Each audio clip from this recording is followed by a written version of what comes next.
Family, who would have thought that on the Hogwarts Express, I used a shield charm to block a cow falling from the sky? I, Neville Longbottom, practiced magic tirelessly for revenge, skipped the train and used apparition instead, helped Hermione confront Malfoy on the train, and ended up with her summoning a cow. What a thrilling ride. Family, who understands? I never imagined that on Hogwarts Express, I would use a shield charm to block a cow falling from the sky. Well, this story starts from my first day of school. I, Neville Longbottom, may look like a skinny, pale little pitiful guy, but let me tell you, I'm a king of diligence. Ever since the night I learned how my parents went mad, the word revenge has been etched into my bones. For 5 years, every morning I ran laps around the town, secretly practicing spells with my dad's old wand, and I've mastered the 7th year spells. So on the first day of school, I had to do something. My grandmother, Augusta, a very traditional old lady, just wanted me to take the train, but I wanted to experience what apparition felt like. What to do? Simple. I hid the flu powder at home and added a little science and tough work to my grandmother's small dose of the draft of living death, letting her sleep so soundly that she completely missed the time to go to the train station. Now I was left with no choice but to apparate. I put on a very obedient look and said, "Grandma, this way is more convenient for you, and I want to experience it." This trick always works as long as I put on a pitiful expression. No one can resist. Sure enough, my grandmother softened, took my hand, and the next moment, the world spun around and the whole space twisted like a pretzel. I swear I never want to experience that again in my life. As soon as I appeared at platform 9 3/4, I felt my stomach churn, almost throwing up my breakfast. My grandmother was still mumbling beside me. "I told you it would be uncomfortable, but you insisted on trying. I don't even know where the flu powder," when I rolled my eyes inside. Thinking, isn't this all my doing? She also said I could have directly flood to Professor McGonagall's office. And I was stunned this was a backdoor. I totally messed that up. After saying goodbye to my grandmother, I hopped on the train without looking back. It's not that I was being aloof. I was genuinely afraid that if I turned around, I'd burst into tears. I found a compartment at the back and immediately pulled out my potions book to study. Just as I was reading about the Polyjuice potion, which could let me become someone else, a perfect troublemaking tool, two people came in when the compartment door opened. One had black hair and glasses, and the other had red hair and freckles. The black-haired one extended his hand. "I'm Harry Potter." The red-haired one immediately exploded with excitement, circling around Harry like he had won a first-class Merlin medal. My heart skipped a beat. Harry Potter? The boy who lived? But I managed to keep my cool, shaking his hand, Neville Longbottom. Then these two just started chattering away, and I was completely interrupted in my research, getting really annoyed. I could only muster a tired expression. "Guys, I'm going to take a walk. Can you keep an eye on my seat?" They quickly became good buddies, saying sure.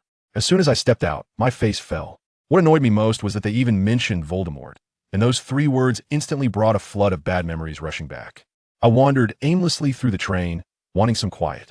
Suddenly, I heard shouting from one of the compartments. A girl's voice confidently talked about school history, followed by an arrogant male voice. "What a pathetic bloodline you have, mudblood." Hearing that term made my blood boil. I walked over to see a blonde kid with 2 chubby sidekicks bullying a girl with a brown, fluffy head of hair. The girl was so angry her face turned red, looking like a furious chipmunk. The blonde kid noticed me coming and lifted his chin. "Who are you? Want a medal?" "I'm Malfoy." I couldn't help but laugh. "Malfoy? My grandmother mentioned this family is likely Death Eaters." I stepped forward, shielding the girl behind me and drawing my wand. "Neville Longbottom, you claim to be of noble birth, right? Where's your noble etiquette? Bullying a girl who's just entering the magical world, that's your idea of elegance?" Malfoy's face turned red and white, and after a long pause, he couldn't utter a word, ultimately leaving in a huff with his sidekicks. The girl behind me stared at me in awe, then reacted. "Hello, I'm Hermione Granger. Thank you. Neville Longbottom." I shook her hand, thinking she seemed pretty interesting. But then she started talking, and wow, she was like a chatterbox machine gun.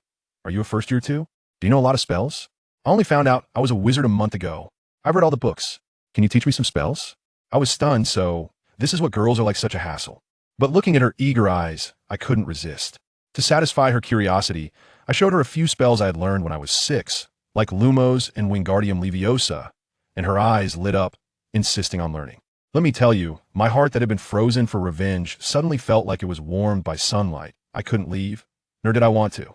I teased her. "I'm done performing, it's your turn. Didn't you say you practiced at home?"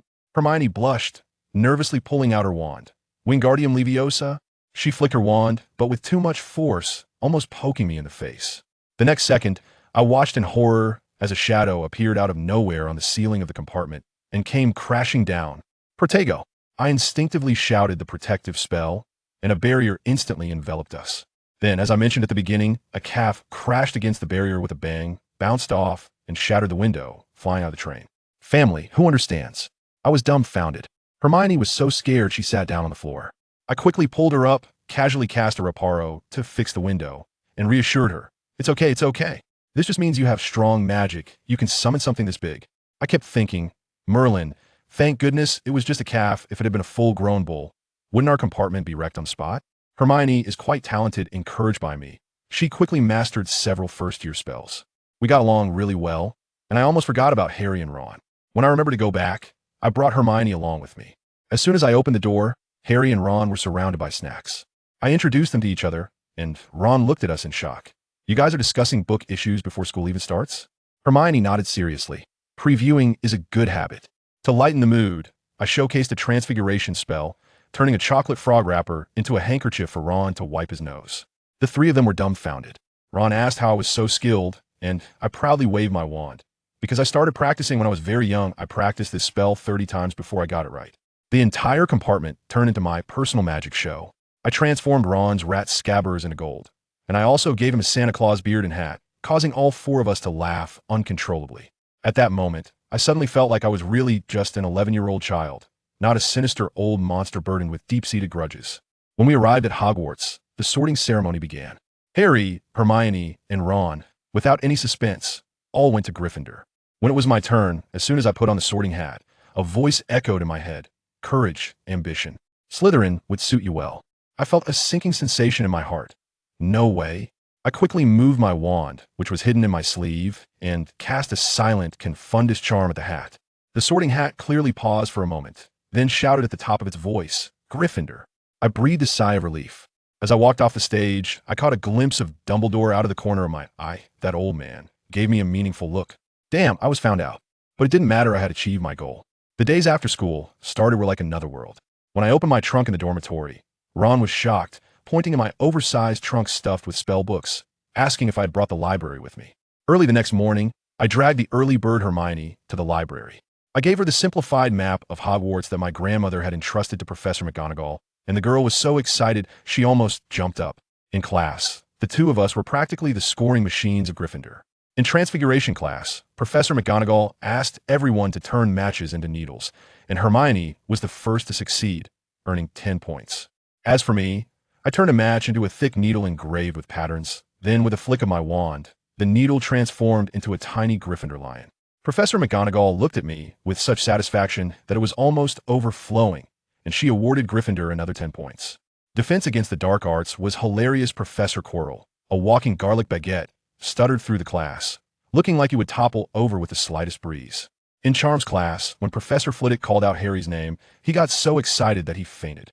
The most boring class, History of Magic, was taught by a ghost who could make the Goblin Wars sound like a lullaby, but I listened intently, because knowledge is power, folks. Hermione, that girl, is the epitome of a studious overachiever, spending every day either in the library or on her way to the library, pushing herself to the limit. I simply couldn't. I couldn't take it anymore and pulled her aside. Hey, if you keep studying like this, you'll soon become an immortal. Take a break. Ron also came over to help diffuse the situation and suggested we play wizard chess. Hermione lost 3 games in a row and was fuming. But when it was my turn, I was even worse and lost 3 games to her, which made her happy again. Looking at their smiling faces, I couldn't help but smile along. Maybe this is the simple life my grandma hoped for me. But then, the first potions class on Friday hit me like a ton of bricks. I tell you, the classroom is in a cellar, eerie and cold like an ice house, with jars of various animal specimens lining the walls, setting the atmosphere right there. The professor who teaches potions is named Snape. I could tell at first glance that he is definitely a tough character. Tall and thin, dressed in black robes, he walks with a certain air, just like an old bat that has cultivated itself into something extraordinary. I had previously asked Professor McGonagall about him, and when the old lady mentioned him, her lips curled up to the sky, saying his potion skills are top-notch, but as for his personal style, she chose not to comment. Well, not commenting is the harshest criticism. I've loved all these bottles and jars since I was a child, so I specially dragged Harry and the others to sit in the front row. As soon as Snape walked in, his gaze was like an X-ray, scanning us back and forth. When he looked at Harry, Harry shivered. When he looked at me, I felt a chill down my back and instantly remembered the expression my grandma had when I blew up her basement as a kid. As soon as the class bell rang, he started calling the roll, and when he got to Harry, he stretched out the name, Harry Potter, our school's new famous person, I felt embarrassed for Harry sitting next to him. After calling the roll, he began his welcoming speech with a voice that sounded like he was casting a spell, talking about how wonderful potions are, how they can brew glory and conquer death, as long as we don't act like the idiots he taught before. Hearing that, I got interested. This teacher seems to have something. But then in the next second, the tone shifted. Potter. He suddenly called out Harry's name. What happens if you add powdered daffodil bulb to wormwood juice? Harry was completely dumbfounded. That question was beyond the syllabus. Hermione's hand was raised so high it almost dislocated. But Snape pretended not to see. I don't know, sir, Harry said quietly. Snape smirked, his sarcasm at full blast. Tiske, it seems fame doesn't help much. He then asked where to find some dungstone, and of course, Harry still didn't know. At that moment, I realized this wasn't a class at all. This was a personalized challenge for Harry. In the end, Harry lost a point, and that was that. Then we started brewing the acne potion. When it was my turn to work, let me tell you, it was like a piece of cake for me. I quickly processed the ingredients, put them in the pot, stirred, and finished in one go. Hermione had just put her materials in, and I was already done bottling mine. The look she gave me was like she wanted to stab me. I nervously handed my potion to Snape. His sour face twisted up like a pretzel, probably trying to find fault with me. But in the end, he couldn't find anything wrong. My potion was nothing short of perfect. Finally, with a dark expression, he marked me next to my name. I was stunned. My textbook-level work only got an excellent. Meanwhile, Malfoy's sludge-like concoction received an outstanding. Who understands this, family? The bias in this workplace is just too obvious. After class, the four of us walked down the corridor, and Ron exploded. That old bat just has it in for you. He's targeting you everywhere. Hermione surprisingly agreed. Yeah, and Neville, your potion was clearly the best. Why did Malfoy score higher than you? I sighed and thought this is what Professor McGonagall meant. A matter of personal style? I casually complimented Snape's potion skills. And the way Harry, Ron, and Hermione looked at me was as if I were an alien. Later, I went to the library with Hermione, and somehow we started talking about the Sorting Hat. I told her that at first, I actually wanted to go to Slytherin just to learn potions from Snape. Hermione's jaw nearly dropped. She kept asking me how I knew so much, and on a whim, I made up a lie saying my parents were Aurors and had taught me since I was little. Surprisingly, she believed me and kept asking about my parents, which made my mood plummet. So I found an excuse and slipped away. Wandering aimlessly in the castle, I unknowingly ended up in the forbidden corridor on the 4th floor. There was a strange smell in the air, and a large door was tightly locked. I remembered what Dumbledore had said at the start of the term. If you don't want to die, stay away. Although I'm not afraid of death, I also don't want to die for no reason, so I decisively turned around and left. I didn't forget my worries, and flying class was upon us again. Let me tell you, I was born with a bad connection to flying broomsticks. That old broom was older than my grandmother, and when I yelled at it, it just rolled around on the ground. In the end, I had no choice but to secretly use a levitation charm to grab it. But once I was in the air, good grief, that broom acted like a wild dog, soaring straight up into the clouds, and my wand flew out of my hand. I blacked out, and when I woke up, I was already in the hospital wing. Madame Pomfrey checked me over and said I was fine. I limped into the Great Hall, and as soon as Hermione saw me, she rushed over and started chattering away. That's when I learned that after I fainted, Malfoy had mocked me with my wand, and Harry had chased him through the air to get it back, only to be caught by Professor McGonagall. The ridiculous part was that Harry didn't get punished. Instead, he was chosen for the Gryffindor Quidditch team as a seeker. Ron excitedly leaned in and said, "You have to thank Neville for this." I was completely dumbfounded. Thank me? Thank me for almost breaking my neck? Hermione was so angry she stared at me. You're still laughing? Do you know you almost died? Just as we were arguing, Harry suddenly said that Malfoy had challenged him to a duel at midnight. Ron would be his assistant. As soon as I heard this, I realized it was all because of me, and I had to go. I said I would go with them and could teach them a few moves. Hermione exploded right there, starting to lecture us like an old mother, saying we were breaking school rules and would get caught and lose points. Ron directly argued back at her, and the two of them got into a heated argument. Harry and I exchanged a glance and silently focused on eating, playing the role of supportive peacemakers. In the end, after much persuasion, I promised it would be just this once, and Hermione reluctantly agreed not to tell. At midnight, the three of us quietly made our way to the duel location, but after waiting a long time, we didn't see a trace of Malfoy. I told you, this is just pure electronic jumping. Just as I finished speaking, we heard footsteps next door. It was Filch and his cat. "Run," Harry shouted, and the three of us took off running like headless flies down the corridor, finally panicking and crashing into a large door. As soon as we entered, I smelled that familiar strange odor. We had stumbled into the forbidden area on the 3rd floor. Before we could catch our breath, we saw an unforgettable sight. A huge dog with 3 heads, drooling like a waterfall, was glaring at us. At that moment, my mind went blank, and my body was faster than my brain. Instinctively, I shouted the strongest obstacle curse of my life. Obstacles everywhere. "Run." Harry also reacted, grabbing one of us with each hand, and we tumbled and crawled out of that room, running back to the dormitory in one breath. The 3 of us were shaking like we had drunk fake alcohol. The next day in the hall, while we were still in shock, Harry suddenly pointed at the newspaper and shouted, "Hey, Gringotts has been robbed." We leaned over to take a look. The news said that a vault had been broken into, but the items had already been taken earlier that day. Harry slapped his thigh and said that Hagrid had previously taken him to fetch a small package wrapped in paper. That dog was guarding that item. The 4 of us exclaimed in unison, solving the mystery in an instant. This piqued my curiosity. Over the weekend, I spent time in the library trying to find out about that dog and researching how to become an animagus. However, I discovered that it was too complicated and would take at least half a year of training, so I decisively gave up. Before I knew it, I had missed lunch and was so hungry that my stomach was growling. I aimlessly wandered back to the dorm. As I passed by the entrance to the cellar, I saw 2 senior students walking by. Suddenly, as they approached a painting of delicious food, they just vanished into thin air. I was instantly energized, running over on an empty stomach, randomly touching the painting as if I were playing an escape room. Just when I was about to faint from hunger, the painting creaked open, and those 2 seniors walked out. "Hey, isn't that Naveen? What are you doing here?" I tell you, when that sound came out, it almost scared me to death. When I turned around, lo and behold, it was Ron's mischievous twin brothers, Fred and George. They were like a comedy duo, singing and bantering, saying that I was here to explore the secrets of the school right after the term started. That's when I recognized them. They were the famous popular brothers from Gryffindor. They slyly leaned in and said that since I had discovered them, they had to share the secret with me, especially since I was so nice to their adorable brother Ron. I hadn't reacted yet when they grabbed my hand and placed it on a pear in a painting on the wall. They tickled it, exchanged knowing glances, and then the door opened. Then, Duong, a slap pushed me inside, and I almost stumbled. Family who understands. There is a whole new world behind the door. An enormous kitchen, big enough to fit 50 chefs, with dozens of house elves spinning around like tops.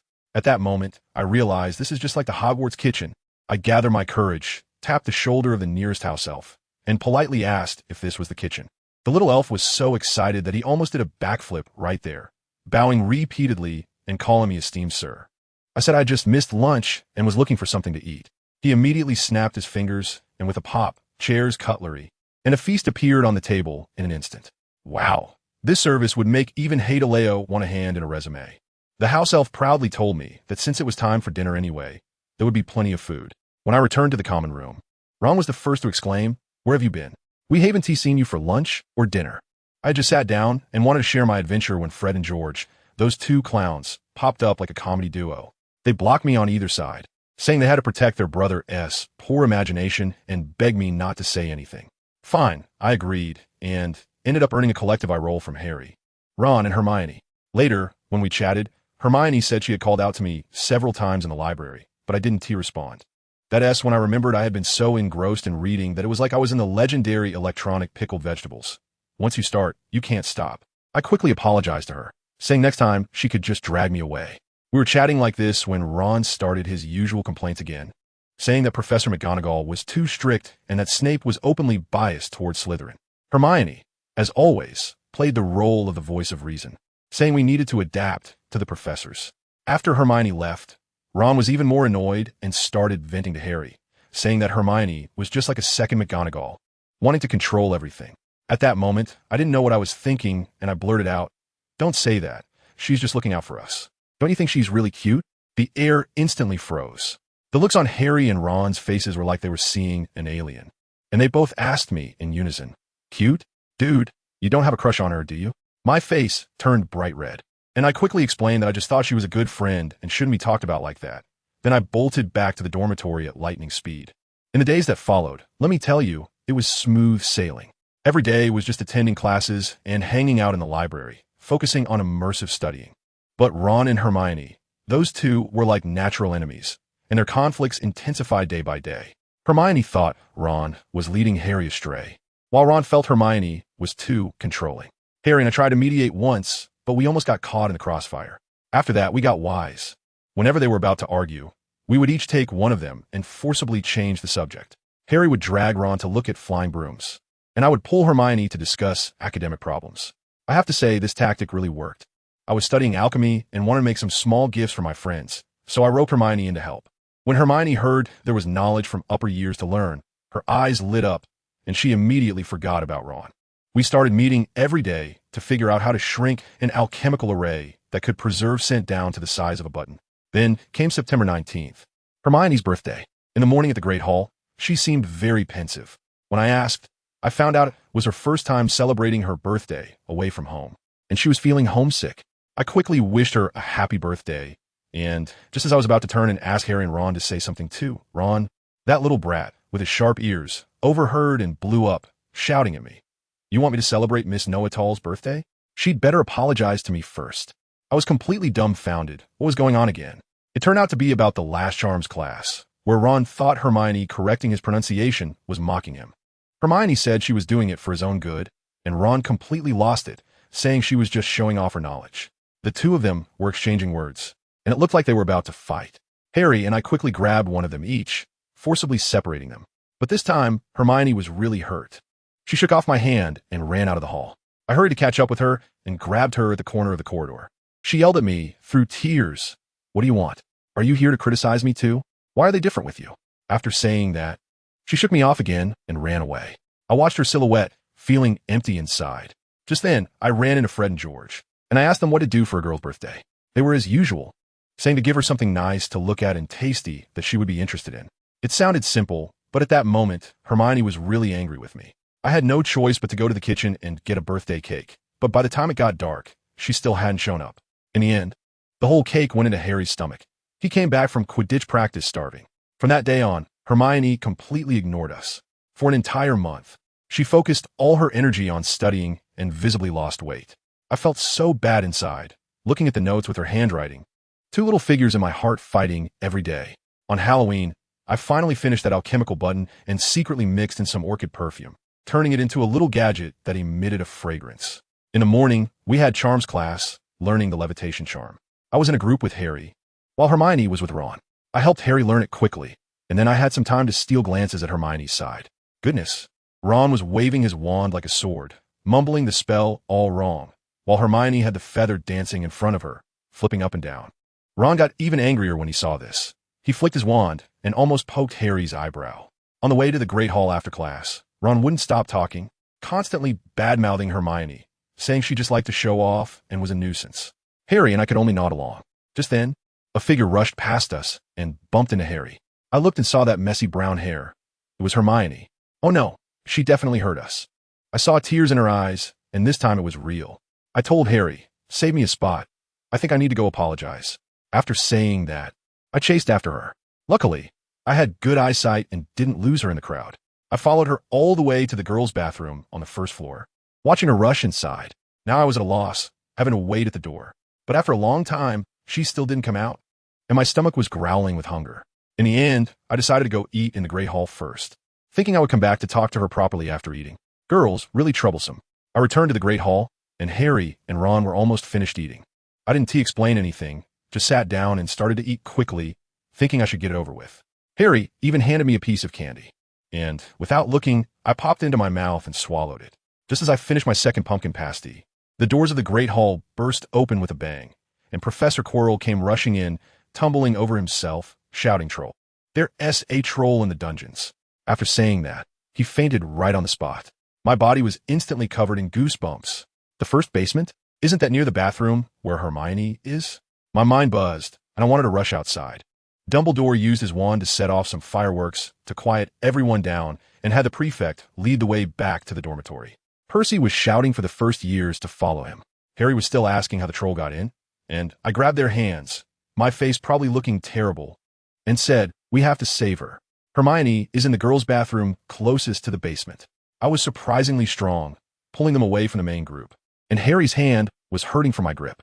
Ron was still incredulous, asking how I knew, but I didn't have time to explain. I shouted, "You wouldn't just stand by and watch, would you?" and charged ahead. When we reached the corner of the corridor, we saw a huge figure crash through the girls' bathroom door, followed by Hermione's scream. "This is bad." Without hesitation, I cast a dazzling spell to attract its attention, then shot a fire spell at the entrance. The troll, like a bulldozer, turned and charged toward us. I yelled at Harry and Ron to run. I quickly cast a trip jinx to bring it down, followed by a binding spell. Let me tell you, years of practice really paid off. The spells were flying out like they were free. Harry and Ron were completely stunned, standing aside, unable to move. Finally, I transformed the scarf my grandmother gave me into a big iron chain and tied the troll up tightly. All done. I slumped against the doorframe, gasping for breath, my cold sweat soaking my clothes. I rushed in to extinguish the flames and finally saw Hermione hiding in a stall, her face pale with fear. Harry and Ron followed in, and Harry was the first to apologize. Ron awkwardly added that it was me who crazily pulled them along to save her. Before we could finish speaking, Professor McGonagall, Snape, and Quirrell burst in. Professor McGonagall's face was as black as the bottom of a pot, her lips white with anger, and she immediately started scolding us. We all thought we were done for. In the end, Hermione trembled and stood up, wanting to take all the blame on herself, saying she wanted to deal with the troll. As soon as I heard that, I knew it wouldn't do, so I stepped in front of her in a flash and began the most important impromptu performance of my life. I told Professor McGonagall that it was all my fault. I was the one who made Hermione angry, causing her to hide here and cry. I only ran over to make amends when I heard the troll, and Harry and Ron were just scared that I would get torn apart and came to help. As I spoke, I frantically gestured to the three behind me to keep quiet. Professor McGonagall's face turned from white to purple, so furious that she couldn't speak. Pointing at me and scolding Longbottom, bullying a classmate, almost getting her killed. I really misjudged you. I knew I had messed up big time. But since the words were out, I had to bite the bullet and admit my mistake, saying I was willing to take all the responsibility. Responsibility? Professor McGonagall was furious, deducting 50 points from Gryffindor, a week's detention. Then she changed her tone and actually awarded Harry and Ron 10 points each for their bravery. At that moment, I had just one expression: subway, elderly, mobile phone, JPG. She let Harry and Ron leave first, but Hermione, crying, grabbed Professor McGonagall's sleeve, saying she wanted to go to her office to talk, claiming there might be a misunderstanding. The old lady's heart softened, and she comforted her, finally agreeing and allowing me to follow. When we got to Professor McGonagall's office, Hermione tearfully explained the truth. I saw I couldn't hide it anymore, so I simply took all the blame on myself, saying that I was the one who mocked Hermione and made her sad. I looked up at Professor McGonagall very sincerely, almost ready to bow to her right then and there, just hoping she wouldn't tell my grandmother. Professor McGonagall stared at me for a full 10 seconds, then sighed and said that since I was brave enough to admit my mistake, she wouldn't punish me this time. But she raised her voice, saying I had to earn back the 50 points within a week, or she would be very angry. I quickly nodded like a garlic pounder and then dashed out of the office at lightning speed. I leaned against the wall outside the door, my heart racing. Back in the common room, Ron was already asleep, and Harry was staring blankly at the fire by himself. He saw me come back and thanked me with a guilty look for taking the blame for them. I patted him on the shoulder and said, "It's okay. Harry, we're friends, right? I'm a bit closer to Professor McGonagall. Maybe if I say a few good words privately, she'll forgive me. Hey, don't look at me like that." As a result, Harry shouted back at me, saying, "If you consider me a friend, you should let me share the burden with you." I'm telling you, he was so agitated at that moment, saying that this whole thing with Hermione wasn't my fault at all, but rather it was him and Ron who almost got her killed. His shout woke Ron, who was sleeping on the sofa like a dead pig. Ron sat up groggily, with a confused expression of who am I and where am I. Harry was furious, turning to Ron and saying, "You're still sleeping. Hurry up and think about how you're going to apologize to Hermione later." You know, despite Ron's chatter, he isn't a bad guy at heart. Once he regained his senses and his mood lightened, he quietly said to me, "Neville, thank you, but don't do this next time. This is mainly my fault. And with you helping me like this, it makes me feel worse." Hey, these two guys. What else could I say? The three of us exchanged apologies for a long time, and the matter was finally settled. Then came the long wait, and the three of us just stared at each other in the common room, passing the time. Ron leaned against the sofa, nodding off. Harry yawned and said he was glad there were no classes today. As for me, I originally wanted to read a book, but thinking about how Hermione cried made it impossible for me to concentrate on a single word. Goodness. We waited until the broken clock on the wall pointed to 2 in the morning, and the door finally opened. I jumped up at the start and pulled Harry and Ron up with me. Sure enough, it was Hermione, her little face pale as a sheet. When she saw the three of us standing there like door gods, her face turned bright red. I quickly stepped forward, bowed gentlemanly, and said, "Hermione, we all agree that we must wait here for you, and then sincerely apologize." Harry was nodding vigorously beside me. Yes, yes. We've all reflected on it. Ron too, right, Ron? As a result, what answered Harry was a thunderous snore. I almost lost it. Ron had fallen asleep again. Harry's face was so awkward that he could practically dig a 3-bedroom apartment out of the ground. Unexpectedly, Hermione let out a laugh. At that moment, the atmosphere became lively. She said, "It's okay, I was wrong too." She looked at Harry, then shyly glanced at me, took a deep breath, and said, "Neville, I know you think you did something wrong, but actually, you didn't do anything wrong. It's all a misunderstanding." Then she sincerely thanked us for saving her, saying that if it weren't for us, she couldn't even imagine the consequences. Finally, after a long pause, she quietly asked, "You guys, don't mind being friends with me, right?" Harry and I said in unison, "It's an honor. Of course I don't mind." Snore. The three of us laughed. In the end, Harry woke Ron up, who groggily apologized. Then we dug out the leftover candy and cake from the party and threw a makeshift Halloween party for Hermione.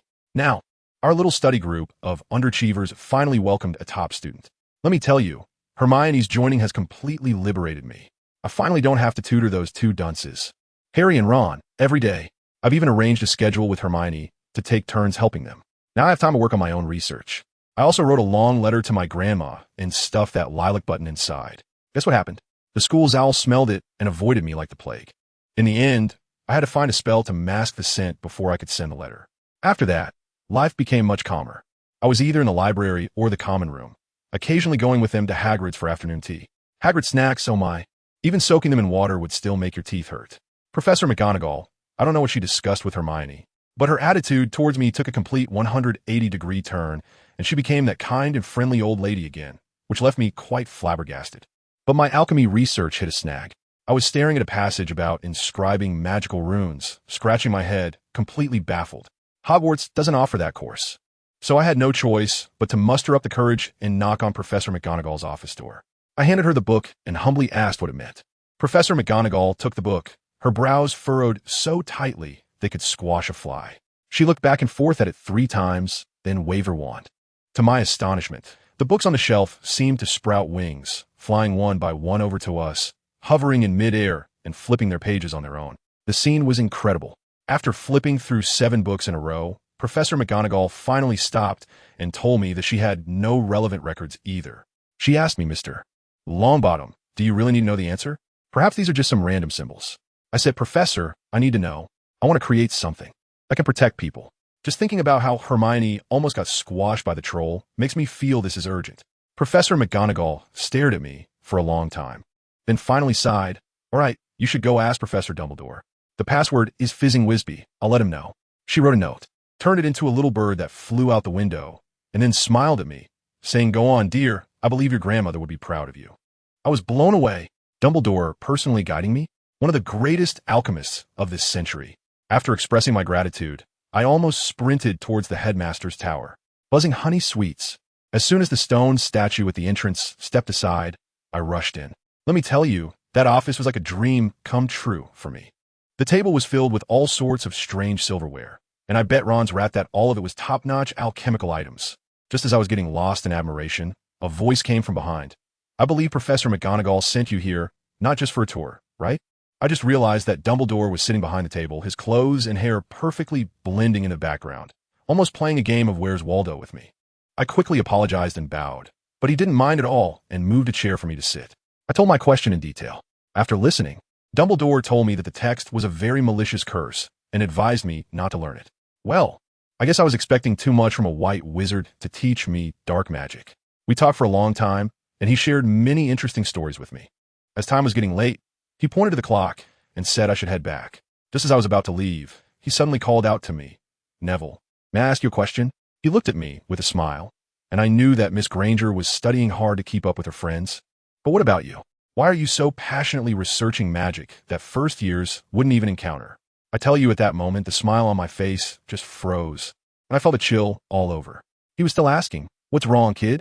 My lips trembled, and I couldn't speak for a long time. Finally, As if I had made some kind of resolution, I fixed my gaze on the floor and said slowly, I want to eliminate Voldemort. The air in the entire office became tense. I didn't dare to look into Dumbledore's eyes.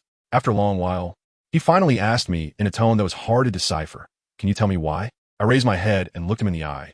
I think every normal person wouldn't want him to be alive, would they? My grandmother said he just left and will come back. Sir, I really want to get rid of him and his henchmen. I sat back down in my chair and poured out all the words I'd bottled up for so many years. I said that I was different from other kids since I was little. When they fell, their parents would help them up. But all I had were my grandmother's encouraging words. I said that when I was 6, I set this goal. I wanted to get rid of Voldemort. Not to defeat him, but to eliminate him. This thought was like a powerful magic that solidified my raging power. I said that whenever I wanted to give up, I would think of my parents' hollow eyes in St. Mungo's hospital.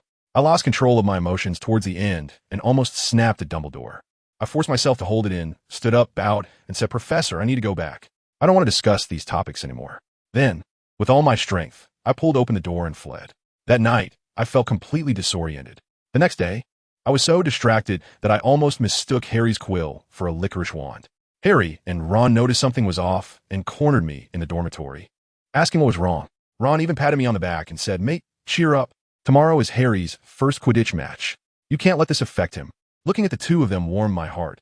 Indeed, with friends like these, what more could I ask for? I smiled at them and said, Thank you. I'm fine now, really. As it turned out, the next day, I didn't get to see Harry's match at all. Dumbledore sent Percy to deliver a note, asking me to come to his office after breakfast. My friends were terrified, thinking I had committed some grave offense and was going to be expelled. I nervously approached the principal's office once again. When Dumbledore saw me, he smiled like a blooming flower.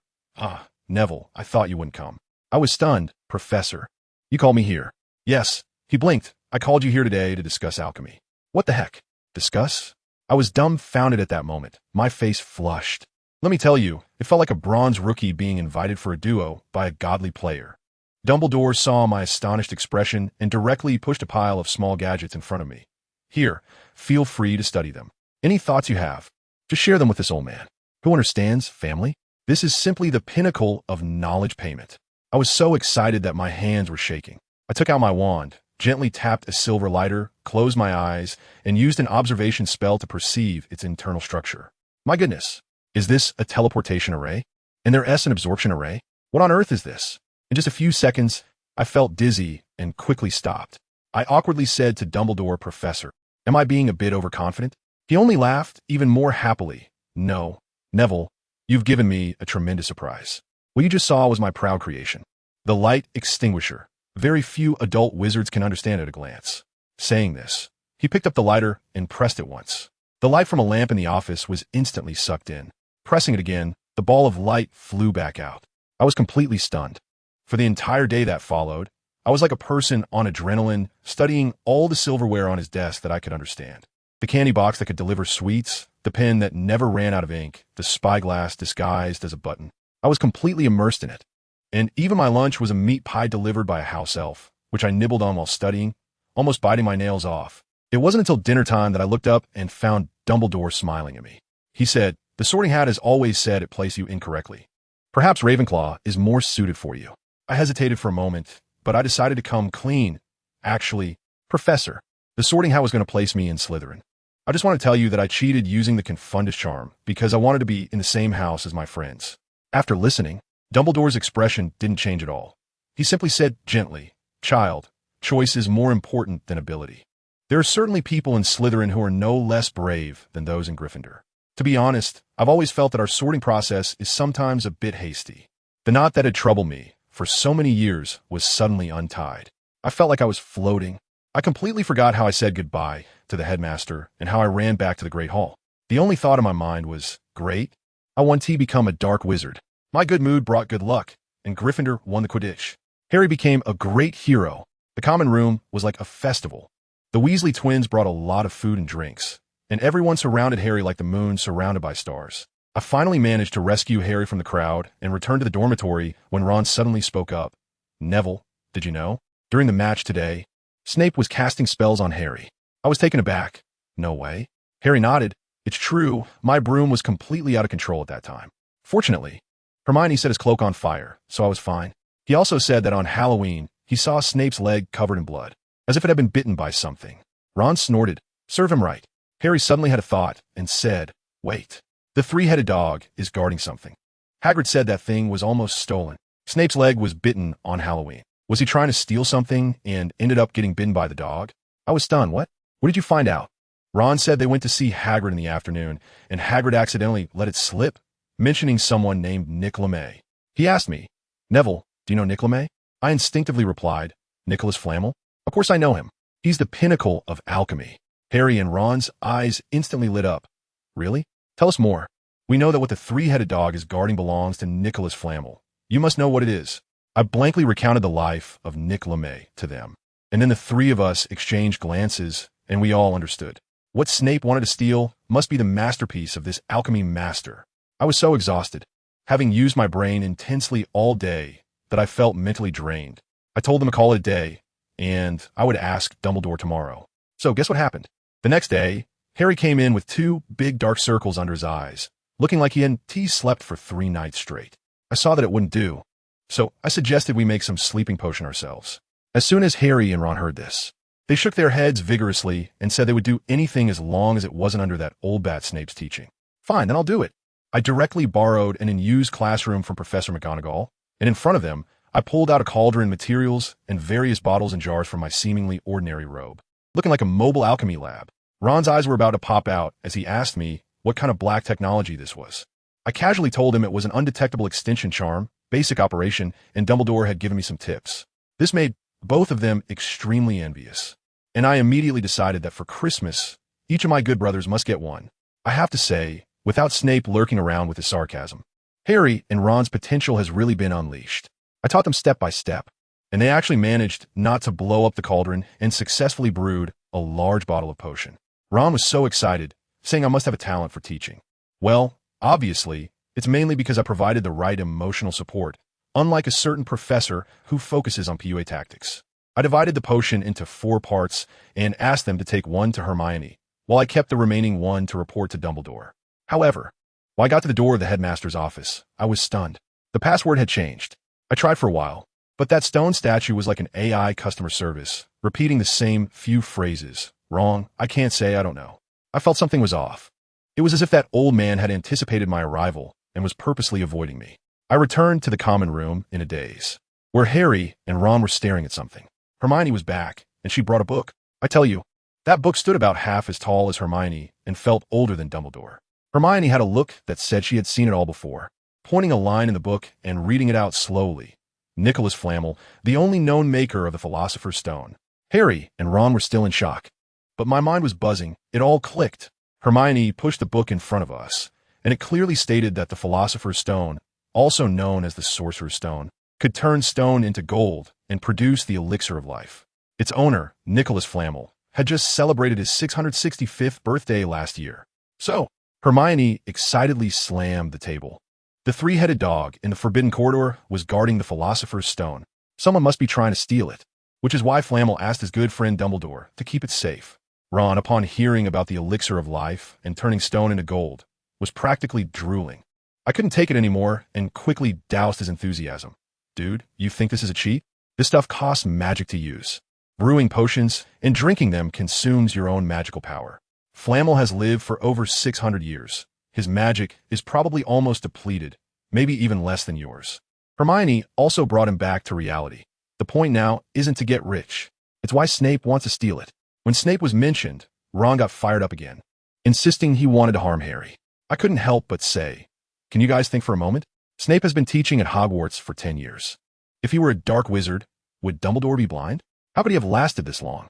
This was a major stretch, and I felt things weren't that simple. After hearing my words, Harry seemed a bit swayed, but Ron still held his ground. The matter remained unresolved, and soon it was Christmas Eve. I avoided them every day, secretly working on Christmas gifts in another disused classroom. For Harry and Ron, I made robes with pockets big enough to fit a head of cattle. The most troublesome was what to give Dumbledore. In the end, I gritted my teeth and crafted a phoenix-shaped cufflink from a piece of pure silver I had treasured, nearly exhausting my magic. By the time I finished, it was completely dark and dinner had long ended. I was so hungry I could feel my stomach touching my back, so I ran to the kitchen to try my luck. The house elves welcomed me with open arms, almost treating me like royalty, and instantly laid out a feast. I devoured the food and dragged my exhausted body back to the dormitory, where Harry and Ron were already fast asleep. On Christmas Eve, I got up early to see Hermione off on the train. When I returned to the dormitory, Harry was already awake, curiously examining the Phoenix cufflink I had left on the table. I proudly bragged about the complex storage spell engraved inside that could record sound and even store scents, leaving Harry in awe until he woke Ron up. Finally, Christmas arrived. The three of us rushed to the Christmas tree in the common room to unwrap gifts early in the morning. Ron and Harry were thrilled when they saw the robes I made for them, shouting with excitement. Meanwhile, I was completely stunned when I opened a nondescript little box. It was Dumbledore's Deluminator. Who could understand that? There was also a card inside that read Merry Christmas, our little alchemist. I was so excited I nearly jumped up, feeling that all my previous efforts were worth it. But even more shocking was yet to come. Harry opened the largest package, and inside was a shimmering invisibility cloak. Accompanying it was a note in Dumbledore's familiar handwriting, stating that it had belonged to his father. At that moment, one thought crossed my mind. This old man is definitely playing a grand game. Not many stayed at school over the Christmas holidays, and during lunch, Dumbledore gathered us at one table, wearing a witch's hat that had transformed from Christmas crackers, looking like a playful old man. In the afternoon, we had a snowball fight with the Weasley twins. I got so annoyed that I used my wand to conjure a giant snowball and threw it, only to be caught by Professor McGonagall passing by. I thought I was done for and would definitely lose points. But guess what? She actually smiled and told us to be careful. At that moment, we were all dumbfounded. Was this really the McGonagall we knew? That evening, I invited Harry and Ron to my home for the holiday. I then revealed to them that Professor McGonagall was actually an old classmate of my grandmother. We directly traveled from her office's fireplace to my home using Floo powder, although my grandmother still looked serious. She was particularly gentle with Harry and even gave him a hug. After dinner, I secretly added some sleeping potion to their drinks, and once they fell asleep, I used apparition with my grandmother to visit St. Mungo's Hospital for magical maladies and injuries. To see my parents. They were still alive, but had long since been driven mad and didn't recognize me at all. My mother saw me and simply handed me a piece of candy wrapper, just like when I was a child. At that moment, I truly broke down. I didn't know who had it worse compared to Harry. His parents were heroes, while mine, I didn't even know what they had gone through. For the rest of the holiday, I gave Harry and Ron intense catch-up lessons in the Little Potions classroom in my basement. When we returned to school, if Snape tried to trouble them again over Potions class, he wouldn't stand a chance. He shot me a furious glare as he passed by, but then turned around and marked my assignment with a passing grade. Just as things were looking up, new troubles emerged. The next Quidditch match had Snape as the referee. Harry and his friends instantly exploded, convinced that Snape was going to go all out against Harry in front of everyone. I told them not to panic. I would whip up a protective charm medal overnight. I stayed up all night for this thing and handed it to Harry before the match started, then went back to catch up on sleep. I slept until the next day and groggily went to the hall for breakfast. The three of them surrounded me and said that Harry overheard Snape arguing with Professor Quirrell in the Forbidden Forest yesterday, seemingly pressuring him to hand over something. They insisted that Snape was forcing Quirrell to help him steal the Philosopher's Stone. I took a sip of milk and was speechless. Listen, Harry. If there really is a dark wizard among our professors, it absolutely cannot be Snape. Think about it. How long has Quirrell been here? His stuttering is way more suspicious. Okay. After they heard this, the three of them fell silent. Not long after, something happened with Hagrid again. He somehow got a dragon egg and actually managed to hatch it. The little dragon named Norbert was a huge trouble. It even bit Ron's hand, leaving a purple and pus-filled wound. The worst part was that Malfoy saw this, with the little hut almost bursting at the seams. We had no choice but to contact Ron's brother Charlie, who studies dragons in Romania, to decide to smuggle Norbert out. That night, Harry, Hermione, and I squeezed under the invisibility cloak, carrying a big box with the dragon inside, and stealthily climbed to the top of the astronomy tower. After sending off that little ancestor, we had just sighed in relief when Harry casually threw the invisibility cloak on the ground. I quickly reminded him to pick it up. As soon as we put the cloak back on and started down the stairs, we saw Filch and Professor McGonagall coming up. The three of us were so scared that our souls almost flew out.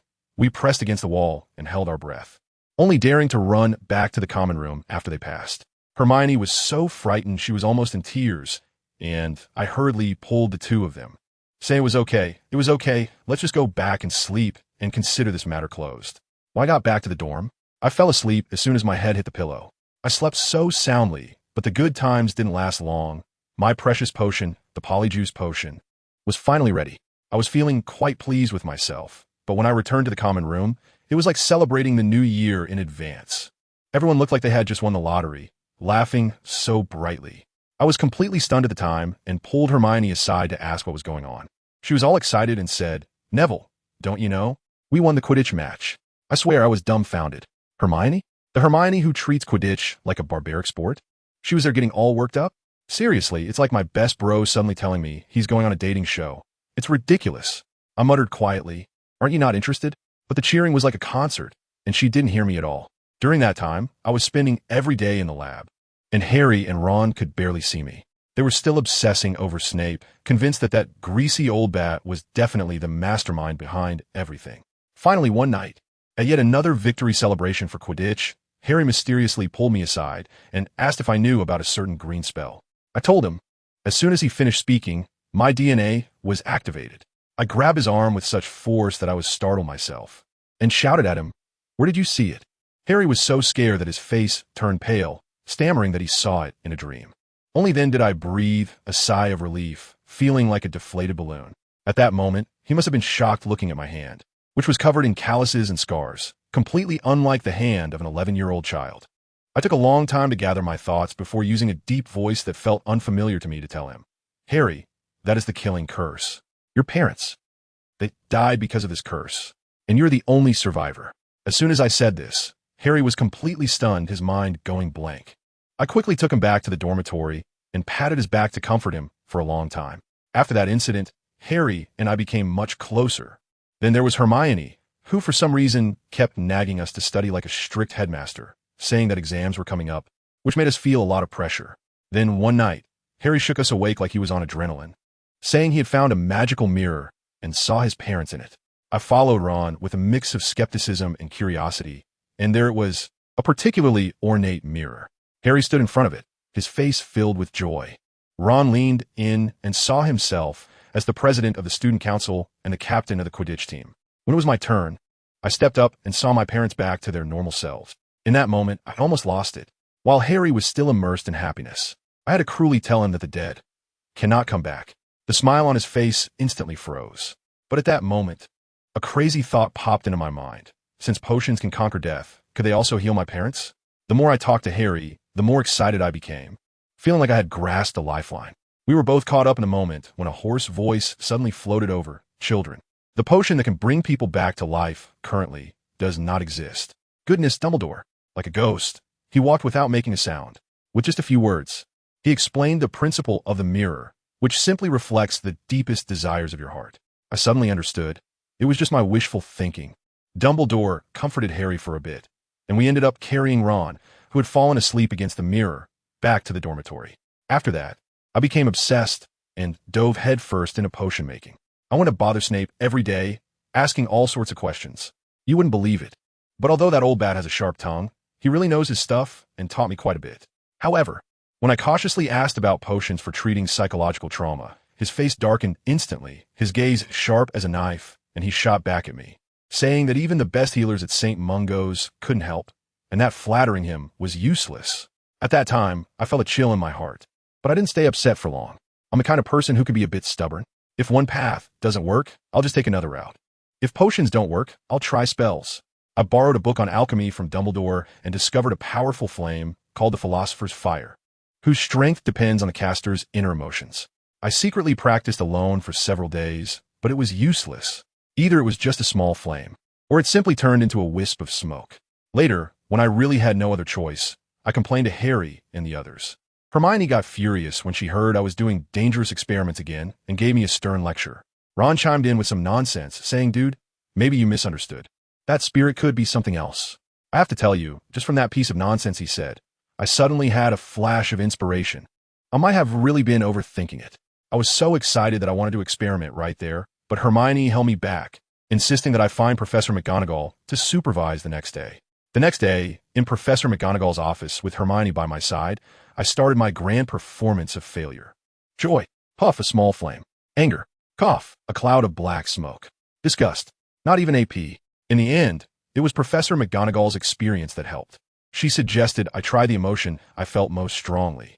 I tell you, in that moment I understood. I closed my eyes, waved my wand, and recited the spell. A ball of shiny black fire erupted from my wand, and that fire was dead, not flickering at all, but the surrounding air was scorching hot. Professor McGonagall conducted a few experiments with it and discovered that this thing could directly consume water. She turned pale with fright and warned me that it looked too much like dark magic and that I mustn't use it carelessly.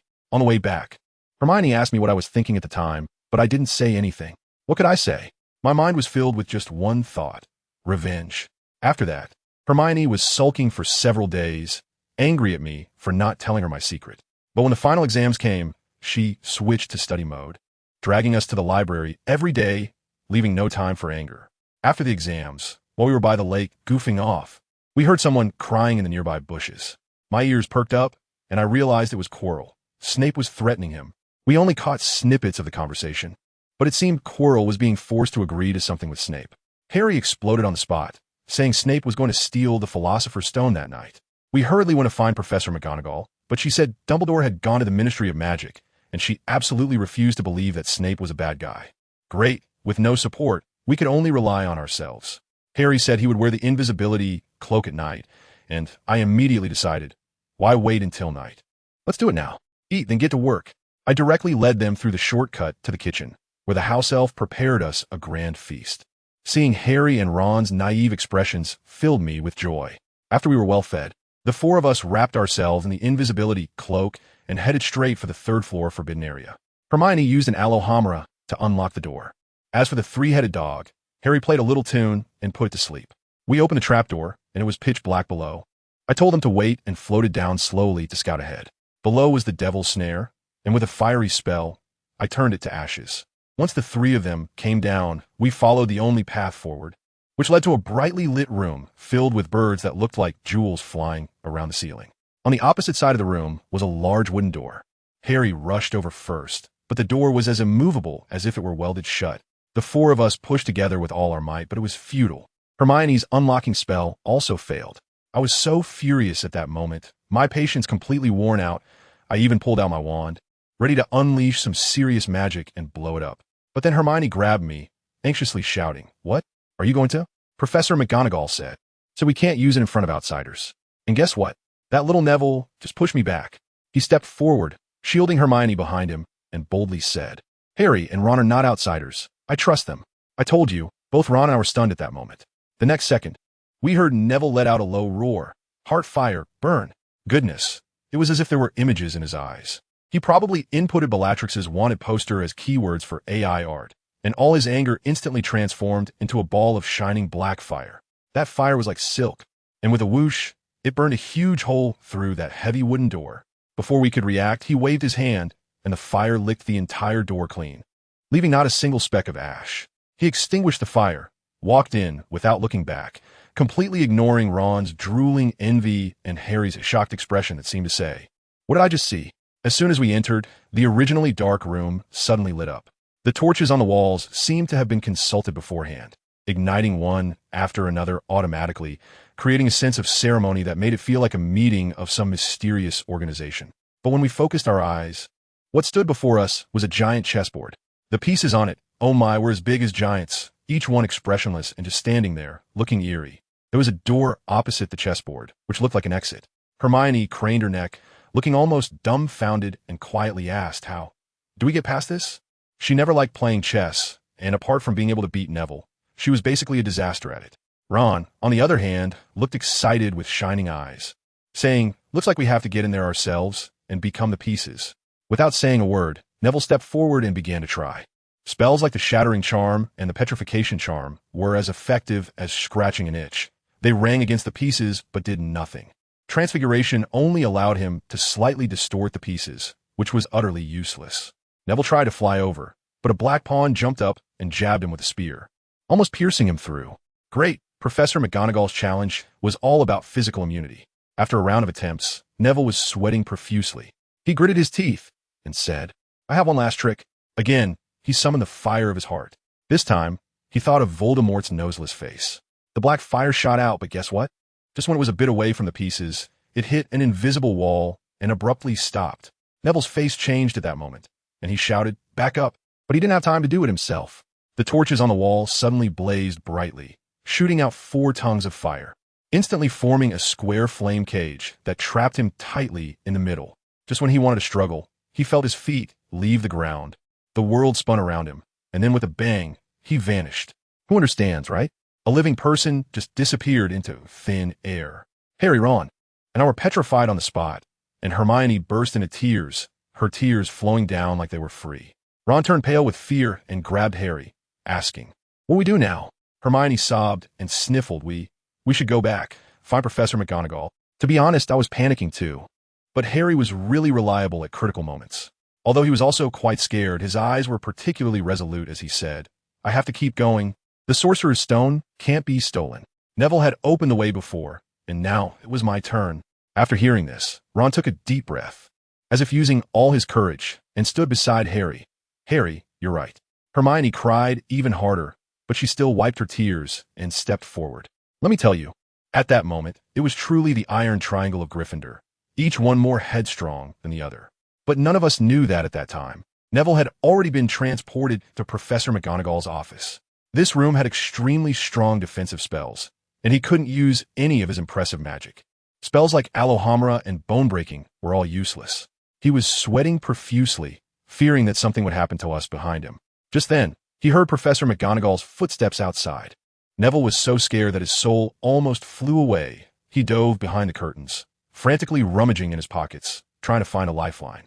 The footsteps grew closer, and he could hear the sound of a wand being drawn. At that critical moment, he felt something hard and still warm, pulled it out at lightning speed. Oh my, it was a ball of light, the Deluminator that Dumbledore had sent him. The next second, he felt the ground disappear beneath his feet, and he was transported again. When he landed, he was back in the chessboard room. The huge pieces were shattered all over the place, and the path was clear. He looked around and immediately spotted Ron lying in the corner. Ron. He dashed over like a madman, almost tripping over the pieces. He picked up Ron, checked him, and quickly cast a healing spell. Ron slowly woke up, weakly saying, "Neville, it's great that you're okay," then closed his eyes again and fell back asleep, even starting to snore. Confirming that he was not in danger, Neville settled him on a stone bed and rushed toward the next challenge. He passed through a corridor and entered another room. Inside, a troll was sleeping soundly on its back, a silver dagger stuck in its backside. Neville immediately recognized it as the birthday gift he had given Ron, which had a sleeping charm on it. It seemed that Ron and the others had dealt with the troll using this. Neville's mind raced. The troll. Wasn't it the one Quirrell had let in on Halloween? The clues suddenly connected, and he had a rough idea of who had stolen the Sorcerer's Stone. He was running so fast that he seemed to step on something soft and almost fell. He quickly steadied himself, lit a fire for illumination. At that moment, his mind went blank. Lying on the ground was Hermione. Her hair was disheveled, and her face was as pale as paper. "Hermione!" He cried out in agony, his hand trembling so much that he almost dropped his wand. Luckily, Hermione still had a faint pulse. He frantically pulled out potions from his pocket, not even noticing when a vial of Polyjuice potion shattered, as he clumsily pried open Hermione's mouth and poured it in. After a while, Hermione weakly opened her eyes and called out his name. Just as Neville sighed in relief, Hermione suddenly struggled to sit up, grabbing him and screaming, "Harry! Harry is in danger! Hurry and save him!" Neville then woke up, as if from a dream, almost forgetting about Harry. He took off his wizarding robe and covered Hermione with it, commanding her in an unquestionable tone to stay put.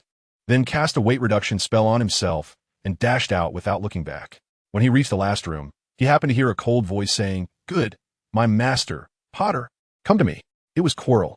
Harry had already been bound by his spells, and his wand was thrown aside. More terrifyingly, Quirrell unwrapped his turban, revealing a face on the back of his head. Voldemort.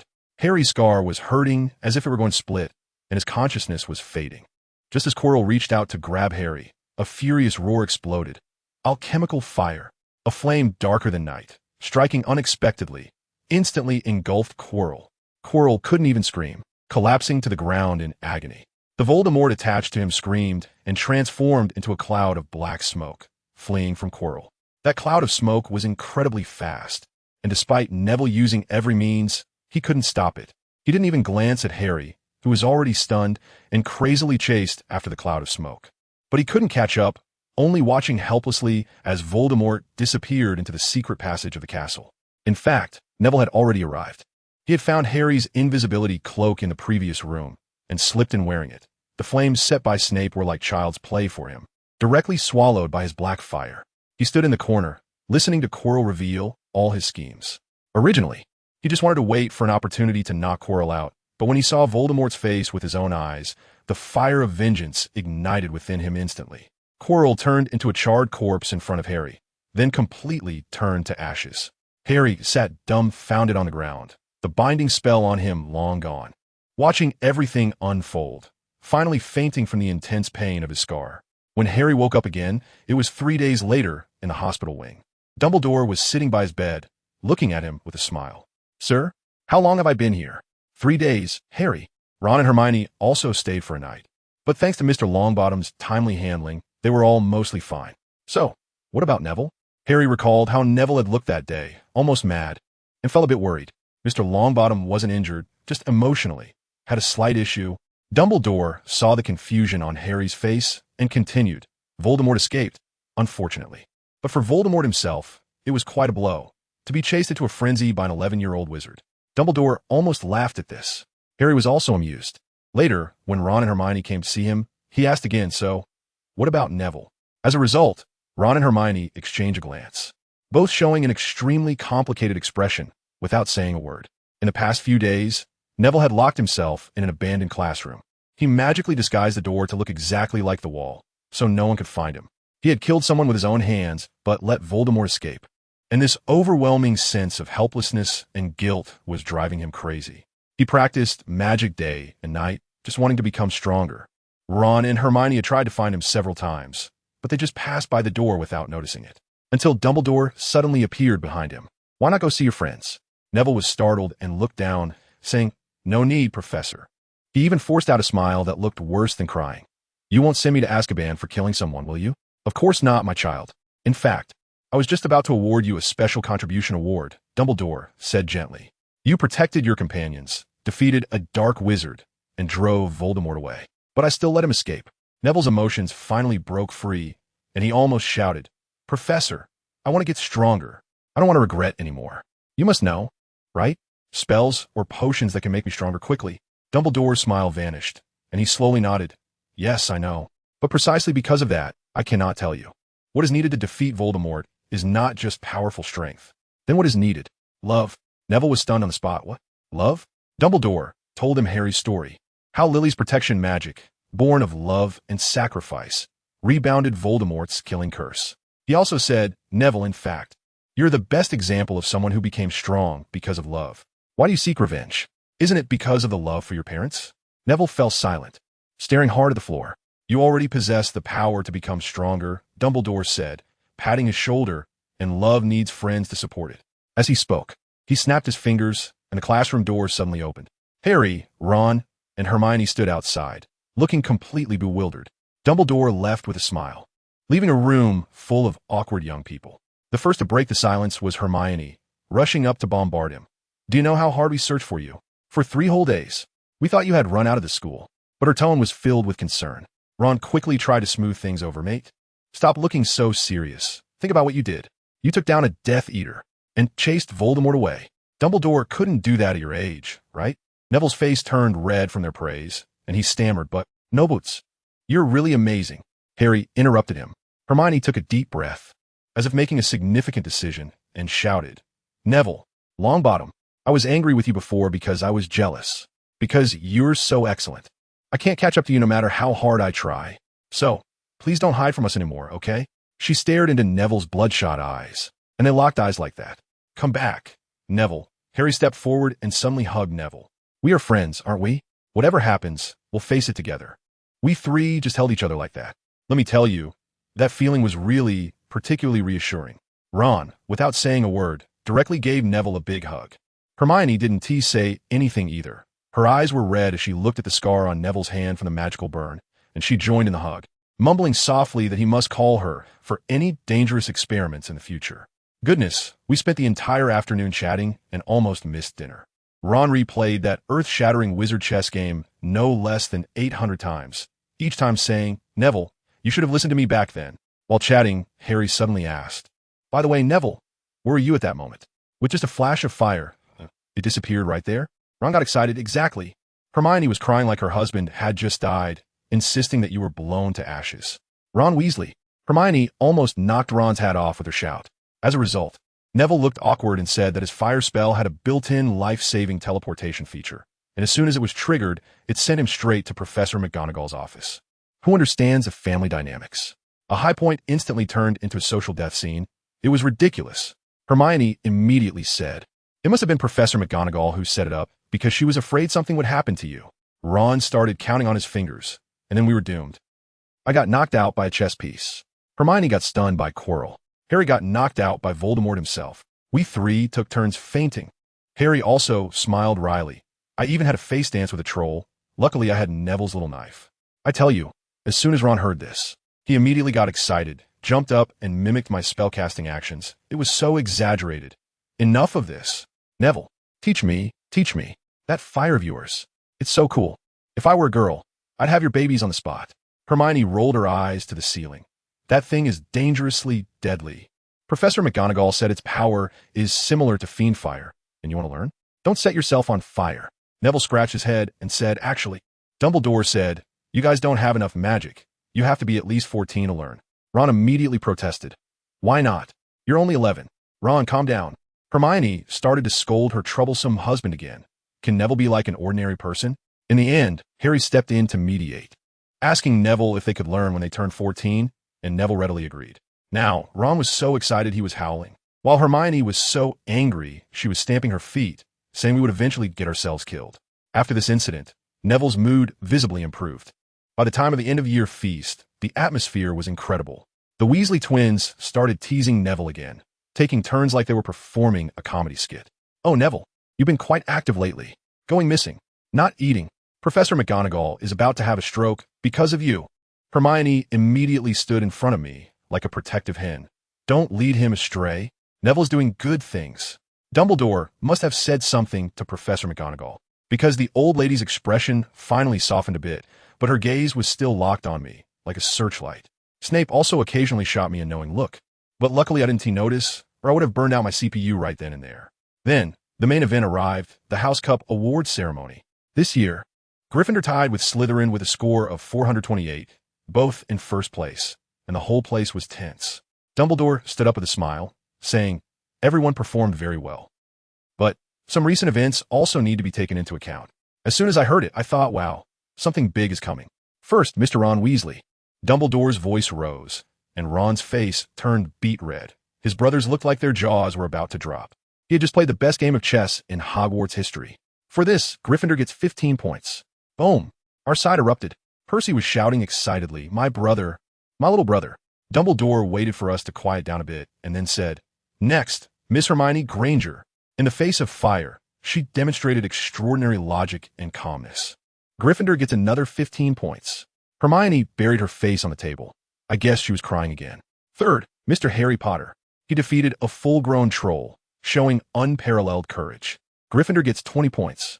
Harry lowered his head in shame, probably still thinking about that knife. Finally, Dumbledore paused, and all eyes in the hall suddenly focused on me. Our youngest alchemist, Mr. Neville Longbottom, for his brilliant creation, his calmness in a crisis, and great courage. Gryffindor gets 30 points. In that moment, the entire hall felt like it had been hit by 100 cheering letters. The Gryffindor table erupted. The four of us were lifted into the air by the crowd, and Harry was even tossed up. The scene was incredible, with gold and scarlet banners falling from above, and Professor McGonagall couldn't help but smile. I tell you, that was the happiest night of my life. The next day, the results came out. Hermione, that top student, finally ranked first in the year and came to question me if I had intentionally let her win. Harry and Ron also did well, and thus, the summer vacation began. On the train home, Ron remembered his escape and asked me how I slipped out of McGonagall's office. I just remembered and slowly took out the Christmas gift Dumbledore gave me, that light dimmer. "What is this? A lighter?" Harry asked curiously. I clicked it. In an instant, I absorbed the light from the oil lamp that Ron's half-eaten chocolate frog had turned into. The light was gone, but the heat remained. Hermione was shocked on the spot. "Oh my God, it only absorbed the light." I explained to them that this thing is called a light switch, and inside it has a complex teleportation array set up by Dumbledore. It's thanks to this that I managed to get back in time to save Harry. Soon, We arrived at the station, and my grandma came to pick me up. As soon as we met, she said I had grown taller and become more handsome, but I had lost a bit of weight. I quickly grabbed her and used apparition to get home, afraid she would start giving a long speech. I didn't waste time this summer. Let me tell you, I started a side business. I used a potion to transform myself into a middle-aged man and went to the alley every day to sell the potions I brewed myself. That place is a mixed bag, but the money is really good. Aside from a few clueless ones who tried to rob me and got dealt with, everything went smoothly. I was so busy that I even forgot my own birthday until an owl delivered a pile of letters and packages. Grandma also prepared a cake for me and took the liberty of inviting Ron and Harry over. When she went to pick up Harry, she was so infuriated by the Dursleys' attitude that she came back ranting, saying they were even worse than flobberworms. She boldly told Harry, "Kid, you can stay at our house from now on." Harry was taken aback by that. During dinner, we discovered a shocking secret. Harry hadn't received a single letter all summer and thought we had forgotten him. But when we asked, Hermione and Ron had both written to him, and he hadn't received any of them. Where did those letters go? We exchanged glances in confusion. Later that night, after Harry and Ron had fallen asleep, I couldn't sleep either. Suddenly, I heard an owl hooting outside, but it only hooted twice before falling silent. My heart raced, and I grabbed my wand and climbed out the window. By the moonlight, I saw a shadow in the Ollery, an ugly creature with eyes the size of tennis balls and long bat-like ears. It was a house elf. It was gripping Hedwig's beak tightly. I quietly sneaked over, took advantage of his distraction, and hit him with a petrification spell. Then I tied him up and threw him into the basement, setting up several layers of anti-disillusionment charms. The next morning, with 2 dark circles under my eyes, I tossed a torn bag to Harry. "Your letter has been found. The thief who stole it has also been caught." We interrogated that little elf named Dobby all night. He was crying and said that Hogwarts was in danger and that he stole the letter to prevent Harry from going back. But he wouldn't tell us what the danger was or who his master was. I was so exhausted that I went to take a nap. When I woke up in the afternoon, Harry and Ron came running to me with a ghostly expression, saying that Dobby had escaped. From the basement where I had set up a trap, all that was left was a pile of ropes. He had vanished into thin air. I was completely bewildered. This is not scientific. How did he manage to get out of a place where even wizards can't escape? Just as I was pondering this, Professor McGonagall arrived. She came to give us the reading list, but after hearing about the house elf incident, she also looked very serious, though she didn't say much. After she left, I picked up the reading list and almost fainted on the spot. I blurted out, breaking up with the female ghost, traveling with the ghoul, vacationing with the Mother Night demon, traveling with the giant. Is this really a textbook? And the author is some guy named Gilderoy Lockhart? Who is that? Harry and Ron looked just as confused. Ron suggested, "Why don't we go to Diagon Alley right now?" "Good idea," I said. Harry, looking puzzled, asked, "How do we get there?" "Take the subway." Ron and I gasped in unison. "What on earth is that?" "Goodness, isn't it just a Lehan bookstore? Why does it look like a wedding venue for some internet celebrity, with tacky ribbons hanging everywhere? It's simply blinding." I asked a familiar employee in the store, saying, "What's going on here? Are you holding a signing event?" The guy had a look of constipation on his face, his eyes twitching wildly. And he said to me, "Isn't it? It's for Gilderoy Lockhart, signing his autobiography, Me, the Wizard." Ron turned pale when he heard that name and quickly lowered his voice to ask, "When is it?" "My mom can't find out." I told him Mrs. Weasley is Lockhart's #1 fan. Their bookshelf is filled with his photo collections. Oh no, I mean his autobiography. The store owner, Mr. Mason, is a nice guy, but a bit of a chatterbox. When he saw Harry and Ron with me, he was delighted and said, "Oh, Neville, this reclusive kid finally has friends. I'm so happy." Then he started to reveal my past in front of them, saying that I used to hide behind the bookshelf reading alone every day when I was a kid. My fists were clenched at that moment, but I had to keep a smile on my face. Who understands that instant of social awkwardness? We quickly bought the books and slipped away. Ron had to wait for his mom to pay. I was envious and whispered that I really envied us being able to spend money freely. Harry generously said, "My money is your money," but Ron's pride wouldn't let him accept it. As for me, I buried myself in the pile of books as soon as I got home, especially those by Lockhart. I wanted to see what this best-selling author was really capable of. As a result, I spent the whole day flipping through those books. Let me tell you, the more I read, the tighter my frown became.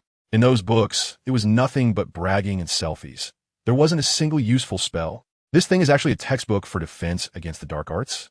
Isn't this just the kind of toilet reading that's going to be popular in 2025? I was taken aback, thinking that Dumbledore's criteria for hiring might need an upgrade. After spending a few more days at home, we all went to the Burrow together. The Weasley household was bustling with activity, full of warmth and chaos. Mr. and Mrs. Weasley treated Harry and me like their own sons, while Fred and George dragged Harry off to play Quidditch every day. Percy, on the other hand, cornered me and went on and on about his journey to becoming head boy, to the point where my ears were almost calloused. Their little sister Ginny was like an invisible person. She turned red as soon as she saw Harry and then quickly darted back to her room. The summer flew by, and I actually managed to preview all the textbooks except for Lockhart's pile of junk.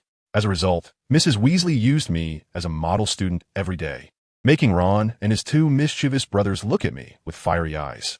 The twins kept pestering me, saying, "Neville, please, go play a game of Quidditch, forget those books." Ron had a face full of despair and said, "Give it up, guys, that's just how he is. I'm used to it." Finally, the day came for us to go shopping in Diagon Alley again. A big group of us set off, and we met Hermione at the agreed spot. As soon as she saw us, she was like a firecracker, chattering away about her summer adventures. When we started talking about the house elf named Dobby and mentioned that there was danger at Hogwarts this year, Hermione's expression instantly became serious. Ron suddenly slapped his thigh like a detective and whispered, "House elf. Only wealthy, old families can afford those. Harry, think about it. It must be Malfoy. He wants to keep you from going to school." We all agreed that there was indeed a possibility. Just as we were discussing this, we were stunned by the scene in front of Flourish and Blots. My goodness, it was a sea of people, the line blocking the entrance. All middle-aged witches with their necks craned and eyes shining, staring at the podium. Harry, being small, was the first to squeeze in, then quickly squeeze back out, panting and saying, "It's Lockhart. He looks exactly like his picture in the book." Hermione went wild at the news, screaming, "Oh my gosh, it's Gilderoy Lockhart himself. Let's get in line." Seeing her act like a little fangirl, I couldn't bring myself to tell her that her idol's book was nothing more than scrap paper in my eyes. So, we were dragged by Hermione into the line. When it was our turn, Lockhart saw Harry and his eyes lit up like a wolf seeing meat. Without saying a word, he lunged over and started snapping photos.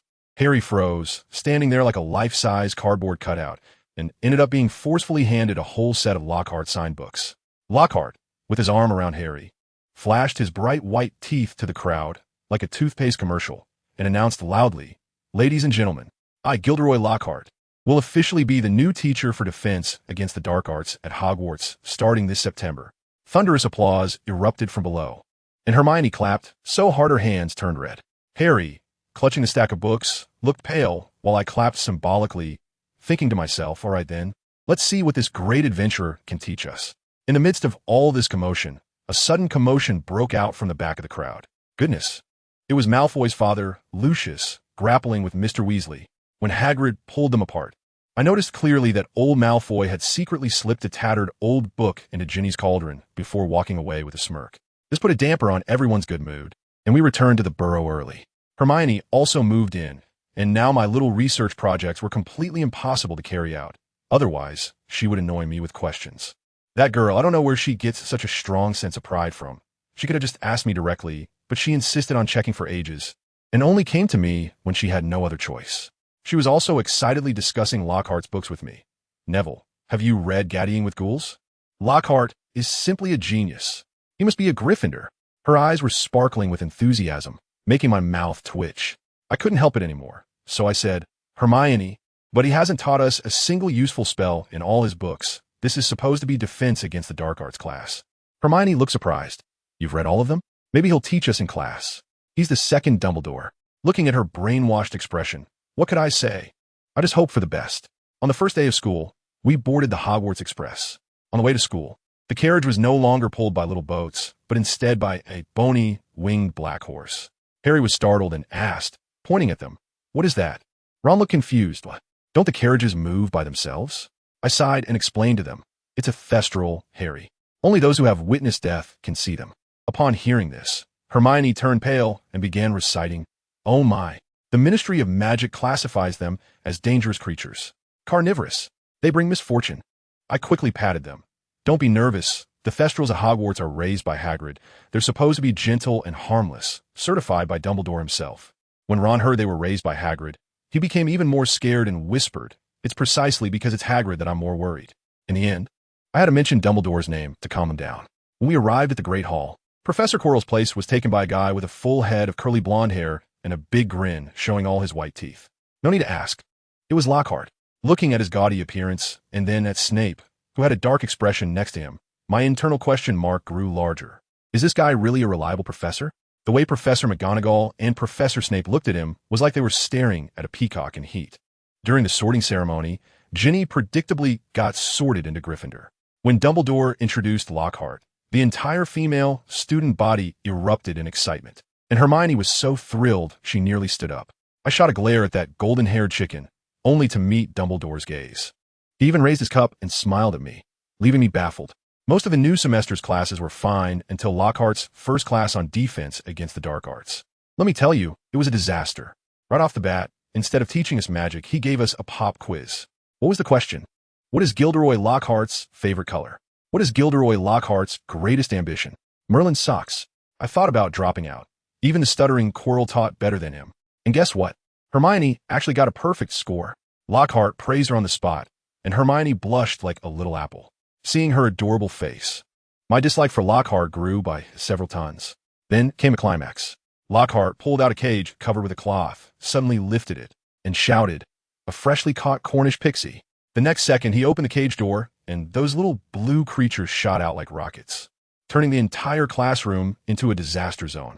They smashed ink bottles everywhere, tore down the chandelier, and one even rode on Ron's neck, biting his ear. And Lockhart, he hid behind the podium, shouting, "Quick, subdue them. They're just pixies." In the end, his own wand was snatched away by the pixies and thrown out the window.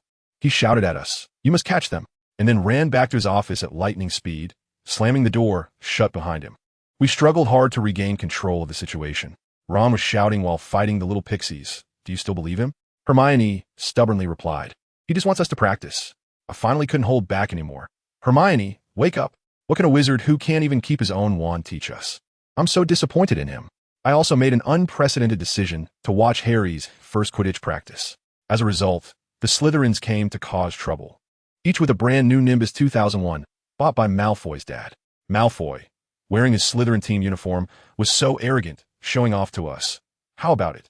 Maybe you Gryffindors can scrape together some money to buy a few new ones and donate your old junk to the museum.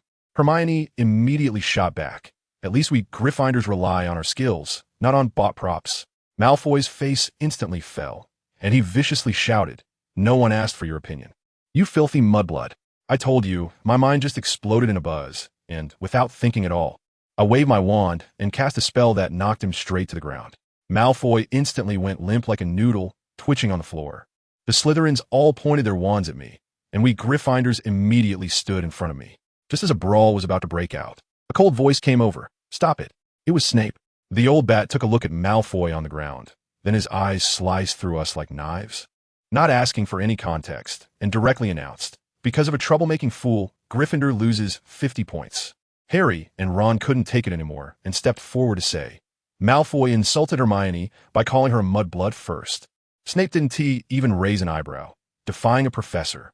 Weasley, Potter, Gryffindor loses another 10 points each. He took a deep breath, as if suppressing something, and finally waved his hand impatiently. "Get lost." Malfoy got up from the ground and even thanked Snape. But Snape left everyone stunned with his next sentence. "From now on, no one is allowed to say that word in front of me." After saying that, he left with a dark face, his cloak swishing behind him, leaving us all staring at each other. On the Gryffindor side, our training was ruined and we lost points, looking like wilted eggplants. Only George and Fred, those two jokers, seemed quite excited, running over to pat me on the shoulder. "Neville, that move was awesome.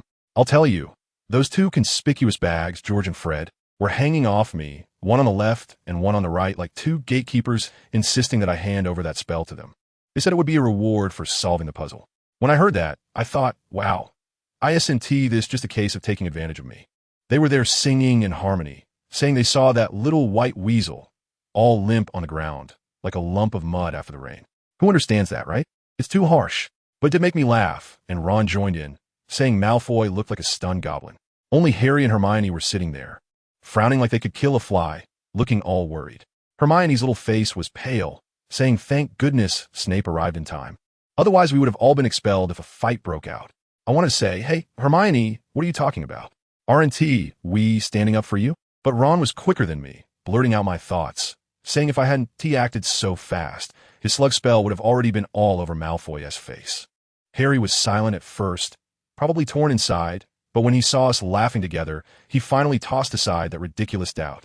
After all, How could he doubt his own friends? When we got to the dormitory door, Harry said he was going to the library to calm down, so we parted ways. As for me, my feelings were quite complicated. I couldn't really say if they were good or bad, so I went to the library too, hoping to find a corner to read quietly and clear my mind. I told you, the world of books is wonderful, quiet, and never blames you. At that moment, I was immersed in a book about transformation, completely unaware that someone was sitting across from me. Until a familiar voice called me a couple of times, I looked up, and wow, it was Hermione. She was sitting opposite me, looking very serious. Her brown hair seemed a bit lackluster. As soon as she spoke, I was taken aback. She said, "I think I should apologize to you." I was dumbfounded at that moment. Huh? Why? She spoke haltingly, as if every word took a great deal of effort. Because you were punished with detention. For me, I said those things. I should thank you, Neville. After saying that, she lowered her head, not daring to look at me. In that instant, I tell you, all the messy emotions in my heart vanished in an instant, replaced by a kind of, how should I put it, just pure happiness. I straightened my back, feeling as if the heavy air in the library had turned sweet. We don't need to be so polite, do we? Hermione? I grinned, feeling like I was smiling like an idiot. We are friends, aren't we? Friends should help each other.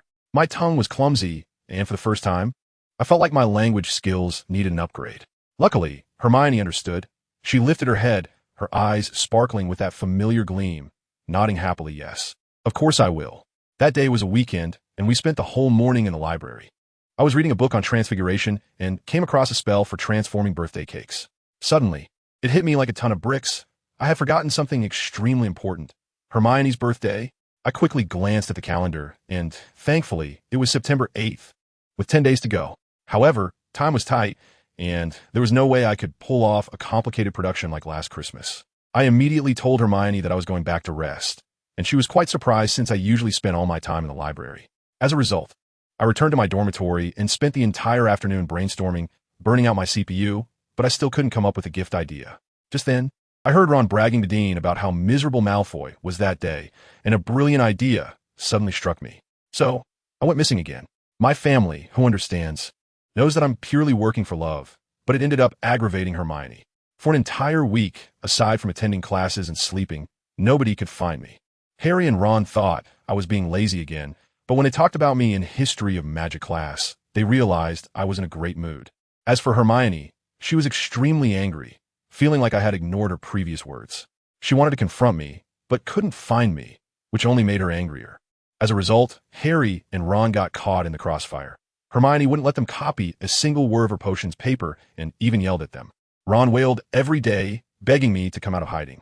I spent a whole 10 days of my free time plus 5 evenings and finally got the gift done. I carefully wrapped it in a box, looked at the ribbon and was not satisfied, so I unwrapped it and retied it, then annoyingly unwrapped it again to stuff a letter inside. After getting everything done, I was so tired that I fell asleep on the floor of the empty classroom, with a smile still on my lips. Little did I know, after I fell asleep, Dumbledore appeared silently, even conjured a bed and covered me with a blanket. That old man, I could cry. The next morning, as soon as I showed up in the common room, Harry and Ron rushed over to complain, saying Hermione was about to tear them apart because I was missing. What? She, really, is very angry. My face went pale at that moment, and the two of them were stunned when they saw my expression. Really, mate, Ron said with a look of sympathy. You better think about how to face her wrath. Ah, she's coming. After saying that, those two traitors sneaked back to the dormitory. As I turned around, I saw Hermione marching towards me with an angry expression. My heart sank. It was over, my good mood was gone, and I had messed up again. Is being missing fun? Her voice was sharp enough to shatter glass, and her brow was furrowed. I thought to myself, if you keep this up, those frown lines will show up on you before me. You even went out of your way to avoid us? Who was it that said we were friends last time? She was like a machine gun, not giving me a chance to interject. Or have you forgotten you promised not to research those dangerous things alone? Merlin above, I swear what I was working on this time was not dangerous at all. In the end, I resigned myself to it. Fine, let her scold me. Who told her to be the birthday girl? Today, she was the one in charge, and she shouldn't be angry. She scolded me for a full 20 minutes, her tone shifting from furious to worried. Suddenly, I understood. She was just worried about me. My eyes turned red instantly. Hermione, I interrupted her. I'm sorry, I won't hide anything from you again. Really, I'm a jerk. I shouldn't have made you angry. I looked at her with teary eyes, using the most sincere look I could muster. This tactic worked, and she finally huffed, stopped scolding me, and started asking what I had been up to these days. although I had promised. But I saw her eyebrows raise again, so I quickly added, "Can I tell you tonight?" "Of course, if you want to know now, I can tell you." I don't care what dangerous stuff you're messing with. If you get hurt, don't expect any concern from me." She said that, but I knew she was no longer angry. For the rest of the day, my spirits lifted again, and I smiled at everyone, even making some unfamiliar classmates confused. In Transfiguration class, I performed exceptionally well, turning a candle into a large bouquet of blooming flowers, and the girls in the class screamed in excitement. Even Professor McGonagall didn't punish me. She happily awarded 10 points to Gryffindor. In the evening, I invited Hermione to the library, but I couldn't focus on a single word in the book. My mind was filled with the surprise for later. When it was time for dinner, I pulled her, who was about to head to the Great Hall, and said, "Hermione, would you like to have dinner with me? Aren't we just about to go?" She looked confused. Alone. Under her puzzled gaze, I led her to a secluded, empty classroom. I opened the door with my wand. Inside was just a small square table with 2 chairs, and on the table was a square box. She sat down and asked a bit smugly, "So, what are you treating me to? Your freshly brewed potion?" I felt even more embarrassed and quickly opened the box. "Hermione, happy birthday." Inside was a particularly beautiful chocolate cake with "Happy Birthday, Hermione" written on top. Hermione was stunned at that moment, unable to say a word, just staring at the cake. After a long while, she finally softly said, "Thank you." Her voice was choked. "Neville, you did all this just to make this cake." "I'm really sorry, Hermione. The cake wasn't made by me," I said shyly. "It was too complicated. The house elves said the process was tedious, so I gave up. But I made other gifts for you." I quickly changed the subject and pulled out a beautifully wrapped small box from my pocket, presenting it to her like a treasure. "Why are you so nice to me?" Hermione finally couldn't hold back, and tears streamed down her face. She regretted it so much, regretting that she shouldn't have lost her temper with me, and shouldn't have doubted me. I got flustered all of a sudden. "Hermione, don't cry. We're friends, right?" I also gave gifts for Harry and Ron's birthdays. Besides, they must remember too, it's just I forgot to remind them. My mouth just keeps getting messy, eh? "No, Neville, you shouldn't be so nice to me. I lost my temper at you." She's about to cry again. I was in a panic when suddenly, bang, bang, bang, something was knocking on the window. It was an owl, holding a letter in its beak. I quickly ran over to open the window, and the owl dropped the letter, pecked me angrily, and then flew away. I opened the parchment, and my face went pale instantly. "What's wrong?" Hermione asked curiously, holding back her tears. "I'm sorry, Hermione. I can't stay with you." I felt a bucket of cold water poured over me from head to toe. "Professor Snape has sent me to detention right now." I handed her the letter, which was in Dumbledore's handwriting, stating that Professor Snape thought I should go to his office now to serve the detention that was set 2 weeks ago. The old man also added in a postscript that he was sorry he couldn't persuade him, but maybe he could make the punishment a little lighter. At that moment, I cursed Snape 1,000 times in my heart. I used a shrinking charm to make the cake smaller and stuffed it into Hermione's hands, insisting on walking her back to the entrance of the Great Hall. "Today is your birthday," I said loudly to her. "You must have felt very lonely this time last year. I can't let you have another lonely birthday." She said goodbye to me at the entrance of the hall, turning back 3 times as she walked towards the long table. As for me, I could only brace myself and rush to the dungeon, fearing that if I was late, Snape would really turn me into potion ingredients. As soon as Hermione returned to the long table, Harry and Ron crowded around her, and Harry immediately spotted the gift box she had hidden behind her. "What about Neville?" Ron asked. "He is in detention with Snape," she said, frustrated. Harry hesitated to speak, but didn't say anything. Hermione ate her meal particularly quickly that day and ran back to the dormitory alone after finishing. As soon as she left, Harry grabbed Ron and ran out. "Harry, where are you going?" "To the kitchen. We forgot. Today is Hermione's birthday." Harry shouted excitedly. Ron was frozen in shock. His voice changed. "What? Did you see that gift box? It must be from Neville." As Harry spoke while running, he said, "We don't have time to prepare a gift. Let's see if there's a cake in the kitchen." Fortunately, the house elves were highly efficient, and they had 2 cakes ready for them in an hour. When they hurried back to the common room with the gifts, Ginny called Hermione out. When Hermione came out, her mood had already improved a lot. Harry and Ron exchanged glances and simultaneously revealed the boxes they had hidden behind their backs. "Hermione, happy birthday. The confinement here is much better than I imagined." As soon as I walked in, I saw Dumbledore in the office, smiling at me. With the headmaster here, I felt a sense of relief. "Neville, it's so good to see you looking so energetic," Dumbledore said with a smile. "I was worried that you might be hurting your health by staying up late." My face turned red in an instant, feeling like a little secret had been exposed by my parents right there. Snape next to me snorted, his mouth tightly pressed, not saying a word. Dumbledore said he had discussed with Snape and that he would decide my punishment. I quickly bowed to Professor Snape in thanks. But inside I felt that Dumbledore calling him reasonable was the funniest joke of the century. Then Dumbledore asked me what the most difficult potion I had successfully brewed was. I thought for a moment and didn't mention the polyjuice potion. It was too time-consuming. It was the calming draft, sir. I made some during the summer and sold them. As soon as I finished speaking, I saw Snape behind the desk suddenly raise an eyebrow. That was part of the O.W.L.S. exam content. Neville, you surprised me again. Dumbledore seemed even happier. Snape coldly interjected, saying that I should complete my punishment first before rewarding his treasure boy. My face turned completely red. Then Dumbledore waved his wand and conjured a large table. My punishment was to brew a calming draft on the spot. I quickly pulled out 2 cauldrons and various materials from my magically enhanced pocket, and Snape looked at me with even more surprise. I spent twice the usual amount of effort, afraid of making even the slightest mistake. Dumbledore sat nearby, like an audience member, occasionally pulling out a piece of candy to eat. As for Snape, he pretended to be grading papers, glancing at me from time to time, his mouth twitching unnaturally. 3 hours later, I succeeded, and it was better than any previous attempt. I divided the potion into 3 vials and handed them to Dumbledore and Snape. Dumbledore praised it, saying it was good enough to get an O on the O.W.L.S. Snape didn't touch the vials. He just glanced at them and nodded almost imperceptibly. Severus, I think his confinement should be over, Dumbledore said. Snape huffed again, as if in agreement.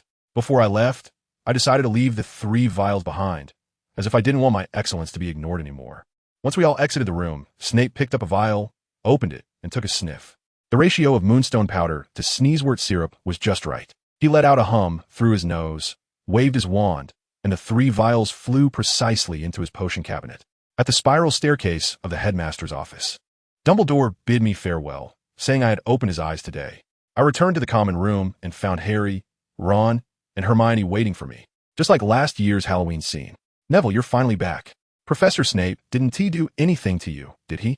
Hermione asked eagerly, having eaten too much cake, with a bit of chocolate on the corner of her mouth. Ron, that little rascal, purposely didn't he remind her, probably as revenge for what happened on the train last time. I told you.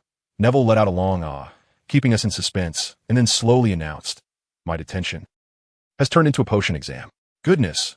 I immediately saw Harry and Ron's faces turn pale. Their expressions were like they had seen a ghost, murmuring, oh my. Snape's exam actually requires a preview card. Only Hermione, the top student, instantly relaxed her expression. She quickly asked what they would be tested on, and Neville calmly replied, just made a calming potion, I'm pretty good at it. I felt something was about to go wrong, and sure enough, Hermione's academic radar buzzed. The calming potion, that's 5th grade material. You actually said you're good at it? You have to teach me. Oh no, I felt like Neville regretted it deeply. He shouldn't have acted cool in front of the academic genius. Ron muttered beside us. Why don't you ask him how he did on the exam? Neville stammered for a while, and finally said it was okay. Let me tell you, will he dare say that? If he dared to say Dumbledore praised him for getting an outstanding, Hermione would probably disown him on the spot. The following days were simply unbearable. We couldn't attend Gilderoy Lockhart's class at all. Ever since he got messed up by the house elf last time, he didn't dare bring anything. And every day, he just made us reenact the ridiculous plots from his books, with Harry as his personal male lead. During History of Magic class, Ron secretly discussed with Harry, we need to come up with a way to make Hermione see Lockhart's true colors. I leaned over and asked what way. Ron hesitated for a long time and finally said, I don't know either. I really want to give him a big eye roll. And guess what? It was still Neville. Just when we were about to fall asleep from Professor Bin's lecture, he suddenly perked up and slowly squeezed out 3 words, truth potion.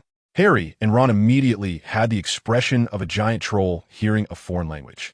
Thus the plan began. Neville lied to Hermione, saying he needed to brew some potions to make money, and surprisingly, she believed him. Then I saw them every day in an empty classroom, staring at a cauldron, awkward enough to scrape out a 3-bedroom apartment. The first time, he didn't control the heat well, failure. The second time, the order of materials was wrong, failure.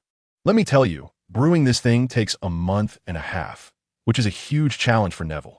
But Hermione is truly amazing.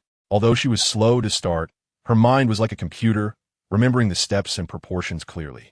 Neville couldn't help but praise her. Hermione, you are a genius. I'm just a dumb bird trying to fly early. One sentence nearly flipped the cauldron over. On the other hand, Ron's little sister Ginny had been acting stranger and stranger lately, often disappearing in the common room. When her brothers asked her, she wouldn't say anything, and Ron complained that she must be lovesick. Before we knew it, Halloween arrived. At the feast, the hall was decorated with 100 jack-o'-lanterns. The ceiling was pitch black. And with the eerie music, it felt like a dark wizard could jump out at any moment and cast Avada Kedavra on you. Hermione had a mental block from last Halloween. She was scared and tightly gripped my and Harry's hands. Neville squeezed her hand and said, "Don't be afraid, we are here." Ron joked, "Yeah, we even have the future white wizard Mr. Longbottom with us." I have to tell you, the professor's table was truly spectacular. Professor Flitwick directly cosplayed as himself, a real fairy. Professor McGonagall surprisingly wore a Quidditch team robe. What a hidden fan. Professor Sprout looked like a giant cabbage. As for Hagrid's cosplay, I can only say it was abstract. He wanted to dress up as a dragon, but his wings were on the wrong way, making him look like an upside-down owl. Only Dumbledore and Snape didn't dress up, and then Dumbledore pointed his wand, and his hat went duong and turned into a big lion, just like the medal Neville gave to Hermione. When Neville turned around and found Hermione wasn't wearing it, he felt a bit disappointed, but Hermione pulled out a necklace from her collar, and the medal was hanging around her neck. Everyone was enjoying their meal when Harry suddenly froze, his face pale, looking like he had lost his soul. Hermione quickly asked him what was wrong, and he stammered, I heard a strange voice saying, "It wants to kill."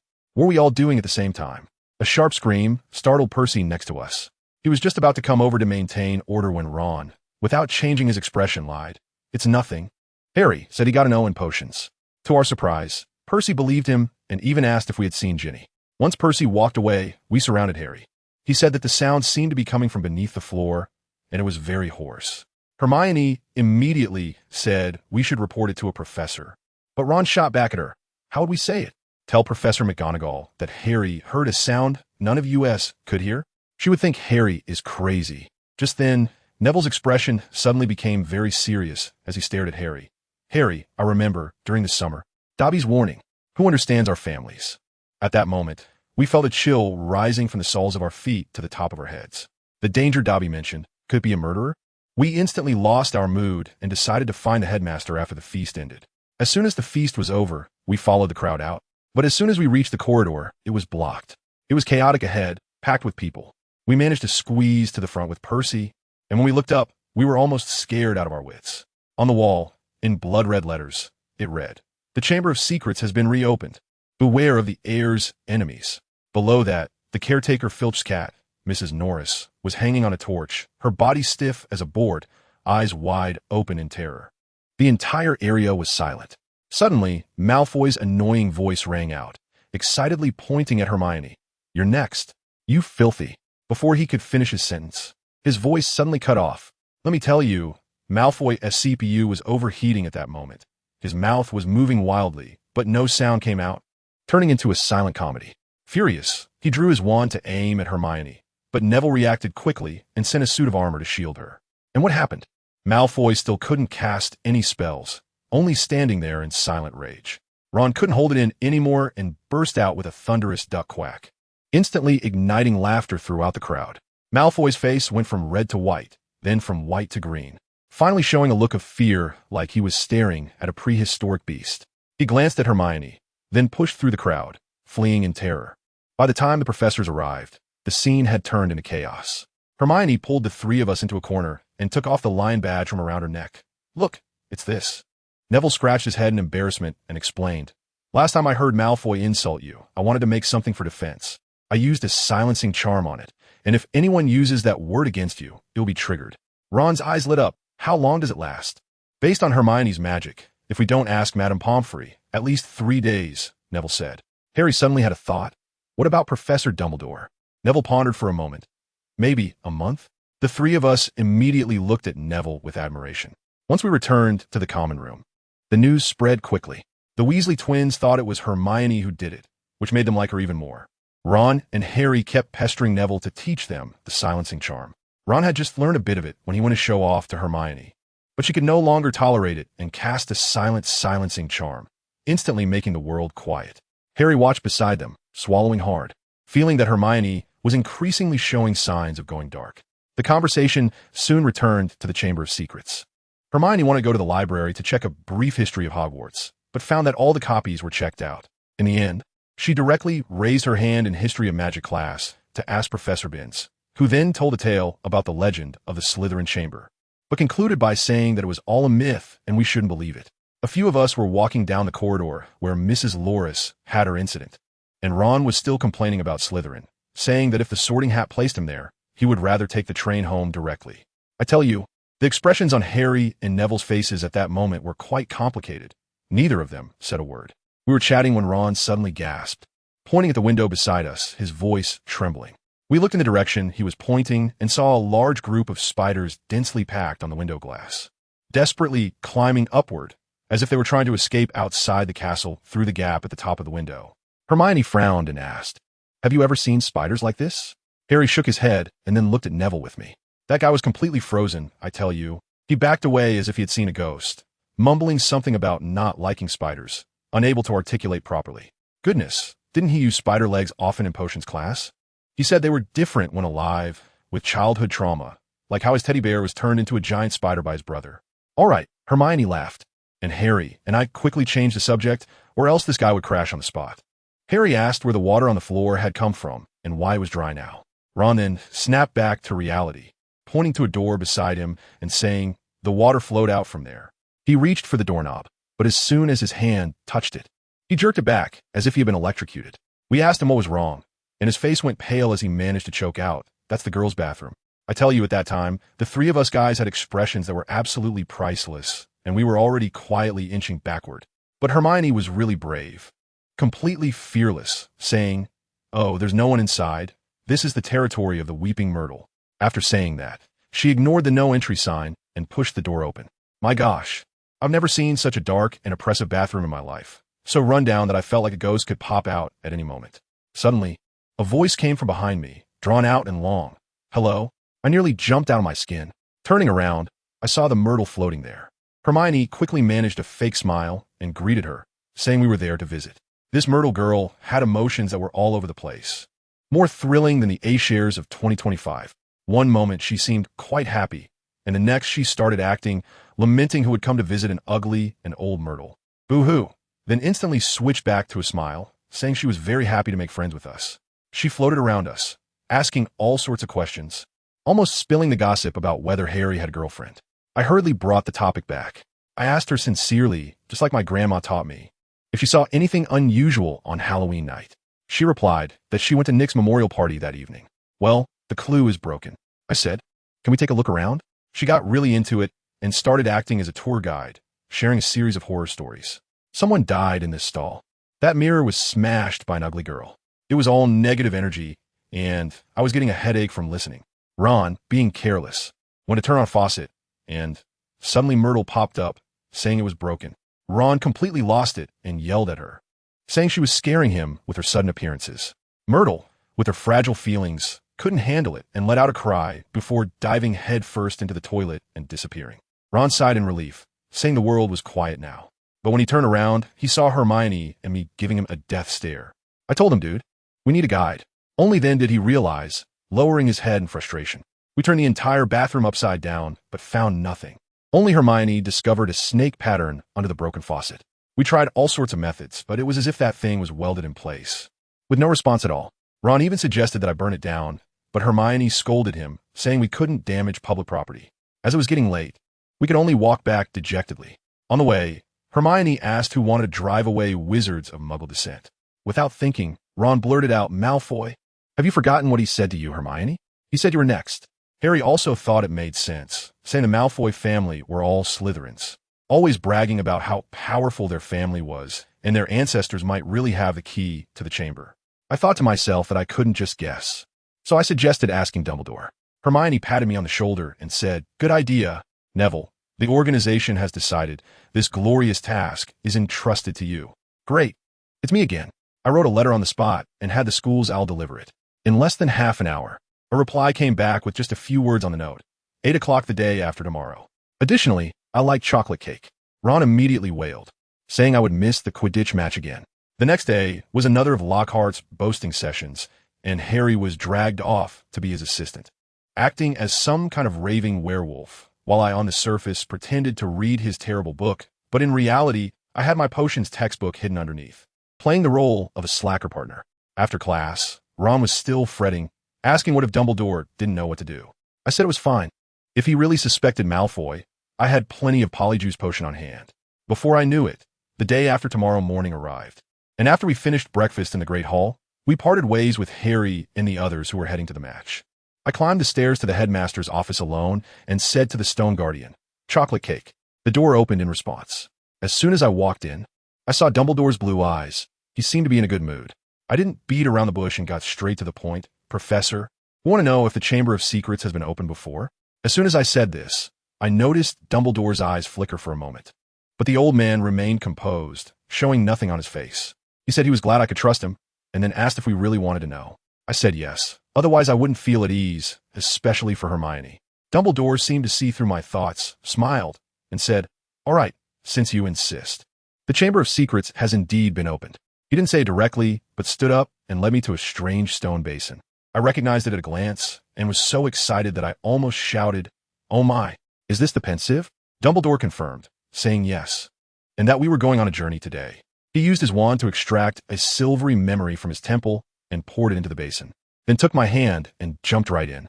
The scene before us was still Hogwarts, but it was clearly many years ago. We followed a younger version of Dumbledore down the corridor. Suddenly, the young Dumbledore called out to a student, "Why are you wandering around at this late hour?" "Tom?" The old Dumbledore beside me whispered, "Remember his appearance." I quickly looked closely. He was a boy around 16 or 17, incredibly handsome, wearing a prefect badge on his chest. Clearly not an ordinary person. The boy chatted casually with Dumbledore for a moment before leaving. At this point, the scene suddenly cut off. Dumbledore and I were plunged into darkness, and then the light returned, bringing us back to the principal's office. I hurriedly asked if that Tom was the heir of Slytherin. About him, Tom Riddle. He had another name. The old man paused, and I felt the air freeze. Voldemort. Boom. My mind exploded. Voldemort, the heir of Slytherin, is him?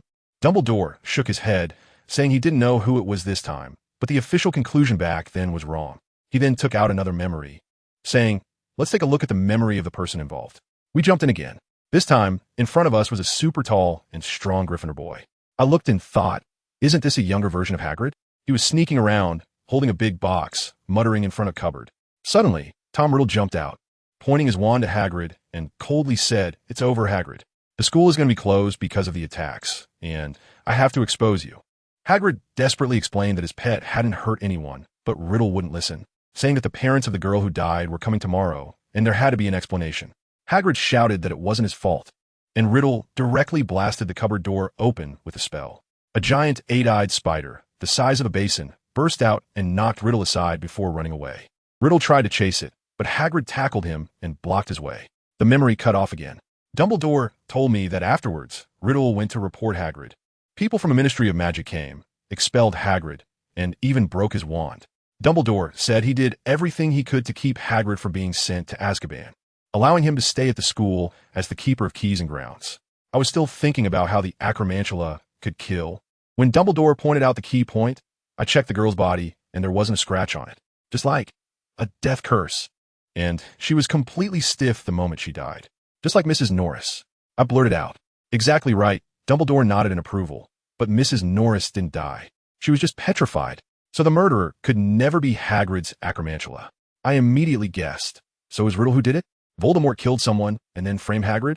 Dumbledore said he thought so too. Voldemort himself is a Parselmouth, just like Slytherin. But he also said that this time the Chamber of Secrets being opened probably has nothing to do with Voldemort himself, because he is currently hiding in Albania. The clues had run dry again, and I irritably scratched my head. Dumbledore noticed it was getting late and told me to head back. I said goodbye to him, still pondering the matter, when I suddenly realized I forgot to ask Dumbledore who that dead girl was. I hurried back to the lounge, but instead of seeing a crowd celebrating, I only saw Wood and a few others. As soon as Wood saw me, he said to hurry to the medical wing. Harry was injured. I rushed to the infirmary, where Ron and Hermione were arguing quietly. I asked what happened to Harry, and Ron, extremely angry, said that Harry had just been hit by a bludger, but that idiot Lockhart insisted on treating him. With a wave of his wand, he ended up making all the bones in Harry's arm vanish. I leaned in to take a look, and Harry's hand was as soft as rubber. It was almost unbearable to see. I pinched it and asked if he felt anything, and he said no. It seemed the only option was to drink some bone marrow and hope it would heal slowly. Once Madame Pomfrey had walked far away, I finally told them everything I had seen at Dumbledore's. As soon as Harry heard it was Voldemort again, he got so angry he tried to sit up, but Hermione pushed him back down. Ron was still shivering and said, "What if it was Hagrid's monster?" And Hermione snapped at him, saying he hadn't been listening properly. Hermione then started to analyze. Dumbledore said the air was a parcel tongue. So who could have opened the Chamber of Secrets this time? Before she could finish her sentence, I noticed Harry's face had turned extremely pale. I asked him what was wrong, and Harry cautiously asked, "What is parcel tongue?" I explained that it means being able to talk to snakes, a special ability of Slytherin. After hearing this, Harry stammered, "So, be able to talk to snakes."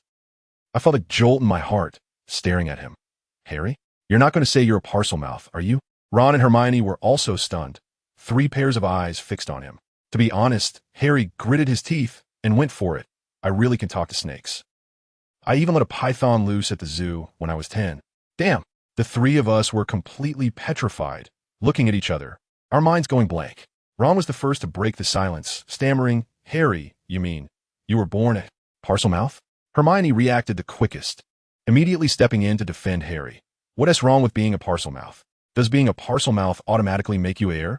Harry didn't open the Chamber of Secrets. "He has been with us all day." Ron quickly apologized too. "Of course, I didn't believe it was Harry. Come on.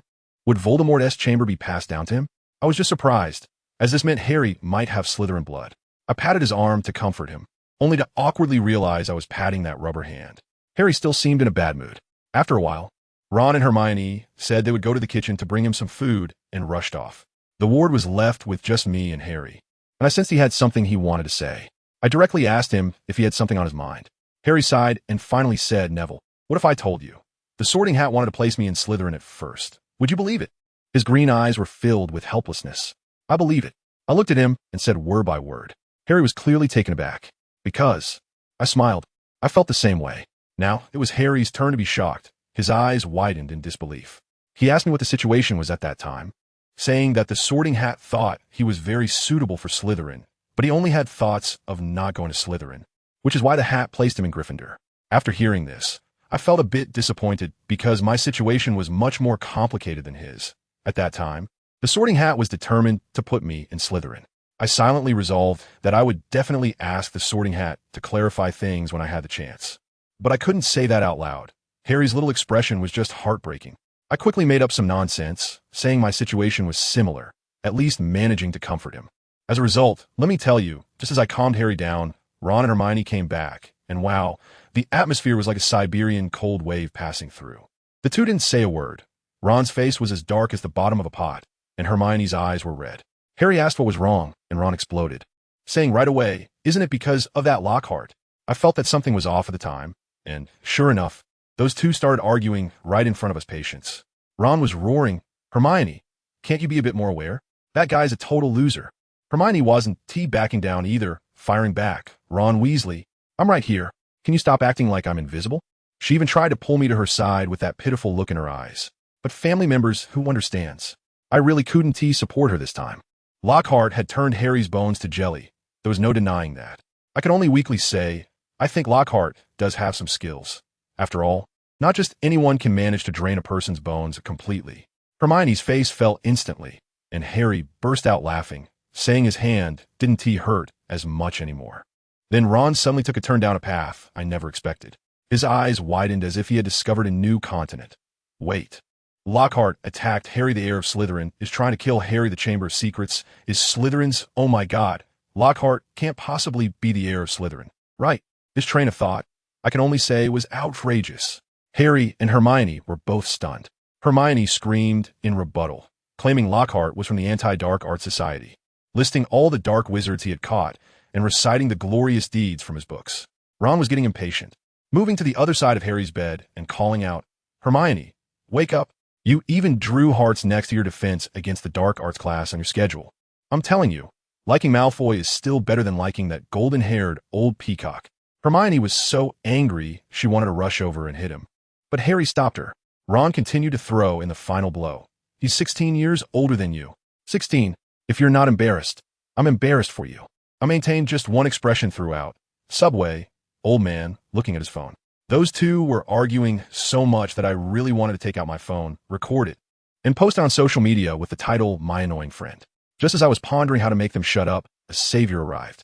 "You lot, is a medical wing a market? Get out now," Mrs. Pomfrey shouted, and I swear her voice could be heard 2 corridors away. All of us, including Harry who was lying on the bed, were scolded right in front of her, and when we finally left in disgrace, she nearly kicked Harry out too. Well, now that we were out of the medical wing, the Cold War escalated. Hermione ignored Ron, and in turn, she ignored me too, which made me feel really wronged. That night in the common room, I quietly suggested to Ron that we should apologize. Ron blew up. "Why should we? Where did I go wrong? You think Lockhart is a loser too. All right, this guy is just stubborn." I had to think differently. How could I make Hermione see the reality? Ron muttered that he really didn't know why I always defended her, and then suddenly his eyes lit up.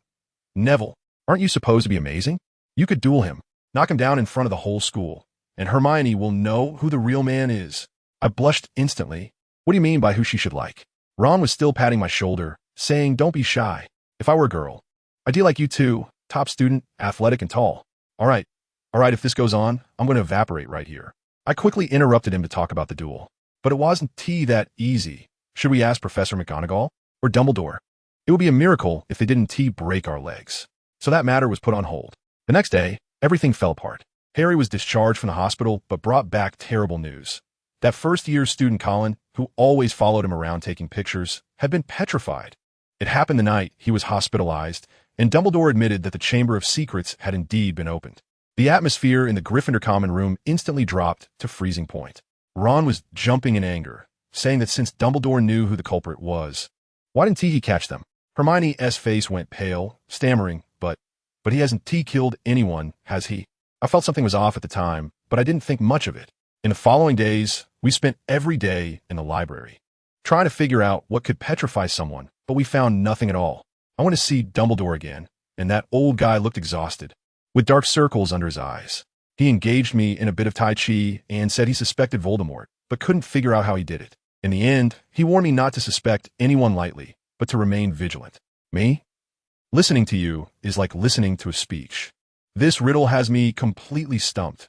On the way back to the dorm, I held my wand the entire time, so alert that I almost disarmed a couple making out in the corner. The atmosphere at school is getting increasingly strange, with talismans for sale everywhere, like a market. Percy has also become paranoid because Ginny has been in poor spirits lately, distracted all the time, and he suspects someone is bullying his sister. He even spent a lot of money to bribe Fred and George to protect Ginny. Amidst all this chaos, a notice suddenly appeared on the bulletin board, Dueling Club. Tonight at 8 in the Great Hall. Ron got excited and nudged me. "Here, that's our chance." At 8 o'clock, we arrived at the Great Hall on time. Let me tell you, it was packed with people. But when I looked at the stage, I was stunned. Lockhart, wearing his flashy light purple robes, was standing next to Snape, whose face was dark enough to drip ink. The three of us, except for Hermione, immediately wanted to turn around and leave. Lockhart was rambling on, introducing his assistant Professor Snape, and even said that at the end of the demonstration, he would return your potions to you intact. The look on Snape's face made me feel like he was about to pull out a cauldron and turn Lockhart into a potion. Finally, the demonstration began. Lockhart struck an extremely flamboyant pose, but as soon as he opened his mouth to start, Snape waved his wand. Expelliarmus. Whoosh! A red light shot out. Lockhart flew off, tracing a perfect parabolic arc in the air, and landed with a thud a few meters away. The entire hall went silent for a moment, then erupted in thunderous laughter. The Slytherins were rolling on the floor laughing, and Ron was laughing so hard he nearly passed out. That scene, I tell you, was exhilarating. I struggled to hold back my laughter and glanced at Hermione, only to find her looking worried. "Fine, Lockhart, you successfully pissed me off. The guy has real nerve." He got up, dusted himself off, and stubbornly claimed he was just demonstrating the power of the disarming spell. I was truly seeing things for the first time. Then he had the students pair up to practice. Ron elbowed me in the side. "It's your turn." I understood. I took a deep breath, jumped onto the stage, walked up to Lockhart, and pretended to be an enthusiastic fan. "Professor, I want to duel with you. Please don't go easy on me." Ron, the audience, was already laughing so hard he was pounding the floor. Snape stood to the side, a barely noticeable smile playing at the corners of his mouth, which was quite obvious. Lockhart was indeed hooked, displaying his signature dazzling smile. Before he could finish his bow, I had already completed mine. As soon as he finished speaking, I instantly cast my spell, Expelliarmus. Another perfect parabolic arc. Another round of uproarious laughter from the audience. I pretended to panic and apologized. Professor, I'm sorry. I didn't mean to. I actually did it on purpose. I thought he would be furious this time, but instead, he taught me another lesson. He got up, heartbroken, and said, Mr. Longbottom, in order to prevent you from being downcast for losing to me, I had no choice but to resort to this desperate measure. Wow, what an acting performance. The Oscars owe him a little golden statue. However, this time, not many people believe him anymore, and many students walked out directly. Even Hermione looked at him with disappointment. With my goal achieved, I happily stepped down.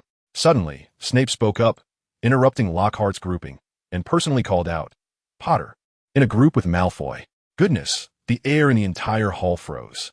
Harry and Malfoy walked onto the stage. Both drew their wands like roosters ready to fight. Neither bowed, just staring fiercely at each other. And guess what? That Lockhart was still there pretending to count 1, 2. Let me tell you, Malfoy is really not playing fair. Before he even finished the word 2, a spell shot straight at my buddy Harry's face. Fortunately, Harry was stable and managed to withstand it, not even swaying an inch.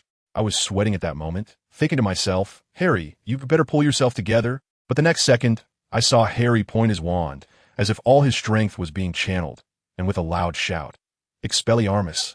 Wow, a red light shot out faster than lightning, hitting the target perfectly. Malfoy let out a yelp, his whole body flying back like a kite with a broken string, landing 2 meters away. And where was his precious wand? It spun in the air, doing a perfect 720-degree turn, and landed safely in Harry's hand. Harry himself was stunned, holding 2 wands, with a look of who am I? Where am I? On his face. The Gryffindor side instantly erupted, with applause and cheers that nearly lifted the roof off. The Slytherin side turned green, each of them looking like they had swallowed a fly. Snape's ever-unchanging iceberg face was even colder as he floated over with a sarcastic remark. Potter, do you intend to keep Mr. Malfoy's wand as a trophy? What are you thinking with that giant troll brain of yours? Harry jolted, quickly running over to return the wand to Malfoy, perhaps feeling a bit embarrassed. Seeing how badly Malfoy had fallen, he inadvertently asked, Are you okay? I tell you, just these 3 words made the atmosphere at the scene instantly strange. Malfoy, who had been wearing a fierce expression as if he wanted to eat someone, froze when he heard this, looking like he had seen a ghost. He snatched the wand and rushed out of the hall without looking back, leaving his 2 lackeys behind. It was a complete breakdown of his defenses. As soon as Ron got off the stage, he flitted around like a butterfly, showing off. Did you see that? Harry was amazing. That Malfoy kid cheated. He deserves it. The next duel was a bit, how should I say it? Hard to describe. When Ron and Neville went up, it was purely for friendship. They just casually sparred a couple of times, and that was it. But the match between Hermione and Parkinson was something else. Both of them disarmed each other at the same time. Their wands flew away with a clatter, and then they just went at each other, pulling hair, choking necks. Who understands? The magical duel instantly turned into an octagonal cage match, focusing on physical combat. In the end, Snape couldn't stand it anymore and waved his wand to separate them. On the way back, Hermione's neck was all red, and she asked pitifully, Why does she hate me so much? Ron, with a mouth that seemed to be enchanted, casually replied, I heard that Parkinson has been secretly in love with Malfoy. The 3 of us guys instantly understood and couldn't help but burst out laughing. So this is the pure love warrior falling down in response, huh? Hermione's face puffed up with anger. After this incident, Hermione went straight into emo mode. And when she returned to the dorm, she packed up all of Lockhart's useless books and threw them to the bottom of the trunk, completely unfollowing him. For the next couple of days, she hardly spoke, and it was Neville who kept her company. But fortunately, our Gryffindor queen quickly adjusted and came back to life. But it wasn't over yet. Something else happened at Hogwarts. A Hufflepuff boy was petrified, and absurdly, even nearly headless Nick, a ghost, was petrified along with him. Now the whole school was in a panic. What on earth could take down a ghost? The scope narrowed down, and Hermione and Neville analyzed and concluded that the monster was either a Medusa or a basilisk. Everyone was speculating about who that so-called heir of Slytherin could be.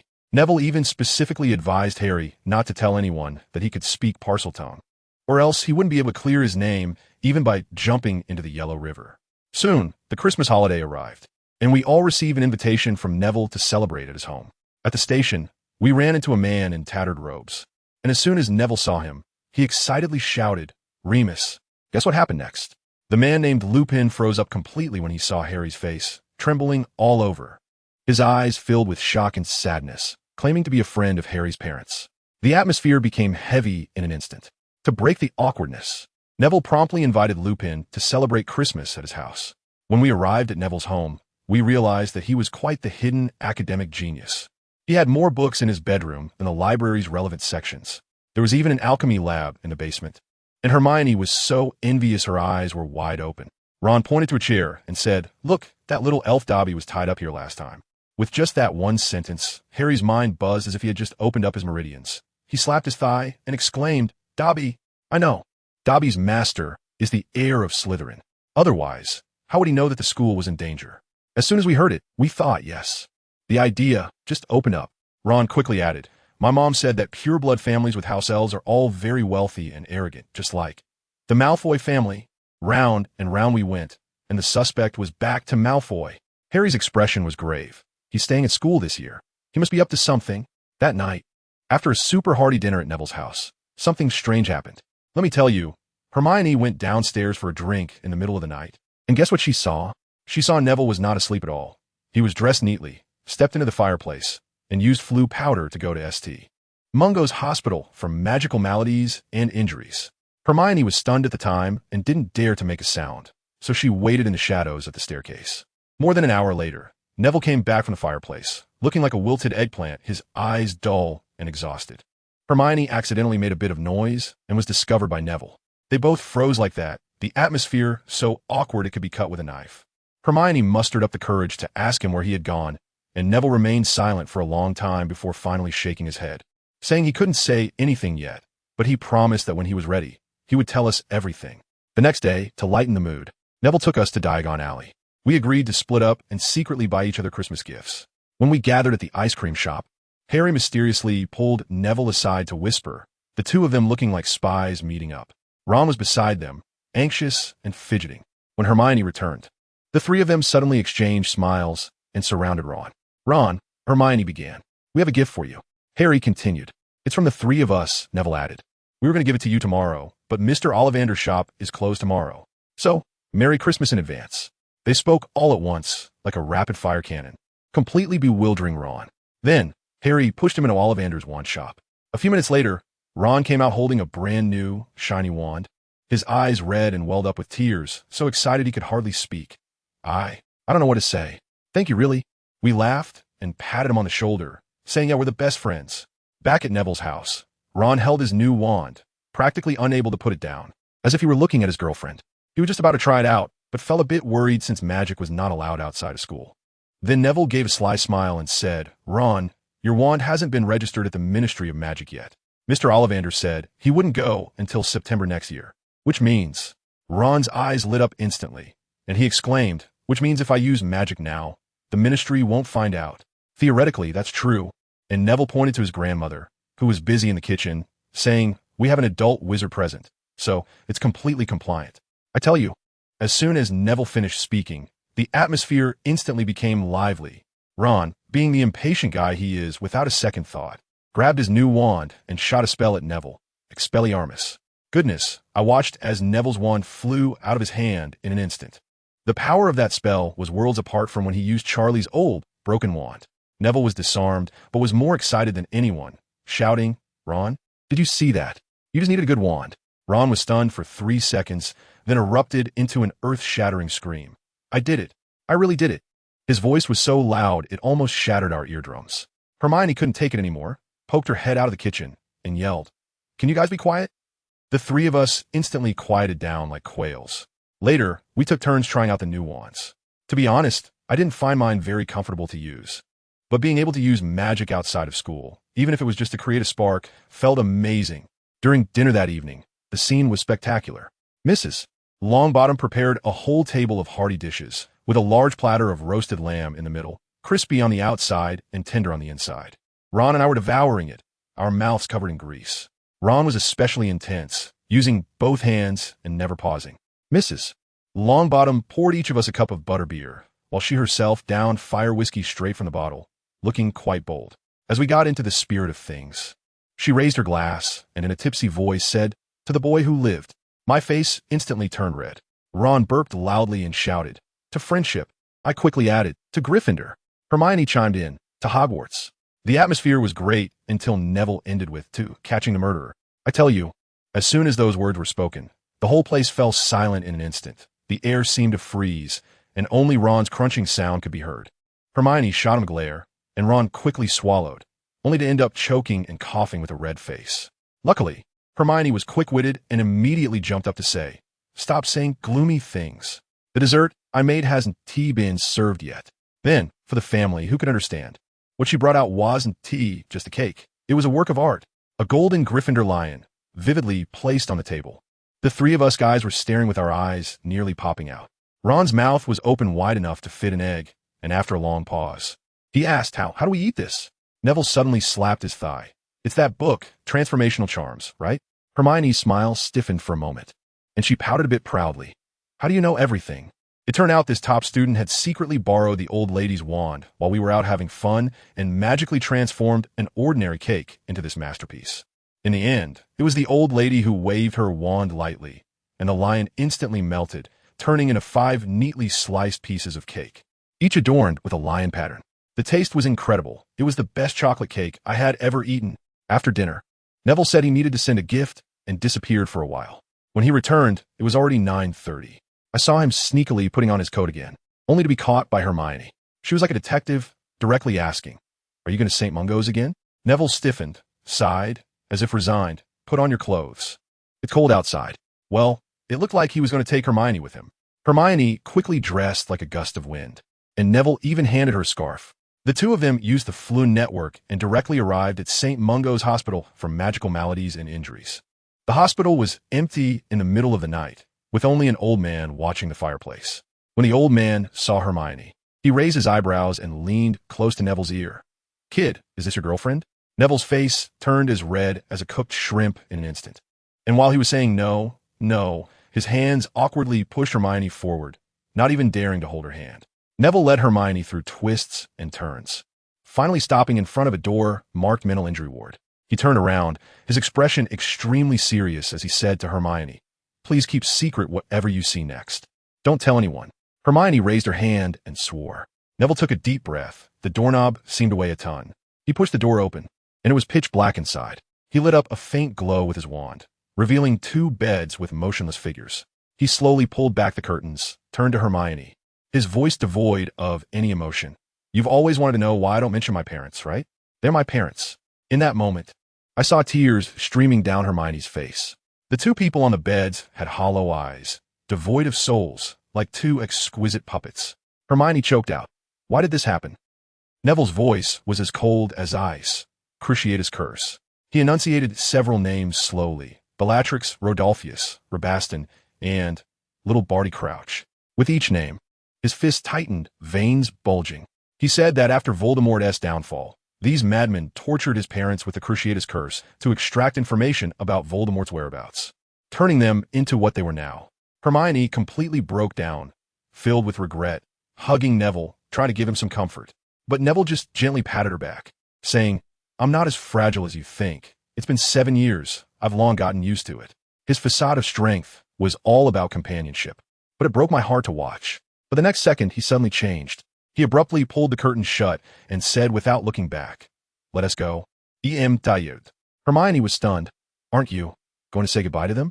Neville coldly replied, "No need. They can't understand anyway." Then he forcibly took Hermione's hand and quickly left the ward. Back home, Neville wordlessly returned to his room. Madame Longbottom came out, looking at Neville's back, gently said to Hermione, "Every time he comes back from there, his emotions are different. It's okay, dear. He'll all be fine by tomorrow morning." Sure enough, the next day, Christmas, Neville really was back to normal, as if nothing had happened. At 9 a.m., Remus Lupin arrived. I tell you, Lupin is like my electronic ibuprofen. Witty and humorous, knowledgeable, completely the opposite of that fool Lockhart. We told Lupin everything about the incident in the chamber, and when we mentioned the house elf Dobby, Lupin's expression changed suddenly. He stood up abruptly. "Dobby? He is the house elf of the Malfoy family." Ron exploded at once. I knew it was the Malfoys. But Neville and I felt something was off. If it really was the Malfoys, the first target would definitely be me. Neville suggested using Veritaserum to interrogate Malfoy and asked Lupin if he could brew it. Lupin chuckled and said that stuff was too advanced for him, jokingly suggesting we might as well consult Professor Snape. Ron exaggeratedly shouted, "Are you trying to murder Neville?" Lupin said seriously, "Although I'm one of the many who do not like Snape, he is indeed an excellent potions master." This made us all laugh. Later, Lupin called Neville aside and said he would teach him a more advanced spell called the Patronus Charm. During lunch, Neville deliberately teased Hermione, saying Lupin taught him a spell that could see someone else's romantic dreams, and Hermione's face turned red like never before. In the afternoon, Lupin officially started teaching Neville. He first let Neville experience what it felt like to use the Patronus Charm, with countless memories flashing back in his mind, like watching a 3D movie.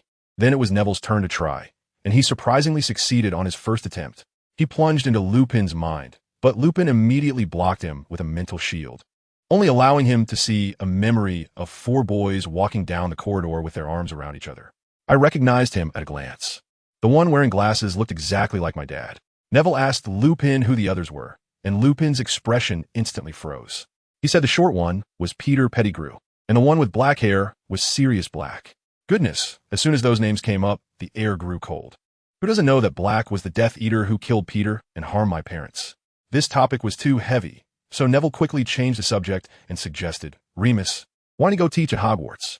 Lupin's eyes lit up immediately, but then dimmed again as he said he couldn't go. Neville suddenly locked the door, cast a silencing charm, stared at Lupin, and said word by word, "You think. I really don't know your identity, do you, Remus?" Lupin froze, his face full of disbelief. Neville's voice suddenly rose an octave, almost shouting, "Do you really think I would distance myself from you because you're a werewolf? Why do you think I got close to Snape? Just to learn about werewolf potions. Why do I always give you warm things? Because I know you'll be cold after the full moon." Lupin was so shocked he couldn't speak, just gripping the armrest tightly. "You asked me why I trust you so much." Neville's eyes turned red. "Because you were the one who brought me out of my first gloom." Lupin lowered his head, his voice trembling when, "Did you find out?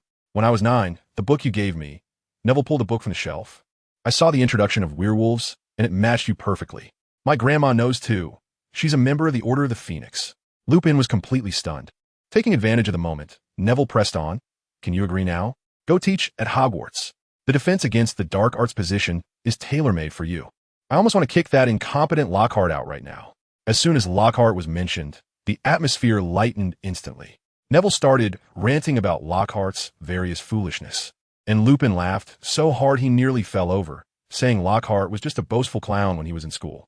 Just as they were enjoying their laughter, a loud knocking suddenly erupted.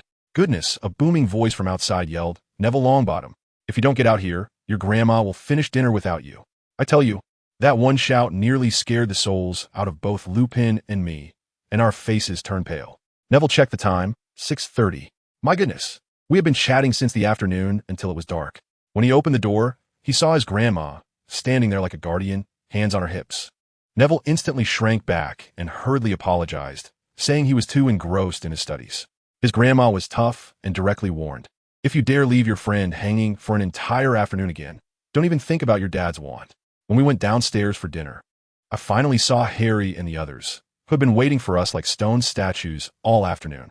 Harry quietly asked how my practice was going, and I gave him an okay sign. Ron, being the foodie he is, stuffed his mouth and mumbled, asking what I had learned to keep me occupied for an entire afternoon. I could only give him a look, signaling to talk about it later. Hermione pretended to study the mashed potatoes on her plate the entire time, but her little eyes kept glancing at me, clearly relieved to see I was doing well. After dinner came the highlight of the evening, the gift unwrapping session.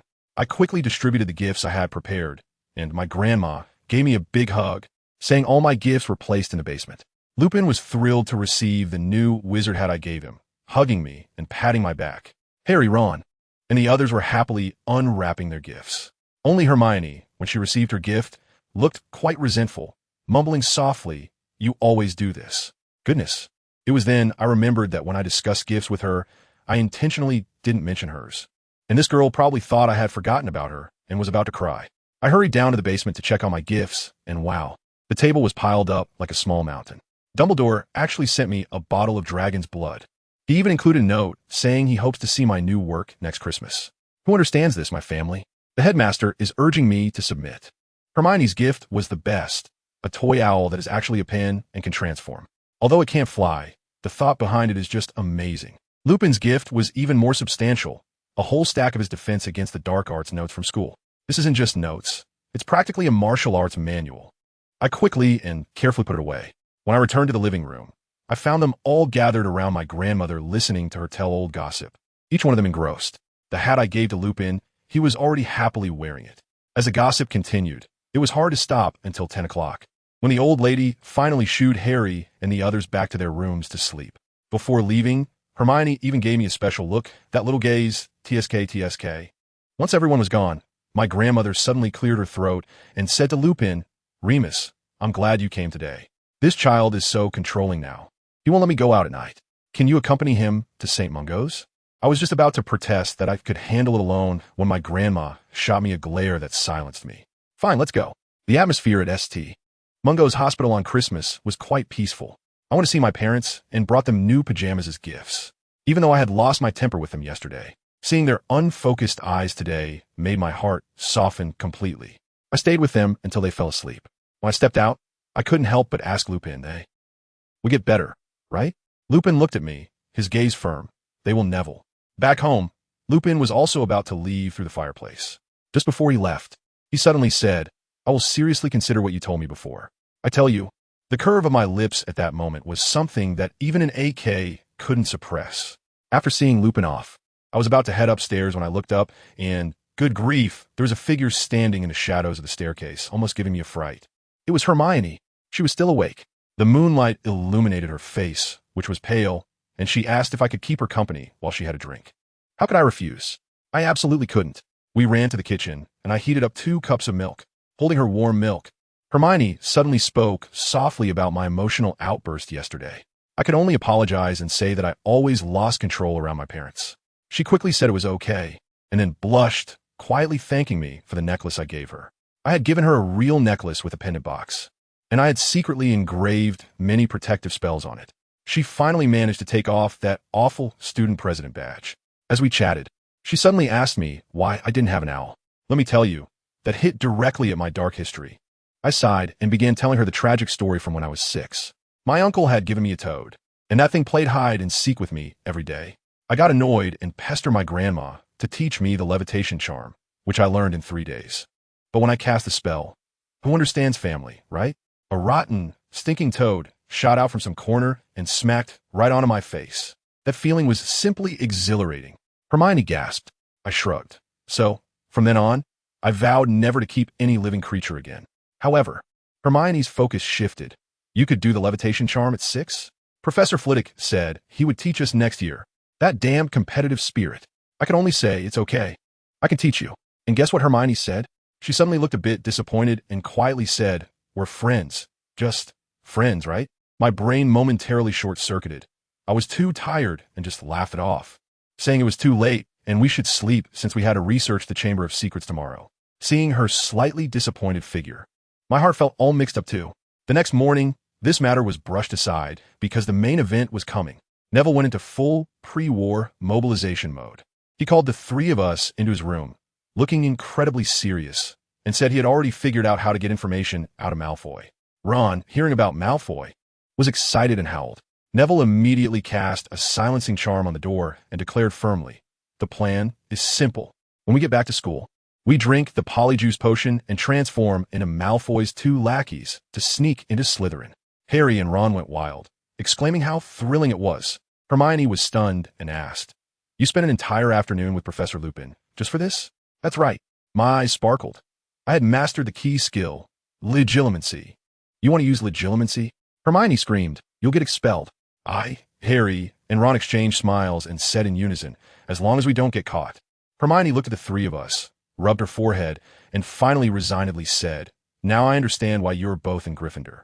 Next came the tense and exciting deployment of our battle plan. I pulled a piece of parchment from my desk, and with a few swishes, an action plan map appeared. First, back to school. I've already written to Professor McGonagall, using the excuse of returning early to study in the library, and she agreed. Second, split up. Ron, you go find your twin brothers. We need their help. Harry, you're with me, responsible for dealing with Crabbe and Goyle.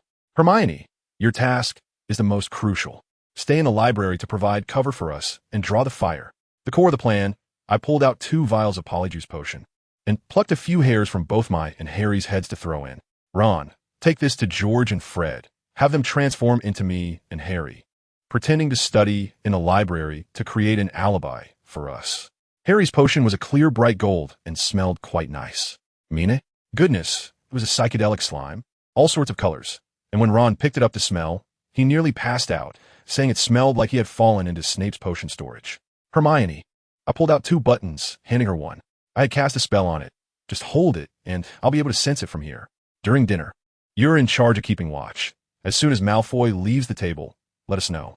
Finally, it's just me and Harry.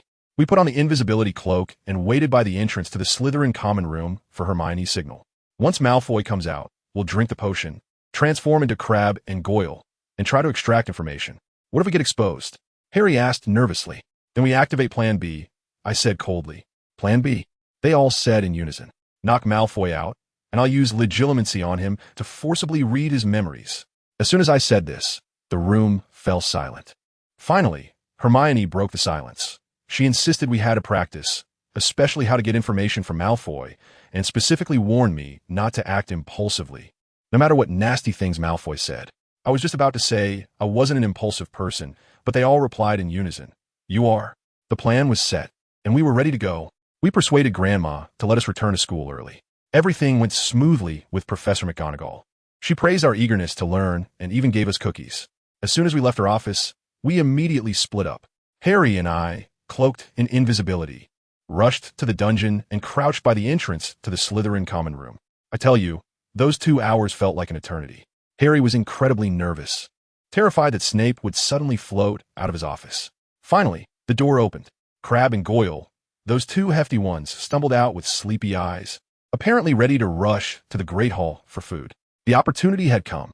I lowered my voice and silently cast 2 stunning spells, quick and precise. The 2 big guys fell to the ground. We rushed over, I used the levitation charm to lift them up, and Harry covered us with the invisibility cloak, preparing to make a run for it. Just then, the dungeon door opened again. Harry was so startled that his hand shook, and one of Goyle's legs slipped out from under the invisibility cloak and hit the ground. I reacted quickly, pushing Harry down to the floor and hastily covering us with the cloak again. Coming out of the door was Malfoy. He looked around, but didn't see his 2 lackeys, cursed under his breath, and walked away. Once he was far enough, we finally sighed in relief. Then we realized something even worse, our current position. I was practically pressed against Crabbe, and the sour stench from his mouth nearly knocked me out. Harry was worse off. He was pinned beneath me, just a hair's breadth away from Goyle's greasy face. That sight was absolutely painful to behold. We finally managed to get up from the ground and quickly found an empty classroom to change clothes. Good grief. Wearing Crabbe and Goyle's robes made us look ridiculous. One of us looked like he had stolen his dad's suit, and the other looked like he had been stuffed into a sack. It was hilarious. Those 2 idiots were knocked out by the sleeping pills I gave them, sleeping soundly next door. Then came the main event, drinking the potion. Let me tell you, it smelled like a mix of 100-year-old stinky sock and durian juice. Harry's face turned green as he pinched his nose and gulped it down.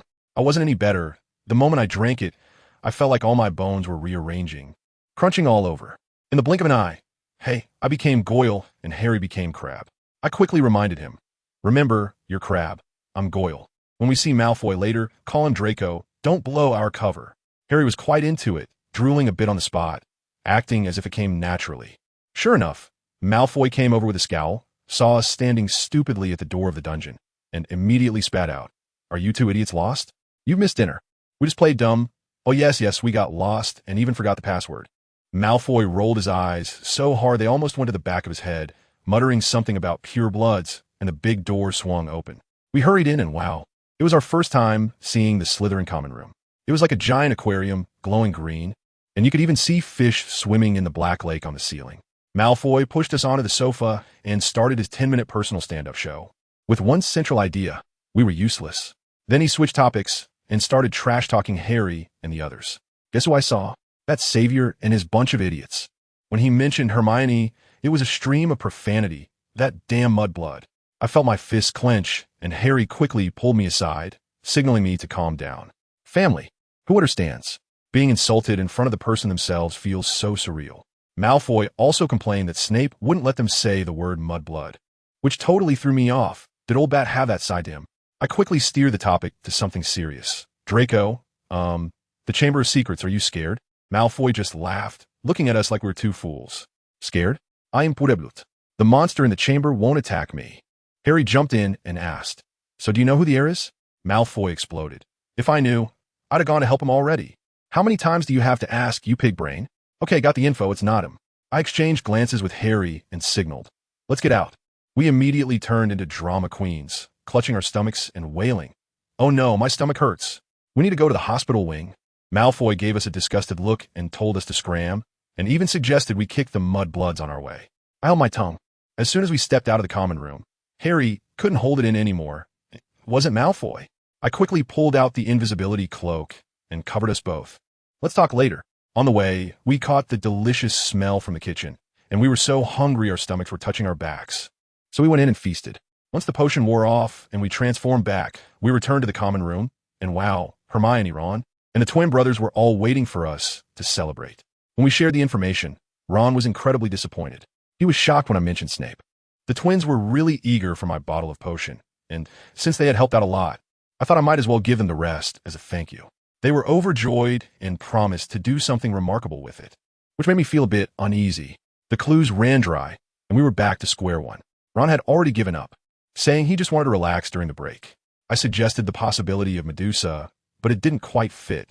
The snake monster was also a dead end, and we were stuck. Before going to bed, I told Harry and Ron about Dumbledore's advice: stay vigilant. Since I had nothing to do over the break, I went to find Professor McGonagall. I first showed off my transfiguration skills by turning my eyebrows gold, which stunned her, and then I seized the moment to say, "Professor, I want to learn Animagus." But McGonagall immediately turned me down, saying, "No, you're too young. If you don't practice it well, you might never be able to turn back." She gave me a stern lecture. I understood she meant well, but I just wanted to learn. Since that route with McGonagall was blocked, I decided to write a letter to Dumbledore as a backup plan.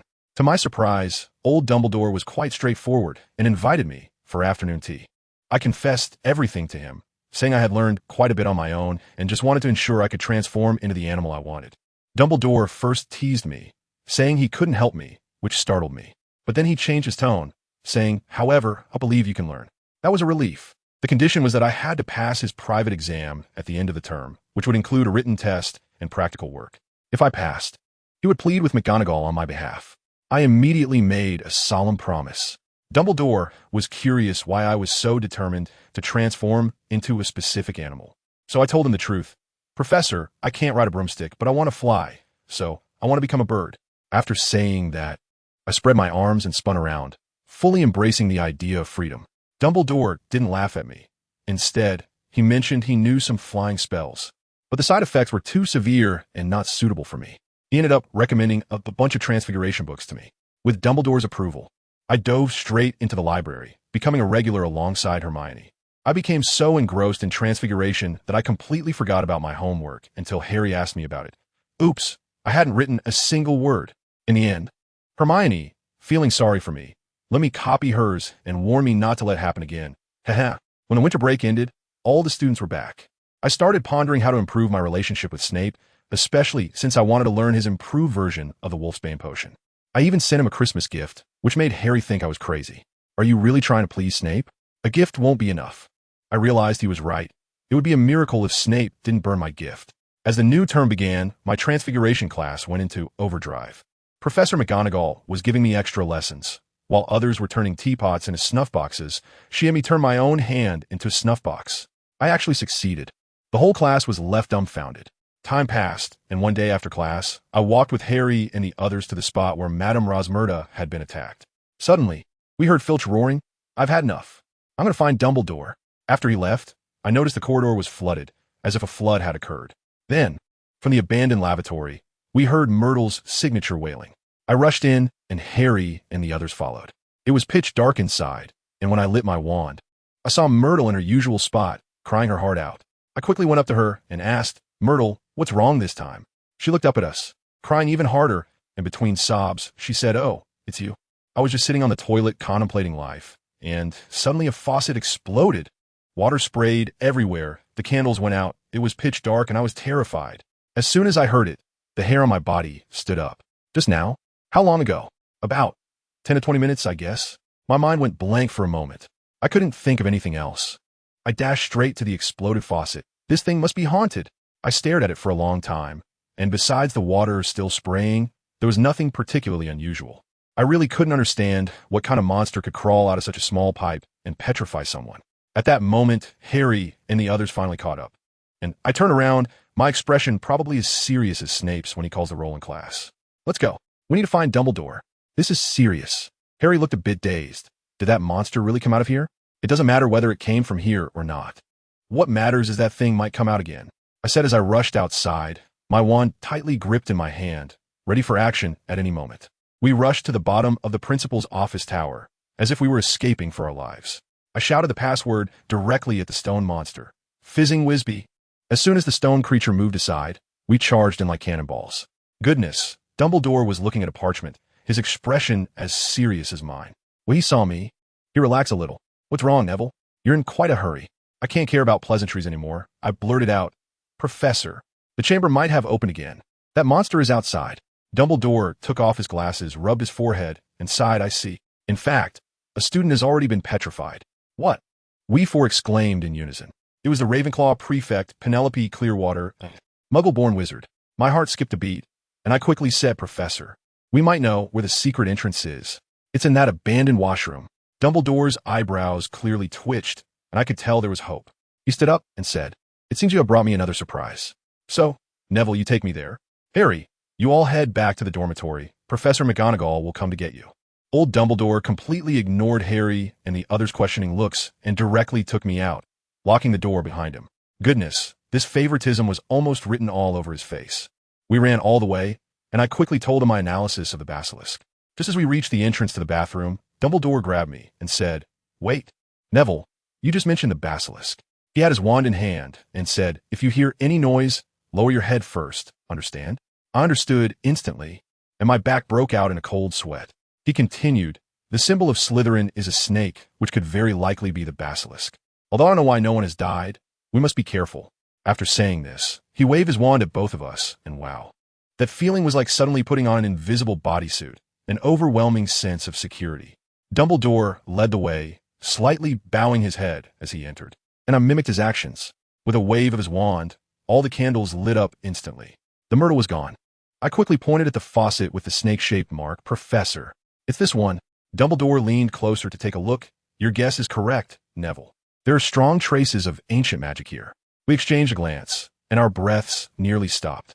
As a result, let me tell you, we were messing around in that bathroom until evening, and that darn faucet showed no response at all. Dumbledore tried various spells, and at most, it just made the faucet a bit shinier. I was thinking, how about we try something bold? Professor, I want to see if my fire can boil it. Your magical flames? It's worth a shot. Dumbledore immediately stood beside me, looking all set for action. I took a deep breath and unleashed a burst of alchemical fire at the faucet. Guess what happened? That black flame bounced right back at me. If it weren't for Dumbledore's quick reaction, using a powerful spell to block it, I would have almost set myself on fire. It seems that a strong attack won't work. Dumbledore held me up as I staggered back in shock. This is likely Slytherin's own magic, and it's not that easy to break. There's no choice but to give up in the end. Dumbledore said he would seal off the restroom and cautioned me to be extremely careful before leaving. I went back to tell Harry and the others about this, and the whole castle went on lockdown. Students had to go to the bathroom in groups. Ron was quite excited after hearing it. Doesn't that mean it's all good? Dumbledore must have a plan. But Hermione was really worried because the new victim was also from a Muggle background, just like her. The next day, there was a notice from Dumbledore posted at the entrance of the Great Hall, and the wording was unbelievable. From today onwards, anyone who does not wish to die a terrible death should stay away from the girls' bathroom on the 3rd floor. I could tell right away that old Dumbledore was at a loss, as he had just sealed the door. The clues had run dry. Even more absurdly, the Quidditch match was still scheduled to proceed as usual. I complained to Hermione, asking how they could still have a match at a time like this. What if the monster charged into the pitch? Harry and Ron, of course, were all for the match, saying I just didn't like watching sports. Fine. I decided to take advantage of their match time to bother the headmaster a bit more. On Friday, during potions class, I couldn't hold back anymore and wanted to ask Snape about a different potion. But as soon as I opened my mouth, he shot me down. Longbottom, this is a classroom. If you bring up unrelated questions again, I'll deduct points from Gryffindor. The Slytherins were laughing so hard they were almost falling over, which made me grit my teeth in frustration. On Saturday morning, the Quidditch match began. I said goodbye to Harry and the others, wishing him a victorious start, and then slipped away to head straight for the headmaster's office. Just as I was walking through a corridor, I suddenly heard a splashing sound ahead, along with a cracking noise. My heart tightened. This sound was exactly like what Myrtle had described. Cold sweat instantly broke out. I instinctively looked around, but there was no one there. Logic told me to run, but a voice inside me was shouting, "Defeat it. My fire, it must work. Fortune favors the bold." So I went for it. I silently reminded myself to not look at the eyes, to put on an armor for protection, then close my eyes and grope my way forward using my senses. Those few steps felt longer than a century. I pressed my ear against the bathroom door. Inside, apart from a sound of water, it was deathly silent. After waiting for a full 10 minutes, I could no longer hold back, slowly opened my eyes, but kept my gaze fixed on the ground as I stepped inside. Suddenly, I heard a splash, as if something had fallen into the water. I looked down in the direction of the sound and saw, in the puddle on the ground, the reflection of a huge candlestick, and a pair of yellow eyes as bright as light bulbs. In the next second, I felt as if I had fallen into concrete, frozen from my toes to my hair, unable to move. In the last moment of my blurred consciousness, I seemed to hear a crisp phoenix cry. When I woke up again, everything around me was pitch black. I felt as if I were dreaming, as childhood nightmares returned, filled with screams, quarrels, and chaos. When my awareness fully returned, I could see clearly that I was under the ceiling of the medical wing. Am I still alive? I desperately want to move, but my body completely refuses to obey. Does anyone in my family understand? It's that feeling where my mind is racing, but my body feels like someone else's, primarily like a cyber prisoner. I finally understand why those students were just petrified. They must have been like me, not having directly looked into the snake monster's eyes. I can hear, see, and even feel my own heartbeat, but apart from my eyeballs, I can't move a single part of my body. Just as I was lost in thought, the door opened, and it was Mrs. Pomfrey. She shouted in her mind, blinking desperately, and finally, she noticed me. "Merlin, Longbottom, you're still awake?" She was so shocked that she could hardly speak. I blinked wildly in response. She steadied herself, threw out a weight here. "I'm going to find Dumbledore," and hurried off. Dumbledore arrived quickly, and surprisingly, he didn't seem shocked at all. After checking my condition, he even nodded in satisfaction. He asked me to blink once for yes and twice for no, and then began his questioning. "Did you see the attacker?" I blinked twice. "Was it the basilisk?" I blinked once. He asked a dozen questions, and I felt like my eyelids were about to cramp. Finally, Dumbledore said, "You should rest for now. I'll tell you what happened afterward." It turned out that day, when he couldn't wait for me, he sent his Phoenix Fox to find me. But he was still a step too late. He noticed that my petrified state was different from others, as if I had been hit by an extremely powerful petrification curse, and speculated that I had used a protective spell myself. I blinked hard to indicate affirmation. Then, he used legilimency on me, trying to see my memories, but unfortunately, he still couldn't find any clues about the air. He told me that my friends had all come to see me, and he would arrange for them to visit again. In the end, he left with a look of apology. When Madame Pomfrey returned, without saying a word, she used the levitation charm to lift me up and then submerged me into a large wooden tub filled with a light blue liquid, leaving only my head above the surface. She told me not to be afraid, saying it was Dumbledore's orders and that I had to soak like this every day. I tried hard to smell what kind of magical potion this was, but I found that I couldn't even control my own nose. I couldn't smell anything at all. Let me tell you, this thing is really invigorating. It feels like I'm plugged into a power bank, instantly revitalized, and that bone-deep fatigue just disappears in an instant. I was determined that once I got better, I had to get my hands on this recipe. The spirit was good, but a new problem arose. I couldn't sleep. Does anyone understand? Just lying there stiffly, eyes wide open like copper bells staring at the ceiling, I couldn't do anything except go over the Transfiguration textbook in my mind. A bunch of problems were stuck in my throat, but I couldn't say anything. I could only stare blankly. I don't even know if the word got out about me being petrified. I thought I'm at least a pure blood. If this gets out, Hogwarts would be in an uproar. Just as I was lost in thought, Hermione's face suddenly popped into my mind. Ah, she's the girl who helped me find books. To be honest, she's not exactly a breathtaking beauty. Her front teeth are a bit big, her hair is always messy, and sometimes she looks fierce like a little lion. But her eyes, let me tell you, they're incredibly bright like little suns, sometimes warm and sometimes piercing. What did I start pondering over her? It can't be that it started from the first time we met, right? While I was lost in these thoughts, I heard a flurry of footsteps in the corridor, like a sports meet, rapid and numerous, definitely more than one person. My heart skipped a beat, and I started to feel a bit excited. The next second, 3 familiar faces appeared in my line of sight. Harry, Ron, Hermione. They're here. I wanted to force a smile at them. But the muscles in my face just wouldn't cooperate, so I could only blink desperately. Look, his eyes. Harry's loud voice nearly blew the roof off. Really? Really awake? Ron cheered along. As for Hermione, she just covered her mouth. I bet if she weren't covering it, she would have screamed out loud. Wow. Tears were flowing down like a burst water pipe. She walked to my bedside, touching my face, and her tears almost dripped onto me. The next second, Harry and Ron paid the price for their uncontrolled emotions. Madame Pomfrey swooped in like a gust of wind, pointing at them and shouting, "You too! Out!" No noise allowed in the hospital wing. They wanted to argue, but with a flick of her wand, Madame Pomfrey sent them flying out. It was hilarious. She didn't spare them at all. I looked at Hermione, crying like a rain-soaked pear blossom, and my heart ached so much. I really wanted to tell her to stop crying, to help her wipe away her tears, but I couldn't do anything. I could only watch helplessly, feeling anxious and distressed. Dumbledore had told me. I really couldn't believe it. Hermione, sobbing, tried to hold my still-raised hand, but was afraid of hurting me. Her hand stretching and retracting in midair. She cried and said how scared she was when she heard I had been attacked. How now that I was a pure blood being attacked, it made everyone anxious and that the school was almost going to close. She rambled on and on. Strangely, I didn't find it annoying at all. I just quietly watched her, feeling the stiffness in my body ease a bit. Thankfully, Madame Pomfrey finally returned, followed by Harry and Ron, those two unlucky ones who looked like they had been scolded, but at least they were let in. "Dude, how are you?" Ron, that clumsy guy, came up wanting to shake my hand, but when he touched my stiff hand, his face turned pale. "Let go of him." "Ron, he's still petrified," Hermione exclaimed, pulling him away in exasperation. I was really afraid she would be a bit rougher. My arm would be done for right then. "Neville, you can't speak right now, can you?" Harry asked. I quickly blinked. Dumbledore said he could only move his eyes, and he could still hear sounds. Hermione was talking and was about to cry again. Harry and Ron immediately apologized. "Sorry, Neville. We didn't know." I quickly blinked again to indicate that I was fine, not sure if they understood. Then these two clowns started telling me about what happened after my incident, and they were really animated. Ron said, "Neville, you won't believe who told us the news. Guess who was the first to find out you were in trouble? Ginny." He said that when Ginny came back from outside, her face was as white as a sheet, and she was trembling as she said she saw me lying there in the boys' restroom, but she didn't dare to go in. I find this a bit strange. Didn't Dumbledore say he found me first? When did Ginny see him? Hermione obviously thought of this too, as she wiped her tears and looked at Harry, saying, "Don't you think it's strange?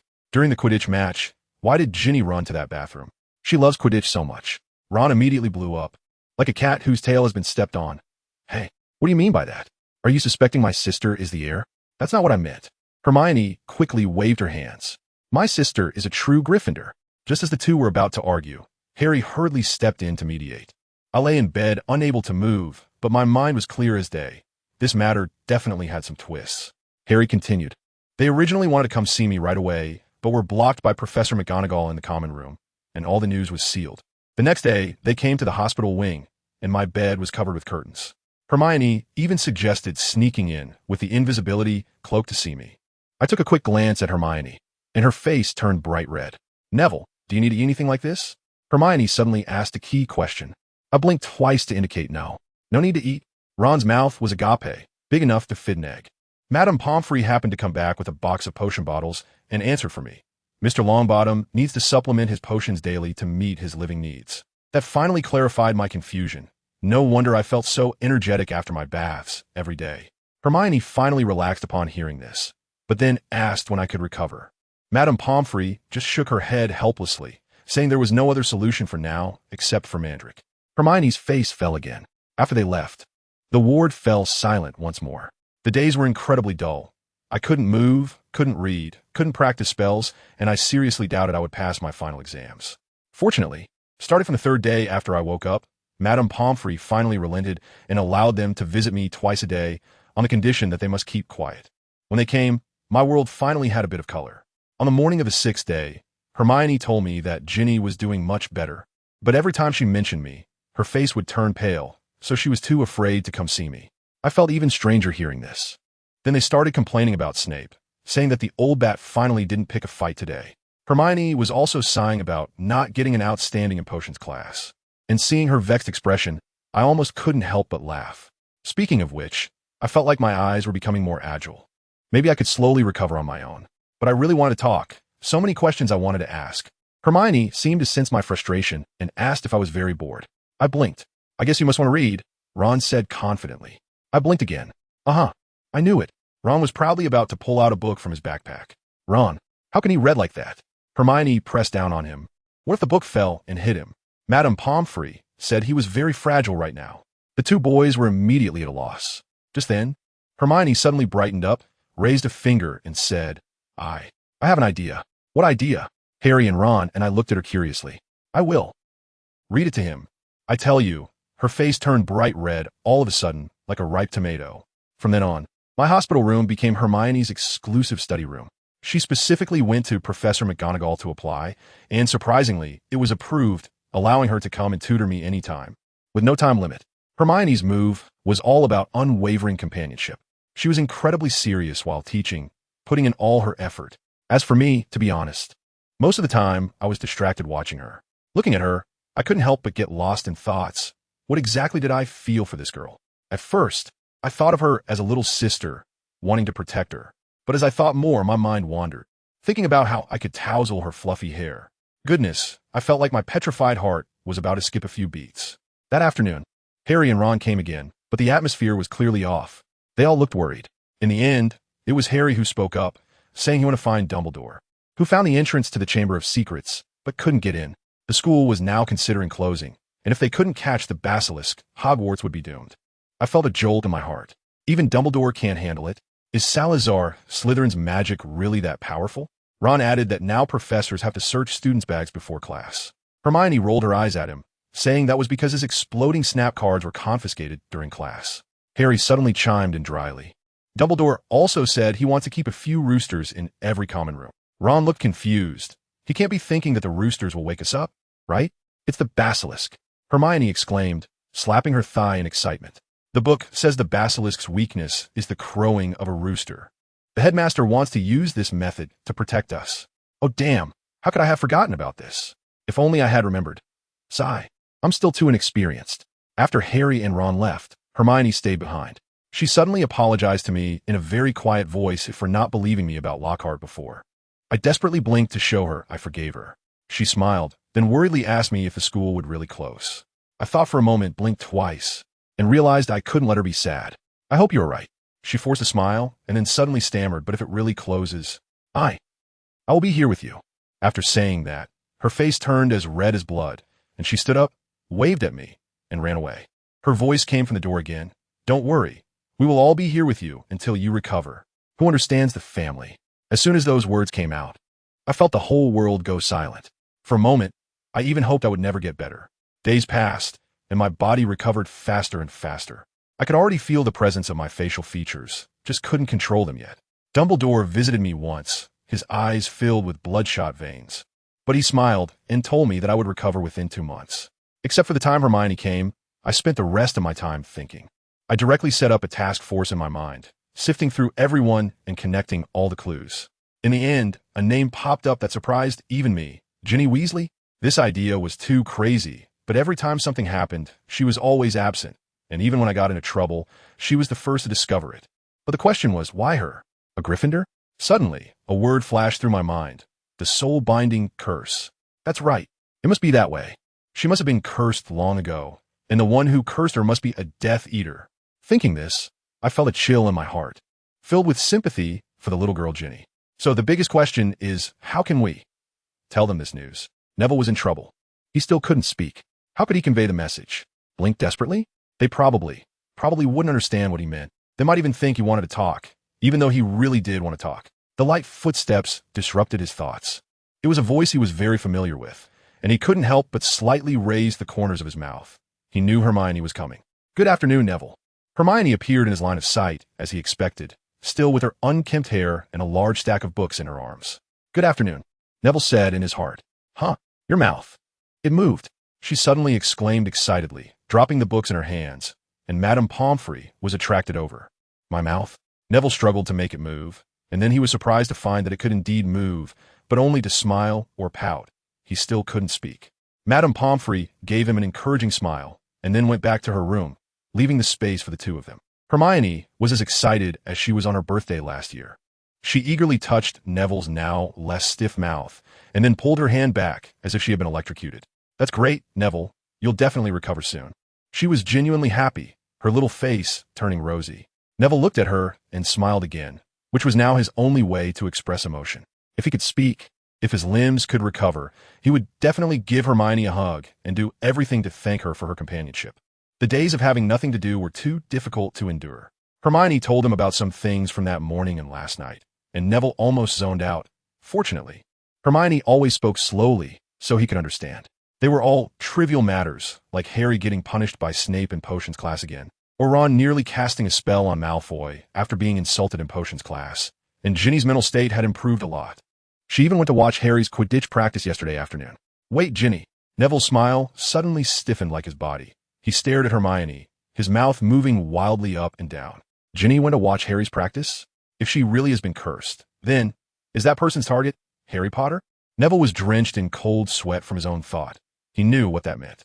The one who wanted to kill Harry Potter the most was only that dark wizard whose name cannot be mentioned. His brain was racing, connecting the clues in his mind. It's Voldemort. Voldemort used the soul-binding curse on Ginny. Neville? Neville? Hermione looked at his wildly changing expression, a bit confused. Quick, go tell Dumbledore. He forgot again. He couldn't speak. Neville painfully closed his eyes, a sense of powerlessness enveloping his whole body. He felt himself becoming so heavy, so heavy. Yes, it must be Voldemort. The other three are all mudbloods that Voldemort looks down upon. Filch's cat might be an accident, and he is driven by his hatred for himself. Of course, he wouldn't forgive a wizard chasing after him. But his anxiety was of no use because he couldn't tell anyone. Neville, you want to recover this way, right? Hermione's voice interrupted him, and Neville was suddenly taken aback. Yes, as long as I recover soon, even if I could just talk. Neville blinked hard, and Hermione smiled playfully at him. But you can't make such exaggerated expressions. What if your mouth ends up crooked after you recover? She laughed before finishing her sentence, and Neville was also touched by her joy. His previously anxious mood suddenly calmed down. They joked and shared funny stories, and eventually the topic returned to classes. Hermione opened the thickest book and began reading word by word. In the afternoon, it was still so beautiful. Warm sunlight poured into the room, blending with Hermione's figure. Neville could barely see her, but in the sunlight, the girl's profile looked particularly good, and he couldn't help but continue to look until he felt dizzy. Hermione finally noticed the bloodshot in his eyes. She didn't say anything but shifted her chair a bit to block that ray of sunlight. The afternoon passed quickly. Neville's attention remained on the lessons Hermione was teaching. Even though he already knew the potions they were covering today, listening to Hermione was always very comfortable. They were both very focused and didn't even hear the noise outside until Harry and Ron arrived in the evening, and Hermione finally finished today's lesson. They both looked a bit strange, with their hair standing up like brooms. Although Harry's hair was usually messy, it was even messier now, and Ron had copied his hairstyle. What happened to you two? Hermione looked at them, amused, while trying to smooth down their unruly hair. Quidditch practice. Harry said, there was a little accident. Ron added, what accident? Hermione asked curiously, and Neville perked up his ears. It was Fred and George. Harry shook his head helplessly. They tried to use a strong wind spell to make their brooms fly faster, and the result was that a strong wind blew all over the field. Ron grumbled, rubbing his hair that had turned upside down like an inverted broom. Hermione couldn't help but laugh. Neville's physical changes today made her very happy, and her mood naturally improved a lot. She told the two of them about Neville's progress, and they were all very happy. Ron even tried to get him to make various expressions as if he were their pet. All right, Neville, then we'll be leaving now. Hermione waved at Neville on the bed, put the chair back in its place, and picked up the book she had brought. I'll come back tomorrow, she smiled, and Neville noticed that she rarely showed her front teeth now. We will too, the two boys quickly said. Good night, Neville. Good night. Get well soon. Good night. Good night. Finally, the world quieted down, leaving him alone. Soon, he recalled his earlier speculation. Then, he thought of that sunny smile from the afternoon, and a chill spread through his entire body. She'll be fine. She has Harry and Ron to protect her. Neville looked at the ceiling, unsure of what expression to wear. No, wait, Harry. Harry was his target. Hermione, who was with him, wouldn't be safe either. Confused thoughts swirled in his mind, filled with worries that made him restless. If he could move, he would definitely be rolling on the bed. As night deepened, Neville heard the sound of Madame Pomfrey's clock. It was already midnight, and he needed a rest. He closed his eyes tightly, trying hard not to think of those troublesome matters. thinking of Hermione, thinking of seeing Hermione tomorrow, and his slightly furrowed brow gradually relaxed. After much tossing and turning, Neville finally fell asleep. But no one knew that the hopes in his dreams would be dashed this time. Chapter 49. Hopes dashed. Hogwarts was unusually cold at night. Especially now, the winter wind could make one shiver all over. Neville woke up from the cold, having had a nightmare where a large snake was chasing him to bite him, and then he saw Hermione and woke up. Everything around him was pitch black. He tried to move his neck, but it was still the same. However, he didn't feel disheartened because his back was more sensitive than yesterday. His back was soaked with sweat, and despite having experienced it personally, he was still quite frightened by the nightmare. But this was a good sign. At least his sweat glands on his back were starting to function normally. Staying in one position in bed was never comfortable, and now he began to miss the feeling of being completely petrified, where he had no sensation. His back was numb. Neville tried to look out the window, but the angle was still not enough. He had tried that 3 days ago, and the field of vision was still the same. He began to miss Hermione's presence during the day, unconsciously fixing his gaze on that spot, staring for a long time before closing his eyes and trying to sleep again. He needed a rest. He didn't want to doze off in the afternoon. In the morning, Madame Pomfrey brewed him a potion, as usual, and used a spell to help clean him up. When a blue light from the wand swept across his back, a tingling sensation spread from there, which was truly a painful experience, more painful than being petrified. He began to miss the previous days. The next time was just waiting, filled with anticipation, looking forward to the afternoon, looking forward to them visiting him and telling him jokes about Malfoy. Neville spaced out for the first time in a long while that morning. Usually at this time, he would either be thinking about the Chamber of Secrets or the Transfiguration lessons Hermione taught him. Today, he planned to be a little lazy since it was Saturday. He didn't know how long it had been, but when Madame Pomfrey passed by his bed for the 6th time, he began to feel anxious. They must be busy. They'll be here soon, he reassured himself, trying not to think about them. But the light in the hospital wing grew dimmer, and they still hadn't shown up. Neville began to worry. Hermione had promised to come today, and she must have been tied up with something. Maybe it's Professor McGonagall? Or Hagrid. It should be Hagrid. It's the weekend, they might be having tea with him, and they should come tonight, right? His eyes were fixed on the direction they came from every day, nearly making them red from staring. Yet, they still didn't appear. Instead, Dumbledore came by briefly, seemingly to pick something up. He didn't say a word to Neville, just hurriedly passed by his bedside, and Neville noticed that his face seemed to be shrouded in frost. What has happened again? Neville immediately thought of this, and he couldn't help but feel anxious, replaying various matters about the Chamber of Secrets in his mind. The light grew dimmer. Madame Pomfrey lit a candle, and the candlelight turned the ceiling warm-colored, making the cold hospital wing seem a bit more lively. But Hermione still hadn't come. Neville continued to wait. When his eyes hurt, he closed them and listened, and when he felt annoyed, he recited the Transfiguration spells from memory. Finally, the candles were blown out, and everything fell into darkness again. Neville knew they wouldn't come today. Disappointment enveloped him entirely. He could feel his limbs regaining sensitivity, but now he couldn't muster any energy. He really wanted to see them. Especially, maybe they were punished by a professor? It should be Professor Snape. I hope they aren't being scolded too harshly. This was one of the few plausible reasons he could think of. He closed his eyes in despair, preparing to face the next day. But still, Hermione hadn't come. Harry did come, though. He looked in a bad mood and told Neville about Hagrid being taken away by the Ministry of Magic just last night. He and Ron had listened to Hagrid and gone into the Forbidden Forest to find a giant spider named Aragog, almost getting eaten by it. Fortunately, Neville had taught him the fire-making spell. Ron was in a bad mood today, which was why he didn't come. Hermione was unwell. She had been sleeping in the dormitory for the past 2 days. Harry spoke hesitantly, his gaze very unnatural. Unwell? Then why isn't she coming to the hospital wing? Neville was very puzzled. It seemed Harry knew he would ask this, as he had prepared an answer. She just has a little ailment, but she needs rest. Professor McGonagall told her to rest in the dormitory. His gaze still didn't dare to meet Neville's. Dodging his eyes, after saying this, Harry left, seemingly wanting to say something before stopping himself. The hospital wing returned to its usual quietness, and Neville began to ponder the issues Harry mentioned. They all knew Hagrid was innocent, but the Ministry clearly didn't see it that way. Why don't they go check Dumbledore's pensieve? Neville shrugged helplessly. His face was becoming increasingly animated. One day, 2 days passed, and Neville spent them in Transfiguration, unable to learn any new knowledge, which frustrated him. 3 days, 4 days, and still no sign of Hermione. Ron did come, but both of them looked gloomy. 5 days, 6 days. Neville no longer believed that Hermione just had a little illness, even though Harry and Ron insisted on saying so. On the seventh day, he began to doubt. Was it that Hermione felt tired? Did she hate herself? He spent the entire day in distress, analyzing his various shortcomings bit by bit. Yes, he wasn't as funny as Ron, nor as famous as Harry. It was only natural for her to abandon him. But I'm stronger than both of them. You're just a poor thing lying in bed, unable to move. I know more spells than a seventh year. You can't even handle a single snake. I'm a Gryffindor. You should be in Slytherin. The internal conflict made his head spin. He still couldn't believe that Hermione would abandon him as a friend. She would come tomorrow. She wouldn't come to see you, you pathetic worm. After a long time, he calmed down and began to ponder a question. Why? Do I care so much about her opinion? Is it because I care about her? Neville closed his eyes, recalling Hermione's appearance.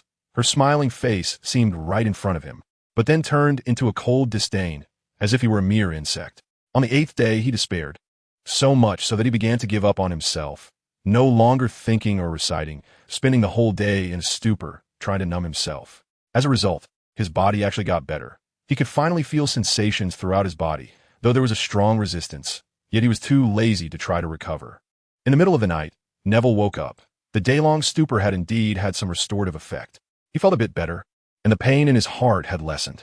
Just as he was about to open his eyes, he heard a very light sound of footsteps. Neville kept his eyes closed, listening as the footsteps approached his bedside, as if checking if he was asleep, then moved to the bed next to him. Then, a man's sigh came. It was Harry. Neville opened his eyes slightly to peek in that direction. Harry was sitting there, looking at something on the bed. Neville remembered that there used to be no one there. He quickly closed his eyes and strained to listen to what he would say. Harry sat there for a while, sighed again, and then vanished into thin air. Neville knew he had put on the invisibility cloak. His curiosity grew infinitely. He wanted to know who or what was on the bed next to him. He struggled to move his neck, trying to turn it that way. It was very difficult, but he could do it now.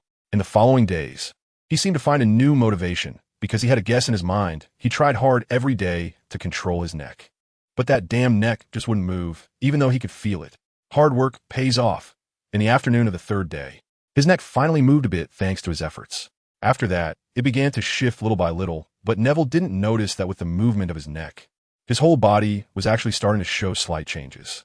When he finally exerted all his strength to turn his head enough to see the angle of the bed next door, he was disappointed again because it was blocked by a low screen just enough to obstruct his line of sight.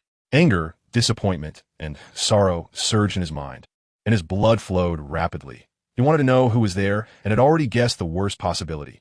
Yes. Why was Hagrid taken? It could only be because there was another attack, and that person. Neville actually sat up.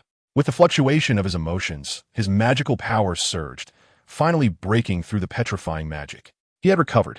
Neville couldn't wait to get up and almost fell to the ground. He rushed to the bed next door, having not walked for so long. He crashed through the screen, his head diving inside. Behind the screen, there she was. Hermione lay motionless on the bed, her eyes looking at the mirror in her right hand, her left hand slightly clenched, her mouth slightly open, as if she was gasping in shock. Her once fluffy hair had become as textured as a stone sculpture, lifeless, and her bright eyes were now dull and cloudy. Neville had only seen such eyes on dead creatures. No. Neville cried out in despair, struggling to pull his head out, rolling and scrambling to stand up, then pushing aside the screen and rushing to the bedside, tears streaming uncontrollably. Having not spoken for too long, his voice was hoarse, but at that moment, he felt no joy in recovery, nor did he care about the wound he had just sustained.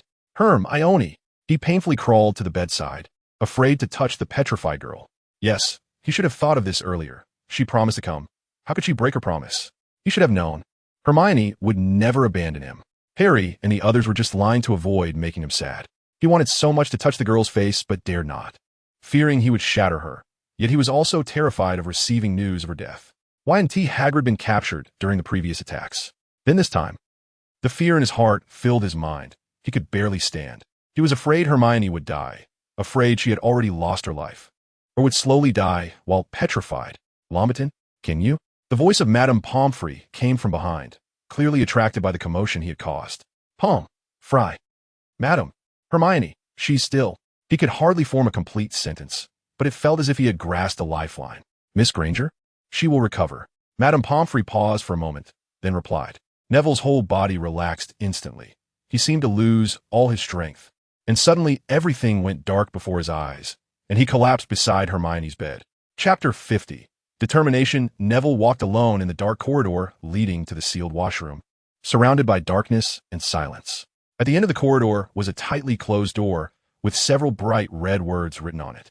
A little weak moonlight shone in from outside, making the large letters stand out, shimmering. Neville walked over and saw them beginning to change shape. From the original warning against the heir's enemies to a foolish-looking phrase, "I will slaughter all the mudbloods." He was so frightened that he took a few steps back. These words did not look like the original red paint, but real blood, and he could almost smell the stench in the air. Just as he hesitated to turn back, the door in front of him opened, and he immediately saw a person lying on the floor inside the washroom, face up, wearing a Gryffindor robe, covered in blood. Her messy hair instantly confirmed her identity. "No!" he shouted as he rushed forward, his legs so weak he could barely move, stumbling several times.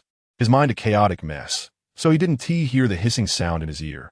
Suddenly, the lying Hermione opened her eyes, staring at the ceiling. Neville was puzzled and followed her gaze. There was a large snake, its yellow eyes bright like light bulbs. It was a creature he was all too familiar with, a frequent visitor in his recent nightmares.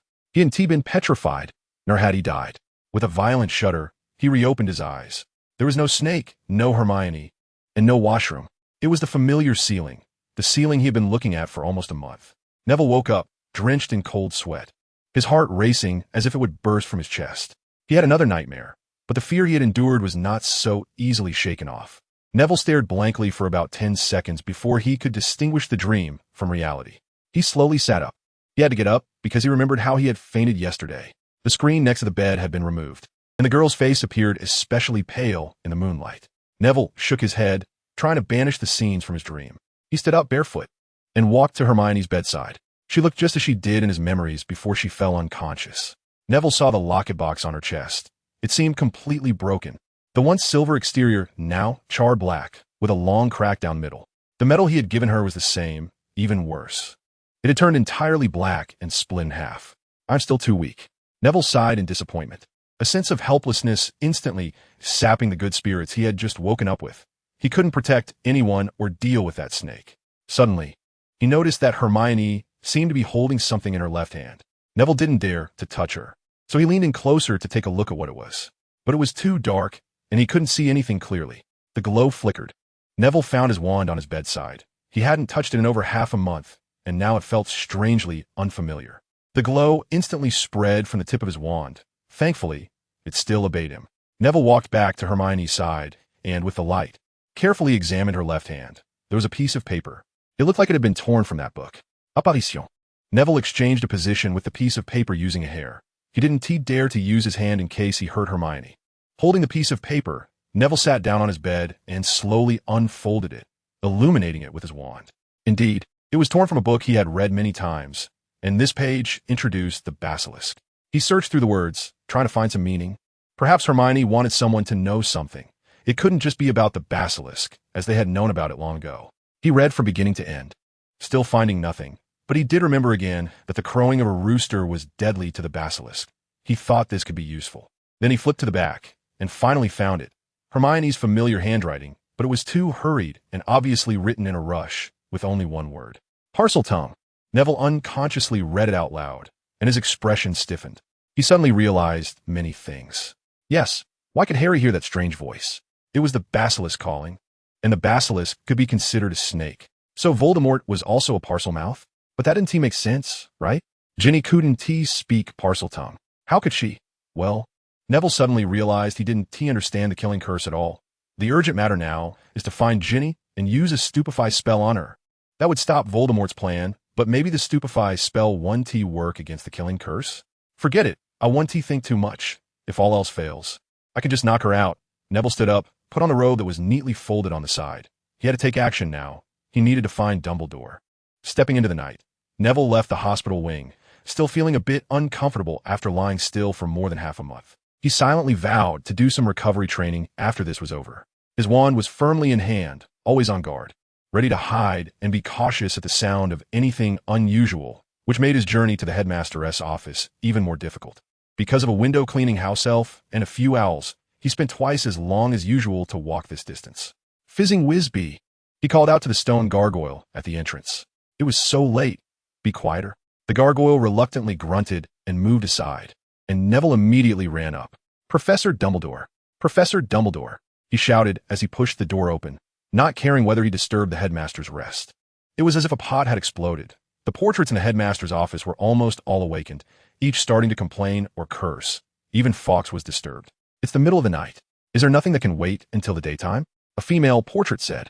Did your family never tell you not to disturb others' rest? Said a curly-haired wizard. I am sorry.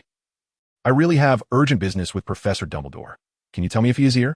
Neville was startled by the commotion and bowed in apology to them. What do you want to ask him? Merlin, weren't you petrified? How are you back now? I heard the Mandrake 1TB ready for another 2 months. A witch in a white hat exclaimed, then asked. For a moment, all the portraits became interested in him, and they started to ask questions all at once. After a lot of effort, Neville finally managed to explain what he knew, but found himself without answers. So, is it your Iron Belly spell that worked? The curly-haired wizard observed him with interest. He seemed to be the most talkative among them. It's possible, but gentlemen. Neville looked at a few of the witch portraits. Ladies, I still want to know where Professor Dumbledore is right now. Albus? How could this happen? It's not his fault. Neville listened as their voices mixed together, feeling a headache coming on. Everyone, everyone, he almost shouted, and they finally quieted down. Can you let one person speak? Otherwise, I can't keep up. He waved his hand helplessly. The portraits exchanged glances, then began to whisper among themselves. After a while, they finally sent out a representative. I am Armando Dippet, Albus's predecessor. An old wizard spoke. His hair and beard were white, and his face was lined with wrinkles. Neville suddenly felt that Dumbledore was much cooler than him. Hello, I am Neville Longbottom. He politely bowed slightly. Albus went to the Ministry of Magic yesterday, and will be there for a couple of days, Armando said. His wrinkles trembled slightly as his mouth moved. Neville instantly felt a chill spreading from his back to his entire body.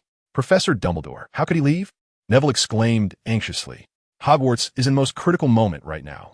He paced back and forth in a panic, momentarily at a loss. The ministry used his poor management of the school as an excuse to suspend him. I heard it was Lucius Malfoy who instigated it. The old wizard remained calm and composed, not at all anxious, but Neville was growing increasingly frantic. How could they do this? Neville jumped up, his mind in chaos. The ministry thinks changing a headmaster might solve the problem. Armando's eyes appeared to be closing. Solve the problem. Solve the problem. What can they solve? The school will be closed. More people will get hurt. Neville stomped his feet in agitation. Wait, solve the problem. Suddenly, he thought of something. Thank you.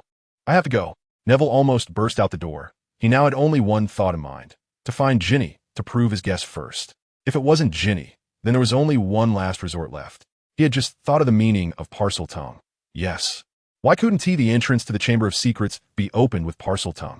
Hermione must have meant to say this. Otherwise, the significance of this information wouldn't be that important.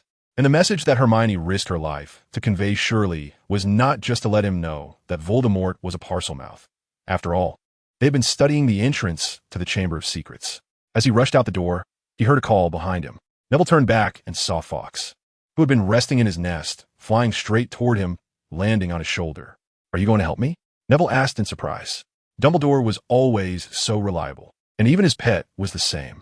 In response, there was a loud phoenix cry and a human-like nod. Thank you. Finally, Neville heard some good news. Even though he didn't know how Fawkes would help him, he remembered Dumbledore saying that Fawkes had rescued him from the basilisk's jaws. Neville ran down the stairs, rushing towards Gryffindor Tower without a moment's pause. Though he remained vigilant, he felt much more at ease, no longer consumed by suspicion.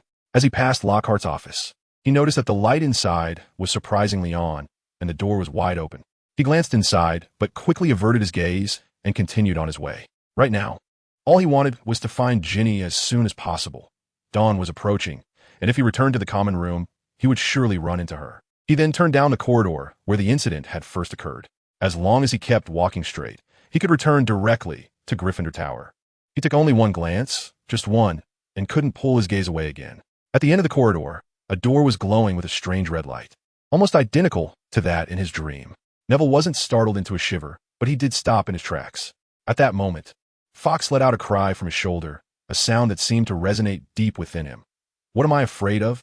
I can't be afraid. I must protect the school. I must protect. Neville's left hand clenched into a fist, and his right hand gripped his wand tightly as he stepped forward, finally able to read the words on the door. The corpse of this girl will remain forever in the Chamber of Secrets. Each word glimmered with a sinister light. Striking at Neville's mind, a shadow suddenly appeared. Neville cast a spell he had thought of during his recovery. He saw a blurry figure appear in front of the blood-red words. He carefully sensed the time when the words were written, and it hadn't been long. Perhaps just moments ago. Another incident has occurred, almost right in front of me. Neville's expression grew serious, then angry, his eyes blazing like fire, ready to burn away the serpent hiding in the school. Voldemort issued another challenge, and this time, he had to win. Chapter 51. The Sword. Neville finally returned to Gryffindor Tower just before dawn. He forcibly suppressed the urge to check the entrance to the Chamber of Secrets. He knew that his primary goal right now was not that. He didn't know the new password, so he had to wait outside the fat lady's portrait, casting a disillusionment charm on himself, and stood still in the corner, waiting for someone to come out. While waiting, he formulated a plan in his mind, believing that his previous failure was due to a lack of planning.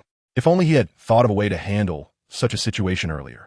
After about half an hour, students began to emerge one after another.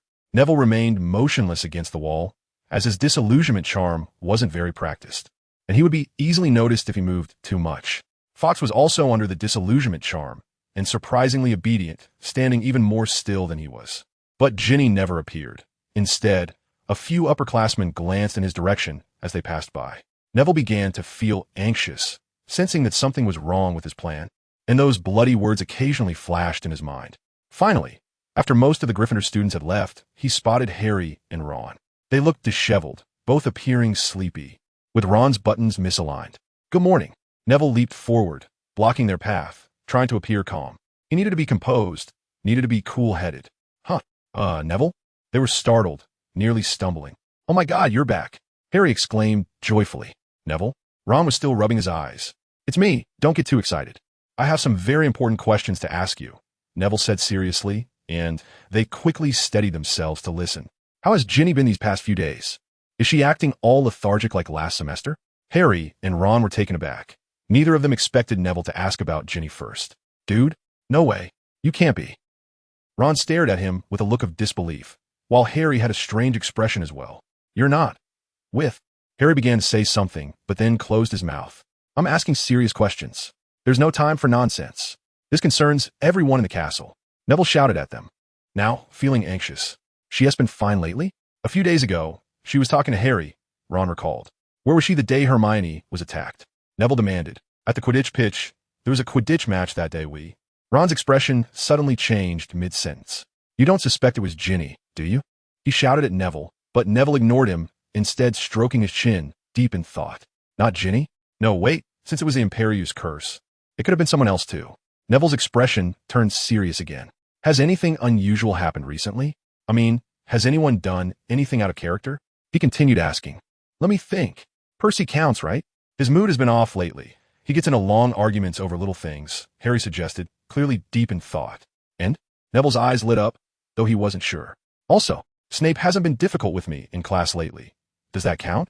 Harry tried to stifle a laugh, but stopped when he saw Neville's serious face. "Anything else?" "Speaking of Snape, Neville, you won't believe it. The dueling club had another meeting a few days ago, and Lockhart actually blasted Snape away." Ron demonstrated Lockhart's actions at the time.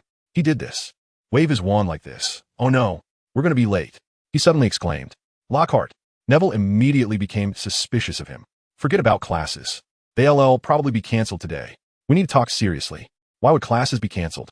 Harry asked, puzzled. "Because there's been another attack. And this time, it's serious. Someone could die." "Oh no, Ginny." Neville suddenly realized what Ginny's absence meant. "Harry, quickly grab your invisibility cloak. We need to find Ginny." Neville's seriousness turned to a hint of panic. "What is going on?" They both exclaimed in surprise. "She could be in danger. I suspect she has been controlled by the Imperius curse." "What? Hurry. Harry, Ron, you go into the dormitory to find Ginny. Ask a few girls if they've seen her. If Ginny isn't in there, then my fears will be confirmed." Ron's eyes suddenly went wide, his fists clenched tightly. "She's not in there," he stammered, his face pale. "She didn't come back last night." Harry swallowed hard. "How do you know?" "Now, we count heads every night. And Percy said he couldn't find Ginny yesterday. We're late today because we've been looking for her all night." Ron couldn't continue. He began to breathe heavily, his voice turning strange, almost teary. I'll go get the invisibility cloak. Harry turned to leave, his expression turning resolute. He trusted Neville's judgment completely. Ever since Neville saved him from Quirrell, he had become his role model, aside from Quidditch, of course. Neville nodded and then looked at Ron, who was nearly collapsing. Ron, calm down a bit. Ginny, what about her? Is she petrified? Like Hermione? He stammered. No, but she is very likely the next victim, especially since she is already missing. Neville quickly supported him to prevent the back of his head from hitting the wall. I think I know where she is. Take me there. Ron gasped, his eyes igniting with anger, just like Neville's before. I'm really sorry, Ron, but this time I hope you stay behind. He made a stopping gesture. It's very likely that we'll encounter the basilisk. The fewer people there are, the safer we will be. He took a deep breath as if he would never be able to breathe again. But she is my sister, Ron shouted, startling the fat lady next to them, who complained a bit. Your sister is also my sister. Do you think I would let her be in danger? Listen, Ron Weasley, Dumbledore is not at school right now. I don't trust the other professors too much because of the Cruciatus curse. But we still have to tell them, if I don't come back, he shouted back, his voice growing lower until the last sentence was almost inaudible. Ron showed an expression of disbelief. Then his face turned red to his ears. He wanted to say something, but opened his mouth several times without speaking. Ron. Neville looked into his eyes and sighed. If I haven't returned before tonight, tell Professor McGonagall. And also tell my grandmother that I love her. Neville said this a bit sadly, but he wasn't too pessimistic. Ron was different, though. He looked almost on the verge of tears. Neville. Ew. He let 2 tears fall, unable to hold back anymore. At that moment, Fawkes, who had been still on Neville's shoulder, suddenly stretched his wings and chirped, startling Ron, who hadn't noticed a large bird on Neville's shoulder until now. Don't think so negatively. Ron, I still have Fawkes. Neville smiled and stroked the phoenix's fiery feathers. Fawkes? It's a phoenix, Dumbledore's phoenix. He is willing to help me. Neville felt much more at ease. Even if Dumbledore wasn't there, his pet would surely be very reliable. His recent crash course on magical creatures had given him a good understanding of this magical bird, which could carry loads many times its own weight, along with the miraculous phoenix rebirth. Seeing Ron's expression seemed to calm down a bit, he said, Don't worry, Ron, I will win. He smiled and gave him a fist pump. So, what about Harry? Ron asked uncertainly. Harry has to come with me. I need his parcel tongue to help. Neville said, suddenly thinking of something, and began rummaging through his pockets. After a long while, he took out the dung bomb, or rather, the portkey. And one more thing, if we haven't come back by noon, just say my name once. It's better to say a few times and say it again at 3 o'clock. Neville recalled his last use of the dung bomb, looking a bit strange, while Ron felt confused. All right, that's it. Neville nodded and then looked at Ron. Now, you go to class. Help Harry take a leave. Just say he's sick and has gone to the hospital wing. Don't show any signs. Ron nodded vigorously and then left, but his departing figure looked a bit awkward. Just as Ron left, Neville heard the sound of the fat lady's portrait opening, and then he saw Harry holding the silver invisibility cloak. Put on the cloak. We're leaving. He nodded at Harry, who opened the cloak, and they both crawled underneath. Fawkes had not moved and was still perched on Neville's shoulder. What about Ron? Harry asked as they walked. I let him go first. This time it's just the 2 of us. The more people, the more dangerous it is, after all. It's the basilisk, right? Yes. Neville nodded and continued walking without stopping. I am sorry. Harry suddenly said this, catching Neville off guard. What? We didn't protect Hermione well. Let her be petrified. Harry looked a bit downcast. Neville was even more puzzled. Why was he apologizing to him? Could it be? Harry clearly froze for a moment, then shook his head as if he had figured it out again. Because of the Quidditch match, Hermione acted alone. We should have told her earlier. Let's not talk about that now, Harry. I need your help this time. It might be, no, it will definitely be dangerous. Do you still want to go with me? Neville lifted the invisibility cloak and looked him in the eye. I want to. Harry firmly nodded, his green eyes very bright, his tone without the slightest hesitation. Good. Do you remember the disarming charm? Of course. I couldn't be more familiar with it. Parcel tongue? You can still speak it, right? Parcel tongue? Why bring that up? Harry looked very puzzled. Because I suspect the way to enter the Chamber of Secrets is through parcel tongue. Neville took out the page from Hermione's hands. Hermione said the same thing. He pointed to the writing on it. So you need to bring me along, right? Harry looked at Neville, his green eyes wide, making it hard for him to breathe. He wasn't sure how to respond. It's okay. I know what you're thinking. But I still want to say, if we're going to take risks, make sure to take me with you. He looked directly at Neville, unyielding. All right. Thank you for your understanding, and also for your loyalty. Let's go. Neville smirked and put the invisibility cloak back on. They walked all the way to that very familiar corridor, and Neville noticed that the blood writing had faded. He glanced at the words above, but said nothing, while his right hand, under the invisibility cloak, had already gripped his wand tightly. Harry was startled by the newly appeared writing. He understood why Neville looked so serious and why he didn't bring Ron. He would definitely rush and recklessly. Are you ready? Neville glanced at Harry, raising his wand with his right hand while gripping the bathroom door handle with his left. Harry nodded and raised his wand too, although he didn't know if the disarming charm would work on the basilisk, but he believed that Neville was always right. Neville twisted the doorknob, but didn't open it. He stepped back. Alhamra! The door still didn't respond. Neville frowned. It seemed to be the measures Dumbledore had mentioned, but they were not working at all and were even starting to get in the way. Fire of alchemy! Neville pulled off the invisibility cloak, stepped out, and unleashed his confident flames. Finally, the door began to change. It didn't burn to ashes as Neville had imagined, but instead burst open with flames, gradually transforming into a long box. Neville and Harry exchanged glances, and both walked forward. The box suddenly opened automatically. Their gazes were drawn to what was inside, a silver sword. The end was set with a sparkling ruby, and the blade was inscribed with a name, Godric Gryffindor. Chapter 52. Infiltrating the Underground. Neville never expected to see this well-known treasure here. It had been mentioned in many books he had read. In fact, he had always been very fascinated by the story of Gryffindor, wielding the sword, adventuring with 3 companions, defeating giants, and eliminating many dark wizards. At this moment, this sword appeared before them. What could it possibly mean? Neville was puzzled. Harry didn't recognize the sword either, but walked over and grasped the hilt. Suddenly, Fawkes on Neville's shoulder let out a long cry, looking quite excited. Harry! Neville didn't know what to say, but he felt an inexplicable sense of disappointment inside. He really hoped he could lift it. What's wrong, Neville? Does this sword have a backstory? Harry looked at Neville, holding the sword quite naturally in his hand, even feeling a strange sensation. Because this silver sword, which looked heavy for their age, was actually quite light. He even began to doubt whether it was really made of silver. It's nothing. Neville shook his head gently, pushing all strange thoughts away. He realized that Dumbledore must have left this sword here for a reason. This is Gryffindor's sword. Take good care of it, Harry. Don't bring shame to Gryffindor, Neville said, slightly biting his dry lips. To be honest, he felt a bit envious. Really? Then I will definitely protect it. Harry began to re-evaluate the sword. The ruby at the end of the hilt was so dazzling. He was a bit doubtful about what it could be used for, rather than a weapon. He felt it should be placed in a museum. No, it's to protect you. Since you picked it up, you have the right to. Neville tried hard not to look at him, then walked toward the bathroom. Dumbledore's barrier had already opened, and the layout inside was still as he remembered. He called for Harry not to just stand there foolishly and to hurry over. The latter hurried to catch up, holding the sword in his left hand and his wand in his right. This is it. Neville looked at the tap that had given him trouble last time and turned to Harry. Harry, speak parcel tongue. I think. For the opening, try open. Huh? What? Now? But Harry was taken aback. What? Neville's tone was stern. I'll give it a try. Harry hurriedly faced the tap and began to try. Open. Activate. Open. Wait. Harry, that's not parcel tongue. Neville was stunned, watching Harry look utterly foolish. What? But I don't know how to. Then what did you say it was? Neville stared at him intently, making Harry feel pressured. Let me think. It should be. On Dudley's birthday. We went to the zoo, and I talked to a python. Harry tried to recall. That's it. Neville finally heard some good news, a slight smile appearing on his lips. What kind? Harry still didn't understand. A blunder. Neville transformed into a snake, thinking that Harry probably needed to see a real snake to use his ability. The little snake coiled around the tap, looking back at Harry under Neville's control. Now, try again, Harry.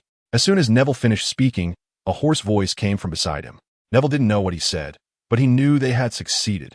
The entire sink began to change, separating to reveal a large hole in the middle. We did it, Harry.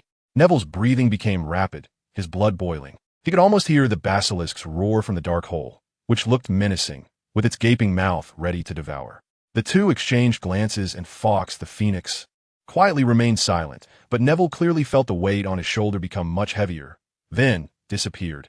Fawkes flew up and dove into the large hole. What do we do? Harry's voice was a bit panicked. He didn't want Dumbledore's phoenix to die because of them and looked at Neville for help. Wait, it's very smart. Maybe it's scouting for us. Just as he finished speaking, a crisp explosion sound came from behind, along with a flash of red light. Fawkes appeared behind him, then unexpectedly gave him a push. The sudden weightlessness made Neville panic. He could only protect his wand close to his chest to avoid breaking it. Below the dark hole was a pipe. It wasn't as steep and vertical as Neville had imagined, but sloped and twisted, reminding him of the slide he played on when he was 5. Now he was on a giant slide, covered in slime, which spared him the pain of a burning backside. He could see nothing in the pipe and didn't dare to cast spells. What if he lost grip and broke his wand? So he could only stay tense, tightly protecting it like a frightened kitten. After sliding for about a minute, he finally saw a bit of light. It was the opening of the tunnel below, and he knew he had reached the end. Wingardium Leviosa. Neville finally used the levitation charm before landing, giving him a good cushion, then adjusted his position to land slowly. The ground was covered in standing water, and half of Neville's foot sank into it. He finally understood why Fawkes had pushed him down so confidently.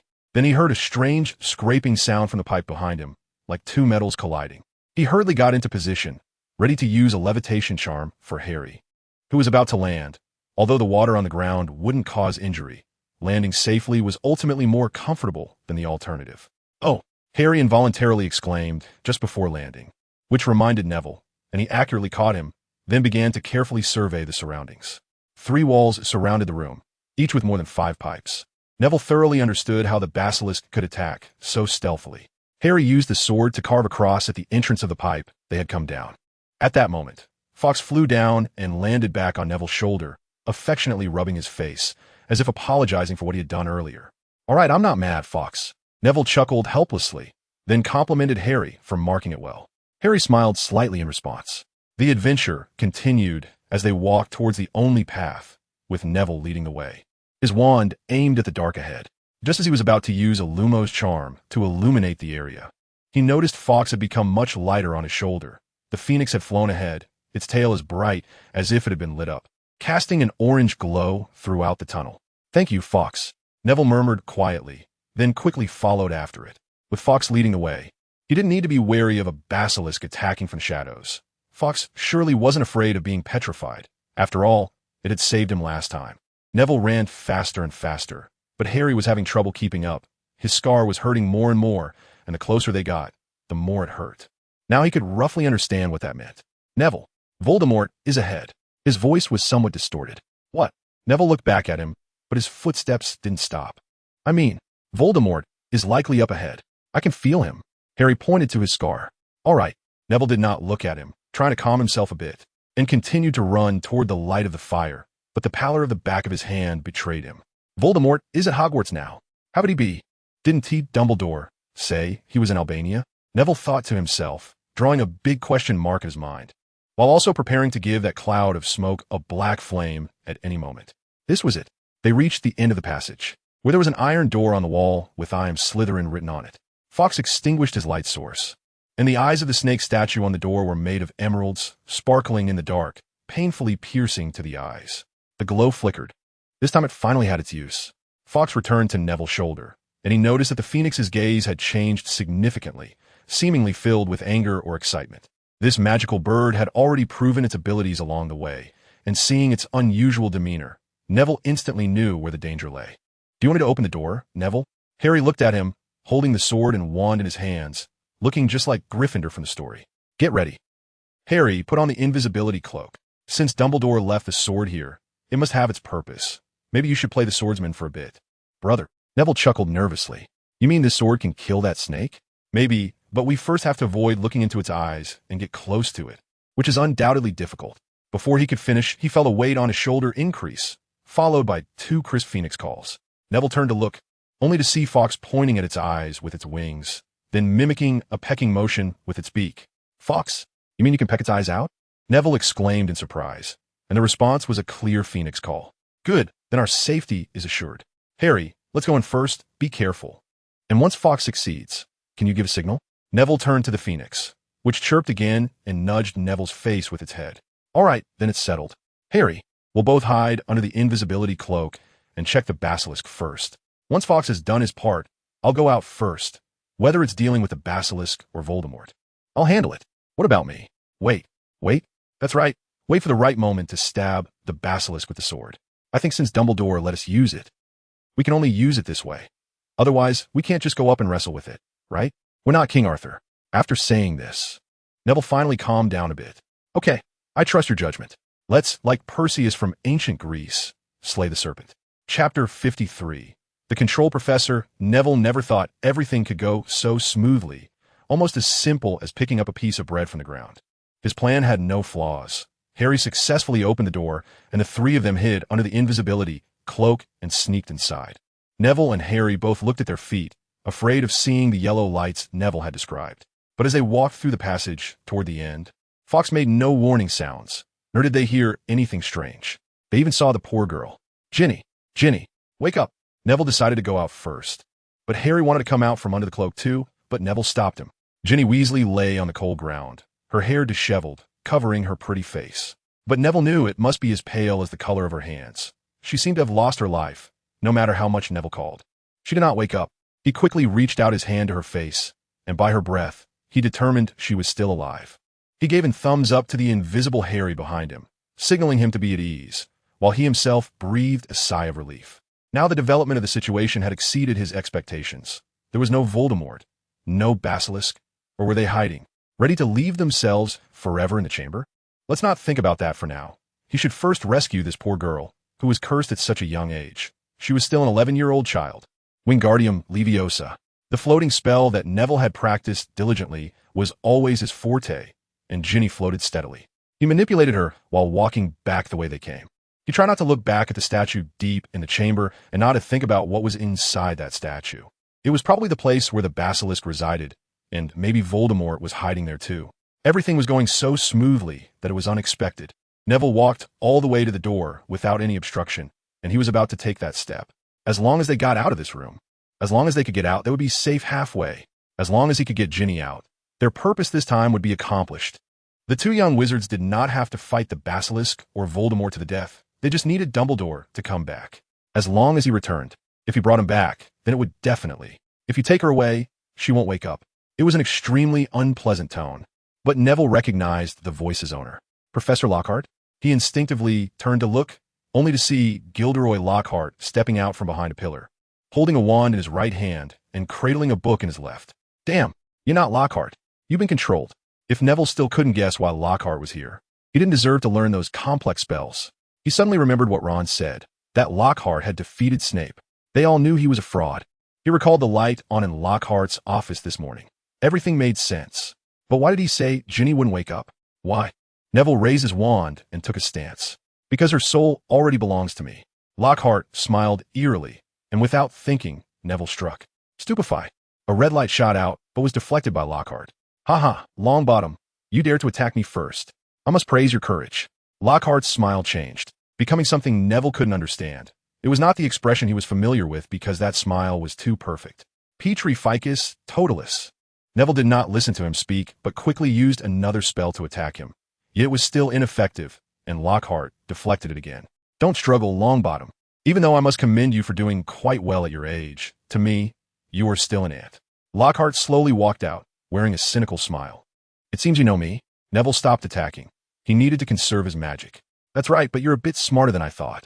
Actually guessing that I'm not this fool himself. Lockhart walked up to Neville, with a distance of more than 5 meters between them. You appearing here alone surprises me. Or rather, your recovery surprises me even more. Care to tell me why?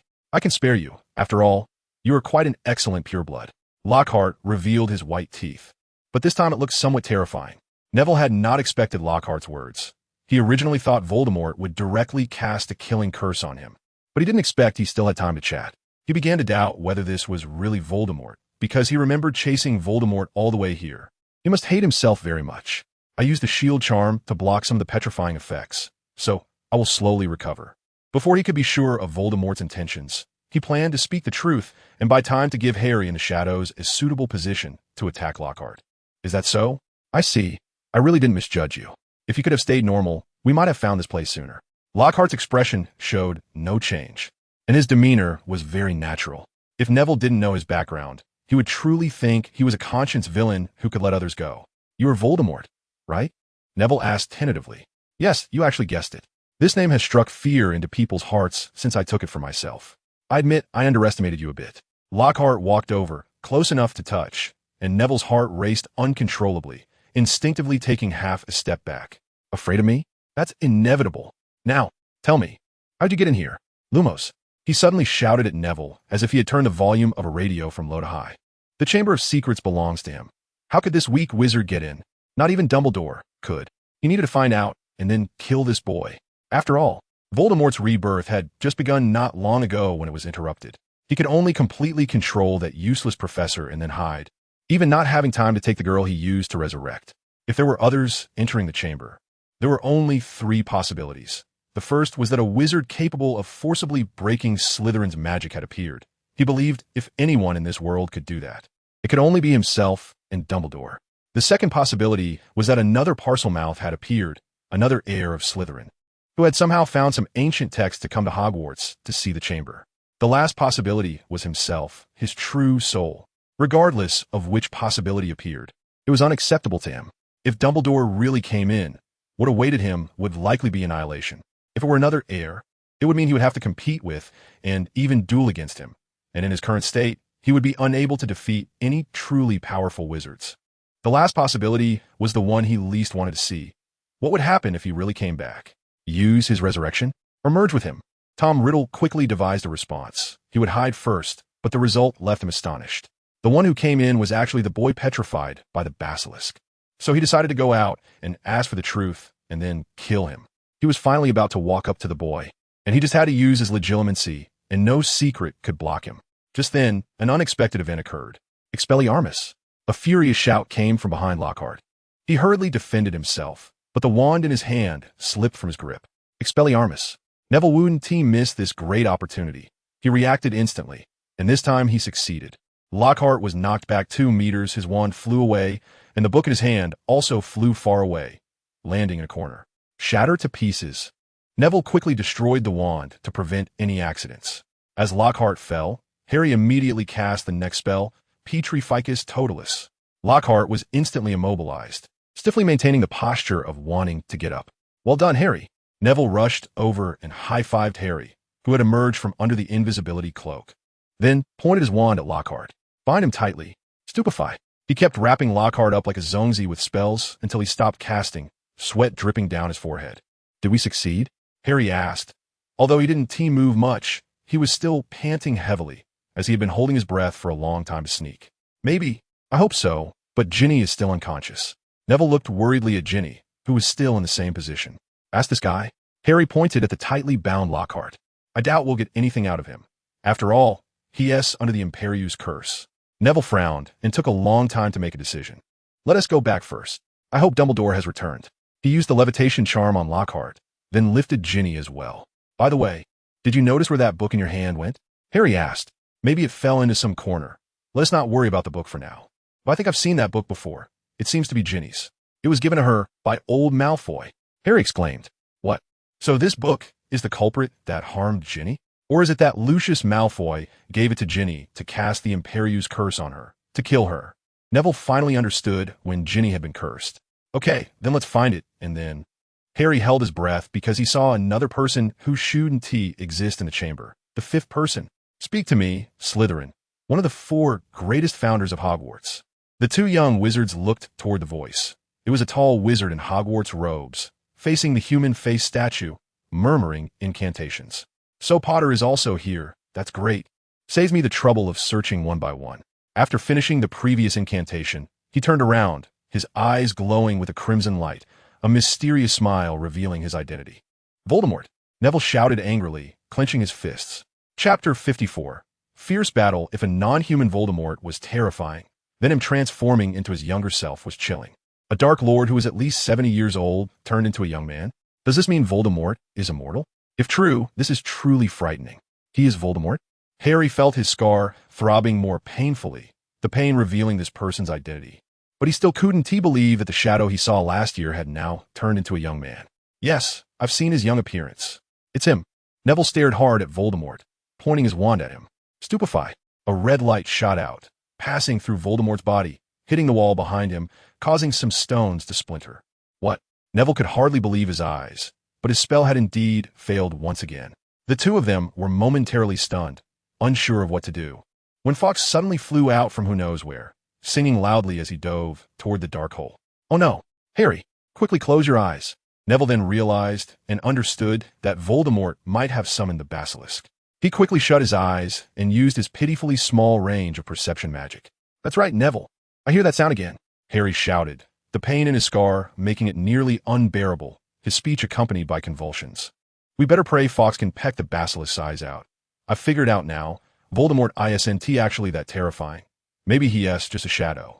Neville slowly moved closer to Harry, feeling his way and speaking softly. "A shadow? But he can even control Lockhart."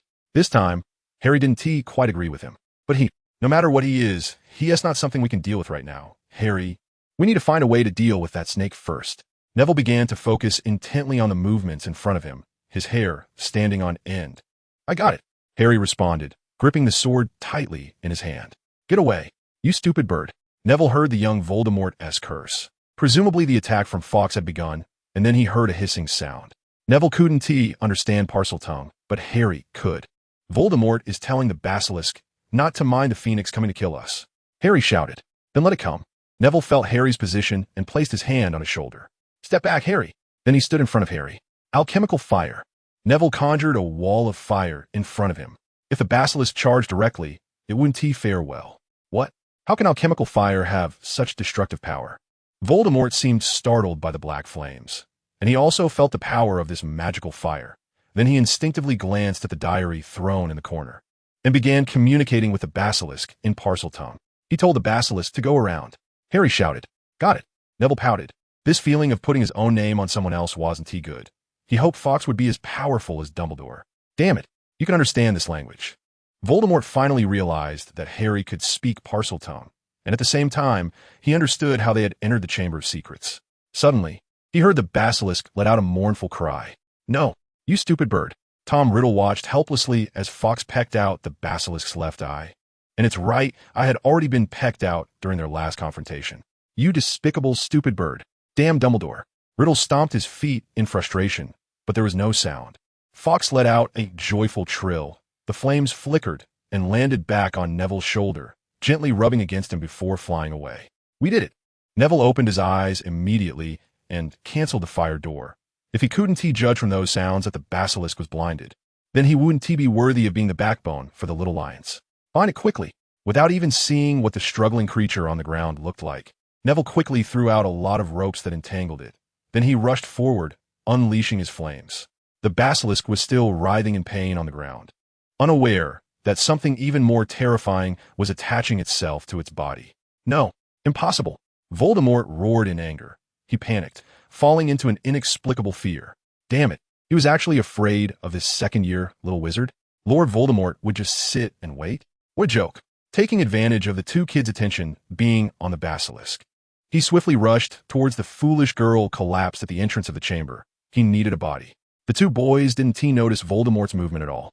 They were still struggling against the basilisk, but at this point, the giant snake was no longer a threat. Its abdomen had been burned through by fire and was entangled in a pile of ropes and chains, struggling desperately. Neville was afraid it would come out, so he added a few iron chains, and Harry was also using his fire spell to increase the temperature, taking the opportunity to stab with the sword a couple of times. His seeker talent in Quidditch was fully displayed at this moment, and the basilisk couldn't hurt him at all. Finally, the black flames reached the basilisk's neck. Its originally hard scales softened considerably, and it had little strength left. Only its mouth was still weakly opening and closing. Harry seized the opportunity and struck the final blow. This beautiful strike cut through the flames, directly severing the giant snake's head. "Well done," Neville exclaimed sincerely. Harry's performance just now made him look at him with new eyes. Indeed, Dumbledore was right.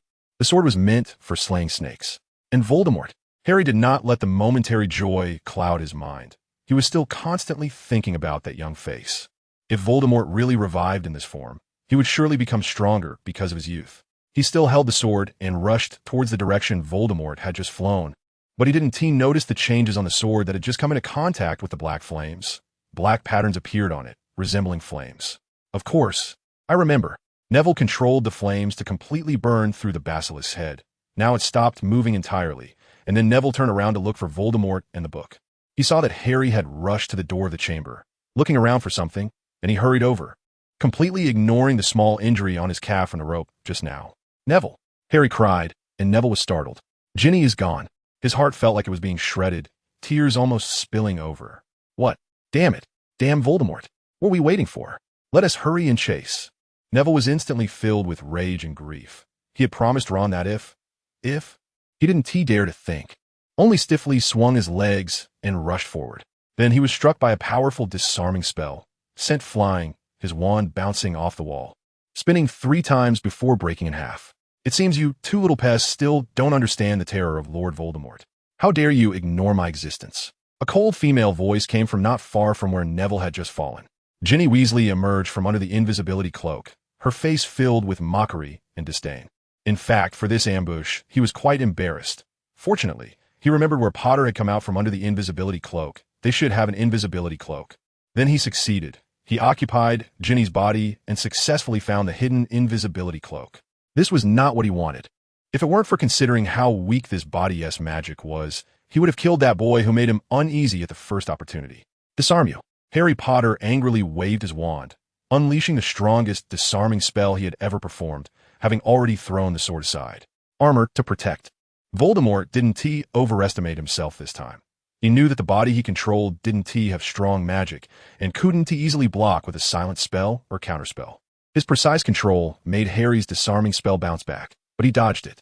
Harry glanced at Neville on the ground. He seemed to be knocked out, lying on his back, motionless, and even if he could move, it would be very hard for him to help himself. He had seen Neville's wand. Harry Potter, is this fate's arrangement? The final confrontation should be between us. Come on, let us duel. Come prove that you only survived the killing curse by luck this time. You won't have that chance. Voldemort said coldly, but his cruel and ruthless tone combined with Ginny's sweet voice always felt strange. Harry even felt that if it weren't so serious at the moment, he would definitely laugh. Harry Potter did not attack Voldemort while he was speaking. He wanted to wait for Neville to get up, or Fawkes. The Phoenix had flown off somewhere since earlier, but he believed in Fawkes. After all, their lives had almost been saved by it. Come on, Potter. You've studied dueling, right? First bow, Voldemort said to Harry, while making a gesture that looked very gentlemanly. Harry felt extremely strange. When Ginny Weasley spoke in such a mature tone about such a serious topic, he had to use a lot of strength to hold back his laughter. Learned. Harry forced himself to glare at Voldemort. He couldn't let his thoughts wander at this moment. Neville and Ginny were still waiting for him to save them. Good. Voldemort smirked and then made a slight bow. Harry bowed too, and for some reason, his scar didn't hurt as much anymore, and his fear of Voldemort was less intense. It's just about a Ginny, Harry thought to himself. Disarm you. Stupefy. The two exchanged their first spells. Voldemort's stunning spell didn't seem very strong. Harry probably figured out why. After all, he was currently using a little girl's body. Disarm you. Harry's disarming charm was the best dark magic defense spell he currently knew.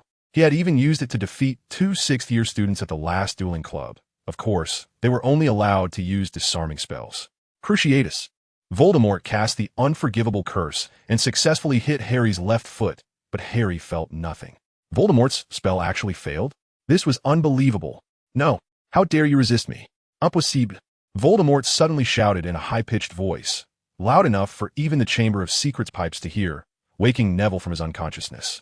Then, subtle changes began to appear on Ginny Weasley's face.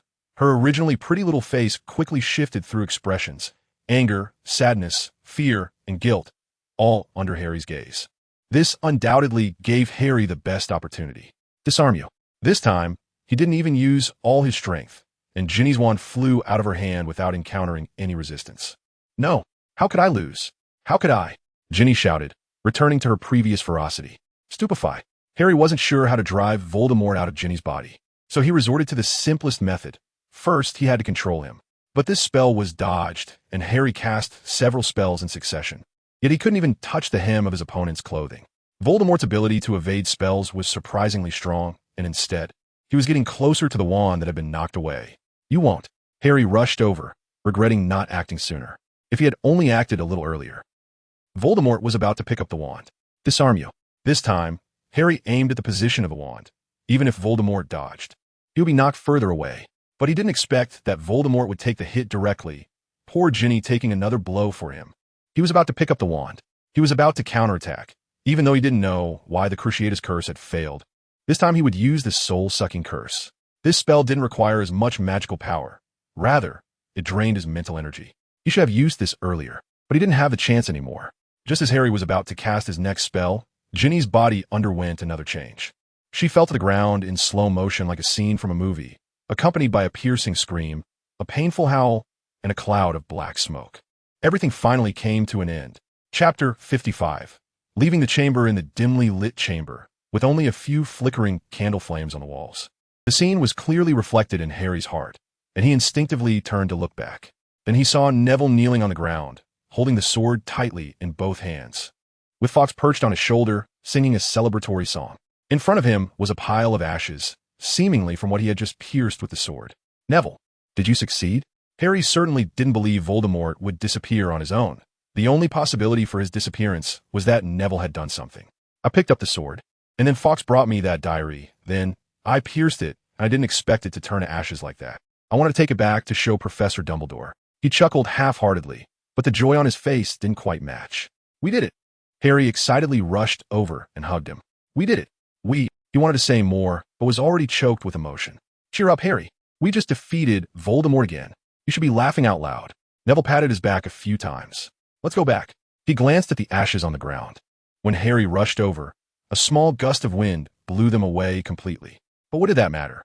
They had defeated Voldemort, vanquished the basilisk, rescued Ginny and the controlled Lockhart, if giving him a heavy blow and then petrifying him counted as saving him. They hadn't even sustained serious injuries. The only loss was Neville's wand, which really pained him since it had been left to him by his father. Yes, let's go back. We need to let Ron know soon that we... Harry still choked on his words, but stood up, though his calves were cramping, and his feet were a bit uncooperative. Just a moment ago, he hadn't felt anything. Now, all the discomfort came rushing out. He walked with a slight limp, and Fawkes took flight, circling in the air as if eager to try something. Neville led Harry to Ginny's side and checked her over a bit. How is she? Harry asked anxiously. Should be fine. Neville stood up, preparing to borrow Harry's wand to take her away, but Fawkes flew in front of them, grasped Ginny's shoulder tightly with his claws, jumped up, and flew into the air, taking Ginny out of the chamber. Harry and Neville were both dumbfounded. After a while, Harry finally spoke. Is this safe? Safe. The Phoenix has unimaginable power. In fact, it can carry all four of us at once. But right now, Ginny obviously needs to be sent for treatment first, and with so many of us, that tunnel would be a bit cramped. Neville chuckled awkwardly, then let out a hysterical laugh. Harry couldn't help but be infected by his laughter, laughing just as foolishly as he did. After laughing for a while, Neville got up to look for his wand. Even if it was completely ruined, he wanted to take it back. Perhaps Dumbledore could fix it. After doing something so significant, the kind-hearted headmaster would surely fulfill that wish. With that thought, Neville couldn't help but laugh again. He was now a bit curious about Ron's expression when they saw him. He hoped the guy wouldn't cry worse than Harry just did. Otherwise, even if he was a master of humor, he would be self-disdained. He picked up his poor wand from a corner. It looked terrible. The unicorn hair split in half. Maybe even Dumbledore wouldn't be able to fix it? Neville pouted. Harry dragged his heavy footsteps to check on Professor Lockhart.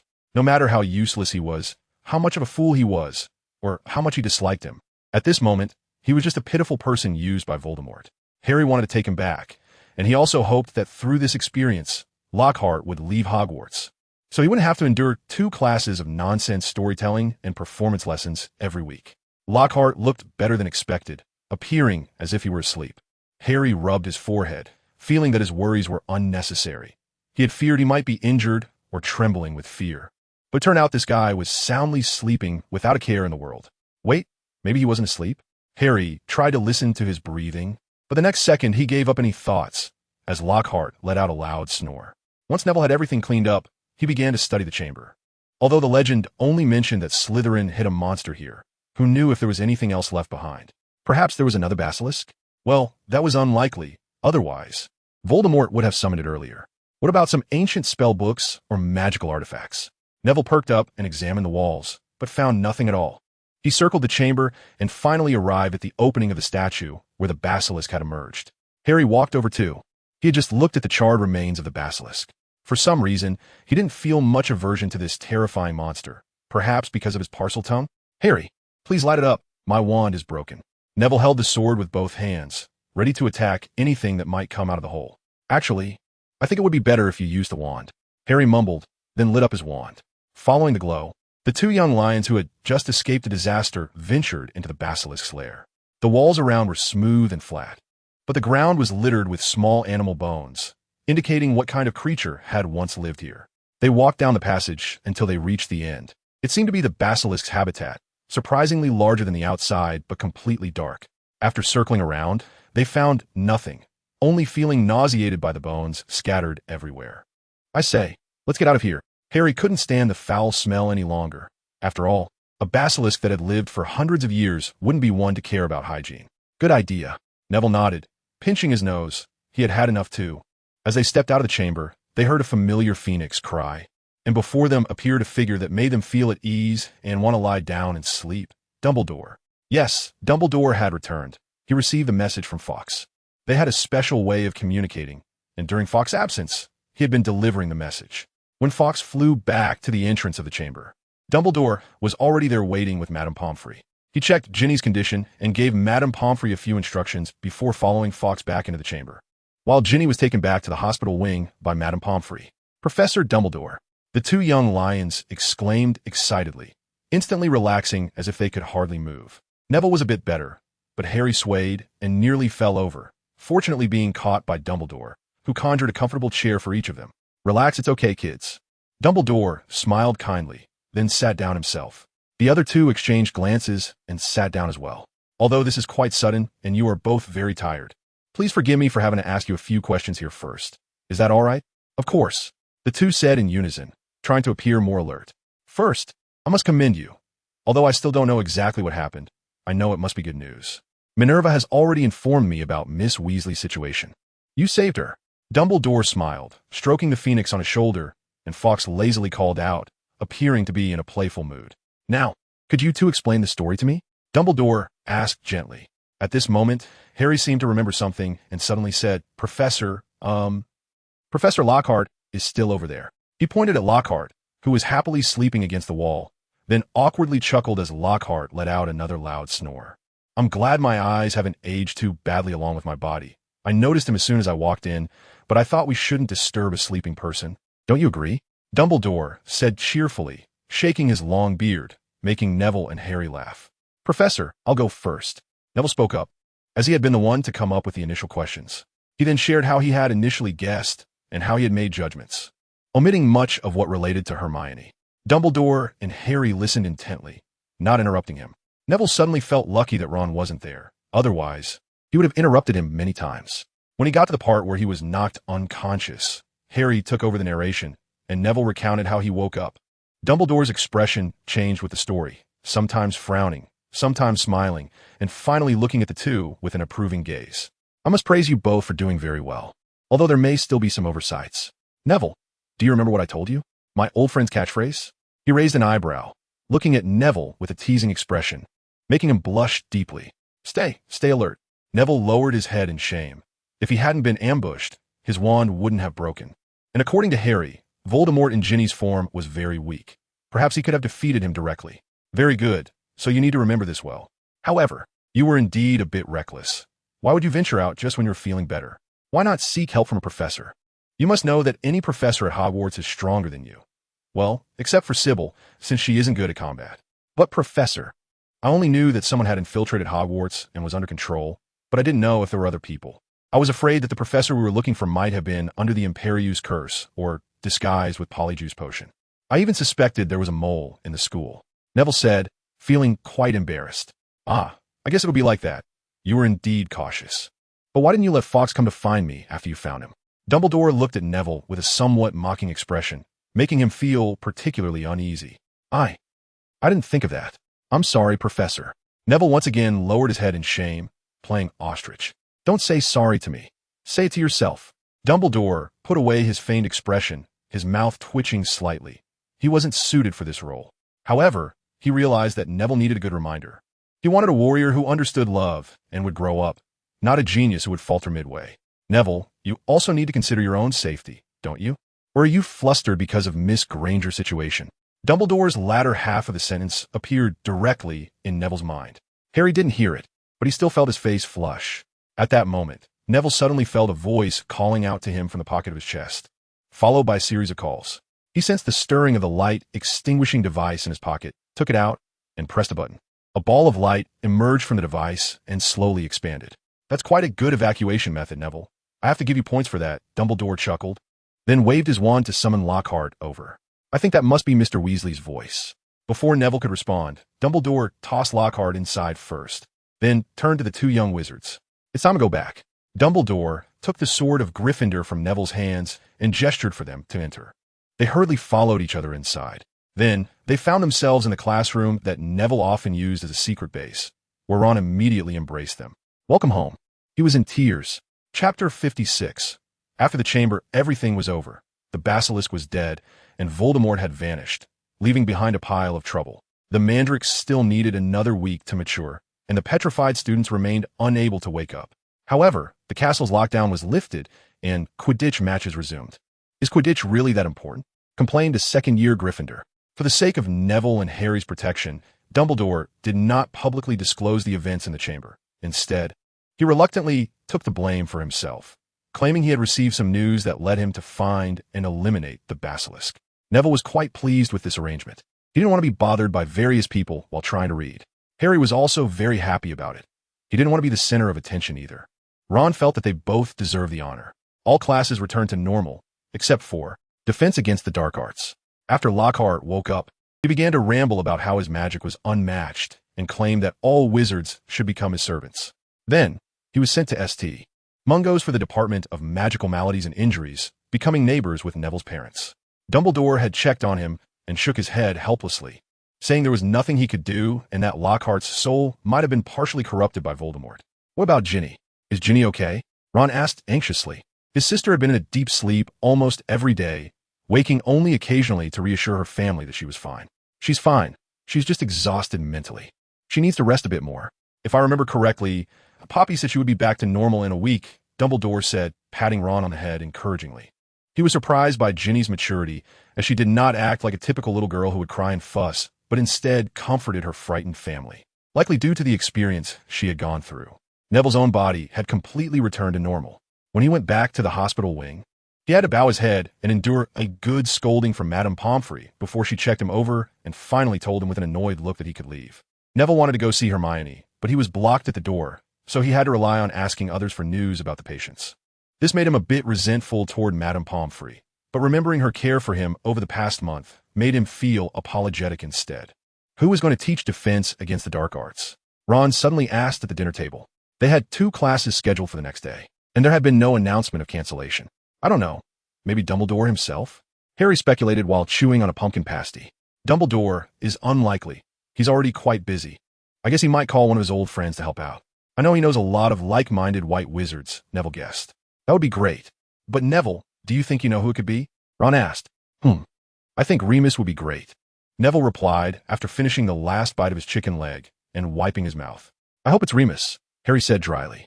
But the result surprised them when they entered the defense against the dark arts classroom with high hopes. It was not the shabby-robed, easygoing Remus Lupin they expected, but rather the black-robed, sharp-tongued professor who ranked first on the list of teachers who could scare little wizards.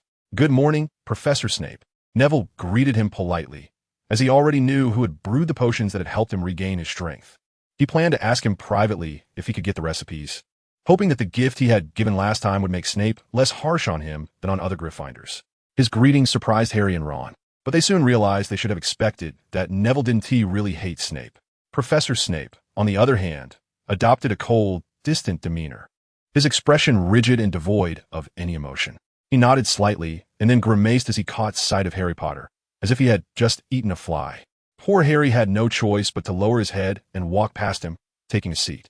Snape's class was definitely one that demanded absolute attention. No one dared to slack off during his lessons. If students could whisper a few words during potions class in defense against the dark arts, no one dared to speak at all. Snape first criticized the previous professors and the one before them, calling Lockhart an incompetent fool. Ron muttered that at least you were defeated by a fool, but fortunately, Snape did not hear him, and Quirrell a fool tempted by dark magic. Neville noticed that Snape subconsciously touched his left arm when he said fool. Then he began to elaborate on his views regarding dark magic and defense against the dark arts, completely dismissing the lessons of the previous 2 professors. He covered a wide range of topics, even discussing some issues from the perspective of a dark wizard, which opened everyone's eyes, including Harry, who had always held opinions about him, and he found Snape to be quite knowledgeable. Only Ron and a few others still held opinions against him due to his personality. thinking he was just putting on a show. After the syllabus, Snape began his teaching. This lesson was about the disarming charm. Snape believed this spell was not difficult for them, and that they had practiced it with the help of some useless professor. Therefore, the latter half of the class turned into a practice session for the disarming charm. Of course, throughout the class, Snape did not award a single point to Gryffindor. No matter how accurately they answered questions or how well they performed the spell, Snape acted as if he hadn't seen anything, merely frowning and nodding his head. Then passing by each student he deemed acceptable, ridiculing those who could not cast the spell properly with his classic remarks. Don't you have a brain? Or is your giant troll-like brain unable to remember my previous movements? Relax, Finnegan. Or I can't guarantee your opponent won't be sent to the hospital wing to keep company with those stones. Can't you use a wand? Holding it in the middle instead of the end? Let me see, You even held the wand backward. Miss Pettigrew, I really doubt if you're second year. Instead of a little muggle who is so excited to see a wand for the first time that he can't contain himself. Of course, Parvati usually wouldn't make such a basic mistake, but Professor Snape's intimidation was so great that many students made errors. Even Ron, who had practiced the spell to perfection, made a mistake once and received a death glare from Snape in return. Neville, who had to use Harry's wand to cast spells because his wand was broken, also faced Snape's sarcastic comments. Wands are a wizard's life. How could you not even take care of your own life? After one class, they all looked as if they had just gone through a tough exam. Everyone's expression was quite grim, and some girls even looked pale, with Parvati nearly swaying as if she was about to fall. Luckily, the second defense against the dark arts class was in the afternoon. Otherwise, she definitely wouldn't have made it through. Professor Bat's class is truly deadly. ISNT it? They walked down the corridor towards the Great Hall, and Ron complained softly, as if fearing Snape would hear him. At least he can teach us useful things, unlike that idiot tempted by dark magic and that flashy airhead. Neville mimicked Snape's tone and gestures, making the two of them double over with laughter. You're right, Neville. He does understand dark magic pretty well, and he knows how to defend against it. It's just that I don't really like his tone and manner. It sounds as if he himself is a dark wizard.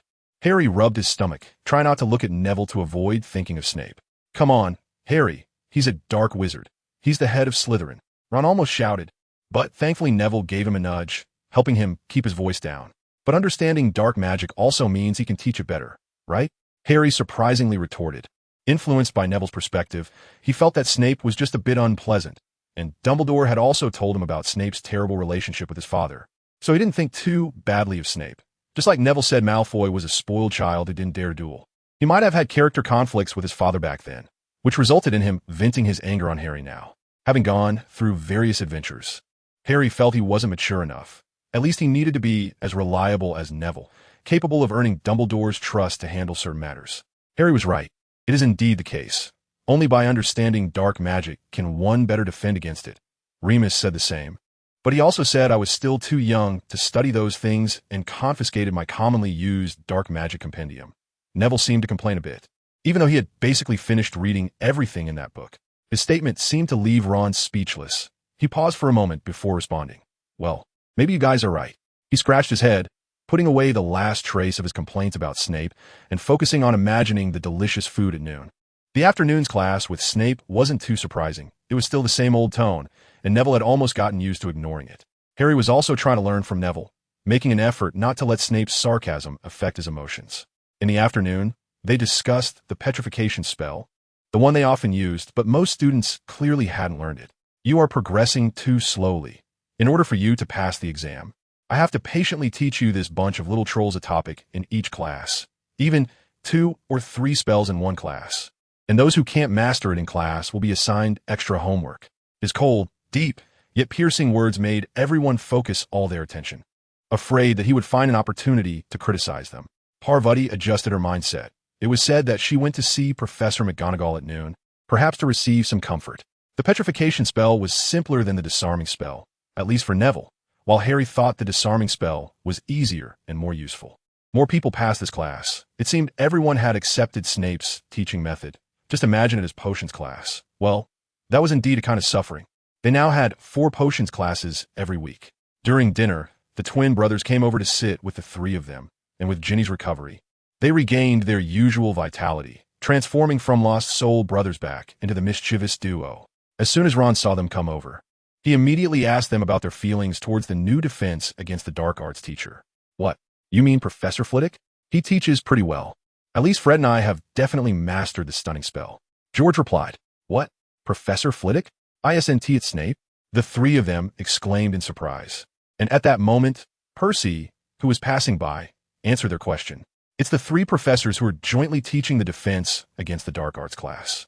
Professor McGonagall teaches the 6th and 7th grades. Professor Flitwick teaches the 4th and 5th grades. And Professor Snape teaches the remaining 3 grades. Percy walked over and smiled at Neville. Neville, Harry, you saved my sister last time. I haven't properly thanked you yet. He looked a bit strange, as if he was about to cry. Really, it's not necessary. I already said it was Dumbledore. Neville argued. There's no helping it. Ginny told me all about it. He leaned in closer to them and whispered, She really wants to see you, Harry. At this point, he awkwardly scratched his head, his ears slightly reddening. Harry didn't know what to say for a moment, and his face also turned slightly red. Just then, Dumbledore suddenly appeared at the head table. No one saw how he appeared. He was almost silent, and then he brought some joyful news. All students, I am pleased to announce something. Mandrakes have matured. He first cleared his throat, then spoke loudly in a slightly joyful tone. Neville was the first to stand up, gazing excitedly in that direction. Chapter 57. Welcome back. If the maturation of Mandrakes made Neville feel extremely excited, then the awakening of his good friend Hermione Granger could keep him thrilled for a whole year without sleep. Harry Potter had never seen Neville smile so foolishly. This expression was usually seen on Ron. When Hermione appeared at the Great Hall door, he immediately turned his head, as if by telepathy, and stood up to run toward the entrance hall. Ron also noticed her with the gazes of the crowd and pulled Harry along to follow. In the entrance hall were all the previously petrified people. Harry suddenly wondered if they would all say how coincidental it was after waking up. You were petrified too? This made him want to laugh. But this scene definitely called for smiles, so he laughed even more foolishly than Neville. Percy also ran over, along with Ernie from Hufflepuff. Even Filch hurried over, moving faster than anyone else, and then he picked up Mrs. Norris from Madame Pomfrey's arms, crying and laughing, gently patting his beloved cat while muttering some blessing words. Hermione looked a bit smaller than Neville remembered. Perhaps Neville had grown a bit taller, but her features had not changed at all. She still looked as lovely as the first time he saw her. She is smiling, this familiar smile, as if returning to the compartment of the Hogwarts Express. That little girl who had miscast a spell. Neville wanted to say a lot, but the words only turned into a single sentence. Welcome back. Hermione seemed to freeze for a moment, then suddenly hugged him, and before Neville could process it, she released him and hugged Harry and Ron, one each. You guessed it. You guessed my hint, right? Hermione exclaimed excitedly. She seemed very thrilled. On the way, she had heard some things about the Chamber of Secrets from Madame Pomfrey. According to her, Neville Longbottom and Harry Potter found the entrance to the chamber and helped Professor Dumbledore deal with the basilisk to some extent. A big part of this is thanks to you, Hermione. Without you, we wouldn't have guessed the answer. Neville chuckled awkwardly, then returned to his usual calm demeanor. He took out the neatly folded page of the book to show her. Honestly, Hermione, without your hint, we might never have found the chamber. He smiled somewhat flatteringly. Yeah, then my sister would be doomed. Ron spread his hands helplessly, and the school would be forced to close. Harry would have to go back to his aunt's house, and I would be kicked out of my home and end up on the streets because my mom was too sad. He exaggeratedly performed a lonely image, making Hermione giggle.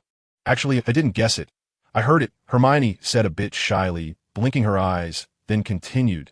That day, I was in the library, and I heard a strange hissing sound, just like how Harry demonstrated for us that time. And at that moment, I was reading a book about the basilisk, which made me instantly associate how the mysterious air controlled the basilisk. Her face turned a bit pale, clearly still scared by that scene. I was just thinking about how to pass the message, and I also guessed why the basilisk gaze didn't kill anyone but petrified them. So I kept my head down, wrote down the information, and when I was running, I still saw it. Luckily, I used a mirror. She lowered her head, seemingly trying to forget that terrible memory. Hermione, actually, we killed the basilisk, not Dumbledore, Harry whispered in her ear, then smiled at her astonished expression. Don't look at me. It was mainly Neville. His fire killed the basilisk. He quickly added, Harry, you're too modest. You did a lot at that time. All right, we'll talk about it later. Harry hurriedly covered Neville's mouth. He noticed a few people had gathered around, and after last year's end-of-term impact, he didn't want to be the center of attention or the topic of conversation among every wizard. They then returned to their seats, and all the students warmly welcomed the returning ones, except for most of the Slytherins who didn't have a single injury. The feast began, and the food that night seemed even more sumptuous. Neville saw several dishes he had never seen before, tasted some, and discreetly pushed many he thought were delicious in front of Hermione. I'm really not hungry. I'm not a pig. How can I eat so much? She protested. Harry, I heard Hermione say you demonstrated parcel tongue to them earlier. Neville suddenly remembered this and quietly asked Harry. Yeah, that was just a few days before Hermione was petrified. She suddenly brought it up, found a book, and had me read the words on it. I didn't expect I would recognize them, Harry said, slightly frowning. Cool. Was it parcel tongue? It should be, but there were only a few words, meaning I'm full and I'm hungry. I think our students should be full now. So, please allow me to say a few words for the returning students. After dessert, Professor McGonagall tapped the table. And then Dumbledore began his speech. Although the term hasn't ended yet, there are some things I still want to say now. He cleared his throat. First, regarding our faculty changes, you all must know about our poor Professor Lockhart's plight. He was controlled by dark wizards for a long time, leading to his mental breakdown. Therefore, our defense against the dark arts class will be taught by a new professor in the coming time. I believe he will arrive this weekend, and I hope everyone will welcome him. At this point, he glanced at Neville and the others, piquing their curiosity. Now let's talk about the main point. As you all know, the Chamber of Secrets incident has left the entire school in chaos. Our teachers were also at a loss, and we even had many victims. Fortunately, they're all sitting here safe and sound today. I owe you all an apology for causing you panic. He slightly bowed, and a part of the students, led by Gryffindor, immediately stood up to salute him. Thank you for your understanding. Here, I must sincerely thank 4 students and commend their noble actions. He shifted his tone, a smile appearing on his face. Harry, who had just sat down, instantly sat up straight, and Neville's eyes widened. They are Harry Potter, Mr. Neville Longbottom, Miss Hermione Granger, and Mr. Ron Weasley. As he slowly spoke these names, the hall seemed to explode.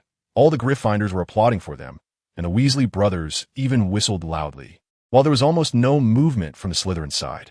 Harry even saw Malfoy make a gagging motion. Once all noise settled down, Dumbledore spoke again. I think most of us already know what they have done. That's right. The 4 of them successfully found the entrance to the chamber and the way to enter. And they even made great sacrifices for this. Mr. Longbottom and Miss Granger were both petrified. A few gasps echoed in the hall. But they did not back down and continued to find traces of the chamber, eventually successfully finding a way. Even the monster in the chamber knew what it was. Dumbledore raised his voice, praising their actions as if they were very noble, and many eyes in the hall gathered on them. Neville felt a bit awkward. He didn't expect Dumbledore would do this. He didn't want to be the center of attention. Like Harry Potter, widely known. Oh my gosh, look at Harry's fan club. Neville dared say, if Colin hadn't been petrified, he would have had the courage to follow Harry into the chamber to take some cool heroic snake-slaying photos. He glanced at Harry, who seemed to agree with his thoughts. Then he looked at Ron beside him. Well, he seemed completely dazed. He should have thought of this earlier. Hermione buried her face in the table, trembling all over. She seemed to be crying. If it weren't for their help, I wouldn't have been able to kill the basilisk and save the students. So let's give them another round of applause for their noble actions. After saying this, he was the first to start clapping. If Neville had been close enough, he would have seen the hint of guilt hidden in Dumbledore's smile. He didn't want to say such lies, but to prevent more people from knowing about what happened in the chamber, he had no choice but to accept this honor. The killing curse? It's not just that simple. After the dinner, the 4 of them struggled to break free from the crowd. These enthusiastic people seemed to be very interested in the Chamber of Secrets, asking them questions like reporters. Unexpectedly, Ron stepped forward and quickly fabricated a whole set of nonsense. Something about the entrance to the chamber being destroyed. Something about the chamber being under the Black Lake. Something about the monster in the chamber having weaknesses. He managed to bluff almost everyone, except for a few who knew the truth, the Weasleys. Ron was surrounded, and Harry and Neville gave Ron an encouraging gesture before collectively slipping away, silently wishing that Ron's voice wouldn't go hoarse because of it.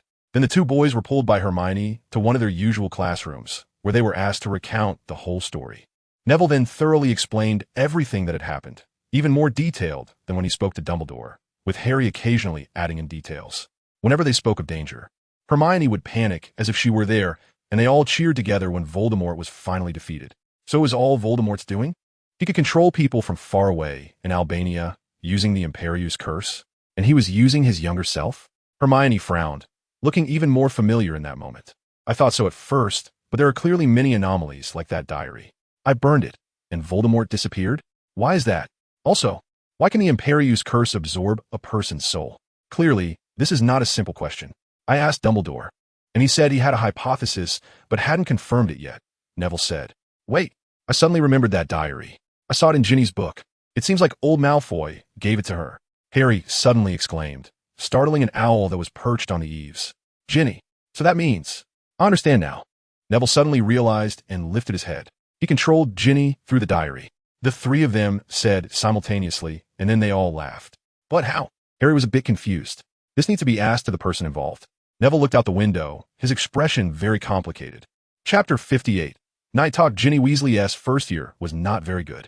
She was first seduced by a soul hidden in a diary, then controlled by that soul to do various things, and almost got killed by it in the end. The root of everything was that diary and her carelessness in opening her heart to an unknown soul. However, Ginny was not completely controlled by that diary. She still remembered some fragments of what she did during various incidents, such as remembering how Neville Longbottom looked when he collapsed in the bathroom. And she also remembered her last position in her memory before each attack happened. This forced her to gradually believe one thing. She was the attacker. But Ginny didn't dare to say it. She didn't dare to tell anyone. Instead, she confided in Tom Riddle in the diary repeatedly, fearing that if she spoke the truth, she would be locked up in Azkaban, as Fred had said, until Neville Longbottom had his incident. She finally realized the source of some problems, the diary. The clever Ginny thought all night, then threw the book into an empty classroom and piled several tables on top of it. Little Ginny thought this would help her get rid of the diary. And in fact, it proved to be true, as there were no more attack incidents. She also no longer felt drowsy as before, and her complexion grew rosier.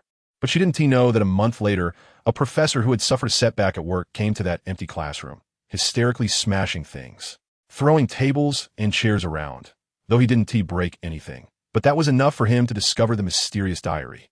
He picked it up and, after returning to his office, habitually signed his name on it, Gilderoy Lockhart. "Neville, you've always been very clever. Can I assume you figure out what happened?" The blue eyes looked at Neville. The owner of the eyes had just told him a story about a little girl. "I think I understand, Professor Dumbledore." Then Lockhart became the attacker, attacked Hermione, and even captured Ginny in the chamber. Neville replied thoughtfully at Dumbledore's desk. "I just never understood how Voldemort achieved his goals through a diary. I've read a lot of spells, but none of them match. What could allow him to control two people from thousands of miles away, or to manipulate them gradually? I have a hypothesis, but I haven't seen the diary with my own eyes, so I can't confirm it. And Miss Weasley's memory is also fragmented, so I can only get a rough idea," Dumbledore said, crossing his fingers on the table. "What is it, Professor?"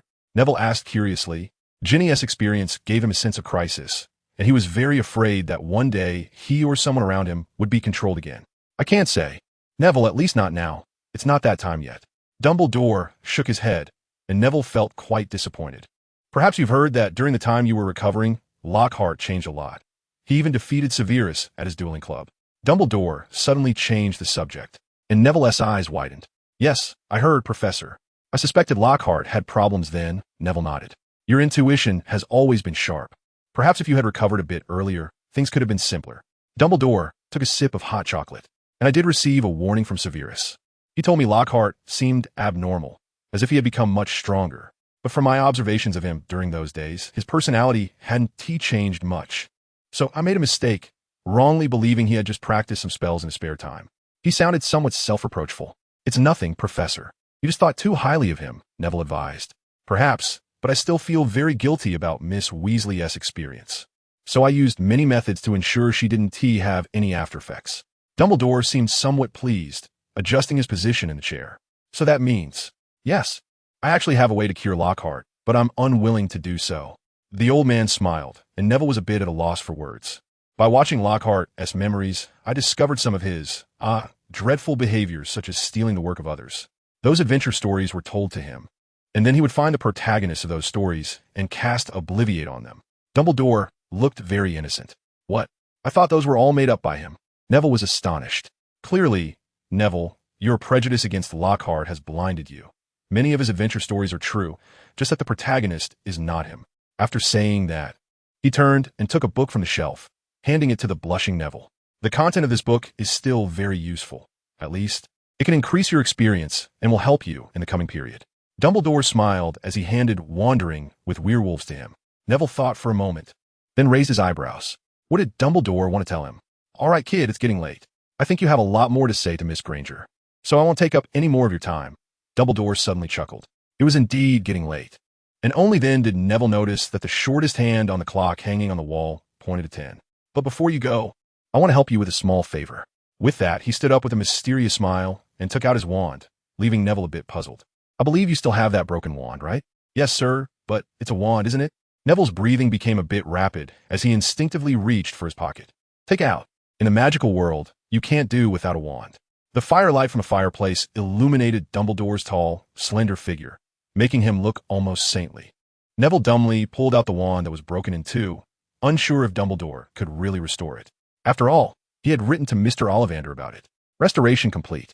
Dumbledore recited the spell, and Neville watched as the somewhat ancient-looking wand emitted a white light.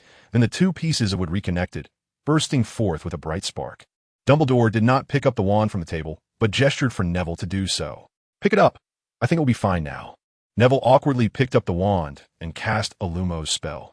The wand lit up in response, even more responsive than before. Oh, Merlin, thank you so much, Professor Dumbledore. Neville was at a loss for words and could only bow repeatedly. By the way, have you experimented with this before? Mr. Ollivander told me it couldn't be restored. But you seem very confident? Neville suddenly became curious. Yes, I once repaired a wand for a giant, Dumbledore said, glancing out the window, then fell silent. Professor, I have one last question. Neville noticed Fawkes resting behind the desk and the sorting hat hanging nearby. Go ahead, but don't make it too long, otherwise Mr. Filch might hear. Gathering his courage, Neville prepared to share his embarrassing story. You might not know, but when I was sorted, I used a Confundus charm, and the sorting hat said it was going to place me in Slytherin. Dumbledore completed his sentence, and Neville was quite surprised, taking a half step back in fear. I certainly heard it from the sorting hat. In fact, I noticed it at the time, but I must tell you an interesting piece of news. Dumbledore's tone sounded a bit excited, as if he had been waiting for this day for a long time. It was not affected by the Confundus charm. It was testing you. For the first time, Neville felt that Dumbledore's smile was not as kind as usual, but rather sly. What? Neville could hardly believe it. The amount of information he was receiving today was overwhelming. It told me that it was a test for you. You do indeed possess a part of Slytherin's potential. But at the same time, Gryffindor suits you as well, so it made a very humane decision. Let me join Slytherin, and then see my reaction, right? Neville said dryly, beginning to understand that he had never thought of it this way and was even a bit pleased with the Confundus charm at that time. Exactly. That's what it did. If you had the courage to resist it, then you were a Gryffindor, a true Gryffindor. If not, then starting last year, Slytherin would have gained an excellent student. I think Severus will be very pleased. So that's how it is. Neville felt somewhat speechless. It seemed he had been a bit arrogant. There were indeed too many unknowns in the magical world. Even Dumbledore had no way to deal with the entrance to Slytherin's Chamber of Secrets. So what about him? But why Slytherin? For various reasons. He still had an aversion to that house, even feeling that being sorted into Slytherin would be a bad thing. Kid, what are you talking about? Why Slytherin? Is Slytherin bad? A portrait on the wall spoke up, sounding quite displeased. Neville recognized it as Phineas Nigellus Black, one of Hogwarts' least popular headmasters. Phineas, don't get angry with the kids. Their views always take time to correct. Dumbledore responded in a calm tone, and the portrait fell silent, crossing its arms in anger and leaving the picture. Then Dumbledore turned to Neville. Slytherin is not as unspeakable as you imagine, Neville. As far as I know, there are many excellent and noble-minded individuals in Slytherin. Coincidentally, I know one. Neville seemed to feel much better inside, then became curious about the person Dumbledore mentioned. Who is he, Professor? I'm sorry, but due to this person's own factors, I cannot say. However, I must tell you, he is the bravest person I have ever met in my life. Upon hearing this, Neville realized that no matter what, he wouldn't be able to get that person's information from Dumbledore, but he felt a sense of respect for that person, and Slytherin didn't seem so detestable anymore. All right, thank you again. Well, I'm off now. Good night, Professor. Neville tightened his robe and walked toward the door. Good night, Neville. Sweet dreams. You too, sir. Neville walked out of the office, his footsteps light as he descended the spiral staircase. Chapter 59. Epilogue. Neville didn't expect to find someone in the common room so late, let alone Hermione. Dumbledore was right. He indeed had a lot to say to this girl. Nabia. Armuna. I didn't expect you to still be up at this hour. Actually, I'm not very tired. Hermione looked a bit awkward, appearing as if she wanted to say something but held back. Well, I happen to have something to say to you as well. Neville took a deep breath, moving closer to Hermione and looking at her face, which had regained its glow. How nice, it wasn't pale anymore. Hermione adjusted herself comfortably, pressing against the sofa's back. Thank you. Thank you for taking care of me during that time. I think I will never forget it for the rest of my life. Neville bowed deeply, and Hermione hurriedly stood up to support him. Don't do that. Neville was nothing. I mean, you would have done the same, right? I just did what I should do. Hermione was a bit surprised by his response. Her face turned red, and her brown hair swayed, looking even messier. You may not know how worried I was when I couldn't see you that day, and then not being able to see you for several days afterward. Perhaps that made me recover earlier. Neville didn't look at Hermione, because when he faced her directly, he might not be able to say everything he wanted. I was really worried. What if? I mean, all right, let's not talk about that. I'm sorry for bringing up such gloomy topics. We should be happy today. Neville scratched his head, thinking he shouldn't have said those things. He should have made the girl happy. But Hermione seemed very happy. At least she looked cheerful. It's okay. I'm not angry. Hermione smiled brightly, leaving Neville a bit dazed. He could hardly imagine how this optimistic girl had been unable to move just a few hours ago. What does petrification feel like? Neville couldn't help but be curious. His experience with petrification was different from others. Oh, how to say it? There really isn't any feeling. It's like taking a nap, but not a very comfortable one. Hermione pointed to her back. To be honest, the last image in my memory is the basilisk's frightening big eyes. And then I knew nothing else until I woke up this afternoon. I feel like I was just one night. It felt even shorter than a nap. She suddenly exclaimed dramatically. Sounds pretty good. Neville said dryly. What? You were petrified at least while still awake. You could study and think while I was wasting my time. Oh my God. I don't even know how many classes I've missed. Her mood suddenly turned very bad. Women are changeable. Neville noted this characteristic carefully. I just asked Parvati, and she said I missed 4 potions. One of them is likely to be on the exam. And charms. Transfiguration. I must catch up on all these before the end of the term. She chattered on and on. While this Hermione is quite familiar, she usually is like this. The Hermione from that month of companionship seemed to have disappeared. I'll catch up with you. And I think I'm pretty good at these subjects. Neville sat up straight, watching Hermione's little nose tremble with anger, unable to help but laugh, which earned him a frown from Hermione. Then Harry and Ron were dragged into intense studying with the two of them for a whole month. During this time, Harry had very few Quidditch practices, and Ron didn't need to mention it. He had so much free time that he could take Scabbers for a walk around Hogwarts every day. At first, Hermione referred to their notes, but she quickly became disappointed. Harry's notes were quite offbeat. Influenced by Neville, he always focused on the more powerful spells. Ron was even more exaggerated. His textbooks were almost all new. Ginny had also fully recovered. Now the attention she received was hardly less than the chosen one. After all, she was one of the few who came out alive from the chamber, but she was very smart. Whenever someone asked, she would say she was unconscious the whole time. However, Ginny had changed quite a bit. She shed her former shyness and started to cling to Harry. Every time Harry practiced Quidditch, she would go watch, and she closely followed them to the library or meals. And over time, they all accepted Ginny's presence and gladly accepted her as their partner. Neville admired Ginny a little. In the chamber, this girl successfully resisted Voldemort's control and even fought back. Dumbledore said this was very difficult. Most adult wizards couldn't do it, but Ginny, a girl not yet 12, managed. When Neville asked why, Dumbledore just smiled and shook his head, giving a vague answer. Love. Okay, this answer again. Neville could only ponder it slowly. In the second week after Hermione's return, rumors spread around the castle that a new and very capable defense against the dark arts teacher had arrived, who had instantly defeated Peeves and taught in a very interesting way. However, he had not appeared at the dining table in the Great Hall, which made some little wizards who had not yet attended defense against the dark arts class even more curious. Everyone noticed that Professor Snape seemed to be in a worse mood these days. On Wednesday, they finally got the answer.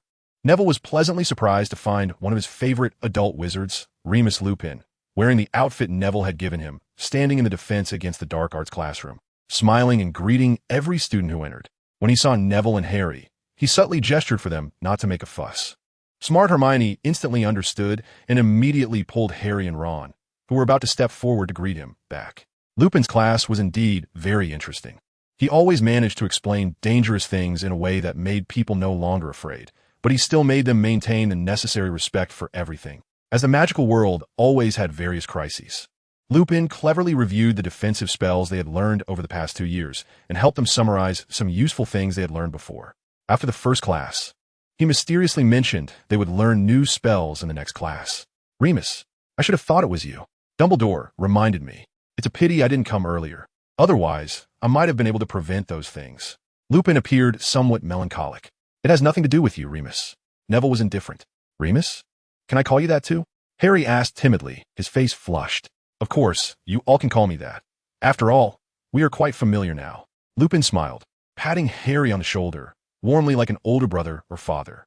Speaking of which, you all are quite worrisome, especially you, Neville. How dare you lead Harry on an adventure? What if? He suddenly changed his tone, becoming serious. What? How did you know?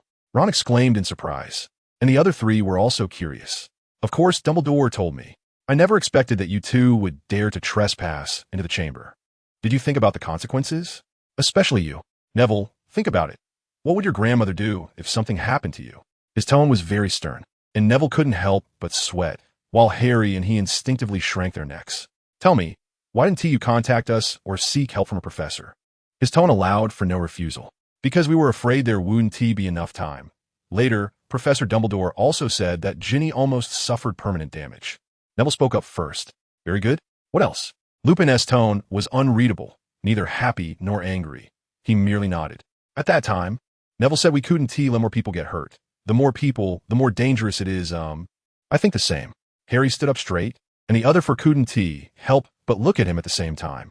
This answer left Lupin in a somewhat expressionless state for more than a minute, as they all doubted he would punish them, but Lupin smiled. Well said, just like James' son. You too, Neville. You all are very kind. He transformed from his previous seriousness back into the easygoing middle-aged man he usually was. In the last month, Neville and Harry frequently visited Lupin during their free time and sought his advice on various kinds of knowledge. Ron, however, was forcibly dragged away by Hermione. She wanted to tutor him to prevent him from failing after slacking off for half a year. For some reason, Neville felt a little envious. With Lupin's help, Harry learned more and more spells, and he was simply a genius in defense against the dark arts. He could quickly master most of the defensive and counter spells that Lupin taught him, even surpassing Neville in practicing the petrification and disarming spells, which made Neville admire Harry's talent.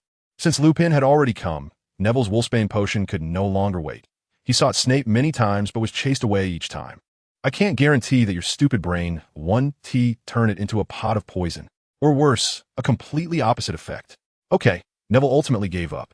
But what he didn't expect was that during his last visit to Snape's office, he actually brewed a pot of Wolfsbane potion. Then he shot Snape a fierce glare and shoved it into his hands. As he left Snape's office, Neville's impression of Professor Snape changed once again. Maybe he really was just an odd character with strange speech, but was he not a bad person at heart? What should this be called? A case of being unpleasant in words, but upright in actions? Neville shook his head helplessly. He might as well deliver the potion first. Lupin, who received the potion, was a bit surprised.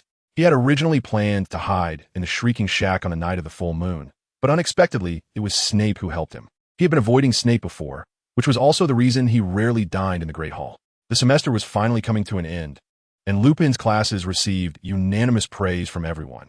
Even Slytherin couldn't say anything bad about him, and most they just complained about not having seen him change clothes. The shadow of the Chamber of Secrets had finally completely passed, with only a few people still mentioning it, mostly just joking. Under Hermione's hysterical urging, Ron finally managed to grasp the knowledge he had learned this year. She herself was even more dramatic, not only reviewing second-year material, but also going over first-year content multiple times, just waiting for the exams. No one expected that Dumbledore would make an announcement during the dinner 2 days before the scheduled exams. Due to some unexpected events this year, we had to cancel the exams. Of course, this does not apply to the 7th-year students. After saying this, he rubbed his hands apologetically and sat back down to eat.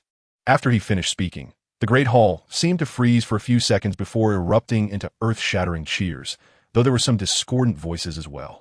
No, it was Hermione, Merlin's most bloated underpants. Does that mean I've wasted the entire month? That was Ron. Neville didn't know how to comment. Feeling that Ron was taking his good fortune for granted, the remaining summer days flew by like a rocket. Without exams, everyone relaxed, except for the 7th years, who still had to work hard for their N-E-W-T-S. Gryffindor once again won the House Cup, and Dumbledore awarded each of the 4 of them an extra 100 points and a special contribution award.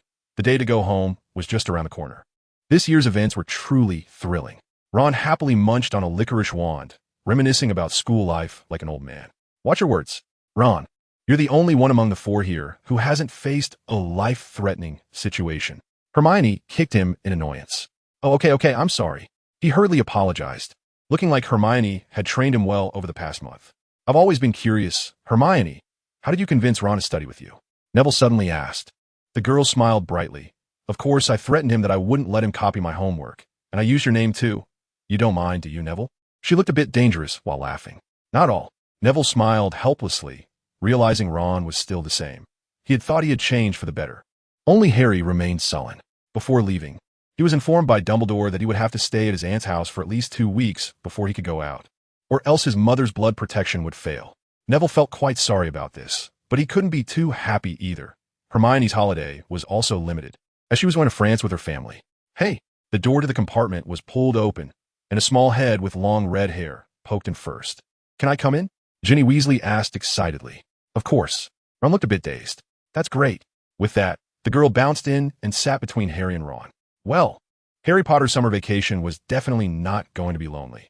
At least he had gained a partner to exchange letters and chat with. Chapter 60. A simple summer vacation. Neville's holiday was not as easy as his friends imagined. He initially planned to complete the transfiguration test they had agreed upon earlier, but Professor McGonagall ultimately refused him after many explanations, the best reason being that he had not thought to transform a rooster to deal with the basilisk. Well, that was indeed a flawless answer. Neville gave up and chose to follow Professor McGonagall's arrangement. He would study after graduation. This wasn't necessarily bad news, as he would at least have more time to practice some spells Lupin had taught him. After reflecting on his failures, he decided to spend most of his time improving himself. Every morning, when Mrs. Longbottom woke up, she would hear spells being cast from the basement by her beloved grandson. What's going on? Working so hard? Mrs. Longbottom was a bit curious. She didn't know the full story of the Chamber of Secrets, as Professor McGonagall had taken it upon herself not to tell her the truth. So she also didn't know that her good grandson had been petrified in the spring and had lain motionless in bed for over a month. It's nothing, Grandma. I just made a bet with Professor Dumbledore that if I can pass his test at the start of the term, he'll teach me some special things. Neville smiled mysteriously, not planning to let his grandmother know the truth. Aside from that, he spent the rest of his time practicing potions, Wolfsbane potion. Professor Snape finally opened his eyes in the last few days, calling him over to watch the process of brewing Wolfsbane potion firsthand.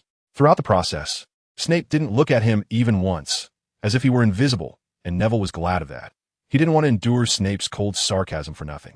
Just before he left, Snape snatched away the notes Neville had made, examined them up and down, then huffed and tossed them back to him without saying another word. Neville could only take that as a sign of agreement. The Wolfsbane potion was not easy to brew. He needed a lot of practice. Neville knew that he wasn't a genius, and when his hard-earned results were praised as genius by others, he still felt a bit unhappy.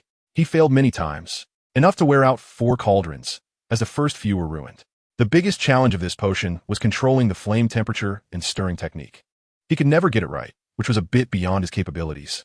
It should be noted that even a 7th-year student at Hogwarts who could achieve 9 potions might not be able to brew a finished product within a month. But Neville wanted to give it a try. Harry had moved in with him a few days ago. In fact, his grandmother had planned to do this from the beginning. But Neville stopped her and explained the blood protection issue. Now that the time had come, the old lady hurried to Harry's aunt's house to bring him back, expressing her disdain for his aunt and uncle without reservation. Seeing Neville's diligence also moved Harry. He had originally planned to follow suit, but he just couldn't muster any interest in potions, especially with that greasy old bat teaching the class. So in the afternoons, he had to find things to do on his own, reading, doing homework, or going for a walk. However, recently they had been restricted from going out, all because of a notorious fugitive, Sirius Black. The entire wizarding world seemed to have erupted in a tsunami. No one had ever escaped from Azkaban, especially not someone who had once used a spell to blow up a dozen muggles and a wizard. Almost all wizarding families became vigilant, and children were not allowed to go out alone, including Neville and Harry. Mrs. Longbottom thought so too, especially since she had received a piece of news.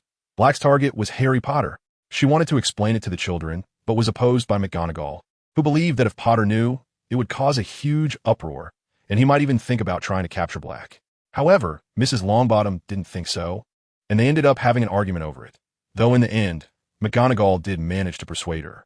The news about Black greatly affected Neville as well, not for any other reason, but because he never imagined that Black could escape from Azkaban. This even led him to some terrifying thoughts. If Black could escape, then what about others? What about the 4 murderers he hated the most? All right, he almost forgot. It should be 3 instead of 4, as the youngest one was said to be dead. As for Black, he didn't feel much about it. After all, it didn't concern him too much. He even thought about meeting him because there was a very bold idea that had always been in his mind, but it was too difficult to put into practice. However, under the pressure of his grandmother, he gave up on the idea of going out for an adventure, especially since so many Aurors couldn't deal with him. Clearly, Black was not someone a young person like him could handle. Harry was even more obedient. He had no idea who Black was, and he did whatever Mrs. Longbottom asked him to do. Neville thought he was as obedient as a little kitten.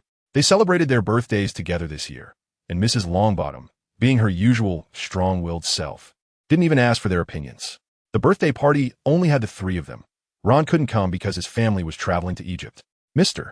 Weasley was very lucky to win a grand prize, enough for their family of 9 to have a great time. Hermione was also on a trip with her family. She sent many postcards from France filled with various local customs and practices. Lupin was supposed to come, but Black's situation caused him some minor troubles, and he had to spend time dealing with certain matters. The 3-person birthday party was actually not bad. At least they wouldn't fight over chicken legs, right? As if they would, maybe Crabbe and Goyle would. After that, life returned to normal. Neville practiced magic in the morning and potions in the afternoon, helping his grandmother with some chores in his free time. Harry was pretty much the same.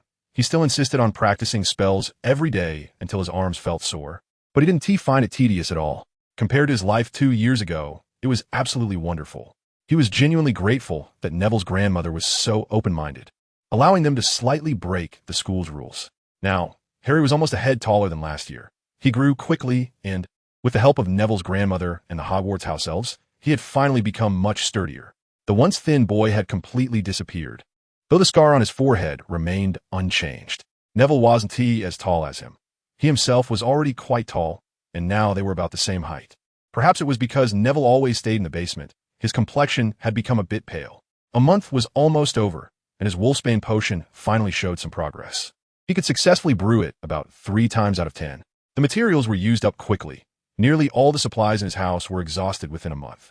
That day, he finally couldn't stay at home any longer. The last bit of moonwort was used up, and he had to go to Diagon Alley.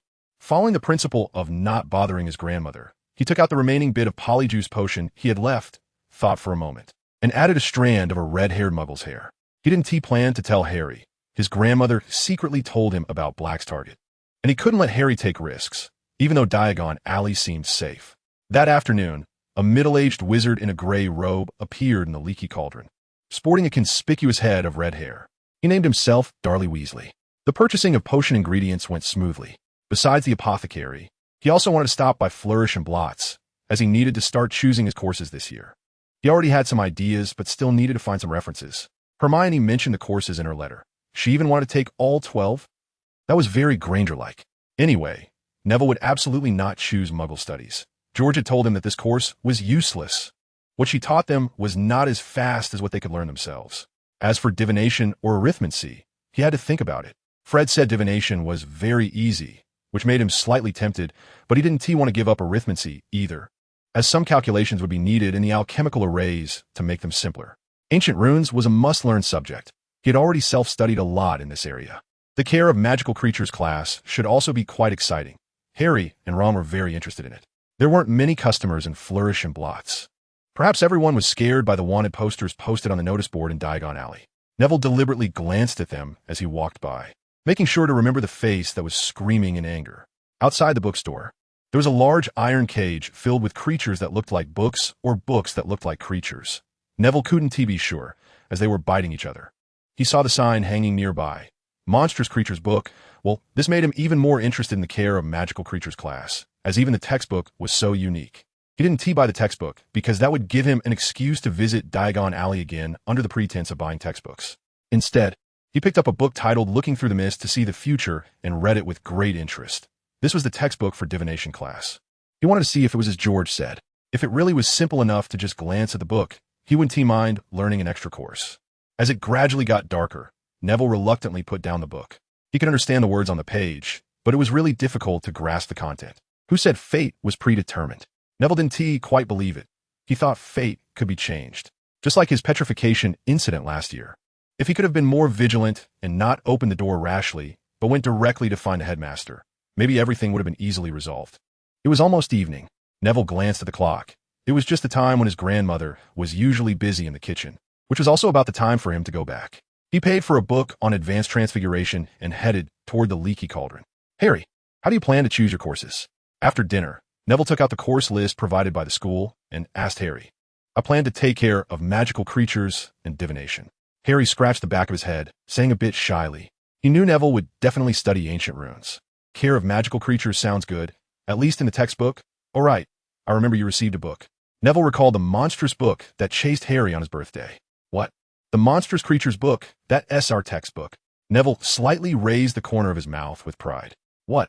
Harry exclaimed, even louder. Okay, that explains why Hagrid gave me a book that bites.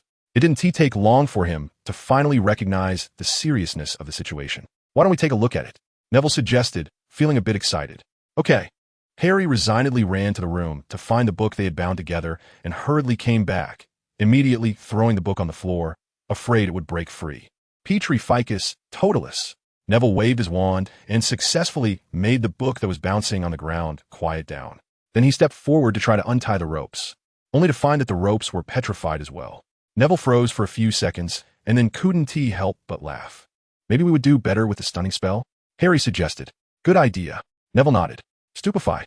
Then, they both fell to the ground unconscious. The monster book flew out with a thud, crashing against the wall. Neville pressed his lips together, waiting for his grandmother's scolding, and sure enough, Mrs. Longbottom was already shouting from 2 rooms away. After a long struggle, they finally opened the book, and the content was more interesting than they had imagined, talking about various fascinating or dangerous creatures, although not in great detail. Neville even saw several magical creatures that they hadn't encountered before while searching for the Slytherin monster. They looked for a long time, and suddenly Neville had a bold guess. You don't think our teacher will be Hagrid, do you? I heard Fred say the former professor seemed to be retiring. That would be great. Harry laughed. He was now even more satisfied with the course. Chapter 61. The Tale of the Traitor in the End. Neville chose arithmancy, and Harry wanted to choose the same, but he had already promised Ron to take divination. So he had to grit his teeth and write divination on the volunteer form. He also gave up on ancient runes after seeing Neville's books and realizing he had no talent for it. Choosing your classes can affect your future jobs, Neville. I have to say, choosing arithmancy is a wise decision. In my opinion, divination is just a bunch of charlatans. I still remember the current divination teacher, Trelawney, made a prophecy when we enrolled, saying McGonagall would die in 7th grade. Both Neville and Harry were taken aback. But look at her now. She's still lively and teaching at Hogwarts. Mrs. Longbottom gave a merciless evaluation of divination, and then she seemed to remember that Harry was also taking the class, and stopped talking, smiling apologetically at him. Harry, even if you chose it, it's okay. Everyone says divination is an easy class, and it really is. It's good to have a little ease, as it frees up a lot of time to study other things. Don't you think so, Neville? Oh, of course, you're right, Grandma, Neville said, realizing his grandmother's gaze had become sharp, and he immediately shut his mouth. By mid-August, Neville was finally able to brew wolfsbane potions skillfully, and he hurriedly told Lupin, who also brought good news that he would continue to be a professor at Hogwarts this year. The 3 of them celebrated his job, but Lupin didn't come. He was too busy lately, almost having no time to write letters. He needed to prepare lessons, at least for the whole year, and he also had some teaching materials to prepare. The agreed day for shopping in Diagon Alley arrived, and Neville and Mrs. Longbottom took the 2 little wizards through the fireplace to Diagon Alley. Neville noticed she was almost fully armed, not wearing her usual bright coat or the hat with the vulture specimen, but rather a very fitted black outfit, with her right hand always ready on her wand in her inner pocket. Harry quietly told Neville that she looked just like a killer from a movie. They met Ron and Hermione, whom they hadn't seen all holiday, at the agreed Florian Fortescue's ice cream parlor. Ron looked almost the same as before the summer, just a bit taller, which made Harry, who thought he had finally caught up to Ron in height, feel a bit strange. Hermione had changed more. First, she was now almost as tall as Neville, her skin a bit darker, looking like she had tanned in the French sun as she mentioned in her letter. Her formerly messy hair looked smoother and shorter, making her appear more energetic. Hi, Neville. Harry. She exaggeratedly jumped up to give both of them a hug, while Ron stood beside them with a silly grin. How was the holiday? Was France fun? Neville couldn't wait to ask the question he had been thinking about. Hermione paused for a moment, clearly not expecting him to ask that right away, then smiled and sat down to slowly share her holiday experiences, while Ron eagerly pulled Harry to share his trip to Egypt. After a while, Mrs. Longbottom pulled them to find the Weasley couple for a meeting, and then there was a round of pleasantries. Neville noticed Mr. Weasley was looking at Harry strangely, as if he wanted to say something but hesitated, and Mrs. Weasley looked the same way. Neville glanced at his grandmother and saw she was also looking at Harry, either intentionally or unintentionally. Something was off. They were clearly hiding something from him, and it had to do with Harry. Having spent so many days together, Harry was no longer just an ordinary friend in his heart. He was quite curious about this. When Harry and the others went to the pet shop, he pulled his grandmother into a small alley and asked about it. Well, it's fine to tell you. Actually, I wanted to tell Harry, but they won't let me, Mrs. Longbottom sighed heavily. You know about Black, right? That escaped convict. I know, Neville nodded, already guessing something. They think Black's target is Harry Potter, so we are all very worried about him. She pouted and huffed. That traitor Black, if he dares to show up in front of me. She almost gritted her teeth. Traitor? Neville picked up on the key word and became sensitive. Yes, Black is a traitor. He was originally one of us. He was even a friend of James and Lily Potter. Mrs. Longbottom nearly shouted hysterically. Neville quickly cast a silencing charm, hoping not to be overheard. But it was too late. Many passers-by were looking over. Mrs. Longbottom seemed to realize her impulse, but didn't feel embarrassed. Instead, she scanned the surrounding people with anger, as if anyone who approached would face her wand in a duel. Then she lowered her voice. This cannot be known by Harry. You have to promise me. Neville nodded, and Mrs. Longbottom seemed satisfied and continued. Do you know how Harry's parents died? Killed by Voldemort, Neville said firmly. He was not afraid of that name. On the contrary, he hated it. That's right, but you need to know how the Dark Lord found them. Mrs. Longbottom lowered her head and began her recollection. Have you heard the Fidelius charm? I've read about it. It's a very effective protective magic, Neville said, while also guessing the meaning of the traitor. Grandma, Black was the secret keeper, right? Neville, you're always so smart. Yes, Black was the secret keeper, but he betrayed his friends and ultimately killed another friend, Peter Pettigrew, and a dozen muggles. I think you should already know this. Mrs. Longbottom's tone was very heavy, as if recalling something unpleasant. James Potter was a troublemaker. I could almost breathe a sigh of relief knowing he was dead. She forced a stiff smile, but her tone didn't sound like she genuinely wished for James's death. But Lily, oh, she was such a polite child. She always brought me many gifts when she visited. She suddenly choked up, and Neville quickly took out a handkerchief and handed it to his grandmother. Was Black really one of us before? Or Harry's father's best friend? Neville couldn't help but doubt this. In his definition of friendship, a best friend would never betray. At least, he didn't believe that Harry and the others would join the Death Eaters. Unfortunately, we all misjudged him, and we never expected he would betray his best friend. They were inseparable back then, almost like they could share a pair of pants. If it weren't for that annoying James Potter ending up with Lily, I might even suspect there was something going on between them. The more she spoke, the angrier she became, her voice rising. Don't be angry, Grandma. We don't need to be upset with him. Neville felt a bit at a loss, only able to comfort his grandmother by holding her hand, hoping to bring her some warmth. Good boy, having a grandson like you is truly my luck. Mrs. Longbottom couldn't help but hug Neville and kissed him, making him feel a bit awkward for a moment, but he didn't pull away. Frank wouldn't know if it would be okay. The old man left early. It's just you. Only you. She actually cried. It was the first time Neville had seen his grandmother like this. Perhaps the memories had triggered all her sadness, and he couldn't help but feel like crying too. It's okay, Grandma. You still have me. Neville gave her a hug and gently kissed her cheek. When Neville next encountered Hermione, he was surprised to find she had adopted a cat. A very ugly cat, at least in Neville's opinion. But its owner didn't think so. She was affectionately stroking it, her face full of fondness. At the same time, he noticed Ron's expression seemed off, as if he had argued with Hermione. And they sat on a bench outside the pet shop talking. Neville, look, this is Crookshanks. Hermione excitedly introduced her new companion. Well, she had already named it so quickly. Hermione placed the cat on the bench, and Neville found the name quite fitting. Crookshanks was clearly a bit bow-legged. Hello, Crookshanks. Neville reached out his hand to pet its head, but to his surprise, the big yellow cat swiftly dodged, its speed not matching its size at all. Well, it seems quite clever, knowing not to let strangers touch it. Neville chuckled helplessly just as Harry came out of the pet shop, holding a red bottle. Ron, you forgot to bring your mouse potion. He called out to Ron while handing him the bottle. Thank you, Harry. Ron took the bottle and also patted his bulging pocket where something was squirming. Neville saw a mouse tail sticking out from the pocket. Suddenly, Crookshanks leaped off the bench in a flash, charging at Ron, clearly targeting the bag at his chest. Ron was startled at first, then quickly blocked it. "Get away! You ugly monster! Don't you dare hurt Scabbers!" He waved his arms, trying to swat Crookshanks away, but it nimbly dodged him, and Harry, using his superb seeker skills, immediately caught the ginger cat.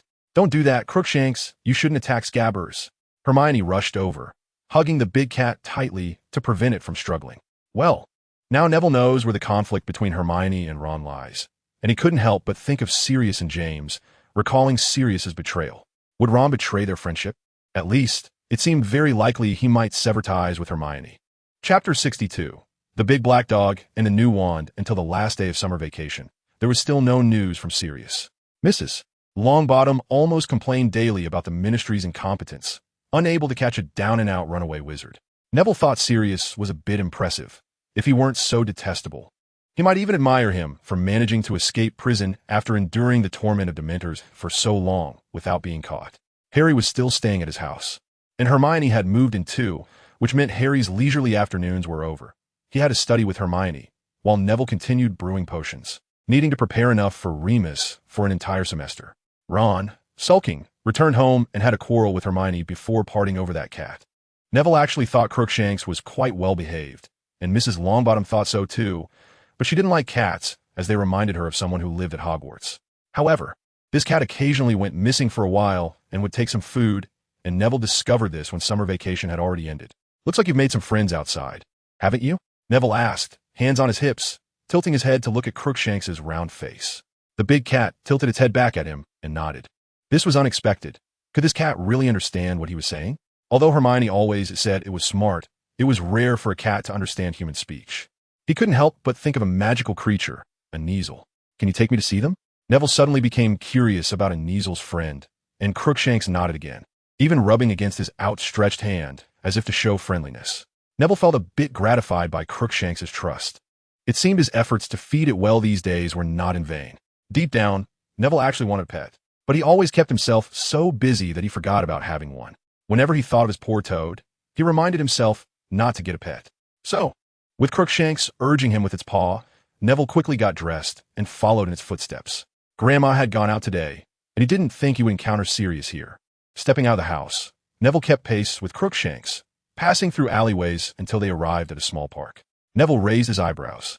He was very familiar with this place, having played here often as a child. Crookshanks immediately darted into the bushes, and after thinking for a moment, Neville chose not to follow, but waited outside, believing Crookshanks would bring its friend out. Sure enough, Crookshanks came out, bringing along a big black dog. Neville considered himself not afraid of dogs, but this one was enormous, almost like a lion, making him take a half step back. Neville carefully inspected the dog from top to bottom. It had several scars, looking like it had suffered quite a bit, and its body was so thin it was misshapen. Neville understood why Crookshanks always brought food. The big black dog clearly needed it. "Ew, hello. I'm a friend of your friend's owner." Neville rarely interacted with animals, and especially not with such a peculiar dog, making him quite nervous. However, the big black dog didn't reveal a gaping maw as he had imagined. Instead, it lowered its head and gently nudged his leg with its big head, appearing very friendly. Neville finally relaxed, completely believing that Crookshanks's companion was just as gentle. He suddenly felt pity for the dog. It must have been abandoned by someone, right? Or had it gotten lost? He felt it was necessary to provide it with some food. "I think you might need some food, right?" Neville asked the big black dog, wanted to see if the Kneazle's companion could also understand him. The dog nodded, and Neville surprisingly saw some very human-like emotions in its eyes. Was that gratitude? "Ah, okay, then wait for me a moment. I think I have enough money on me to buy some ham." As he spoke, he began to rummage through his pockets, soon emptying almost all his pounds onto the ground. He counted and then smiled at the big black dog. "Just wait for me here, okay? I'll be right back." With that, he quickly walked toward the nearest shop, looking quite happy. He didn't notice the changes in the big black dog after it left. Its expression had become more human-like, very complex, even somewhat sad. Neville didn't tell anyone about the big black dog. His time was limited, and he had something important to do today, like buying a new wand. Yes, he wanted to buy a new wand, and the fact that his father's wand had been broken was known to Mr. Ollivander, who just happened to be unaware that the wand had already been repaired by Dumbledore. So, there was plenty of room for maneuver. He could buy a new wand for daily use. And the old wand, which the Ministry of Magic had deemed destroyed, could serve many purposes, especially since he had some quite bold ideas. When Neville arrived at Ollivander's wand shop, it was already afternoon. He didn't tell anyone, not even Hermione, as there were some things he didn't want to share. "Hello, Mr. Ollivander. I'm here to buy a wand." Neville politely greeted the wand master, feeling somewhat anxious inside. What if he already knew that his wand had been repaired? "Ah, Mr. Longbottom. What a pleasure. That's a fine wand. 14 inches, cherry wood, unicorn hair. I imagine you found it quite comfortable to use after inheriting it from your father." Ollivander was still the same, compulsively reciting the details of each wand he encountered. Neville pursed his lips, feeling his throat dry. "Yes, sir, but it broke." He admitted, "Yes, you mentioned that in your letter, and the contract with the ministry has also been severed. I'm very sorry." His tone was not apologetic at all. "Well, let's try it out and see which wand chooses you." He quickly spoke and turned to the shelves, using spells to float down box after box, surrounding himself with them. "Let's try this one first. Hawthorn wood, 12 inches, dragon heartstring." As he spoke, he pulled out a box, opened it, took out the wand, and handed it to Neville. But before Neville could grip it tightly, it was taken away again as Ollivander muttered, "Clearly, not this one." After about 10 minutes of trying wands, Neville had tested every wand on an entire shelf, but still none were suitable for him, or rather, none that Ollivander deemed suitable. Neville finally understood why people didn't like Ollivander, nor did they enjoy visiting his old shop. He was simply hard to describe. "Ah, such a picky customer. Let's try this one," Ollivander said as he took out another wand made of cherry wood and handed it to him. This time, Ollivander did not take it back, as he saw sparks fly when the wand touched Neville. 13 inches, cherry wood, unicorn feather. His voice trembled, as if he had seen something extraordinary. "This is amazing. It's this wand." Ollivander's eyes widened, and he held his chin with both hands. Neville felt very good. The feel and style of this wand were almost identical to his previous one, just a little shorter. This was good news. Perhaps no one would notice he had changed wands. "Mr. Ollivander, is something wrong?" Neville looked at Ollivander, who was silent for a long time, feeling a bit uneasy under his gaze. "The unicorn feather in this wand is from the offspring of the core provider of your previous wand." He spoke slowly, as if recalling something. "Offspring." Neville looked at his new wand, memories flooding back. Ollivander did not interrupt him, allowing him to stand there in a daze. A few minutes later, Neville came back to his senses. "How much, sir?" 12 galleons. The day of the start of term arrived. Mrs. Longbottom had woken the children early, getting them dressed and ready. "Cheer up, Neville. You'll finally get to see Lupin, whom you've been nagging about." She noticed Neville looking a bit sleepy and patted his back firmly. The three young wizards were very excited, quickly finishing breakfast and lining up by the fireplace with their luggage. They would travel using Floo powder, as Dumbledore had requested. Black had not been caught, and Harry's situation remained dangerous. They soon arrived at the platform via the fireplace. There weren't many people there yet, as it was still early. Harry felt a bit curious. The last 2 times he had almost been late. They said goodbye to Mrs. Longbottom and found their usual compartment. Crookshanks looked a bit restless, always staring out the window, and Neville suspected it missed the big black dog. They chatted on the train, discussing everything from Snape's hair to Colin's camera, and when Neville began to feel parched, Ron finally found their compartment, burst in, and plopped down next to Harry, panting heavily. I almost missed the train. Our whole family did. Mum's alarm clock broke," he complained, and Hermione couldn't help but laugh a little. Neville turned to look at her, feeling much better. "Hey, Hermione, I almost missed the train. You actually." Ron instantly became unhappy, shouting at Hermione, and Neville looked back at Ron, suddenly finding him a bit annoying. "Sorry, Ron, I wasn't laughing at that. It's just, you have something dirty on your nose." Hermione pointed to her own nose and then burst into giggles, recalling how she looked when she first met Ron. Ron tilted his head in confusion and touched his nose. Indeed, it was a crumb from the pastry he had eaten last night, stuck to his nose. Suddenly, he also remembered when he first met Hermione and awkwardly smiled at her, his face turning red to the roots of his ears. Neville suddenly felt that Ron Weasley was a rather annoying person, even though this annoyance was inexplicably so. Chapter 63. First encounter with a Dementor. The train traveled for about 3 hours, and Ron pulled out 4 sandwiches from his bag, handing one to each person, claiming his mother had prepared them yesterday. Harry and Hermione gladly accepted theirs, but Neville declined, saying he wasn't hungry. Ron didn't notice anything unusual and instead devoured his own sandwich. Neville finally realized something was off. He was becoming easily agitated. Although he had good self-control and didn't show it on his face, the discomfort inside wasn't easy to bear. Harry noticed his unusual expression. after quickly finishing his sandwich. He asked, "What's bothering you?" Neville hesitated. He hadn't expected Harry to ask so suddenly. "Nothing, just a bit tired," he shook his head. "How about taking a break? You've really been pushing yourself too hard lately," Hermione said, looking at him with concern. "Yeah, luckily you helped, or I definitely wouldn't have finished those potions." Neville smiled at her, feeling suddenly much better. "Potions? What potions? Is there a potion that can stump you?" Ron swallowed his mouth full and asked. "Well, it's quite complicated, but it's essential this year. It took me almost 2 months to meet Professor Snape's standards." Neville nodded, recalling how he had repeatedly sent potions to Snape during the holiday. "That old bat must have made it difficult for you, right?" Ron grimaced, looking at him sympathetically. "Yeah, he is indeed very strict." Neville forced a smile, feeling the old Ron return. Then they talked about the courses, from required classes to electives. Neville was surprised to find that Hermione had indeed chosen all the courses. Just as she had said before. "You can't do this, Hermione." Professor McGonagall said many of the classes overlap. Neville said, looking at her with some concern. "I wrote to Professor McGonagall, and she said she would help me with this," Hermione replied, raising her eyebrows in amazement. "But you'll exhaust yourself. Look at this. Muggle studies. You're a Muggle-born. Why do you want to study this?" Ron shouted from the side. "I think it would be interesting from a wizard's perspective," Hermione said defiantly, holding her head high with pride. "Do you want to be like Bill? Get 12 NEWT certificates? It's always good to take more classes." Hermione's voice lowered a bit as she brushed her hair back with her right hand. "Hermione, I think you can do that. I heard that selecting courses doesn't mean you have to attend all of them. As long as you pass the final exams, you can still get the certificates. So we can switch classes like divination and arithmancy that overlap. You can take divination, and I'll take arithmancy." Neville suddenly thought of an idea and said eagerly. Hermione stared at him for a few seconds, making his face feel a bit hot. Suddenly, the train made a loud clunk and stopped, and everything around them went pitch black, as if the air itself had frozen and the temperature dropped significantly. "Are we there?" Harry asked, looking out the window, only to find darkness instead of the castle he had imagined. "I don't think so," Hermione said uncertainly, holding Crookshanks tightly because he was trembling.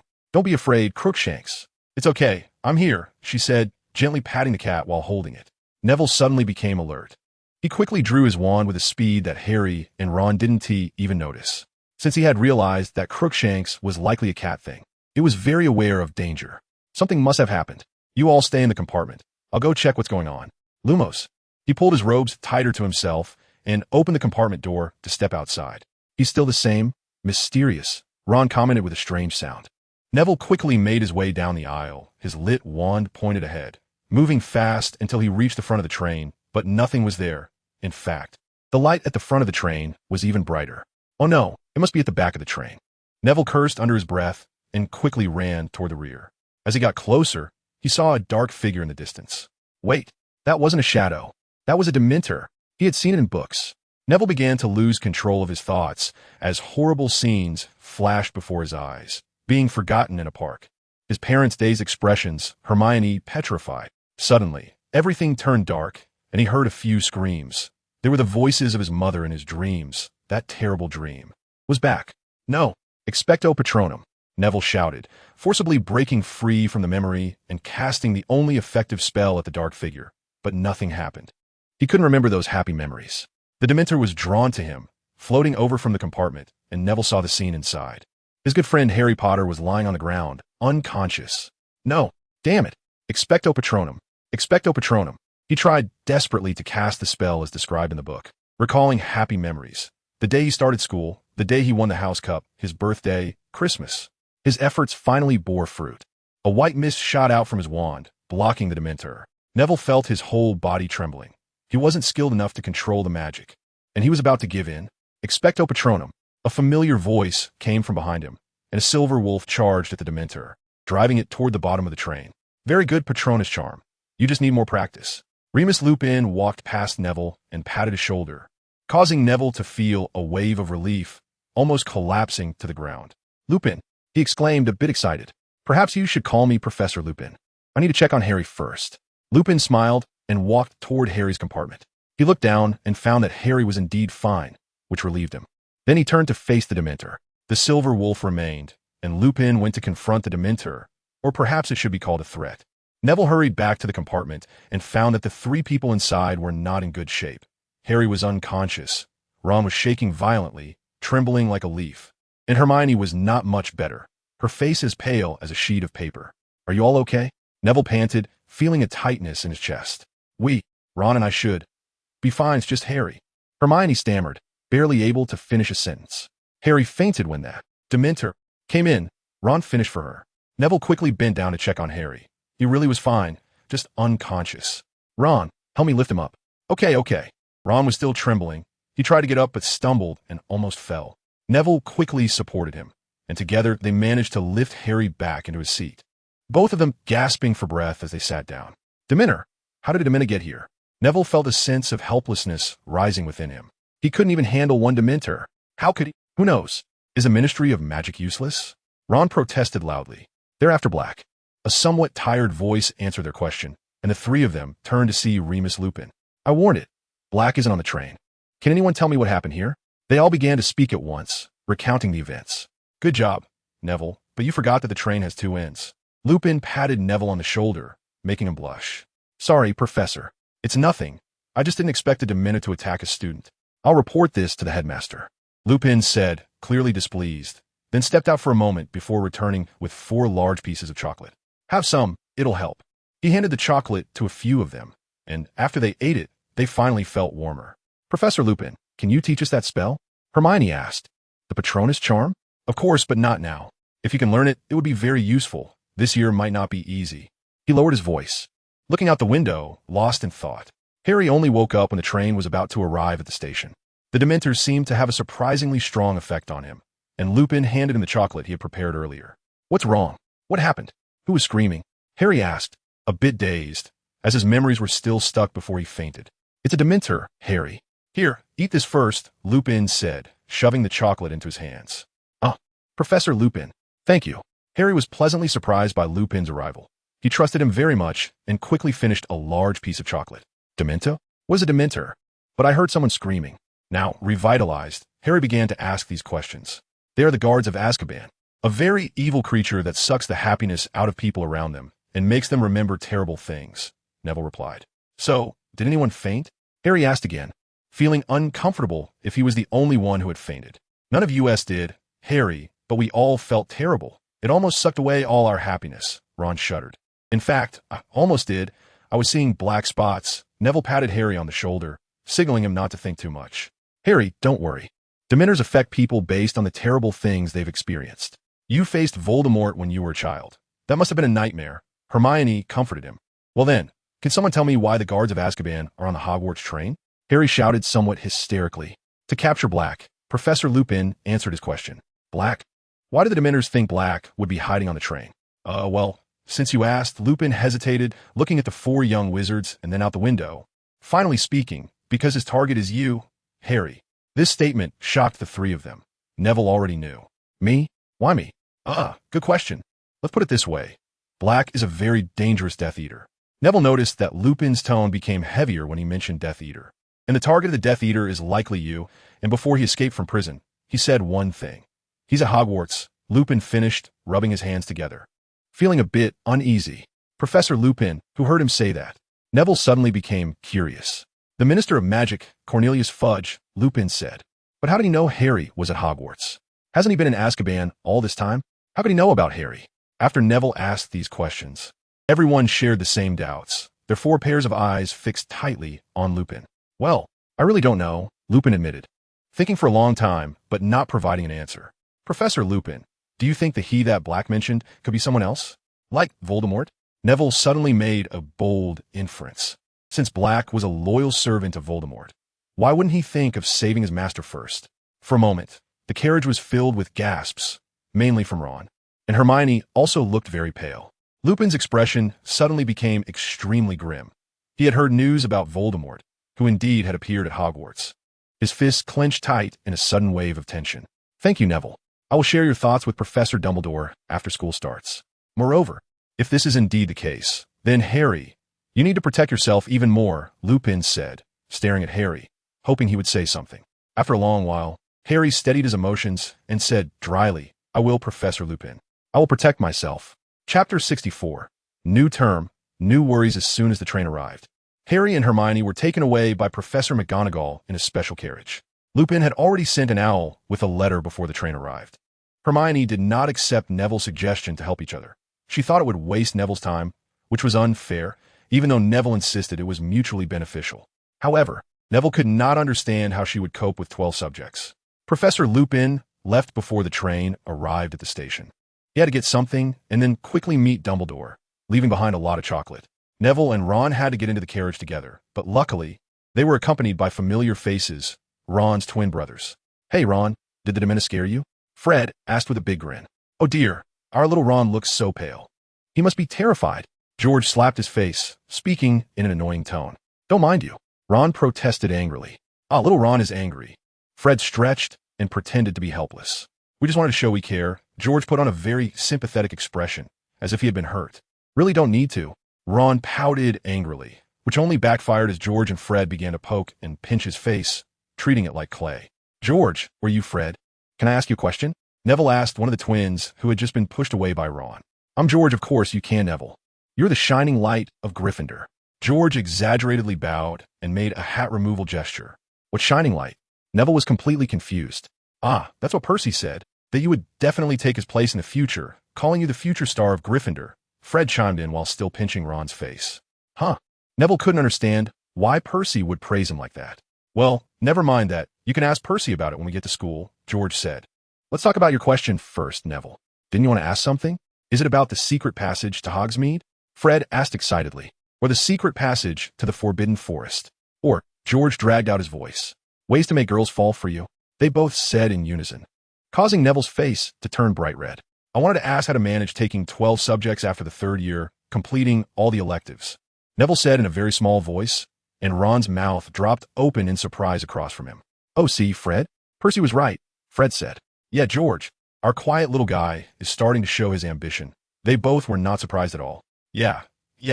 Get 12 certificates, then enter the Ministry of Magic, and become the Minister of Magic at a young age.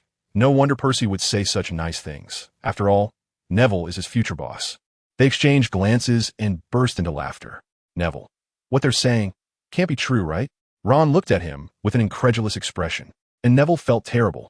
Hey, listen, I don't want to study 12 subjects, nor do I want to be the Minister of Magic. I'd rather be an Auror," Neville protested. "Oh, just like your parents?"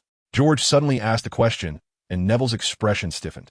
Fred elbowed him sharply, and George realized something, covering his mouth. However, Neville didn't show much emotion on his face. He just firmly replied with one word: "Yes." The two of them finally breathed a sigh of relief. "What? Dude, didn't you say your parents work abroad?" Only Ron kept asking in confusion, and in the next second, he was silenced by the twins. Neville didn't answer him, only staring vacantly at the thestral in front of the carriage, his expression slightly sad. Neville, wanting to take 12 subjects is quite difficult. Our brother Bill managed it back in the day. If you really want to know, you can write to him." Finally, Fred offered some constructive advice and handed Neville a note with Bill's address on it. "Thank you." Neville nodded stiffly. As soon as the carriage arrived, Neville got out. He didn't know what Professor McGonagall was taking Hermione and Harry to do. He just wanted to find Hermione quickly and give her Bill's address. He walked fast, leaving the twins far behind, with only Ron jogging to keep up with him. "Dude, why are you walking so fast?" Ron panted as he caught up. "Sorry, Ron. I was feeling a bit off earlier." Neville glanced at Ron, feeling much better inside. Maybe the twins didn't know about his parents' situation after all. Then again, Fred's gesture earlier indicated they probably did know the truth. And Ron, looking at his clueless expression, it was obvious he would do anything but bad things. "I'm really sorry, Ron. I was just feeling a bit down. I hope you don't mind." It's fine. George and Fred are like that. They often make people really mad. They were just teasing you, right?" Ron said with righteous indignation. Neville found it a bit amusing and could only agree. They were among the first students to arrive in the Great Hall, and Neville was surprised to see Hermione already waiting there, looking quite proud. He looked over at the staff table. Lupin was sitting in Gilderoy Lockhart's spot from last year, smiling at him, and he quickly returned the smile. However, Professor Snape seemed to be in a bad mood. He occasionally glanced at Lupin with a look full of malice, and, as if sensing Neville's gaze, Snape shot him a fierce glare, making Neville shudder, almost forgetting everything he had reviewed in potions class a few days ago. "Hermione, where have you been? Where's Harry?" Ron plopped down across from Hermione and started throwing all his questions at her, the earlier conflict about the pet seemingly forgotten. Neville sat down next to Hermione, also eagerly waiting for her response.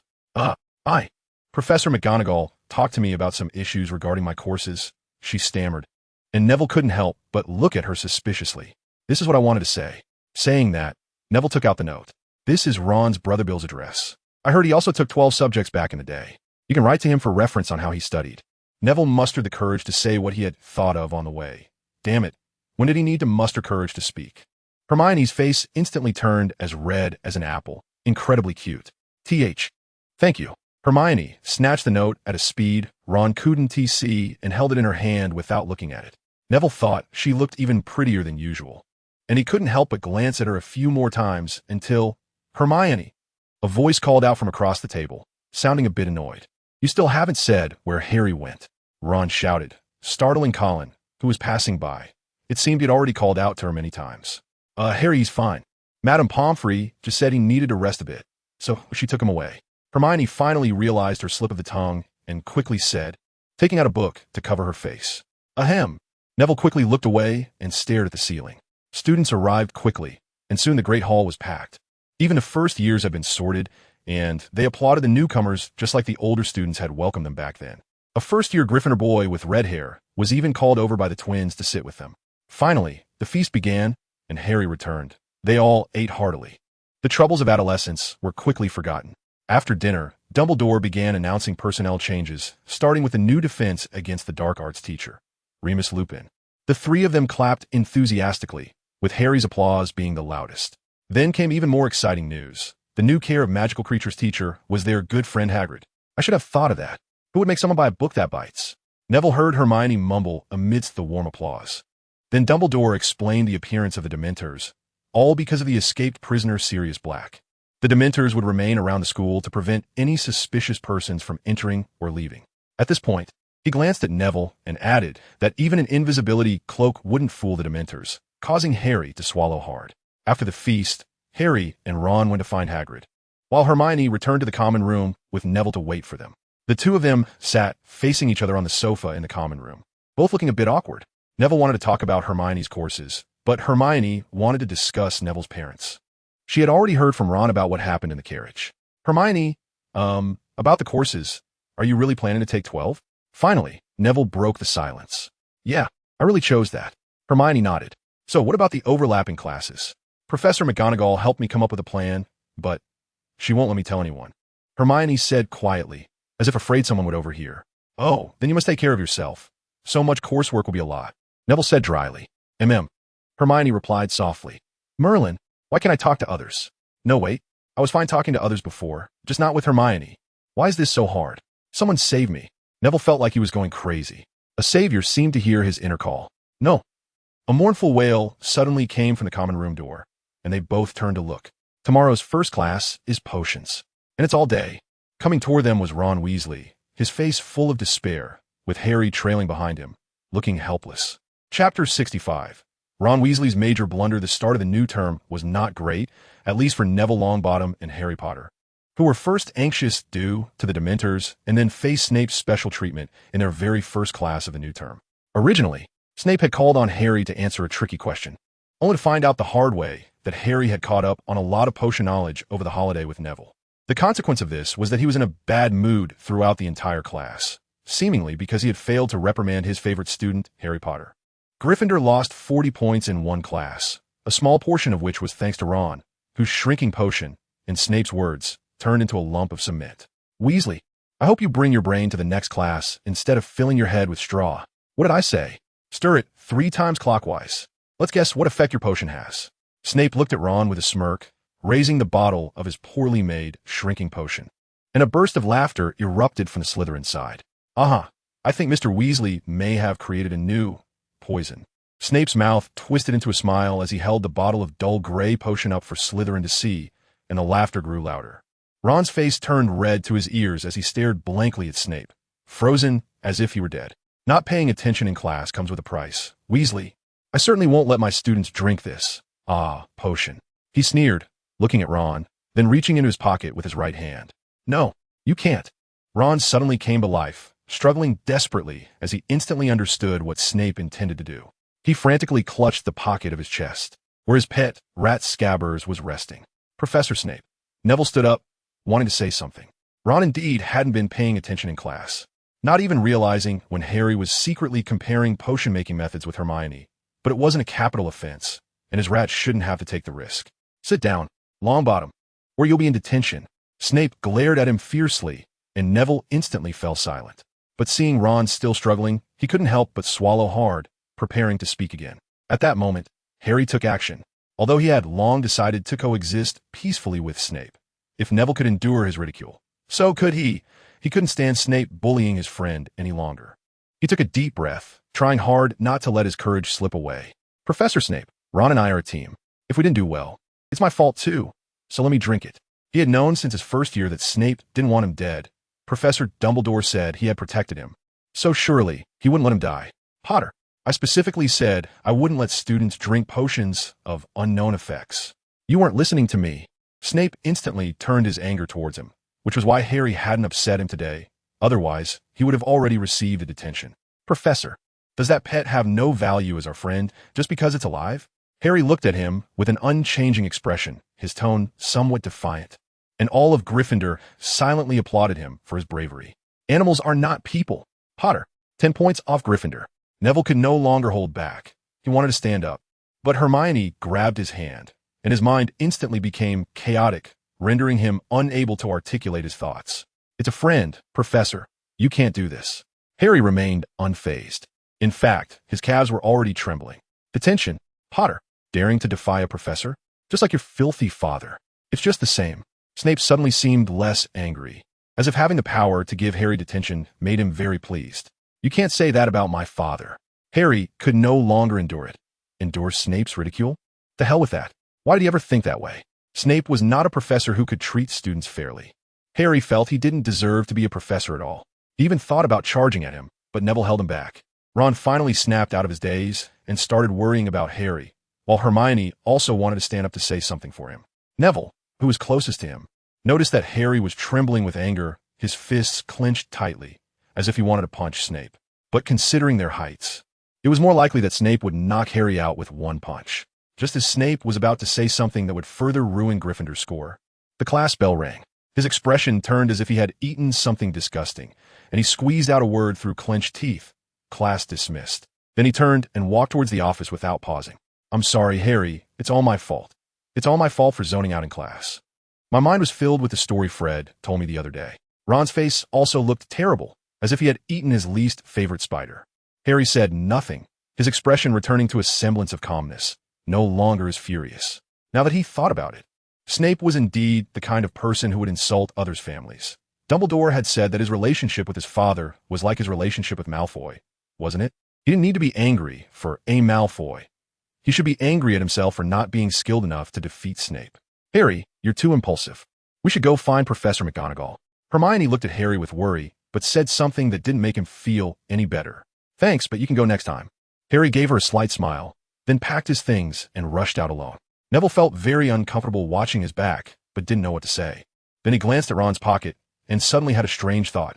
If Scabbers died, then the conflict between Ron and Hermione would be over, and Harry wouldn't have to have a big fight with Snape today and end up in detention.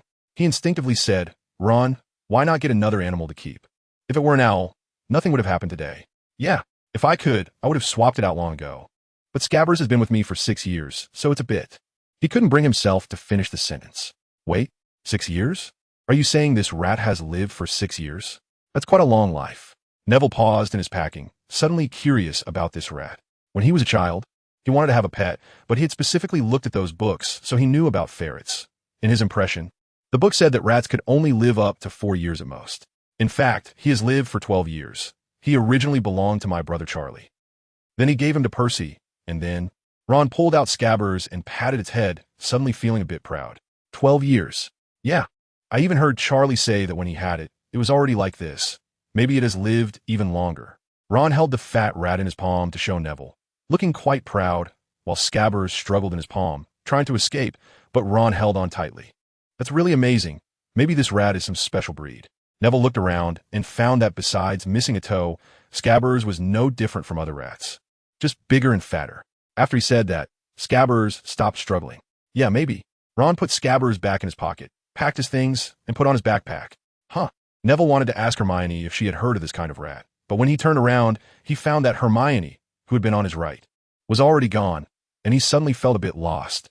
Ron, did you see where Hermione went? Neville looked at Ron, only to find that he also looked bewildered. I don't know. I clearly saw her here just now. Neville suddenly felt an inexplicable sense of panic. The girl had disappeared? At that moment, a familiar voice came from the doorway. You two, aren't you leaving yet? It was Hermione, who had somehow already made it to the door. Hey, how did you get to the door? I just saw you. Ron asked her. You saw wrong. Hermione quickly replied, not giving him a chance to speak. I came out a long time ago, and I think the priority right now is not to stare at a fat old rat, but to find your good friend, if you still consider him a friend. After she finished speaking, she left without mercy, leaving the two of them looking at each other in confusion. She was right. Neville pursed his lips, feeling a bit blocked inside. Was he crazy? Why was he focusing on a fat old rat? He even got scolded by Hermione for this. She wouldn't hate him, would she? Neville felt a bit wronged and hurriedly packed up all his things. He turned to Ron and found his face was also flushed, desperately stuffing things into his backpack. They spent a long time and finally found Harry in the Great Hall. He looked in a good mood, demolishing a chicken leg, eating it with such vigor that it seemed like the chicken leg was Snape. Hermione was also there, looking like she already knew Harry was in the hall. Neville and Ron cautiously approached and sat down opposite them. Harry? Neville asked tentatively. What? Oh, Neville, you're here. Eat up. Today's chicken legs are especially crispy.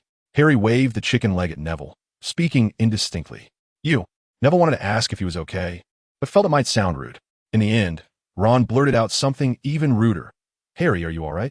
His tone was somewhat urgent, making it hard to tell if it was concern or, me?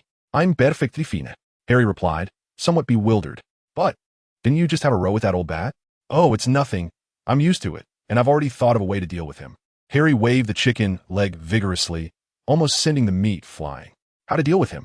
Hermione also became interested, as she had been thinking about how to persuade Harry. That is, defeat him. Harry lowered his voice and grinned mischievously. Chapter 66. Hagrid's first class. Harry's idea was simple, and it sounded silly. To evaluate it, one could only say it was very Gryffindor. He planned to turn Snape's mockery into motivation for him to learn dueling magic. And then, after he had gained some confidence, he would challenge Snape to a duel after Snape insulted his father again. The three of them looked at him, as if he were crazy after hearing his thoughts. Harry, however, was oblivious. What's wrong? Didn't Neville defeat Lockhart last year? Neville instantly felt that he had done something foolish at that time. That's different, Harry. Lockhart is a genuine fool, but Snape is not. And at that time, I just wanted to make Hermione see his true colors, right? Ron timely pointed out, making Neville feel a bit embarrassed, while Hermione shot him an angry glare. Indeed, and that was in the dueling club, Neville whispered. So you're someone who bullies the weak and fears the strong? I don't think a Neville who dares to challenge Voldemort is a coward. Harry retorted defiantly. Well, of course not. But Harry, he's a very powerful professor after all, even if he has a bad temper. But he insulted my father. Harry slammed the table and stood up, startling many people. I've been wrong all along. I shouldn't have thought about understanding him or adapting to his cold mockery. In the face of insults, I should duel like a real wizard, not hide behind and talk bad about him. Harry raised a fork and waved it like a wand. Neville and Ron stared in shock, inexplicably feeling that Harry looked very cool at that moment. Hermione, however, slapped her forehead and covered her eyes, embarrassed to look at him. Potter, it's good that you can study hard, but it's not appropriate to speak ill of a professor behind his back. So, 10 points from Gryffindor. Professor McGonagall's voice suddenly came from behind Harry, causing all four of them to shrink their necks in fright. Professor. Just when the four of them thought McGonagall was going to continue scolding, they saw her bend down close to Harry and say something inaudible. The three of them looked puzzled, only to see Harry's face go from pale with fright to somewhat red. Then he nodded from time to time. After McGonagall left, Neville and Ron leaned in closer, and Hermione perked up her ears. What did Professor McGonagall say to you? Harry smiled confidently at them, as if he had already defeated Snape. She told me to take my transfiguration seriously, and if I can get an oath this semester, she would teach me some special spells. Harry whispered to them, afraid that others would hear. Looking at Harry, who was somewhat smug at that moment, Neville felt an impulse to stamp his shoe print on that annoying face of his. The third-year classes were simply incomparable to those of the second year. Every teacher seemed to have become stricter, whether it was transfiguration or herbology. Perhaps only Professor Binns had never changed his teaching style. Eternally dull, Professor Binns seemed to possess a special magic that could make everyone drowsy, and Neville was no exception. He had already started yawning and regretting agreeing to help Harry practice transfiguration. Another thing started to pique his curiosity, which was Hermione's class. Thursday was the first divination class, and Neville went with Hermione. The teacher for this class was Professor Vector, who rarely appeared in the castle. He was a rather stern-looking middle-aged wizard, but his personality was exceptionally gentle, completely mismatched with his appearance. At first, Neville thought he would be as eccentric as Snape. The first new class was usually not too difficult. Neville found that the content Professor Vector taught was almost all described in the books, making the class very easy.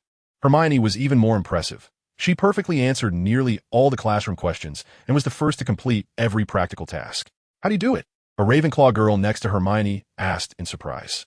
Hermione seemed a bit shy, but it was clear she was very happy. She shot a smug glance at Neville and then said to the girl, "Muggle courses teach arithmetic, and I found some connections between the two. Plus, I'm particularly good at math." She smiled brightly at the girl, and Neville felt genuinely happy for her from the bottom of his heart, seeing her lively performance. Yes, that's Hermione, just like the nickname know-it-all people gave her in first year. When it comes to knowledge-related questions, she always knows, truly deserving of her nickname. Neville secretly watched her for a while, and before she noticed, he quickly lowered his head to pretend to read. After class, just as Neville was about to ask Hermione about the divination class, he found she had already disappeared. Turning around, he saw her reappear around the corner ahead. "Hermione, did you find a secret passage?" Neville asked her, puzzled. "It's a secret." Hermione just smiled, but didn't say anything to cover it up. If Hermione shone in the arithmancy class, she was even more outstanding in ancient runes. Her ancient rune skills had already been excellent since her first year, let alone now. As for Neville, he preferred to see Hermione being lively, so he hardly answered questions, and as a result, he didn't draw much attention. However, Neville still couldn't figure out how Hermione managed to study two subjects at the same time. He asked Harry and received a surprising answer. Hermione was actually in divination class while attending arithmancy. This made Neville wonder if Hermione had learned some sort of duplication spell or transformed something into herself to attend class. But he didn't remember Hermione being that skilled in transfiguration. Soon, they arrived at the first class of care of magical creatures, taught by Hagrid. Speaking of Hagrid, Neville originally didn't like him much. He preferred smart or humorous people, but Hagrid was always clumsy. However, after getting to know him better, he realized that Hagrid was a kind-hearted but rough-looking good guy who loved magical creatures. So, Neville was quite looking forward to the care of magical creatures class, because he knew Hagrid really understood. When the day finally came, Hagrid surprised him greatly. A hippogriff. When Hagrid let out the proud-looking creature from the edge of the Forbidden Forest, Neville was the first to shout out. Hagrid looked surprised and happily nodded. "That's right, Neville. That's it. We're learning about them today." For this, Gryffindor received points. Hagrid smiled at him, then glanced at Hermione and Harry, seemingly believing they were the ones who should be answering his questions. Neville stepped forward excitedly, while the others instinctively took a step back, afraid of being scratched by the hippogriff's sharp steel claws. "Oh, don't be too scared of them. They're actually very gentle, just a bit proud. As long as you show them respect, they won't harm you." Hagrid noticed the little wizard's reactions and tried to comfort them, but they only became more frightened. Harry even heard Malfoy's quiet incantation from behind. "I'm going to tell my dad." Next, we open our textbooks and turn to page 64. Hagrid said as he pulled out an old book from his tattered coat, which appeared to be the Monster Book of Monsters. However, in Hagrid's hands, it looked entirely different from how it appeared in the bookstore. Instead of a crazily biting creature, it was a docile little lamb. "Textbook? Can anyone tell me how to open this damn textbook?" Malfoy cursed and then flung out his tightly bound textbook, glaring angrily at Hagrid. It seemed he had started a trend, as almost all the students pulled out their bound textbooks, all wearing unpleasant expressions. Hagrid looked extremely awkward, waving his hands like a large bird. "Does anyone know how to open this book?" He seemed surprised, unaware that students should indeed know how to open the book. Hagrid. Professor, is this how it works?" Neville took out his petrified textbook and flipped through the pages one by one. "Oh, so that's how it is." Hermione glanced over and immediately understood. Then she used the petrification charm on her textbook, and the other students followed suit. Hagrid looked even more embarrassed. He scratched his head nervously. He cleared his throat loudly a few times and then spoke. "Actually, there's a simpler way." Saying this, he took the textbook from Ron and gently stroked the spine as if he were grooming Crookshanks. To everyone's surprise, the previously restless book instantly became as docile as a kitten, and Hagrid successfully opened it like a normal book, rather than the stiff pages that were hard to turn after petrification. Neville's face turned red instantly. He quickly lifted the petrification from his book and also stroked its spine. Hiding behind Ron, this big oaf was actually somewhat useful.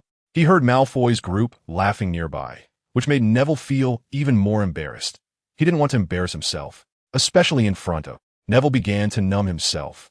He carefully reviewed the content in the book, which introduced everything about hippogriffs in detail.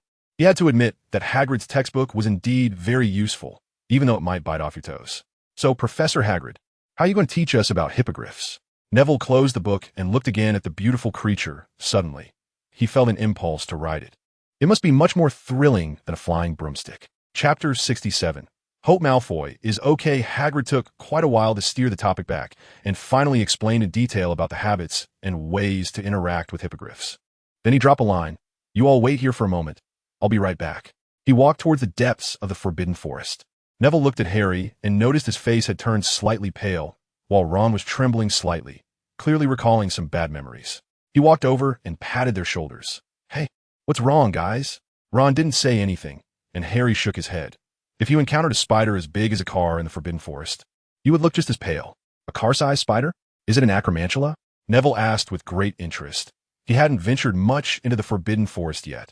Last year, when you were unconscious, Hagrid was taken by the Ministry of Magic as a suspect in the Chamber of Secrets. Before he left, he told Ron and me that he was going into the Forbidden Forest to follow the spiders. As a result, Ron and I nearly died in there.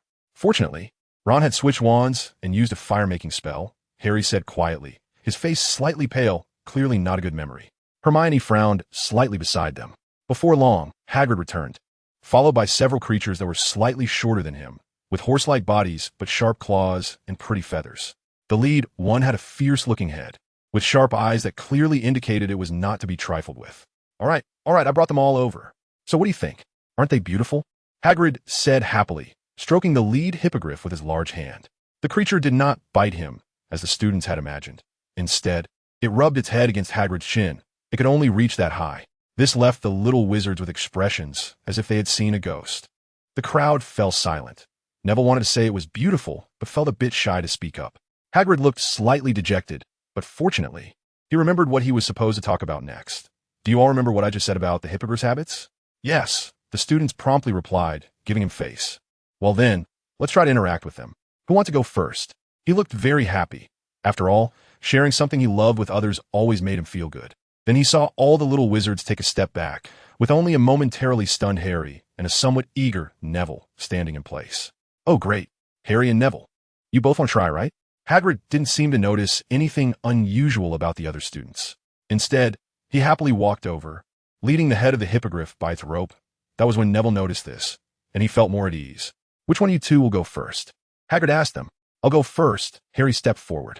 He felt that ever since he decided to duel Snape, he had become braver, which wasn't necessarily a good thing, even though he was a Gryffindor.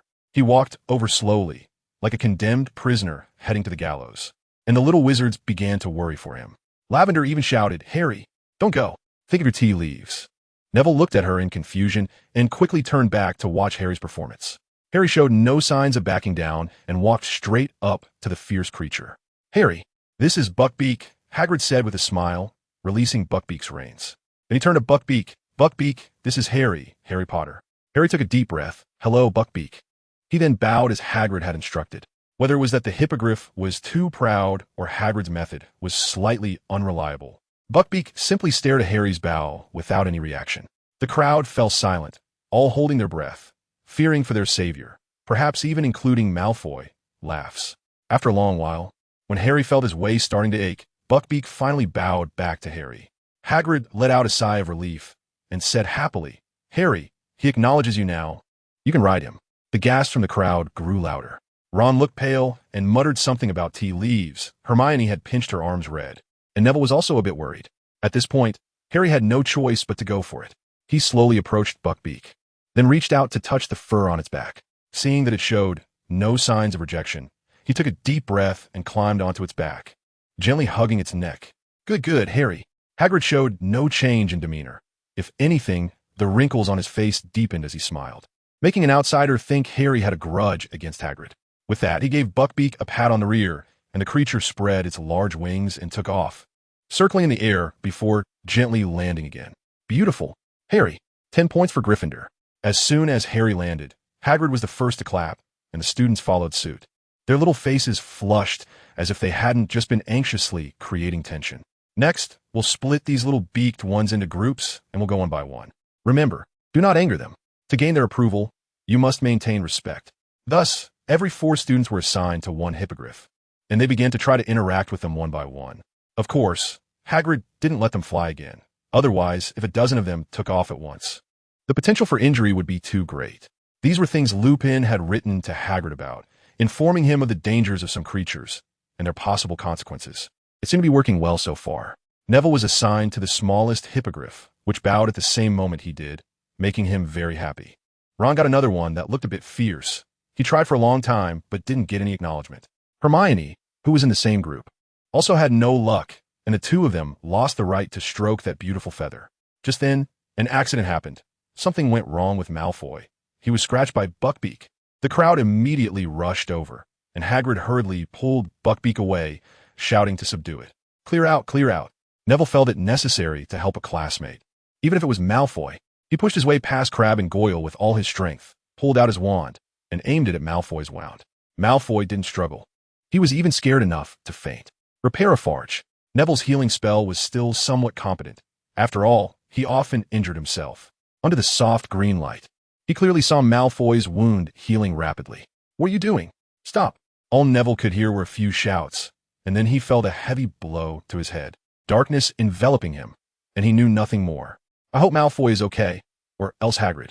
This was his last thought before he lost consciousness. Chapter 78. Back to the hospital wing, when the morning sunlight filtered through the curtains and shone on Neville's face, he woke up to see the familiar ceiling. Clearly, he was back in the hospital wing. He moved his body, feeling no discomfort, just a bit dizzy, and his muddled mind slowly started to clear as he recalled what had happened yesterday. Looks like I must have been hit by Crabbe and Goyle. Neville muttered to himself, a little helplessly smiling. It was really unfair to be beaten for doing a good deed. Looking around, he noticed only one person in the bed next to him, tightly wrapped in blankets, with only a few strands of light blonde hair showing. It must be Malfoy. Neville glanced at the clock on the wall. It was just 8 o'clock. Usually, Madame Pomfrey would be up by this time. He got out of bed, picked up his wand from the bedside. He was even too practiced at this, and walked toward Madame Pomfrey's room, gently knocking on the door. Madame Pomfrey? Are you in there? He knocked first, and then called softly. After all, waking someone who was asleep is quite impolite, even if it was Malfoy, whom he somewhat disliked. The door suddenly opened, nearly causing Neville to stumble. Madame Pomfrey stood before him, already dressed in her usual work attire. Good morning, Madame Pomfrey. I just wanted to ask. Before he could finish, he was ruthlessly interrupted. Yes, you can go, child. I've checked you, and there's nothing wrong. You can leave now. Relieved, Neville couldn't help but worry about Malfoy. Then what about Malfoy? How is he? My healing spell didn't cause him any harm, did it? He saw Madame Pomfrey raise an eyebrow in annoyance, then show a hint of relief. No, your healing spell was very good. In fact, it allowed that boy to recover today. Neville sighed in relief again, and then he saw Madame Pomfrey close the door again, and a few complaints came from behind it. Neville pressed his ear to the door and heard her complaining about Hagrid's overly aggressive teaching methods. He couldn't help but curl his lip and then packed his things to head to the Great Hall for breakfast. In the Great Hall, there were only a few dozen people scattered around. Breakfast time was nearly over, so Neville had to grab a piece of bread and stuff it into his mouth as quickly as possible while holding another in his hand, then rush toward the Gryffindor Tower. His class was about to start, and he didn't want to be late, especially for Professor McGonagall's Transfiguration class. When he ran back to his dormitory to grab his backpack, he bumped into Harry, and they nearly collided. Sorry. No. Hey, Neville, you're back, Harry exclaimed in surprise, and Ron quickly turned his gaze toward them. Yeah, I'm fine now, but now is not the time to talk about this, is it? Neville smiled and pointed at the backpack in Harry's hand. Ah, indeed. As he said this, Harry's face instantly turned serious, and Ron shivered. Neither of them wanted to be late for Professor McGonagall's class. Neville quickly gathered his things, locked the dormitory door, and then rushed with Harry and Ron toward the Transfiguration classroom, just stepping in a minute before the class bell rang. Potter, Weasley, I hope you will arrive a bit earlier next time. Sure enough, McGonagall's reprimand came right away. She didn't even mention Neville, and seemed somewhat surprised to see him in class, indicating that she was aware of what had happened yesterday. All right, now that we are all seated, let's begin the class. No one dared to chat in McGonagall's class. Neville noticed Hermione showing signs of anxiety, several times and wanted to say a few words to her. But he ultimately held back and made a reassuring gesture, which finally put her at ease. After class, the four of them walked side by side towards the Great Hall to prepare for dinner, and then started discussing what had happened yesterday. So, I was the one who got attacked by Crabbe and Goyle, huh? Neville finally realized how he had ended up in that situation. Although he had guessed before, it had only been speculation. Yeah, those two idiots thought you were going to do something to Malfoy, and just jumped in. Ron said, somewhat animated, glancing back at Harry. Harry paused for a moment, but didn't refute him, just nodded in agreement.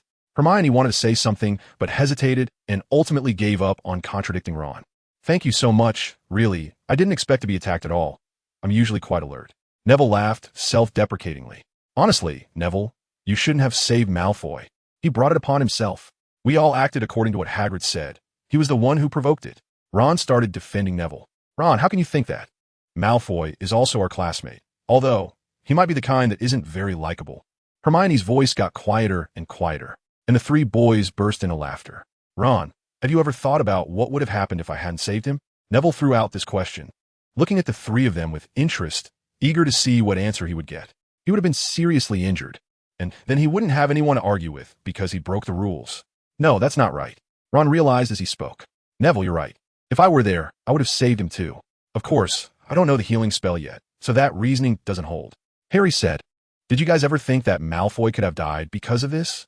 Hermione suddenly blurted out, that shouldn't happen, right? Think about us. Ron said, patting his chest. Think about what we've been through. The four of them burst into laughter simultaneously. That's true. According to our injury standards, Malfoy would only have stubbed his toe. Harry said with a smile. All right, let's not talk about him anymore. We're the Great Hall. Neville pointed ahead, and the four walked forward. In the hospital wing, Malfoy looked somewhat dazed out the window towards the Forbidden Forest, where a few griffins were flying at low altitude. He couldn't help but be a bit lost in thought, unaware that someone was standing behind him. Mr. Malfoy, I believe it is mealtime now, isn't it? Madame Pomfrey's voice came from behind, causing Malfoy to jump. He quickly turned to look at her, noticing that she didn't have her usual serious demeanor. I'll go right away, Madame Pomfrey. Remember, eat some more food in the next few days. You've lost quite a bit of blood. Okay, I understand, Malfoy replied, straightening his robes before leaving the hospital wing. His complexion was paler than usual due to anemia, but his expression wasn't bad. Rather, it was somewhat peculiar. He already knew what had happened. Madame Pomfrey had told him everything. So this pure-blood boy was now very confused. Why did he save me? He couldn't comprehend or understand. They clearly weren't friends, nor did they even meet the standards of ordinary classmates. But the pride of being pure-blood made him somewhat restless. Could it be because of pure blood? The fact that I and Longbottom are both pure-bloods? It must be that way. After all, he is also pure-blood, so that's why he helped me. Yes, it must be. Thinking of this, he nodded and quickened his steps towards the Great Hall. Fortunately, Neville had no idea how he was thinking. Otherwise, he would surely think Malfoy had lost his mind. Ever since ancient times, enemies have often crossed paths. And the same was true for Malfoy, who happened to encounter the last four people he wanted to see at the entrance to the Great Hall. Just as he was about to turn his head to avoid looking at them, they spotted him at the same time. Malfoy, are you all right? Neville asked calmly, slightly taken aback. Even though Madame Pomfrey had already said there was no issue with his curse, still, he had to check with the person involved. Malfoy was somewhat flustered, his face flushed red, and after muttering I'm fine, he hurriedly fled, not even returning Ron's laughter with a glare like he usually would. See, I told you, Malfoy is just a spoiled child. His essence is still good. Neville said to them once Malfoy had gone far away. Only Ron quietly muttered, as if we aren't children ourselves. Chapter 79. Neville's Boggart the Commotion in the Care of Magical Creatures class quickly settled down. Everything returned to normal, including the relationship between Malfoy and Harry. Once his arm was fully healed, he returned to his usual arrogant self. Hagrid managed to escape a disaster because otherwise, Lucius would have certainly used this opportunity to get him kicked out of Hogwarts.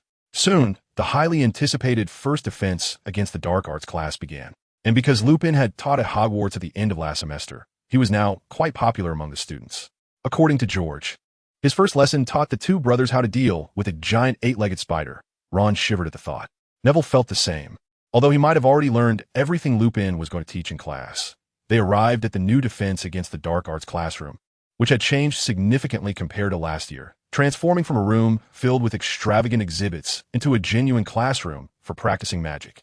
It had fewer desks, feeling much more spacious, clearly designed for spell practice, with some mats piled up against the wall. Neville noticed a cabinet in the corner, shaking violently. Welcome everyone. I am your new defense against the dark arts teacher, Remus Lupin. Thanks to my predecessor, I believe most of you know me, right? Lupin wore a relatively new robe, which Neville recognized as made by his grandmother. Yes, Professor Lupin. The class responded in unison. Very well. Lupin nodded with satisfaction and put on a sunny smile. Let's put away our textbooks. We won't need them for this lesson, but we will need this. As he spoke, he pulled out his wand and walked down from the podium towards the shaking cabinet. All the students' faces immediately looked better, as it was clear that everyone enjoyed being hands-on in class. Harry noticed that Malfoy also seemed happy. He was talking to his two cronies, possibly speculating about what was in the cabinet. Now, it was time to prepare the wands to deal with our opponent for this lesson. Lupin signaled for them to come over and gently tapped the cabinet door with his hand. In this lesson, they were going to learn how to deal with a boggart. Lupin looked around and saw that everyone's interest had been piqued, and he nodded in satisfaction before saying, So, first we need to know, what is a boggart? As soon as he finished, he saw Hermione's hand shoot up high. Ah, Hermione, why don't you explain it to everyone? Hermione began. A boggart is a dark magical creature that usually hides in dark corners, like boxes, cabinets, or deep in forests. Its way of attacking is by transforming into the shape of whatever the attacker fears. She spoke confidently, quickly reciting the textbook definition, and Neville noticed a hint of exasperated amusement on Lupin's face. Very good, Hermione, 10 points to Gryffindor. I have another question. What is an advantage we have when dealing with a boggart today? Who knows? Lupin said, looking around, and then he noticed Harry's hand was raised somewhat hesitantly. Harry, why don't you share? Neville realized that even in class, they called Harry by his first name, not his last. There are a lot of us, so doesn't he know what to turn into? Harry said uncertainly. Exactly. That is indeed our advantage. 10 points to Gryffindor. Next, let us learn how to deal with it. Everyone raise your wands and repeat after me. Ridiculous. Lupin waved his hand twice, and all the students immediately raised their wands, mimicking his movements and chanting. Neville had never faced a boggart before, although he had learned the spell long ago. He still felt nervous. He wasn't sure what his boggart would turn into. Maybe his parents with their hollow eyes? No, he loved them too much for that. Or perhaps Voldemort. Probably not. He didn't fear Voldemort that much. On the contrary, he was always thinking about how to defeat him. Soon, everyone finished practicing, and Lupin nodded. Great, it seems we've all learned it. Now, who wants to go first? He approached the cabinet, placing one hand on the door. So, who would like to give it a try? He was about to open the cabinet door. Hermione raised her hand first, but Lupin didn't see her right away. Instead, he noticed Malfoy, who had been pushed to the front by Crabbe due to the crowd. Ah, Mr. Malfoy, would you like to give it a try? Lupin asked with a hint of mischief. Malfoy paused for a moment, then quickly reacted, shooting Crabbe a glare without saying anything, and turned to Lupin. Yes, Professor. I want to be first. Lupin raised an eyebrow, slightly surprised. The Malfoy he knew from Harry and the others wasn't like this, which changed his impression of Malfoy quite a bit. All right, Mr. Malfoy, get ready and step up, Lupin said as he opened the cabinet door and quickly stepped aside. Malfoy's pallor hadn't fully recovered. He looked even paler now, and Neville noticed that his arm holding the wand was trembling slightly. With a loud bang, the cabinet door swung wide open, and a hippogriff flew out, looking very fierce, but it was stuck. Laughter erupted in the room, and Malfoy almost laughed out loud, but he still waved his wand. Ridiculous. The hippogriff vanished, replaced by a small dragon that looked a lot like Hagrid's. It seemed a bit confused, but quickly squeezed out of the cabinet, hopping around on the floor, trying to scare people, which only made the laughter louder. Mr. Malfoy did very well, 10 points to Slytherin, Lupin said, forcing himself to stop laughing and fairly awarding points to Slytherin. Neville heard Ron complain. Parvati, you go. Lupin gestured for Malfoy to step back and spoke to a girl with slightly darker skin. She stepped up, and the little dragon disappeared, revealing a bloodied mummy wrapped in bandages. Its sightless face turned toward Parvati, slowly approaching her with its bandaged hands raised. Ridiculous, Parvati shouted. The bandages around the mummy's feet unraveled and wrapped around itself, and after bouncing twice, it fell over. Seamus, Lupin called out. Seamus immediately rushed forward, and the mummy disappeared, replaced by a female ghost that let out a piercing scream. Ridiculous. Seamus swung his wand with all his might, but the ghost didn't vanish. Instead, it exploded, landing next to Dean. Everyone felt a chill run down their spines, deciding they could never practice any spells with Seamus. Dean, Lupin said, his tone strange. But Professor, it can't have been killed. Dean started, but was interrupted as the exploded ghost transformed back into a hand, rapidly crawling toward him. Ridiculous. The hand was caught in a mousetrap and couldn't move. Ron, it's your turn, Lupin said, looking at Ron and giving him a thumbs up. Ron ran forward. Snap! That was the sound of the mousetrap opening. A huge spider appeared in the center of the classroom, easily the size of a car. There was no doubt this was Hagrid's pet spider. Several students screamed, and Ron stood frozen, making everyone think he was too scared to move. Ridiculous. Ron finally overcame his fear and waved his wand. All the spider's legs disappeared, and it fell to the ground, turning into a ball of meat that rolled to Neville's feet. Neville raised his wand, about to cast the spell, when he saw Hermione lying in front of him, covered in blood, her legs broken, a long gash on her face still oozing blood, completely motionless, clearly dead. His mind went blank, his eyes vacant, his body trembling uncontrollably as he stumbled backward, nearly falling. Lupin was walking briskly toward him, and Harry was running over, while Neville also heard several people screaming. No, this is just a dream, just a nightmare. Neville Longbottom, you shouldn't be so cowardly. That was in the past. Hermione is fine. The basilisk is dead. Ridiculous. Neville instinctively unleashed all his magical power, thinking of erasing that image. Hermione's corpse instantly vanished, transforming into a fireball that struggled for a moment before turning to ash. Chapter 8. Strange behaviors. Neville's boggart had triggered a tsunami of reactions. Many girls began to look at him with a somewhat strange gaze, while Harry looked worried, likely understanding why. Ron appeared surprised, but quickly accepted the situation, and Hermione herself had covered her face and hidden behind lavender. Some students, unable to contain their curiosity, wanted to say something, but Neville's next move to make the boggart disappear left them dumbfounded. Professor Lupin hadn't said that ridiculous would eliminate the boggart. Professor Lupin, I'm sorry I got rid of the boggart, but you should know how a wizard my age would react to seeing images from a nightmare. Neville pretended to be calm as he patted his clothes and bowed to Lupin to apologize. You don't need to apologize, Neville. As far as I know, not many people are unafraid of nightmares. On the contrary, you overcame it, which is not easy, Professor Lupin encouraged. The restless crowd finally calmed down. Oh, it turned out to be just a nightmare. At most, they were curious why Neville's nightmare involved Hermione dying. Only Hermione's roommate looked at her with a scrutinizing gaze, making her very uncomfortable. She herself didn't know what to do, wanting to find a place to hide. Neville felt the same way. If there was a hole, he would definitely crawl into it. But the incident had already happened, and he could only brace himself. Fortunately, the class bell rang just in time to save him. All right, class is over. Remember not to forget anything. The assignment is how to deal with a boggart and an introduction to boggarts on a piece of parchment. Professor Lupin waved his hand, signaling them to leave the classroom, and finally watched with interest as Neville walked toward Harry and the others, the corners of his mouth slightly lifting. Being young is great, Lupin thought. Neville gathered with Harry and Ron, preparing to head to the Gryffindor common room. They didn't wait for Hermione. The girl had disappeared as soon as Lupin announced the end of class, which left Neville feeling quite depressed. Luckily, Harry and Ron didn't look at him with any special expressions. They were still good buddies. Seriously, what was that boggart about? Was it really a nightmare? They walked to a less crowded area, and Ron finally couldn't contain his curiosity. Harry also looked over at him, his eyes filled with curiosity. It was real.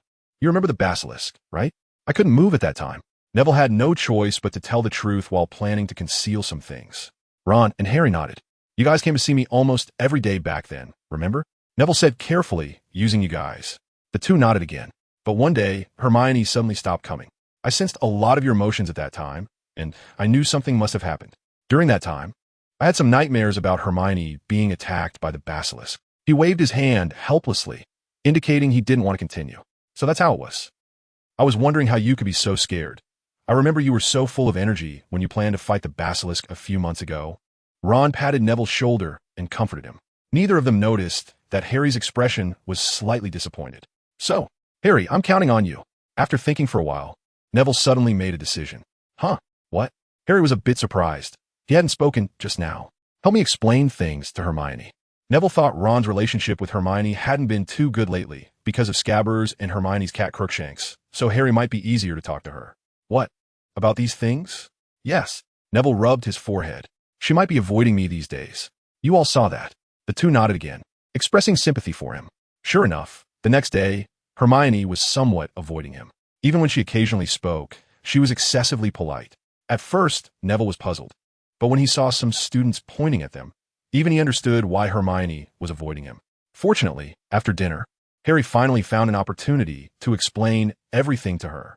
In the common room, she didn't sit alone in the corner writing her homework anymore. Neville wanted to talk to her, but didn't dare to, fearing the surrounding people would say something again. So he let Harry sit next to the girl while he sat on Harry's other side. After they had almost finished all their homework, Neville used his wand to transform a piece of parchment into a paper airplane, which silently flew in front of Hermione. Hermione picked up the paper airplane, looking a bit confused. It unfolded instantly in her hand, and it read, "I'm sorry." Neville really didn't know what else to write. These few words were the result of him editing it more than 10 times. He secretly watched Hermione and saw her smile. Then she wrote something on it and transformed the parchment back into an airplane, flying it back to him. He hurriedly opened it to see it was written in her neat handwriting. "You didn't do anything wrong. I just acted a bit foolish." Laugh. They didn't say anything else. They just wished each other good night when they went to bed, turning away while both secretly smiled. Sure enough, the next day, everything returned to normal. The girl regained her usual vitality, and Neville felt much more relaxed, seeing they were still the same. Over time, no one talked about their gossip anymore. On a side note, writing this made me inevitably recall my own tragic love story back in the day. To be precise, it wasn't really a love story, but an unrequited love, and it wasn't so subtle either. As for the ending, feeling suddenly sad in the middle of the night, it just feels quite uncomfortable. Defense against the dark arts quickly became everyone's favorite class, including the Slytherins. Professor Lupin became almost the most popular person in Hogwarts, with the exception of Professor Snape. This was because Professor Lupin's classes were genuinely interesting. He brought in various not-so-dangerous dark magical creatures for students to practice with. For those creatures he couldn't obtain, he would even conjure up a similar one and control it to attack the little wizards, which greatly improved almost everyone's defense against the dark art skills. Percy even said he was the best professor he had seen in his 7 years of studying. Arithmancy and ancient runes were not difficult for Neville and Hermione. They were both confident they could get an O by the end of the term. Divination was much harder, and Hermione had thought about giving up the course several times, but ultimately convinced herself to continue. She really wanted to get 12 certificates, Ron whispered. Harry and Ron still didn't know how Hermione managed to take 2 classes simultaneously, while Neville had some ideas confirmed when he personally saw Hermione using a time turner. He didn't say anything, just reminded Hermione to take care of herself, and sent her many revitalizing potions on her birthday. Transfiguration was even more troublesome for Neville. Professor McGonagall's expectations of him were getting higher and higher. At first, he could complete the requirements very quickly, but gradually it took him a long time to satisfy her. This frustrated Hermione a bit. She pushed herself to the same standards as Neville, but could never catch up. However, Professor McGonagall would always say some encouraging words or give points to Gryffindor whenever she seemed a bit down. In potions class, Snape seemed to have heard something, making Harry's life even harder. He began to intensify his harassment of Harry, as if he would only be happy when Harry failed. Ron also suffered as his rat had almost turned into a potion experiment several times, but Neville saved him each time, which directly led to Neville's potions grades plummeting. Care of magical creatures also lost its initial fun. Hagrid seemed to have come to a deep realization about the importance of safety, leading him to change the teaching approach. All classes for 4th years and below became about how to care for flobberworms. The initial novelty wore off completely, and students gradually lost their enthusiasm for the class. Why bother taking care of these things? Ron complained loudly, as his finger had been bitten by a flipper caterpillar. Harry's Quidditch training had begun again, and with Oliver Wood being in his final year at school as captain of Gryffindor, the pressure on Harry increased because Wood's enthusiasm for winning the championship was unparalleled. This resulted in the training load for the entire team doubling, and George and Fred complained after every practice that their backsides no longer felt like their own. As Harry dragged his exhausted body back to the common room to finish his homework, Ron and Hermione's relationship once again hit a low point. Crookshanks seemed particularly interested in Ron's rat, making several attempts to catch it, and this time it was more serious as Scabbers almost didn't return, which made Ron very angry, leading to an argument that Neville's attempts to mediate were of no use. The next day, they didn't speak a word to each other until herbology class, when Hermione timidly brought up Scabbers. "How's Scabbers?" she asked, hiding at the foot of my bed, shaking. Ron replied irritably. Just when Neville and Harry thought the cloud was about to lift, Lavender's rabbit's death intensified the rift. The cause was in divination class when Trelawney told Lavender that her greatest fear would come true on October 16th, and on that day, Lavender indeed received news of her rabbit's death. Hermione believed Trelawney was wrong, arguing that the event had occurred beforehand, while Ron used this as an opportunity to criticize Hermione for not caring about other people's pets. This time, Neville and Harry were spared the frustration as Professor McGonagall arrived just in time to capture everyone's attention. Everyone, please listen up, and for those who aren't here, please pass the message along. Please submit your permission slips to go to Hogsmeade before Halloween. If you don't submit them, you can't go, so don't forget. At this, Neville and Harry were dumbfounded. They had both forgotten about it.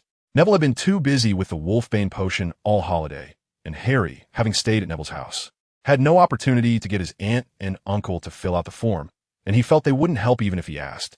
Harry looked at Ron, and Neville looked at Hermione, and they both pulled out their permission slips simultaneously and submitted them. Harry, you didn't fill it out either? Neville looked at him. You didn't either, Harry said, somewhat surprised, and Neville gave an awkward smile. Can I borrow your Hedwig for a bit? Neville rummaged through his bag and finally found the crumpled permission slip buried at the bottom. I'll have my grandma help you with it. Can she fill it out for me? She should. No, she can't, but she can get your aunt and uncle to help, Neville said with a sly smile. Chapter 81. The fat lady disappears. Neville's actions quickly received a response. Under the threat from Neville's grandmother, the Dursleys didn't dare breathe and signed Harry's permission slip. Neville even received confirmation that his slip had already been sent to Professor McGonagall. While they eagerly awaited Halloween, Malfoy, having heard about Harry fainting on the train due to the Dementors, taunted Harry every time they crossed paths. Oh, Potter, the Dementors are coming. They found this extremely annoying, but had no way to retaliate, resorting to using the Hippogriff as an excuse to exchange insults. Ron suggested several times to curse Malfoy, but Hermione always rejected the idea. Fortunately, Neville and Harry supported her, or Ron would have certainly argued with Hermione. Eventually, Harry could no longer tolerate the annoyance. And one day, he found Neville. I heard you successfully dealt with the Dementors on the train, right? Harry asked eagerly, wanted to learn that spell, so he could show Malfoy he wasn't afraid of Dementors at all. Is this what you mean? Expecto Patronum. Neville flicked his wand, thinking of the scene when Hermione came back for being petrified. A silver mist erupted from the tip of his wand, forming a shield-like shape. Is that it? Just conjure a shield? Harry asked. Neville felt a bit embarrassed. His Patronus was still underdeveloped. Actually, it's not quite like that. I can't cast the spell very well yet. Well, it's just a bit of mist, and I can only slightly change its shape. You call that slight? Harry looked at him incredulously. The shield Neville conjured looked quite exquisite, almost comparable to the Gryffindor sword he had used before. After all, my transfiguration is still decent. Neville chuckled awkwardly, changing the subject. If you want to learn, you could go to Remus, he suggested to Harry. That makes sense, Harry nodded. Thus, two students began practicing Expecto Patronum in Remus Lupin's office. Halloween arrived as expected, and the feast at Hogwarts never disappointed. George and Fred even personally made a large bag of sweets in the kitchen and distributed them to almost every younger student, earning them much prestige among the lower years. Percy didn't mind that they hadn't added anything to the sweets and even ate one they gave him, resulting in his tongue swelling up several times. So how's your Patronus charm coming along? Ron asked with his mouth full of sweets, his words somewhat muffled. Pretty good. Professor Lupin said, I have a knack for it. Harry replied happily. Just the day before, his Patronus had officially surpassed Neville's, and Lupin had certified it. Neville wasn't jealous, and sincerely felt glad that the Chosen One had gained more power to fight against the Dark Lord, though he was a bit frustrated that his own spell work still wasn't improving. Lupin said he just hadn't found his happiest memory yet.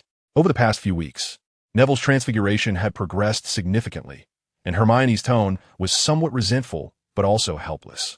She had taken all the courses, and the heavy workload had nearly overwhelmed her, making her look haggard and irritable. Now, the three boys dared not provoke her, lest they ignite a powder keg. Neville also had little time to help. Professor McGonagall had privately hinted that his previous assessments had turned into daily quizzes, and she could spring questions on him at any moment. Some he could answer, while others he struggled with, and he began to feel that he could teach Transfiguration at Hogwarts, at least as a teaching assistant without any problems. Apart from Transfiguration, there was also the Wolfbane potion. Part of the potion had expired because he hadn't stored it properly, so he had to start brewing it again. Lupin was very grateful for this and generously exempted him from all his homework. Ron, on the other hand, remained his usual self, enjoying a relatively carefree life, spending his free time either playing chess or watching Quidditch practice. Neville noticed that he made some bizarre movements when he thought no one was watching. He shared this observation with Harry, who suggested Ron might be mimicking the goalkeeper's actions, which was good news for Neville as it meant he would have fewer worries for Christmas this year and things would be easier in the future. They ended the lively evening amid Percy and the twins' chase, all looking forward to the next day's trip to Hogsmeade. The trip to Hogsmeade certainly lived up to their expectations. Everyone found what they wanted in this wizarding village. Ron spent all his money at Honeydukes, and Neville tried some candies he had never eaten before, only to end up with a frozen mouth from an ice mouse. Then they went to the joke shop, where Harry bought some gadgets to prank Malfoy. But before they could head back, George, who was also in the shop, pranked them with some extendable ears. They also passed by the Shrieking Shack and saw a large black dog squeeze through a broken window. Neville was surprised to find that this dog looked remarkably similar to one he had seen during the summer. So the ghost of the Shrieking Shack is a large black dog? Someone must have seen it at night and heard its barking, which is why they say it's haunted. Ron stated confidently. Maybe it's owned by someone? Hermione suggested. No way, Hermione, you saw how skinny it was. Ron retorted. They then started arguing again. Neville and Harry silently agreed not to join in, instead standing between them, each pulling one of them towards the 3 broomsticks and ordering them a butterbeer to cool them down. When did we become so skilled at this? Once the two finally calmed down, Harry whispered to Neville. I don't know. Neville shook his head helplessly. That night, all the third years were in a good mood, including Harry, who wasn't even bothered when Malfoy said to him, Potter, the Dementors say hello. He even smiled back and said, Thanks, I'll be careful, leaving Malfoy embarrassed and stuck in place. They followed the flow of Gryffindors towards Gryffindor Tower, but when they arrived at the fat lady's portrait, as usual, they were blocked by a crowd. Why aren't they going in? Ron complained, tiptoeing but still unable to see what was happening ahead. After a while, a commotion arose from the back of the crowd, followed by Percy's voice. Make way! Make way! He shouted, pushing through students blocking the way. What's going on? Why is everyone stuck here? Is there a problem with the password? Where's the fat lady? I want to see the fat lady. At that moment, a girl's voice came from the front of the line, sounding like lavender. Sorry, Percy, but we really didn't mean to block the way. The fat lady is missing. What? Then there was silence. Help from the back. Quickly go find Professor Dumbledore. Percy finally reacted. And Professor McGonagall. He added. What do you mean the fat lady is missing? Ron asked his friends curiously. She can't just be out visiting, can she? Hermione frowned. No way. She usually visits other portraits in the dead of night, Harry said confidently, as he was experienced in this matter. Maybe she got drunk today? Ron guessed. But she was fine when we left, Neville said, feeling that things might not be so simple. Before long, Dumbledore arrived, followed by Professor McGonagall, and the crowd quickly parted to let them through. This allowed Neville to finally see the fat lady's portrait, which clearly had several deep scratches on it. And the canvas was torn to shreds, clearly not a sign of a visit. Dumbledore first examined the portrait, then turned to Professor McGonagall. We need to find her first. Minerva, please go find Mr. Filch and tell him to search every portrait in the castle immediately. His voice was filled with authority, completely different from the kind demeanor Neville remembered. Good luck, Professor. Peeves suddenly popped out from behind the damaged portrait, startling a few younger students. Peeves, do you know anything? Dumbledore looked at him with an unrefusable gaze.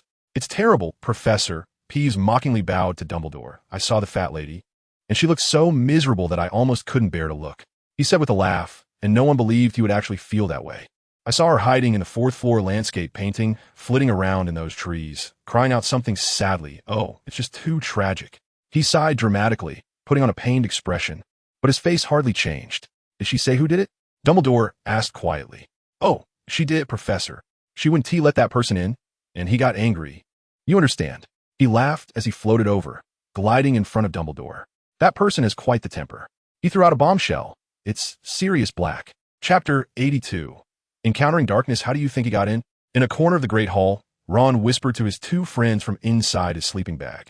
Given the circumstances, even Dumbledore wasn't sure if Gryffindor Tower was safe. So all the Gryffindor students had to sleep in the Great Hall, where he conjured a heap of colorful sleeping bags for them to choose from. Ron was a bit slow and ended up with his least favorite purple one. I don't know. Harry shook his head, curious about why a fugitive would come to Hogwarts, even wanting to enter the Gryffindor dormitory. Maybe it's some secret passage, remember? My grandma once told me that when Black was at Hogwarts, he was a more mischievous troublemaker than the Weasley twins, Neville said, seeing the incredulous expressions on Harry and Ron's faces, deciding he better not mention that Black was friends with Harry's father. I don't think George and Fred would turn into such deranged murderers. Ron stuck out his tongue, believing Neville's guess. Should we tell Dumbledore? Harry asked. I don't think it's necessary. Neville glanced at Professor Lupin, who was patrolling nearby. He should already know. He added, You mean Professor Lupin will tell him? Harry looked in the direction he was glancing at, and saw that there was no one else there, except Lupin. Yes, he was in the same year as Black. You should be familiar with him, Neville had to say. Wait, isn't Professor Lupin in the same year as my father? So he was also classmates with Black? Harry was somewhat surprised by this fact, instinctively thinking that his father could have no connection to any Death Eater. As a result, his voice was a bit loud, drawing Professor Lupin over. Harry, I hope you get some rest soon. You can talk about anything during the day with your friends, all right? His slightly authoritative voice suddenly rang in his ear, startling him, and he realized Lupin had already walked over. Okay, Professor Lupin. He quickly pulled at his sleeping bag, pretending to sleep. Good night, Professor. Good night. Lupin smiled at him and turned to leave. Once he was far enough away, Harry finally received Neville's answer. Yes. After a while, Neville decided to tell Harry a few things. The three of them were even friends. His voice was so low, it was almost like a mosquito buzzing. But to Harry's ears, it sounded like a thunderclap on a clear day. Now, Harry was completely unable to sleep well. The fat lady's portrait had been replaced that night by a nervy knight, who was always riding a pet-like pony. This forced the Gryffindor students to expend a lot of energy memorizing a series of absurd passwords he came up with, while also ignoring his numerous pointless provocations. Ron went to Percy to complain, but it was ineffective because, due to Black, no other portraits dared to come to guard the Gryffindor Tower anymore. Harry quickly learned that Black's target was him. Professor McGonagall called him to her office and warned him, and Harry felt as if she looked at him like he was already dead. So, she forbids you from going to Hogsmeade? Ron exclaimed in surprise. Ron, Professor McGonagall is doing this for Harry's sake. Hermione retorted sharply. By the way, we still don't know why Black wants to find Harry. She looked at Harry, reminding him of the way Professor McGonagall had looked at him with that tragic expression. Isn't it obvious? He must be coming for his master. Ron exclaimed angrily. But how does he know I'm at Hogwarts? Harry was completely confused. The deadly threat put him in a bad mood. Naturally, no one would feel good knowing a murderer wanted to kill them. Who knows? They all shook their heads. As a result, now all of Harry's thoughts were on Quidditch, which made Wood very happy. He thought Professor McGonagall's decision to forbid Harry from going to Hogsmeade was the best choice she had made this year. Ron felt very sympathetic towards Harry and wanted to watch him practice more often, while he himself dreamed about playing Quidditch even more, causing Neville to be frequently woken up by his sleep-talking, and he was completely unaware of it. Ron's rat Scabbers had been in increasingly poor condition lately. He had lost weight and a lot of fur, and Ron insisted it was because of Hermione's cat, while Neville suspected it was just getting old. Crookshanks, on the other hand, was fine, just often disappearing without anyone being able to find him. The first full moon after the start of school arrived, and Professor Lupin, of course, could no longer teach the students, and the substitute he found shocked almost everyone, Potions Professor Snape. As a result, Harry happened to be late for class that day due to Quidditch practice, which caused Snape to deduct 10 points. Neville was somewhat looking forward to what Snape would teach, wondering if it could be about dark magic, Ron muttered, but he was surprised to find out it was about werewolves. That's quite normal. Neville recalled Snape's hateful gaze towards Lupin, so revenge was not impossible, especially since he was notoriously petty. Neville knew that Harry's father, James Potter, had a bad relationship with Snape, so naturally, Snape wouldn't treat Remus Lupin, who was James Potter's good friend, kindly either. After class, Snape unsurprisingly assigned them 2 whole sheets of parchment worth of homework on werewolves, causing all the students to wail in despair. Why doesn't Black go to Snape's office? I really wish he could take him out. Ron lamented as they walked back to the dormitory. That is a possibility, Neville said with a mysterious smile. What? The three of them looked at him. I know Snape and Black didn't get along when they were at school. They might even be enemies, Neville said slowly, not liking to keep them guessing. What? Really? That's great. Then Harry won't have to duel him. Ron suddenly laughed excitedly, and the other 2 boys were amused by him. How can you think that? Professor Snape has saved Harry before, hasn't he? Hermione was a bit angry. Why are you defending that old bat? He spent the entire class mocking us. Ron protested. They still didn't get along, and their rivalry seemed to grow worse as Scabbers' condition deteriorated. I'm not. She looked like she was about to cry, and Neville hurried to pull Harry away from Ron, taking Hermione with him. Don't be upset, Hermione. You know he was just joking, Neville whispered to comfort her, but he didn't want to speak ill of Ron. I know. It's just... She was breathing a bit heavily, her face flushed, clearly quite upset. Come on, Let's not worry about this. Let's go have some fun, okay? Neville took her hand, his own face a bit red. Okay. The girl only said one word and didn't say anything more. She gently shook off his hand and followed him forward. As a result, the two of them walked in silence, not saying a word, only exchanging a goodbye when they returned to the dormitory. Harry's luck this year was probably used up when fighting the basilisk. On the day of his first Quidditch match, it was pouring rain. Thankfully, with the waterproof cloak provided by Neville and the waterproof charm Hermione cast on his glasses, he managed to avoid getting broken bones from the bludgers. Gryffindor's first opponent this year was Slytherin, and it was time for the much-anticipated Lion Snake showdown.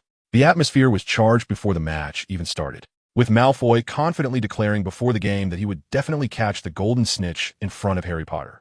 Neville also unusually appeared at the Quidditch match. In the past, he either had something going on or just didn't want to go, but this time he didn't want to be different. At the referee's booth, Professor McGonagall was watching the match intently, fearing something might go wrong. Next to her, Lee Jordan's voice was chattering away, commenting on the game, creating a lively scene. However, due to the heavy rain, the cheers and encouragement were barely audible. Only Lee Jordan's amplified roars could be heard. The rain is really heavy. We can't even see Harry over here. Do you think Harry can see the golden snitch? Hermione asked anxiously, looking at Neville. He should be able to. Harry's eyesight has always been good. I mean, his eyesight. Remember that game we saw in a Muggle newspaper during the summer where we had to find the differences? He always found them before I did. Neville reassured her, noticing how anxious she looked, probably because Harry was facing Malfoy. Harry will definitely win. Malfoy is nothing. He only got on the team because of connections. Ron shouted, as if Harry could hear him from afar. The sky grew darker, and it seemed that not only the heavy rain, but also some dark creatures were mixed in, and the noise gradually quieted down. Both the audience and players seemed to sense something. No, he's not here. He's not here. Leave us alone. We really don't know. This was a female voice. Just kill me. Leave Alice alone. We really don't know where he went. This was a male voice. Neville's vision gradually became blurry, and he hurriedly looked around, as if everyone had fallen into some indescribable panic. Patronus. Neville's spell finally worked a bit. His Patronus charm could finally drive away the darkness nearby. Neville could finally see clearly.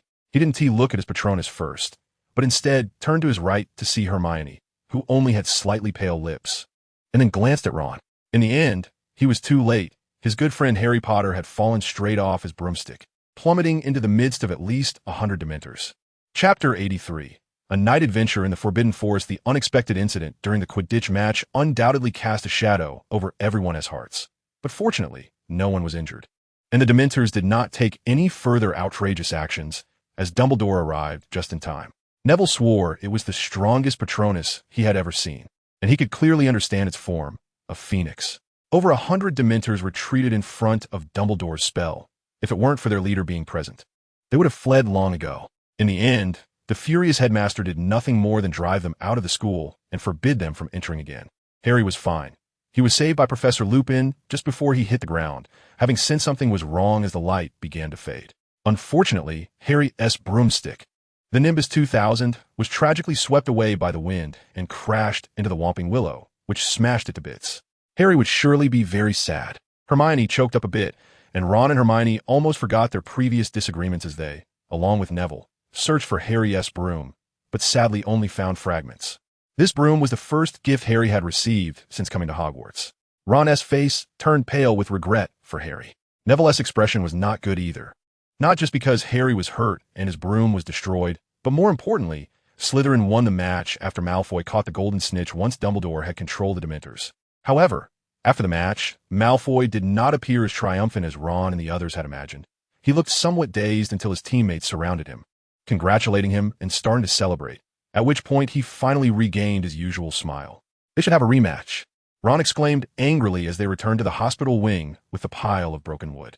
In fact, he had already protested right after the match ended, joined by most of the Gryffindor students, but the head referee, Professor McGonagall, did not agree, simply announcing Slytherin's victory with a face that looked as if she had just eaten a Bertie Bott's every flavor bean that tasted like boogers. What a pity, Ron. I've seen how unexpected incidents are handled in the rules and origins of Quidditch. Such an event affecting all players cannot be rematched. Hermione also looked sad. Harry had actually lost to Malfoy. Oh dear, what would he think when he wakes up? This time Ron finally didn't argue with her, even looking at her in surprise. You actually read books on Quidditch? Yeah, I do read some from time to time, she stammered evasively.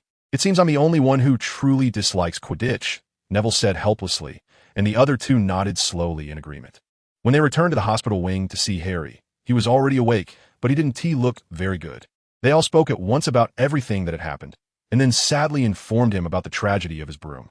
After looking at the remains of the broom, Harry felt a bit despondent. First, he lost a Malfoy, and now his beloved Nimbus 2000 was completely wrecked. Neville, you can fix it, right? Suddenly, Harry sat up with bright eyes, looking at Neville with a somewhat pitiful expression. But Neville could only dash his hopes. I'm sorry, Harry, I can't. In fact, I don't think anyone can. I'm really sorry, Harry. Why? Can't Dumbledore do it? Didn't he fix your wand? Harry asked, feeling a bit dejected, but still grasping at a lifeline. Because it's not whole anymore, Harry. We can't collect all the pieces. Neville looked at him apologetically. Then Harry lay back down on the bed, feeling despondent again. Harry's spirits didn't remain low for long. He was out of the hospital wing the next day, even ready to participate in Quidditch practice, using the school's old brooms. To avoid being affected by the Dementors again, he pushed himself even harder to learn the Patronus charm, resulting in even less rest time for Lupin, making the already weary middle-aged man look even more exhausted. Neville even started to worry about his hair and thoughtfully brewed several potions to help him regain his energy. One evening after dinner, Hermione was looking for her cat. Neville, have you seen Crookshanks? She asked Neville, who was writing an assignment that Professor McGonagall had given him in private in the common room. Sorry. I haven't seen him. He gestured apologetically and continued writing. Professor McGonagall, for some unknown reason, had agreed to teach him how to become an animagus, but he had to complete her requests first, which she would teach him before Christmas. Honestly, where has he run off to? The girl huffed as she ran toward the common room door, holding a few muffins, probably intending to feed them to Crookshanks. I'll help you look for him, Neville said, not wanting her to wander alone in the dark castle. Since he had no ideas for his assignment, it would be good to clear his mind, hoping this time it wouldn't be as awkward as last time. I hope I'm not bothering you, right? Hermione turned to look at him, her face slightly flushed, her tone overly polite. Not at all. We're friends, right? Neville chuckled awkwardly and opened the door for her first. They first headed to the Transfiguration classroom they had just visited that day. Neville suggested that Crookshanks might have gone looking for her because he couldn't see her, and Hermione thought that made some sense. After a long time, he is not here, the girl said dejectedly. They had searched the classroom and even many other places. Do you think he might have gone outside? Neville looked at her. The walk hadn't given him any ideas for his assignment, but his mood had improved quite a bit. Outside? You mean out of the castle? Hermione looked at him in surprise, and, at that moment, a flash of lightning illuminated her face, making it look pale. Wait, that! Neville, look! She suddenly pointed at the window behind him, calling out anxiously. A painting in the corridor was awakened by her noise and complained a few times. Neville looked out the window in the direction she pointed and just caught sight of a ginger cat running towards the Forbidden Forest. It's possible, Neville swallowed. It seems Ron's comments about Hermione's cat had some truth to them. Crookshanks, come here. Neville opened the window and whispered, not wanting to be caught by Filch or anyone else for using magic in the corridor. Suddenly, Crookshanks was pulled back by an irresistible force, flying straight towards Neville, who caught him and placed him in his owner's arms. Thank you so much, Neville. I always forget magic at crucial moments. Hermione looked very happy, but her eyes were a bit red. She tightly hugged Crookshanks, fearing he would run away again. It's nothing. We're friends, aren't we? Neville repeated the old words, feeling a bit hot in the face, so he immediately looked at Crookshanks. You mustn't run off again, okay? Look how worried your owner is. The Forbidden Forest is very dangerous. He warned the cat seriously, believing it could understand him. Meow. Crookshanks actually rolled his eyes at him. Then he turned his head away and ignored him, which left Neville feeling a bit amused and perplexed. It seemed like the matter was over, but Neville couldn't shake off the implications of Crookshanks' actions. He knew that Crookshanks was no ordinary cat, but a cat thing. There was no way he had wandered into the Forbidden Forest by accident. He would bet Ron's rat on it. That night, he borrowed Crookshanks from Hermione and cast a silent tracking spell on him. Sure enough, that evening, Crookshanks ran out from the direction of the girls' dormitory, heading straight for the Forbidden Forest. Neville cast a disillusionment charm on himself and quietly followed behind. The castle's entrance posed no obstacle. A simple levitation spell allowed him to float down from the 4th floor to the grass below. I want to see what you're up to, Neville thought as he followed him all the way to the Whomping Willow. What's going on? My tracking spell shows he came here, and then went that way. But that area is empty, Neville looked around in confusion at the open space and then at the somewhat menacing Whomping Willow. Could it be a secret passage? Neville speculated to himself. Just as he was pondering this, someone suddenly tapped him on the shoulder, startling him so much that he almost turned around and cast an Avada Kedavra. Who was it? He quickly turned around, wand at the ready, but saw nothing.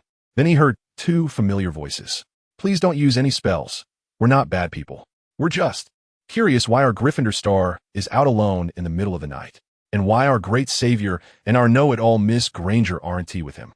Perhaps even our foolish little brother? One voice laughed, followed by both voices chuckling. Disillusionment charm revealed. Neville irritably flicked his wand, and sure enough, two very cheerful figures suddenly appeared in the air, Fred and George. Chapter 84. The Marauder's Map. Neville shot Fred and George each an annoyed look. Anyone would be unhappy about being tapped on the shoulder while sneaking around at night, but he began to wonder how they had discovered him. How did you find me? Neville asked. We'll talk about that later. Let us find a quiet place first, George said, casting a disillusionment charm on himself, and Fred did the same. Neville then noticed that their spells didn't actually make them invisible, but merely change their colors to blend in with the environment. Just like a chameleon, in fact. The principle of the disillusionment charm was similar. Perhaps his own looked like that to others too. Soon, they hid under a few trees at the entrance of the Forbidden Forest and removed their spells. We were just about to head to the kitchen for a late-night snack to reward our brains after today as potions class, George said. But just as we left the common room, we discovered that some third-year student was ahead of us thanks to a marvelous item, Fred said with a laugh. And in fact, Neville couldn't tell the two apart. Marvelous item? Neville asked, puzzled. Yes, it's a treasure left to us by our predecessors. To be honest, Neville, your disillusionment charm is far superior to ours. Without that treasure, we wouldn't have been able to locate you. Neville then noticed that one of them was holding a piece of parchment. What were they doing wandering the halls at night with a piece of parchment? He didn't think they were there to write something. You've noticed it, Fred said, laughing as he held the parchment up to Neville and unfolded it to show him. It was a beautifully crafted map, densely marked with many names. Following George's finger, Neville saw their location marked on it. Neville Longbottom, George Weasley, and Fred Weasley's names were all on it. Cool, Neville exclaimed, understanding the effort and difficulty involved in creating such a map from his studies in alchemy. It could rival Dumbledore's Deluminator. It's called the Marauder's Map, created by some prankster predecessors like Moony, Wormtail, Padfoot, and Prongs. Originally, we didn't want to share this secret with anyone, but there's no helping it. We owe someone a favor. What? Neville was a bit confused. Remember the polyjuice potion you gave us? George said with a smile. Wasn't that meant to? Oh, Neville, we don't think we helped much at the time, and you saved our little sister too. Fred guessed what he was about to say and quickly patted his shoulder. In summary, we decided to share this secret with Mr. Neville Longbottom. George suddenly stood up straight, as if he were a host at some event. That's right, and we both jointly decided to lend this map to Neville Longbottom for his use. Fred mimicked him, looking quite comical. Before Neville could speak, George suddenly added, Fred, did we forget something? We forgot to include Harry. That's fine. They're roommates anyway. So, should I tell Harry about this? Neville looked at them, almost forgetting the purpose of his outing today. Yes, of course. You can tell our little brother Ron too if you want, Fred said with a smile, beginning to imitate his brother Ron. Okay, I'll definitely tell Harry. Neville was very happy. With this map, he could discover empty rooms to practice the magic he wanted at any time. By the way, why did you come to the Forbidden Forest? George suddenly asked, and he remembered to ask. Yes, you're not raising some animal in the Forbidden Forest, are you? I remember you have a good relationship with Hagrid, Fred chimed in. Neville was reminded of his main purpose. I came to find Crookshanks.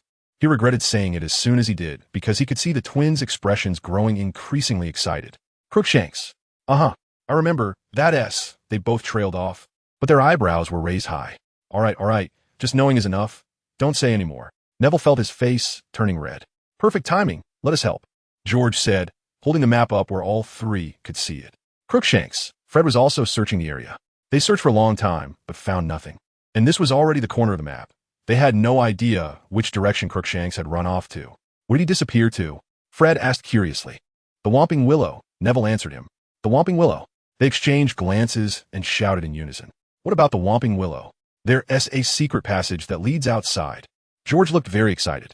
This means Crookshanks likely ran out through that secret passage. Fred echoed, equally thrilled. We thought that passage was no longer usable. George was even more excited. Maybe the Whomping Willow is the entrance to the secret passage.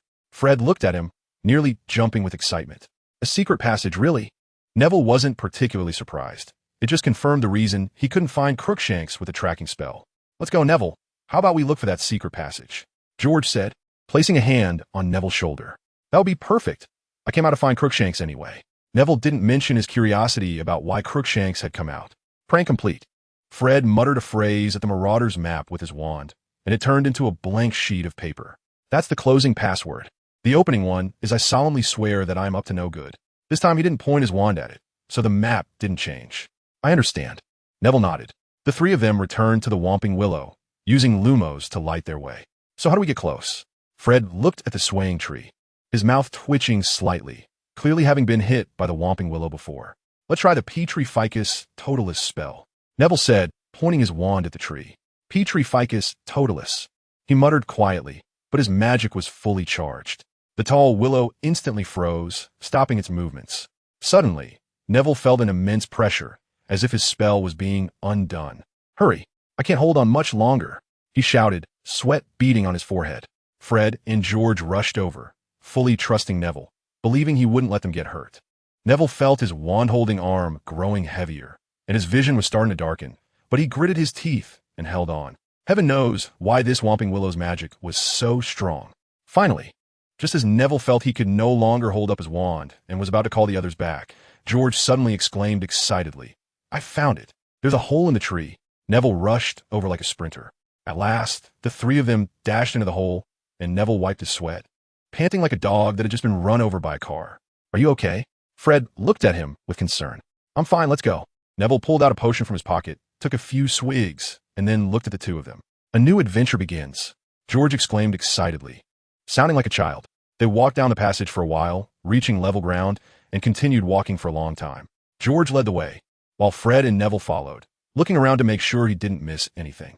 Finally, the passage began to incline upward, and, after a while, they turned the first corner and could see a faint glimmer of light ahead. Hey, guys, we might be there. George excitedly waved his wand and whispered. Let me take the lead. Neville prepared himself to charge forward. Don't be like that, Neville. If you keep acting like this, we'll think we have to duel a mysterious person when we get up there. Fred chuckled, patting him on the back, signaling him to relax. Yeah, Neville, besides. Even if there is danger, it's better for me to scout ahead. If there's a maniac waiting up there to chop my head off with an axe, then you can avenge me. George joked to comfort him. All right, Neville shrugged, but his wand was still at the ready. The three of them slowly moved forward, trying to make no noise. When they reached the exit, George was the first to go out, quickly giving a thumbs up to signal them to come up. The three of them stepped out and began to survey their surroundings. A messy, gray room. The wallpaper was peeling, the floor was stained, the furniture was all broken, as if it had been smashed by someone, and the windows were boarded up, allowing only a little dim light to seep through. There was no Crookshanks, nor anyone else. A door on the right was open, leading to a dim hallway. George gestured for them to go that way, and was the first to walk over. They passed a staircase that looked like it was about to collapse, when suddenly, a creaking sound came from upstairs. It sounded like something had stepped on the rotting floorboards. They exchanged glances, and George pointed upward, then stepped onto the staircase first. They didn't extinguish their wands. Neville didn't want to proceed in the dark, and the Weasley twins probably felt the same way. Phew, finally alive. A man's voice suddenly came from upstairs. Neville swore he had never heard such a weary and worn-out voice in his life. He looked at George and Fred, and saw that both of them looked somewhat terrified. Thank you so much. If it weren't for you, I might have had to go hungry all night. Not long after, the voice spoke again, followed by a cat's meow. Cold sweat suddenly covered Neville's body. Crookshanks had come to bring food to that person. Who was that person? He quickly calmed himself down. Crookshanks was a clever cat, and it shouldn't associate with evil people. He couldn't hold back anymore. Ignoring George and Fred's looks, raised his wand, and rushed into the room. George and Fred hurried in too, fearing something would happen to him. Under the glow of the wand, everything in the room was revealed. There was no one, no wizard, just Crookshanks and an unusually large black dog. Chapter 85. The Fugitive, Where Is He? George rushed in, hardly believing his eyes. He even doubted whether the dog could talk. Impossible to escape, Fred shouted, both of them pointing their wands at the black dog, fearing it might suddenly attack. The black dog made no move, merely licking its lips in apparent satisfaction, as if it had just had a good meal, its eyes shifting between Neville and the Weasley twins, as if observing them. Though it looked calm, its heart was pounding. It had been discovered. Neville, on the other hand, said nothing, his brow furrowing deeper, making his expression resemble that of an unhappy Hermione or Professor McGonagall facing a misbehaving student. He already knew what was going on. After nearly half a year of study, he was more than familiar with animagi. This black dog was a wizard. Moreover, if the black dog was a wizard, and it was a very tired and worn-out wizard, he couldn't help but think of one person, Sirius Black. Quickly bind him. Neville suddenly made a decision. He wanted to deceive the twins. Some things were better known only to him. Neville's spell accurately conjured rope after rope, tightly binding the large black dog. Crookshanks growled angrily at him, seemingly trying to stop him, but ended up getting bound too. What's going on, Neville? George looked at him in surprise. Do you know this dog? What happened just now? Fred was also confused. This dog is mine, Neville said with certainty. Huh? The two looked at him in astonishment, and the bound black dog looked at him with a puzzled expression. Well, I adopted him this summer, had him for a while. Didn't expect him to come to Hogwarts to see me, Neville said seriously, looking at the dim light overhead. It occasionally speaks a little. This is my, an experiment, trying to make animals talk, but the results were somewhat unsuccessful, so now it's hit or miss. He turned his gaze to the twins, staring at them intently, continuing to speak seriously. Really? George looked a bit dazed. Cool. Neville, you have to teach us how to do that later. I wanted Ron's mouse scabbers to talk for a long time. Fred reacted quickly, patting George on the back, signaling him to stop talking, while everyone failed to notice the look of resentment in the big black dog's eyes when Fred mentioned the mouse. I'm planning to take it home, probably in a few days. For now, I'll find an empty classroom to hide it. Neville continued to mutter to himself. The group had achieved their goal and started their return journey. As they were leaving, George suddenly realized that this room was actually the Shrieking Shack in Hogsmeade, which excited them for a moment. Neville used Transfiguration to turn an old newspaper on the table into a box that looked somewhat like a cage and put the black dog inside, which resembled Crookshanks. Except it was black. Crookshanks was actually cradled in his arms, and this time it didn't cause a fuss, as if it understood his intentions. This calmed Neville's previously chaotic mind, and he gently helped it smooth its fur. The big black dog, Cat, was very obedient, sitting still in the box, making Neville almost doubt his judgment. Once they entered the Hogwarts grounds, Neville took the initiative to ask to see the map, saying he wanted to try it out, and George and Fred agreed, which made him breathe a sigh of relief, as his suspicion was confirmed. On the map, next to him were the big words, Sirius Black. He also noticed the look of sorrow and rage on the black dog's face when it saw the map in their hands. They parted at the entrance to the common room. Neville borrowed the map, saying he was going to find a place to hide his dog, and the twins agreed, even kindly helping him bring Crookshanks inside. After parting from them, Neville picked up the map and the box, heading toward the girls' bathroom on the second floor, as that was the only place he thought would be safest. There was no conversation along the way. He didn't speak, and of course, Black wouldn't say anything either, especially since he couldn't speak in his current state. Neville saw on the map that Myrtle was not there, so this place would definitely be the safest, although the environment might be a bit poor. But he didn't dare take the risk. He couldn't let Black stay in the castle in case he knew some dark magic to escape and harm himself. He easily arrived at the broken faucet. The school hadn't done much repair here, and even the way to open the entrance to the Chamber of Secrets was the same as before. Open. Neville mimicked Harry's voice, speaking to the faucet, and Black suddenly had a ghostly expression, starting to thrash around in the box. But it was useless. The door to the chamber was opened once again. The familiar pipes appeared before Neville. Wingardium Leviosa. Using a special technique, Neville slowly floated down, not wanting to risk any accidents upon landing. Black became even more panicked. He always thought he knew all the passages in Hogwarts, yet he had never seen this place. The voice Neville had just made reminded him of the devil who had directly killed his best friend, Voldemort. Neville landed at the deepest point, his wand already lit before he came down, and he walked confidently, ignoring one branching path after another. Soon, they arrived at the place where he and Harry had fought Voldemort. Another door opened, and Black was already in despair, now doubting whether Neville had been possessed by Voldemort or something.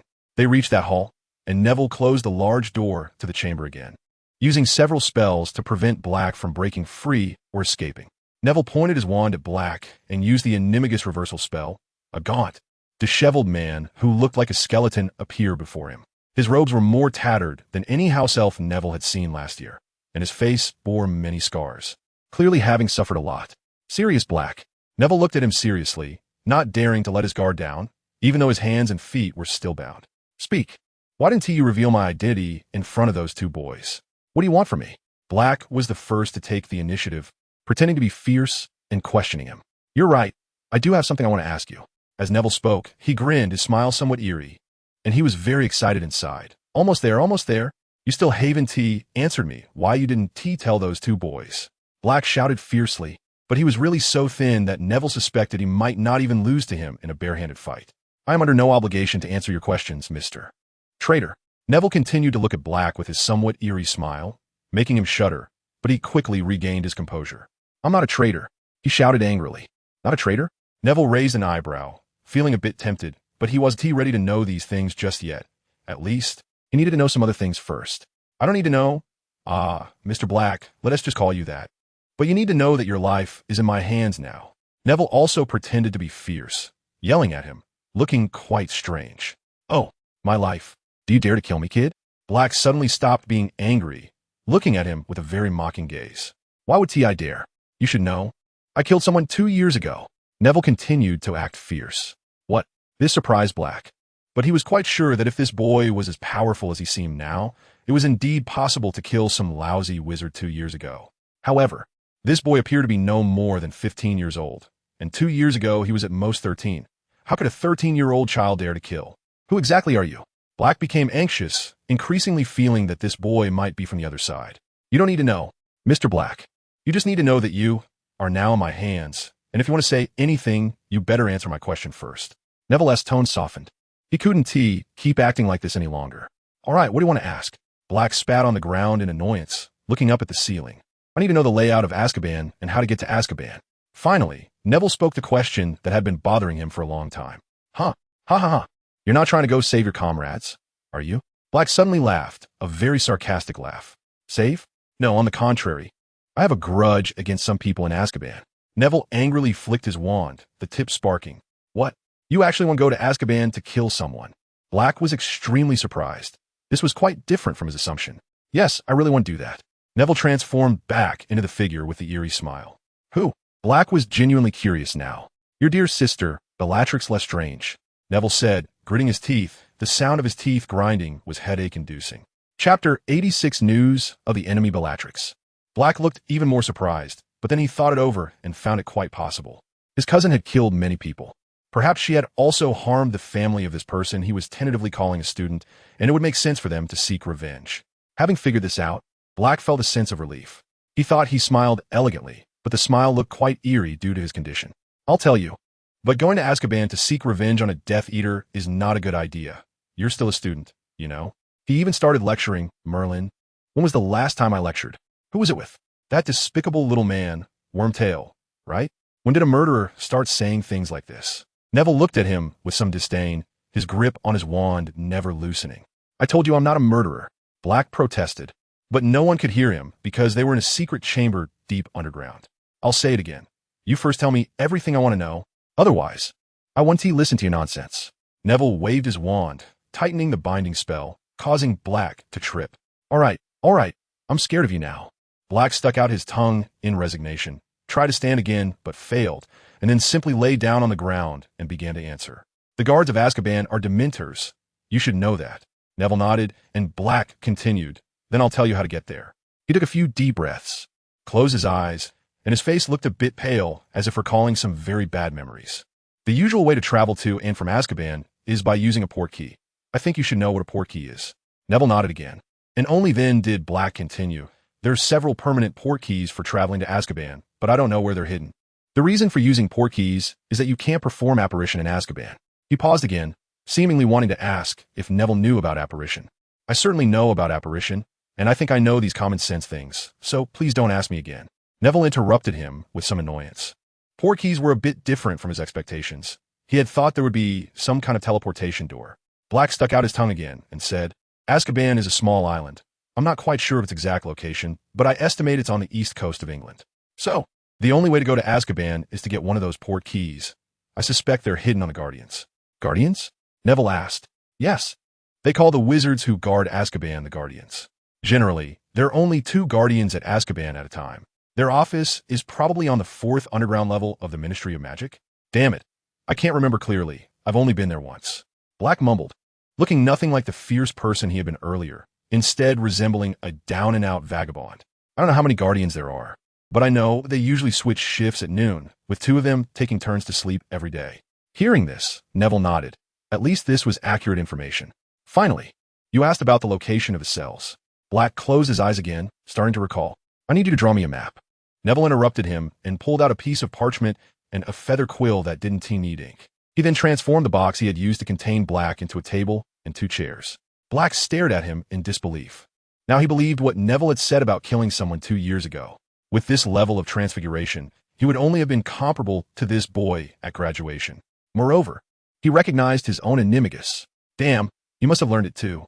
Neville released the binding spell on Black's hands and placed the parchment and quill on the table, keeping his eyes fixed on Black, as if saying, if you don't draw, I'll cast a curse on you. I never expected I'd have such an embarrassing moment.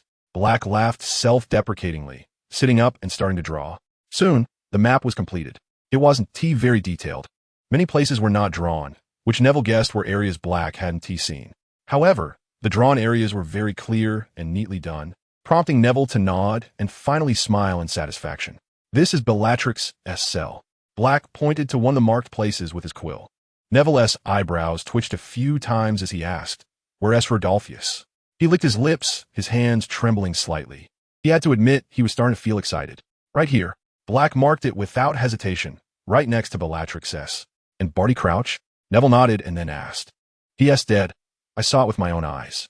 Black looked at him with a very complex expression, starting to feel a bit sorry for the boy. Dead?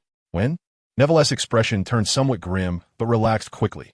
If he was dead, then so be it. The person he wanted to kill the most was still alive. And that was enough. Probably 12 years ago, or 11 years. I can't remember clearly. It was probably about a year after I was locked up in that place. Black recalled. I've said everything I need to say. You should. Before Black could finish, he was interrupted. Neville said nothing but used a spell on him. Legilimens. Neville saw Black's memories. 4 boys walking shoulder to shoulder in the corridors of Hogwarts. They were clearly James Potter, Remus Lupin, and Sirius Black, and the last short. Unfamiliar boy was obviously Wormtail, Peter. Neville quickly adjusted the direction, shifting the viewing time to 12 years ago. The scene gradually darkened. The boys and the castle disappeared, replaced by a dark, dilapidated castle surrounded by countless Dementors. Enough, Black shouted, breaking free from the legilimency. Although his mental blocking wasn't great, his was very firm. Neville frowned. According to his expectations, a guy who had just escaped from Azkaban less than half a year ago shouldn't be able to break free, but Black did. I've told you everything you wanted to know, but you actually want to pry into my memories. He looked very angry, of course. No one wanted their memories to be seen by others. I underestimated you. You can even do this. Go ahead. Who are you really? Black restored his fierce expression and shouted. Then how can I trust that you're not lying to me? Neville's expression remained unchanged, still cold from when he had used legilimency. I swear, Black cried out, looking somewhat exasperated. I don't believe the oath of a murderer, let alone a traitor. Neville laughed mockingly, continuing to verbally attack the man in front of him. At this point, Black was completely defeated. He looked like a beaten rooster, his eyes vacant, his liberated hands drooping. After a while, he sighed in resignation.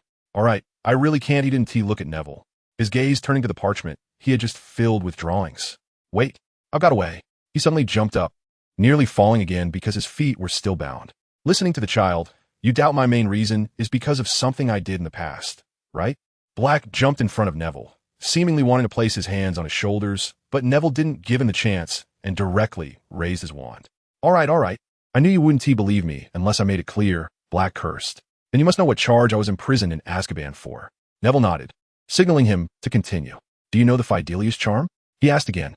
I know, and you're the secret keeper for James and Lily Potter.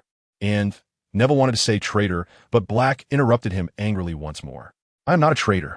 What I meant to say is, I am not James's secret keeper. Peter Pettigrew. He is. I didn't kill those muggles. That was his curse.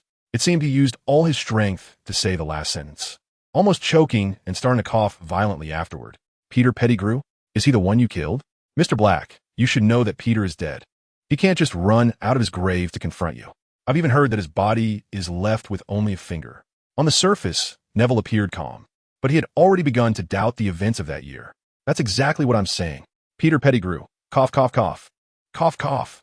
He could barely speak, and Neville, unable to watch, conjured a cup and used a summoning charm to transfer a large jar of water from his clothes. Don't get excited, Mr. Black. I still have plenty of time to listen to your story. Neville placed the cup on the table, signaling him to drink. Black gratefully drank the water, coughed for a while, and finally calmed down. It's not a story, it's a fact. What I want to say is that Peter Pettigrew is still alive. This time he was not so agitated, seeming to have adjusted his mindset.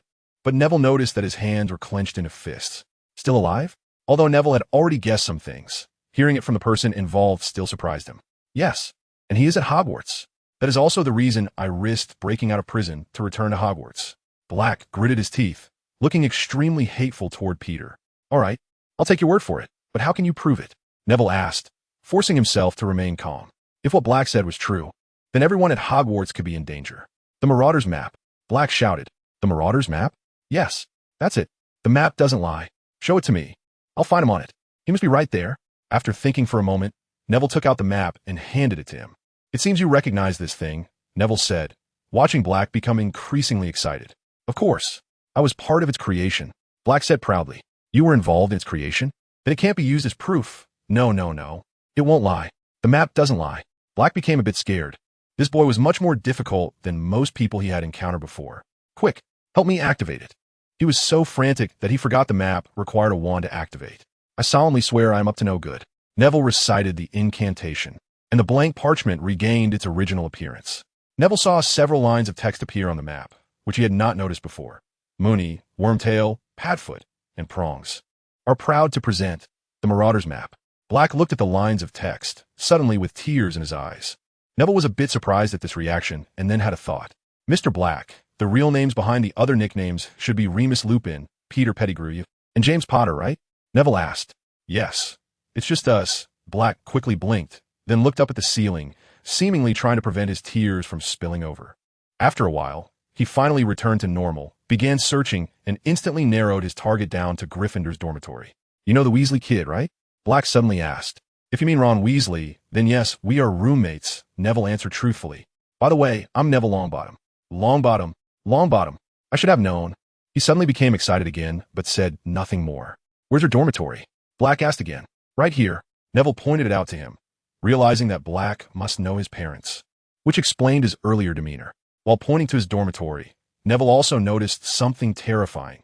There was indeed a stranger in his dormitory. It was Peter Pettigrew. Black immediately spotted Peter's name and shouted, see, this is proof. He is definitely not dead, and he is hiding in Hogwarts. Neville's face suddenly turned extremely ugly, and suddenly, as if he understood something, he nodded. Mr. Black, please tell me in detail about those old events, all right? Neville slowly said as he untied the bindings on Black's feet. Chapter 87. Sirius Black's story wasn't very long. He just detailed how he switched secret keepers with Peter Pettigrew. It turned out that he believed Voldemort would think he was the secret keeper for the Potters, so he changed the real secret keeper to the cowardly Peter Pettigrew, who could never be suspected of being a secret keeper. I was so foolish, he said dejectedly, clearly suffering immense pain over the deaths of the Potters. Then why didn't you defend yourself during the trial? I remember there should be a trial process before being sent to Azkaban, Neville asked, as he had some understanding of this matter. No, they didn't give me a chance to defend myself at all, Black shouted. Although he was a bit tired after all this time, he still shouted loudly. They didn't even hold a trial. They just sent me straight to Azkaban. So after you were imprisoned, did you not seek anyone to protest? Neville had fully come to trust Sirius Black. Well, indeed not, he said dejectedly. I really thought I was guilty. James's death was also because of me. He closed his eyes, his face filled with pain. So you stayed silent, in Azkaban out of guilt? Neville looked at Black with some blame, while Black lowered his head to stare at the floor, like a student who had done something wrong. By the way, there's one more thing, Mr. Black. You haven't told me why you are an animagus. Neville suddenly remembered this question. Did I forget to mention it? Black mumbled, then said, in fact, 3 of us out of the 4 are animagi. As for the one who isn't, it's Remus Lupin, right? I know he is a werewolf, and I even have a good relationship with him. Neville said, ah, that's wonderful. Blake's gaze towards Neville softened a bit.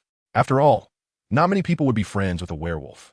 As for your earlier question, we learned it in 4th grade. Blake said somewhat proudly. Let me guess, the Bigfoot is a large black dog, and that sharp fork. Couldn't it be a deer? Neville guessed, and Blake gave him a confirming nod. The rat tail? Neville suddenly remembered many things, and some of his previous doubts were resolved at that moment. P.S. a mouse.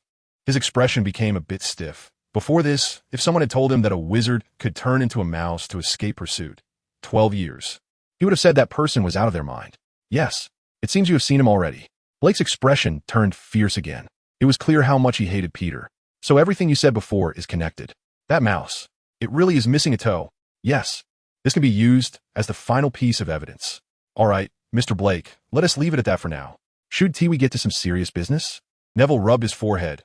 It was definitely past 2 or 3 o'clock, and even he was feeling a bit tired. Go kill him. Blake clenched his fists. We can talk about killing later. First, we have to catch him, right? Neville said as he looked at him. Yes. So what are we waiting for? Blake stood up. However, Mr. Blake, I think it's not suitable for you to appear in the castle at this moment. Neville looked at the excited Blake with some helplessness. After all, Gryffindors were all the same. He suddenly froze, seeming to have a long internal struggle before saying, All right, I'll wait for you here. Hurry up. I can't wait any longer. Neville got up and prepared to leave, and Blake followed him. After walking for a while, he suddenly said, Just call me Sirius. I actually don't like it when others call me by my last name. Neville paused for a moment and then replied, Okay, Sirius. The two of them quickly returned to the entrance of the tunnel, but Sirius didn't go up again. Instead, he patted Neville on the shoulder and said earnestly, Be careful. Peter will use an explosive curse, so don't give him a chance to fight back. I understand, Sirius. I'll be back as soon as possible. Neville said, using the levitation charm to slowly float up the tunnel. Smooth. Too smooth. It was almost unbelievable. With the help of the Marauder's map, Neville easily returned to the dormitory and found Peter, the rat, sound asleep by Ron's bedside. Just a silent, stunning spell, and Neville was completely at ease. He felt a bit disgusted as he picked up Peter the rat, suddenly wanting to cast a killing curse on him. Ron and Harry were both sleeping soundly. Neville glanced at the alarm clock on the bedside. It was 3:30. He needed to move a bit faster. He carried Peter the rat for a while, growing increasingly nauseated at the thought that a filthy traitor had been around them for so long. Then he used the same method he had used to catch Blake, first tying him up securely, and then making a sturdy cage to throw him into. Neville moved quickly. With the help of the Marauder's map, he avoided Peeves and the Bloody Baron, and even Snape, who had inexplicably appeared in the corridor, didn't notice him. Finally, he arrived at the entrance to the chamber, and suddenly thought he might be a bit reckless. Blake's actions and those words were indeed worth believing. But what if? He suddenly had a thought. If that person could help, everything would be revealed. Then he stood at the door of the headmaster's office, taking a few minutes to guess the new password, Ice Mouse. He then passed in front of a group of portraits that were dozing off, bypassed the office area, and arrived at the door of the headmaster's bedroom, knocking on the door. Professor Dumbledore? Professor Dumbledore? Are you there? In fact, he knew very well that Dumbledore was there. After all, he had the Marauder's map. He felt a bit anxious, although this was very important. What if Dumbledore was in a bad mood? Wouldn't he get lectured? Dumbledore didn't make him wait long. Soon, the sound of shoes scraping the floor came from inside. Neville took a few steps back, and the door suddenly opened. Dumbledore, wearing a purple dressing gown, stepped out, rubbing his eyes after taking off his glasses. Neville, I don't think disturbing an old man's rest is a good thing. I hope you have some good news for me. He smiled tiredly and adjusted his dressing gown to make it look a bit neater. It's like this, Professor Dumbledore. I do have good news to tell you. But first, I do like to ask you a question. Oh, what is it? Dumbledore smiled. The last bit of irritation from being woken up disappeared. You should know that I've recently been studying animagus-related topics, right? But I don't know if there is a spell that can force an animagus to change back from animal form to human form. Neville smiled mysteriously, already looking forward to Dumbledore's expression when he learned the so-called truth. Oh, is that so? It's worth saying that Dumbledore is indeed Dumbledore. He immediately noticed the cage that Neville was holding and the mouse inside it. As far as I know, there are indeed a few spells that can do this. At least I know of 2. He nodded, his eyes shining with wisdom as if he could see through everything. Thank you, Professor Dumbledore. I'll ask you for the specifics later. As for now, I want to ask you to come meet someone with me, Sirius Black. As Neville spoke, he observed Dumbledore's expression, seemingly hoping to see some surprise or astonishment in it, but there was none. He simply nodded with a smile and gestured for him to lead the way. Neville, I think this mouse should belong to Ron Weasley, right? On the way, Dumbledore, still in his dressing gown, suddenly asked. Yes, sir, he is indeed my friend Ron's. Dumbledore noticed that Neville used he instead of it, which seemed to completely confirm his guess, but he said nothing, just continued to follow Neville with a smile. This time was a bit faster than before. After all, if Neville wanted to roam at night, he would at least have to use the disillusionment charm and avoid anyone who might see him.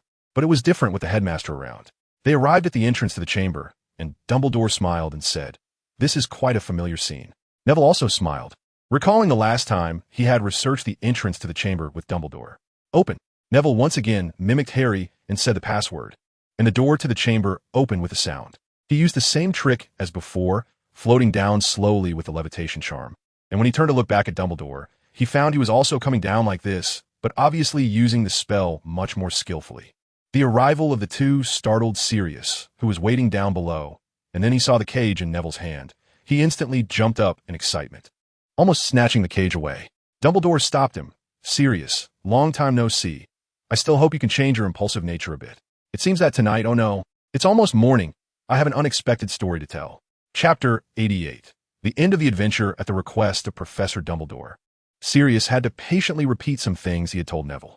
Dumbledore quickly believed him, and Neville noticed that he was clearly using legilimency to judge the truth of some of Sirius's words, which made him secretly envious.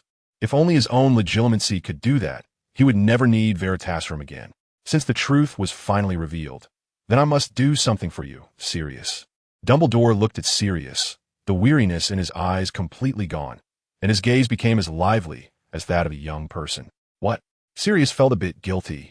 After all, it was his inaction that had dragged the truth to this day. Of course, it was to convict a guilty person and exonerate an innocent one. Dumbledore winked and smiled. Neville laughed, but Sirius seemed a bit unfazed, appearing somewhat anxious instead. He was so anxious he almost jumped up, not knowing how to start, glaring at the old mouse cage for a while before saying, "But Professor Dumbledore, I still want revenge, Neville noticed his eyes were getting moist again. "I still want to avenge James." He wiped his eyes and shouted loudly, "I'm sorry, Professor. I know your good intentions, but I..." At this moment, he looked like a shy big boy, and Neville realized that Dumbledore played the role of a principal in Sirius's school life as well. "I understand, Sirius, I know everything." Dumbledore didn't mind Sirius's dirty clothes, gave him a hug, and gently patted his shoulder. "However, we still cannot do that. We cannot return harm with harm. We are not Voldemort, nor his followers." After a long time, Sirius broke free from him, and Dumbledore slowly said, while Neville felt a bit uncomfortable listening to these words. But Sirius let out a cry of despair. It was clear he was truly filled with hatred. "Then let the real parties involved handle it. How about it, Sirius?"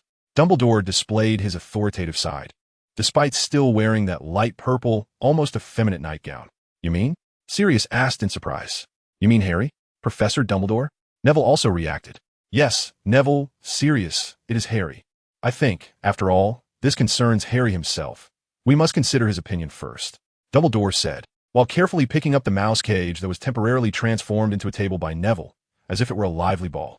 "As for now, we should look at another party involved," Dumbledore said to the two of them, then noticed that Sirius's condition was a bit off and said to Neville, "Neville, I hope you can hold Sirius down for a moment to prevent his emotions from becoming too agitated, lest our other party involved dies." "All right, Professor Dumbledore." Neville glanced at Sirius and smiled. Dumbledore placed the mouse cage on the ground, and the cage seemed to have transformed somewhere, leaving only a plump, dirty old rat. Dumbledore lightly tapped the rat with his wand, not uttering any complex spells. Neville inferred from the magical fluctuations that it was a transfiguration spell. The big rat disappeared, and a short, overweight, somewhat balding man curled up appeared on the ground. The moment Peter appeared, Neville felt that Sirius, who was standing next to him and trying to control his anger, had an impulse to rush up and take revenge on his enemy, and he had to step in front of him to block him. It seems, Neville, your stunning spell is still quite effective. He is still unconscious," Dumbledore said with a smile, showing no surprise at the whole process of a rat transforming into a person. Neville's feeling was quite different. Although he had seen Professor McGonagall transform many times and had seen Sirius transform, seeing a rat so small was indeed eye-opening. Dumbledore used another restoration spell to wake Peter up. He first touched his nose, moved the corners of his mouth, and then opened his eyes. Peter had not been doing well recently.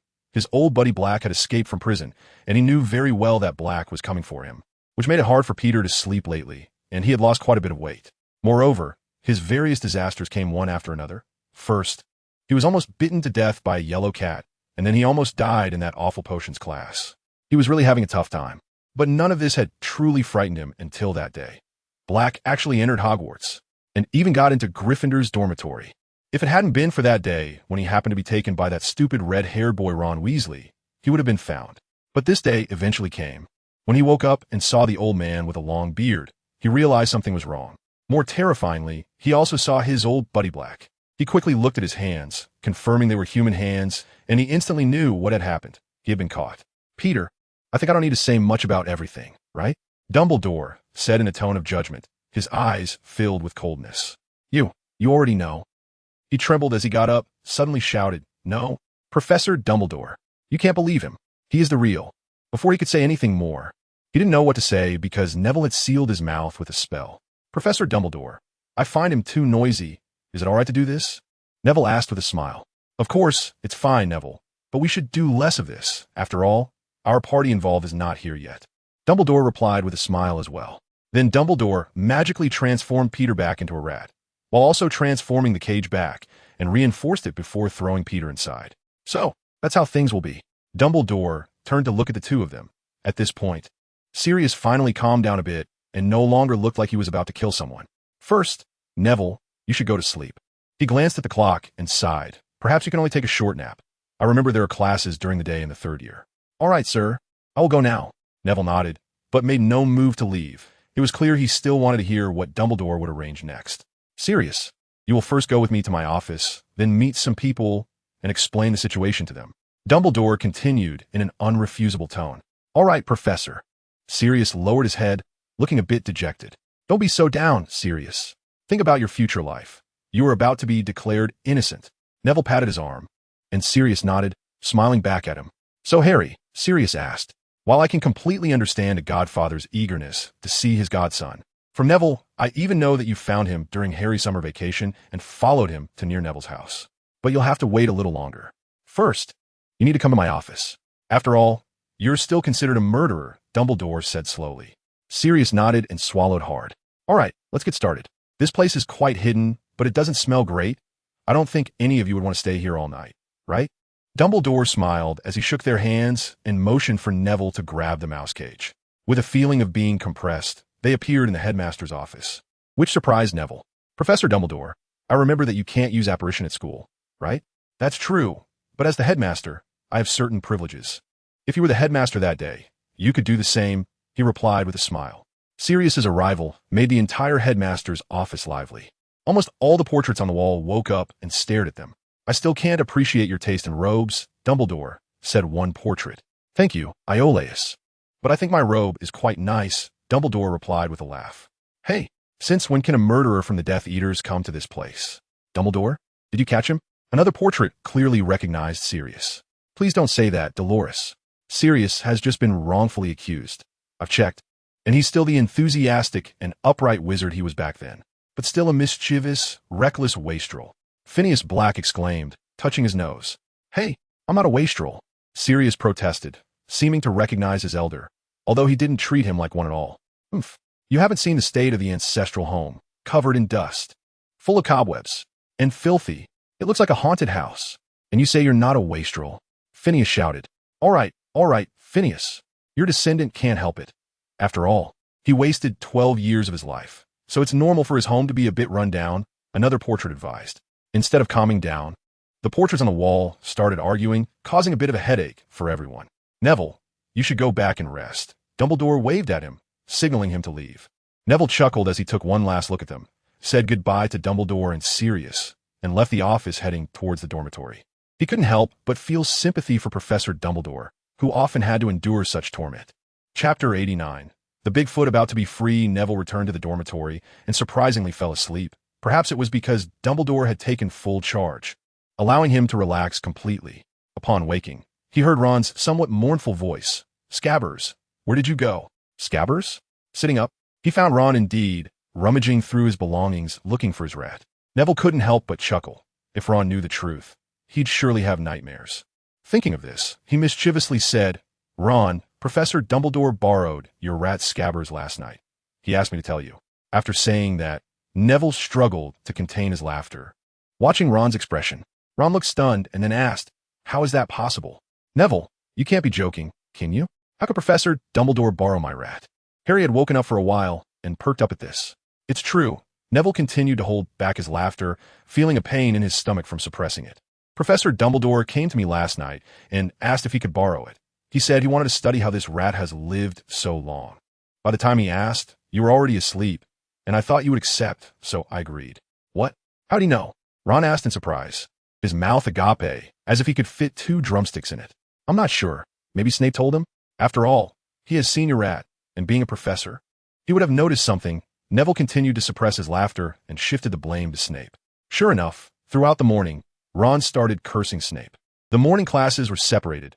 Neville and Hermione went to arithmancy, while Harry and Ron went to divination. Of course, Hermione also went to their class. By now, even Neville couldn't be so foolish as to not guess how Hermione managed to attend 2 classes at once. His original guess was that Hermione had conjured another version of herself to attend class, but he soon confirmed that this was wrong. Firstly, Hermione did not yet have that level of magical ability, which was the most important reason. Moreover, he had heard from Harry and Ron about Hermione's status in that class. Without a doubt, it was indeed her. So there was only one possibility left, Time Turner. He had seen it in Bill's letter. He had once thought of applying for one, but it eventually fell through, supposedly due to the unstable situation. Therefore, Neville always kept some potions for restoring energy and stamina on him. He needed some, and Hermione would definitely need it too. Dumbledore's actions were quick. In the afternoon, while they were in the library finishing their homework, his messenger arrived. It was surprisingly Malfoy. Neville guessed that Dumbledore must have asked Snape to inform them, and then Snape entrusted Malfoy with it. After a period of tense staring, Harry nervously took Dumbledore's letter, while Malfoy left looking like a whipped dog in another direction. They had just argued about the last Quidditch match, where Ron said Harry lost because of the Dementors, while Malfoy insisted he wasn't afraid of them. Their words made Harry uncomfortable, and he snatched the letter, not even saying goodbye. Do you know something? Hermione asked Neville with a strange look. You'll find out soon enough. Neville replied with a smile and said no more. Hermione turned her head away in a huff, pretending to ignore him. At dinner, just as they arrived in the Great Hall, Harry finally returned, looking great. Although he was clearly trying hard to calm himself, the smile on his face was undeniable. I found my godfather, he exclaimed as soon as he came back, excitedly hugging Neville, leaving Ron and Hermione stunned. Now you know, right? Neville said with a hint of helplessness as he gently pushed Harry away and spoke to Hermione. Wait, Harry? Your godfather isn't that Sirius Black, is he? Hermione asked in surprise, furrowing her brows. Yes, that's him, Harry replied with a smile. So, does that mean they caught him? Ron asked, dazed. One could say that, Harry said, glancing at Neville, who raised an eyebrow at him. We'll talk about it later, Harry said softly to the crowd that was starting to gather out of curiosity. After dinner, Neville suggested they go to his potion classroom number 3 to talk. It was near the divination classroom and relatively quiet. So they went to this somewhat shabby classroom, but it was clean. It seemed the house elf had cleaned it well after it was reused. They each sat on a chair and gathered around, and Harry began to recount what he had experienced. It turned out that, after Neville left, Dumbledore had Sirius take a short rest in the headmaster's office. He then called over Professors McGonagall, Lupin, Flitwick, Sprout, and Snape. Everyone was surprised to see Sirius, and Snape almost cast a curse at him, but fortunately, Dumbledore stopped him. Once everyone was present, Dumbledore shared what he had seen and heard, and also released Peter Pettigrew. As expected, Peter was once again subjected to a mental assault. Almost every professor berated him as if he were a flobberworm, and Snape almost impulsively cast a killing curse at him again. Then Dumbledore invited Minister of Magic Cornelius Fudge, who appeared very unwilling and somewhat drowsy, along with 2 Aurors. Upon seeing Sirius, their first reaction was to grab him and let a Dementor give him a kiss. But Dumbledore firmly stopped them and explained the true situation to Fudge in detail. At first, Fudge did not believe Dumbledore's words until he actually saw Peter Pettigrew and even noticed the dark mark on Peter's arm. This left him no choice but to believe. At least, Sirius did not have a dark mark on his arm. However, Fudge still tried to argue, fearing that this major mistake at the Ministry of Magic would fall on him. In the end, Dumbledore assured him that he would speak on his behalf, stating that it was not Fudge but the previous minister, Millicent, and Barty Crouch who had made this mistake. Everyone chimed in to help him analyze the consequences of the ministry's error. And only then did Fudge finally agree to re-examine the case from that year and promised to exonerate Sirius Black. When he left, he seemed somewhat pleased. After all, Barty Crouch was his political rival, and once this matter spread, he would no longer be able to contest the position of Minister of Magic with him. The professors who had classes that day were the first to leave, and although Snape did not have a class, he also left early. By the time Harry arrived, he only saw Remus Lupin and his godfather. The two shared the events with him, and both were very excited to congratulate Harry on gaining another family member. "But you haven't said how Mr. Black was found," Ron interjected. "Ah, that would have to be asked to Neville." Harry turned his gaze to him and smiled. "All right, I'll tell you everything I know." Neville had no choice but to start telling his story. In the end, he revealed everything except for hiding the fact that he had interrogated Sirius about Azkaban and the Marauders map. As expected, Hermione looked worried again, while Ron and Harry regretted not joining his adventure. "So, my pet rat has always been a fat, bald old man?" Ron's face suddenly looked as if he had eaten a Bertie Bott's every flavor bean that tasted like boogers, he wailed. "Unfortunately, Ron, yes." Neville comforted him, thinking that at least it was a good thing. Hermione and Ron would no longer argue. Suddenly, everyone felt nauseous. Harry remembered that he had played with Scabbers a few times, while Hermione recalled Crookshank's multiple attacks on Scabbers, thankful that it hadn't succeeded otherwise. He wouldn't have been caught in Azkaban, right? "When is the trial?" Hermione asked Harry, looking somewhat eager, as if she couldn't wait to use the law to help Harry's godfather. "Before Christmas," Harry replied. "During this time, he would be living with Hagrid," he said. "We can go see him together, probably tomorrow." "That's great. I must ask him to teach me how to become an animagus." Ron cheered. "Don't be silly, Ron. That's a magic that even Neville hasn't learned." "How can you?" Hermione habitually mocked. It must be said that the power of habit is very strong. Halfway through her sentence, Hermione suddenly realized she had said something wrong. Her cheeks flushed as she quietly said, "Sorry, Ron." Ron was a bit angry at first, but her apology deflated him. It's all right. I also had my faults before." Harry and Neville exchanged a glance, and both laughed.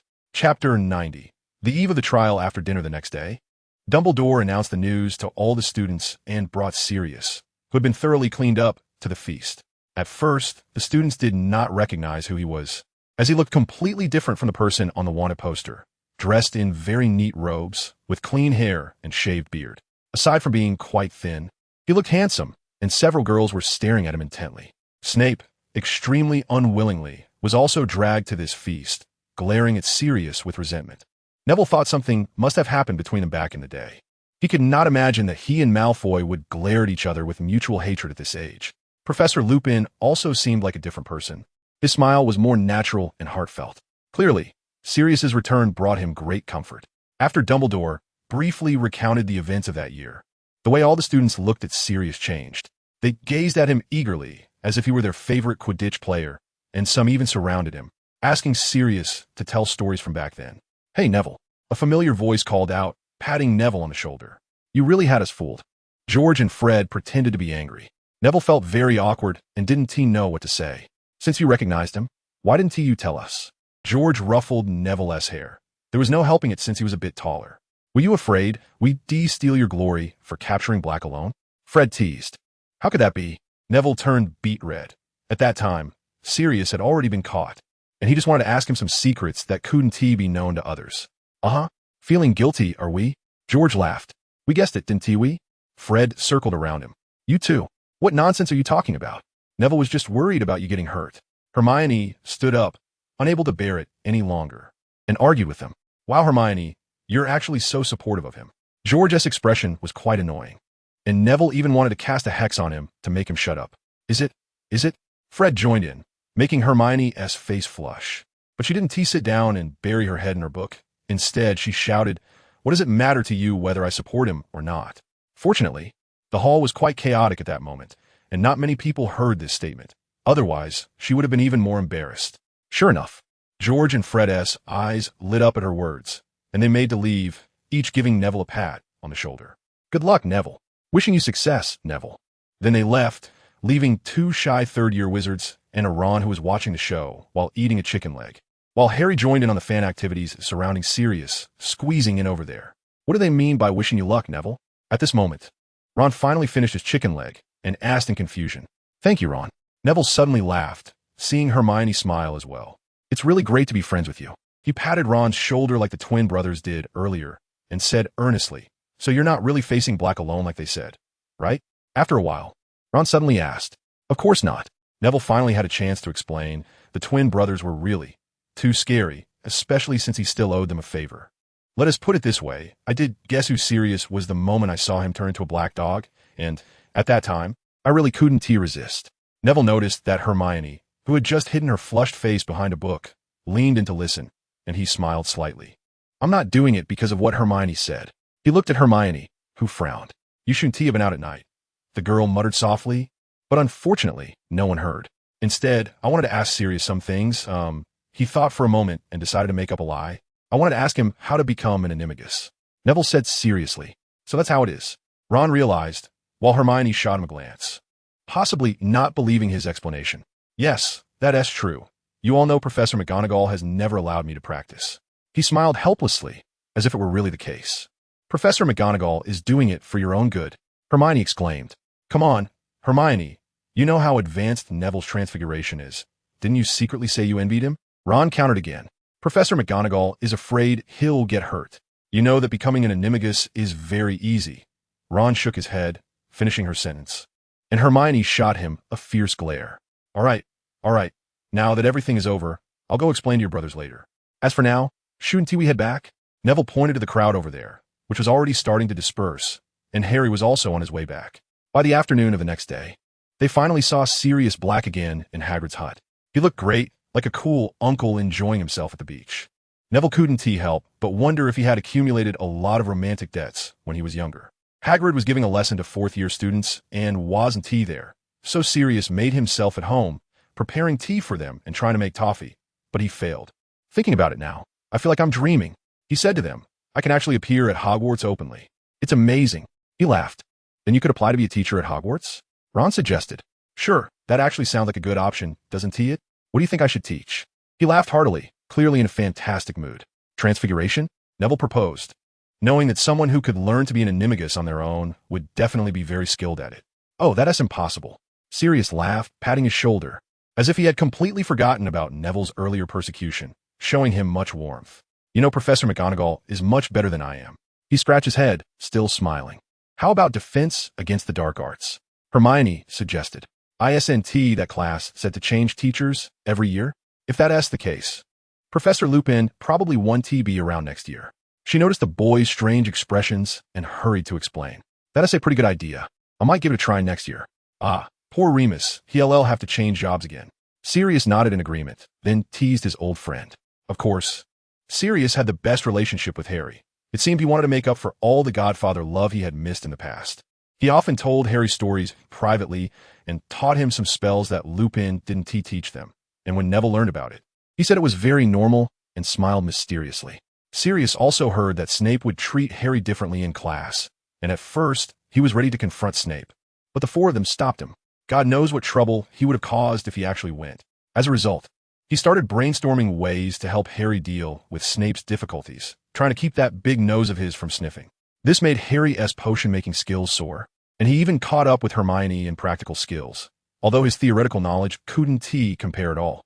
Sirius's arrival brought a bit of joy to the entire castle. Some mischievous students seemed to find a leader and often ran to him.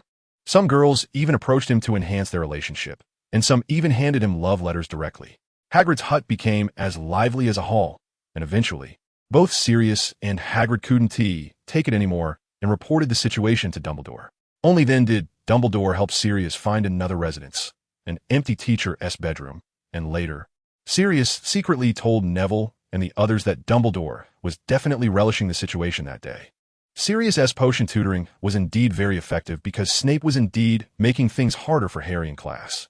Originally, he only asked him to answer some fifth-year knowledge, but now the boundary had even risen to seventh year. Some questions took even Hermione and Neville quite some time to figure out. Fortunately, he wasn't so cruel as to deduct points for every wrong answer. Otherwise, even with Dumbledore's advice, Sirius would have fought him. Peter Pettigrew had already been transferred to the Ministry of Magic for imprisonment and was said to have been sent to Azkaban, where he would only be interrogated during the trial. As a result, everyone began to look forward to Christmas, and Neville started preparing gifts for this year in private. The most troublesome one was for Dumbledore. He still remembered Dumbledore's little request from last year, which nearly consumed all his spare time. Hermione was even busier. Not only did she have to attend 12 classes and write 12 assignments, but she also had to help Sirius research some materials needed for the trial. This made her lose a bit more weight, and her complexion became much paler, But fortunately, Crookshanks no longer ran around. Thus, with everyone eagerly anticipating, Christmas was approaching. Chapter 91. The foolishness of youth. In the end, Professor Dumbledore did not let Neville attend Sirius's trial, and the official statement was that he had found Peter Pettigrew. This made Ron a bit angry, wanting to stand up for Neville. He must have had his reasons for doing this. Hermione stopped him. Neville was also somewhat confused, but he didn't say anything. He was pondering Dumbledore's intentions and had several guesses. However, there was good news that kept him from thinking too badly of Dumbledore. The headmaster finally allowed him to learn to become an animagus. So, when Harry attended Peter Pettigrew's trial as a relative, Neville was already sitting in the chair opposite Professor McGonagall in her office, staring at her for a little while. Finally, Professor McGonagall allowed him and revealed some of the most critical core details to Neville, repeatedly insisting that there must be at least one professor present when Neville finally transformed. Thus, Neville began to foolishly hold a sprig of laurel leaf in his mouth, starting his month-long wait. This made him suffer greatly. At first, he was very unaccustomed to having something in his mouth. On the first night, he even swallowed it while sleeping, which directly caused him to lose all his progress and have to restart the timer. Eventually, with Hermione's help, he managed to stick the leaf under his tongue using the sticking charm, which improved the situation. Neville felt that Professor McGonagall must have deliberately made things difficult for him by not telling him these details. Sirius's retrial went very smoothly. Fudge nearly exhausted all his strength to grant him a pardon and imprison Peter Pettigrew in Azkaban, even revoking his first-class Order of Merlin. They even wanted to present this medal to Sirius, but he refused, as he still believed he was guilty and that he was responsible for James's death. However, others did not think so. They regarded Sirius as a hero, and during his brief 3 days of the ministry, at least 4 unmarried witches visited him. Yet, he not only ignored them, but also sent them all away. When Harry returned to tell them about this, Hermione even began to suspect whether the Mr. Black she had just admired could possibly be gay. Fortunately, Lupin timely dispelled this absurd notion for them. On the last afternoon before the Christmas holiday, they visited him and asked why Sirius seemed to dislike young women so much. This had to start from something that happened a long time ago. Professor Lupin fell into reminiscence, his expression somewhat sad. Sirius once had a girlfriend. He spoke this sentence in a low voice, almost as if he were reminiscing about someone. The 4 young wizards perked up their ears and listened carefully. He thought we didn't know? Ha! In 7th grade, he secretly dated that girl behind our backs. Professor Lupin suddenly smiled, but they all read sadness in his smile. Then James, and... He hesitated, then said, well, we want to spy on him. And to our surprise, she turned out to be a Slytherin girl. Slytherin. For pairs of eyes widened in surprise. Yes, you see, at that time, our Gryffindor house, it might sound a bit inappropriate to say this. He smiled and continued. Gryffindor and Slytherin were indeed like fire and water back then. You might think the relationship is unfriendly now, but it was much more serious back then. Wizards from the 2 houses often fought each other, and there were many severe incidents. For example, the Professor Snape you're familiar with almost died during that time.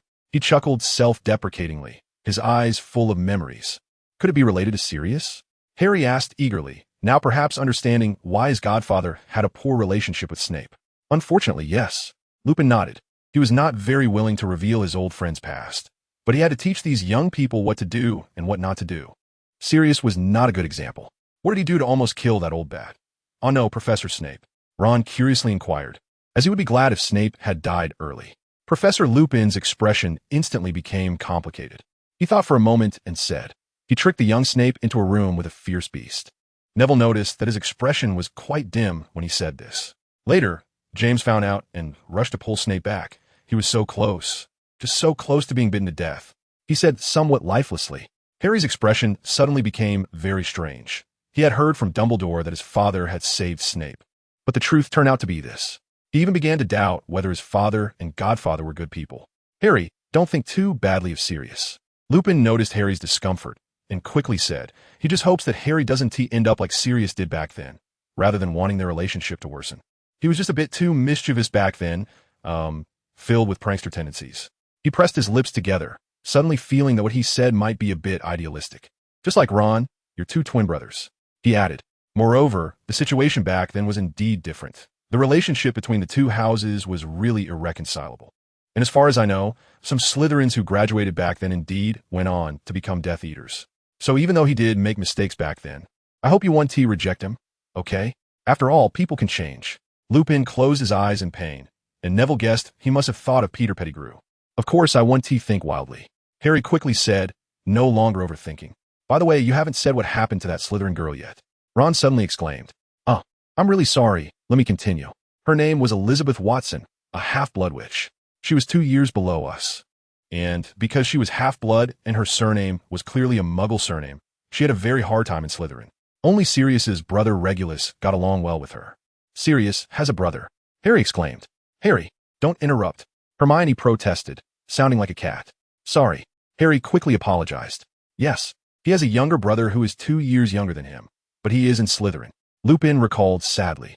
Slytherin? Harry. This time, Harry really didn't dare to speak, sealing his mouth like Malfoy. Yes, in fact, Sirius's entire family is Slytherin. Lupin smiled helplessly. In a sense, Sirius was the odd one out in his family.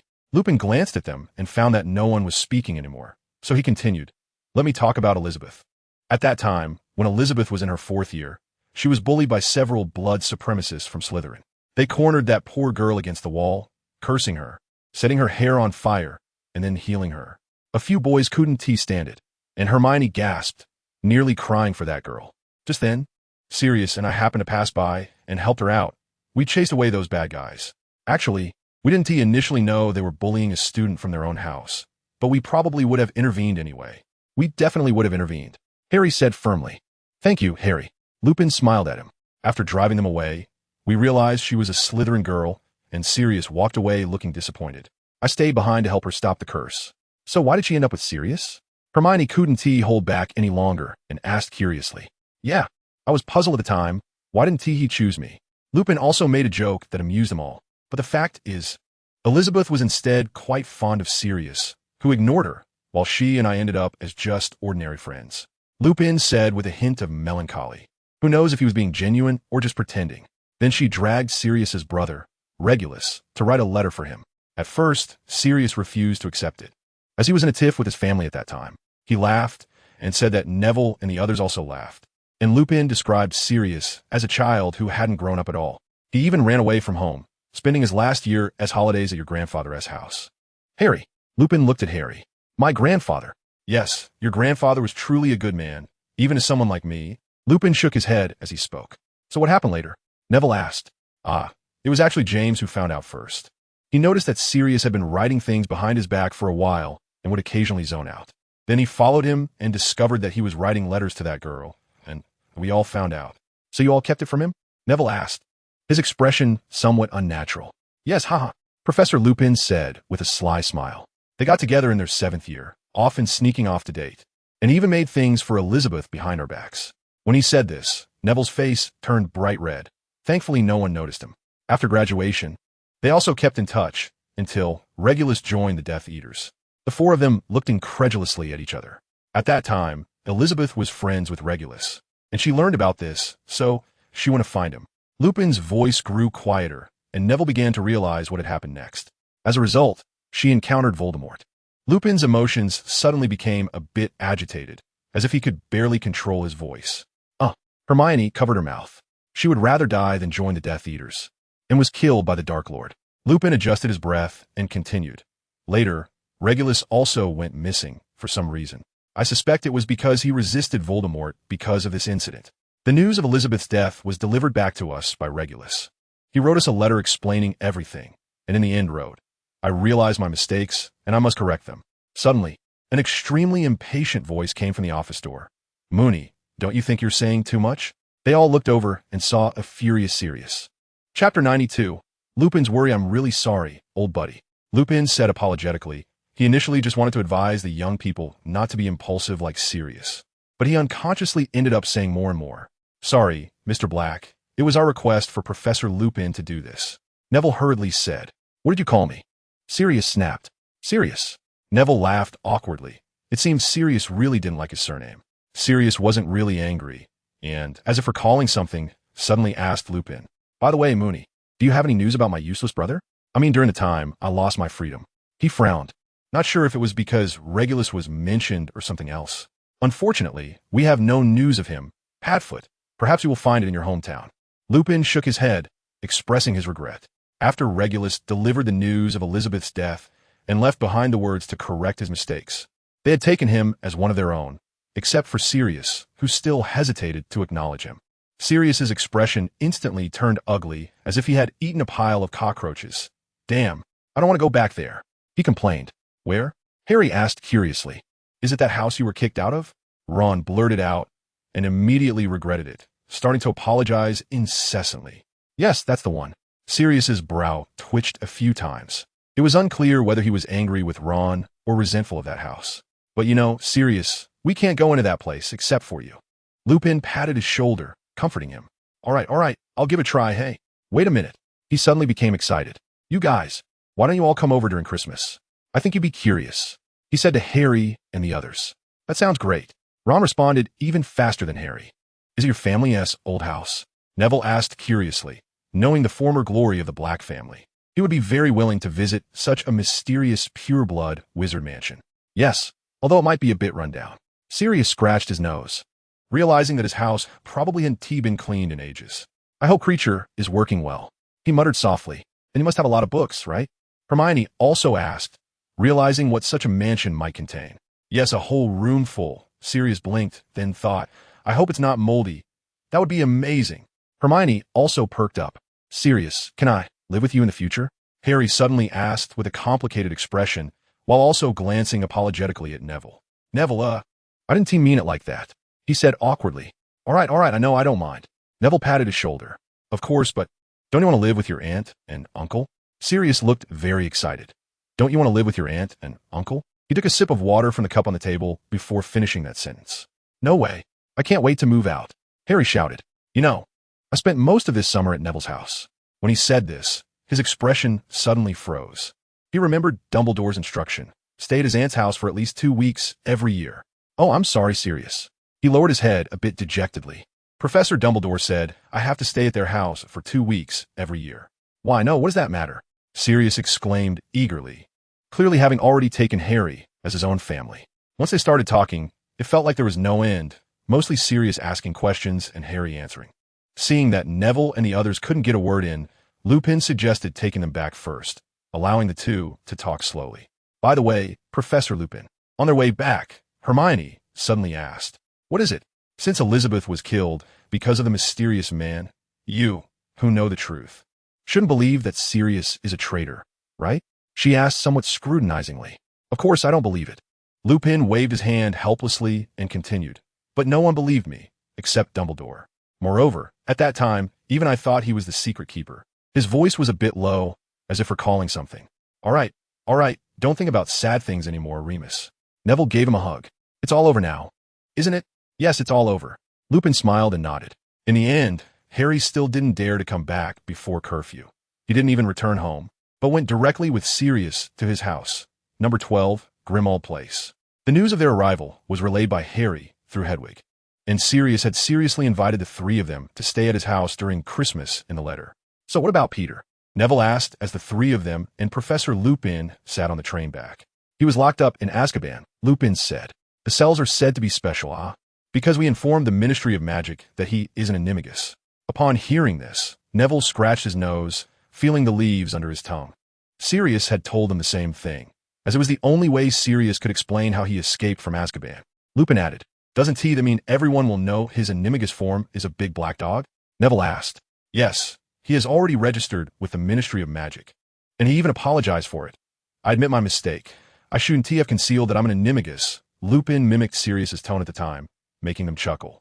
So, concealing being an animagus won't get you caught? Neville asked tentatively, and Hermione shot him a glare, but said nothing. In fact, Lupin smiled, recognizing his intent.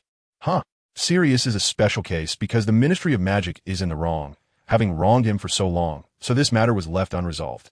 For others, it's not so simple. Any unregistered animagus discovered will face arrest and even imprisonment in Azkaban, Lupin said with a mock serious tone, and Neville knew he was being warned.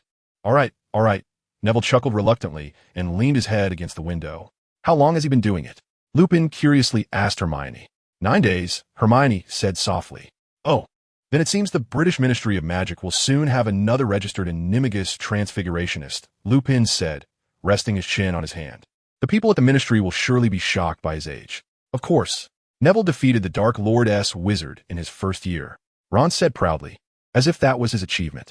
By the way, Neville, Sirius complained to me, Lupin said with a smile. He said you tricked him into believing you had killed someone in your first year to make him tell the truth. He even boasted about going to Azkaban to catch all his accomplices. Lupin seemed to find it amusing, and he was curious about Neville's reaction to this. But he miscalculated. The three of them didn't react much at all, and instead, Neville nodded slightly, thinking to himself, so that is how he understood it? That shouldn't be the case. He must have concealed something from them. Seeing that they all looked tacitly accepting, Lupin couldn't help but be startled and hurriedly asked, Neville, you didn't actually kill someone in your first year, did you? Yes, Neville nodded. There was no need to hide it from Remus Lupin, as he owed much of who he was today to him. You must have heard about Professor Quirrell's incident, right? Neville asked. So that is how it is. Lupin finally understood how Quirrell, who was previously claimed to have died in a magical accident, actually died. He was a Death Eater, right? He immediately realized that the only people who could make Neville hate them enough to kill were Death Eaters or their master. They then all started talking over each other about what happened at that time, and after listening, Lupin couldn't help but feel worried. Neville, I hope you can keep some things to yourself, okay? Neville suddenly felt like a lonely, pitiful child in Hermione's eyes. Her gaze told him that. I will, Professor Lupin. Neville nodded seriously. He always took Lupin's words to heart, except for those when they got off the train. Lupin deliberately stayed behind and gestured for Neville to do the same. They created a bit of distance, and Lupin leaned slightly toward him. This Christmas, I'll accompany you, he said very quietly. Thank you, Professor Lupin. Neville nodded gratefully. Just call me Remus outside, Lupin smiled. All right, Remus, Neville smiled back. Now, let us head over early. Lupin raised his hand and pointed to Harry and Sirius in the distance, both wearing dragon hide coats.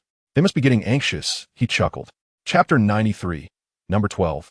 Grimmauld Place Dark. That was Neville's first impression of Sirius's home, followed by big enough to fit 5 or 6 of his own house. It was like a small castle.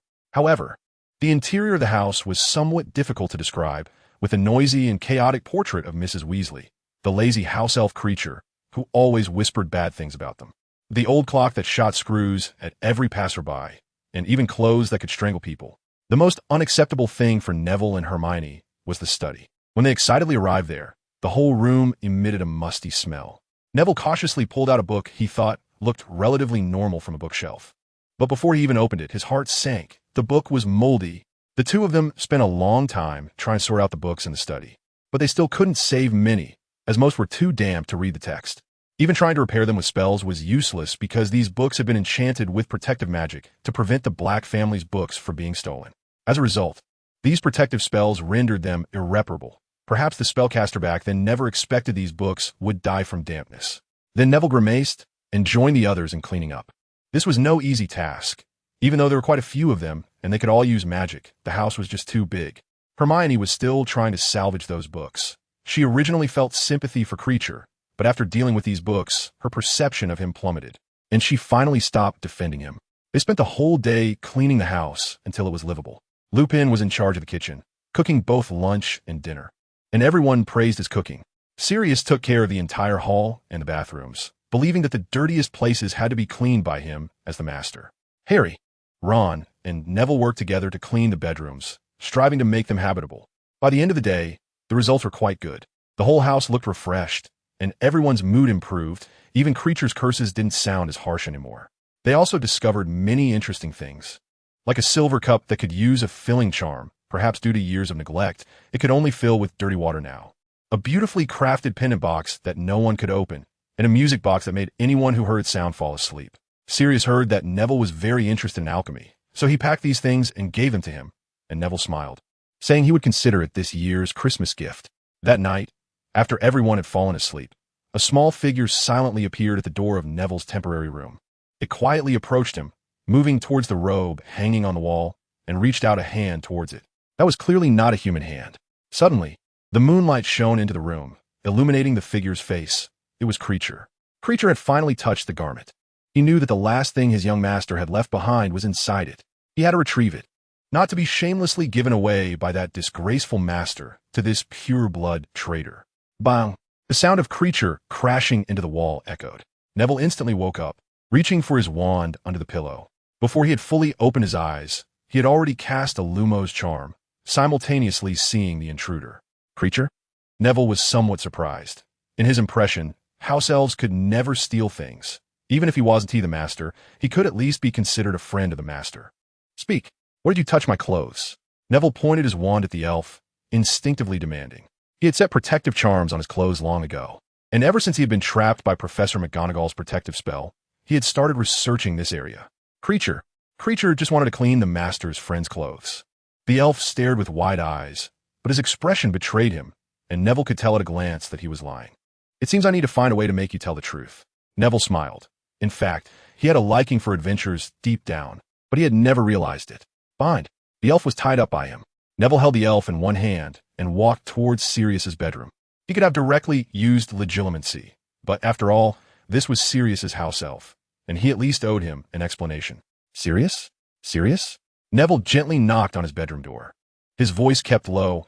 He didn't want to wake the others in the house, let alone the portrait of Mrs. Black. What is it? It's late. Sirius answered immediately, whether he had been sleeping lightly or hadn't slept at all.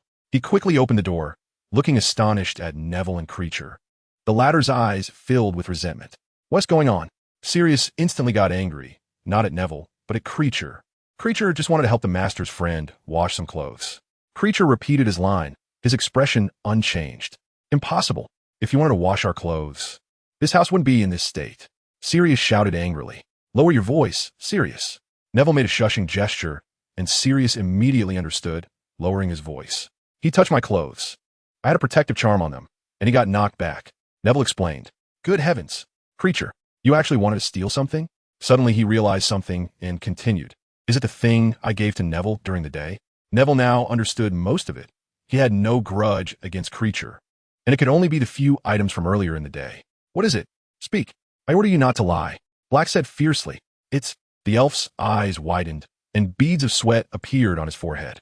Neville guessed he still wanted to make up a lie, but was restrained by the master-servant bond. It's the locket box. He said it very quietly, but both of them heard it. Aha, I knew it. Sirius sneered a few times and continued to ask. Then why did you steal the locket box? Creature seemed to have given up. He no longer struggled this time, because it belongs to the young master. He said in a flat tone, staring blankly at Sirius, his voice still barely audible. What? Regulus? Sirius was instantly stunned, unable to speak for a long time. It seems Creature has a good relationship with your brother, Sirius. Neville suddenly had the idea of returning the locket box to Creature. Yes, they always had a good relationship, Sirius said dryly, clearly reminiscing about Regulus. But I don't remember Regulus having such a locket box. There wasn't one at home before I left. Creature, tell us where this locket box came from. Sirius turned his gaze to Creature, who was staring at the floor, and suddenly asked with curiosity, as this locket box was extraordinarily unusual, and they could both feel the powerful magic contained within it. Creature was still making a last-ditch effort. It's something the young master took from a cave. He gave it to Creature and ordered Creature to destroy it. Creature said with a vacant look in his eyes. A cave? Both of them were a bit curious. Why did he want to destroy it, Creature? Neville asked with curiosity, but Creature did not answer. He wasn't Neville's master, so he had no obligation to answer his questions. I command you to tell us why it needs to be destroyed. Sirius said irritably. The young master didn't say. Creature's voice suddenly became somewhat despondent. Neville noticed that his eyes were watery, as if he was about to cry. This is the young master's last command. He stammered. What? Both Sirius and Neville exclaimed in surprise. Neville hurriedly took out the locket box and examined it closely once more. Where's that cave? Sirius asked, anxiously, clearly still worried about his brother. Creature, can't say. The young master won't let Creature tell the master. Creature cried, even harder. Damn it. Sirius cursed, then had a sudden idea and smiled. Then don't tell me. Tell Neville. Creature, I command you to tell Neville where that cave is. He quickly seized the loophole in the command, laughing with some pride. Creature doesn't know where it is, but Creature can go. After thinking for a long time, Creature continued. Great. Sirius laughed triumphantly. Then hurry and take me there. Quickly. He urged, but Neville stopped him. Wait, Sirius.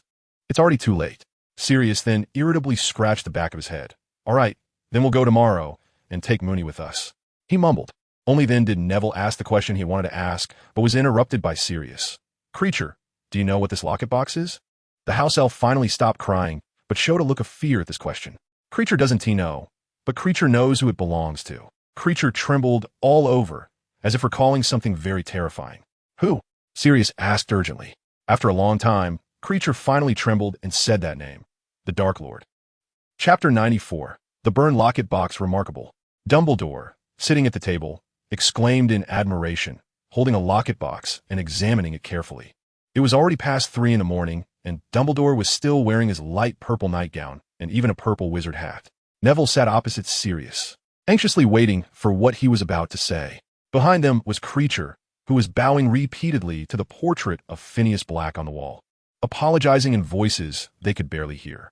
The reason Neville and Sirius were disturbing Dumbledore late at night, even during holidays, was that they both agreed it was urgent to hand over this Voldemort item to him.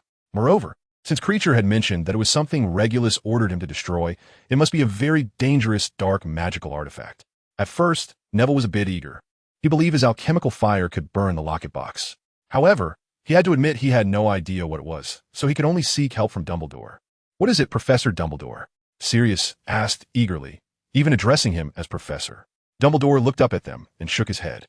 "I have some ideas, but, unfortunately, I can't tell you right now." He placed the locket box on the table, removed his glasses, and rubbed his eyes. "So it must be something very dangerous, right, Professor Dumbledore?" Neville speculated, thinking that if there was something Dumbledore was reluctant to tell them, this might be the reason. "Yes, it is indeed very dangerous. Dangerous enough that even I must treat it with caution," Dumbledore said with a serious, even grim expression. "Then, Dumbledore, should we destroy it quickly?" "After all," Sirius said anxiously, wanting to help his brother fulfill this wish, wishing he could follow Kreacher to that cave right away. "Yes, I believe we should destroy it," Dumbledore said expressionlessly, still serious. Neville was surprised to find that Dumbledore was referring to him instead of it. "Professor Dumbledore, there isn't some creature trapped inside, is there?" Neville asked tentatively. "What?" Dumbledore seemed startled by his question, but then regained his composure. Neville had never seen him like this before. "No, there is no creature inside, Neville," he said with unusual certainty, silently thinking to himself. "Just a fractured soul." Then Sirius eagerly drew his wand, ready to act, but Neville stopped him. "Sirius, we're not outside." Sirius awkwardly put away his wand and turned away from Phineas Black, who was mocking him for his recklessness. "Thank you, Neville," Dumbledore smiled, then stood up, signaling Sirius to hold the locket box.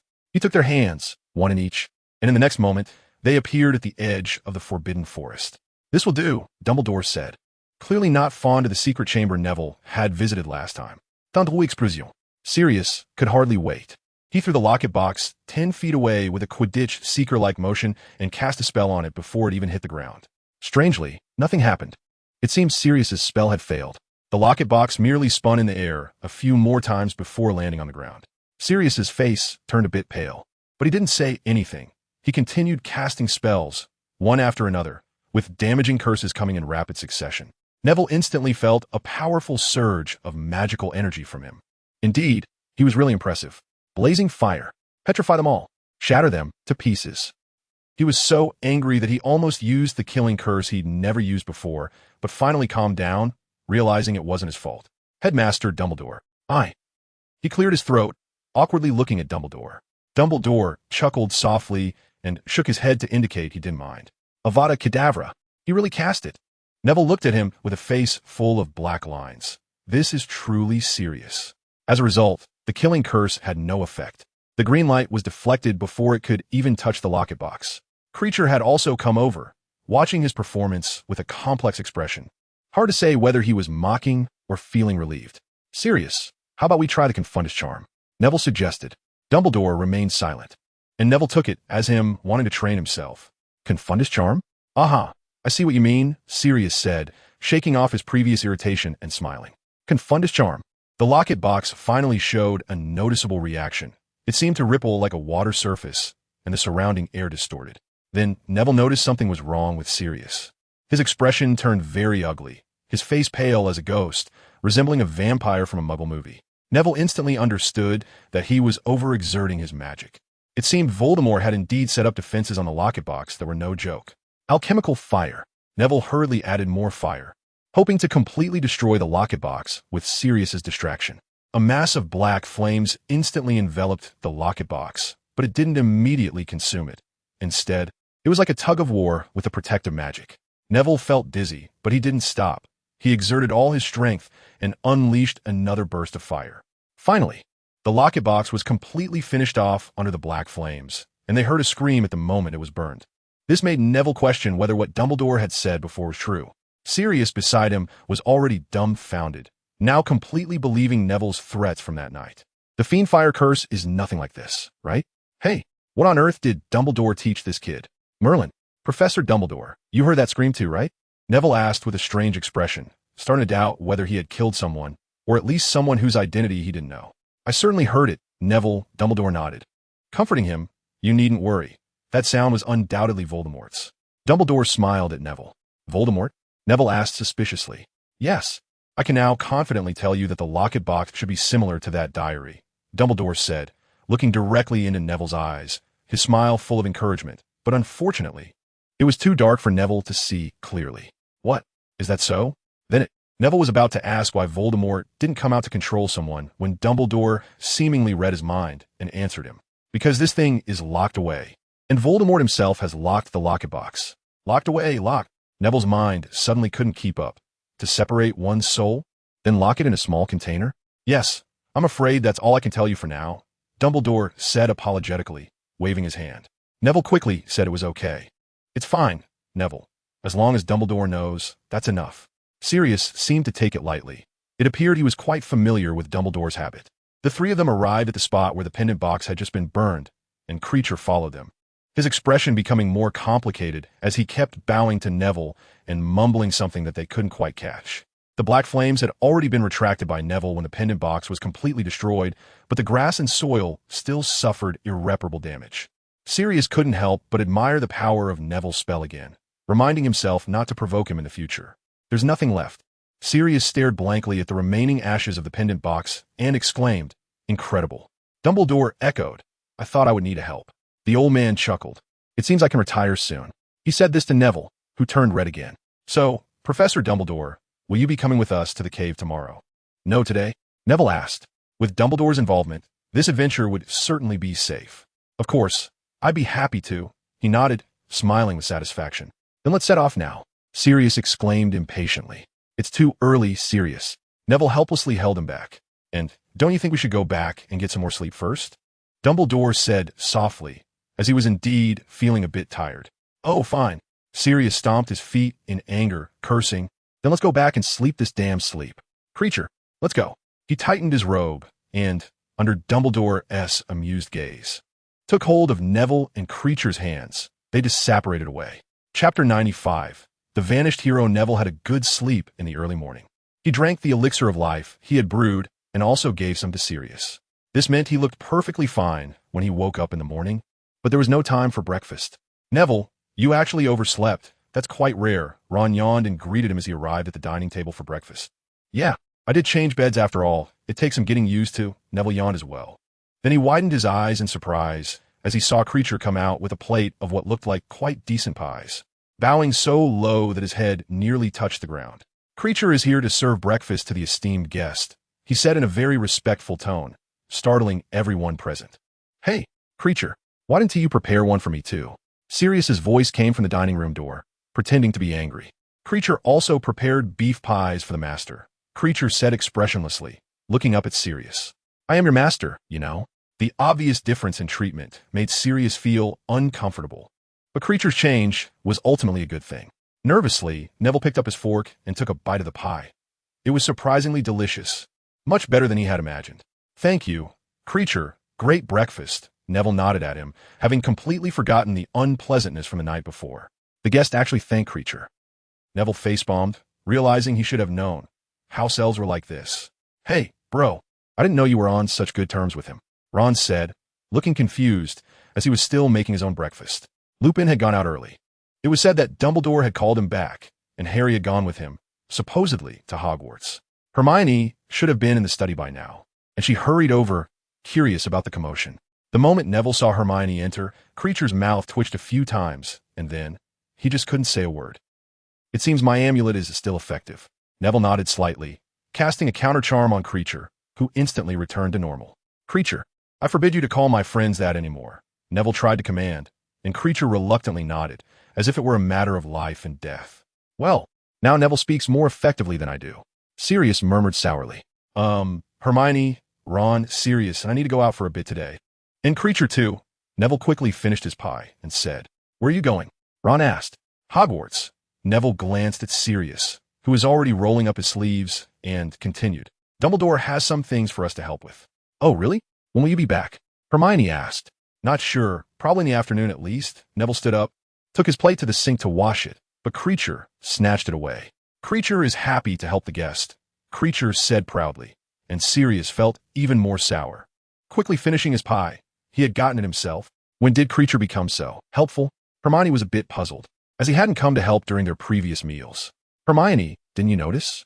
Creature only acts like that toward Neville. Ron said enviously. Huh? Hermione just realized that Creature had treated everyone similarly before. Neville, did you do something to him? She asked instinctively. Could you not say it so strangely? Hermione. Neville, who was drinking water, nearly choked. And no, I didn't do anything to him. Just helped him a bit, Neville explained. Oh, really? It was last night, right? Ron thought for a moment, concluding that there was only last night. Yeah, it was quite an interesting thing. Neville rubbed his throat, standing up to change his clothes.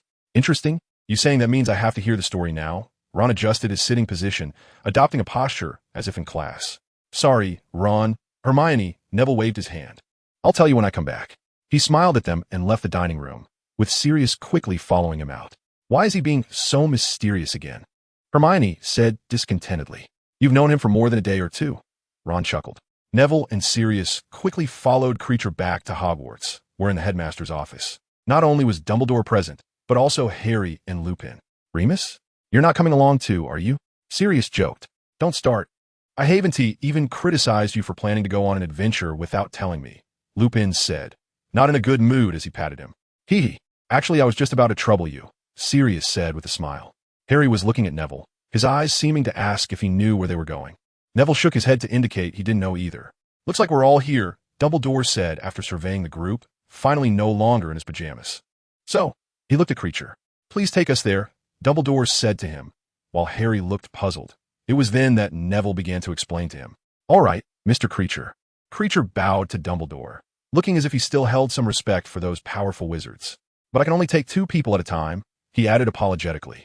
That's fine, then just make a few trips, Dumbledore nodded at him. The house elf seemed extremely pleased with Dumbledore's attitude, bowing again before saying, So who goes first? Of course it should be me.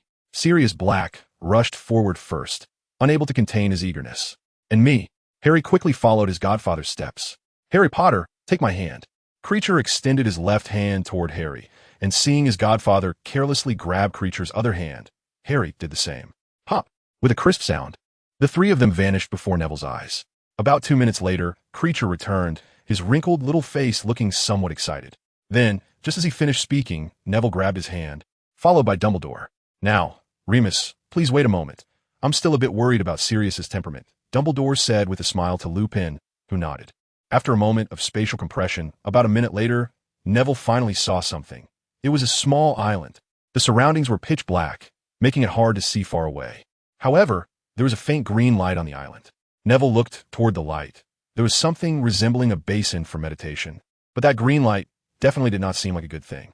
Dumbledore moved swiftly, almost like a young man, surveying the area briefly before heading toward the source of the light. Since Harry and Sirius were there as well, Neville closely followed them, his wand already drawn, ready to shoot a fire spell at whatever might be hiding nearby. Professor, come look at this. Harry quickly spotted the 2 and called out. Just as he shouted, there was a ripple on the lake behind him, and a shadow leaped out of the water before falling back in, startling him greatly. Neville was also startled. He nearly cast a spell, but was stopped by Dumbledore, who gestured for him not to act rashly. I'm sorry, Professor, Harry whispered, realizing he might have done something foolish. Dumbledore, did you see what that was? Sirius also asked in a lowered voice. Unfortunately, I couldn't see it either. What about you, Neville? I didn't see it either. Then let's not worry about it for now. Sirius, could you keep an eye on the lake while I take a look at this stone basin? He said as he approached the stone basin, pointing his wand inside and muttering various spells. Headmaster, I think we should wait for Creature to return before asking him. What if there are some dangerous traps set here? Neville suddenly recalled the time he had been petrified and cautiously suggested. Neville, I must say I'm quite relieved to see you being cautious, but please trust in my abilities. After all, I believe I still rank slightly above Voldemort in the open. Dumbledore smiled at him. Soon, Dumbledore's examination was complete. He frowned slightly and concluded that the potion here could only be consumed. At the same time, Creature returned, bringing Lupin with him. Creature, do you know what the stone basin is for? Sirius asked eagerly, having been unable to help earlier and feeling frustrated. This was originally where the Dark Lord placed the locket box. Master, Creature said as he returned to the familiar place, his expression changing several times before settling into a neutral one. Originally? What about now? Sirius continued to ask, while Dumbledore also stopped studying the basin and turned to listen. Neville and Harry remained vigilant, keeping an eye on the lake. The locket box belonging to Master Regulus. The house elf began to cry again, though not too loudly, perhaps afraid of disturbing something here. Oh, so Regulus secretly switched out the contents? Dumbledore marveled. Yes, that's right. Creature's tears, which had just subsided, began to flow again. Then where's Regulus? Sirius whispered angrily. You must know where he is.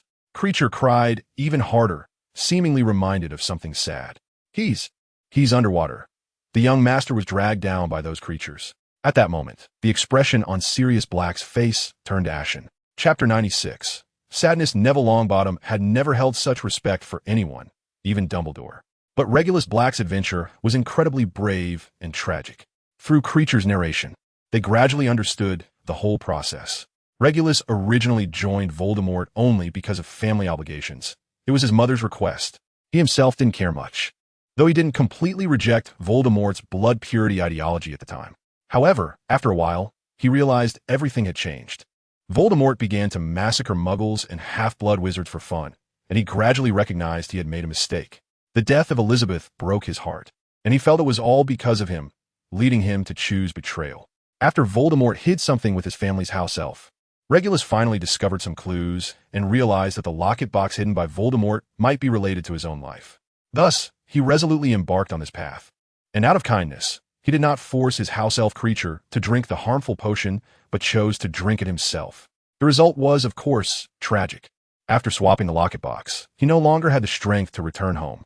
In a daze from thirst, he stumbled toward the lake and was dragged down by the corpses Voldemort had hidden there. After hearing these stories, Sirius was nearly driven mad with anger. He was angry with Creature for not bringing Regulus back. He was angry with Regulus for not making Creature drink the potion, for not telling him, his brother, why. But looking at Creature's pitiful state, he softened. It was all his fault. If he hadn't run away from home, Regulus wouldn't have ended up like this. Sirius, calm down. Lupin grabbed hold of Sirius, who was about to jump into the lake to find his brother, as he was losing his mind. Calm down. How can you ask me to calm down? Sirius wailed, unable to suppress his emotions any longer, bursting into tears. Professor Dumbledore, do you have any solutions? Harry said, feeling equally distressed, his eyes red. What a commendable warrior. Dumbledore sighed, and he replied to Harry, I will think of a way. He nodded at Harry. Professor, is there anywhere I can help? Neville also felt anxious, wanting urgently to aid Regulus and bring his body back. Then please prepare for defense. Dumbledore nodded at Neville and walked straight toward the lake, signaling Lupin to be on guard. He tapped the water lightly with his wand, and Neville recognized it as a searching spell, but it was much more advanced than what he knew. In less than a minute, Dumbledore stepped back several paces, his wand waving gently in the air. Neville instantly felt that something was different, but he couldn't articulate it.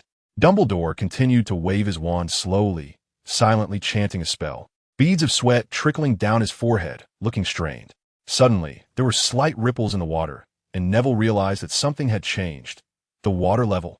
The water level was rising.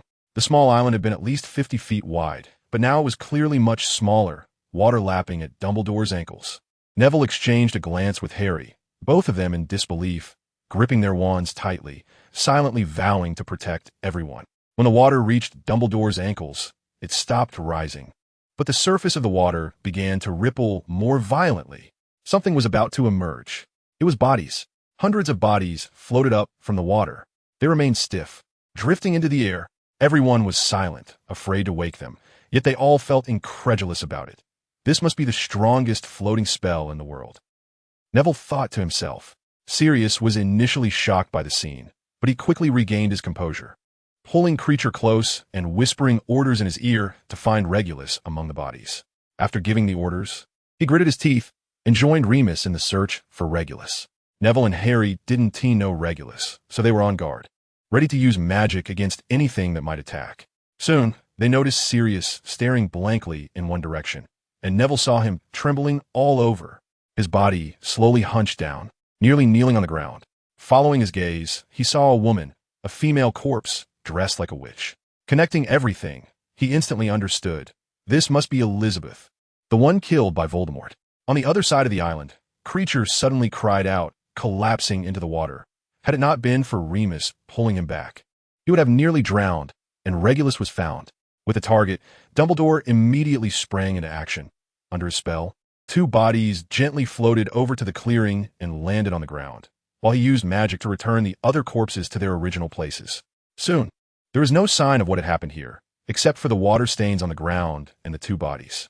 After finishing everything, Dumbledore finally breathed a sigh of relief.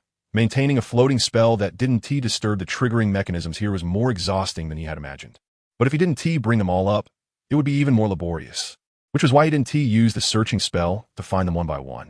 Sirius wanted to rush over, but Remus held him back tightly. Creature also tried to approach his young master, but his overwhelming sorrow rendered him unable to do so, sitting far away on the ground and watching his young master weep. Sirius, let me handle this. I have some experience with this. Dumbledore slowly walked over, already very tired, but it was clear that he was still needed here. Dumbledore, you're not planning to burn them, Sirius exclaimed anxiously. No, I have another method. Dumbledore looked sadly at the 2 bodies, their appearances suddenly flashing before his eyes. He was already an old man. If he could, he really didn't want to see these young lives vanish before him. Even though these 2 had been dead for a long time, all spells must end. Dumbledore lifted Voldemort's curse, and they were no longer corpses. Sirius rushed over to their bodies, crying out in anguish again. Neville suddenly glanced at the stone basin beside him and remembered the locket. Surely, what was inside the locket was not some memory of Voldemort.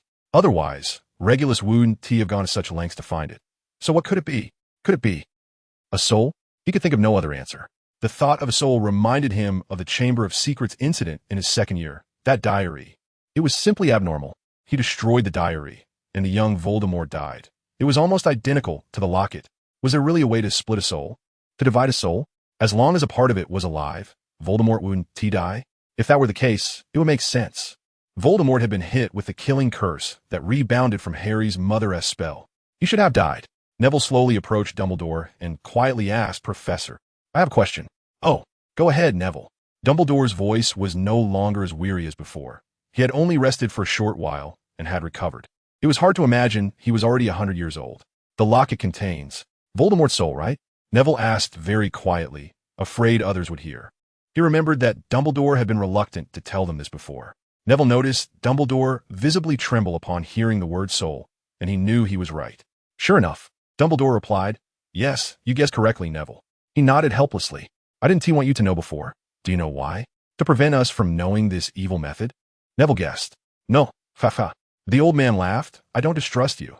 You are all honorable wizards, and you wouldn't do such a thing. But this matter is indeed very serious. The more people I tell, the greater the risk. I'm sorry, Professor, I doubted you. Neville quickly apologized, and Dumbledore gestured for him not to worry. However, since you already know, you need to learn another lesson. Otherwise, the secret cannot be kept. Could it be the brain-blocking spell? Exactly, Dumbledore said with satisfaction. Chapter 97. The end of the holidays, are you sure, Neville? I think this is not a good idea. Of course, I'm sure, but please, Remus. But your body might not be able to handle it, right? Don't worry. Professor Dumbledore said he would send me some helpful things tomorrow. The above dialogue took place in a bedroom at the Black House. Ever since Dumbledore asked him to learn the brain-blocking spell, he had this idea, to have someone use the memory charm on him while he was asleep to increase his resistance to the charm. They didn't try to retrieve Regulus' locket that day. Sirius wanted to drink all the potions, but was stopped by his godson. As a result, he locked himself away after returning to complete the funeral for his brother and lover, refusing to see anyone. Neville couldn't find him, and Dumbledore clearly wasn't suitable. So he had to ask Remus for help, who agreed to help him grade homework. Of course, only for the first and second years. There were less than 3 days left of the Christmas holiday, and Christmas had long passed. This year, everyone had a hard time during Christmas, even with Mrs. Longbottom's arrival. Everyone was still gloomy. There is no need to elaborate on Sirius and Lupin. Harry and Neville are not in a much better situation. Ron and Hermione initially didn't know what was going on, but after Harry told them the whole story, they too were infected by this sorrow. Hermione cried uncontrollably, even though she had never met Regulus before. Elizabeth and Regulus's funeral did not invite too many people. Dumbledore believed that his matters could not be known to others yet. So on the day of the funeral, besides those living at number 12 Grimmauld Place, only he attended. At the funeral, Creature even cried out for Sirius to chop off his head and hang it on the wall, like his ancestors. They were buried in the backyard of the house, in a grave dug by Sirius himself, using just a shovel. Stubborn as he was, no one could persuade him. Even Harry's attempts were ineffective. He firmly refused to let anyone else help him. Neville noticed that the window of the room Sirius lived in faced that spot, and he couldn't help but wonder if Sirius would stare at it blankly every day while in his room. In fact, he had always believed that his brother was still alive, though it was just a hope, a wishful thinking of his. However, the arrival of the bad news was hard for him to accept, as if he had returned to the day James died. Everything turned gray. The world seemed to collapse. At that moment, his only thought was to kill Peter Pettigrew to avenge James. But he failed. Peter escaped and killed a dozen muggles, and all the blame fell on him, while Peter was treated as a hero. The reason he didn't defend himself was that he was already somewhat mentally broken down. All his thoughts had vanished, leaving only regret. Later, as he began to recover and wanted to defend himself, it was already too late. Everything had become a foregone conclusion. Sirius managed to end his depression before the holiday was over and regained his former vitality. He was very enthusiastic about teaching them magic, seemingly putting all his energy into it. The other three were very happy, with only Ron quietly saying he was being forced to become a good student. But he was also quite glad. Sirius even planned to teach them about animagi, but his plans fell through as Hermione wouldn't allow them to learn and brought out Professor McGonagall's classic expressions and gestures. In the end, Sirius couldn't argue with her and had to teach them secretly, only to be discovered by her, who scolded Harry and Ron, making them seem like elementary school students in front of her, which made Sirius chuckle and schadenfreude. On the last day of the holiday, Sirius somehow found a car and personally drove them to the train station. After getting out of the car, they were surrounded by several little wizards chattering away, attracting the attention of muggles and almost bringing the police over. Sirius immediately slipped away, taking the invisibility cloak Harry handed him, and after hiding in a corner and putting it on, he dashed across the platform. "Harry, ask Professor Dumbledore for me," he suddenly whispered in Harry's ear, startling Harry so much that he almost dropped his backpack. Then he took off the invisibility cloak and burst out laughing. "Okay, Sirius, I got it. You scare me." Ron protested. "Haha, don't mind me, but I should run now," he said, glancing around. Luckily, they had arrived early and not many people noticed him. "They'll head back first. Haha, goodbye." He waved his hand gracefully, then covered his face with his robe and slipped away. "It's really nice to see him like this," Harry said as they boarded the train, smiling. "Yeah, but he really is quite strong," Neville nodded. "After all, he's a Gryffindor," Harry laughed. "It's hard to imagine that a month ago I would have thought this person was a murderer," Ron murmured. "Who wouldn't?" Hermione agreed. "Was I the only one who had doubts?" Neville said softly. "Huh?" The three of them exclaimed in surprise. I had seen a bit of Remus's memories while learning the Patronus charm, and that was when I first saw the four of them, including your dad, Harry. Neville told Harry. They found a nice compartment, and arriving early was indeed good. I still remember their expressions. Your dad and Sirius had their arms around each other like real brothers. Then I heard Remus fill in some details, and it left me a bit puzzled. With eyes like that, I just couldn't believe you would betray them. After they sat down, Neville continued. "What kind of eyes?" Harry asked curiously, making him feel like he wanted to learn the Patronus charm. "Genuine eyes." Only he and Sirius had such eyes among the four of them. Peter Pettigrew was different. His were a bit strange, but I can't quite articulate how, Neville continued, not mentioning how Remus Lupin appeared because he was focused on the other three at the time. "So you suspected Peter was off for a long time?" Hermione asked. "No, I just wondered if the Ministry of Magic had made a mistake." Neville shook his head. "After all, it's not uncommon for the wrong person to be caught. By the way, Neville, didn't you notice that Dead Rat was off? I remember you observed it several times." Ron suddenly asked, as if recalling something. "Of course it was off. After all, I've never heard of a rat living for over a decade. After that time, I even checked some books but found nothing." He paused. Suddenly his eyes lit up, and he confidently said, "If I had waited a bit longer, once my animagus transformation was complete, I could have recognized it directly." "That would be awesome," Ron said enviously. "Then my poor godfather would have to wait a few more months to regain his legal status," Harry said with a smile. "Neville, do you know what you'll turn into?" Ron pushed Neville's shoulder while he was looking out the window. "Not sure.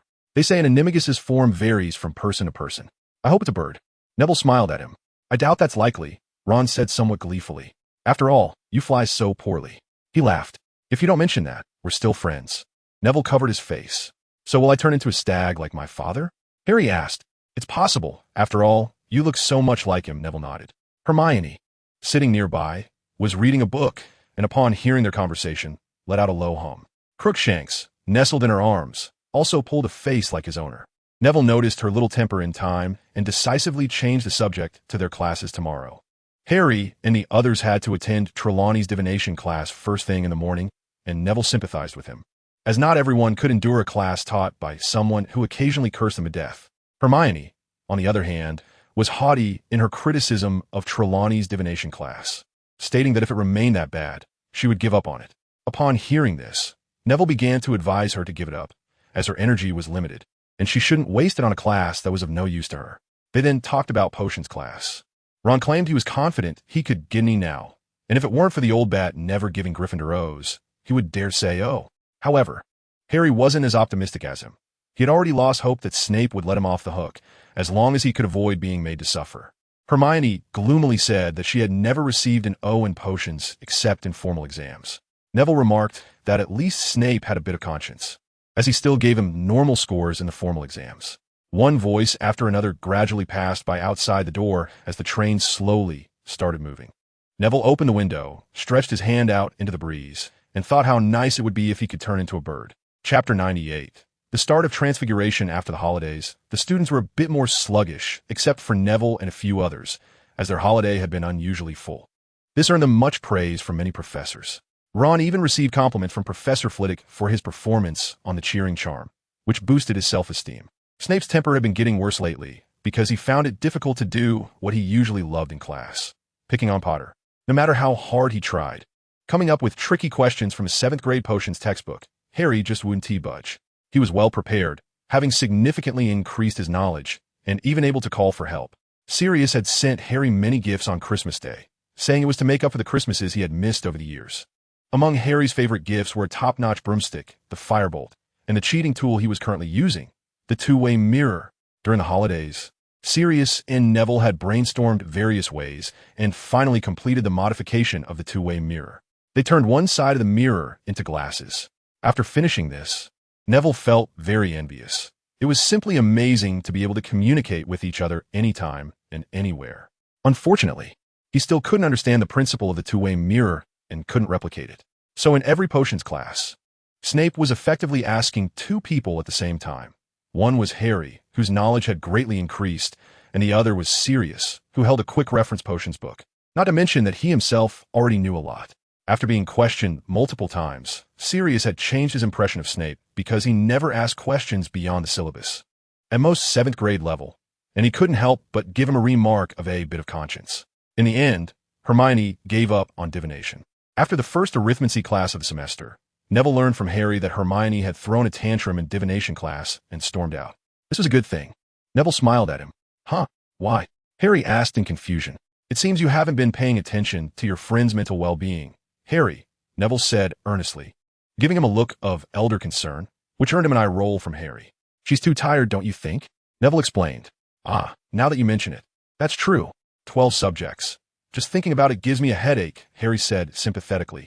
I wish you could take a few fewer classes, Neville said instinctively. It seems you really are. Harry chuckled and ran off, leaving Neville puzzled. Neville walked alone towards the Gryffindor common room. If he wasn't mistaken, Harry had headed toward the Quidditch pitch, and he really didn't understand why nearly everyone was so enthusiastic about that sport. As he walked, he rubbed his chin, pretending to feel the leaves in his mouth. Time is running out, he murmured. He had only 3 days left until the final step of his animagus transformation. Sirius had told him before that he would come to watch, and Professor McGonagall and Professor Dumbledore would also be there to supervise his transformation. What kind of creature will it be? He wondered absently, not noticing someone in front of him observing a painting on the wall. At the last moment, he saw that person, but it was too late. He bumped into them, causing them to stumble, though fortunately he wasn't moving fast. I'm sorry. He quickly stepped back to apologize. I was thinking and didn't see anyone in front of me. Neville felt a bit annoyed at himself for making such a mistake. I know you, Neville Longbottom. A ethereal voice came, very pleasant to hear. Only then did Neville take a closer look at the person in front of him. She was a girl he had never seen before, with waist-length blonde hair, lovely light eyebrows, and her attire indicated she was a Ravenclaw student. What puzzled Neville was why she looked so surprised. They all say you're the new star of Gryffindor. And my roommate said you saved her, she continued, as if talking to herself. What? Neville was a bit bewildered. He didn't remember saving any Ravenclaw girl. She said last year she got stuck on the stairs once, and you saved her, she explained. Now Neville recalled that indeed there had been such an incident.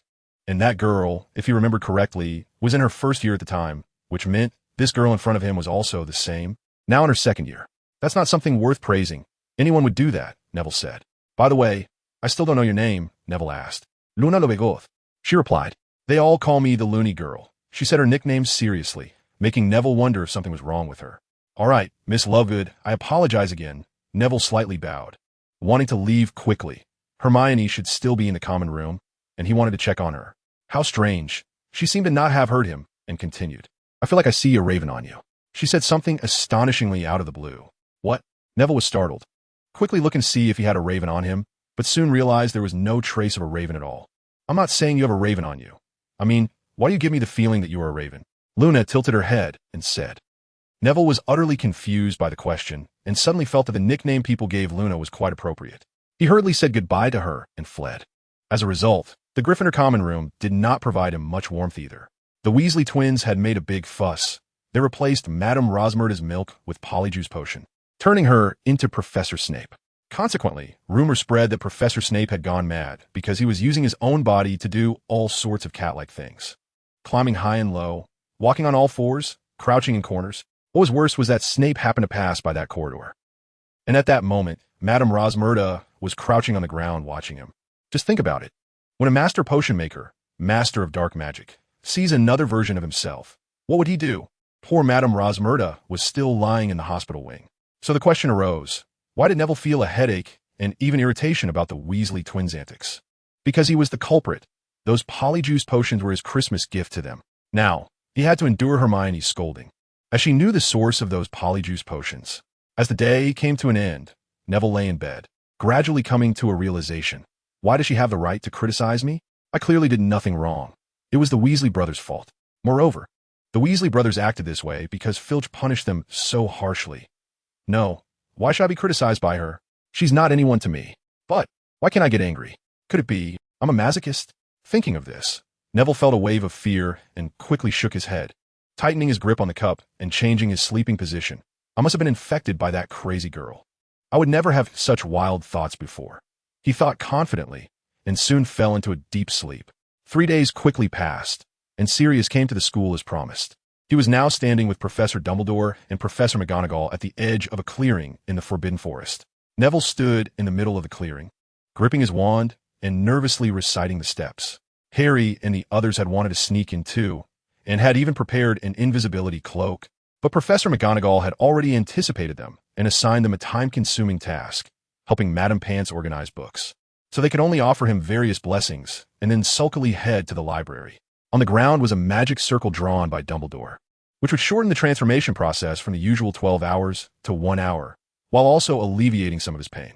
After Neville prepared everything, he nodded towards them, signaling that they could begin. McGonagall elegantly drew her wand and pointed it at the sky. A sudden storm broke out. Sirius, beside her, mimicked her, though his incantation was different. Thunder cracked. The sky above Neville darkened, and he wasn't sure if it was due to Sirius's overly strong spell. But a lightning bolt struck a nearby tree, felling it and crashing down into the dirt next to Neville. The culprit sheepishly scratched his head and smiled at the angry Professor McGonagall. Dumbledore, however, said nothing. He simply looked at Neville with a smile, waiting for everything to unfold. Neville began to recite a series of lengthy incantations, said to be ancient spells long enough to drive modern wizards crazy. He didn't mispronounce a single character, and Professor McGonagall finally sighed in relief as the first dangerous moment passed. Neville aimed his wand at himself, desperately thinking about flying, as he had heard Sirius say that a person's thoughts could determine their animagus form. Then he recalled those wanted posters with the grotesque faces and the hollow eyes of the two people. He gritted his teeth. He had to succeed.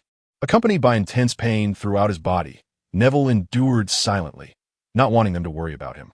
The pain and agonizing torment seemed to last a century. He persevered and didn't let out a sound. Eventually, the pain subsided, and Neville felt the change in his body. He had succeeded. Chapter 99.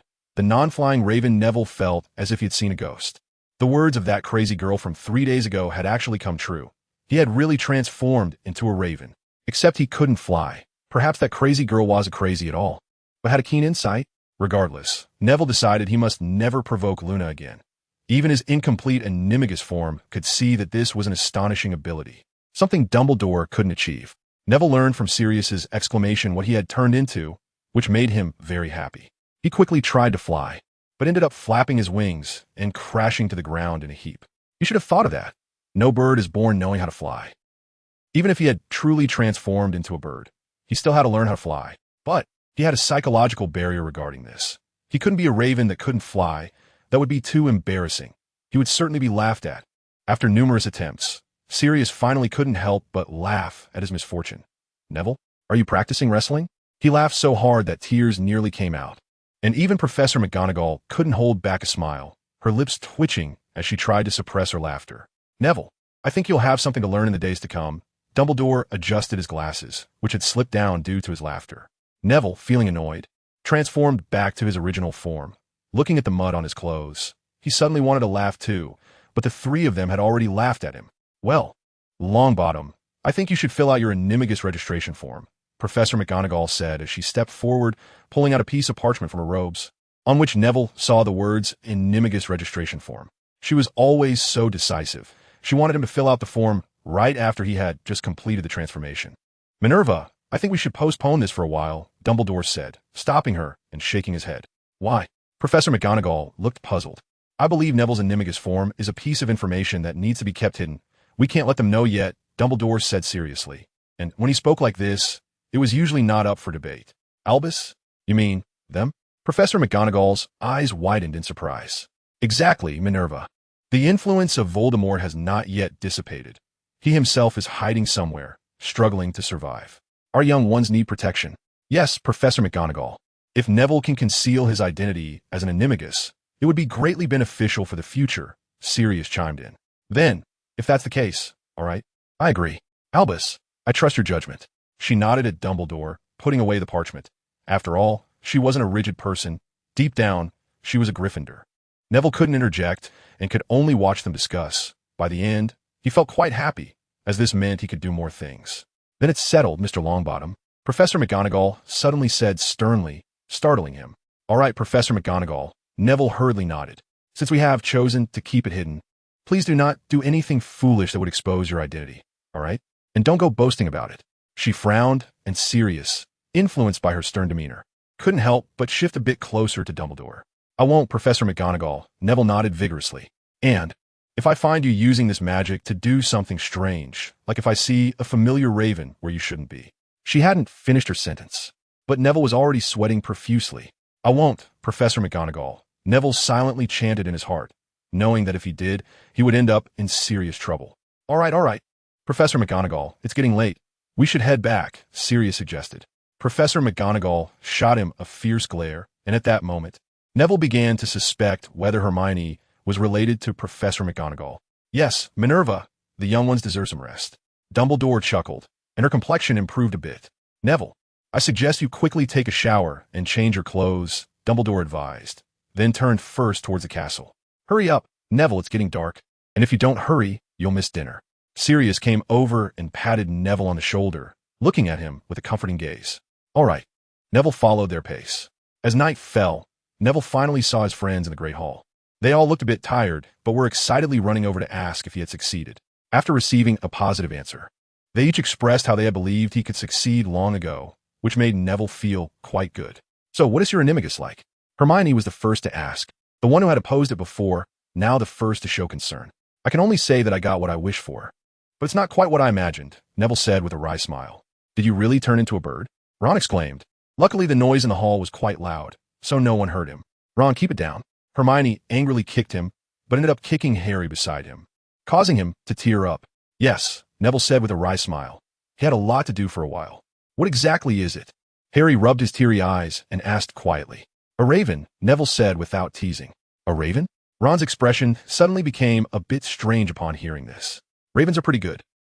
Hermione wanted to say something comforting to Neville, but didn't he know how? Yeah, pretty good, Harry nodded. Only he and Neville felt that there was nothing wrong with being a raven. Thanks, Neville nodded, then helplessly said, but my animagus has a very fatal flaw. What is it? Hermione asked anxiously. I still can't fly. Neville held his forehead. So that means you still have to learn how to fly, right? Ron's expression became even stranger, looking like he wanted to laugh but didn't dare to. Do you need my help? Harry asked with concern. I can help with a broomstick. I'll look for books on learning to fly. Hermione immediately thought of the library and was already getting up to run, but Neville hurriedly stopped her, suggesting they talk about it tomorrow. How about I try to catch a few birds for you? Or find Harry's owl? Ron quickly suggested. Good idea, thank you. Neville was very grateful. They didn't laugh at him like Sirius did, and he was already satisfied with that. But soon he wasn't so grateful anymore, because practicing flying still looked so clumsy to others. It was really hard not to laugh. Only Hermione was still holding back, but her flushed face betrayed her. However, they quickly became serious. Hermione helped Neville look up information and analyze shortcomings. Harry explained the feeling of flying to him. Ron corrected him by comparing the movements of the owl, but the results were still unsatisfactory. Perhaps the structural differences between owls and ravens were too great. Neville always struggled to fly properly. He could only practice gliding with Harry's help, and Harry used his broomstick to give him a feel for flying in the air. To be honest, it was terrible. After several practice sessions, Neville felt like he was going to throw up, leaving his face pale recently. Soon, everyone discovered that the great savior Harry Potter had a raven that couldn't fly, and he often taught it to fly.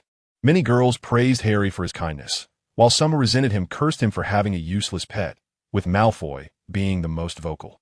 After Neville and the others found out, they were furious. Neville even swore that he would get back at him when he had the chance. The biggest advantage of turning into a raven, for Neville at the moment, was that he could understand bird language. But this was also a big trouble, as it made him reluctant to go to the Ollery. He was afraid of being driven crazy. Some owls were constantly squawking over trivial matters every day. Some commented on the quality of today's food. Some liked to fight with other birds, and some were quite amusing, talking about human affairs, even including which male biped was biting which female biped by the Black Lake. Fortunately, Harry's Hedwig was a quiet owl and didn't disturb him too much. For a whole month, he still hadn't learned to fly, but he did learn to glide from heights. Sirius learned about this through Harry and sent him a real raven. But this raven had a very bad temper, ignored Neville's requests, and ran away after a while. In the second month, he still hadn't learned. Neville finally realized that humans have limits. It's not something you can just choose not to do. First, he had to be suitable for not doing it. In the third month, Harry proposed a good idea. Go ask Dumbledore's Phoenix for help. Given their acquaintance from second year, it shouldn't be difficult for him. So, Neville stood once more in front of the headmaster's office door. Chapter 100-Foot Dementors returned to the arena. But Fawkes couldn't help Neville either. He said that flying was something he learned as soon as he was born, which made Neville envious. Not long after, Ron came up with an idea to find a newly hatched baby raven and learn alongside it. Then Sirius brought him a newly hatched baby raven, one that hadn't even fully grown its feathers yet. It chirped in Neville's dormitory every day, unable to say a complete sentence, resembling a human toddler just learning to speak. Yet this little raven had a natural talent for flying. It learned to fly completely in less than half a month, flying freely. Then it flew up to the lamp on the roof, tilting its head to look down at the clumsy big raven trying to learn to fly like it. Hard work pays off. After 3 months, Neville finally mastered this skill, and he also overcame his fear of heights. Anyone would conquer this fear after gliding so many times every day. Then rumors spread through the castle that the Savior Potter had finally taught his clumsy raven to fly, making Neville wish he could find a crack in the ground to hide in. After mastering Animagus transformation, Neville found himself gradually starting to like shiny things like buttons and such. He asked Professor McGonagall, who said it was a normal phenomenon. At first, there would always be some influence, but it would be fine after about half a year. Hearing this, Neville couldn't help but wonder if she had also acted like a cat, being active at night during her early days. The Quidditch matches were still in full swing, and this year, every member of the Gryffindor team wanted to win. This was their captain Oliver Wood's last year at school, and they wanted to bring him an undisputed championship. They didn't disappoint him, since Harry got the firebolt. The overall level of the Gryffindor team had risen dramatically. While flying alongside Neville, Harry also learned some bird flying techniques, and now he flew beautifully, almost like a bird. The match against Hufflepuff took place on the third day after Neville had just learned to fly, marking the third match for Gryffindor this semester. Before the game, Harry vowed that he would catch the golden snitch before Cedric, the Hufflepuff seeker. Although they had previously lost to Slytherin, they still had a chance to win the House Cup, as Slytherin had lost to Ravenclaw. They just needed to surpass them in points to achieve ultimate victory. Go, Harry! Before the match, The three of them arrived at the players' lounge and encouraged Harry, who appeared calm and confident, his bright eyes full of determination. "I will." Harry nodded at them, then picked up his broom and followed without. "All right, let's hurry to the stands," Hermione said. "Yeah." After a long struggle, they found the seats Ginny had saved for them, and Percy was not nearby, but in the special section for the male student council president. Neville was now somewhat familiar with the venue, having been there a few days prior. "Thank you, Ginny." Neville thanked her, and the girl merely nodded before turning her attention to the field, her gaze fixed on Harry. "Does she still like Harry?" Neville nudged Ron's arm and whispered, "Yeah. Just look at her. She doesn't even pay attention to me, her brother," Ron said helplessly. Neville nodded, indicating he understood, and then turned his eyes back to the field. He had heard that Cedric from Hufflepuff was very good, and Harry might face a tough battle this time. When the whistle blew, all the players shot up into the sky like arrows, and Gryffindor got the ball first according to Madame Hooch's ruling. The one to kick off was Angelina, whom Neville recognized. She often appeared with the twin brothers, and they had privately discussed whether she was dating one of them. "What a beautiful goal. Gryffindor scores 10-0, shouted Lee Jordan from the referee's table. Her flying was spectacular, and Neville began to wonder if he could perform that level of stop, but a few seconds later, he gave up on the idea, knowing he would probably break his wings. The match progressed gradually, with both sides increasing their scores, but Gryffindor didn't widen the gap, as Hufflepuff's goalkeeper was quite skilled and seemed to match Wood's abilities. Harry and Cedric were both scanning the field, but neither had spotted the snitch. Suddenly, both of them moved at the same time. Neville saw it too. Right next to Wood, a small object was flying in the air, shining with golden light, as if it had just hidden itself in the shadows. Harry was almost neck and neck with Wood in terms of distance to the snitch, and he was slightly faster, especially since he was on a firebolt, but he initially needed to be a bit further away. At that moment, some commotion erupted at the entrance of the field, with screams and gasps of surprise coming from the crowd, drawing almost everyone's attention. Harry and Wood saw it too, not because they were distracted from catching the snitch, but because it was directly facing them. There were three tall figures in black cloaks, moving slowly, stretching their hands towards Harry and the others. Three Dementors. Expecto Patronum. Neville immediately cast a spell, but someone was faster than him. It was Harry, who quickly drew his wand and also cast an Expecto Patronum. A stag burst forth from the tip of Harry's wand, charging straight at the three Dementors. After doing this, Harry quickly retracted his wand and focused on flying toward the golden snitch. Harry ignored the Dementors, but Neville did not. His Patronus was actually a ball of fire. The three Dementors were first knocked down by the stag, and then surrounded by the silvery flames, looking like they were about to be burned, but Neville hesitated. Because they were not Dementors at all. Feet were sticking out from under the black cloaks, and the hoods of the three who had been knocked over fell away.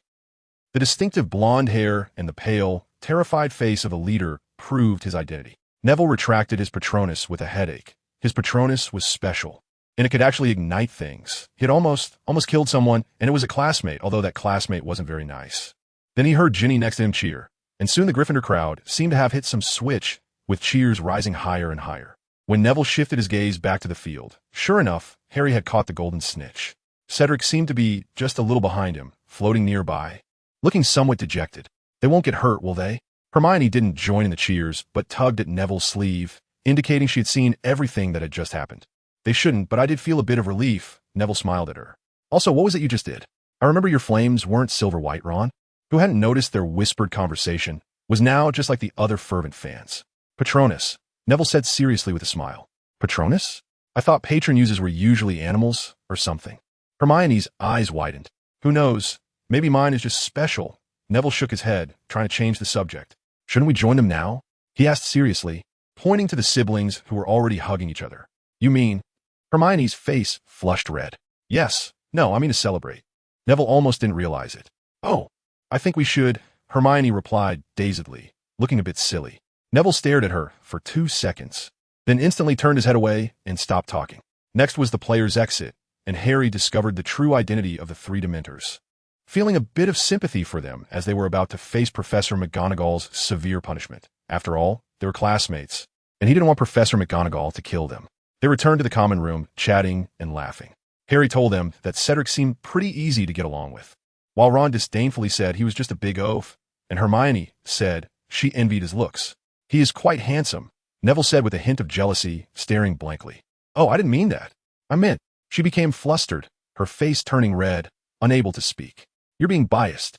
Ron protested. She got angry, kicked Ron hard, and then stomped off. Why do you always hit me? Ron said with a sad face. Maybe because you always oppose her? Harry commented. But I don't think Cedric is more handsome than you, Harry, Ron said seriously. Oh, thanks. Harry paused for a moment, then nodded, feeling a bit shy.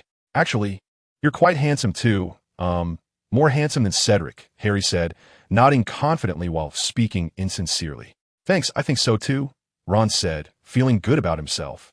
Then looked at Neville. Buddy, you're also great, much better looking than Cedric. Ron nodded vigorously and patted the still somewhat dejected Neville. Thanks, you too, Neville replied weakly. Believe in yourself, Neville, you're handsome too. Cedric isn't as handsome as you. Harry also came over to comfort him. Thanks, you too. Neville felt a little better and nodded at him gratefully. The three boys shared a knowing smile, like comrades who had just received a secret signal to find their organization. Chapter 101. The escaping bug. If there was anything that could make Harry Potter feel unhappy this semester, it was Professor Lupin's occasional absences. And every time he missed class, the substitute teacher was always his least favorite, Snape. Potter, now, tell me how to combat a werewolf. Potter, I remember telling you. The Akami lives in Northern Europe and South America, not in China. How can your giant troll-like brain not remember this? Potter, if you keep whispering in my class, I'll deduct 50 points from Gryffindor. Snape once again relished the pleasure of bullying the clueless Harry like he did at the beginning of the school year. He knew that Dumbledore's treasure boy, no matter how genius, couldn't possibly keep up with all the subjects. Although Harry's current understanding of potions surprised Snape and even brought him some comfort, it couldn't stop his malicious enjoyment. Poor Harry didn't manage to contact Sirius at that moment. His godfather happened to be out, and didn't have the two-way mirror with him. As expected, he was unlucky. The questions Snape asked were things they shouldn't have been learning at their age, even though they were in the textbook. After class, they walked side by side on the way back to the tower. Harry clenched his fists tightly, keeping his head down and not wanting to speak. Ron kept comforting him, quietly bad-mouthing Snape. Why does Professor Lupin have to take leave? Ron lamented. The homework Snape assigned is way too much. More than last time. Neville smiled helplessly but said nothing. It was a full moon tonight, so Professor Lupin would naturally be absent. Speaking of which, it's really strange. I can never find him at this time every month, Harry said, scratching his head in confusion. That's just how it is, Hermione suddenly commented. Feeling good today, since she had no extra classes. What do you mean just how it is? Ron asked. Hermione glanced at Neville, who slightly shook his head. She nodded and continued, because Professor Lupin has a little problem. She smiled slyly, looking as if she was about to tease them. What little problem? Harry asked. That is something you'll have to guess for yourselves, Neville said, spreading his hands and shaking his head at them. Since when do you start playing coy? Ron looked at Neville with a grievance, hoping to get an answer from him. I'm not playing coy. What is the problem? You can ask him yourself. But it's best not to do it today, Neville said seriously. Oh, fine. Ron hung his head in disappointment. Harry didn't ask anymore. He realized this was Lupin's privacy, and since it was private, he shouldn't pry. Once back in the dormitory, a little raven flew onto Neville's shoulder, cawing at him. Neville, I'm hungry. I saw an owl outside with a piece of bread. I want to eat too, it said. Okay, no problem, little Jack. Neville affectionately stroked its feathers and got up to head to the kitchen. The little raven ended up being raised by him, becoming Neville's second pet. The first was Trevor, who died of starvation. Neville was glad that the raven could find food on its own, so he didn't have to worry about that. And now that he could understand its words, it was even more convenient. He decided to name it Jack, a name he saw in a book about a raven. Jack was well-behaved. He treated Neville as his brother, and Neville didn't keep him as a pet, but as a friend. All right, stop clinging to me. I'll go find you some bread. He gently pushed little Jack away. Ravens were still quite rare at Hogwarts, and he was probably the first one to raise a raven in recent years, or maybe the second, the first being Harry. Neville skillfully made his way to the kitchen. As soon as he entered, he bumped into Lee Jordan and the Weasley brothers, who were sitting around a dining table, munching on some food. Hi, Neville. George was the first to see him and greeted him. Hi, George, Fred, Jordan. Neville greeted each of them, and they responded. What's up? Not accompanying the serious miss to the library today? Fred teased. I'm not there every day. Neville's face turned slightly red as he spoke softly. Besides, what do you mean going out? We're studying, okay? The more he explained, the more the other three's eyes lit up. Oh, Neville, my poor little Neville. You really are quite the blockhead, George said, putting a hand on his arm with a tone of pity. Oh, poor girl. She is heartbroken, Fred chimed in, while Jordan hesitated, unsure whether to join their teasing. I'm not. Neville's face turned red. ignoring them as he dashed to the house elf's bread station, asking before grabbing a piece of sweetbread and running off. "Ah, yes, embarrassed," Jordan said. "Yeah, really, why hasn't he confessed yet?" Fred sighed, shaking his head. "If I were him, I would have succeeded last semester." George had a look of disappointment.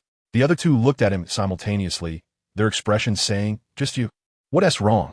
George asked. "Nothing." The other two elongated their voices, continuing to eat what they had. Logically, if someone teased him like this, he should be angry. Neville thought as he walked.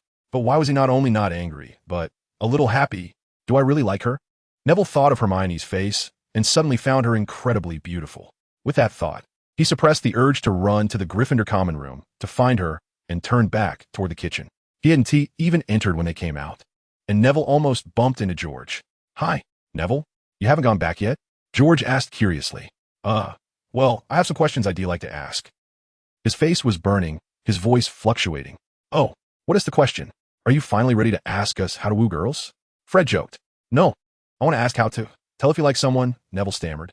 The three pairs of eyes instantly lit up. "He really has figured it out," Jordan whispered, his voice too low for Neville to hear. "All right, let's talk as we walk," George said, throwing an arm around Neville's shoulder, like a creepy uncle trying to force a little kid to buy candy. "Let me organize my thoughts." George thought for a moment, and suddenly seemed to come up with a good idea, slapping his palm as if a light bulb had gone off above his head. Neville almost visualized the light bulb above him. "When you think of that girl, do you feel a gentle breeze blowing as if an angel descends from the darkness?" Fred interrupted. Neville stared at the two of them in confusion, perhaps recalling her appearance, sweet like having a mouthful of the sweetest Christmas candy. Jordan also interrupted. "Hey, you two." George pretended to be angry and jumped up as if to hit them, and the two of them laughed and ran away, with George chasing after them until they all disappeared in no time. So, it's true. Although they spoke somewhat chaotically, Neville roughly understood and realized one thing. He really liked Hermione. He cared about her, that was for sure. Thinking carefully about the experiences of the past 3 years, it was indeed the case. So when did he start liking her? He began to trace back, and soon he found that precise moment. During the months he was petrified. In his memories, only his grandmother had treated him this well throughout his life. But this was different. His grandmother was a family member he could rely on, while Hermione was just a classmate, a friend, who had completely touched him with her actions. Reflecting on his boggart, everything became clear. He indeed cared about her. And at the same time, the thing he feared the most had found a resolution. With this thought, Neville's steps became lighter and faster, and he gradually started to run. He wished he could immediately become the headmaster of Hogwarts and gain Dumbledore's ability to apparate within the school, even though he hadn't practiced apparition much. All he wanted now was to see Hermione. He almost forgot the bread in his hand. He rushed back to the common room, where the usual noise had quieted down. And at that moment, it was so quiet that even a needle dropping on the floor could be heard clearly. Neville's entrance broke the silence, and people immediately noticed him. It was then that Neville realized Professor McGonagall was also there. She looked very displeased and appeared quite angry, which surprised Neville about what could have made her so upset.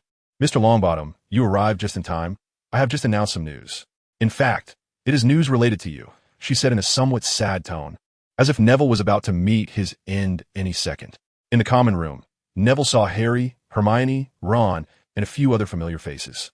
He took a glance and noticed Harry's expression was quite strange, seemingly filled with anger, while Hermione was wide-eyed, covering her mouth, gasping silently.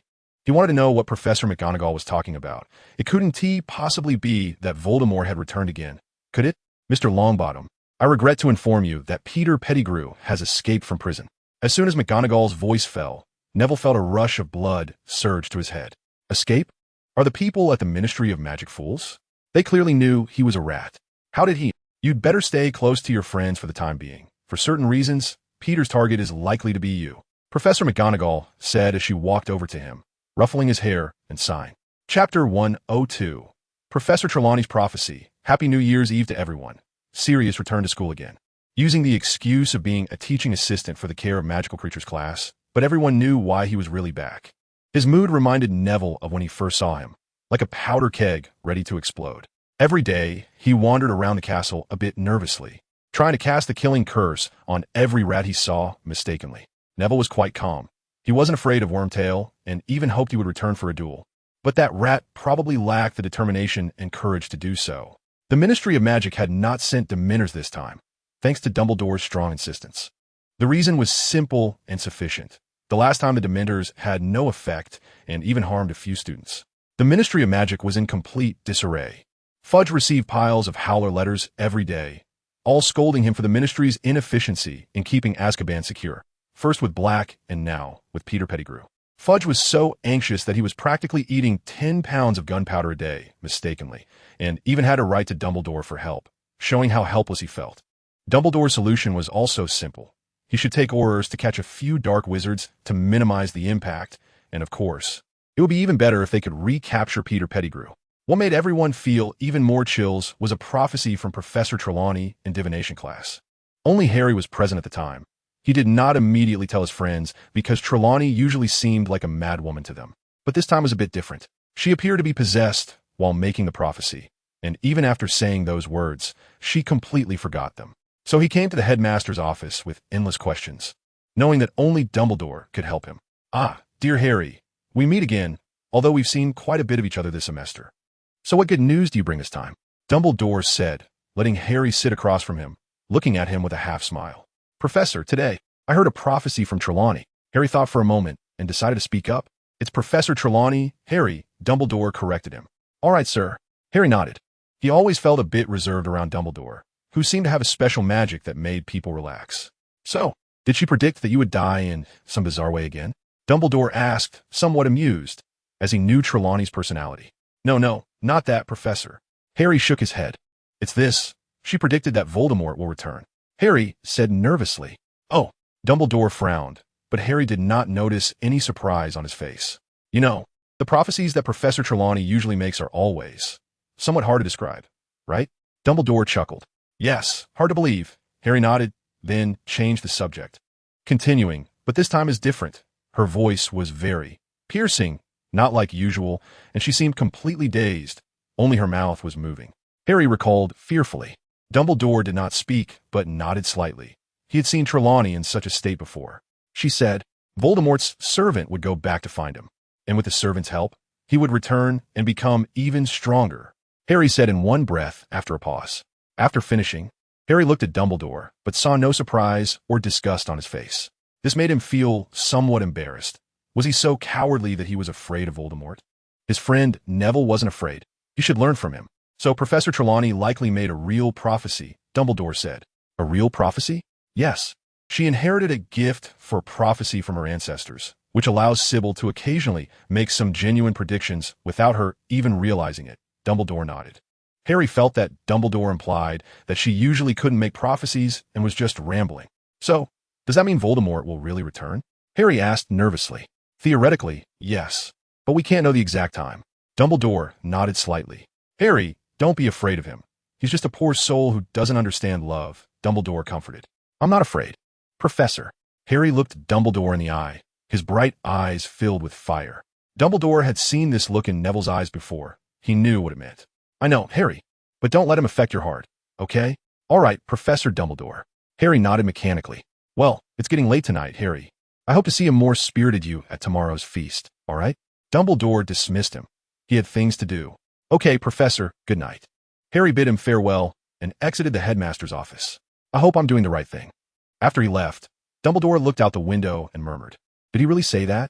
Ron asked nervously after Harry returned and recounted his conversation with Dumbledore and Trelawney's prophecy, shocking everyone.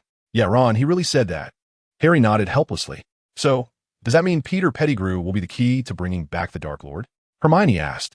That seems to be the case. Neville crossed his arms, his expression very serious. The incident with Peter Pettigrew's escape made him put everything aside and focus on finding ways to become stronger. The news Harry brought was a wake-up call for him. If Voldemort really was coming back soon, his plans would have to be accelerated. What are those fools at the Ministry doing? They're going to get a lot of people killed. Ron lamented. By the way, everyone. Harry suddenly thought of Dumbledore's strange behavior. Professor Dumbledore didn't seem surprised when I told him those things. He expressed his doubts. He might have guessed it a long time ago. Harry, that's not surprising, Neville said, now thinking about how to learn apparition. To achieve his plans, that spell was essential. All right. Harry nodded in agreement. Harry, you should focus on Quidditch for now. Ron poked Harry's shoulder, looking in another direction. Harry, come on. We need to discuss next week's tactics. Gryffindor team captain Wood pulled Harry away, without caring about the reactions of others. Quidditch, is it really that fun? Neville stared blankly in the direction Harry was dragged away, asking Ron. Of course it's fun. You have no idea. Ron rambled on, and Neville facepalmed. He knew he shouldn't have asked Ron, who was a Quidditch fanatic. But he also didn't want to ask Hermione. Lately, he felt hesitant to talk to her for some reason. Every time he opened his mouth, his throat felt dry, and his mind went blank. But he didn't care about that anymore. Voldemort was coming back, and he didn't have much time left. I'm going out for a bit, Neville said to them, standing up and leaving the common room. It was still not yet 8 o'clock. He had time to review the spells he knew. Don't you think Neville has been a lot quieter lately? Ron looked at Neville's back and said to Hermione. He must be under a lot of pressure, Hermione replied, somewhat concerned, but knowing she couldn't stop him. I'm going to the library. She left without looking back. Hey, why? Am I the only one left? Ron complained, finally pulling out his potions essay, sighing as he wrote. Hermione knew why Neville was quiet. The Dark Lord didn't bring her much urgency. But it was definitely different for Neville. She had seen Neville's parents and understood the harm the Dark Lord and his followers had caused him. He must hate them deeply. She had read a passage in a book about patron uses. Patron uses can change depending on a person's heart.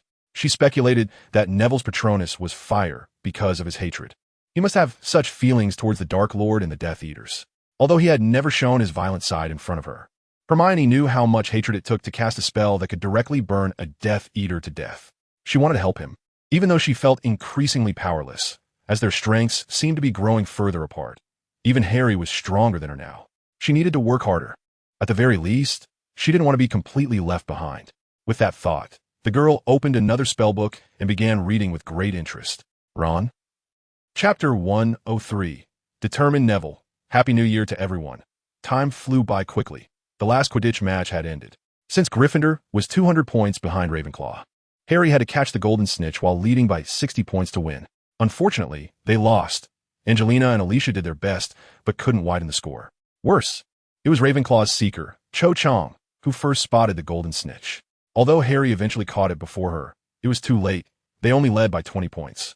As would walk towards the astronomy tower to be alone with his thoughts, Neville noticed Ron clenching his fists as if he had made a decision. Ron, do you want to take Wood's place? He asked, having guessed from Ron's sleep talk that he wanted to be a Quidditch player. Harry knew too, but they had never told him. Yeah, a little, Ron said nervously, unsure where to put his hands, looking awkward. That's great. Good luck. Neville patted him on the back. Although he still couldn't understand why they loved Quidditch so much, it was necessary to encourage his friend. Thanks. Ron's face turned red to his ears. The other members of the Gryffindor team walked with their heads down like wilted eggplants, and Alicia had tears in her eyes, perhaps feeling regret for Wood. They welcomed Harry back. Although he had caught the snitch, he couldn't feel happy at all. Hermione and Ron tried to comfort him in various ways, and only then did he start to feel a bit better. With Hermione's intentional guidance, they shifted the topic to the upcoming final exams. I'm not worried about potions or defense against the dark arts, Ron said, walking beside them and smiling sideways. Influenced by Sirius and Lupin, his levels in those two subjects had improved significantly, and he even felt confident he could get an E in Snape's class. But you still have other subjects, Ron. Hermione reminded from the other side. You can't just rely on those two subjects, right? What if you fail the others? But you're here to help me. Ron flattered, recalling how Hermione would always help them highlight key points and lend them her notes during their final reviews. Oomph. Hermione crossed her arms and huffed arrogantly. Hee hee. Ron laughed a few times like a fool, and Hermione rolled her eyes at him in disdain. The next day, they had no classes, and, at Hermione's suggestion, they went to the library to look for study materials. Hermione piled a large stack of books into each of their hands and snatched a book from Ron that she deemed unimportant. Hey, give me back my complete history of Quidditch teams of the 19th century. He protested, but it was no use. The book was shoved back to where it originally belonged by Hermione. Hermione brought over some books for the subjects they were going to be tested on, except for the two subjects they were already overly familiar with, as well as divination. Harry and Ron soon stared glumly at the stack of books in front of them, and when they turned to Neville, they found he only had one book in front of him, which made them feel a bit off balance. Why does Neville have to read so many? Ron continued to protest, and Harry nodded in agreement, joining him in defying the tyranny. Because he knows what he needs. The girl asked him with her hands on her hips, causing Neville to glance over, a certain thought flashing through his mind. Harry couldn't help but shift his gaze to the book Neville was reading and discovered it was Advanced Transfiguration, which surprised him. Hadn't he already worn that book out? Why was he still looking at it? He remembered that Neville's weak subjects were history of magic and astronomy.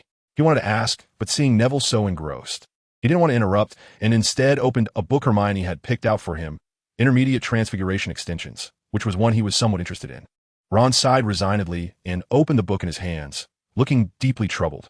After finishing the first book, Hermione finally sensed something was off because Neville was still engrossed in Advanced Transfiguration, occasionally twitching his eyebrows, indicating he was encountering difficulties.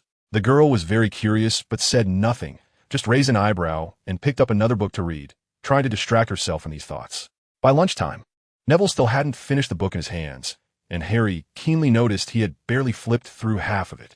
This made him even more curious because he had read 2.5 books that morning. Why was Neville spending so much time poring over a book he had already memorized?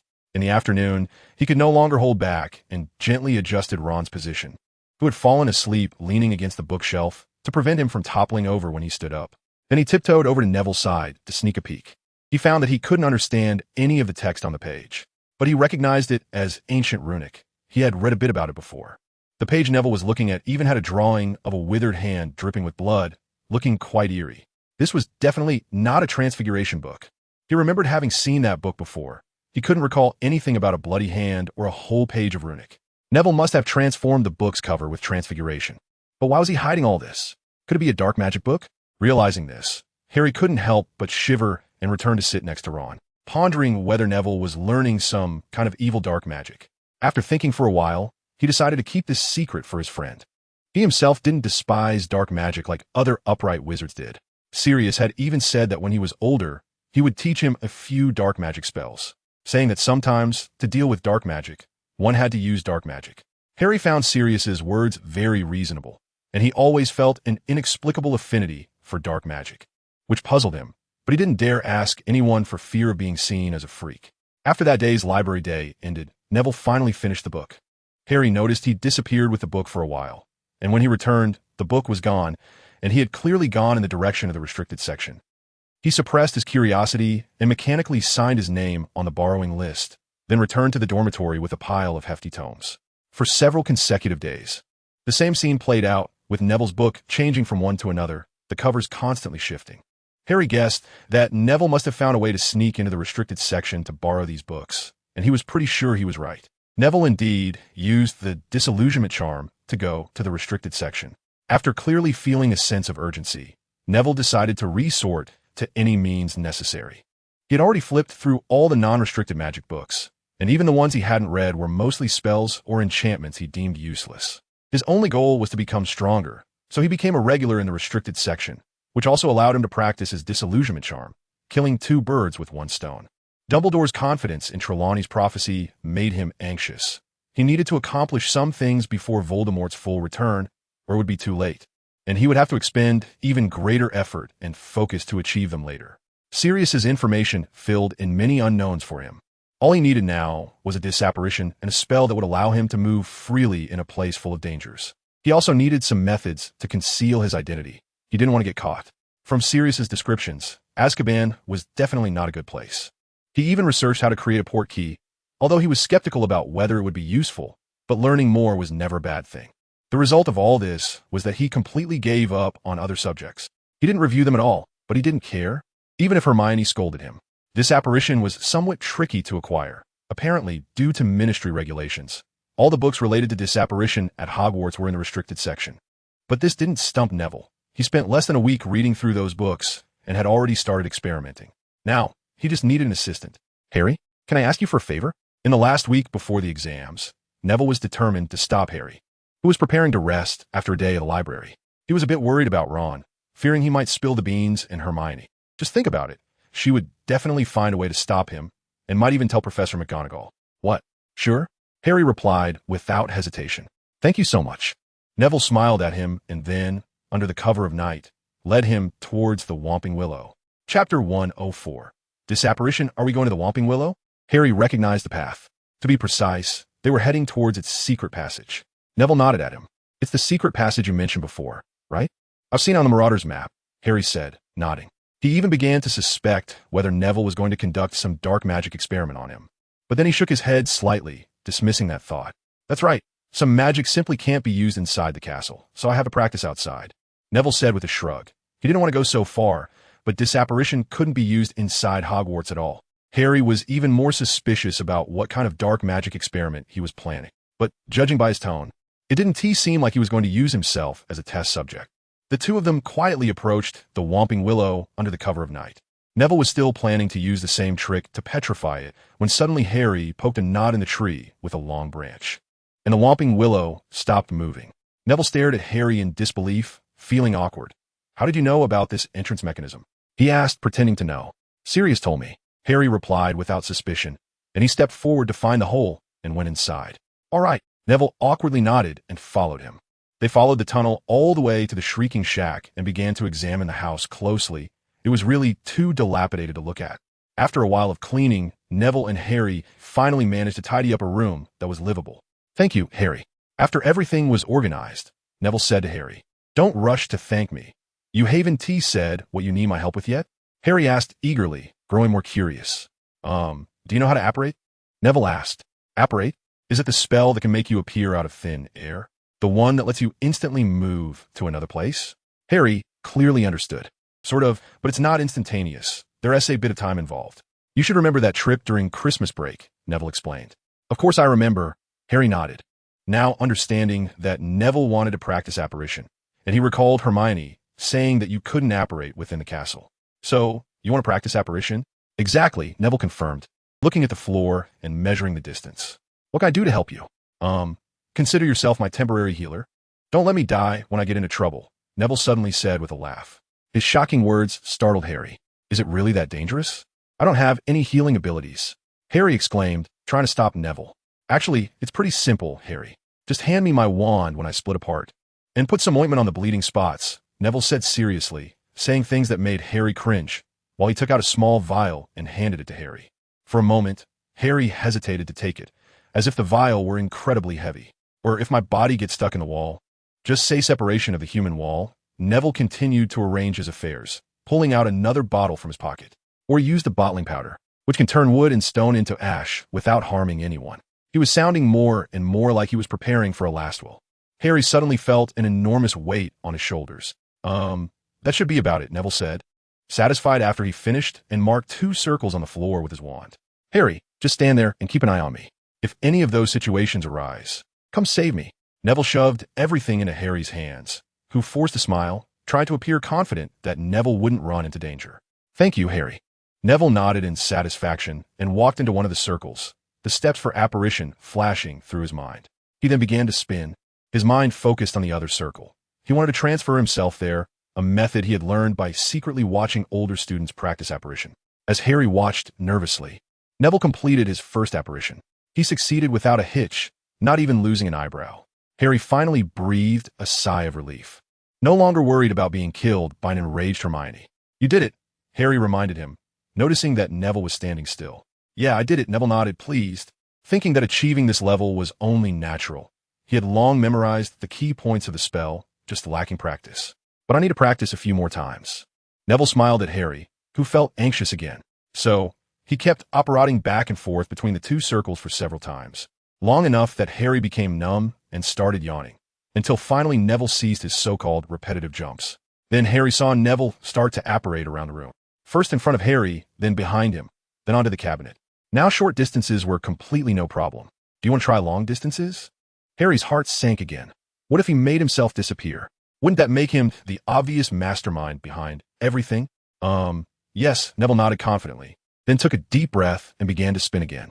With a crisp popping sound, Neville disappeared once more, but this time Harry couldn't find him. He hadn't left Harry any words, leaving Harry anxiously waiting in place. After a long time, about 5 minutes later, a figure suddenly appeared in the air. He was back. The now stopped Neville looked a bit pale, seeming a little dizzy, but from his expression, this experiment had been successful. Where did you go? Harry asked eagerly. My basement, Neville replied proudly with a smile. Now, he was also a wizard who could apparate around, and he had a wand that wasn't registered with the ministry because it had been destroyed in the records. He finally had part of the puzzle to achieve that goal. That's quite far, Harry nodded, having been to Neville's house and knowing the approximate distance. Let us head back. Otherwise, the others might get worried, he suggested. All right, I've achieved my goal anyway. Thank you, Harry. Neville patted his robe and headed toward the tunnel entrance. Let us go. Harry followed behind, curious about why Neville was so eager to take the risk to learn this spell, but he said nothing. He didn't want anything to affect their friendship. Neville felt very satisfied walking ahead. His goal might soon be achieved. However, the timing was not right. Peter Pettigrew had just escaped, and the Ministry of Magic must be on high alert. He would have to wait at least another 6 months. As long as it was before Voldemort returned, everything would be fine. But then, they were caught red-handed by Professor Sprout, who had just returned from a walk, and each of them lost 10 points. Luckily, both of their herbology grades were decent. Otherwise, they would have been locked up, and if it were Snape, they would probably have been expelled directly. Back in the common room, Hermione grilled them for a long time, but Harry and Neville had already agreed on their story on the way back. They both insisted that Neville's potion supplies were running low, so they went to Hogsmeade to buy some, which led to another round of scolding. "Why didn't you take me with you?" Ron said dejectedly, feeling betrayed by his best friends.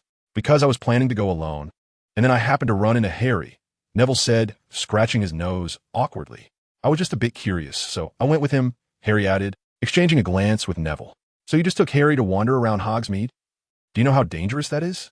That little dwarf star Peter is probably looking for you." Hermione started her nagging again, like a mother hen. All right, I was wrong, don't be angry. I know you care about us," Neville replied with a smile. "Who is worried about you?" She instantly flared up like a cat whose tail had been stepped on, her face turning red as she shouted sharply. "Anyway, sorry." Neville chuckled and hurried back to the dormitory, his heart racing as if it would burst out. "Does she care about me?" Neville thought as he lay on his bed, but now is not the time to think about that. He gritted his teeth, breaking away from his beautiful fantasies. Right now, he was just a vengeful spirit. Chapter 105. Final grades. The final exams arrived, and Neville hadn't reviewed any of the material at all. Through his daily practice, he had practically imprinted those spells in his mind, and he could almost reflexively use the corresponding magic. Sure enough, he flunked the exams. He got an E in arithmancy, an A in care of magical creatures, and even a P in history of magic and astronomy. Looking at the report card handed to him, Neville nonchalantly put it away, avoiding Professor McGonagall's murderous glare. Fortunately, all his other subjects were perfect scores, and even the extra questions in Transfiguration impressed Professor McGonagall enough that she refrained from any outrageous actions, like tying him up and throwing him in front of his grandmother. Harry and Ron both did quite well. Harry only got an A in astronomy, but the rest were E's, and he even scored an O in charms, defense against the dark arts, and potions. Ron also had a harvest of grades. He didn't get lower than an E in any subject, but he also didn't get an O. He was happily telling Harry that his mom would be very pleased when she found out. Hermione unsurprisingly got full marks in all subjects, except for defense against the dark arts. She made a huge mistake in Professor Lupin's exam by mistaking the Boggart, which told her that she had failed all her subjects. For Professor McGonagall, which led everyone to laugh at her for a long time. After all the report cards were distributed, Professor McGonagall began to announce the top 3 scores in this exam, which was usually Hermione's favorite part. But this time, she was very nervous due to some mistakes. First place, Hermione Granger. Professor McGonagall smiled at the girl to encourage her, and Hermione finally relaxed. Second place, Harry Potter. She paused before continuing, nodding at Harry. For a moment, Harry felt as if all the blood in his body was boiling with joy. He had never been famous for his exam scores before. Hearing this, Hermione suddenly looked at Neville, her eyes filled with confusion as if asking what was going on. Third place, unfortunately not from our house, Draco Malfoy. She shot an unnoticed glare at Neville, who lowered his head sheepishly, unable to meet her gaze. Now Ron and Harry both realized something was off, and they turned their attention to Neville. "Okay, I've said all I need to say, dismissed. Professor Dumbledore will announce the holiday arrangements for this term at tonight's feast, and everyone must attend," Professor McGonagall said, taking a stack of parchment and leaving, casting a final glare at Neville before she went. The 3 of them gathered around Neville, but no one spoke. "I flunked this time," Neville replied dismissively, then picked up his backpack and walked out of the classroom first. Hermione, wanting to stop him to say something, reached out 3 times but then pulled back, not knowing what to say. "I guess he did it on purpose," Ron suddenly analyzed. "Why?" Harry didn't understand, and Hermione leaned in closer. "He must be afraid of outscoring you, so he deliberately gave himself a lower score." Ron smiled at Hermione. However, he misjudged the situation and went too far. He wore an expression that said he'd seen through everything, speaking with a sense of pride. "You." Hermione pointed angrily at him but didn't know what to say. If she said he wouldn't give himself a lower score, it would mean she didn't trust Neville. If she said he did, it would imply she was petty. Unable to argue with Ron, She angrily stepped on his foot and walked away quickly. Huh, why does it hurt? Ron muttered to himself. Because she stepped on my foot. Harry grinned. This was becoming a pattern. Every time Hermione took action against Ron, she would accidentally hurt him. What had he done to deserve it? Oh, well, I'm really sorry, Harry, for making you suffer. But that Malfoy is pretty good. He actually studies well. Ron tried to change the subject. Yeah, but luckily I outperformed him this time, Harry said, feeling a bit smug, and followed Ron out of the classroom. But Neville, he must be feeling a bit down, Ron lamented for him. Maybe, Harry nodded. But deep down he felt that Neville's poor performance had nothing to do with any deliberate lowering of scores. He probably knew what Neville had been doing before the exams. Having heard Ron's speculation, Hermione somewhat believed it.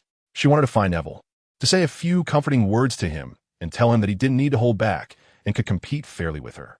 But she couldn't find him anywhere. Neville always liked to hide himself and never let them know what he was up to.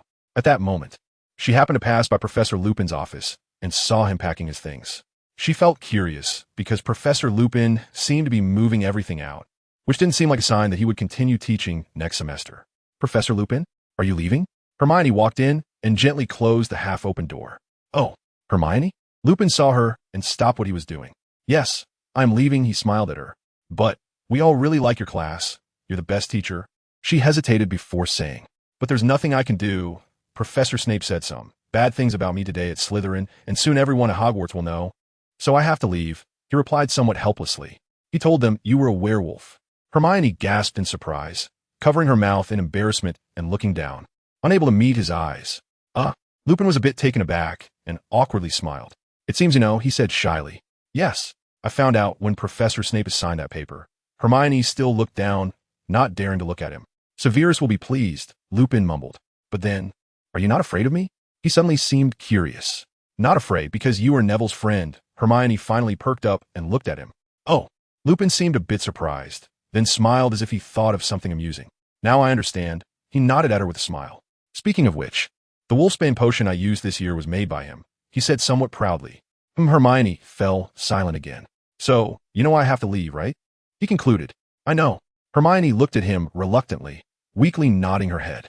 She had read many books and knew the extent of wizards' hatred for werewolves. She understood that if Lupin's identity were exposed, leaving would be inevitable, and even Dumbledore's intervention wouldn't help. Don't be like this. It's not like we won't see each other again. Lupin looked at the girl's slightly reddened eyes and hurriedly handed her a tissue. Maybe. We will still meet often in the future. He suddenly left her with a suspenseful thought. All right, it's noon. You should go have lunch now. He stood up, preparing to see her off. But Hermione wanted to say that Harry and the others still didn't know. It's not necessary. I've already said there will be plenty of opportunities to meet in the future. I actually intended to leave quietly, but accidentally got discovered by you. He smiled again, seemingly unconcerned about being forced to leave. Besides, this class has a curse, and the fact that I could attend for a whole year without getting hurt is already a stroke of luck. It's better for me to leave early to avoid getting entangled by that curse, he said optimistically, and Hermione suddenly felt less sad. So goodbye, and say hi to Harry for me. Lupin escorted her to the door and waved at her. I will, Professor Lupin. Hermione also bid him farewell. With mixed feelings, she walked towards the great hall. Suddenly, a crow flew in through a window in the corridor ahead. She was very familiar with it. The crow transformed back into human form in front of her, and they exchanged awkward glances. Are you going to eat? Neville broke the silence first.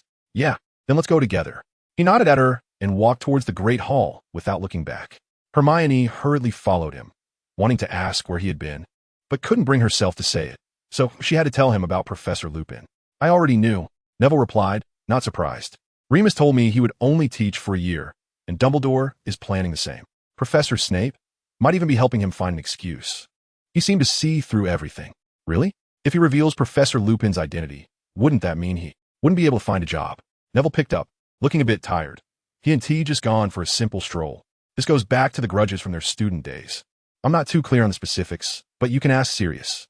Neville walked quickly, soon finding a seat in the great hall and starting to eat. Hey, Neville. Harry and Ron greeted him. Neville raised his cup to signal them, his mouth full of food. He was exhausted since the Forbidden Forest was not a good place for flying. We were just talking about the World Cup. Ron said to him. Ron was asking me if I want to go watch the World Cup. Harry added, World Cup? Hermione paused for a moment, recalling that the World Cup was for football. Yeah, the Quidditch World Cup. Ron swallowed hard and continued. All right, Hermione had a look that said she already knew and began to eat as well. Sounds interesting. Neville suddenly became interested. Ron, now having an audience, began to elaborate. He couldn't stop talking, and Hermione even forgot to tell them about Professor Lupin. Harry was listening with great interest, while Neville thought of something. During the World Cup, the Ministry of Magic's defenses would definitely be relatively weak. Chapter 106, Mr. Lumbard's most anticipated holiday, the holiday time, was the same as last year, and Dumbledore didn't announce much at the dinner, only symbolically mentioning that they should take care of themselves during the holiday. When they went home, the compartment was a bit chaotic. Sirius's little owl, which he had given to Ron, got pecked by little Jack on its tail, and it got angry and started a fight. Crookshanks in Hermione's arms was also watching with its big, sly eyes, ready to join the fray, making the scene extremely chaotic for a moment. Finally, after the efforts of the two owners, they settled down. One was locked in Harry's birdcage, and the other was transformed by Neville into a small black cat. The black cat that little Jack had turned into was tightly held in Neville's arms, unable to move, but it still made an effort to look towards the birdcage, meowing meaninglessly, which even Crookshanks couldn't understand. Harry and Ron decided to go watch the World Cup. Sirius had bought several tickets, and Ron's father had also managed to get some. Hermione also decided to go watch the final match.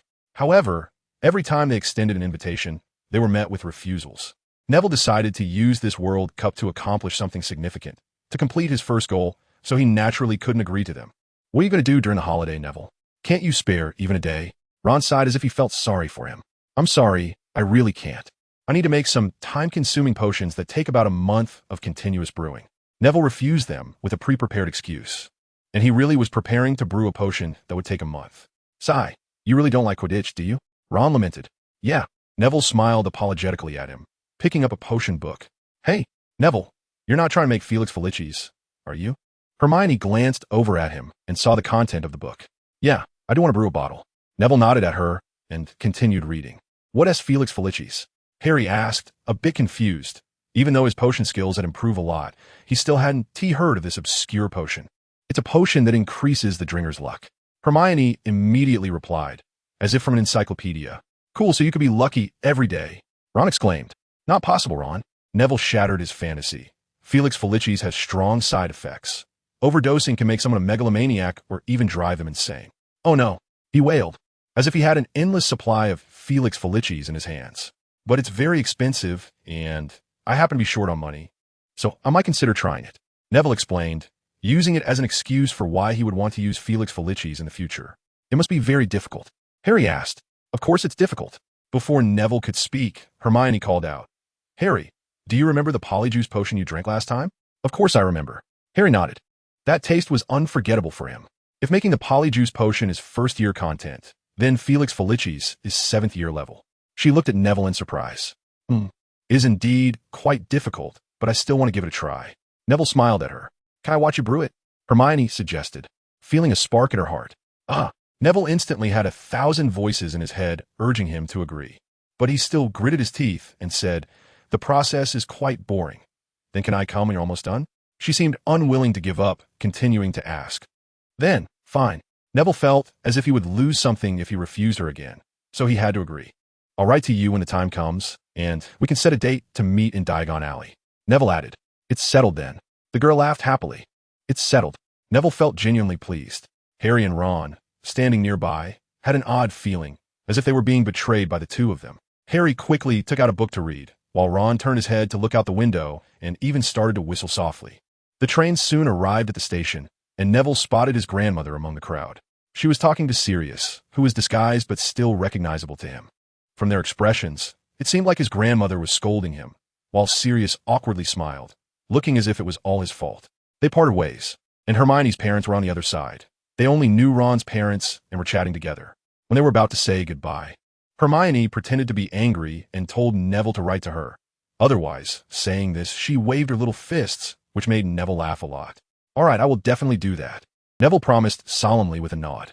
Sirius felt relieved after seeing them, and after greeting Neville, he hurriedly took Harry away. He had intended to surprise Harry, as usually. Harry's aunt and uncle would come and pick him up, so he had gone to tell them that he would be the one to pick Harry up this time. But unfortunately, he couldn't take him back to his own home. Harry still had to stay at his aunt and uncle's house for another 2 weeks. Instead, He ran into Mrs. Longbottom, whom he had dealt with a lot as a child. He had been scolded by her many times. She recognized him immediately and started to reprimand him about his past mistakes. However, he didn't notice the fleeting excitement and the barely visible tears in her eyes the moment she saw him. Neville used apparition to return home with his grandmother and curiously asked her what she had talked about with Sirius. His grandmother just smiled and replied that they were discussing old stories. His grandmother was somewhat surprised that Neville had raised a raven, but she didn't mind it. On the contrary, she quite liked the shiny little raven, with his grandmother helping to take care of it. Neville could finally set aside this burden and start planning for the holiday.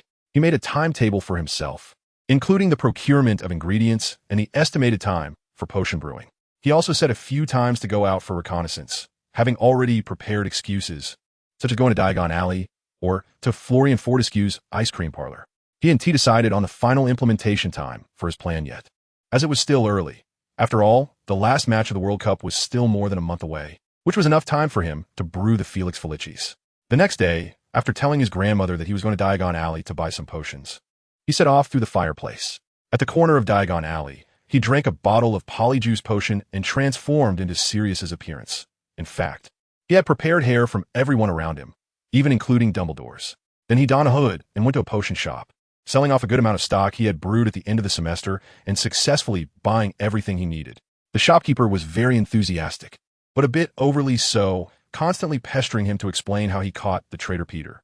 Fortunately, Neville was very familiar with Sirius, and everything was imitated perfectly, allowing him to escape the conversation. With these items, Neville went to his familiar basement, tidied up a bit, and then set up several cauldrons to start brewing. He didn't plan to jump straight into making Felix Felicis, but instead started with some smaller things to practice. After confirming that the cauldrons and other items were fine, he began brewing Felix Felicis. Day after day, most of Neville's holiday time was spent brewing potions. Occasionally, he would go out for reconnaissance. He had visited the guest entrance of the Ministry of Magic several times, and by eavesdropping, had learned where the employee entrance was. Each time he went out, he transformed into different people. Sometimes he became an employee of the ministry, and other times he disguised himself as a guest. Once, he even went in without any disguise, using the guest passage, claiming he wanted to visit an auror he knew. Back and forth, he memorized the layout of the ministry and even drew a rough map at home. His preparations became more and more thorough.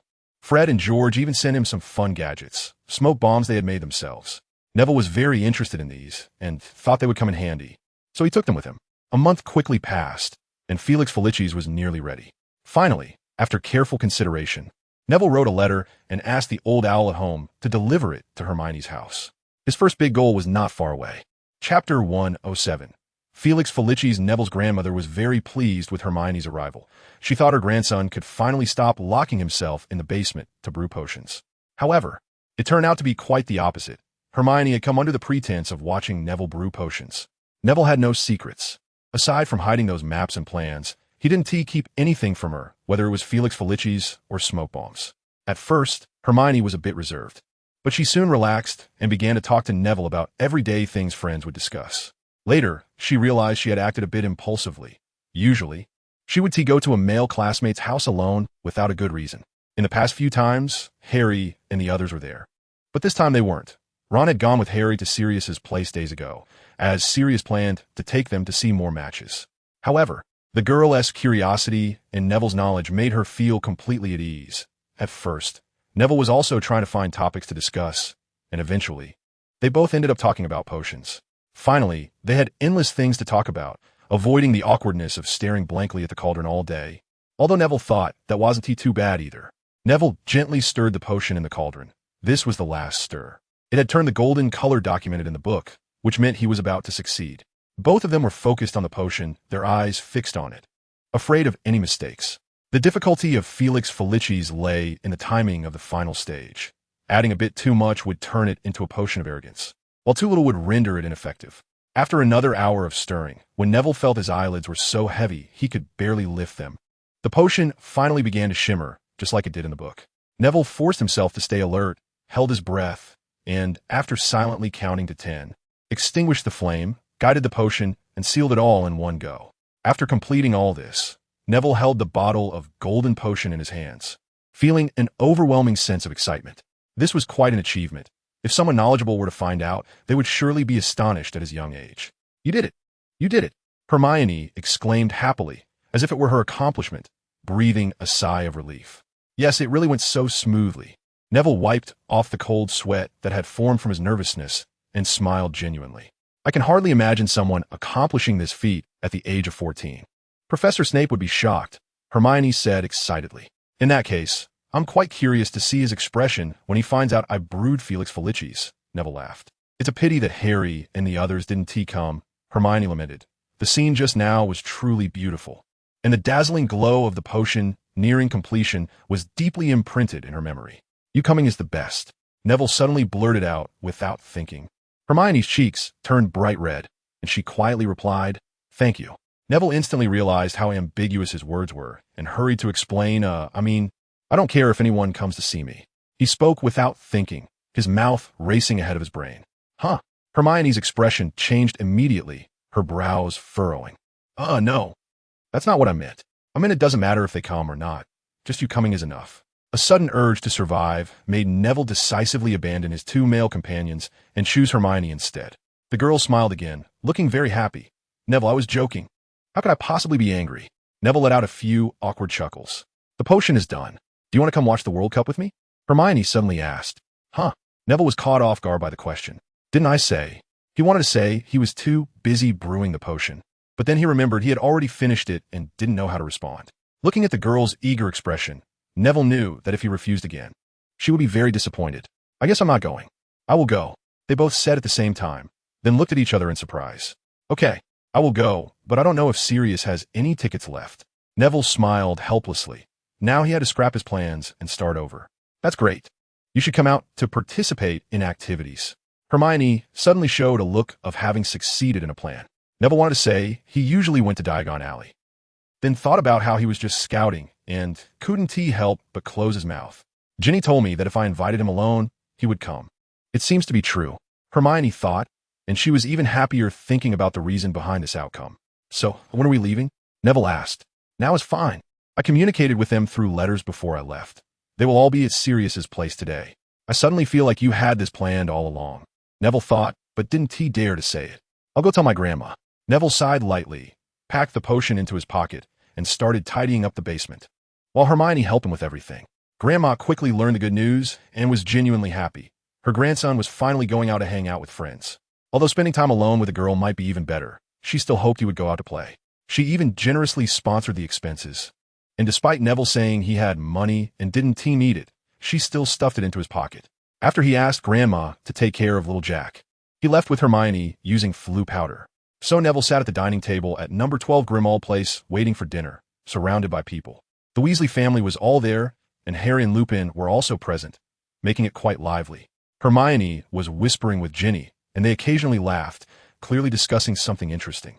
The twins were talking to their brother Charlie, which was also the first time Neville had seen Charlie. Only Bill wasn't there.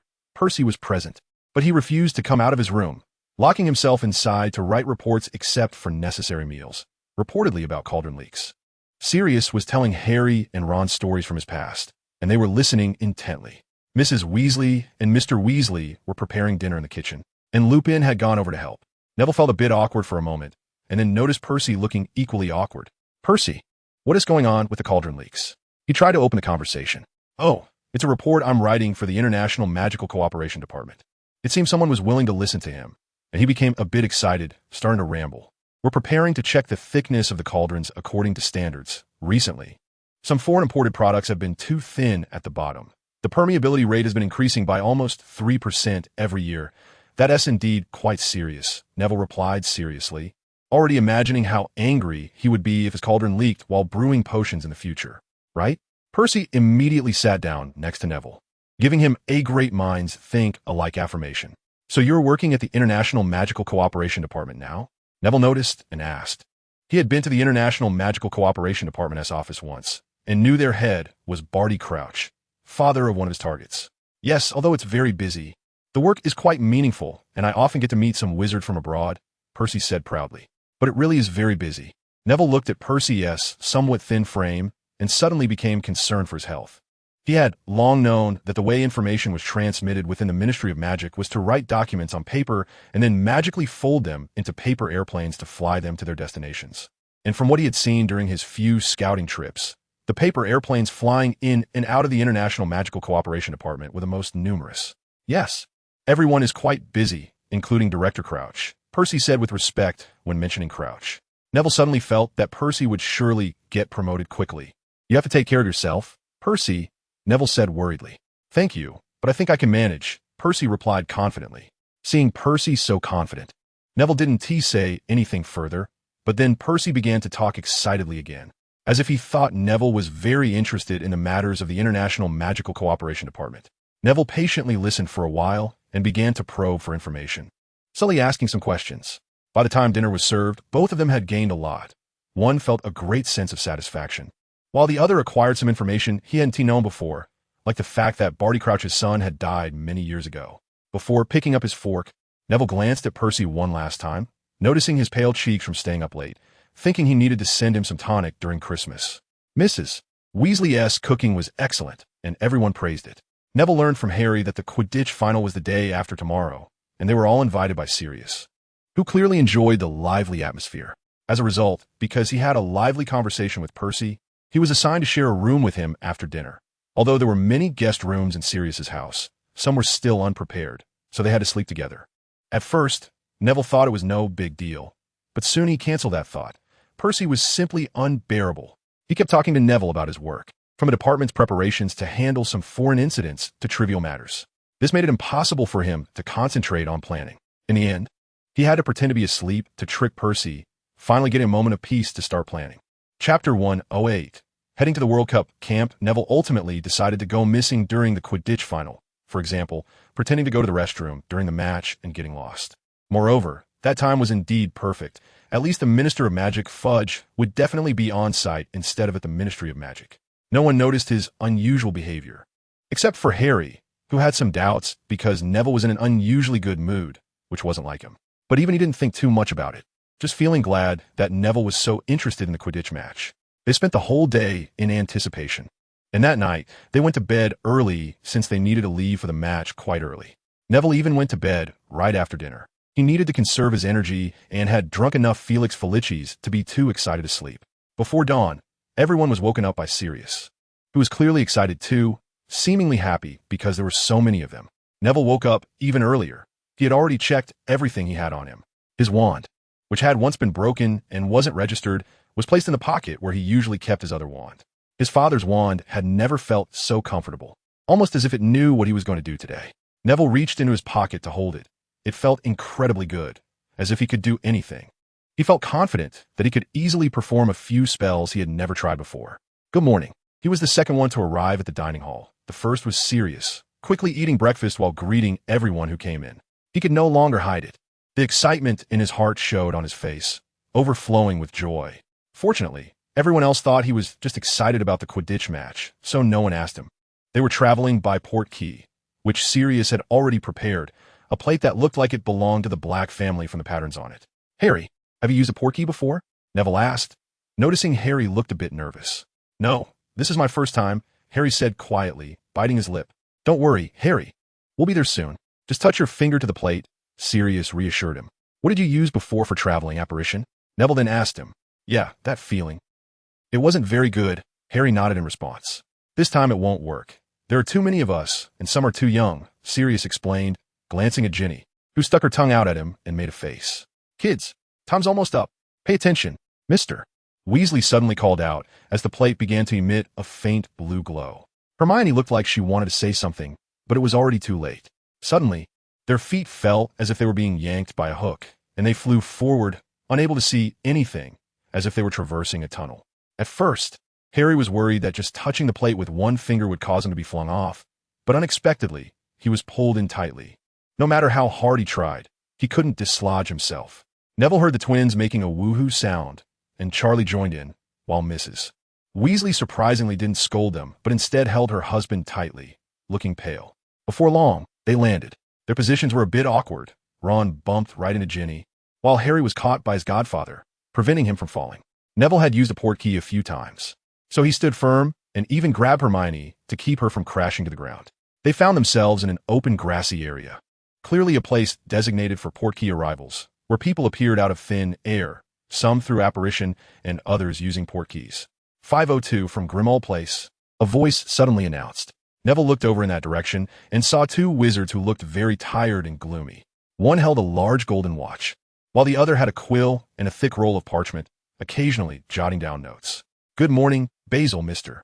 Weasley said as he picked up the plate from the ground and handed it to Basil. The plate had just fallen but showed no cracks, indicating that most things from the Black family were protected. "Good morning, Arthur."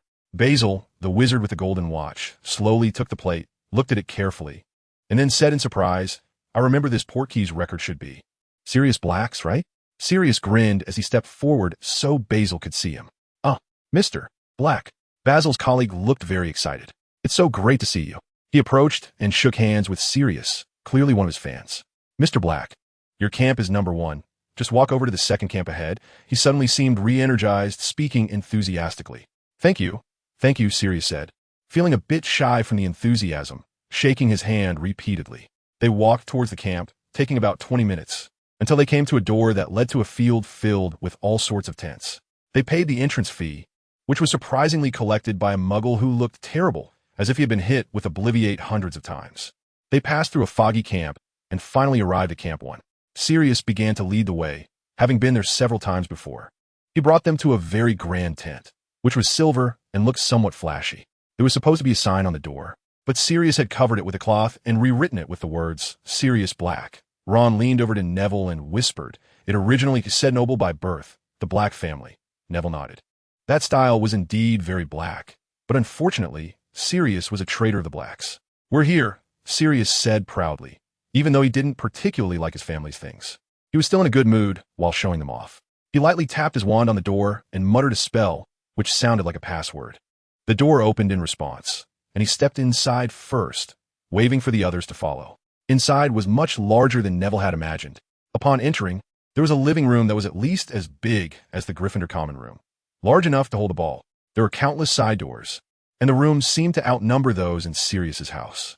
Neville's mouth dropped in astonishment, and the Weasley family looked equally wide-eyed, swallowing repeatedly. Neville heard Percy mumbling to himself, and he leaned closer to hear him say, "I want to have a tent this big. No, one even bigger than this. What on earth would you even do with such a large tent?" "Welcome back, Master and Master's friends," a very familiar voice suddenly said. It was Kreacher.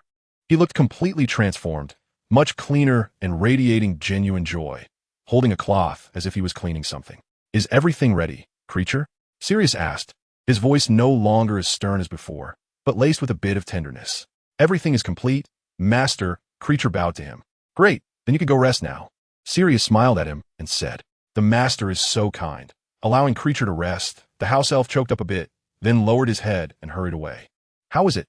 Hermione asked Neville, her expression beaming with joy, making it clear that she had put in quite a bit of effort in this regard. "Great." Neville gave her a thumbs up. After that incident, Kreacher completely changed, Harry explained to Neville. Hermione also asked Sirius to change a few things. "And now they have a good relationship," he continued. "That's really nice. Regulus will be happy," Neville whispered in a voice that Sirius couldn't hear. "Everyone, pick your own rooms. One room each is enough, but if you want to stay together, that's fine too," Sirius said, glancing at Mr. Weasley and smiling. "By the way, rooms 1 to 5 are already occupied." He thought for a moment and added, "Those are the rooms he and Harry have stayed in a few times." Eventually, with Sirius's help, they assigned the rooms, and Neville ended up in room 12. The room was clean and tidy, with no unnecessary items. But the bed and wardrobe were already incredibly luxurious. The sheets and blankets looked brand new, possibly washed by Kreacher or bought new by Sirius. The World Cup would take place in the evening, and it was still early, so Harry and the others went out to explore. Neville made an excuse not to go to crowded places, but was actually hiding in the house to make final preparations. Night fell. The match was about to start. This final was between the Bulgarian team and Ireland. Neville didn't understand much about it. His knowledge mainly came from Ron and the others. He only remembered that the seeker for the Bulgarian team was Victor Krum, a talented seeker who had yet to graduate. The reason he only remembered him was that Ron kept repeating his name beside him, making it impossible not to remember. Their seats were quite good, with a wide view, which Sirius had apparently paid a lot to secure. As Neville looked around, he noticed a house elf sitting not far away in the stands, shivering a bit. Neville didn't care to find out more. He was about to leave, or else he might be late. In the last half hour before the match started, Neville finally found an opportunity to say he was going back to the bathroom and refused Ron's offer to accompany him. "Don't worry, I know the way." He smiled at a somewhat worried Hermione. "Be safe." Hermione still felt a bit concerned about him, as there were quite a few people around. "I'll be careful."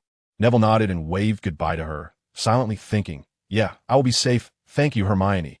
Come back soon, Neville, or you'll miss it." Ron called after him as he took a few steps away. "Okay." He turned back and waved, acting as if he truly cared about the match. Neville walked quickly, his long legs giving him an advantage. He was now nearly 180 centimeters tall and still growing. His grandmother predicted he would reach 190 in the future. He returned to the tent as quickly as possible, needing to prove he had indeed been there. If he moved a little faster, he might not even need to make up an excuse for getting lost. Creature welcomed him warmly, and he smiled back. Neville entered the tent's bathroom, sat on the toilet lid, and quickly took out the prepared robe and polyjuice potion. This was something he had long prepared. A muggle's hair meant that even if his face was seen, no one would recognize him.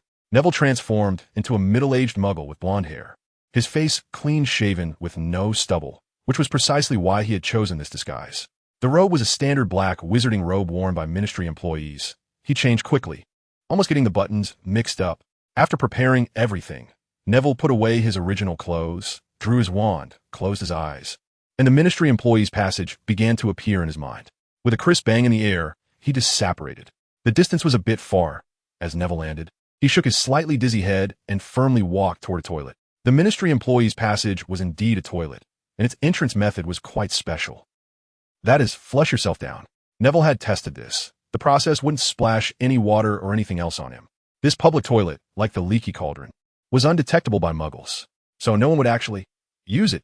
Neville stood in the toilet, looking quite ridiculous, and reluctantly pressed the flush button, sending himself down. Another spin, and Neville entered the ministry. Ironically, although there were no toilets at this exit, it did resemble a restroom stall. There weren't many people in the ministry today, which Neville already knew. A large portion of the staff had been dispatched to maintain order at the World Cup, leaving behind those in departments that couldn't leave, making them busier. This increased Neville's chances of success. With a neutral expression, Neville approached a corner and cast the disillusionment charm on himself. Next was the second security checkpoint. The ministry had two entrances, one for guests requiring wand registration and the other for employees, which also required proof of identity, his wand. Unable to prove his identity, Neville had to come up with this method, using the disillusionment charm to sneak past the Guardian when there were fewer people around. He was quite lucky. The Guardian was engrossed in reading a newspaper and didn't notice him sneaking by. After passing the checkpoint, Neville canceled his disillusionment charm at the first corner. Once he was inside, there was no need to conceal himself anymore.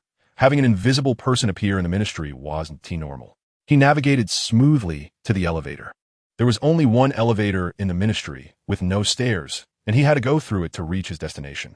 There weren't many people in the elevator, just a dazed old man who looked tired from work and didn't even notice when someone entered. Neville needed to go to the 5th floor, the lowest level, where the keys to Azkaban and the guard's office were located. No one stopped him or suspected him, and he arrived at the guard's office door. A regular unlocking spell probably wouldn't work. What he needed to do might make a bit of noise. Silence. Disillusionment barrier. Neville cast 2 spells at the door in the corridor. The disillusionment barrier was his own creation, conjuring a curtain or something similar and then applying the principles of the disillusionment charm on it. He could even set up an image of something on the other side of the curtain. And he could even display a scene of Percy taking a shower. Don't ask him how he had seen Percy showering. On the other side of the curtain, everything was normal. The corridor was still empty and silent. Unless someone got close, it would be impossible to discover. Human form apparition. Neville checked the other side of the door and found no one. Had the guard gone to watch Quidditch? Alohomora. Even though he thought estimating was useless, he still gave it a try. Who knows? The door might really be open. The Ministry of Magic's defense work was much lower than he had imagined. With a head full of black lines, Neville walked in, lifted the curtain and silencing charm outside the door, and finally left a monitoring charm at the entrance. If anyone approached, he would know immediately. Closing the door, Neville began to officially survey the room. Hey, is this really an office? Why isn't there even a decent desk? The only cabinet is practically calling out, "Come find me, I have the key you're looking for." The ministry's security measures are really lacking. With an exasperated sigh, Neville walked over and opened the cabinet, which contained a silver cup that had a face saying, "I'm a key." Neville swallowed hard, gripped his wand, and reached out with his left hand. There was no reaction at all. Neville was dumbfounded. Why was there no reaction? He had checked, and this was indeed a key. Wait, Neville took 2 steps back. It seemed he had overlooked something very important. A key can be triggered in 2 ways. One is touch-based, where simply touching it would transport you. The other is time-based. This one must also be time-based. Right? How could he have forgotten such an important point? Just as he was feeling frustrated, an unexpected event occurred. The silver cup suddenly let out a loud noise, almost like a scream. The sound was so loud that he suspected the entire building could hear it. Damn, Neville cursed, silent and useless. The alarm did not stop, and in fact it grew louder. He hurriedly threw the cup away and dashed for the door. The lower floors of the ministry were not accessible by apparition.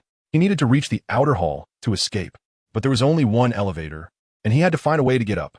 Just as he reached the corner, he heard footsteps and voices. Hurry, they should still be inside. Leave 2 people to guard the elevator. Delirious, you go that way. The Aurors are coming, and Neville's heart sank to the bottom. The exit was blocked. He had to find another way. Alchemical fire. Neville whispered to a wall beside him. He couldn't care about anything else now. Black flames erupted, and with 120 of his magical power, the wall was instantly burned through. That should be enough, Neville murmured. The hole he created was big enough for an adult to fit through, and any larger would be too late. Neville extinguished the black flames, almost forgetting about the heat inside before diving in, but he managed to stop himself at the last moment. The temperature dropped, fireproof and heat-resistant. He cast a fire protection spell on himself and dove in, then turned around to use the same trick again. Apparition barrier. This was all he could hope for now, praying that the ministry personnel wouldn't notice the anomaly in the wall. This was a strategy he had planned long ago. He thought that generally, people wouldn't think to look here, and then it's the last part. Neville took off one of his boots and pointed his wand at it. Portkey. This was the best method he could think of. He had forgotten about the time-based portkey because he had spent too long studying touch-based portkeys. This also led to the failure of his current operation. But that wasn't all. What he didn't know was that the portkey had to be triggered by a registered wand, a new rule that the ministry had implemented in recent years. And even Sirius didn't know about it. The voices outside were getting closer. Neville dared not move, focusing all his energy on maintaining the spell, trying his best to complete it. Creating a portkey wasn't too difficult, but it would take at least a minute, and what he lacked the most now was time. No, where are they? The Auror shouts came from outside. They seemed to have entered that room. Could they have transported over? Another voice asked. Idiot. He can't possibly get over there. Have you forgotten the rules of this portkey? Another unfamiliar voice scolded. Neville bit his lip anxiously, doing his utmost to maintain the spell. Now he understood why he couldn't get over there. Perhaps it wasn't a matter of time. More footsteps approached from afar. More people were coming. Human presence. The spell Neville had just used was now being used to find him. Neville's heart leapt to his throat.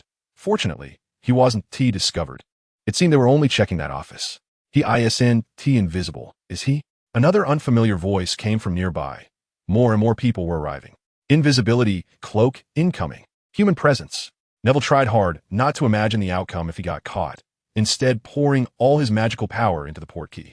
His boot finally emitted a faint blue light. He succeeded. Human presence. He here. No, he disappeared. This was the last sound Neville heard on this trip to the Ministry of Magic.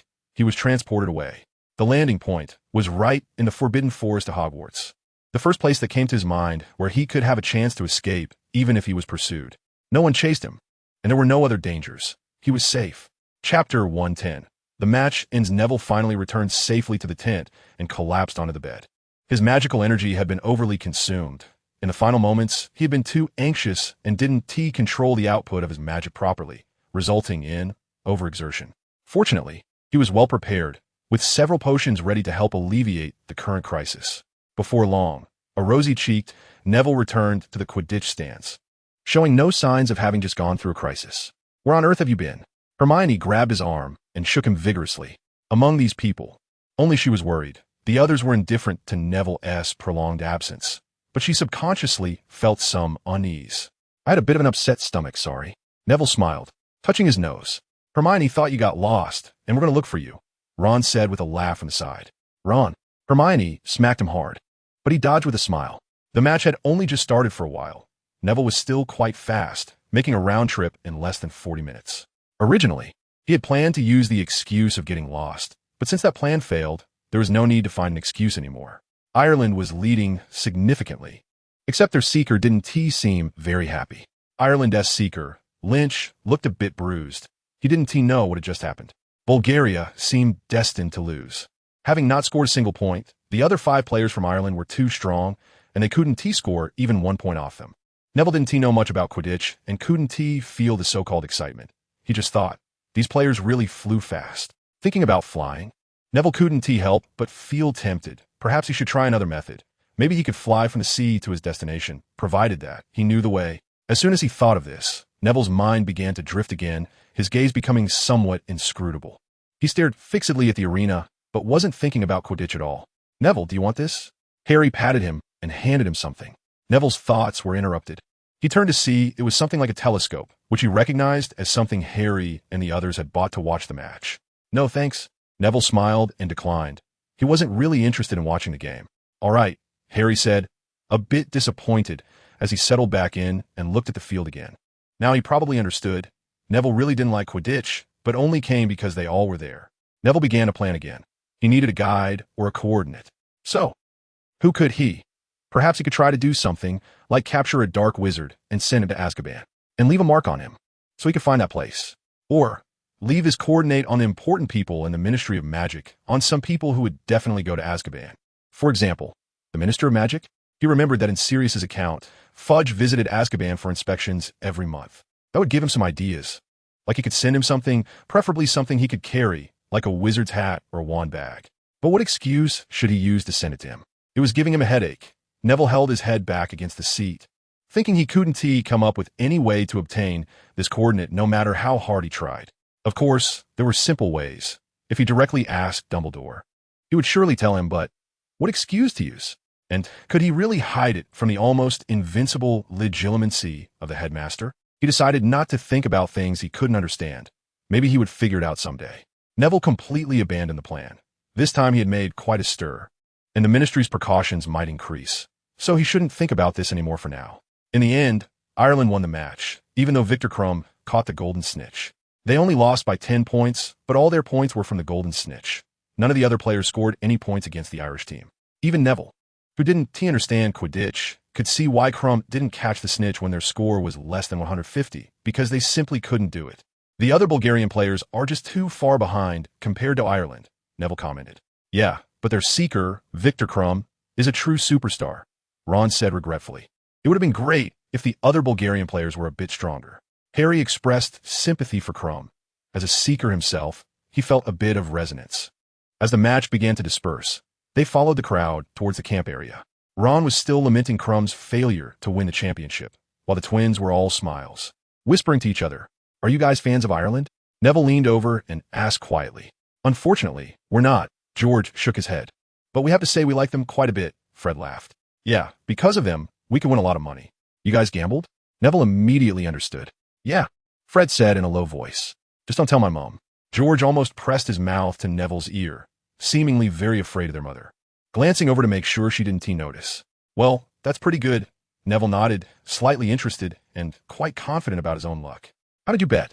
he whispered, following the twins away from Mr. and Mrs. Weasley.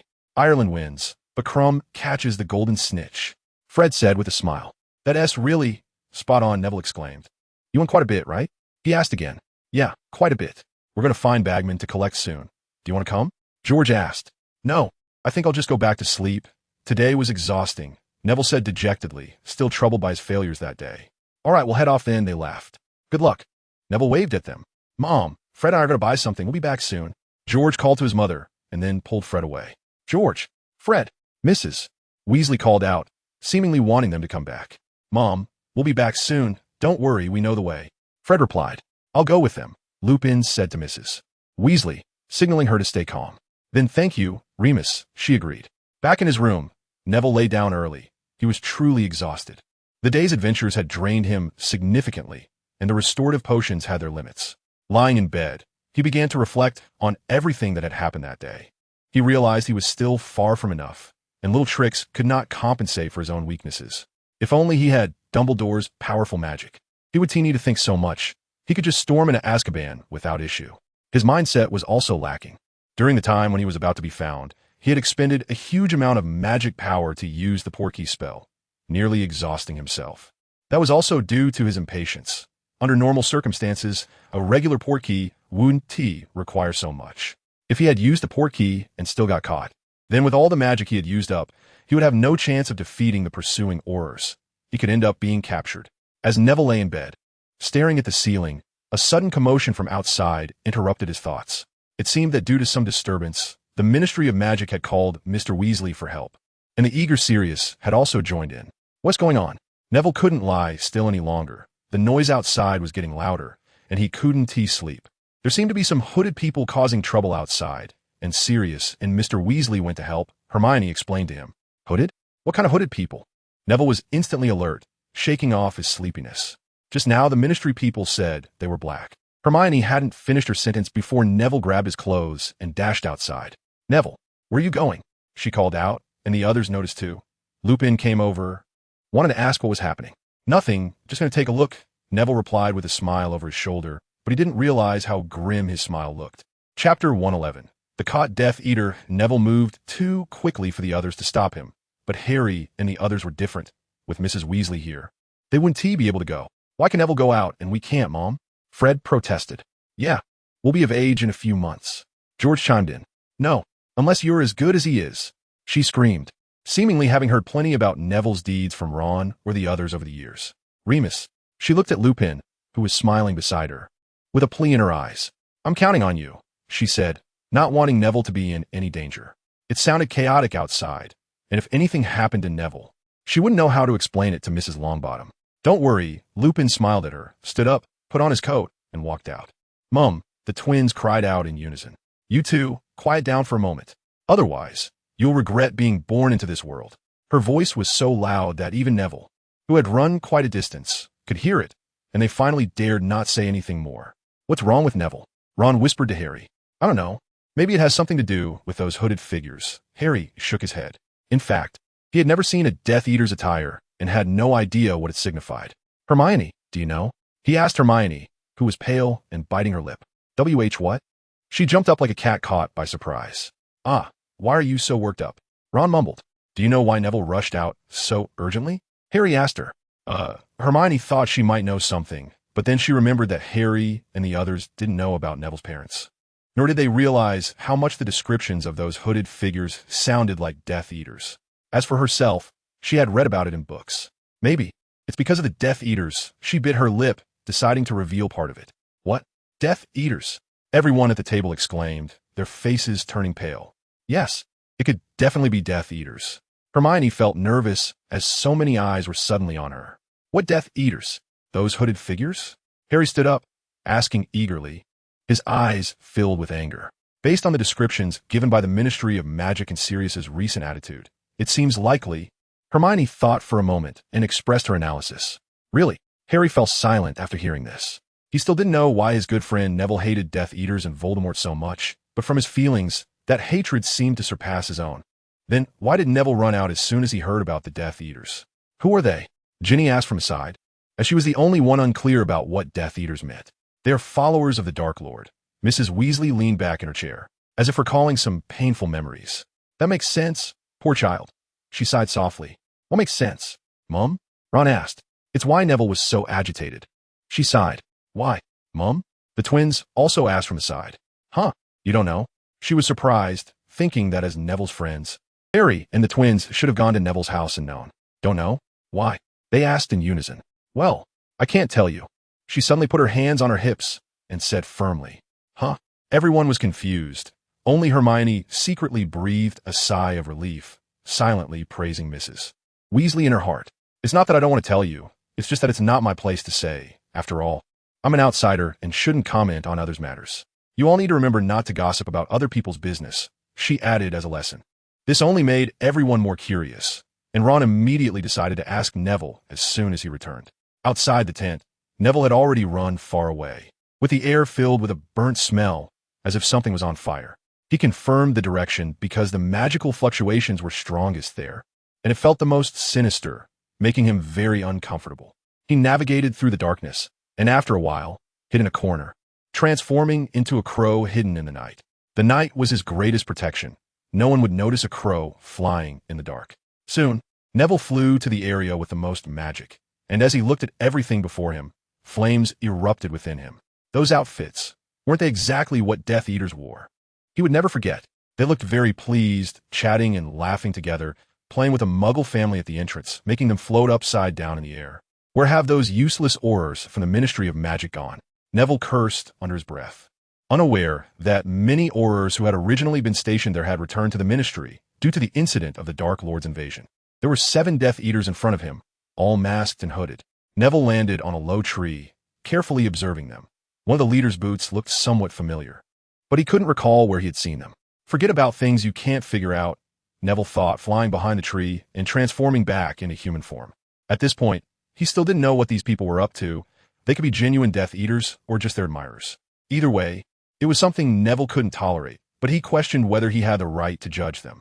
However, he needed a way to find out the location of Azkaban, and these people who looked like Death Eaters were his target. Phantom Barrier, he silently recited. This spell had been frequently used since he had researched it, and in most cases, it was very effective at severely disrupting the opponent's line of sight. Neville set up a barrier in front of the old tree, and none of the Death Eaters noticed the disturbance over here. He was ready to act. He aimed his new wand at the leader, thinking that if he wanted to send them to Azkaban, he first needed a proper identity. The leader is supposed to be the strongest. He might not fall for it, he thought, then targeted the third person behind the leader, who was a tall, muscular man, but this was also his weakness, making him easier to hit with a spell.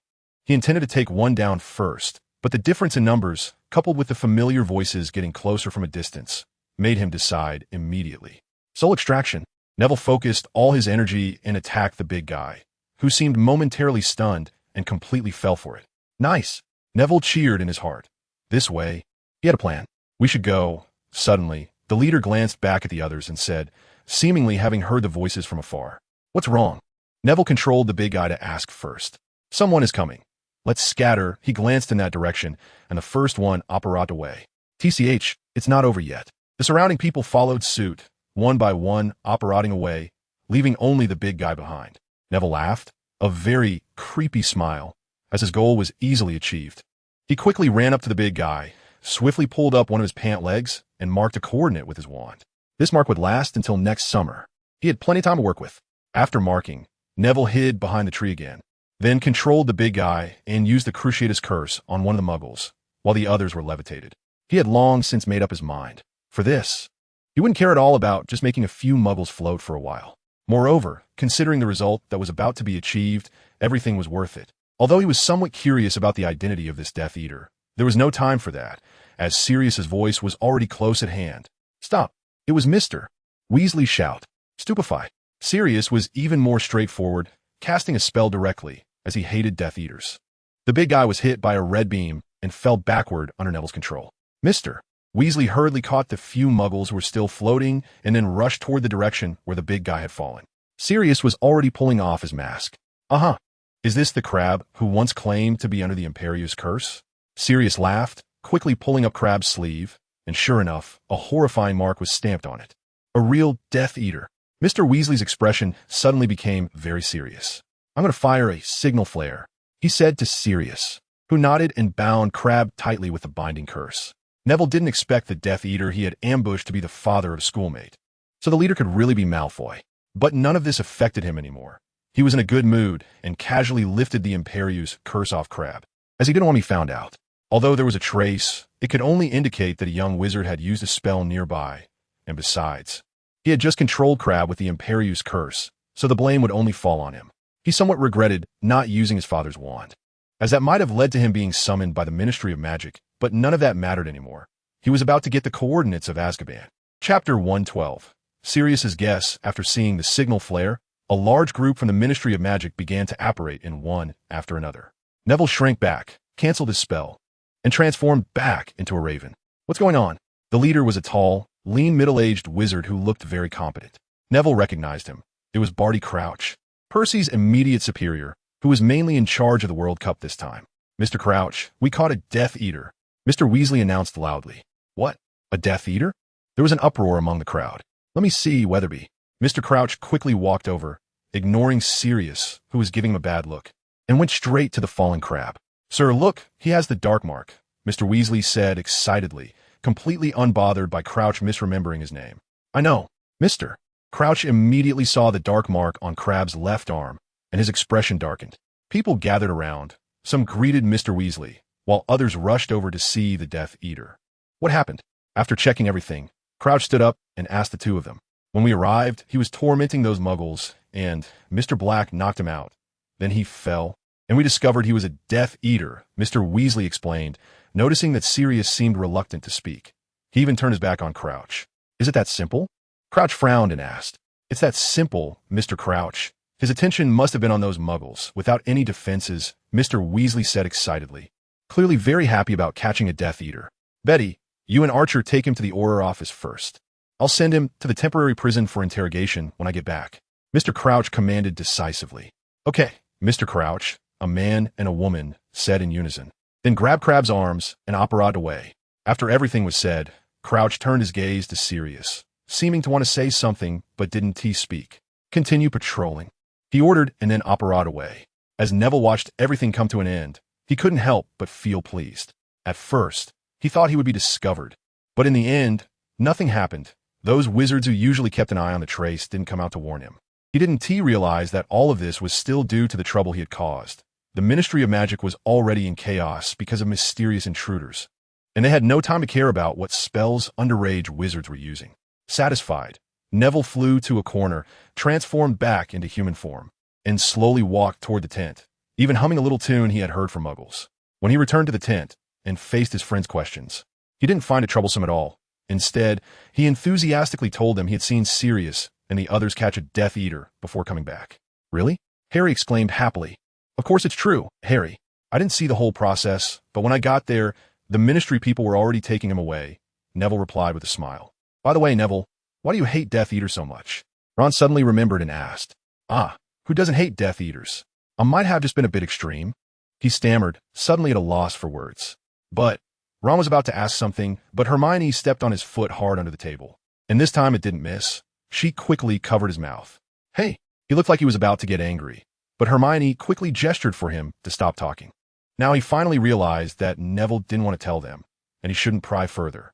Oh, the weather is nice today, he said, forcing a silly smile to change the subject.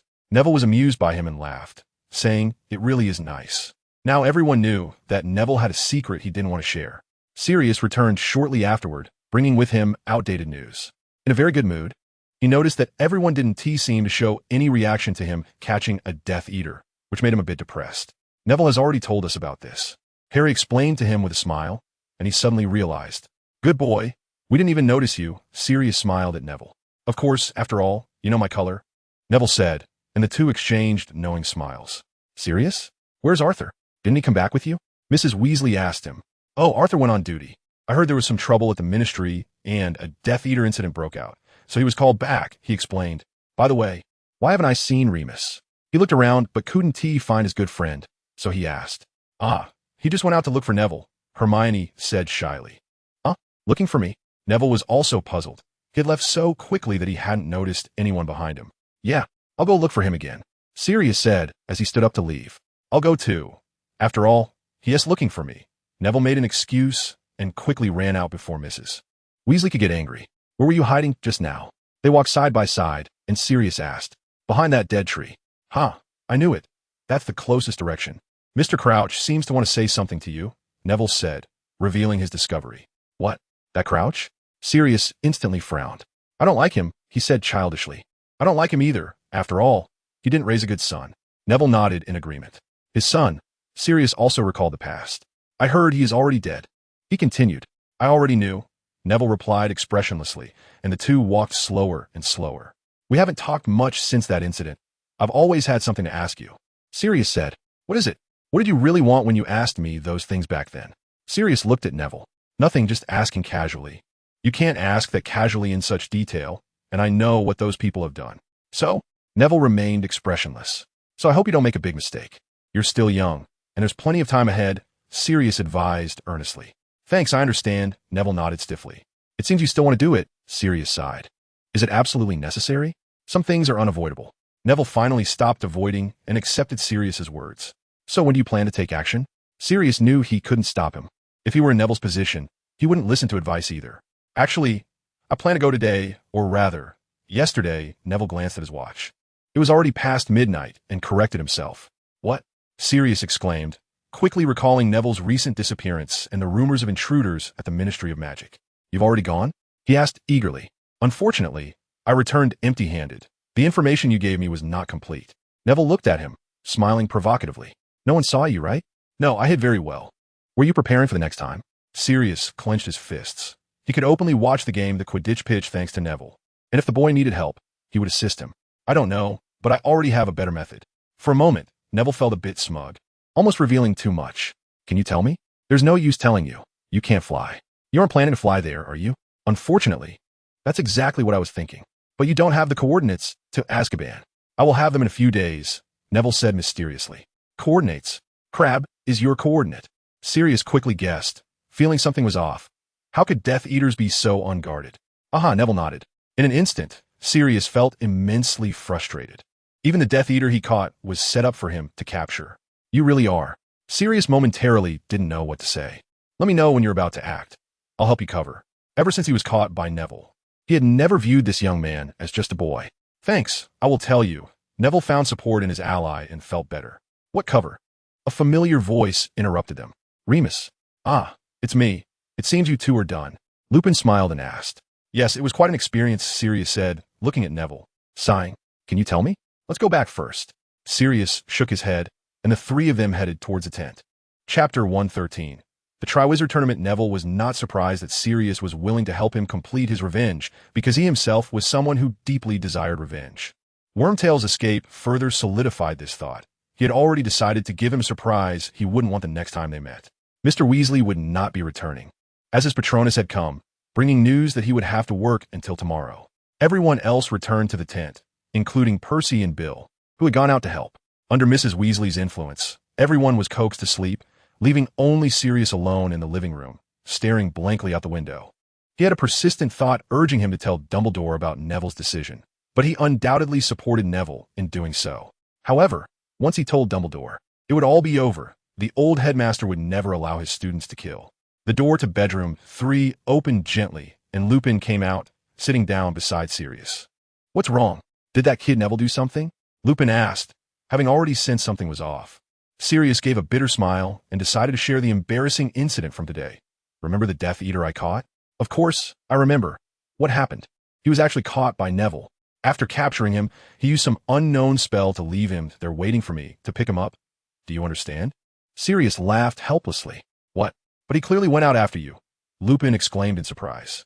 You have to remember his animagus is a bird. Birds can fly, Moony. Has he really become that capable?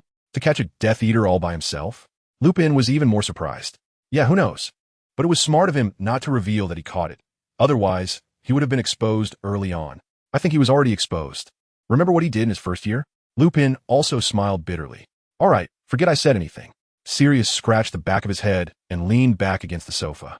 Do you think he will be the one to defeat the Dark Lord? Sirius suddenly asked after thinking for a moment.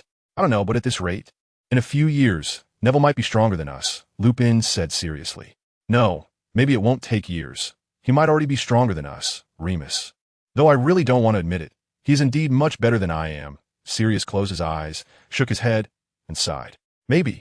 The next day, they returned to number 12 Grimmauld Place. Mrs. Weasley and the other family members had left, leaving only Ron, who said he wanted to spend the holiday there. And she agreed. At breakfast, Neville saw what he wanted in the newspaper.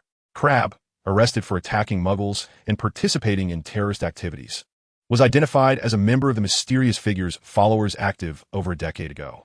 He himself denied having engaged in the aforementioned actions. But after the relentless investigation by the Ministry of Magic's officials, it was finally discovered that he had used the Cruciatus Curse at the World Cup. Sirius. You're on the front page, Harry said to his godfather with a smile, pointing to the section about the arrests. Ha ha. Sirius laughed awkwardly. Now, surely no one will suspect you of being in league with the mysterious figure, right, Sirius?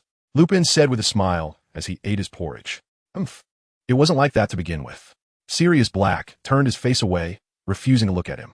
Neville, satisfied, started packing his school things. There were only a few days left until school started, and the matter of the coordinates was still a long way off. It was still at the Ministry of Magic. Neville took out his checklist, but found an unexpected item on it besides the books. Dress robes? He pointed to the list and asked his companions. What? There's this too? Ron's spoon fell to the ground, and Creature quickly ran over to take it away and handed him a new one. Thank you, Creature, he said with an embarrassed smile. I'm not quite sure either, but everything on the list has to be prepared, right? They all looked at Hermione, who replied, Aha, I guess I know why they're dress robes. Sirius, who had just been listless, suddenly perked up. What is it? Of course, it's for the ball. Are you going to wear dress robes to fight Snape for shampoo? Sirius said proudly. The ball? Everyone exclaimed. I can't dance, can you, Harry? Ron looked at Harry. I can't either, what about you? Harry looked at Neville. Do you think I could dance? Neville said irritably, and then they all turned to Hermione. I can dance a little, Hermione said somewhat shyly. But why are we dancing? I don't remember any rule about that at school, Neville asked. Not wanting to dance at all. That's because this year there's an additional event. The ball is set up because of this event. What event? The Triwizard Tournament. Sirius said excitedly. It's a pity I can't participate, but I will go to watch. He suddenly became dejected, as if he really cared about the Triwizard Tournament. Huh? What is that? Harry and Ron were completely confused. It's a competition hosted by 3 wizarding schools, where each school selects a champion to compete. I can't believe it's happening this year. Neville briefly explained, his interest piqued. It was a good opportunity to prove his abilities. Neville, I think you'll try to enter, right? I heard the prize is quite generous. Sirius encouraged. With your abilities, you are definitely good enough. Lupin chimed in. Thanks, I'll give it a try, but whether they choose me or not is another matter. He said modestly. How do they choose? Ron asked, also eager to try. Don't even think about it. Dumbledore wouldn't choose you unless he lost his mind. Hermione cut in. Maybe they choose based on wizard chess skills, Ron said stubbornly. Ha, that's impossible. Sirius suddenly burst into an uncontrollable laugh. They always choose based on strength. All right then. Ron lowered his head. Then no one can compare Neville. Thanks, Neville smiled at him. So let's wish our champion good luck in winning the Triwizard Tournament. Sirius cheerfully raised a glass of milk. I haven't even become a champion yet. Neville pushed him down. Dumbledore would have to be out of his mind to choose anyone else as a champion. Sirius mumbled to himself. No, Dumbledore still doesn't know that Neville single-handedly took down a Death Eater. I have to tell him. If he knows this, he will definitely choose him. He thought of ways to increase Neville's chances of being chosen and ran off to write a letter. What exactly will the Triwizard Tournament involve? Only Harry was still completely in the dark, feeling lost. It's always different. It could involve getting past a fierce beast, defeating something, or crossing a swamp. Lupin patiently explained. That sounds quite interesting. As long as it doesn't involve me fighting Snape for shampoo, I'd like to give it a try, Harry joked. Haha, is there anything else? Ron laughed so hard he almost choked. How about competing with Filch for Mrs. Norris? Neville suggested. That's too easy. Then how about competing with Hagrid for a baby dragon? He added. Dragons are too dangerous. Ron shuddered, recalling some bad memories. That 8-eyed spider. Harry laughed at him. Don't even think about it. Actually, there are quite a few dangerous creatures in past Triwizard tournaments, Lupin said. What kind? The 4 young people perked up their ears. Let me think. There have been fire dragons, chimeras, trolls, serpents, and even thunderbirds once, he summarized. I suddenly don't want to participate. Ron stuck out his tongue. Me too, Harry nodded. So dangerous. Do you really want to participate, Neville? Hermione asked with some concern.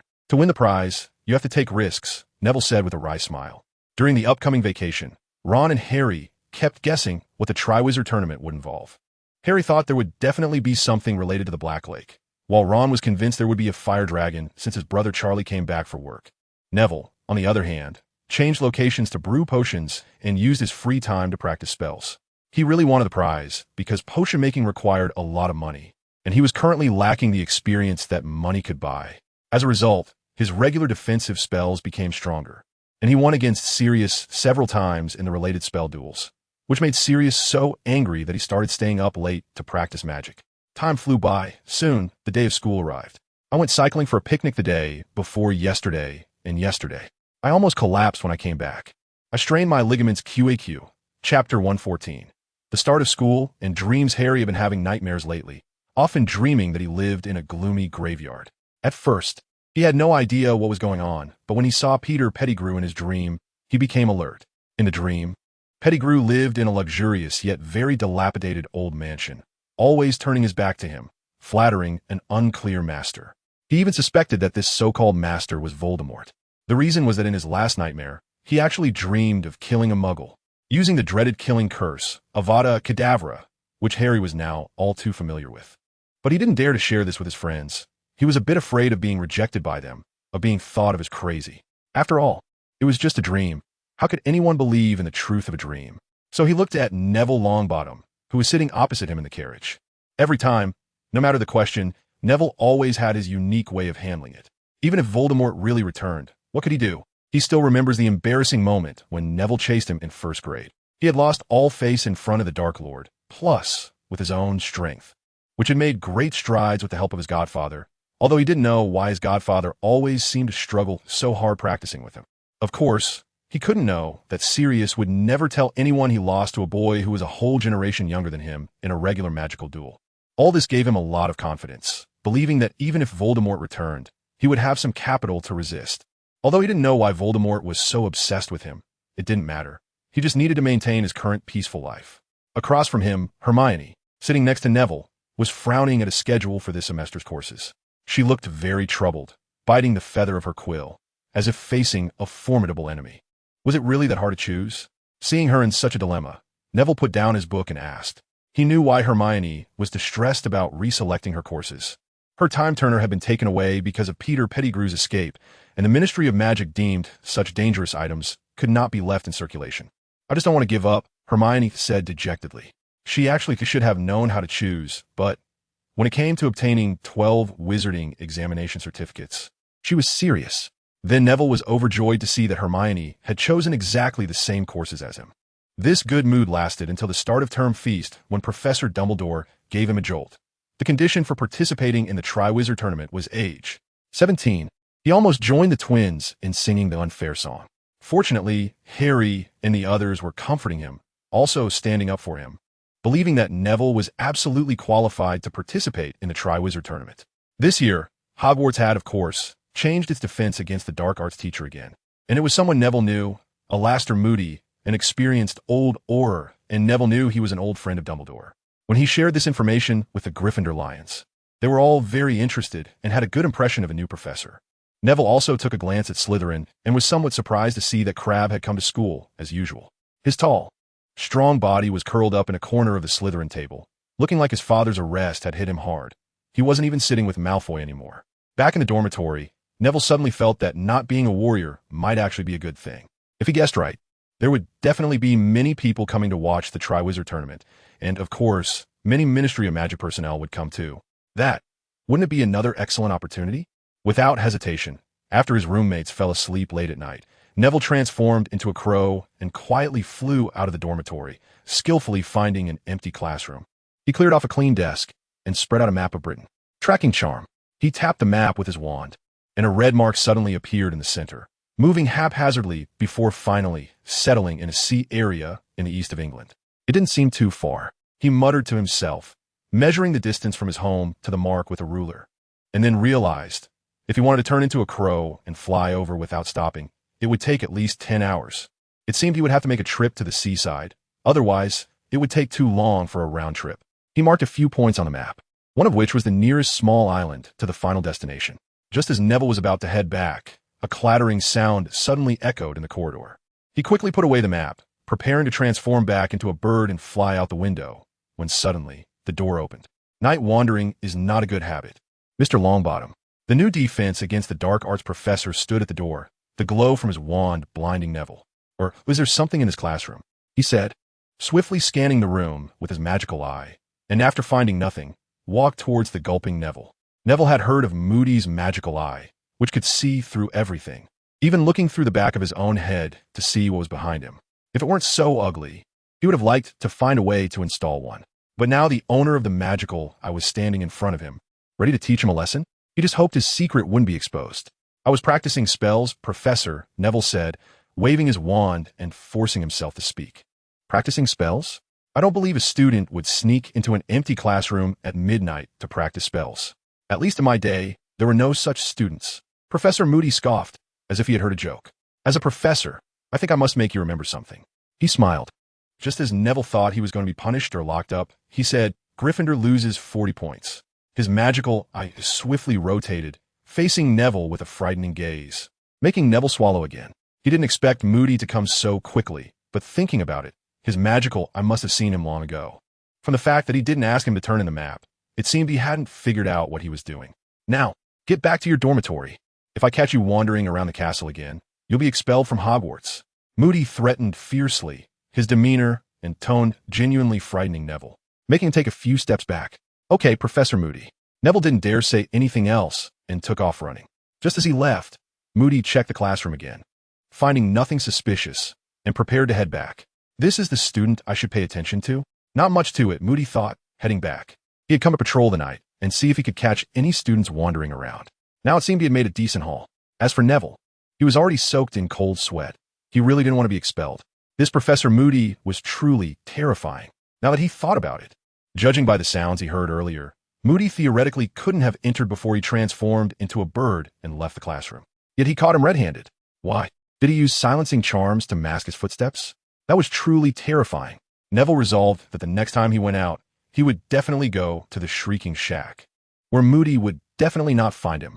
He hurriedly ran, nearly colliding with Filch again, but thankfully, this time he dodged. Now Gryffindor started with 40 points less than the other houses. He had to take his classes seriously, or Hermione would definitely drive him crazy. But even when he got back to bed, he couldn't find peace. Ron and Harry were talking in their sleep. I am the champion. This was Ron. Give me some more milk. This was Harry. Helpless, he had no choice but to drink the potion again. Drinking this often will cause insomnia, Neville thought helplessly, and then everything went dark as he fell into a deep sleep. But this time, even the potion couldn't calm his nerves, and he had a nightmare. He dreamed that Professor Moody had cast the killing curse on him. He dreamed that Hermione was dancing with a man whose face he couldn't see. He dreamed that Voldemort had returned. Chapter 115. The Unforgivable Curses. The first class of defense against the dark arts in the 4th year began under Neville's trembling fear. He was now too afraid to provoke Moody, fearing he would be expelled. Moody first introduced himself, then scanned the room with his terrifying magical eye, finally stating something shocking with a serious expression. Who knows what the unforgivable curses are? He wrote the term on the blackboard and turned to ask them, warning one student who had been distracted while he turned around. Hermione instantly raised her hand high, and Neville, mentally preparing himself, slowly lifted his hand as well. Very good, Mr. Longbottom. Moody smiled grimly and gestured for him to sit down. So today we're going to learn about them, so that we can find ways to defend ourselves. Moody said suddenly, with an air of deep mystery. The Ministry of Magic doesn't think these are things wizards your age should be learning. But Professor Dumbledore wholeheartedly agrees and praised your courage. So let me demonstrate for our learning, he said, taking a glass jar from a shelf nearby, inside which a palm-sized spider was hopping around. Ron gasped and moved back as soon as he saw it. He poured the spider out, held it in his hand, and pointed his wand at it. So first, it's the Cruciatus Curse. Moody glanced at the stupefied students and recited the incantation. Crucio, the previously restless spider, immediately went still, and then Moody began to control it with his wand. Neville was familiar with this curse. He had secretly practiced on small animals, with the last subject being the unfortunate Death Eater crab, who had ended up in Azkaban. Under Moody's control, the spider jumped quickly onto the podium. Make it dance-a-tap-dance. Moody laughed, really making the spider dance-a-tap-dance, and the room erupted in laughter. Is it so funny? What were you being controlled? Moody glared at them, then made the spider jump onto the students' desks, and unfortunately, the first was Ron. Poor Ron instantly ducked behind Harry, but the spider was still advancing towards him, and he panicked and turned to run. Moody chuckled again, controlling the spider back to the lectern. Weasley, I think you need to strengthen your resistance to spiders, he said teasingly. Your father just helped me out recently, so I need to help teach you well, lest you find yourself helpless in front of a giant spider in the future.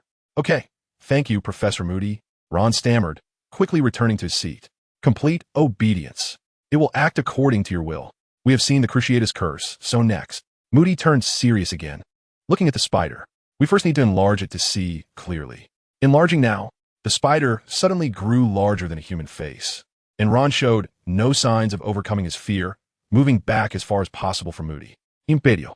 The spider, which had been still, suddenly began to convulse, foam gradually appearing at its mouth. Neville clenched his fists. This was the only unforgivable curse he had never tried, because he couldn't bring himself to do it. Whenever he thought about trying, he would remember his parents and those chaotic memories. Do you see? Extreme pain. Almost no one can resist this curse, and long-term suffering from the Cruciatus Curse can even drive one insane. Moody said this, subtly glancing at Neville. All right, we've covered the first two. Now it's time for the last one, the killing curse. Shrink back down. Moody returned the spider to its original size, noticing that one student in the audience was nearly shaking uncontrollably.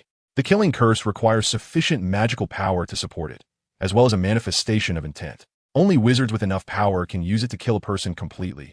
If it were you using it on me, it might just make me bleed a bit. He laughed, suddenly pointing his wand at the spider. Avada Kedavra! A green light instantly hit the spider, which flipped over and lay still. Do you see? One strike and it's dead. This is also the favorite curse of dark wizards. As far as I know, very few can resist it, and the only exception is right here in our classroom, he said, looking at Harry Potter, and instantly, all eyes turned to him. All right, that's enough for today. Why don't you write this down? The students suddenly realized and pulled out their notebooks to write.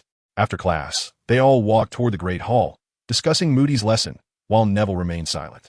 Are you okay? Hermione asked with concern, knowing about Neville's parents, which made her worried for him. Not much. Maybe I just didn't sleep well last night, Neville replied with a smile. And she stopped asking. Then Neville felt his hand being held. He turned to look at Hermione, who smiled at him, and his mind went blank, stupidly returning her smile. Suddenly, Neville remembered the dream that frightened him. Just thinking about Hermione dancing with others made him feel uneasy. He hoped she wouldn't reject his invitation when the time came. The other classes this semester had not changed much, except for defense against the dark arts and care of magical creatures. Hagrid had somehow gotten some strange creatures, which he called blast-ended scroots, claiming he had raised them himself. Their task was to watch these creatures and prevent them from fighting. This was quite difficult, as they were extremely aggressive, fighting fiercely at the slightest provocation, even spitting flames and potentially exploding at any moment. Neville felt that these creatures would be classified as XXXX level dangerous creatures when they grew up, on par with trolls. The defense against the dark arts class was even stranger. Moody had them try to resist the Cruciatus Curse. So the method of teaching was, he would cast the Cruciatus Curse on each student one by one, making them perform strange actions like dancing. If you didn't want to embarrass yourself, you had to resist with all your might, but this was exceedingly difficult. Only Neville and Harry, who had above-average magical power, succeeded a few times. In Potions class, it was now Ron's turn to suffer. Snape seemed to have realized he couldn't target Harry, so he turned his attention to his friend. Now the poor Ron was up late flipping through books to find the tricky questions, fearing that if he didn't, Professor McGonagall would kill him with a glance for losing all the Gryffindor points. Neville earned back the 40 points he lost in less than a week, and even had some to spare. Even Snape added a point for his flawless potion.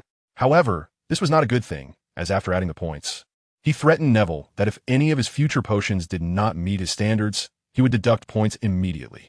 Time flew by, and soon the students from the other two schools were arriving, Beauxbatons and Durmstrang. On this day, all the students gathered in the Great Hall, waiting for their arrival. The entire castle had been cleaned thoroughly, and all the professors had donned new robes, except for Professor Snape, whose greasy hair looked as if it hadn't been washed in ages. Everyone else looked refreshed. What were they like? Ron asked excitedly. What else? They all have 2 eyes and a mouth, Harry laughed. I meant their school style. I know a bit about Durmstrang. I heard they teach dark magic, Neville replied, recalling that he had once considered attending there for that reason. What? How can they do that? Hermione exclaimed in surprise. That's normal. Different schools have different styles, Neville chuckled. Have you heard of the magic schools in the East? They say they don't use flying broomsticks, but flying swords. He smiled mysteriously. Flying swords? Yeah. They say you fly while sitting on the sword. I have no idea how that works. Neville recounted the rumors he had heard in Knockturn Alley, leaving them stunned. Harry imagined himself flying on the sword that once slayed a snake and couldn't help but worry about the Easterner's safety. Suddenly, a gasp came from the window. What is that? Everyone turned to look and saw huge flying horses pulling an exceptionally large carriage through the air. Looks like they have arrived, Dumbledore said from the head table. Let's go out and welcome them. He stood up and walked toward the door. Chapter 116. The Goblet of Fire, if Beauxbatons' mode of travel, was impressive. Their members were even more eye-catching. First, their headmistress, Madame Maxime, was striking. She was almost as tall as Hagrid, while Dumbledore embraced her. Neville mentally compared their heights and noted that she was at least 3 heads taller. Their students wore bright light blue robes, adding warmth to the somewhat cold atmosphere of Hogwarts. The first several students to enter were all striking witches. Neville stared at them for a while, completely oblivious to Hermione glaring at him. The girls from Beauxbatons are really something, Ron sighed. Hogwarts girls are nice too. Harry's gaze shifted toward Ravenclaw. I prefer some of Hogwarts girls, Neville remarked, and Hermione's expression improved significantly. Oh, of course, we all know. Harry and Ron smiled at him. Keep it down. Neville glanced back and noticed Hermione was reading a book, albeit upside down, which made her look a bit flustered. At that moment, the crowd outside gasped again. Look at the lake. Something is coming out of it. Everyone turned their gaze and saw a large ship breaking through the water surface. Is it a submarine? A Muggle-born student exclaimed. No, that's Durmstrang's ship. I saw their crest. Durmstrang is coming from underwater? Aren't they afraid of the cold? Neville muttered to himself. I think only someone with a hole in their head would choose to come up from the bottom of the lake, Ron said seriously. Just then, he was left speechless as his favorite Quidditch player, Victor Crumb, stepped off the ship. Oh my God, it's Crumb. Crumb is still a student. He must be their champion. The crowd erupted into whispers. Once everyone found their seats, Dumbledore finally announced the start of the feast, and the variety of food on the tables left them a bit overwhelmed. There has never been this many kinds of food, Ron grumbled, stuffing a fried chicken leg into his mouth. Different customs, I guess, Neville smiled at him, picking up a salad he had never seen before. Does anyone recognize what this is? Ron pointed at a large dish next to the steak that looked like a seafood medley. That's bouillabaisse, Hermione said. It's a French dish. I had it last summer, and it's delicious, she continued. I'll take your word for it. Ron shook his head and served himself a piece of pudding. I'll give it a try. Neville sampled some, but found it didn't suit his taste, so that dish was left untouched. Just then, a voice with a somewhat awkward accent asked, Excuse me, are you still eating this bouillabaisse? The dish was next to Neville, and he looked up to see a silver-haired Beauxbatons girl. Her long, shiny silver hair fell to her waist, and her bright blue eyes were incredibly captivating, making it hard not to look at her. Neville's expression stiffened, and he felt the gaze of someone next to him become increasingly intimidating. No, you can have it. He bit his tongue and pushed the dish toward the girl. Have you finished? Yes, it was delicious, Ron gasped, trying to catch his breath. Neville looked at him in surprise, as if seeing him for the first time. Ron, however, was still wide-eyed, staring at the girl as if he had never seen a pretty girl before. Even after the girl walked away with the bouillabaisse, Ron continued to watch her. Snap out of it, snap out of it. Neville waved his hand in front of Ron's face, and he finally came back to his senses. She has a total knockout, he said in a hoarse voice. No way. I didn't see anyone else staring at her like an idiot. Hermione shot back mercilessly. I think there might be something to it. Look around, Hermione, Neville said, glancing around. They quickly looked around and found that many boys were indeed turning to look at the girl, some of them mirroring Ron's earlier expression. She's definitely a knockout, Ron insisted. Maybe she has some knockout blood. I heard that in France, some people marry knockouts. Hermione began to analyze rationally. After they all finished eating, the plates vanished instantly, and Dumbledore stood up again, preparing to say something. That was when Neville noticed two familiar faces at the staff table, Ludo Bagman and Barty Crouch. This moment has finally arrived, Dumbledore said with a smile. The Triwizard Tournament is about to begin. I would like to explain a few things first. Please bring that box over, Mr. Filch. All right, Headmaster. Filch was wearing a wrinkled dress today, looking much more spirited. After he spoke, he ran to the back, presumably to fetch something. Dumbledore then introduced the guests present to the students, with the loudest applause reserved for Ludo Bagman. This year, Mr. Crouch and Mr. Bagman will join our other 3 headmasters as judges for the Triwizard Tournament, assessing the efforts of the champions. Hearing the word champions, everyone widened their eyes. Dumbledore smiled slightly and said to the side, Mr. Filch, please bring it out. People then noticed that Filch had returned, holding a large box embedded with jewels. Although it looked a bit worn, the crowd shifted their gaze, trying to see what was inside the box.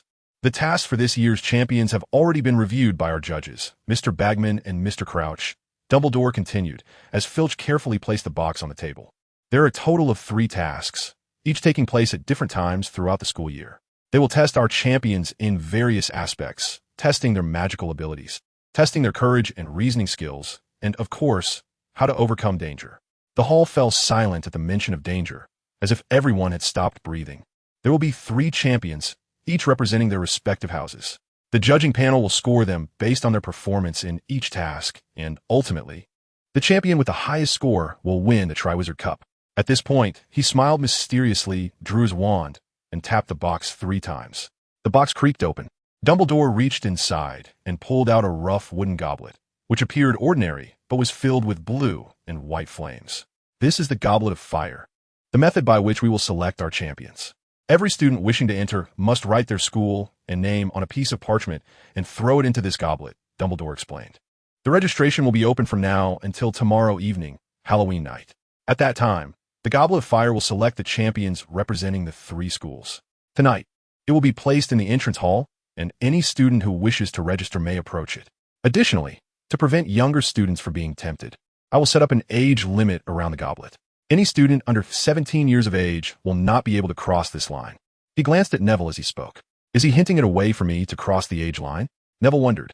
Of course, if any underage student does cross the line and their name is chosen by the goblet, we will not select again. Indeed, Dumbledore provided the answer Neville wanted, and he began to feel eager again. As Dumbledore finished speaking, a cheer erupted from the crowd. The Weasley twins even shouted, "Long live the headmaster." Of course, I must remind everyone that anyone attempting to deceive their way past the age line will receive some minor gifts. Dumbledore smiled slyly, and people certainly did not believe he would actually give gifts.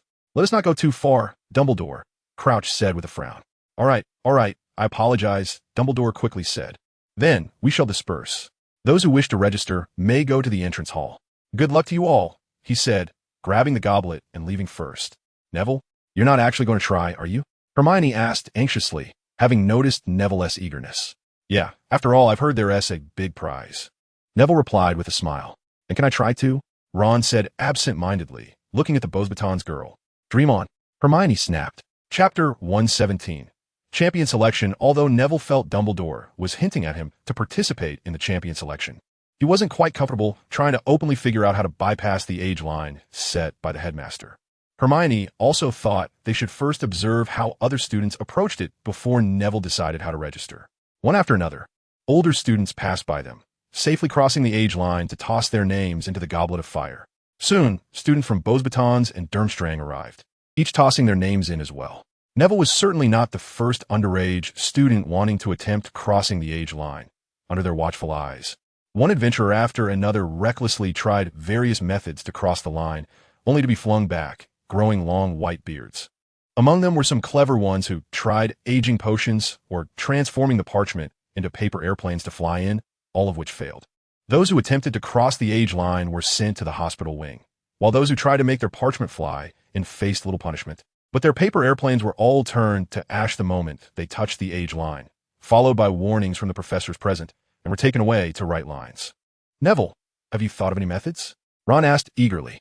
I just thought of a couple. We could give them a try, Neville said, staring at the Goblet of Fire. Then try it. Professor Moody just left. Ron urged. All right, I'll give it a shot now, Neville decided under Ron's and Harry's expectant gazes, despite Hermione looking displeased. He took out a small piece of parchment, wrote, Hogwarts Neville Longbottom, and placed it on the ground. Under the puzzled gazes of the crowd, Neville pulled out his wand and used transfiguration on it. The parchment transformed into a crow. Under Neville's control, it flew straight towards the age line. Others around looked at him as if he were a monster, since this kind of transfiguration was not something just anyone could do. At his age, he should still be learning to turn mice into teacups. Unsurprisingly, the crow crossed the age line and, under Neville's control, transformed back into parchment above the goblet. Falling into it, everyone who recognized him began to applaud for his success. The twin brothers with long beards said with a mournful face, if we had known, we wouldn't have used aging potions. They were among the first to experiment, and after growing beards did not leave, but wanted to stay and study how others did it. More and more people began to try Neville's method to toss their names into the goblet, but it was clearly not an easy task. Not everyone's transfiguration could flawlessly turn parchment into an animal, and the age line set by Dumbledore evidently had a recognition function. Any transfiguration with even the slightest flaw would not be accepted, like a mouse with paper ears. Yet, many still succeeded. Several wizards who were slightly younger but met the skill level succeeded, like the twin brothers, who then happily bounced off to the hospital wing. Let's go. Neville decided to head back, having achieved his goal. Staying there no longer held any meaning for him. You've told everyone your method. Isn't that a bit unfair? Ron was a bit worried that someone would take Neville's place and asked, Aren't you afraid? There's nothing to worry about. I have confidence in being chosen. Neville smiled at him. Just showing off. Hermione pouted unhappily. She really didn't want Neville to take the risk of participating in the tournament. She had read a lot of related books during this time and now understood the risks of the Triwizard Tournament very well. Don't worry, Hermione, I'll succeed, Neville said confidently. Of course, he would be confident, ever since he had successfully escaped from the Ministry of Magic and captured a Death Eater. He believed that his abilities were almost on par with an adult wizard, especially since he had won against Sirius in a few direct confrontations. Although this was due to Sirius's long imprisonment and the torment of Dementors, his strength was indeed comparable to that of an adult wizard. Besides, if someone who had trained hard since childhood couldn't stand out among a group of students, then what was the point of seeking revenge? He had full confidence that he would be chosen. He just needed to wait, and that was enough. The short day quickly passed, and after the banquet, all the students gathered in the Hogwarts Great Hall, waiting for the champions to be revealed. Everyone sat up straight, and those in the back even leaned forward, eager to know who the champions would be. Finally, Mr. Filch walked over to the staff table with a goblet of fire and carefully placed it on the table. I think everyone is very curious, so I'll be direct. Dumbledore smiled at the students below and lightly tapped the goblet with his wand. The originally blue and white flames suddenly flared up violently, as if it was about to spit something out, accompanied by a gasp from the audience. The first parchment was shot out by the flames, which Dumbledore caught in his hand, smiled, and read the writing on it. The champion for Hogwarts is Mr. Neville Longbottom. He was not very big, but everyone present heard it clearly. The Gryffindor table instantly erupted into cheers and applause. And the applause from Ravenclaw and Hufflepuff didn't take long to follow, while Slytherin was the last to join in. The chosen champion, please go to the back to wait. Mr. Crouch and Mr. Bagman will explain some matters to you there, Dumbledore said to Neville with a smile, pointing to a corridor behind him. Go on, Neville. Hermione seemed very happy now, giving Neville a push. I knew you would be chosen, Ron said with a happy smile. We'll be waiting to celebrate with you in the common room. Harry also gave him a nudge. Wait for me to come back. Neville smiled at them and walked toward the passage. As he passed by Dumbledore, Neville exchanged a glance with the old headmaster, who nodded, looking very pleased. Then he got busy again as the second parchment was shot out from the goblet of fire. The champion for Beauxbatons is Miss Fleur Delacour. He announced the second name, and this time it seemed a bit polarized. Almost all the boys from Beauxbatons immediately applauded, as it seemed she wasn't very popular among the girls there. It's that pretty girl, Ron whispered to his companions, and the chosen one was indeed the beautiful girl with silver hair. No wonder the boys got excited immediately. Fleur stood up with a bright smile, and then gracefully walked toward the passage. The champion for Durmstrang is Victor Krum. Dumbledore's voice rang out again, and the hall became even more lively, as Krum was not an unknown person. On the contrary, very few people in attendance didn't know him. Oh my God, it's Krum. This will make it tough for Neville, Ron shouted. No way, Ron. Neville will definitely surpass Krum. Hermione immediately countered him. I also think Neville will win. If there are no Quidditch events in the Triwizard Tournament, Harry said with a wry smile. He actually had a good impression of the Bulgarian Seeker, having learned the Wronski feint from him not long ago. But he still believed that Neville was stronger than Krum because he had never let them down. Krum stood up expressionlessly and strode toward the passage, his strong physique suggesting he would surely win in a physical fight. All right, the champions have been selected, so let's... Dumbledore was about to announce the end of the banquet. But before he could finish, he looked up in surprise as another parchment was shot out from the goblet. He instinctively caught the parchment and slowly read it aloud. Harry Potter. Everyone present was stunned. How could there be a fourth champion? Harry Potter. Dumbledore repeated. This time his voice was loud, and everyone heard it clearly. The hall fell silent for an instant, and then erupted into chaos. People were whispering to each other, clearly shocked by Harry Potter's high profile. But what was this abnormal fourth champion about? Harry? You actually put your name in without telling me, Ron said with a stiff expression. No, I didn't. Harry seemed dazed. He hadn't put his name into the goblet of fire. Here we go. Hermione pushed him. Her expression was quite complex, but she still understood the importance of the situation. I really didn't. Seeing Ron still looking disbelieving, Harry could only clench his fist and walk toward the passage. Chapter 118. The fourth champion, Harry? Neville looked at the familiar face walking toward him from the passage, a bit surprised. Harry said nothing, still in a daze. Lost in thought. What's going on? What happened? Fleur asked, thinking Harry had come to deliver a message. At that moment, a flurry of footsteps came from behind, and Ludo Bagman entered the room. He grabbed Harry's arm and pulled him to stand next to the other three champions. Incredible. He squeezed Harry's arm tightly, causing him pain, muttering, "It's just unbelievable." He stepped up to the three of them and said, "No matter how many times you think about it, it feels unbelievable. But I still have to introduce Mr. Harry Potter, the fourth champion of this Triwizard Tournament." Victor Krum stood up straight, his previously sullen face becoming even darker. Neville merely frowned but didn't seem overly surprised. Fleur tossed her long silver hair and smiled sweetly, saying, "Oh, Mr. Bagman, that's not a funny joke." No. This is not a joke. Miss Delacour, Bagman eagerly retorted. Looking even more excited, Harry Potter's name just shot out from the Goblet of Fire. He is indeed the fourth champion of this Triwizard tournament. But this is clearly a mistake. How could there be a fourth champion? Although, I admit some people can indeed break the age line, she said, glancing at Neville. But I would never think it would be someone like him. He's too young. Harry was somewhat displeased upon hearing this, and then he glanced at the heights of the top 3 competitors, comparing them to his own. He indeed was much shorter. Even Neville was nearly a head taller than him. Yes, this was indeed surprising. Bagman stroked his chubby chin, smiling as he looked down at Harry. There had never been a fourth competitor in the Triwizard tournament before, but since his name had already been spat out by the Goblet of Fire, that meant he was chosen, so according to the rules, Harry Potter had to participate in the competition. He spoke in fits and starts. The door behind them was pushed open again, and almost everyone related to the competition walked in, including Barty Crouch, the other 3 headmasters, Professor McGonagall and Professor Snape. Madame Maxime, they say this little boy is also going to participate in the tournament. Fleur instantly ran to her headmistress, as if she had found her backbone, and shouted, "Little boy?" Harry felt extremely annoyed. Even if he was a bit shorter, he was not just some little boy. Wasn't he only 3 years older? What did this mean? Dumbledore? Madame Maxime directly vented her anger at Dumbledore. I've never heard of Hogwarts having 2 champions. Durmstrang's headmaster Karkaroff retorted sharply. Dumbledore, I need an explanation. This is simply unfair. How could Hogwarts have 2 champions? Madame Maxime exclaimed angrily. Not to mention this. Dumbledore, your age line has crossed more than 1 person, hasn't it? I've heard that this Longbottom's age is also not sufficient. Karkaroff then turned his attention to Neville. I mentioned this at the time. If there is someone who is underage but was chosen, they can still participate in the tournament, Dumbledore calmly replied, his bright blue eyes fixed on Harry as if he wanted to see through him completely. Humph.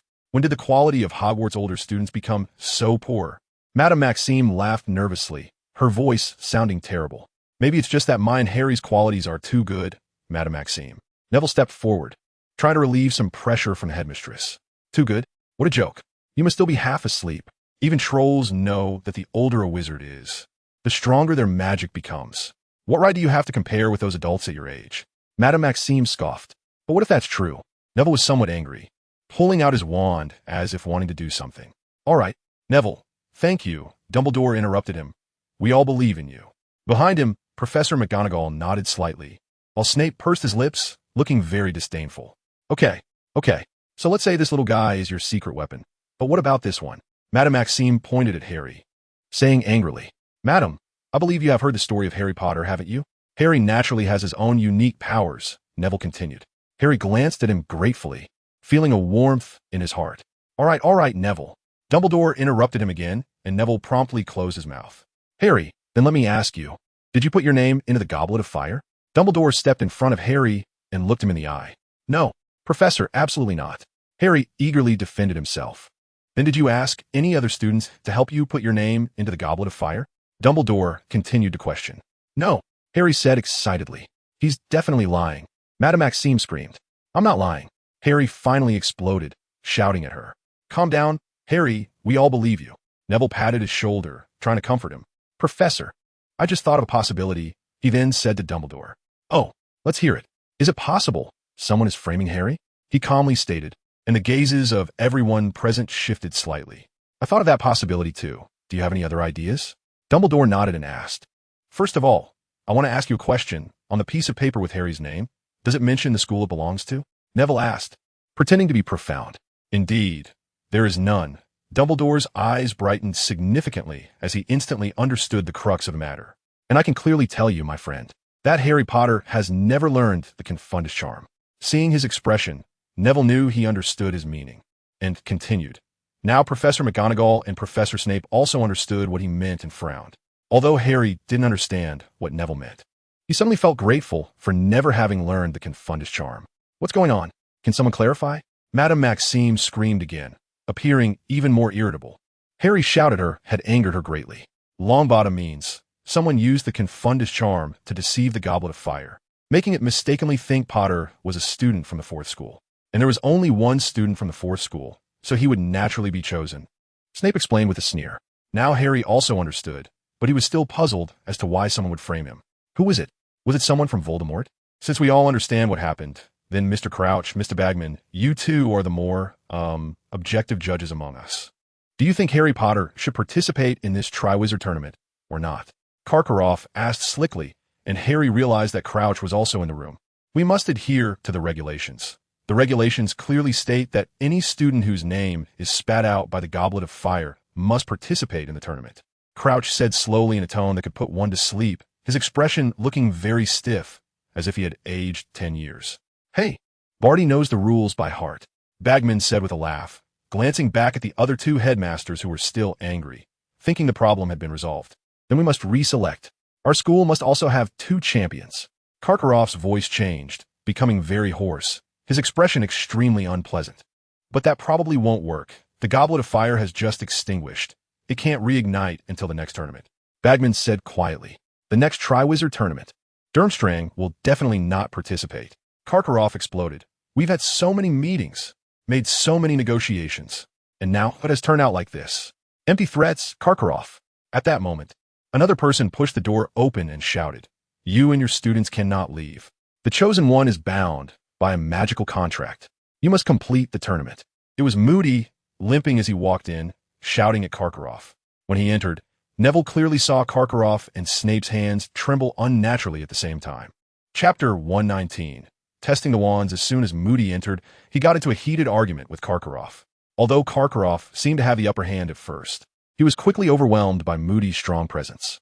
Moody immediately addressed the crux of the matter. This incident was an attempt to frame Harry, rather than a scheme by Hogwarts to have 2 champions.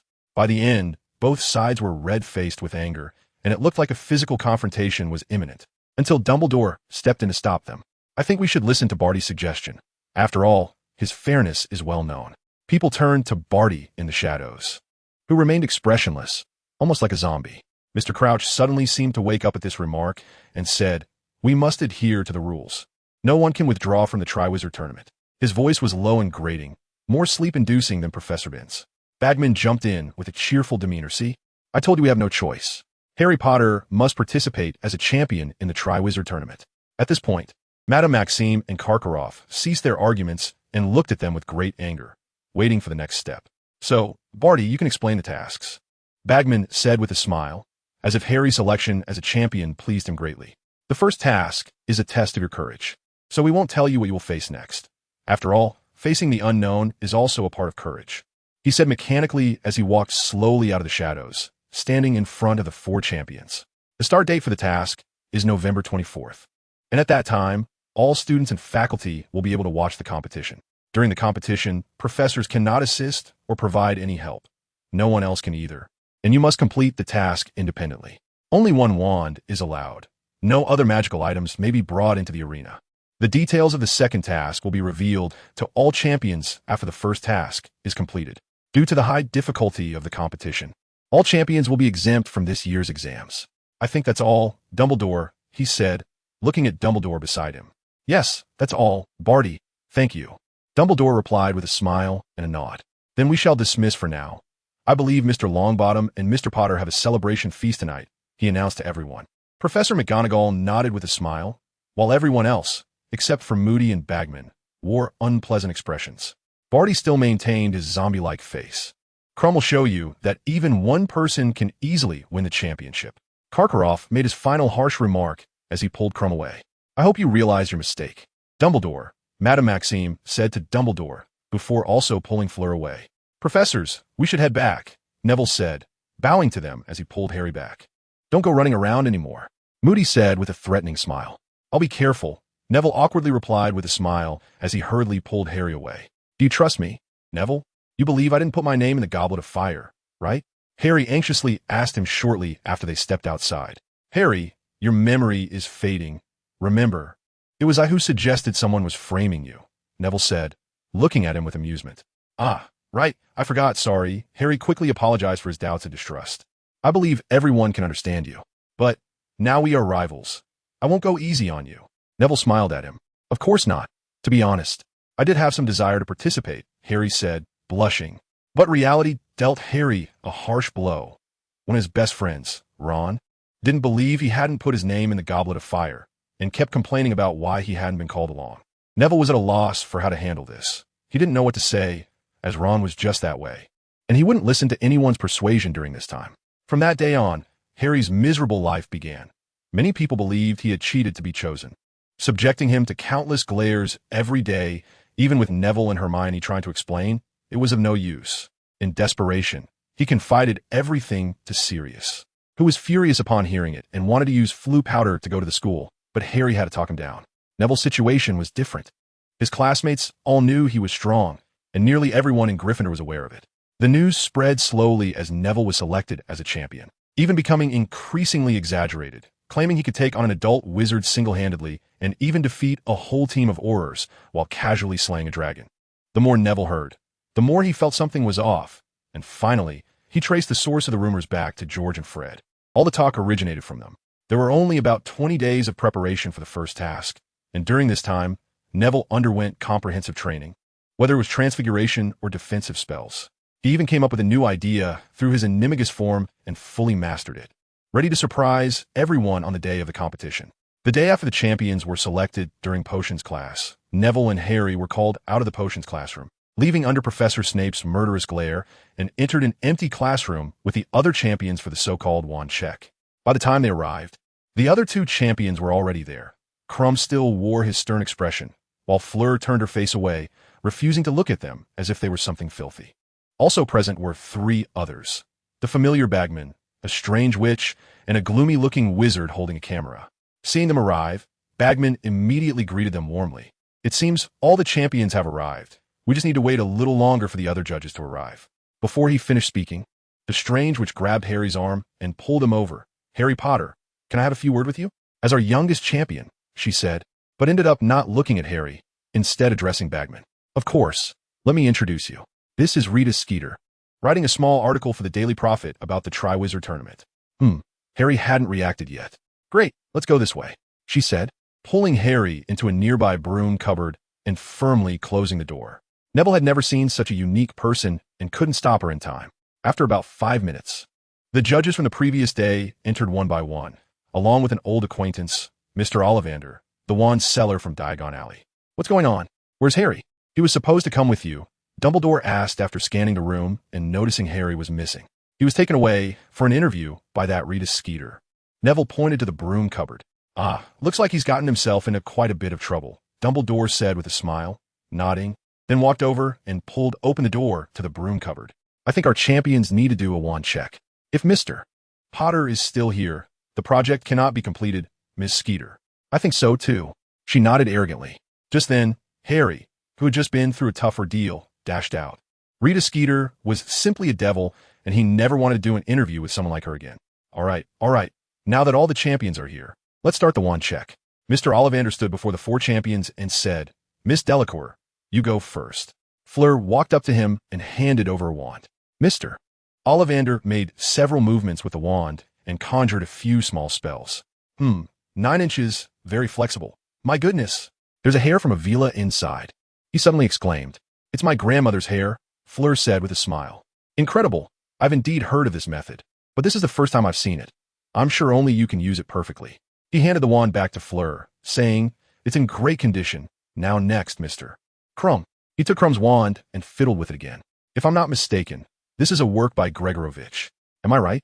"Yes, but he retired recently," Krum replied. "What a pity," Ollivander said as he returned the wand to Krum. "It's in great condition. Next, Mr. Longbottom." Neville walked over and handed him the wand he bought last year, and Ollivander smiled as soon as he saw it. This is my work, 13 inches. Cherry wood, unicorn hair. When I see it, I remember the day I sold it." He waved it a few times and conjured a flower. "It's in perfect condition," he said with a smile as he handed the wand back to Neville. "Now, last but not least, Mr. Harry Potter." Harry handed over his wand, which he had just polished. He had noticed that everyone else's wands were much cleaner than his. "Seeing it reminds me of another one." Ollivander sighed and didn't continue. He tried it again and finally returned the wand. "It's in good condition. I still hope you can survive," he said meaningfully. "I hope too." Chapter 120. The first task. Neville was the last to receive the details of the first task, which Harry had told him about. He had gone to see it in person. Hagrid took him to visit Charlie and his friend's camp, a place that Hagrid was reluctant to leave. There were 4 fierce dragons kept here, all of them mother dragons in the egg-laying period. When Harry found out, he felt completely chilled. He thought all night long and couldn't come up with any way to deal with a dragon. which led to him being scolded by Professor McGonagall for dozing off in class the next day. Potter, even if you are a champion, you cannot sleep in my class. Do you understand? Neville thought of some ideas. He first got some dragon skin from his collection, then used various offensive spells on it. The results were all quite similar. Very few were truly effective. This was just dragon skin. If it were a real fire dragon, he might as well give up, as even the killing curse wouldn't help it trim its nails. Speaking of which, it seemed the killing curse wasn't physical damage. Maybe a cutting curse would work better for trimming nails? Then he thought about what he was currently forced to excel at, transfiguration. He couldn't use Animagus. So he had to find a way to defeat the fire dragon with transfiguration. After all, his strongest weapon was sealed, unless he wanted to be sent to Azkaban. He couldn't bring out those flames that looked like dark magic. Hermione wanted to help him after hearing the news, but he refused her, feeling good about himself when he did. However, that afternoon, an angry Hermione went to help Harry instead, even ignoring him. This backfired, making Neville want to prove his strength even more, and he didn't go to talk to Hermione, who seemed to want to reconcile. A cold war began, and Harry was caught in the middle, feeling uncomfortable. Just a few days ago, he was in a cold war with Ron, and now it was his turn. But he also received some good news. The person who told him to find Hagrid was actually Ron, who wanted to inform Harry but was too embarrassed to come forward. This was undoubtedly a huge encouragement for Harry, whose friendship had been strained. He worked even harder to find ways to defeat the dragon and got the standard answer from Sirius, the disarming charm. The day of the competition soon arrived. Harry fell asleep after drinking Neville's potion of life and death. He was so nervous that he almost forgot to bring his wand. Luckily, Neville reminded him. They arrived at the original Quidditch pitch, where the stands were already filled with people, and the middle of the field had been transformed into a complex terrain, with many oddly shaped stones forming a circle, and a few eggs larger than the quaffle were placed in the center, 4 of which were golden. Harry and Neville went to the tent where the champions were, where Fleur and Crumb were already inside, along with another familiar face, Ludo Bagman. "Oh, Harry, Neville, you're here, our youngest champions." As soon as he saw them, he jumped up like a spring and grabbed Harry's hand, bringing them over to the other 2 champions. Crumb looked serious, showing no other expression, while Fleur appeared pale. It was clear she also knew about the task early on. Very good, very good. Our champions are all here, so let me announce our first task, courage." Bagman raised his voice, taking a bag from the table beside him. "The task is to get past the dragons and retrieve the golden egg." He raised the bag with a smile, as if this task were as joyful as a day at the amusement park. Bagman looked around and saw that everyone's faces showed no change, and he nodded, then opened the bag. "Now let's draw lots. What you will face next will be determined by what you draw. Ladies first," he said, holding the bag in front of Fleur and untying it. Fleur trembled as she reached into the bag and pulled out a small, exquisitely crafted dragon model. "It's a Welsh green," Bagman said with a smile. "Miss Delacour, you'll be second." He pointed to the model's neck, where a tag read, "Number 2. Next was Crumb. He didn't even look at the bag and boldly pulled out a bright red model dragon. "It's a Chinese fireball," Bagman explained again. At this moment, Harry was still a bit dazed. Neville nudged him, and he quickly reached into the bag. "Aha! It's a Swedish short snout. You are number 1, Harry," Bagman said with a smile, as if to please him. But Harry couldn't hear what he was saying. His mind was filled with the methods Sirius had taught him. Neville was the last to reach in and took out the final model. He knew what it would be, as Harry had already told him. This is a Hungarian horntail, which is more difficult to deal with than other dragons because its tail is covered in spikes. Just a casual touch could send someone to St. Mungo's for many days. "Good, we all have it. Next, when you hear the whistle, you go out, all right? You're first, Harry," Bagman said with a smile, and he pulled Harry to the tent entrance, then quietly asked, "Harry, how are you feeling?" His expression was like that of a caring father. "What?" Harry didn't react, shivering slightly. "I mean, do you have a plan in mind? Can you handle it?" "I should be able to. It's good that young people have confidence, but you're clearly at a disadvantage right now. I think you might need a bit of help, don't you?" No, I don't need it," Harry said in a panic. No one will notice. Before he could finish, a whistle sounded from outside. "Merlin, we have to go out, Harry." He fixed his hair and pulled Harry out. "Good luck, Harry," Neville said softly. But the people in the tent might need more encouragement because they could hear the commentary and the audience's gasps from outside. Everyone's hearts were racing with those sounds, fearing something might go wrong. Neville could only hope that Sirius's method would be effective. "Oh my, this is effective." The commentary suddenly rose several decibels, and Neville could imagine Bagman's round face, full of excitement. What a shame. He almost succeeded. Bagman sighed again. Neville was getting annoyed listening to it. So he plugged his ears and stared intently at the Hungarian horntail model in front of him. The little dragon opened its massive mouth at him and flapped its wings. A few minutes later, even plugging his ears didn't help because the cheers were deafening. Neville looked at the two people beside him. Crumb still had that serious, deadpan face, while Fleur seemed to breathe a sigh of relief, indicating that she wasn't a bad person after all. Harry succeeded, and plugging his ears didn't make him unable to hear the commentary outside. It just helped him feel a bit better psychologically. But now he was completely relaxed, no longer worried that his good roommate might be in danger. "That little boy is that powerful?" Fleur asked, somewhat incredulously, staring at Neville. "He's the chosen one, Miss Delacour." Neville smiled at her. "What about you? I remember you two are about the same age, right? We'll find out by watching, won't we? Good luck." Neville smiled. The dragon no longer instilled fear in him because he believed that whatever Harry could do, he could do too, except for maybe getting hit by an Avada Kedavra. "Thank you." Fleur slowly stood up, walked towards the door, gripping her wand tightly as if it were a lifeline. It was her turn now. Sure enough, less than 10 minutes later, another whistle sounded. She gritted her teeth and walked out. Now only two people were left in the tent. Crumb was staring at the floor, deep in thought, while Neville was grinning, even preparing to give that dragon a big surprise in a bit. After another 10 minutes, the third whistle blew. Crumb shook his arms and walked out. "Now entering is Mr. Crumb," Bagman's voice called out. In the tent, only Neville was left. He looked even more relaxed, and even started fiddling with his little dragon. This time, it was faster. Crumb took the least time of the three. The fourth whistle sounded. Chapter 121, Mr. Longbottom's Performance. Neville felt at ease, feeling very good because the script had been written long ago, and he had practiced countless times. Even if the plan failed, it didn't matter because there were plenty of backups. He walked out of the tent cheerfully, heading towards the arena, where a fierce giant dragon was coiled in the center, baring its teeth at the audience. If it weren't for the need to protect the dragon egg nearby, it would definitely rush over to tear those people apart. "Now it's time for our last warrior, from Hogwarts, Neville Longbottom," Bagman exclaimed excitedly, as if he were Neville's fan. "He is 14 years old and is in the same class as another Hogwarts warrior," Bagman announced, putting on a feigned look of shock. Sure enough, the crowd erupted in surprise. Those who didn't know Neville looked bewildered. Harry Potter was one thing. He was the chosen one. But who was this? Mr. Longbottom will face the Hungarian horntail. This is the most ferocious dragon in this competition. Clearly, Mr. Longbottom's luck is slightly worse. So let's see how he deals with this big fellow. He continued animatedly. Good. We see that Mr. Longbottom is very calm. He isn't approaching the dragon, but, oh my, he used the disillusionment charm. Perfect. He made himself disappear. Even I, as a former Quidditch player, can't see where he is. The disillusionment charm wasn't Neville's trump card. It was just a precaution. The real highlight was yet to come. He transformed the scattered stones around him into little sheep and made them walk slowly towards the dragon. Merlin, what am I seeing? Mr. Longbottom's transfiguration skills are quite impressive. Is he trying to use these sheep to lure the dragon? Neville's first step was complete, and he felt even more relaxed, even taking a moment to glance at the Gryffindor section of the audience. But unfortunately, he didn't see the figure he wanted to see. He pouted and turned back to deal with the dragon. The approach of the lambs momentarily confused the dragon. It recognized these creatures and even had them on its regular menu. What was wrong with these sheep today?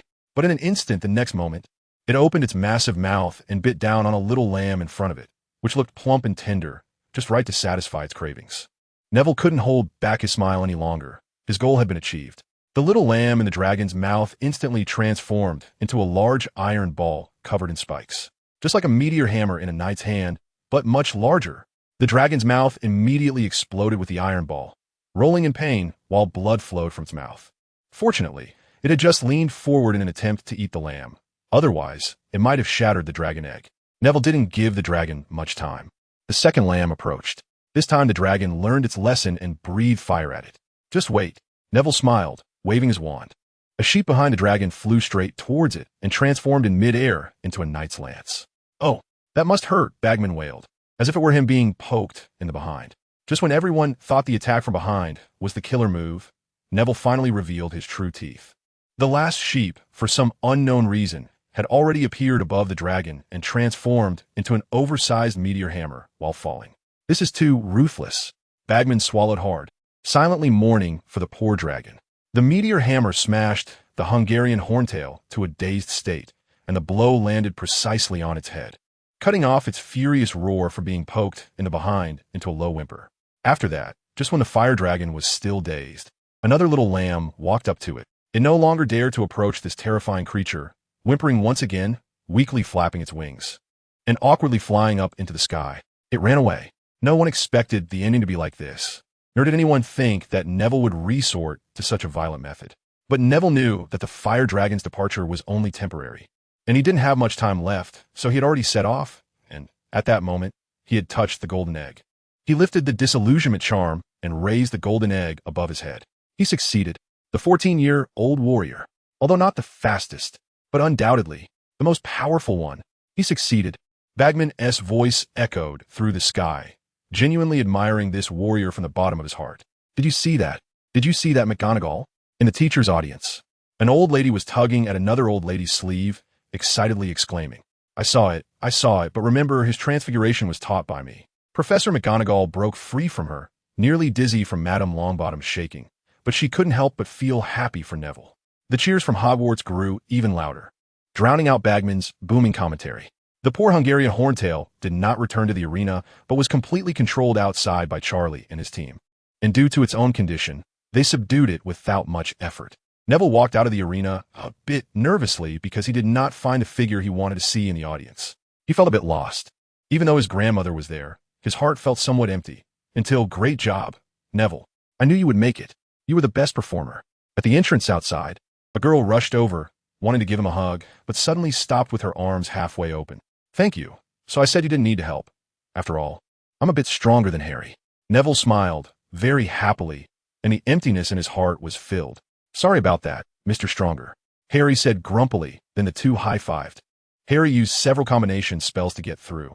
He first made the fire dragon charge at him, then used a stunning spell and tripped it. Ron suddenly chimed in, unfortunately, that dragon kept swinging its tail near the dragon egg. I waited for a long time to grab the golden egg. I almost got hit. Harry continued, Oh? Neville looked at Ron in surprise. Not a bad method, he told Harry. I really didn't think of the stunning spell. Sirius told me about this method, Harry said shyly. So you practiced the stunning spell with Hermione for a long time? Neville's voice was dry, suddenly feeling a bit envious. Yeah, and the obstacle jinx and the thunderbolt blast. Hermione found a lot of things for me to experiment with. Harry noticed Neville's increasingly strange expression and stopped talking. That Beauxbatons girl used a kind of hypnosis. She almost succeeded at first, but the dragon woke up at the last moment and nearly tore her apart. Hermione spoke up in time. Hypnosis, I thought about it. But considering the audience and Bagman's voice, I dismissed it at the last moment, Neville said. He had indeed considered it and practiced a kind of hypnosis. Crumb also used the stunning spell, Harry continued. But he was quicker than Harry, Ron shouted. Indeed, he dashed toward the dragon egg immediately after using the stunning spell. But unfortunately, the dragon egg broke a bit, which might lead to point deductions, Hermione said to Neville. No wonder he was so fast, Neville muttered. But no one has your showmanship, Mr. Stronger, Harry laughed. Yeah, you scared the fire dragon away. They must give you the highest score, Hermione giggled. But the result was shocking. Neville's score was actually the same as Harry's, tied for first place. Dumbledore gave him 10 points, but Bagman gave him 9 points. He clearly gave me 10 points. This is unfair, Harry almost protested. But Crouch helped him recover the score, giving him 10 points. Madame Maxime gave everyone 9 points. And Karkaroff was the worst, giving Harry and Neville each 5 points. Ron immediately wanted to roll up his sleeves in protest. Looks like Mr. Bagman prefers you, Harry. Hermione suddenly blurted out and immediately regretted it. Fortunately, Neville helped her out. It's okay, Hermione. Maybe Mr. Bagman thinks Harry's performance better represents courage.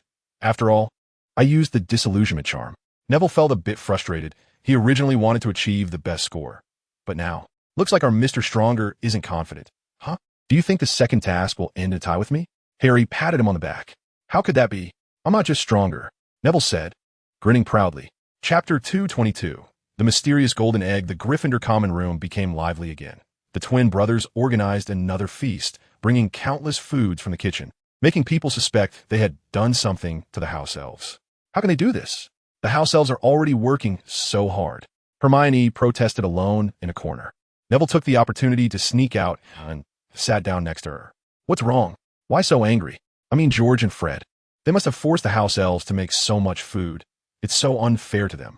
The girl didn't vent her anger on him this time, and even spoke a bit shyly. Neville looked at Hermione's slightly flushed face, momentarily dazed. I just heard them say that they originally only planned to get some bread and butterbeer. All the other food was prepared in advance by the house elves after hearing the news of Hogwarts' victory in the first task. He turned his face, not daring to look at her. Is that so? Hermione also turned her face to the other side. Yes, maybe the house elves were preparing to congratulate us. Neville said awkwardly, as if reading from script. I see. Hermione lowered her head, seemingly interested in the pattern of the carpet beneath her feet. Neville didn't know what to say, so he just sat there blankly, also looking at the carpet. About the content of the second task. Do you have any clues about that golden egg? After a while, the girl spoke first. I haven't looked. I put it in my pocket. Do you want to see it? Neville answered quickly, without thinking, as he reached into the pocket that had been enchanted with the undetectable extension charm, pulling out the golden egg and handing it to Hermione without hesitation. It looks like it can be opened. Hermione took the golden egg and examined it carefully, then discovered a crack that could split the egg in half, along with a groove on the top that seemed to beckon her to pry it open. Do you want to give it a try? With a topic to discuss, Neville finally became more natural and less stiff. Sure. Hermione smiled, reached into the groove, and with little effort, pried it open. The golden egg was opened, and inside there was nothing but a horrifying scream that was enough to make someone drop their wand. The lively banquet was instantly interrupted, and everyone covered their ears and turned their attention to the source of the noise. The creator of the noise was already at a loss. She even shivered and nearly dropped the golden egg. Neville quickly grabbed it, which stopped the noise. What's going on? Ron shouted over. Hey, when did you record Percy singing? George came over, clearly very interested. Harry also rushed over and immediately saw the golden egg being held by Neville. I didn't mean to. Hermione looked bewildered. I didn't know opening the golden egg would do this. It's not your fault, Hermione. It was my turn to open it. Neville stood up, holding the egg with both hands, trying to shield Hermione, but he tripped on the carpet and almost fell. Hey, that wouldn't be a clue for the next task, would it? Fred saw the golden egg and instantly understood. If Bagman is right, then it could be. Neville also looked serious. He wouldn't have to face something terrifying, would he? A ghost or something? No way. Ron also ran over, exchanging glances with Harry, both surprised by what they saw in each other's eyes. Want to hear it again? Neville asked Harry. But, can we? Harry looked at the crowd of onlookers, only to find them all looking curious. Let's listen to it again, Neville. Maybe we can figure something out. George encouraged from his side. Then, I'll open it again, Neville said, and once more opened the noise generator. This time, compared to last time, the scream indeed had some mystery to it. Neville clearly noticed the changes in the syllables, indicating it was a language. Everyone put aside their complaints about the noise and consciously helped the warriors analyze the source of the scream-like sound. However, until the entire thing was played through, no one had a clear answer, and instead, they began to speculate in a flurry of voices. It must be a ghost, Dean said confidently. You must have to pass by a ghost. He was holding a pipe he had somehow acquired, and his hat had been transformed into a deerstalker cap. If it weren't for his dark skin, one might have guessed he was cosplaying Sherlock Holmes. Yes, that's what I think too. Dean's good friend, Seamus, immediately stood in front of him. Could it be someone's tortured scream? Harry asked. Impossible, Harry. I haven't heard that the Triwizard Tournament would intentionally harm anyone. Hermione perked up again, returning to her usual knowledgeable demeanor. Could it be some kind of code? I think these sounds seem to be talking. Neville speculated. Oh, code, the twins said in unison. Unlikely, would anyone really scream to set up a code? Hermione shot a sharp look at Neville, causing him to involuntarily shrink back. What do you think, Hermione? Neville asked. Maybe it's a creature-esque language? It might really be a ghost, Hermione said as she magically pulled out a book called Walking with Ghosts and quickly flipped through it. I've never seen a ghost before. Neville pouted. If the ghost has brown hair, then I'm doomed, he thought to himself, walking toward the common room door with the golden egg. Neville, you're going out this late? Harry saw him and asked quietly. I want to go to the library to see if I can find something relevant before curfew. Then I'll go with you. Harry quickly followed him. The two walked toward the library, with only Ron knowing where they had gone, while Hermione was still seriously flipping through books. Neville. They walked along when Harry spoke up. What is it? Do you remember, before school started, Sirius said there would be a ball at Christmas? If you hadn't reminded me, I would have forgotten. Neville stopped suddenly, feeling a surge of impulse. I asked Professor McGonagall, and she said we both, as champions, must attend the ball and dance. Harry's face turned slightly red, as if he was thinking of someone. You're so close to Hermione, you'll definitely invite her, right? Harry suddenly said, nearly choking Neville. Cough, cough, of course. Neville replied, awkwardly. Do you have any tips about inviting a girl? Harry's face turned even redder, but Neville didn't notice at all. What else could it be? Just ask her out. Invite her privately. Is that so? But what if those girls always stick together? Harry asked. Just use magic to separate them. Harry, I remember you have an invisibility cloak. Harry, is that really okay? Harry hesitated. It should be fine. Anyway, I don't mind, since Hermione usually doesn't hang out with those girls. Harry, wait, Harry, are you developing target? Neville suddenly realized, asking with hindsight. Cough, cough, don't tell anyone. This time, Harry also choked. Then remember to call me when you invite her. I'll help. Neville suddenly became very happy, regaining his spirits and striding toward the library. Then thanks in advance. Harry smiled helplessly. No problem, we're friends, right? The library soon came into view, and Madame Pants looked in a very good mood, even unusually cheering for the two champions. Hearing that they were looking for clues, she enthusiastically led them to the section with books on magical creatures. However, when they were finally asked to leave, they still didn't find any clues, and Neville flipped through 10 books without any specific descriptions of ghost language. This was quite reasonable. After all, who would have the time to study ghost languages? The two returned to the dormitory a bit disappointed and went to bed. Neville even had a dream in which he was dancing with a girl, but halfway through, he found that the girl he had been thinking about was actually Harry's partner. He woke up startled, looking over at Harry's bed in the dark, suddenly feeling an urge to cast a full-body bind curse on him. P.S. Gintama is really good. I almost spent a whole day on it QAQ. Chapter 123. Emotion of the library is always a great place for everyone at Hogwarts to absorb knowledge. Even Ron, who is usually least interested in books, came to help this time. The four of them spent the entire day flipping through books related to ghosts, only to arrive at another conclusion. It seems that the voice isn't that of a female ghost. Neville, dragging the golden egg with one hand, said helplessly to his companions. Anyone who has been busy all day only to realize that their efforts were meaningless would feel disheartened. What a waste of effort. Ron complained, resting his chin on his hand. How could that be? We've eliminated one wrong answer. Hermione bumped him with her shoulder, holding a stack of books related to magical creatures, clearly planning to lend them out. I hope we can find something in these books, Harry said, adjusting his slightly crooked glasses, which made him uncomfortable. But he couldn't fix them since he was also holding a stack of books. By the way, Neville, didn't you borrow any books? Harry tilted his head, trying to use gravity to straighten his glasses.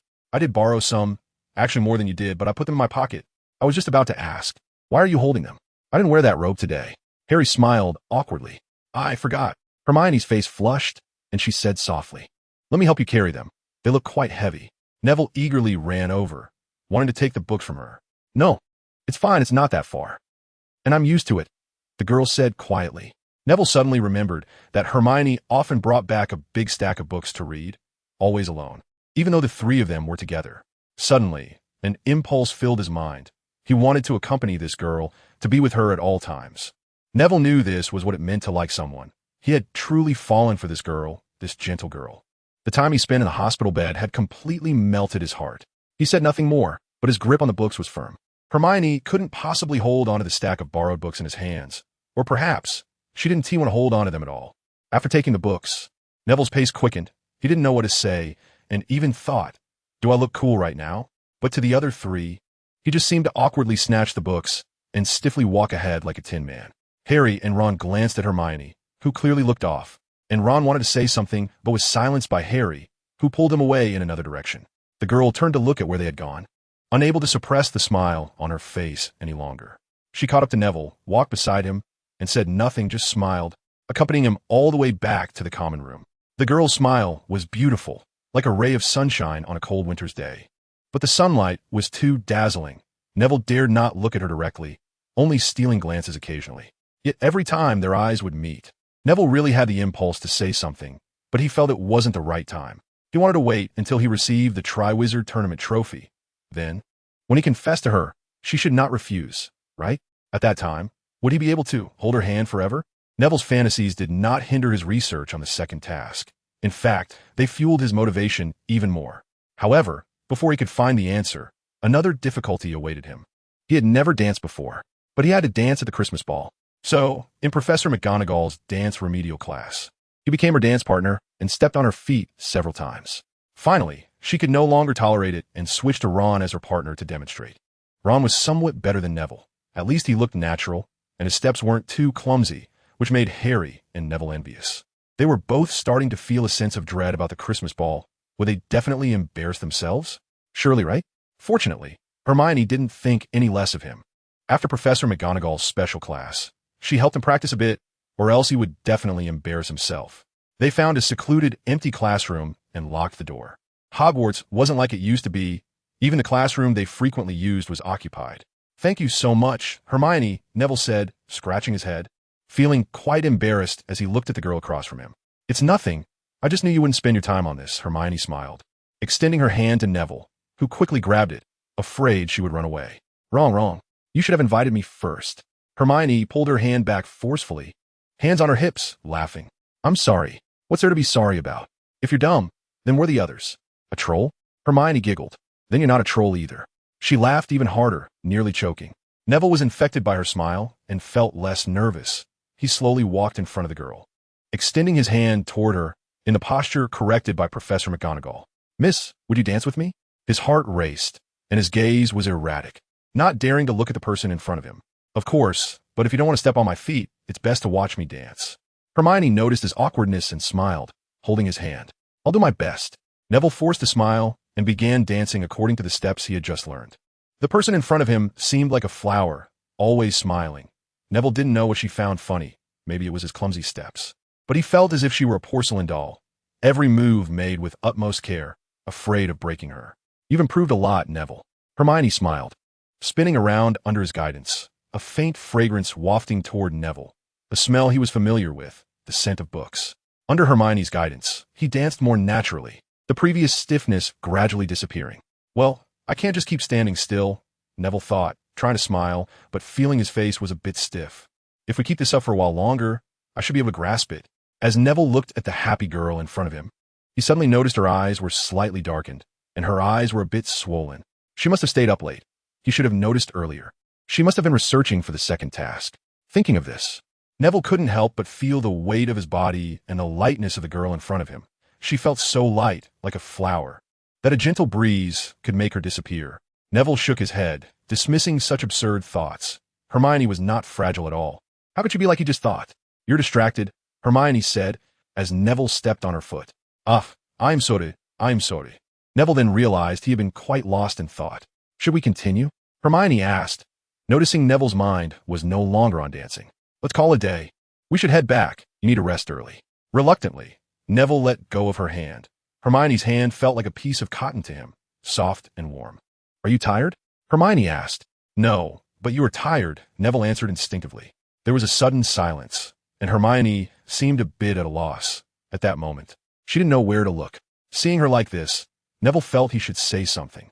He thought hard for a long time and finally came up with what to say. He walked over to her and slowly opened his mouth. Hermione became even more flustered at the sight of him, though a faint blush appeared on her face. "You should get some rest. I heard Fred say that staying up late is the enemy of beauty." Hermione's expression changed instantly, and then she helplessly shook her head. "Okay, I got it." Chapter 124. Night Exploration of Durmstrang. Neville regretted it as soon as he returned to the dormitory. He realized he seemed to have forgotten to invite Hermione to be his dance partner. Today should have been a great opportunity, but he missed it. Fortunately, he was familiar with Hermione's habits and could always find her when she was alone. Encouraging himself, he lay down on his bed. The dormitory was empty. Harry and Ron hadn't returned, probably still at the library. It was still quite early compared to his usual bedtime, and he opened a borrowed book, but he couldn't concentrate at all. The image of Hermione dancing gracefully beside him lingered in his mind, and before he knew it, it flashed before his eyes again. "Really? Am I really this unfocused?" Neville muttered to himself, closing the book. He wanted to take a break.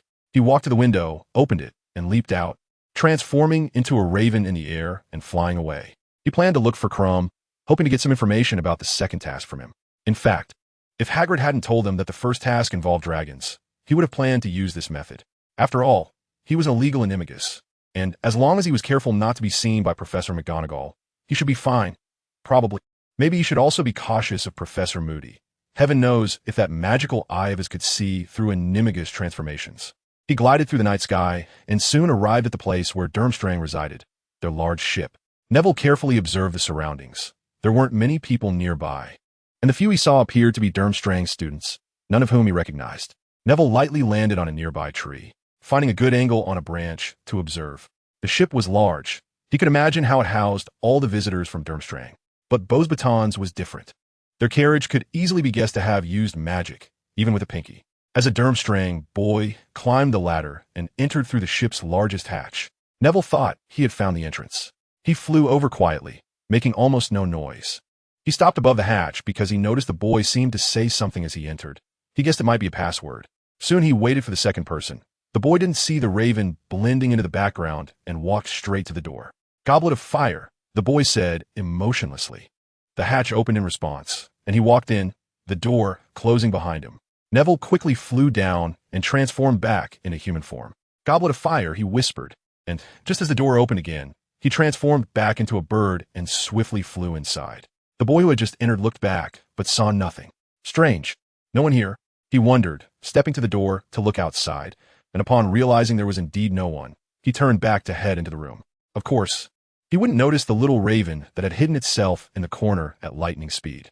The ship's primary color was black, providing Neville with the best camouflage. He believed that as long as he found a corner to shrink into, no one would be able to find him. Inside the hatch was a short corridor with 3 doors on each side. Neville followed the boy all the way to the end of the corridor.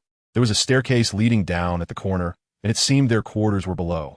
The boy walked down leisurely, and Neville followed him. Below was another corridor. However, it was noticeably much longer, with more than 10 doors on each side, and this corridor was clearly longer than the ship itself. It seemed to have been magically extended. He wondered if it was the non-detection charm he was familiar with. The boy opened a door and stepped inside after just a few steps, and in an instant, Neville caught a glimpse of the room's layout. Each room had 4 beds, so it seemed finding Crumb wouldn't be easy. Feeling a bit disheartened, he still wanted to try, so he walked through the entire corridor. As expected, aside from recognizing a few people walking around and heading to the end of the corridor to use the restroom, he didn't gather any useful information. Then, he made a foolish decision to wait for Crumb by the restroom. The ship had 2 restrooms, with the boys on one end and the girls on the other. The restrooms were always lit to facilitate students using the toilet at night. Hiding there wouldn't be easy, as there weren't many corners to conceal himself. So Neville used an old trick, his disillusionment charm. He waited for a moment when no one was around, quickly cast a spell to create a large hollow in the wall next to the restroom door, enough for him to conjure a chair to sit inside. Then he set up the disillusionment charm outside, confident that even if Karkaroff himself came, he wouldn't notice anything unusual. He then transformed into a comfortable chair and sat inside, even deepening the hollow a bit more when no one was around. Waiting was long. He firmly believed that even Crumb would need to use the restroom. At first, a few people came by occasionally, but gradually it became less frequent, and eventually no one came at all. Neville glanced at his watch. It was already midnight. Crumb must be asleep by now. He knew his mission had failed, and he could only return empty-handed. Otherwise, he certainly wouldn't sleep well tonight.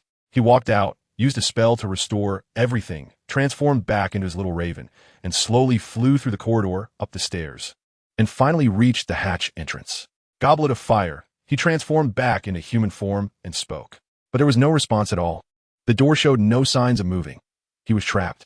Neville helplessly smiled wryly, extending his wand toward the door and using the sensing spell to start feeling it out. The result was the worst. This door, of course, had an anti-unlocking charm on it, and if he tried to force his way through, it would trigger an alarm and bounce the spell back at him. He was completely trapped. This damn door also had a time limit, automatically locking after midnight, and even a password wouldn't work anymore. Neville's face darkened. His previous good mood was gone, and he missed his bed immensely.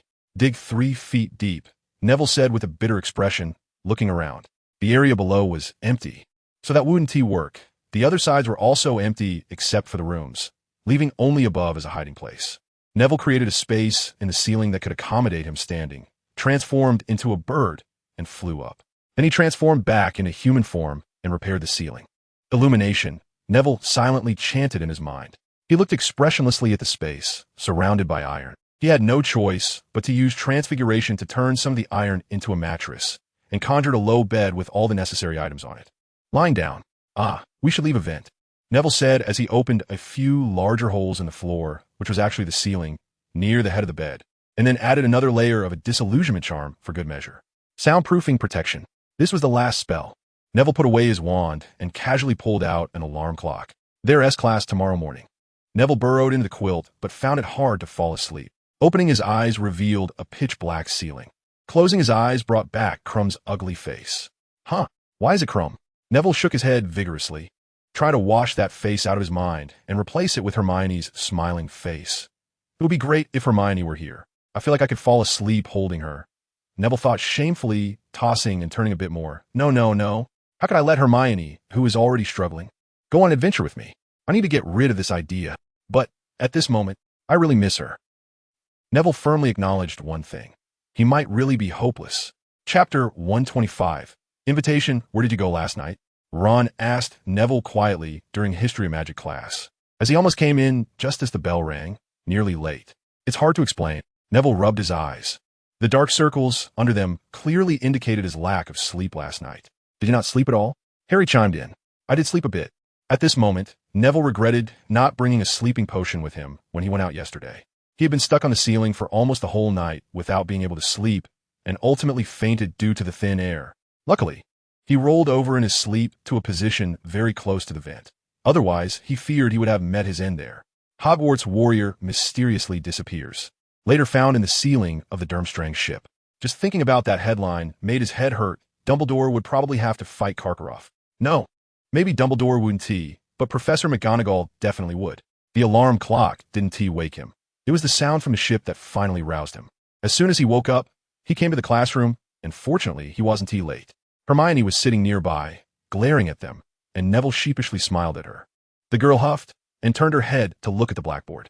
I went to gather information last night. Neville whispered to the two of them. Gather information? Yes.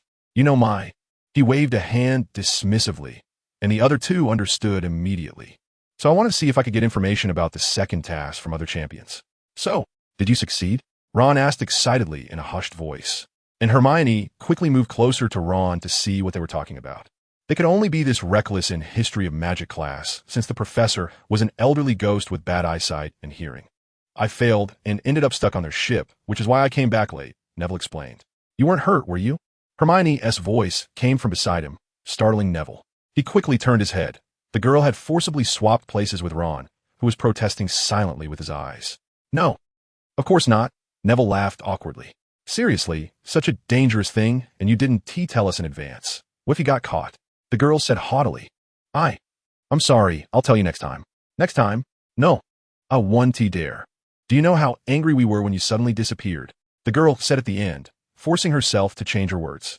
I used to do that all the time. Neville thought to himself.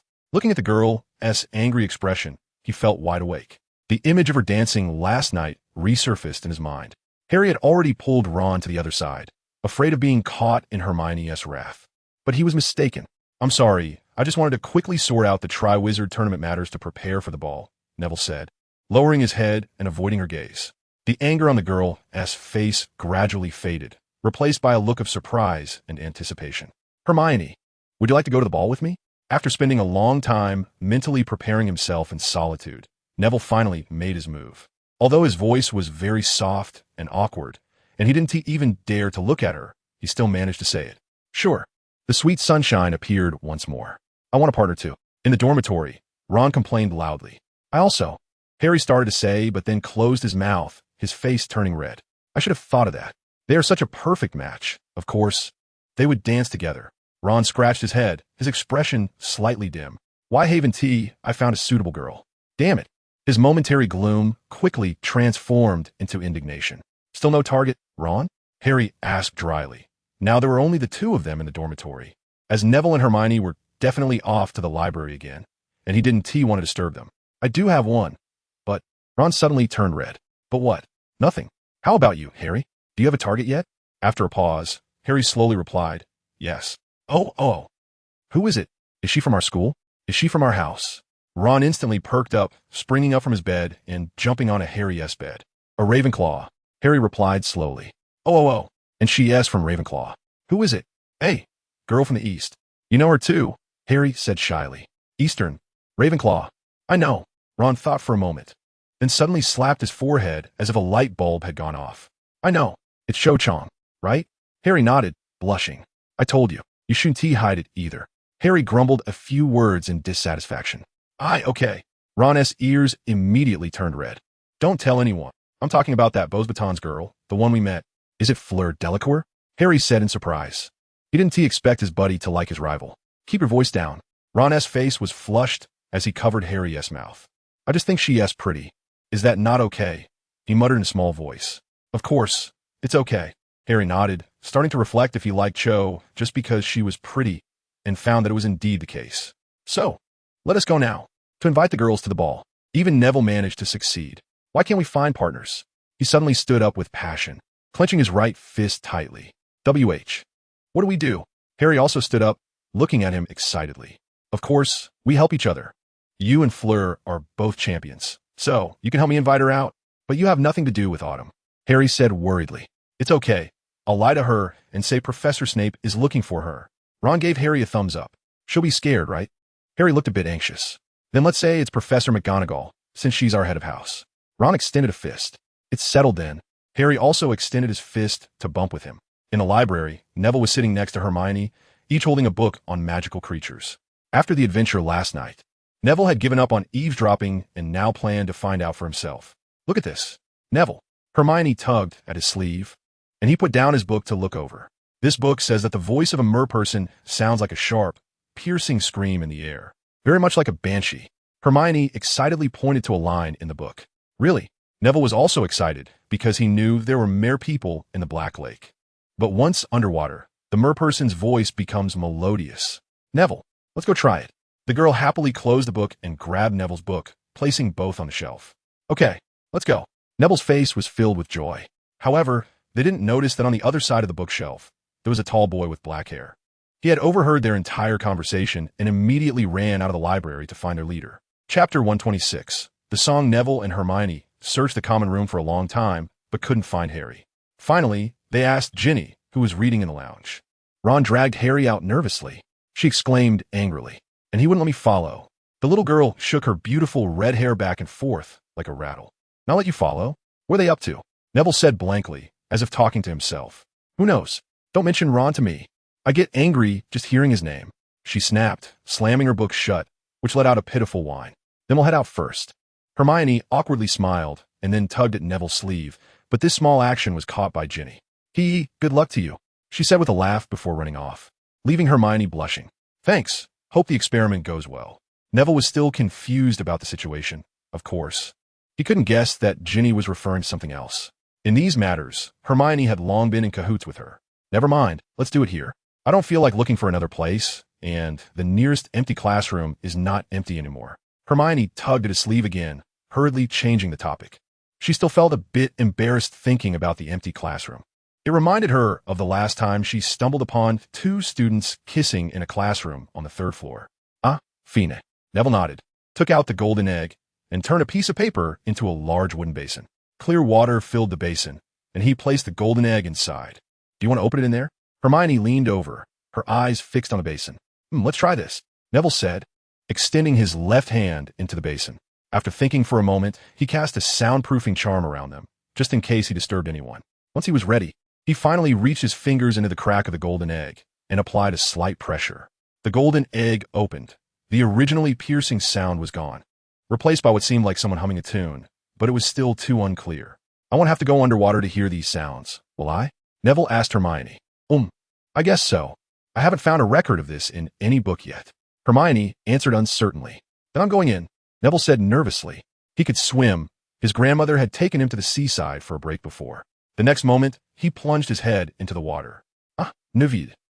Hermione didn't have time to call him back and could only support his body to prevent him from choking on water. The world below the water's surface had completely changed. The originally sharp and piercing sounds now sounded incredibly melodious. Find us where our voices arise. We cannot sing on the ground. When you search, please think carefully. We have taken your most beloved treasure. You have 1 hour to find and reclaim what we have taken. After an hour, all hope will be lost. It will have completely vanished, never to appear again. Neville suddenly raised his head, almost knocking Hermione over. He gasped for air, easing the discomfort in his lungs. What is it? Hermione asked curiously. I'll write it down, Neville said as he turned the water back into nothingness and transformed the basin back into parchment, though it was a bit damp. Forgot to dry it. He waved his wand again, restoring the paper to a state similar to its original, then sat at the table and took out a quill to write. This isn't good. Hermione's expression changed several times as she read, becoming worried. Yeah, it is an away game, after all. I'm not worried about diving. But what obstacles might be underwater? That's uncertain. Neville rubbed his forehead, smoothing out the slight crease. But overall, it's good news, isn't it? At least we know what you and Harry are up to. Hermione tried to keep her voice calm. Otherwise, it wouldn't sound comforting at all. So now we just need to figure out what's under the Black Lake. Neville thought for a moment and said slowly, "How do you plan to dive?" Although he had said he wasn't worried, Hermione still wanted to ask. Diving? I know a bubble head charm that can cover your head. Speaking of which, I learned this spell from Remus. He said that during their school days, people often threw dung bombs in the corridors. So they would use this spell to make their noses less miserable. Neville said with a smile. Then this spell you. The girl hesitated, unsure if she should ask. Harry should be able to learn it. The bubble head charm isn't difficult. If he practices a bit, it shouldn't be a problem. Neville said as he pointed his wand at his head. Instantly, a bubble-like thing wrapped around his head, making his features look quite funny from the outside. See? It's this. His voice was muffled, as if he had a pudding stuffed in his mouth. Hermione stifled a laugh and poked the bubble with her finger, only to have her finger bounce back. The bubble's strength was surprisingly great. She tried several times, but couldn't pop it, which made her feel relieved. How's that? Neville laughed as he released the charm. Very good. I couldn't pop it even with my wand. Great, then it's settled. Next item. How to find the thing within an hour. They were discussing how to tackle the second task, while the other warrior, Harry, was dealing with another matter alongside his partner Ron. They were currently in the Great Hall, where Harry had long figured out that Autumn always came early with her friends before lunch, giving him a good opportunity. However, her friend was also there, which made him back down and hesitate to approach. Ron, please. Harry patted his good buddy's shoulder fiercely, looking fearless. Oh, okay, I got it, Ron replied, also looking determined. Then let's go to the third classroom to the right of Professor McGonagall's office. There shouldn't be anyone there now, Ron asked. All right, let's do that. Harry nodded nervously and then ran like the wind towards the agreed classroom, and indeed, there was no one inside. Harry hurriedly slipped in, afraid of being seen. On this side, Ron approached a few girls. He first cleared his throat ostentatiously and then looked at Harry's target. You're Cho Chang, right? His voice sounded extremely unnatural, and his heart was racing uncontrollably. Is it me? What's the matter? Cho blinked at the red-haired boy, somewhat confused. She remembered he was a friend of the Savior. Ah, it's like this, Professor McGonagall asked me to find you. It seems there's something urgent, Ron said dryly, almost biting his tongue. He felt that the girls in front of him were staring at him, which made him extremely scared. What? No way. Do you know what it is? Cho looked surprised as she stood up, suddenly realizing how tall Ron was. I don't know. Anyway, let me take you over. Don't keep Professor McGonagall waiting too long. With that, he turned to run, almost tripping over himself. All right, I'll go with you. Where is it? Cho followed up, asking. Just come along. I can't describe it right now. He didn't dare to look back because the girls' gazes felt like they were piercing through him. I'll go first, Cho said to her friends. Come back soon. I hope so. After saying goodbye, Cho hurriedly caught up with Ron, who was walking further away, finding him very strange like a wind-up robot, looking very stiff. They quickly arrived at the agreed place. Just as Ron was about to open the door, he heard Cho speaking behind him. Professor McGonagall, why did you call for me? Ron abruptly turned around, almost twisting his neck, and then he saw Professor McGonagall was just walking around the corner. Hello, Professor McGonagall.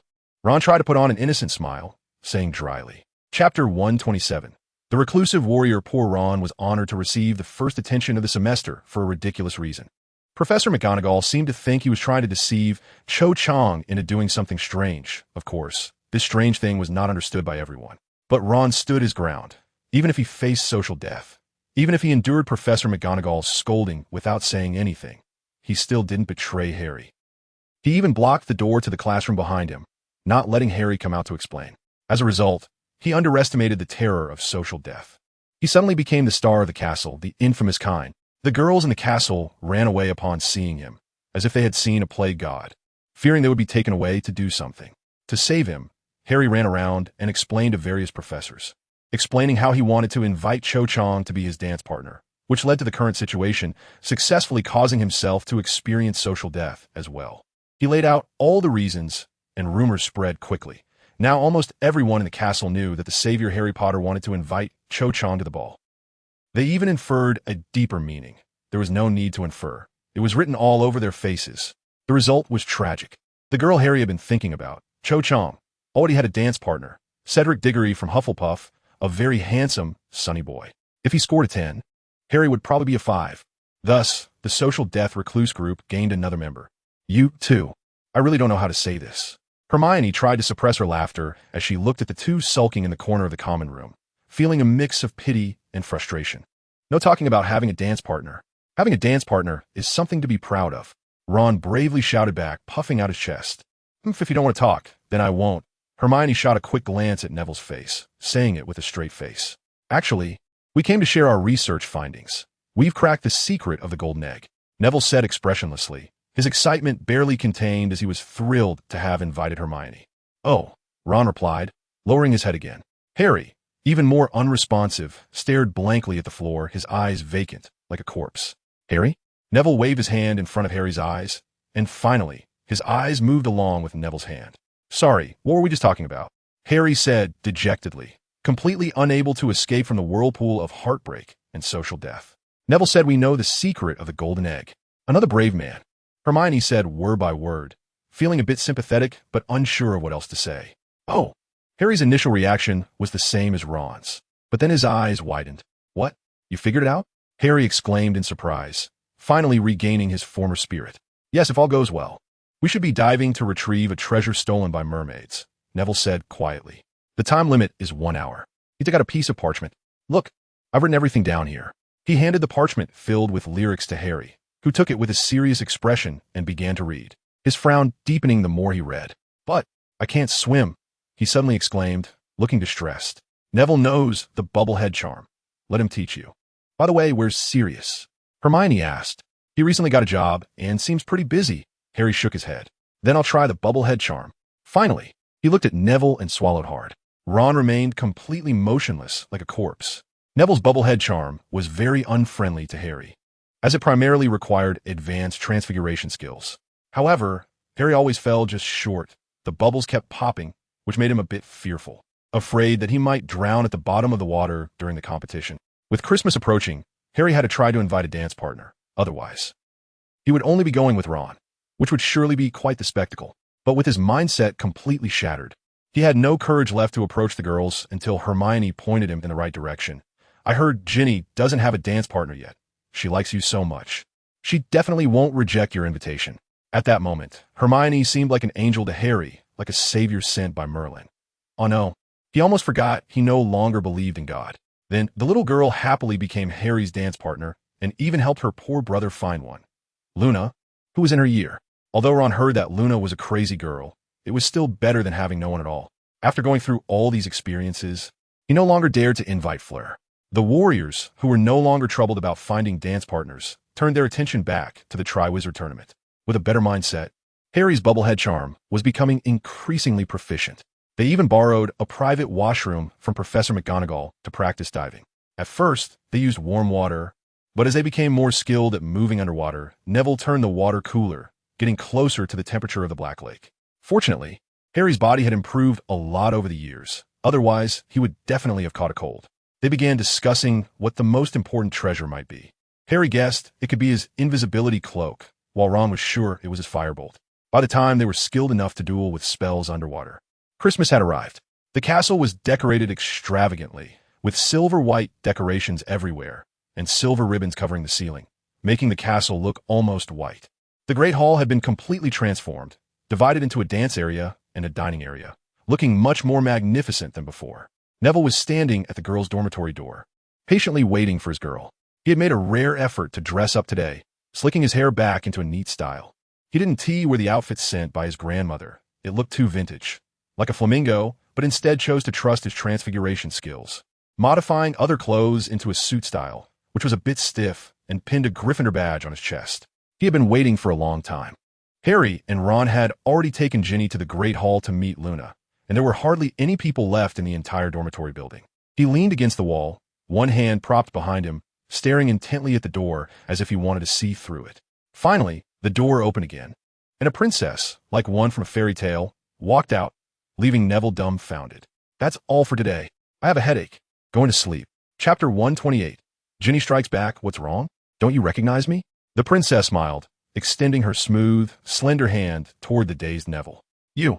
Neville opened his mouth wide, but couldn't utter a word, feeling as if something was stuck in his throat. Did you forget? Hermione looked at the boy amusingly, rarely seeing him so embarrassed. In an instant, Neville recalled the dance from that day, as well as the etiquette of inviting someone. He wanted to gracefully extend an invitation and take her hand, but the words at the tip of his tongue transformed. Hermione, would you like to dance with me? Not willing to, oh no. Neville's face turned red with anxiety. I would. Before he could finish, the girl took his hand and started to walk. Her hand was warm, and Neville felt his heart melting. Have you been waiting long? Hermione asked softly. Not long. Neville turned his head, finally taking a proper look at the girl's outfit. She had completely transformed. Her usually messy hair, which she often complained about, was now soft and glossy, styled into an elegant bun at the back of her head. A flowing robe of light purple and blue made her look like a fairy. Her aura had entirely changed. She had shed all her usual self and set down her books. Now, she looked like a little princess stepping into Hogwarts. You look beautiful today. Neville bit his lip and, for some reason, found it easy to speak. Thank you. Hermione smiled, revealing that her slightly prominent front teeth had noticeably shrunk, which made Neville's heart flutter. He suddenly thought she looked even better this way. Neville gently held Hermione's hand and walked at a leisurely pace. The previously long distance now felt incredibly short. He occasionally sneaked glances at her, only to find her smiling at him. I really want to say it out loud. Neville thought impulsively, but an impulse is just an impulse. He had planned it all out, and now, the timing was not right. Meeting you, I feel really lucky. Neville smiled at Hermione, saying something that made her blush slightly. And then they stepped into the Great Hall.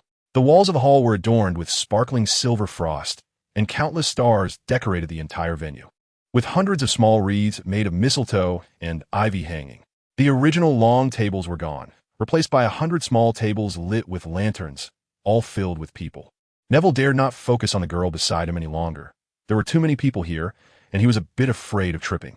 He carefully led Hermione toward the main guest area, as he, being the champion, was to lead the dance. Every person they passed looked at them with incredulous eyes. No, it was Hermione who was dazzling today, attracting everyone's attention.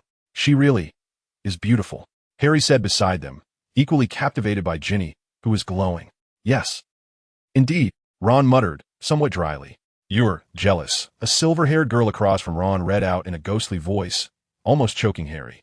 He coughed a few times before turning his gaze back to Hermione, then glanced at Ginny beside him.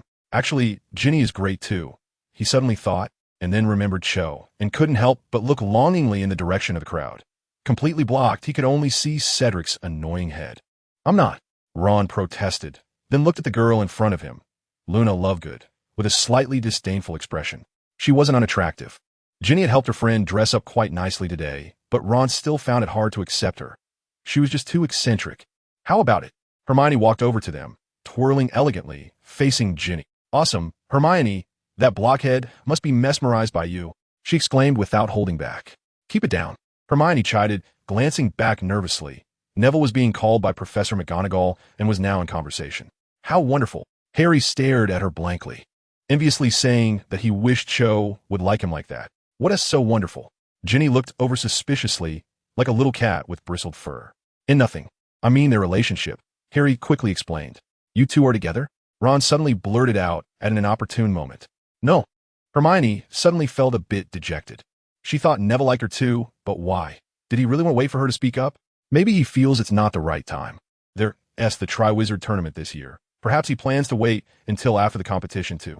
Harry decided to help his good buddy out. That would be perfect. Ginny jumped up, genuinely cheering for Hermione. I don't know when I'll find a good girl, Ron said dejectedly, only to suddenly notice the strange looks from others directed at him, and quickly turned to look at his dance partner today. I know you're not talking about a dance partner, but a partner, right? Luna once again used her emotionless tone to help him out. Ron suddenly thought she was really a thoughtful girl, and with silver hair. Yes, that's right. He quickly waved his hands, arguing. But I don't have a partner yet. I don't even have a chance, Harry said. Hermione hurriedly pushed Ginny, and the little girl was pushed onto Harry, so she had no choice but to clench her teeth and loop her arm around Harry's. You have me, she exclaimed eagerly, like a child whose favorite toy was about to be snatched away. Harry suddenly didn't know what to do. He looked to Ron for help, only to find him shrugging his shoulders, indicating he was helpless, and he pulled Luna away. You ungrateful, Harry silently cursed. momentarily forgetting that if he really married Ginny in the future, Ron would be his brother-in-law. He turned to look at Hermione, but she had already run off to find Neville. He could only helplessly look at the little girl who was already tearful and clinging to him. He really couldn't find the words to refuse her. He pulled out a handkerchief and handed it to Ginny. "Wipe your face. We still have to dance later." He forced a smile and sincerely hoped it didn't look too stiff. "All right." The girl smiled through her tears and took the handkerchief. Professor McGonagall stopped Neville to ask about his transfiguration, subtly reminding him not to use his animagus form during the competition. Neville said, "How could I be that foolish?" Then he was foolishly dragged away by Hermione. "Youth is wonderful," Professor McGonagall whispered. "Yes." Beside her, Professor Flitwick agreed. He had actually been there all along, but was too short and dressed in dark colors, so Neville hadn't noticed him. Hermione finally found Harry after a lot of effort, almost getting lost in the crowd. Ron also returned, bringing Luna with him. The two seemed to be getting along much better, as Ron was already telling her about his past. Suddenly, a shiny golden plate appeared on each table in front of them, along with cutlery and a small menu.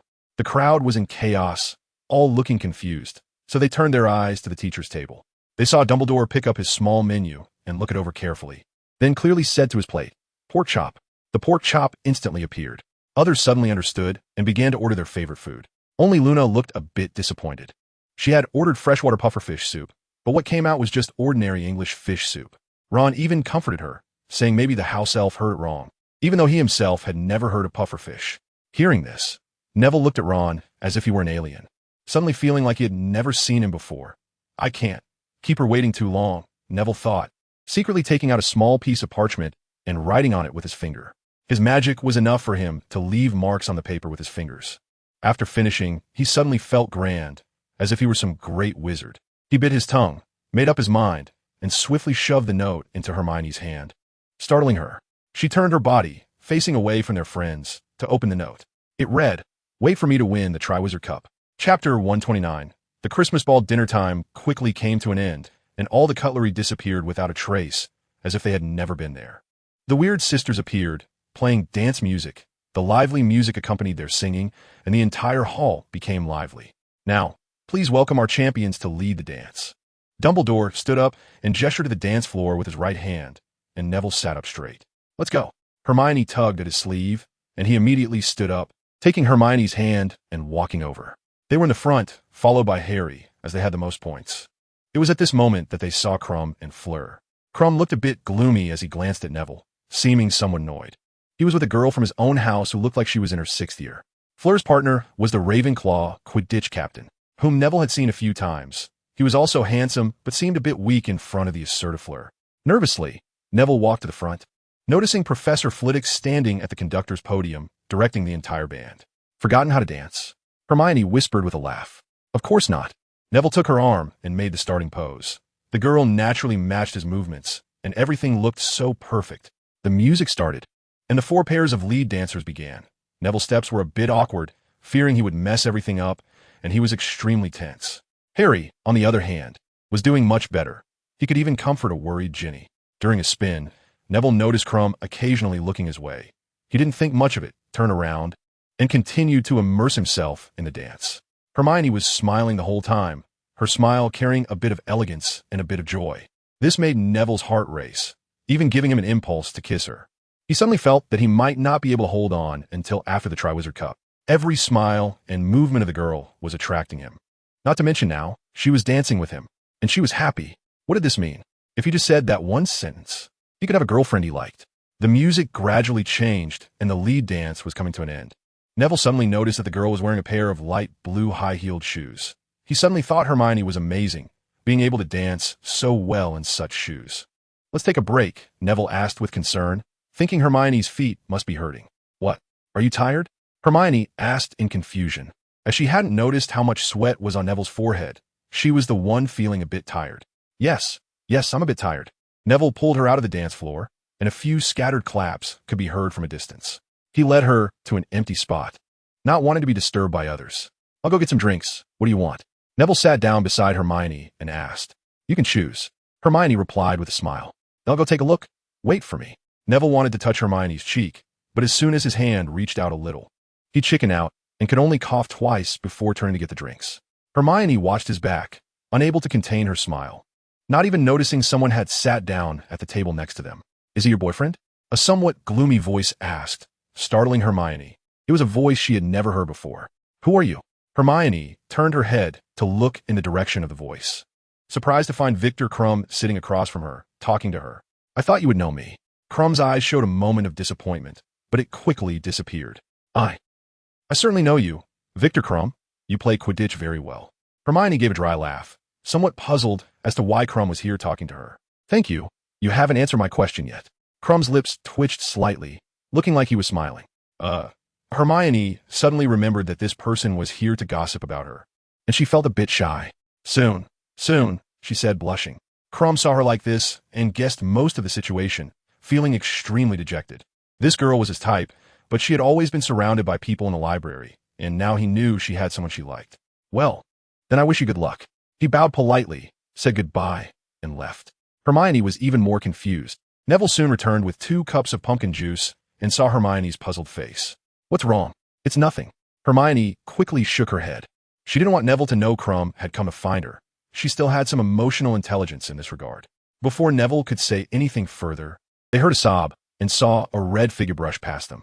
Their attention was drawn over, but they couldn't see who that person was. Excuse me? Did you see Ginny?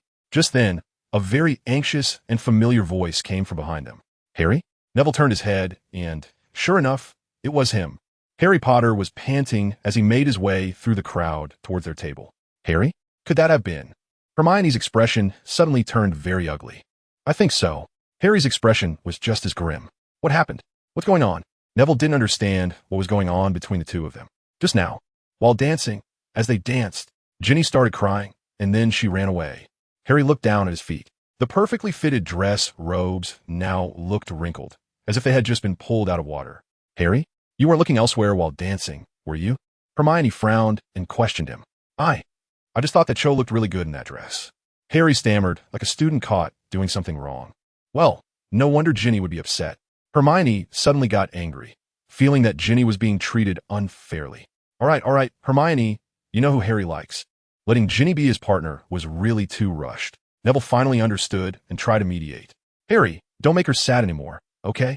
Hermione said forcefully. But Harry wanted to say that he didn't like Ginny in the first place, that it had nothing to do with him, but seeing Hermione like this, he didn't dare to say it. Neville had now turned against him. To be honest, he was definitely siding with Hermione, even if she was being unreasonable. All right, I was wrong. I was going to find her to apologize. He tried to brush it off and then ran back to find Ginny. He really couldn't bear to see her in that little tearful state. What's going on? Another familiar voice came, and Ron's red hair popped out from the crowd, followed by Luna. Harry made Ginny cry.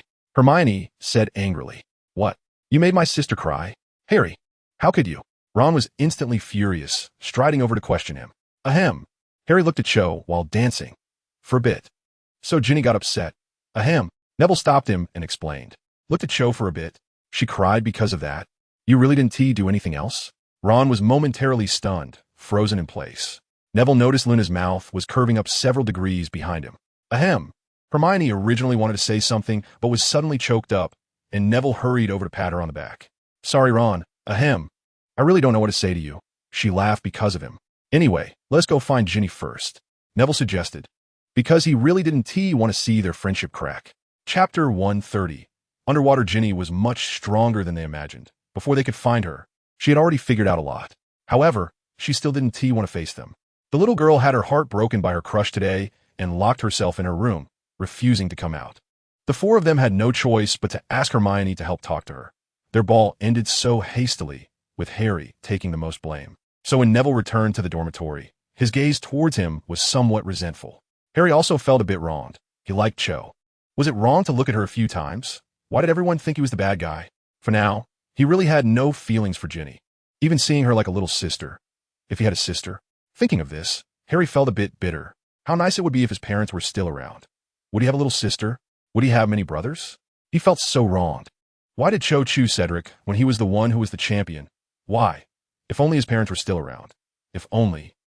Harry cried for the first time in a long while, his tears soaking the pillow. He covered his head with the blanket, curling up and silently sobbing.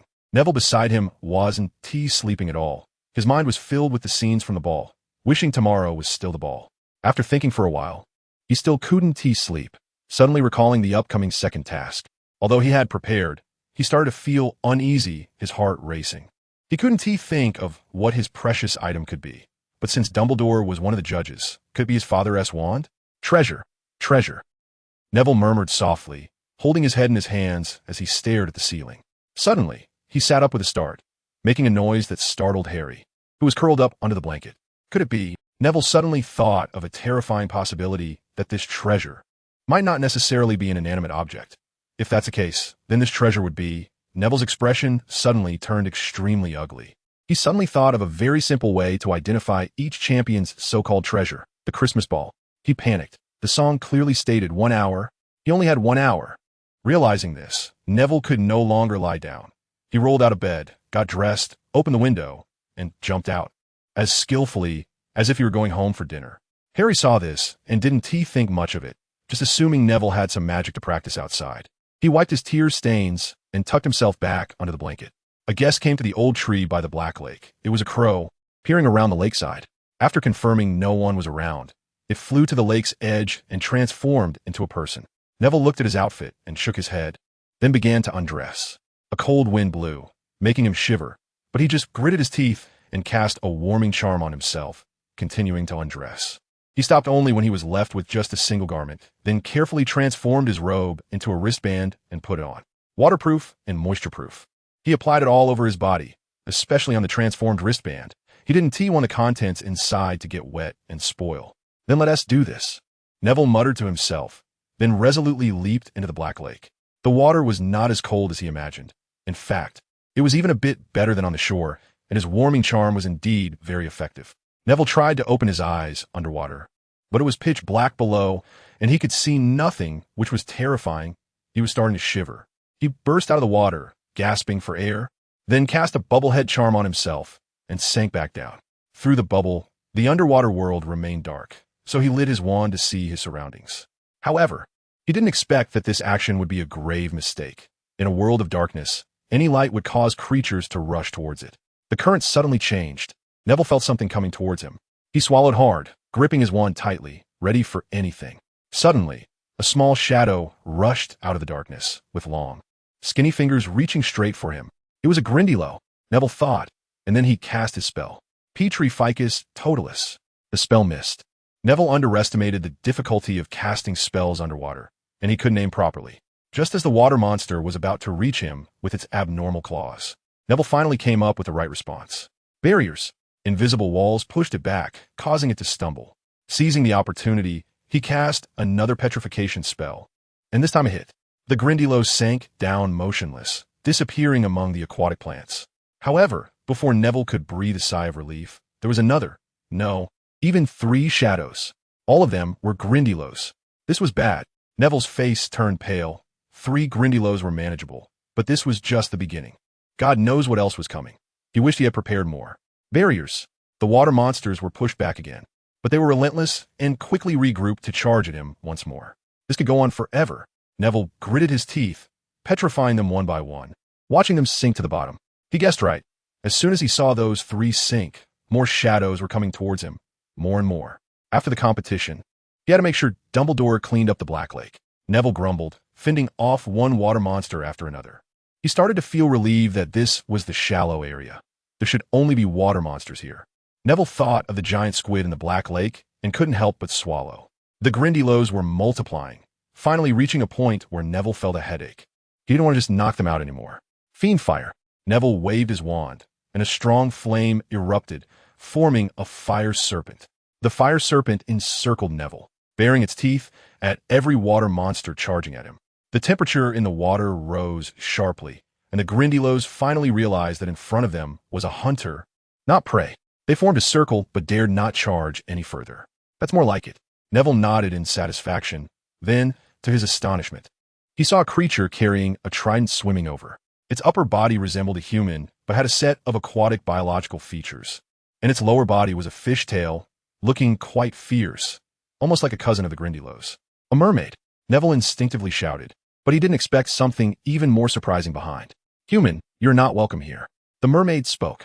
Its voice was melodic yet filled with seriousness. You. Are you talking to me? Neville stammered, momentarily taken aback. The mermaid seemed a bit impatient, waving the trident a few times. Aye, I'll leave right now. Neville was frightened, since the mermaids were part of the second task. Did that mean they were also the judges? I'm here for the Triwizard Tournament. I want to ask what treasure you were talking about. Neville gathered his courage and shouted, afraid the mermaid couldn't hear him. The Grindylows behind the mermaid stirred, and she waved the trident again to calm them down before continuing. The treasure is, of course, your most beloved treasure. Neville felt confused and continued to ask, can you tell me what type it is? I'll leave right now. It's people.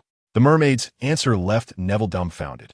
His guess was confirmed, and he clenched his fist, but he couldn't grip it tightly underwater. I see, thank you. Neville suppressed his discomfort and bowed to the mermaid before swimming upwards. Below, the mermaid wiped non-existent sweat from her brow, feeling the increasingly terrifying temperature around her, muttering to herself. Thankfully, it didn't turn into a fight. Is this the warrior the leader spoke of? Too scary. Behind her, a group of Grindylows was shivering. Chapter 131. The training partner's big feat the day of the second task was drawing closer, and Neville was getting more anxious. He didn't tell anyone about seeing the mermaid underwater, nor did Harry, as he thought it would distract Harry, just like it distracted him. Only one person was suffering, Sirius, who reluctantly put down his wand and raised his hands. At that moment, he looked extremely disheveled, his once splendid clothes torn in several places and wrinkled. Blood was flowing from his right leg, and there were a few abrasions on his face. During this time, he had nothing to do, so he stayed in Hogsmeade every day, meeting Harry and the others on weekends, but suffered at night. Neville had invited him to be his training partner, covering all kinds of training, even swimming and diving. This was the 12th time he had lost to Neville in dueling lately. At first, he could win a few times thanks to his seasoned experience and combat style. However, once Neville fully familiarized himself with and learned his techniques, he started to struggle. His spells either bounced back or were dodged, and his defensive spells were always broken. I mean, is it really necessary to squeeze this old man like this? Sirius stuck out his tongue, speaking helplessly. Over these days, his mindset had changed drastically. Originally, he didn't mind losing to Neville in spells, but now he was losing even in formal duels. He felt like he was losing face for the Black family. So now he practiced spells more diligently than Neville during the day. Sorry, Sirius, to ensure safety, I need to be stronger. Neville looked at him apologetically and used a spell to heal the abrasions on his eye caused by the collision. All right, I'll take care of it myself. Sirius shrugged and started healing himself. Sirius originally had considerable strength, able to take on several Aurors, though not someone like Moody. However, his long-term life in Azkaban had taken a toll on his body, and his magical power had diminished significantly due to the Dementor's influence. When he first came out of Azkaban, he probably couldn't even defeat a prepared sixth-year student from Hogwarts. Now he had regained some of his strength, and with the lifting of the wanted status, some of his mental burdens had also disappeared, making him more adept at certain mind-related spells. But these still aren't a match for Neville, mainly because the little guy's flame shield is just too tricky. He has almost no way to deal with it, and his Animagus form is also the flying type. This makes Sirius hate himself for not being able to turn into an eagle. Moreover, Neville's own magical power is quickly catching up to his, and there are some highly destructive spells he can't use, resulting in Sirius becoming more and more frustrated alongside Neville. The day after tomorrow, Neville suddenly lowered his head, looking at the moonlight shining through the cracks in the wooden boards onto the ground. The second task is coming up in 2 days. Sirius rubbed his chin, not putting away his wand, but instead starting to tidy up the mess of a house. They were still in the Shrieking Shack, and they only had 2 suitable places. One was the Chamber of Secrets, but it was too troublesome to go there, so they settled on this place. Although it feels bad to say this to Harry, I'm sure you'll win, right? Sirius suddenly laughed. Let's hope so. After all, I have a reason to win. Neville nodded and joined the cleanup effort. The Shrieking Shack soon returned to its original appearance, and Sirius sent him to the entrance of the secret passage, waving goodbye to him. Today is your last day here, right? Sirius asked. Yeah. Neville looked at the wand in his hand, suddenly feeling a surge of confidence. Be careful of that, Crumb. Sirius leaned down, suddenly speaking in a very low voice in his ear. What's wrong? Is Crumb really strong? Neville frowned. It's not a matter of strength. I suspect he definitely knows quite a bit of dark magic. Sirius's expression became extremely serious, sweeping away his usual nonchalance. I have an idea about that. Neville nodded vigorously. Hermione had told him long ago that Durmstrang teaches dark magic, and Sirius had also mentioned that their headmaster, Karkaroff, is a Death Eater. I'll go watch it then. Sirius patted his shoulder firmly, and Neville waved goodbye as he walked into the secret passage. Neville walked through the secret passage, his mind in disarray. He knew about the recent events. For instance, the woman named Rita Skeeter in the newspaper said Hagrid is a half-giant. For example, this woman said Hermione is a self-absorbed fame seeker, first dating Harry, then kicking him to be with Neville after learning he became a champion. He knew all of this, and he had been angry, almost unable to hold back from storming into the Daily Prophet to turn that vicious old woman into a frog. But when he thought of the second task concerning Hermione's safety, he set everything aside. He had sought out Dumbledore, wanting to question him about why he would use Hermione's life as a competition pawn, but the old headmaster seemed to be avoiding him, and he couldn't find him anywhere. This made him more and more furious, to the point of wanting to blow open the door of the headmaster's office, but he held it all in, because he knew that as long as he successfully completed the second task, everything would be resolved. Moreover, he believed that the Triwizard Tournament couldn't possibly have overly difficult tasks. Judging by the first task, the second task might not be as hard as he imagined. The long secret passage soon came to an end, and Neville skillfully transformed into a crow, flying out of the tree hole and heading toward his dormitory. As he neared, he suddenly had a thought and changed direction, flying toward the other side of the same tower. Neville circled in the air, facing window after window, unsure of where to go. He didn't know which number Hermione's dormitory was, nor which window it was. Finally, he decided to stop thinking and flew straight toward one window, as it was open, allowing him to see clearer. Neville landed by the window. He didn't dare to go in, nor could he, as it was said that all the girls' dormitories in the castle had enchantments that would bounce boys out if they entered. He looked inside. The room was dark, and he couldn't see anything clearly. The crow shook its head anthropomorphically, sighed, and flew toward the other side of the tower. Neville skillfully flew into the dormitory, returning to his bed, where Ron and Harry's snores echoed, though Harry's sounded somewhat unnatural, almost like he was faking it. Neville glanced at Harry's bed, suddenly curious about what Harry's treasure would be. It can't be Cho Chang, right? That would be too awkward. Ginny is also unlikely. Could it be? Then Neville suspiciously looked over at Ron's bed. That's quite possible. Neville rubbed his chin, which had no stubble.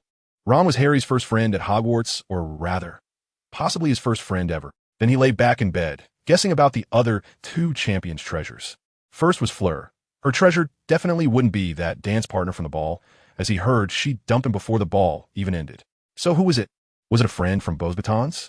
It could even be a family member. Then there was Crumb. He probably chose the dance partner, right? Or maybe a friend. He wasn't very familiar with Crumb. Then he began to think about how they would get these people underwater and petrified. Then cast a bubblehead charm? As he pondered, his tired eyelids grew heavy, and he dozed off. In his dreams, he was dueling with Sirius, but Sirius conjured a mermaid, throwing a trident at him. He panicked, and the trident transformed into a face he least wanted to see, Voldemort. Chapter 132. The second task in the morning, Neville was awakened by the alarm clock. Sitting up in bed like a vampire rising from the dead, staring blankly ahead. He was about to compete in the second task. Last night, he took a sleeping potion to rest well. Otherwise, he wouldn't have been able to sleep at all due to his frustration. He looked over at Harry's bed. Harry was also awake, sleepily getting dressed. Neville suddenly thought that if he told Harry the contents of the task now, would it cause him to fail?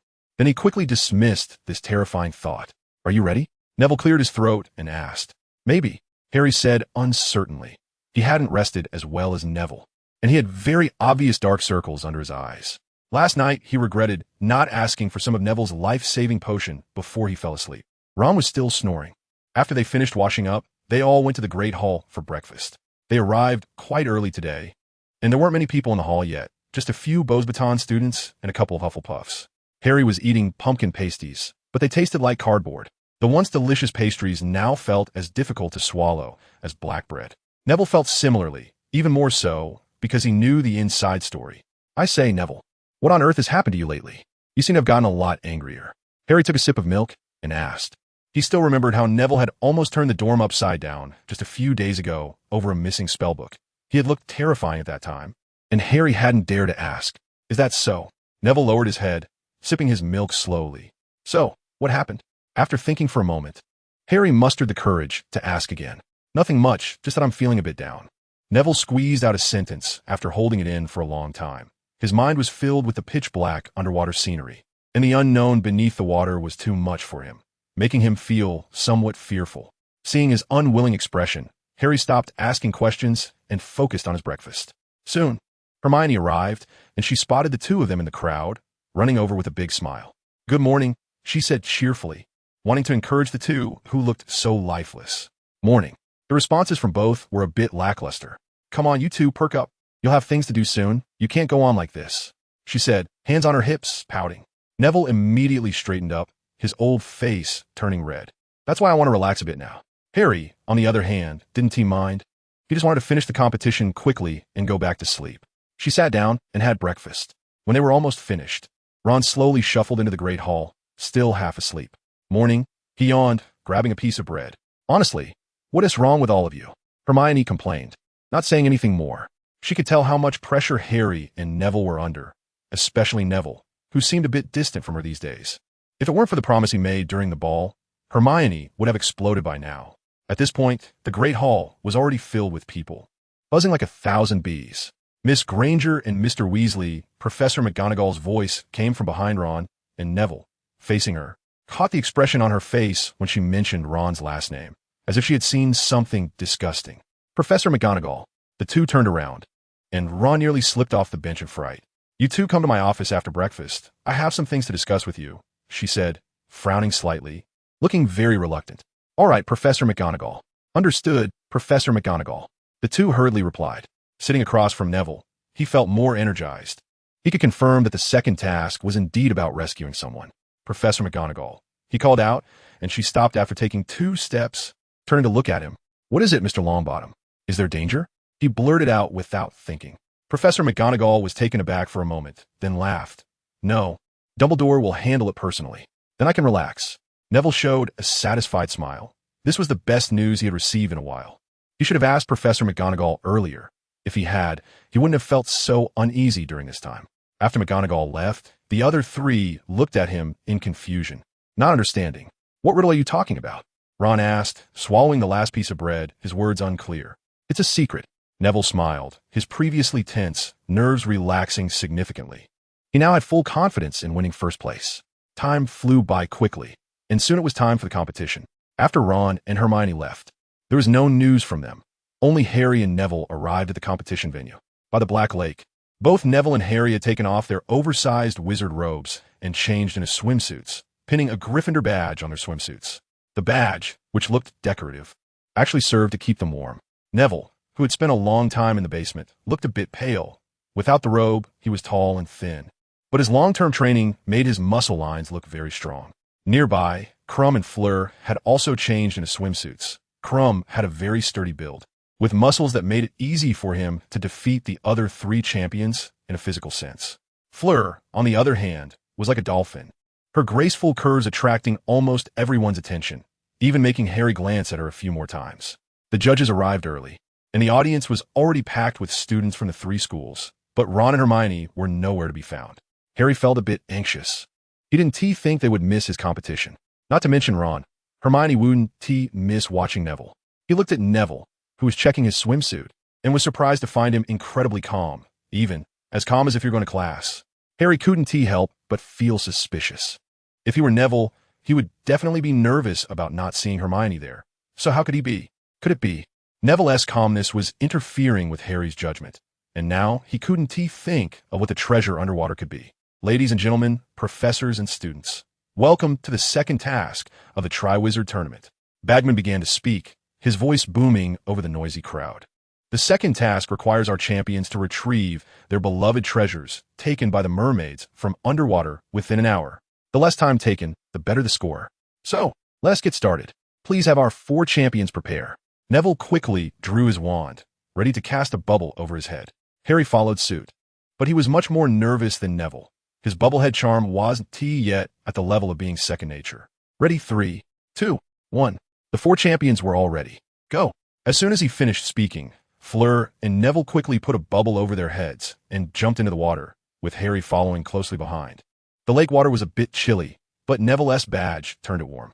The underwater light wasn't great, but it was enough to see some things. Occasionally, ethereal singing echoed through the water, which was faintly the mermaid song from the Golden Egg. Neville and Harry exchanged glances and swam towards the direction of the singing. They were much faster than Fleur, as they had done a lot of swimming during this time. Suddenly, a shadow passed by them, accompanied by a strong current. Neville pointed his wand to the shadow, but was stunned. Not just him. The other two were also dumbfounded. It was a person. No, a merman. With a human body and a shark head. But from his attire, it was clear that this merman was transformed from Crumb. If he can do it, then I should be able to as well. Neville thought, instinctively aiming his wand at himself. No, I should swim first. He dismissed this unreliable idea and continued swimming forward. Chapter 133. Brainstorms always come too late, setting aside Crumb, who was in the lead. Neville and Harry had already left Fleur behind. They swam side by side, casting spells at every Grindylow that charged at them. Gradually, Neville began to feel something was off. Why were there only Grindylows? He thought, complaining internally. The methods to deal with Grindylows were taught to them by Lupin in their 3rd year. This difficulty was like childish play compared to dragons. However, the mermaid song was deep underwater, and he suspected there might be other creatures attacking them. After all, Grindylows only lived in shallow waters. When they could no longer see the underwater plants, they finally reached the deep water area, and the mermaid singing became clearer, as if it were just nearby. Neville patted Harry on the shoulder, pointed to the water plants, and shook his head, signaling him not to approach them. Harry nodded to indicate he understood. In fact, even if Neville hadn't said anything, he wouldn't have gone near those plants. Who knows what might be lurking there? After entering the deep water area, Grindylows vanished from sight, and they couldn't see a single one. However, many toothy fish swam around the edges of the plants, but they showed no signs of aggression. Neville glanced at the waterproof watch on his wrist. 20 minutes had already passed. The Black Lake was indeed vast. No wonder the second task gave them an hour. His limbs were starting to feel a bit weak, and he figured Harry must be feeling the same. He swam vigorously a few times, positioning himself in front of Harry, and they stopped. Harry looked a bit confused, and then he saw Neville transform a floating water plant into a large fish, which had 2 extremely mismatched handles on its side. Harry gaped as Neville grabbed the handle on the left and gave him a thumbs up. Harry hurriedly grabbed the handle tightly to avoid being thrown off later, and sure enough, the large fish swam quickly under Neville's control, almost making him lose the bubble above his head. Neville gradually became skilled and kept the speed at just the right level so it wouldn't affect the bubble head charm, then focused his attention on the water around them. They swam through the underwater forest and arrived at a very open area where the singing was coming from. Neville looked over, and a tower-like structure loomed there, with 4 people tied to it. They were too far away to see the individuals clearly, but that long brown hair couldn't fool him. He turned to glance at Harry, who also had a look of eagerness in his eyes. Clearly, he cared about that too, if Neville hadn't already received Professor McGonagall's assurance. He would have been furious enough to cause chaos in the Black Lake. With the help of the fish, they quickly reached the center of the tower, where only a few mermaids were present, holding tridents, but showing no intention of attacking. Harry raised his wand, but Neville hurriedly pressed his hand down and shook his head. Neville released the handle and swam over first. Those mermaids still didn't react, just watching them as if they were watching a show. Harry followed and swam toward the 4 people. As they got closer, it turned out to be Hermione and Ron. The other 2 were a silver-haired little girl who looked only about 10 and was extremely pretty, and a boy from Durmstrang whom Neville had seen a few times. He seemed to be a friend of Crumb's. The hostages weren't tied very tightly, and Neville and Harry easily untied the ropes. At that moment, Neville recognized the spell on them, a freezing charm that had a similar effect to the petrification caused by the basilisk back in the day. Those affected by the spell would be completely frozen in time at the moment before the spell took effect, and would remain frozen until the spell ended. The way to break the spell was likely to bring the person to the surface. Neville looked at Harry. He had also released Ron, who was now pulling at his arm as he swam, but his gaze was directed towards the other 3, as if he wanted to take them along. Suddenly, Neville had an idea. If they took all these people away, wouldn't the other 2 champions lose directly? However, this thought only flickered through his mind. He had no intention of acting on it, because the mermaids were clearly protecting the hostages, and might even be the judges.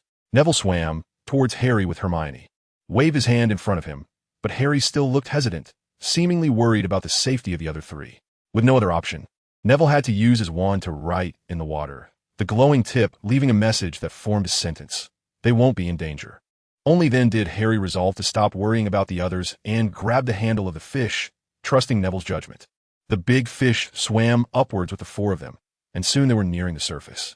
As the 2 originally immobilized hostages touched the air above the water, the spell was broken. They suddenly began to struggle, almost pulling Neville and Harry back into the water. They flailed in the water for a while, before regaining their composure.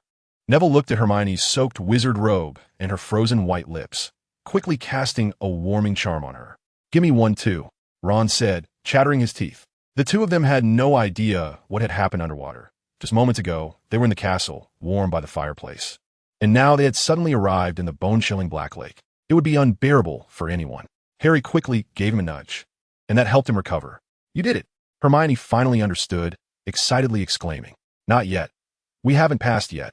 Neville interlinked his arm with hers, blushing as he looked towards the audience. "It's Neville Longbottom and Harry Potter." Bagman's distinctive voice came through as he quickly spotted the four on the lake surface. "They have rescued their most precious treasure." His tone was slightly odd, and laughter erupted from the audience. Some people were teasing, gossiping about him and Hermione. Blushing, Neville quickly raised his wand and conjured a small boat, bringing everyone aboard amidst the crowd's gasps. It would have been better if he hadn't fumbled and nearly dropped his wand into the water due to his contact with Hermione. He didn't even need to row. His transfiguration was enough to turn out a fish capable of pulling the small boat. If one wasn't enough, he could always transform more, couldn't he? Thus, they returned to the starting point amidst the cheers of the crowd. From a distance, Harry saw his godfather, who was smiling broadly and clapping. Neville also spotted his grandmother, who had dressed up nicely today and was wearing that strange hat with a vulture on top. Upon seeing him, she excitedly clapped and seemed to be boasting to Professor McGonagall about something. "Welcome back. You are tied for first place." Bagman came over with a broad smile, holding up the pocket watch in his hand. 40 minutes and 9 seconds. He laughed happily, as if they had already won the championship. They cheated. They collaborated. At that moment, an unharmonious voice shouted. It was Karkaroff, who was clearly very annoyed that the two champions from Hogwarts had collaborated for this task. Before they had arrived, he had already complained to Dumbledore like a disgruntled wife. "Dumbledore, this really isn't fair. Not to mention the two champions, they even collaborated." Madame Maxime also put on a sour face. "Then how about this? They could be counted as finishing in 60 minutes, and the other champions score normally?" Dumbledore was also clapping, his squinted eyes looking at the four children, a smile on his face. "No way. It must be a rematch," Karkaroff shouted. "But the rules don't state that participating champions can't collaborate, do they?" Bagman stood between the two of them, looking like a good-natured mediator. "I think this is fine, according to Principal Dumbledore's method." "Barty, what do you say?" He looked at the other judge, and Barty Crouch slowly nodded, seemingly agreeing with this statement. "Then they can't cooperate on the next project." Madame Maxim took a step back and said, "As you wish." Dumbledore still wore that smile, and he was increasingly pleased with Neville and Harry's growth. If things continued like this, soon, it would all be over, he thought to himself, his pair of azure eyes looking in the direction of those young people. For a long time. Chapter 134. The Beetle. The final results of the second project were as follows. First place was Crumb, who completed the project in 50 minutes. His shark form initially rushed too far ahead and got lost in the underwater plants, which caused him to be slightly slower than Neville and the others. Second were Harry and Neville, whose time was ultimately changed to 60 minutes due to strong protest from the other two judges, making it the longest time. And they strongly insisted that the two must not cooperate in the next project, or else it would be considered cheating. Fleur had a rougher time. She also used the bubblehead charm, but due to her unfamiliarity with the Black Lake, she was pulled to the bottom by Grindylow around the 30-minute mark. If it weren't for the mermaids saving her, she might have drowned at the bottom of the Black Lake. The hostage she failed to rescue was also returned by the mermaids. The little girl was her sister, and when she came up, Fleur hugged her and cried, probably because her sister couldn't protect her well. Failing the project did not prevent participation in the third project. Bagman announced the rules. At the start of the third project, the previously leading champions would receive some privileges. Crumb, who won this round, did not show any joy. He just stood there coolly, occasionally glancing over at them. Neville looked at Crumb's strong physique and compared it to his own, suddenly wondering if he should work out a bit. When they returned to the common room, another feast awaited them, celebrating the two of them for winning the second round.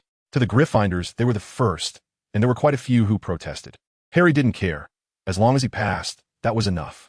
Neville managed to suppress his slight emotions, as he was currently trying to make Hermione happy. The girl was still quite dissatisfied with his earlier behavior, so to cheer her up, Neville had to pull out some of his best magical tricks to distract her. After everything ended, Neville finally realized that he had been a bit too nervous. The Triwizard Tournament might actually be quite simple for him. He regained his initial confidence.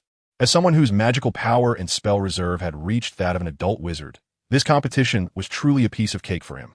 now that he thought about it. Even if he hadn't practiced underwater dueling or casting spells underwater, he probably wouldn't be too bad at it. Neville opened the dormitory window. Wrapped in a blanket, sitting by the bed. He was alone in the dormitory. Otherwise, the others would definitely complain since it was winter. He looked out the window, and his thoughts drifted to a room in the other dormitory, his expression becoming somewhat strange, when he suddenly heard a strange, buzzing sound. Neville immediately became alert, searching for the source of the sound. Just a moment ago, it sounded like some bug was flying, but it was winter. How could there be bugs flying around the tower? He cast a floating spell on himself, and leaped into the air outside the window, so he could see what was beneath the windowsill. It was a beetle, shiny black, clinging motionlessly to the bottom of the windowsill, but it was clear that the sound just now had come from it. Neville raised an eyebrow in curiosity. A flying beetle. The black beetle flew straight towards him and was pinched between his fingers, struggling to escape. But Neville's grip was firm. Years of potion making and crafting various tools had given him strong fingers. He climbed back into the dormitory and closed the window, finally smiling at the beetle. Stop pretending. I'm always sensitive to magic. You're an animagus, aren't you? This wasn't entirely true. He did sense a strong magical concentration from a beetle. But determining an animagus from that wasn't realistic. He was just testing. The struggling beetle went still, seemingly frightened. If you don't turn back soon, I'll keep you locked in this jar forever. He took a glass bottle used for ink from Harry's desk and said fiercely. The beetle suddenly expanded in his hand, and Neville flung it away, causing the beetle to fall to the ground and completely transform into a person Neville had seen a few times but wasn't very familiar with. Rita Skeeter. Now I finally know what your news is always about. Neville was initially surprised, then understood, pointing his wand at Rita, his eyes fixed on her. Rita said nothing, just looked at him, seemingly curious about what he would say, looking very composed, even fixing her hair. Is this really your attitude after writing so many articles about us? Neville was somewhat annoyed. Rita's demeanor made it seem like she was saying he couldn't do anything about her, but while he was angry about everything she did, he didn't take it to heart. What can I do then? Do you want me to apologize? Sorry? She casually brushed it off, which made Neville even angrier. Do you think I can't do anything to you? Neville took 2 steps forward, his wand now less than an inch from her. You mean to say I'm an illegal animagus, right? And then use that to sue me? To the Ministry of Magic? Rita took 2 steps back and then laughed mockingly. Isn't that quite clear? Neville laughed too, but his smile looked somewhat menacing. But you are the same, an illegal animagus. Rita finally revealed her trump card. She must have seen or heard something related, or she wouldn't know about it. Neville's smile froze, twitching slightly. He had exposed himself. If he thought to use this to threaten Rita, he would be in trouble himself. So what are you here for today? To continue prying into my gossip? Neville spoke quickly, his tone somewhat fierce. Yes, otherwise? I'm very curious about your friendship with the boy who lived. Maybe you two are even closer than that? The readers would love it, wouldn't they? Stop it. At least don't disturb our lives anymore. We don't want to be watched every day like pandas in the East. What if I say no? Rita smiled, still looking confident. Then let's both suffer the consequences. Even, the net might not even break. Neville smiled back. What? What do you want to do? Rita's tone suddenly became urgent. My animagus was completed under the supervision of the professors. The reason I didn't register was to protect myself. So I have a guarantor, and you don't. Neville even lowered his wand, mocking her. You. Then, Miss Rita Skeeter, I think you know what to do, don't you? I got it. Rita finally nodded, as if resigned. I won't write any more articles about you, she said reluctantly.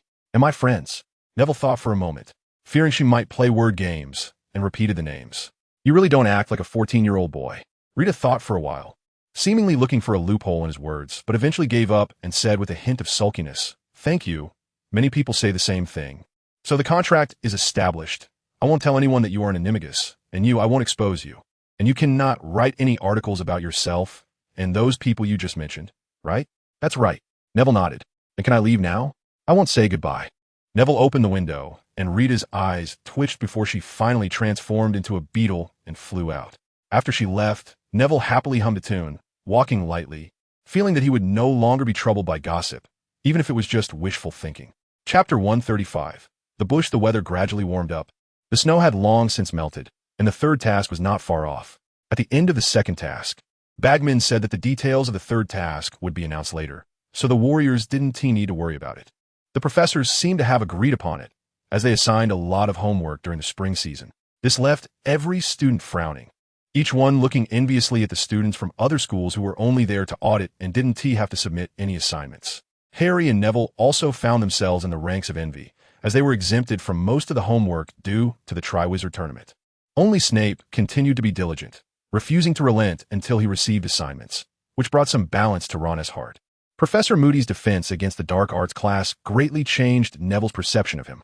Previously, he had been a bit scared of him due to that incident, but now he found him quite reliable. This was because Moody actually cast the Imperius Curse on each student in class and had them learn to resist it. After 3 lessons, only Harry and Neville succeeded once. The feeling of being controlled was strange, like being in a dream, yet unable to control oneself. However, this varied from person to person. Hermione said that when she was first controlled by the Imperius Curse, she didn't even have any consciousness. This is because your resistance to the Imperius Curse is not strong enough. Moody said in his unique gruff voice, his magical eye spinning rapidly, making it quite eerie. This is just practice. In real combat, dark wizards won't give you any opportunities. Just a moment. In an instant, you could be at their mercy.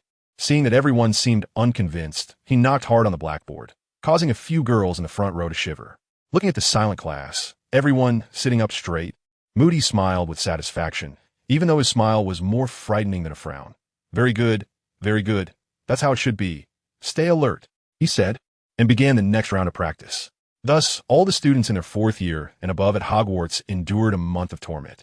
After each defense against the dark arts class, they were left dazed and with vacant eyes. Before the students could break down, Madame Pomfrey broke down first, her workload multiplying exponentially as she had to brew potions for the day's students every day. Finally, after Madame Pomfrey continuously complained to Dumbledore, Moody stopped this particular lesson and changed the content to the shield charm. Neville studied this spell earnestly, but unfortunately, Moody's shield charm didn't provide him with any insights. Instead, it seemed a bit ordinary.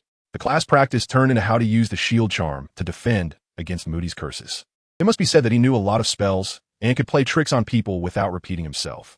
By the end of the lesson, they were fortunate enough to see rabbit-eared Harry, hook-nosed Ron, and cat-eared Hermione. After seeing Hermione's new form, Neville seemed to have unlocked something new, savoring it throughout the day. Even during the subsequent Care of Magical Creatures class, he was so distracted that he got burned by Hagrid's blast-ended screw. That day was a weekend. Ron and Harry wanted to go to the Quidditch pitch to play for a while, so they headed there together, only to be stopped by a man claiming to be a staff member of the Triwizard Tournament. The man looked to be in his 30s and appeared quite capable. "I'm sorry, your Quidditch pitch has been temporarily requisitioned by us." He thought for a moment, leaned forward, and whispered into Harry's ear, "It's for the 3rd task. Don't come during the day. That's all I'll say." With that, he turned and left, leaving only his back. Harry wanted to ask something, but he left too quickly and soon disappeared. "Is he suggesting we go in at night?" Ron looked at Harry, his face full of excitement. "I think you're right. That might be what he means."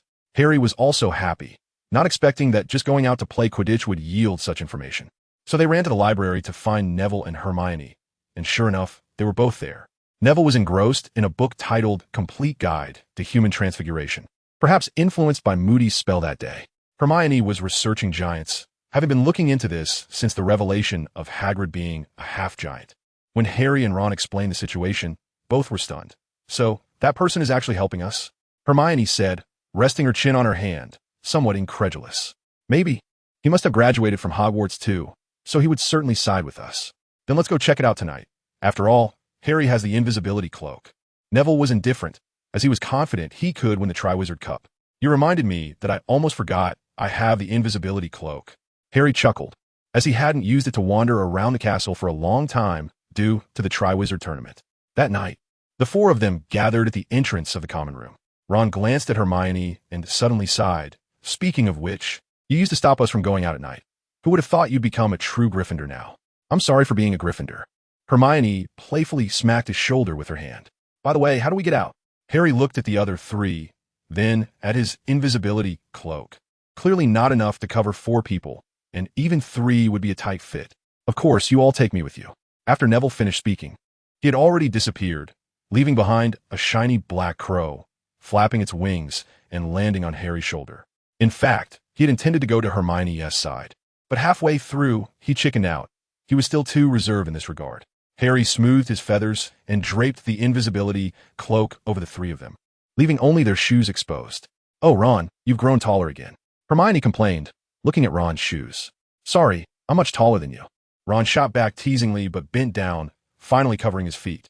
They walked invisibly to a secluded window on the second floor of the castle, then skillfully used the levitation charm to drop down, putting the invisibility cloak back on. There were 4 entrances to the Quidditch pitch, all of which were sealed off. So they had to cautiously fly in using the levitation charm, and only then did the sight for the third task present itself before them. The original hoops on the field had been removed, turning into a whole patch of shrubs. Neville was the first to approach, and he was also the first to reach the shrubs. He carefully examined the plants and pinched one of the leaves.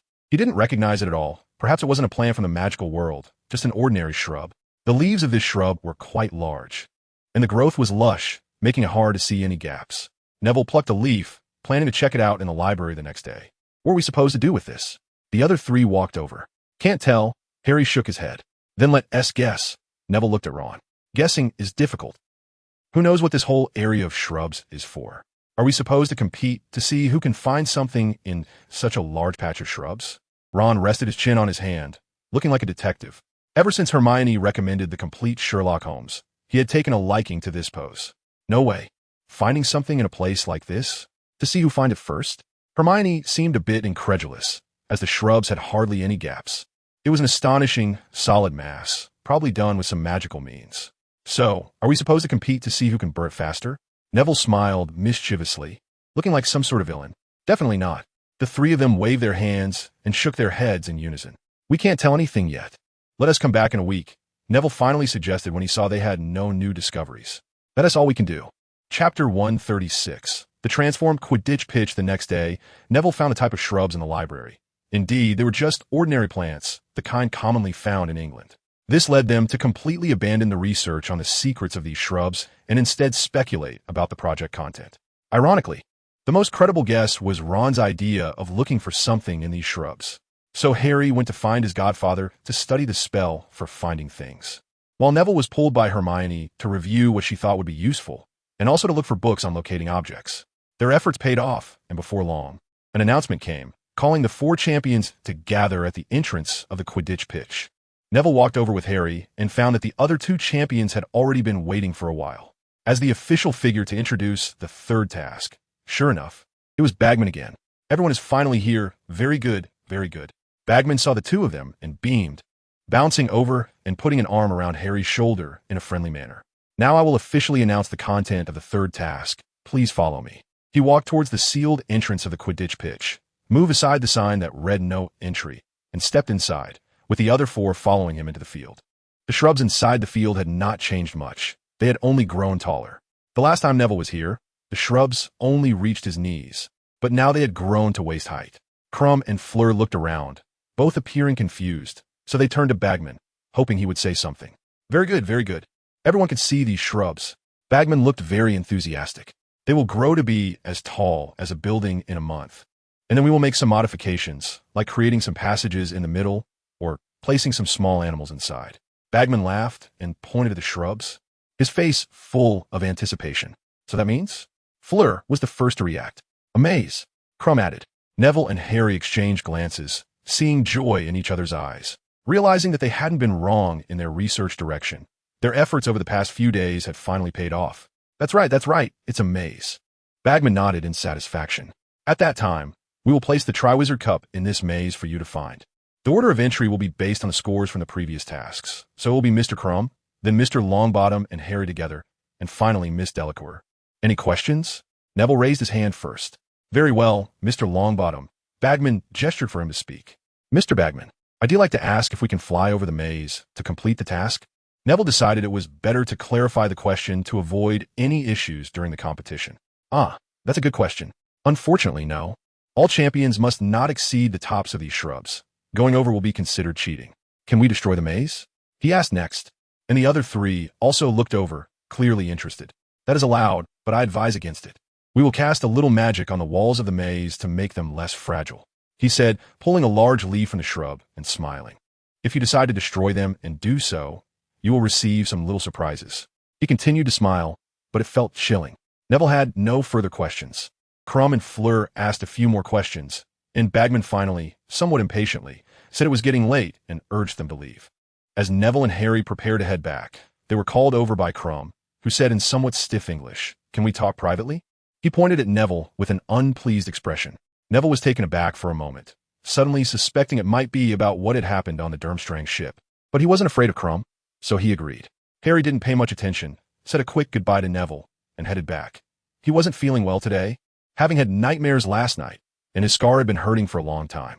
He dreamed of a familiar, terrifying voice yelling at Wormtail. If that could be called yelling.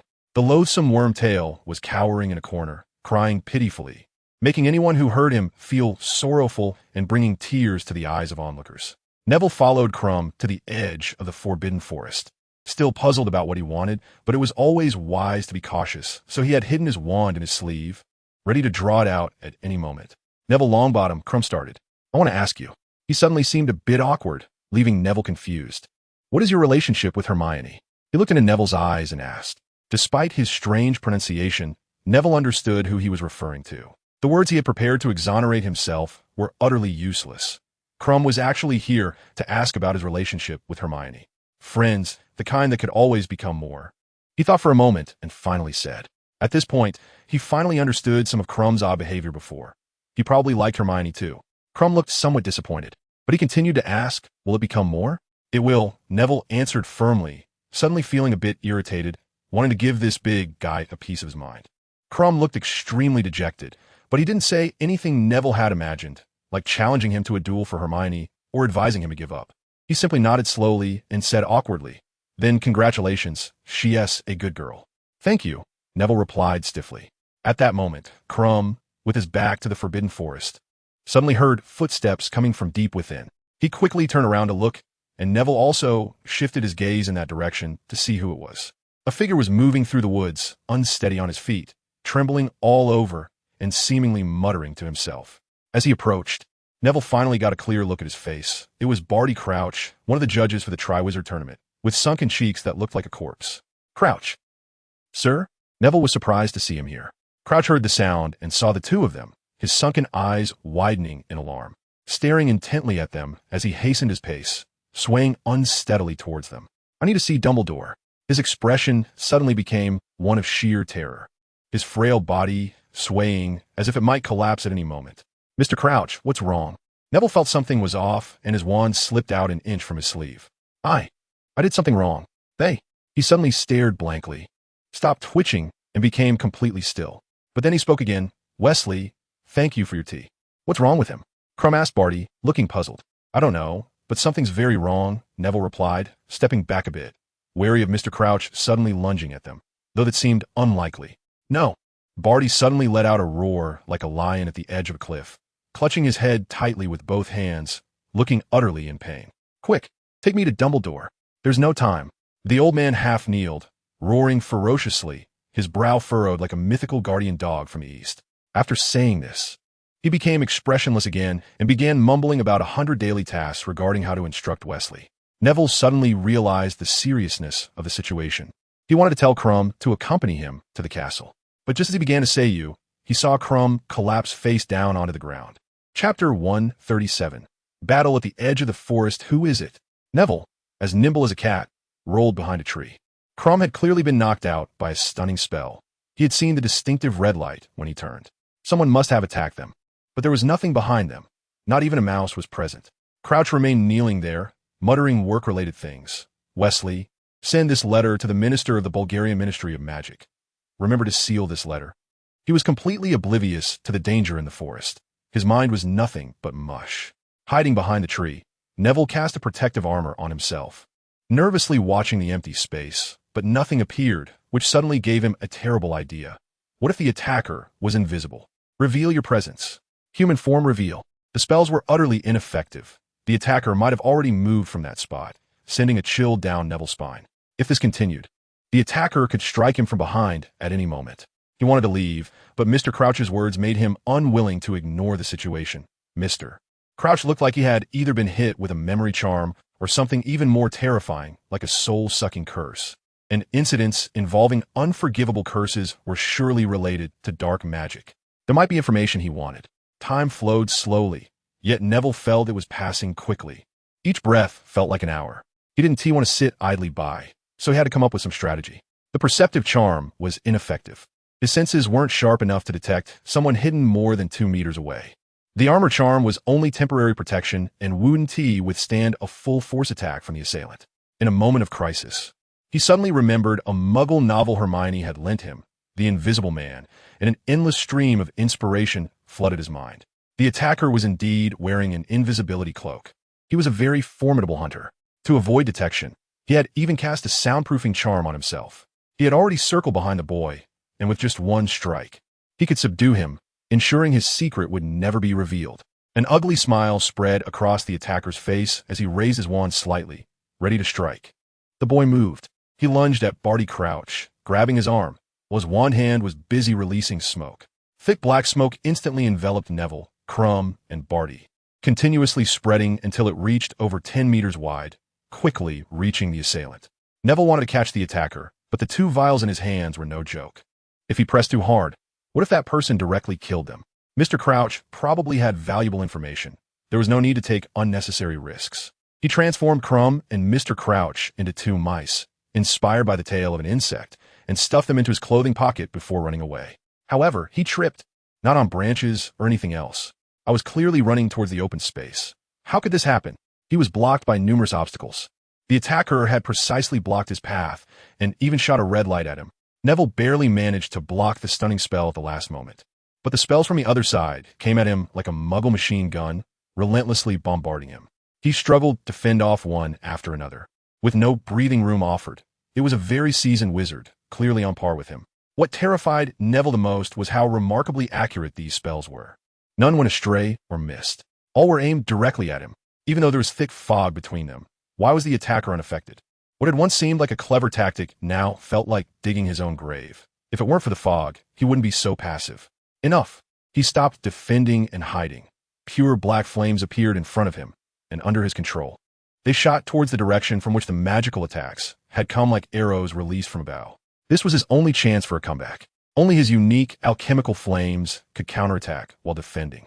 He had no intention of killing, especially since he didn't even know who was on the other side. The black flames merely pierced through the thick smoke, reaching the assailant's invisibility cloak. The cloak caught fire, and the person frantically tried various spells to extinguish it. But all were ineffective. Neville's black flames had very few weaknesses, and the attacker couldn't think of a counter in such a short time. The assailant clumsily tore off the invisibility cloak, and Neville's stunning spell was now in effect. He struggled to block it, cursed under his breath, and rolled behind a dead tree. The smoke hadn't cleared yet, so he couldn't see the attacker's face, but from the earlier cursing, he knew it was a male wizard, probably over 40 years old. Neville directed the flames to encircle the dead tree, then cautiously approached it, ready to counterattack at any moment. "Who are you? Speak quickly, or I will take action." He still couldn't see the man's face. He had covered it with a full face mask, not even revealing his eyes. Neville's heart tightened, suddenly doubting whether this person might be blind, relying on perception to attack. Was that why the thick smoke had no effect on him? The masked man remained silent, turning his face towards Neville, as if looking at him. Neville scanned the man. He wore loose-fitting pants that didn't fit well, and his coat looked expensive, resembling dragon skin. Even more bizarre were his feet. One was clad in a high-top boot, while the other was bare, as strange as it could get. Neville quickly recalled that he had never seen this figure before. The answer was no, but it was clear that this person was hiding his identity, so he must have seen him before. With a determined heart, Neville prepared to subdue him first.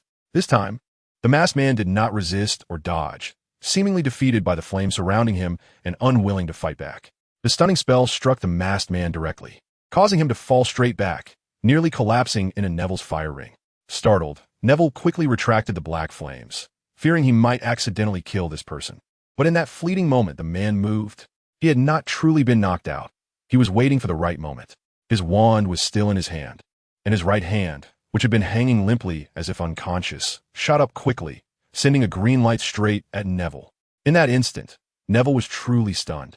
He had not expected death to be so close, let alone that this mysterious person would actually try to kill him. His mind went blank, his wand pointing to the ground, offering no resistance. The killing curse struck him directly, its powerful magic knocking him 2 meters away and breaking a small tree upon impact. In that moment, Neville thought he would recall all his past experiences as described in books, but his mind was empty, filled only with one thought: it's over. However, lying on the ground, he felt the pain. The injury from crashing into the tree began to surface, and he was still alive, Once this thought emerged, his mind cleared. Could it be that it wasn't the killing curse? But this green light, this feeling it shouldn't be. Neville sprang to his feet, startling the masked man. But he didn't lose his composure. Instead, he cast another killing curse. But now prepared, Neville was no longer someone he could easily deal with. He transformed a branch on the ground into a shield to block the killing curse and simultaneously retaliated with a stunning spell. Damn it! The masked man dodged, retreating several steps. Don't even think about running. Neville unleashed the black flames again, whipping them like a whip towards the masked man. Avada Kedavra! The masked man aimed his wand at him, and Neville quickly raised another shield. However, this time, no green light emerged from the masked man's wand. Only a cloud of black smoke. He had been tricked again. Damn it! Neville hurriedly used wind to disperse the thick mist while cautiously defending himself. Afraid the masked man would launch a sneak attack from any direction. Before long, the smoke cleared, revealing a devastated scene at the edge of the Forbidden Forest. Large patches of scorched earth, trees reduced to ashes, but the masked man had vanished without a trace. Neville's expression darkened. He had lost the chase, and this murderer could strike at anyone within the castle. Chapter 138. The events at the forest's edge, the wall paintings in Hogwarts Castle's corridors seemed to retreat continuously, quickly crossing layer upon layer of stairs as Neville hurried towards the headmaster's office. Barty Crouch had asked him to find Dumbledore, and he had to bring him along. The two people he had transformed were still in the form of mice, pitifully stuffed into his pocket. He couldn't afford to think about that now or process what had happened in the meantime. Before long, he finally reached the tower of the headmaster's office and pulled out a silver pot from his inner pocket. He pressed it against the stone guardian at the office door, and it stepped aside, allowing the door to open. The headmaster was sitting at his desk, appearing somewhat surprised to see Neville. "Professor Dumbledore, I have an urgent matter," Neville exclaimed, looking frantic. Dumbledore's expression turned serious, and he retracted his previously relaxed smile. Neville rushed to the chair next to Dumbledore's desk, but did not sit. Instead, he pulled out the two mice and placed them on the ground. Dumbledore observed him thoughtfully as he walked around the desk to stand beside him, but did not speak, merely watching as Neville pointed his wand at the two mice and transformed them back into Victor Crumb and Barty Crouch. "Professor, I was discussing something with Crumb at the edge of the Forbidden Forest when Mr. Crouch suddenly emerged. He seemed off, as if under a spell. The first thing he said to me was that he needed to see you." Neville gasped as he recounted what had transpired. Dumbledore leaned down to look at the two men. He recognized Crumb immediately as having been struck by the stunning spell. However, he lingered over Crouch, whose recently brightened eyes were growing dimmer, his expression appearing somewhat sorrowful. "To protect Mr. Crouch and Crumb, I transformed them into animals and concealed them. Then I dueled with that masked man. In the end, he used smoke to obscure my vision and escape." Neville continued to explain the events, and Dumbledore listened quietly, not interrupting him. When he heard that Neville had survived the killing curse, he showed no surprise. "Professor, that's how it is. Quickly restore Mr. Crouch. He must have something very important to say." Neville finally finished recounting his experience and hurriedly urged Dumbledore. "Thank you, Neville, for everything you've done." The old man seemed somewhat weary as he slowly stood up, looking down at the fallen Crouch. "But it's already too late. Neville, Barty is dead." "Dead? Dead?" Neville could hardly believe it, but he indeed heard the highly respected Professor Dumbledore say those words. He lowered his head and walked over to Crouch's body. Crouch's face was as pale as the ghosts in Hogwarts, his eyes slightly open, mouth half ajar, as if he had something to say. But his life was forever frozen in that moment. Neville checked for a pulse, then foolishly pressed his ear to Crouch's chest, but no matter how he listened, a dead man's heart could never beat. Why? Neville questioned in his heart, questioning himself. Then he realized why Mr. Crouch had died while he had escaped unscathed from the killing curse. There was only one possibility. The masked man's killing curse had struck Crouch, who had transformed into a mouse in his pocket. He had taken the fatal blow for him. Knowing the truth, Neville stared blankly at Crouch's corpse, his steps faltering as he stumbled over the carpet. Dumbledore's expression was not much better, but his experiences allowed him to remain rational in such moments. He supported Neville, gently patting his shoulder. This boy needed his encouragement now. "Neville, relax." The old man rubbed Neville's stiff shoulders. "This is not your fault. If I'm not mistaken, the masked man was here to kill Barty. You were just caught in the crossfire." He glanced at Crumb, who was still deeply asleep. "And poor Victor. He nearly ended up like Barty. I shouldn't have put them in my pocket." Neville knelt on the ground, unable to hold back his tears any longer, sobbing loudly. Dumbledore sighed, shaking his head, and began to ponder. According to Neville's description, the masked man might be in his 40s, male, very thin, and able to see clearly even in the thick fog. In his memory, it seems there is no such person. After all, human memory is ultimately unreliable. He needs to use the pensieve to recall it properly, but not now. Right now, he needs to step forward and take charge. Crouch's death is no small matter. Even Neville, who brought him back, will be implicated to some extent. Neville is somewhat overwhelmed. He never expected that despite his best efforts, he still couldn't save anyone. And even Crouch's death is largely related to him. He stubbornly believes that if he hadn't turned Crouch into a rat and put him in his pocket, he wouldn't have died. He shouldn't be crying, shouldn't be this sad. He wasn't even familiar with Crouch. But the pressure weighing on his shoulders is too great. With countless sleepless nights and numerous failures, he does not admit his failure. He hates himself for not just taking out that masked man directly, for being so careless. Moody's words are truly golden advice. Why didn't he remain vigilant? If he had been on guard the whole time, he wouldn't have been ambushed during the one moment he retracted the flames. 14-year-old Neville Longbottom has never felt so powerless, so fragile. Mr. Crouch's funeral was assisted by the Ministry of Magic.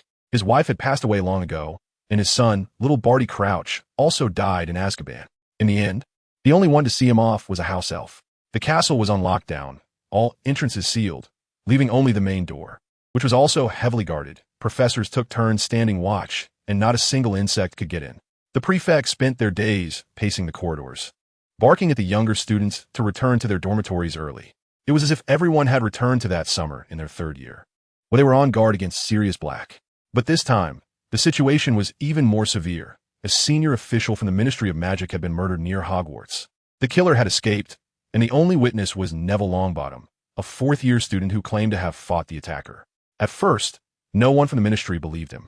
They couldn't believe that a fourth-year student could duel a murderer and drive the killer away. It wasn't until he verified his wand with Professor Moody, using the recollection spell, that it was confirmed he hadn't used the killing curse and had indeed been in a fight with someone. What surprised Neville was that his strange alchemical flames weren't detected by the recollection spell.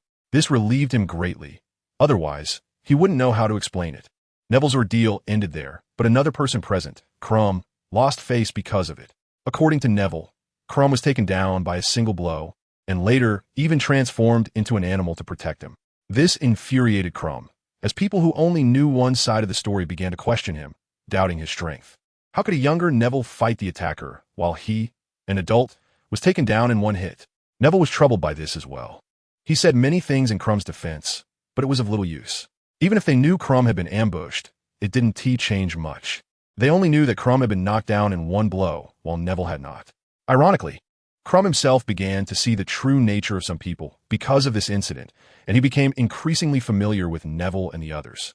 Of course, Neville suspected his motives were not pure. Chapter 139. The Shadow from Little Hangleton on a Rainy Night. It was as dark as if a curtain had been drawn across the sky, with not a single ray of light getting through. The heavy rain poured down. No one would want to be outside in such weather, but a hooded figure was walking towards the Riddle house on the outskirts of Little Hangleton. He wore a hood, obscuring his face, and not a drop of rain fell on him. It seemed as if the rain were fleeing from him, leaving him nearly dry. He appeared to be very familiar with the terrain of Little Hangleton, showing no hesitation when he reached a fork in the road. He headed straight for the Riddle house, effortlessly pushing open the dilapidated front door, and knocked loudly on the main door. Before long, a stumbling sound and the creaking of old wood could be heard from inside, and the door opened. A small, round-faced man peered out from the crack, his expression a mix of 7 parts fear and 3 parts lewdness. It's you. What are you doing back?" Upon seeing the hooded figure's face, he exclaimed in terror.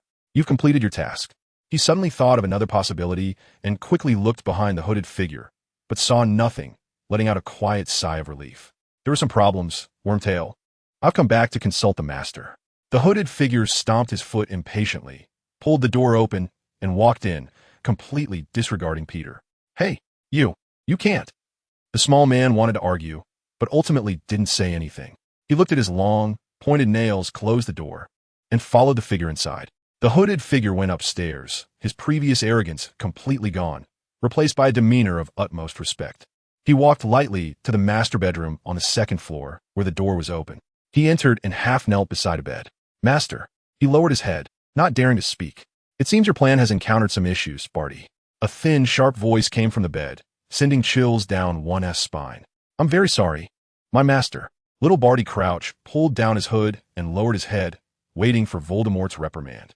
He had a very handsome face, but looked worn and weathered, as though it had endured countless hardships. It was indeed the little Barty Crouch who had been presumed dead in prison.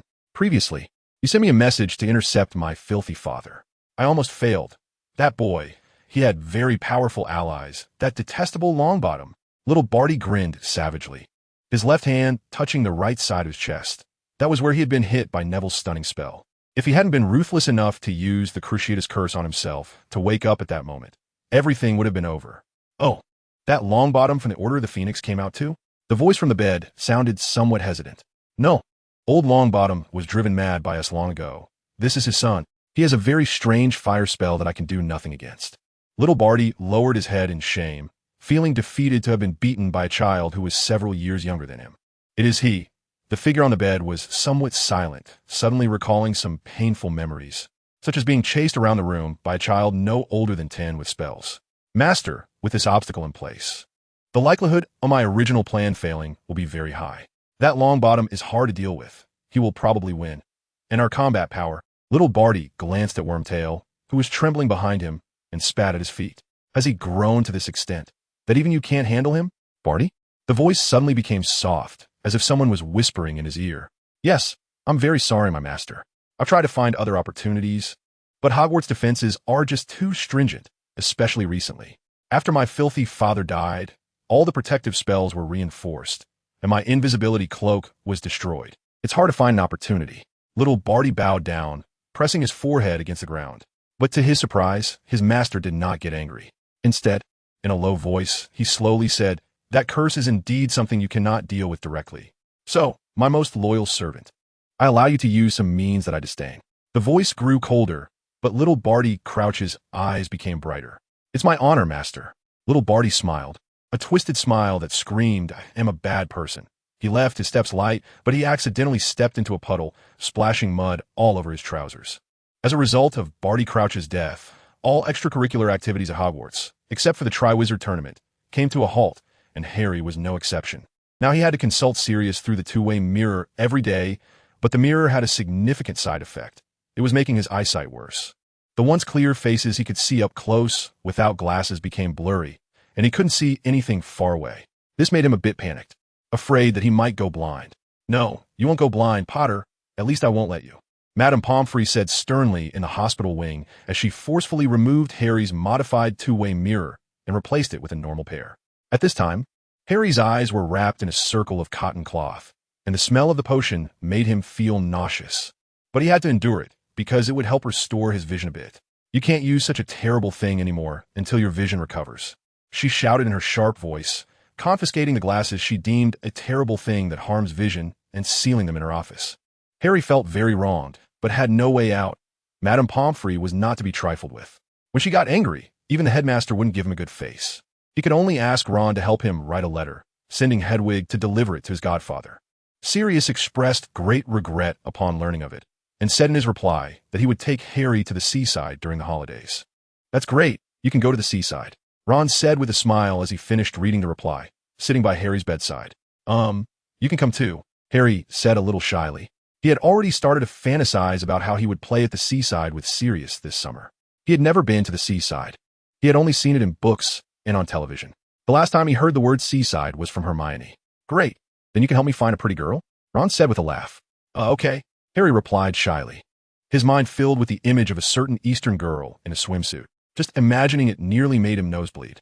Thank you very much. Ron gently patted his shoulder and smiled. What about Neville? Has he figured things out yet?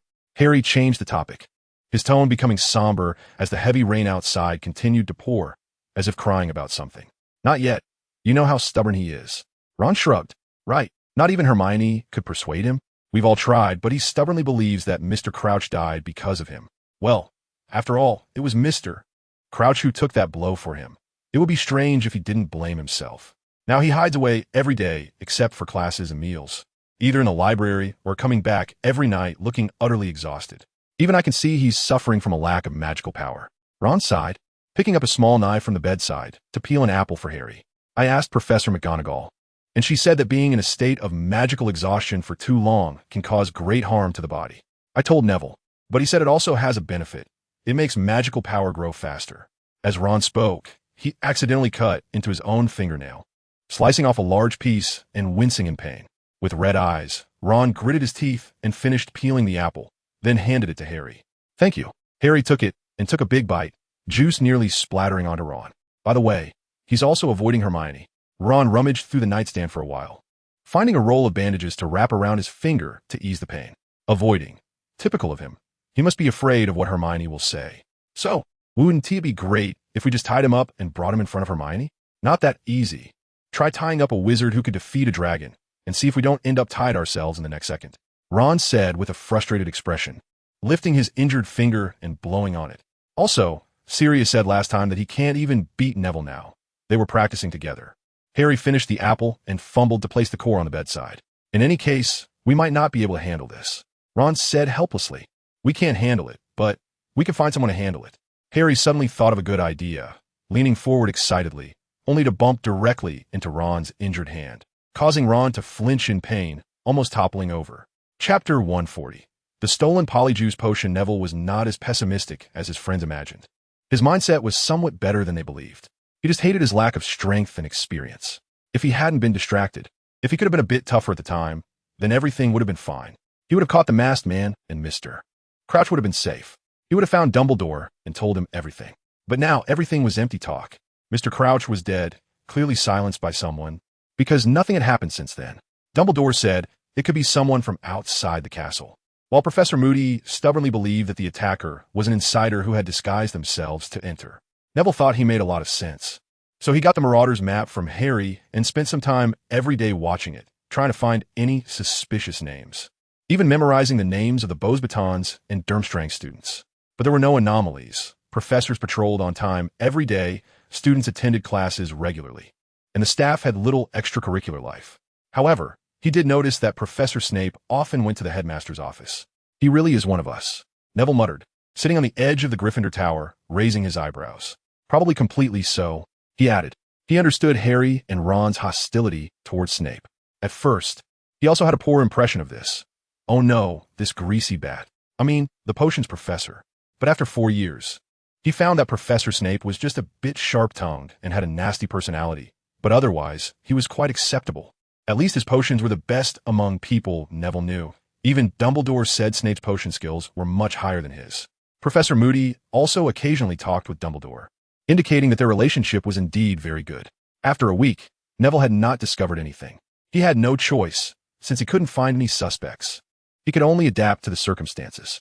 He began a new round of devilish training, running to the Shrieking Shack whenever he had free time, desperately using various spells he thought he might need. He had read in an ancient book that a way to rapidly increase magical power was to frequently use up one's own magic. At the same time, he began to lose focus in class, thinking about dueling with others during lessons, countering attacks, and so on. The result was that he accidentally zoned out in Snape's class and was punished to help Snape organize the storeroom after class. Neville, do you need me to help you with anything? Ron cautiously asked, afraid of being overheard by Snape. No need, I can go by myself. Neville shook his head, rejecting him, and walked alone toward Snape's office. As he left, a girl emerged from behind a suit of armor next to Ron. Her messy hair and haggard face were quite pitiful. You saw it too. He seems to be doing okay. Ron spread his hands, presenting a helpless expression. I will keep checking. Hermione rolled her eyes at him, bypassing him to chase after Neville's figure. Professor Snape, just as Neville's hand touched the door, before he could knock, the door swung open, and Snape's gloomy face suddenly appeared, almost startling Neville. Fortunately, after experiencing so much, his courage had improved somewhat. Come in, Snape said coldly, stepping aside to let him enter. All right, Professor. Neville pressed his lips together and walked in, closing the door behind him. Outside, a striking figure approached the door, looking worried and gently sighing. Neville followed Snape to his desk. The potions professor was already seated, and Neville looked around, not seeing a place for himself. Just as he was guessing what Snape wanted him to do, the man behind the desk spoke abruptly. Recently, there was an intrusion here, and I lost many valuable materials, including African snake skin. Snape glared at him fiercely, exuding a strong sense of oppression, and Neville swallowed hard. Do you have anything to say? As if feeling that the pressure on Neville wasn't strong enough, he added, African snakeskin is usually used to make polyjuice potion, Professor. I suspect some mischievous students might have tried to steal a bit for a prank, Neville casually analyzed, secretly sweating for the Weasley twins and hoping it wasn't them. It seems your potions class hasn't been in vain, Snape said sarcastically. At the same time, I also lost some polyjuice potion. His tone suddenly changed from cold to serious. Polyjuice potion, Neville exclaimed. This was no small child's prank. It was a potion with many uses, and if it fell into the wrong hands, it could be disastrous. I've already told Dumbledore, but he doesn't seem to care and continues with his usual antics. Snape sniffed disdainfully, and Neville was puzzled as to why Snape was telling him this. Maybe Professor Dumbledore has his own ideas, Neville said cautiously. Enough, let's stop the irrelevant chatter. Now, I'm here to announce your punishment. Snape's expression turned stern again, as if nothing had just happened. You must write a paper on polyjuice potion and submit it to me by tomorrow night. Neville nodded. A paper was something he was confident he could handle. And find that thief. He suddenly stood up, leaning forward, causing Neville to step back in fright. Indeed, Professor Snape's intimidation was still quite strong. Catch him and bring him here. Although I don't want to say this, your abilities should be enough to defeat every student in Hogwarts, right? Yes, Professor, Neville nodded vigorously. If you don't complete this before the end of the term, you'll face a mountain of summer homework and countless detentions. I believe you will make the right choice. Snape's mouth curled up slightly, and Neville's mouth twitched as he silently cursed, "Old bat." After saying this, Snape sat back down and ignored Neville, continuing to grade assignments. Having been here a few times, Neville understood what that meant and quickly left, reluctantly saying goodbye before being shooed away like a fly. As soon as he stepped out, he caught a familiar scent. Hermione always liked to use that shampoo. He looked around but didn't see the girl. Shaking his head, he chuckled self-deprecatingly and headed back to the dormitory. He still had things to do. Around the corner, the girl leaned against the wall, holding her breath, her heart racing. That evening, Harry finally returned from the hospital wing, but he couldn't get his broken glasses back. Madame Pomfrey said they would be returned at graduation. Ron, upon learning this, couldn't help but sigh for Harry and felt it was unfair. To their surprise, Neville, who usually disappeared, was actually in the common room, writing something. They hurried over to see that it was a paper on polyjuice potion. What's going on? I don't remember the potions assignment being a paper on polyjuice potion. Ron interrupted him as he was writing fervently. Neville paused to stretch his stiff shoulders. Oh, this is an assignment from Professor Snape. But we haven't even learned about polyjuice potion. Harry also felt something was off. Could it be that we were discovered? Shouldn't be. Professor Snape's polyjuice potion was stolen, and he asked me to help find the thief while also making me write this paper, Neville replied, looking into Harry's eyes for a moment. The green eyes were incredibly clear, though they had been bloodshot just a few days ago. Huh, old bat stuff was stolen? It wouldn't be George and Fred, would it? Ron suddenly looked panicked. Harry also couldn't help but worry for the twin brothers. If they got caught by Snape, who knew what kind of torture they would face? It's not them, I just asked. And they were surprised that someone could break through Snape's protective spells to enter his storeroom. Neville glanced at the clock by the fireplace. It was just 9 o'clock. It seems they must have tried. Ron said, his head full of black lines. Yeah, they said they would also keep an eye out for me. Then they must be interested in that guy's methods. Ron understood them all too well. Well, there's nothing I can do. I promised Professor Snape that if I couldn't find it, it would be worse for me. Neville pouted and continued writing his paper.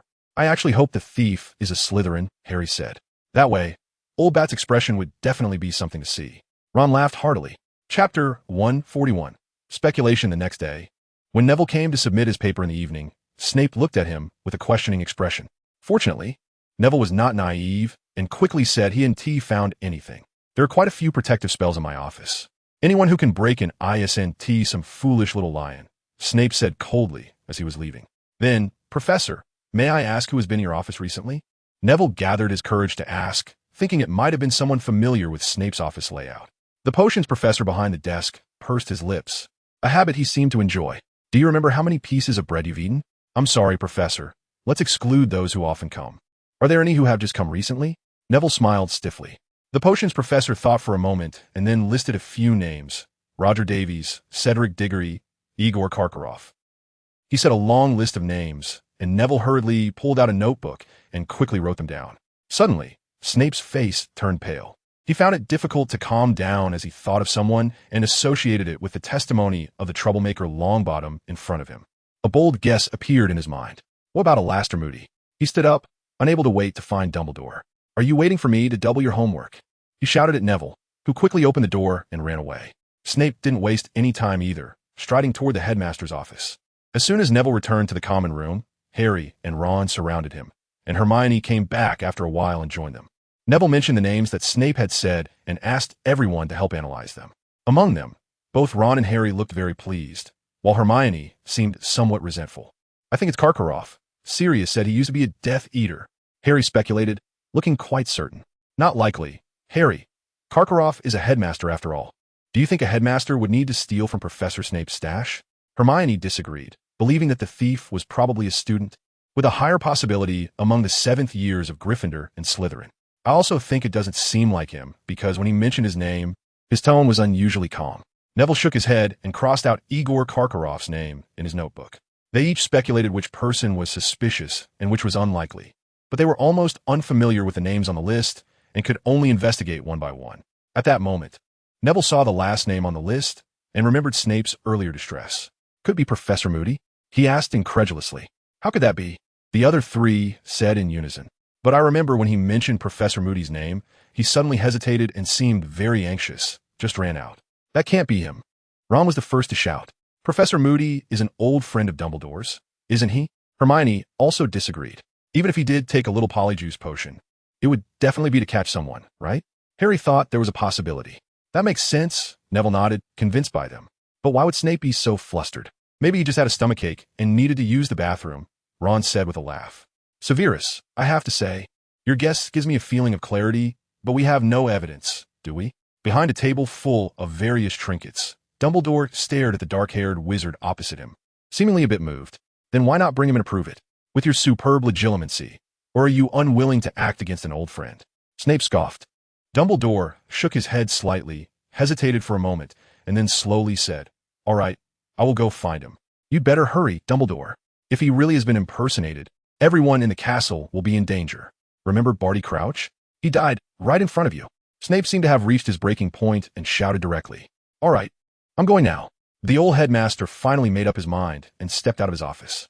The two of them walked one after the other to the door of the defense against the dark arts classroom, and before they could take the next step, the door opened, and Moody was walking out in his usual cloak, clearly having spotted them with his magical eye. "What wind brings you two here? Quite a rarity." He grinned unpleasantly. "Let's go in and talk, Alastair," Dumbledore said, and Moody nodded, stepping aside to let them in. During this time, Dumbledore stared at Moody for several seconds, during which he had seen part of Moody's memories. Luckily, it was indeed him and not someone impersonating him. He glanced at Snape, who clearly intended to remain silent, and reluctantly spoke. "The thing is, Severus has lost some polyjuice potion and some materials, and we believe this could cause some unnecessary danger. So you want me to help look for it, right?" Moody laughed heartily, and both Dumbledore and Snape felt a bit awkward. "No problem. I'll help look for it. After all, I have this," he said, pointing to his magical eye, and Dumbledore nodded gently. "Then we'll take our leave, Alastair. Good night." "Good night, Albus." They returned to the headmaster's office, and on the way, Snape's face was so dark it seemed to drip water, but he remained silent. "How is he?" As soon as they entered, Snape asked impatiently. "No anomalies. At least, I haven't found anything suspicious so far," Dumbledore replied. Previously, Snape's speculation had made him feel uneasy, but now he felt relieved. He found nothing problematic about Moody, not even a hint of hostility, which even the most skilled mind blockers couldn't achieve, meaning it was indeed the real Moody. "You're overthinking it, Severus. Maybe it's just some prankster student," Dumbledore said kindly. "I heard you got a student to help. Maybe tomorrow we can hear some good news from him." The potion's master's face darkened further. He pursed his lips, snorted, and turned to leave.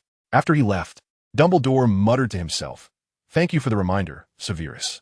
After ruling out several impossible answers, Neville decided to start with the Marauder's map. He used magic to mark several suspicious individuals, so he could see wherever they went. Now, he spent some time every day watching that map. Harry occasionally joined him, but Ron couldn't keep his eyes open after a while. The first discovery was Roger Davies, the captain of the Ravenclaw Quidditch team, which Harry noticed. He saw Roger sneaking over to the Beauxbatons side alone. They suspected he was up to something with Polyjuice Potion and hurried out, only to find him just standing outside the door, pacing back and forth, holding a piece of paper, seemingly hesitating whether to deliver it. They discussed it, and then Neville transformed into a crow and flew onto Roger's head, seeing the content of the paper. It was a love letter, addressed to Fleur Delacour. The three of them returned to the dormitory dejectedly, with Neville involuntarily thinking of Hermione, while Harry recalled Cho-Chang. They did notice Karkaroff had gone to Snape's office many times, but almost every time Snape was there, and if he wasn't, Karkaroff wouldn't go in. Several days had passed, and they had not made any progress. Hermione was the first to lose patience. She resolutely snatched the Marauder's map and stopped the work. Neville, you're about to compete in the third task. You can't be distracted by these things anymore. You need to practice. She went on for quite a while, and Neville felt a bit embarrassed. Harry chuckled from the side, and she immediately shot him a glare. What are you laughing at? Aren't you a champion too? Don't you need to practice? So they could only continue practicing some commonly used spells. Professor McGonagall kindly lent them the classroom, as she really hoped Hogwarts would achieve the glory of the Triwizard Cup. Neville could only pray he would catch that little thief before the end of the term, or hope that Snape would go easy on him and impose a lighter punishment. Chapter 142. A pre-competition twist the time for the third task quickly arrived. During this period, Neville had been spending all his time with Hermione, reviewing what they might need. Harry had gone to see his godfather. Sirius was still supporting Harry, calling him to the Shrieking Shack every night to practice. Ron was all alone, seemingly busy with something each day, but when asked, he wouldn't say a word. However, from his spirit, he appeared quite fulfilled. During this time, they had also visited the hedges that were to be transformed into a maze several times. They grew rapidly, and within a few days, they were taller than Ron, the tallest among them. The day before the competition, they went to check again. But the maze was completely sealed off, indicating they planned to finish the layout inside on the last day. The four of them hid outside the venue, listening to the sounds coming from within, feeling a bit apprehensive. At least Harry could hear the explosions of blast-ended scroots. That day, Neville woke up early. After washing up, he went to the Great Hall alone for breakfast. Before he could swallow his second bite of pumpkin pasty, an owl flew towards him, precisely dropping a letter in front of him. Neville froze for a second. He didn't recognize the owl, but it looked familiar, likely one from school. He picked up the letter, first feeling it with his hand to confirm there was nothing particularly odd. Ever since Hermione got cursed while opening a letter, he had been wary of such things. Then he opened the envelope, and inside was a photo, facing away from him. There were words on the photo, written in a very awkward handwriting, as if the writer was afraid of being recognized. If you don't want them to die because of you, come to the Shrieking Shack alone this morning. Neville was unprepared and didn't understand the meaning of this line. He even thought it was a prank. He casually flipped the photo over, and in an instant, Neville froze.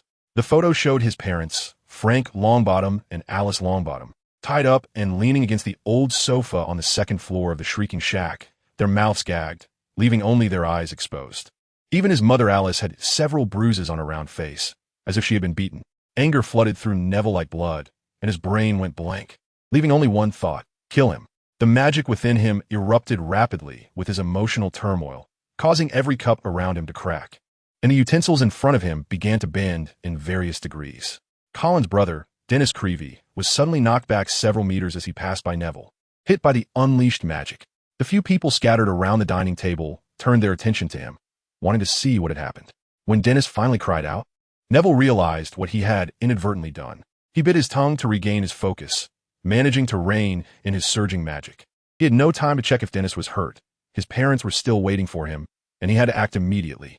Fortunately, it was still early, and there were no professors in the Great Hall at this time. Otherwise, the commotion he caused would surely lead to a conversation with them. His departure only allowed some onlooking students to catch a glimpse of his hurried back. Neville made up his mind. He was not just going to rescue them. He was going to kill.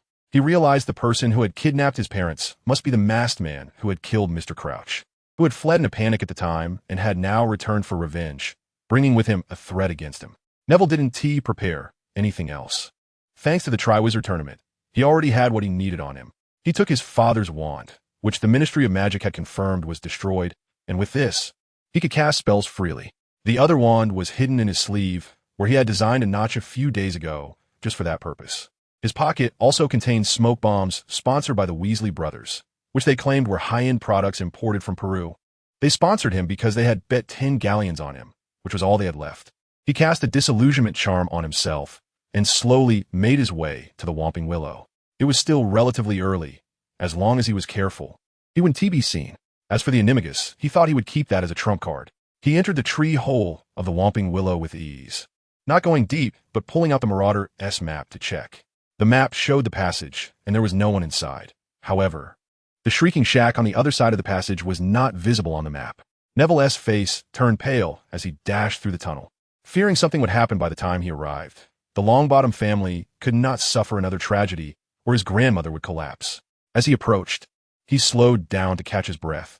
The thin air in the tunnel couldn't support vigorous movement, and his head was pounding while his chest hurt badly. Silence. Neville did not lose his composure. Past experiences taught him that letting his blood run hot would only lead to worse defeat. At this moment, he regretted not bringing Harry's invisibility cloak. Although his disillusionment charm still had some effectiveness, it was ultimately flawed and could only provide a chameleon-like effect. He glanced at his watch. It was almost time for the third task. An absurd thought suddenly appeared in his mind. Could the mysterious kidnapper of his parents be a gambler? Perhaps he would bet everything to divert him, who had a high chance of winning. Neville thought about the 10 galleons from the Weasley brothers, realizing that money would likely be lost to them. Unlikely. There should be such a deranged gambler. Neville looked at his hands as the disillusionment charm began to take effect, his body gradually becoming transparent. The passage was nearing its end, and Neville's heart raced. He bent down, ready to deliver a powerful blow to anyone he encountered. If it was the same mysterious man from before, he would definitely use alchemical fire directly. A cold breeze occasionally swept through the end of the passage, causing Neville's back to shiver as if pricked by needles. He slowly approached, reaching the passageway. The trapdoor was still closed, which relieved him slightly. It seemed that the guy didn't know about this passage. A silent spell. This time it was a complete silencing charm, eliminating any sound near the trapdoor. He slowly pushed the door open and slipped out, still under the effect of the silencing charm, making no sound at all. Neville was very familiar with the layout of the shrieking shack. He remembered the room from the photo. It was just next door, and he only needed to feel his way over. He first scanned the surroundings. There was nothing unusual in this room. It was a gloomy day, with hardly any light filtering through the gaps in the wooden house to illuminate the interior, making visibility in the shrieking shack extremely poor. Fortunately, he had been in darkness all the way here, and now the faint light was barely sufficient.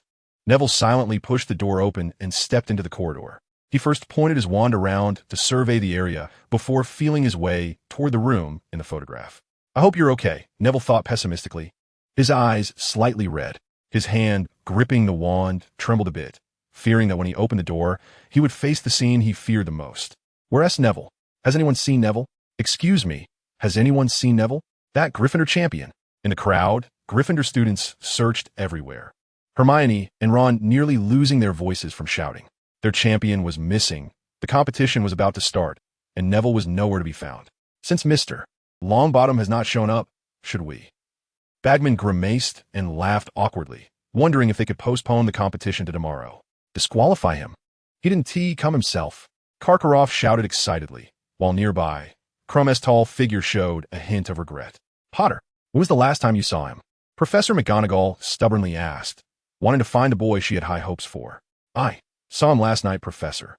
Harry was as anxious as an ant on a hot pot. Although he was eager to win, he didn't want it to end this way. Chapter 143. Barty Crouch. Ultimately, they did not find Neville before the third task began, and they could not have found him, as he had been carefully avoiding some gazes on his way to the Scream Shack. Neville's grandmother had also come. She had already given Bagman a piece of her mind over Neville's situation, but they still decided to let the competition continue. The votes in favor amounted to 3, Bagman, Karkaroff, and Madame Maxime, while the other 2 headmasters were quite satisfied with this outcome. In their eyes, Hogwarts should not have a second champion. Professor McGonagall quickly left the scene to find Neville. Her student was missing. This was no small matter. After throwing another tantrum, Madame Longbottom followed McGonagall out as she too needed to find her grandson. Dumbledore's face was grim. He suspected that Neville's disappearance might be related to that attacker from a while ago. That boy might have. Anger simmered in the old man's blue eyes as he suddenly felt that many things were slipping out of his control. While people were searching for Neville, Harry reluctantly walked into the maze, feeling conflicted. He wished he could give up and join the search for Neville. But others would definitely not agree to that. McGonagall would be the first to kill him. "Mr. Potter has entered the maze. Now, Miss Delacour, please prepare," Bagman said cheerfully at the judges' table, provoking the Gryffindor students to glare at him in anger. "Do you think Neville might be trapped somewhere?" "Not likely. After all, he managed to get into the Slytherin chamber. If only we had the Marauders map." George sighed in frustration. He glanced at the arena one last time before joining Fred in the search for Neville. In the abandoned girls' restroom on the second floor, Ron was howling at a faucet, but the damn faucet wouldn't turn on. Beside him, Hermione's eyes were getting redder, with tears welling up. Neville tiptoed and finally arrived at the door of that room. He lightly tapped his wand and used the most common spell, Alohomora. The wooden door creaked open, revealing a pitch-black interior, as if someone had reinforced the windows of the room. Gritting his teeth, Neville stepped inside, crouching down to better evade any spells. Just as he put one leg through the door, a man's voice spoke from within. "I knew you would come." The cold voice seemed to carry a hint of joy, as if it had been waiting impatiently. "Who are you? Are you the mysterious person who killed Mr. Crouch?" Neville tried to calm himself down, but his tone betrayed his anger. "Do you really want to know? Then I'll tell you. After all, you won't be alive much longer." The man sneered, and suddenly a candle on a table in the center of the room lit up, casting a weak light that was just enough for the two people who had been in darkness for so long. Neville clearly saw the man's face and his parents. His poor parents were tightly bound, motionless at the man's feet, their mouths gagged, and even their eyes covered, but nothing could stop a child from recognizing his parents. His anger surged, wanting to do something, but the man pointed his wand directly at his defenseless parents, laughing cruelly, even licking his lips. "It's you." Neville recognized the man. He had seen him too many times in photographs. One of the villains he had dreamed of eliminating, Barty Crouch Jr. "You're not dead," Neville exclaimed in terror, having thought this enemy had long since died in Azkaban. But now he had escaped. Neville's mouth dropped open as he suddenly recalled the connection between this man and the person who had died at his hands not long ago. "Yes, thanks to my poor mother, I'm still alive, or rather, I'm just barely surviving under my father's supervision." Barty's face twisted in rage as he spoke of his father, the knuckles on his fingers cracking ominously. "That's another sad story. As for now, don't you think you should be on your knees, licking my shoes and begging for mercy?" Barty grinned widely, the candlelight illuminating his yellowed teeth, making him look quite sinister. Neville completely lost his calm. He raised his hand, ready to do something. But Barty merely pointed his wand at his defenseless mother. He didn't have the confidence to defeat Barty instantly, and had to hold back. "We want." Neville still aimed his wand at him, but dared not take another step forward. "Don't point that thing at me, you fool. If you don't want them to die painfully, drop the wand now." Barty pressed, his wand poking Frank in the face. Frank weakly struggled, trying to escape, but couldn't get away at all. Neville gritted his teeth, his mind racing. He almost dropped his wand, but his last shred of reason told him that would only lead to his own demise. "Do you think I'm a 3-year-old? Without my wand, I'd be captured easily," Neville shouted, hoping someone outside would hear the commotion. He regretted not bringing help. If he had gotten Professor Dumbledore, Barty wouldn't have had time to threaten him. But now it was too late for regrets. He had to pay the price for his moment of recklessness. And as his thoughts grew darker, he realized that since this mastermind was Barty, a Death Eater he might only. "Oh, quite the talker, aren't you? Let us see what you do now." Little Barty laughed loudly, grabbing Alice and using her as a shield in front of him. "Cruciatus." His wand pointed at Frank's head, casting the curse that left Neville with the greatest trauma. Neville could only stare blankly at his father, who was writhing and screaming in agony on the ground. Little Barty's move was too vicious. He knew what Neville feared the most because at that time, he was one of the perpetrators. As expected, Neville began to tremble, the screams from his nightmare echoing in his mind along with those cruel laughs.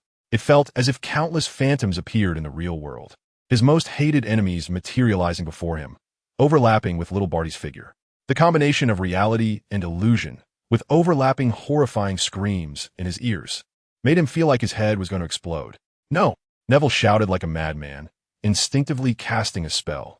Little Barty, along with Alice, was struck and crashed into the old cabinet behind them, smashing it to pieces.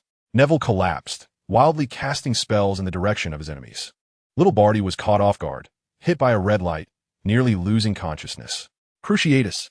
Little Barty nearly bit his own tongue, using the Cruciatus curse on himself to break free from the feeling of the stunning spell while rolling sideways to dodge a petrification curse.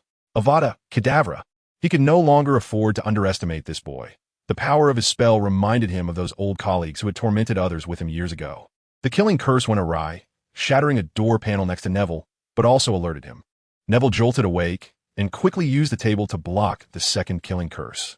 Little Barty, furious, realized he had missed his best opportunity and cast an armor charm to block Neville's disarming spell. He returned to the spot he had just left, grabbing Alice as a shield, everything seemingly restored. Suddenly, Little Barty vanished along with Alice. It was a disillusionment charm, and Neville recognized his recent movements. But he couldn't stop him, nor dare to try. His mother was now incredibly fragile, having just been unintentionally hurt by him. If she took a few more spells, he might have to find her a grave. Neville sighed helplessly. He was still too weak. If only Dumbledore were here. While he was regretting, a sudden loud bang erupted behind him. Neville's eyes widened, but he didn't have time to turn around before a green light shot toward his back. Seconds later, 3 thuds echoed in the room. Chapter 144. The boy seeking revenge. The boy stood motionless in the dimly lit room, the flickering candlelight illuminating his pale face like a zombie. He stared blankly at the fallen figures in front of him, the closest being his father, Frank, lying motionless before him, his limbs twisted unnaturally, as if his neck were broken. Neville felt waves of dizziness. His hands and feet were cold as he looked back. His mother, Alice, lay on the ground, her hair disheveled, facing him, arms outstretched. Suddenly, he burst into tears, unable to stop the flood of tears that poured out like a burst water pipe.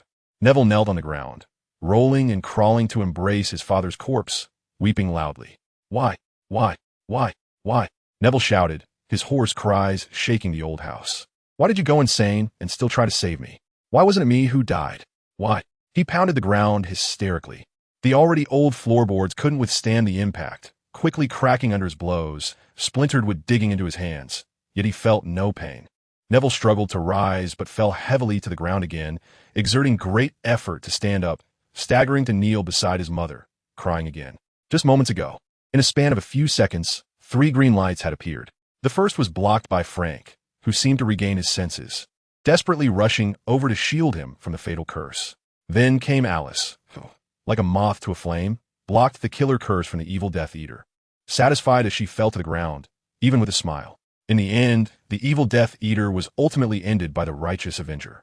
Neville cast Avada Kedavra, wanting nothing more than to kill his enemies. The successive deaths of his parents brought him immense pain. He had come to kill, and he did. But at what cost? Exhausted from crying, Neville lay beside his mother, her body growing cold. He held her hand tightly, feeling his heart grow cold as well. Even if they had gone mad, even if they no longer remembered him, as long as they were alive, there was still a thought to hold on to. But now, all hope was shattered. He desperately dragged Frank's corpse to his mother, holding their hands, not daring to look at their faces. Suddenly, he recoiled as if electrocuted, afraid to touch them, as if something worse than this would happen if he did. With great effort, Neville stood up again, no longer looking at his parents, but taking steps closer to the Death Eater. Little Barty's final expression was one of astonishment. In fact, not just him. Even Neville found it hard to believe that his parents could shield him from the killing curse. But the magical world is wondrous. The bonds between parents and children run far deeper than what they can see. Neville exerted immense effort to refrain from rushing to beat little Barty's corpse. He lowered his head and recited the spell that could burn everything to ashes. At Hogwarts, the Quidditch match was nearing its end, and Harry was getting closer to victory. Along the way, he had fought off Hagrid's spiders, Hagrid's blast-ended screwits, Hagrid's acromantula, and even solved the Sphinx's riddle. He had even exchanged spells with Crumb, though the latter seemed in a strange state, his aim wildly off. Harry easily defeated the Durmstrang champion with his favorite disarming charm. Victory was in sight. He could see the shimmering Triwizard Cup ahead. Just reaching it would mean winning. Harry felt 1,000 galleons beckoning to him. But he thought of the warrior who had not participated in the final match. If Neville were here, he would have gotten there before him. To avoid any more delays, Harry charged straight for the Triwizard Cup. Years of Quidditch practice had made his movements exceptionally agile, allowing him to dodge all obstacles with ease. The Triwizard Cup was right in front of him. He just had to reach out and grasp it. Harry extended his right hand, his fingertips just brushing the trophy. And before he could secure his grip, he felt a pulling force that began to spin him. The Barty Crouch family was completely extinguished. The last generation's head even reduced to ashes. Neville expressionlessly scattered the filthy remains and picked up his wand, breaking it in half. After everything that had happened last night, he turned to look at his parents, head hanging low, transforming their bodies into 2 wooden boxes that he cradled in his arms. With red, swollen eyes, he looked at the wand that had been passed down from his father. A flood of bitterness surged in his heart, and his eyes stung as he cried and began to spin around. He returned home, back to the castle that could now give him a bit of warmth. In fact, this was Neville's first time performing apparition alone, but he just knew he wouldn't fail.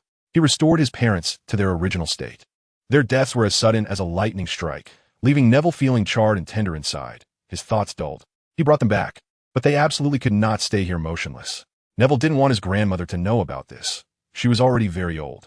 After thinking for a while, he finally dug a hole under a tree in the yard, and with the help of magic, the tree was hardly affected. He placed them inside, using the levitation charm, as he truly dared not look at them anymore, fearing his emotions would spiral out of control again. After everything was done, Neville knelt in front of that tree like a defeated dog. His tears long dried up. He had to set off. Today was the final of the Tri-Wizard tournament, and the Ministry of Magic would be extremely empty. Now was the best opportunity.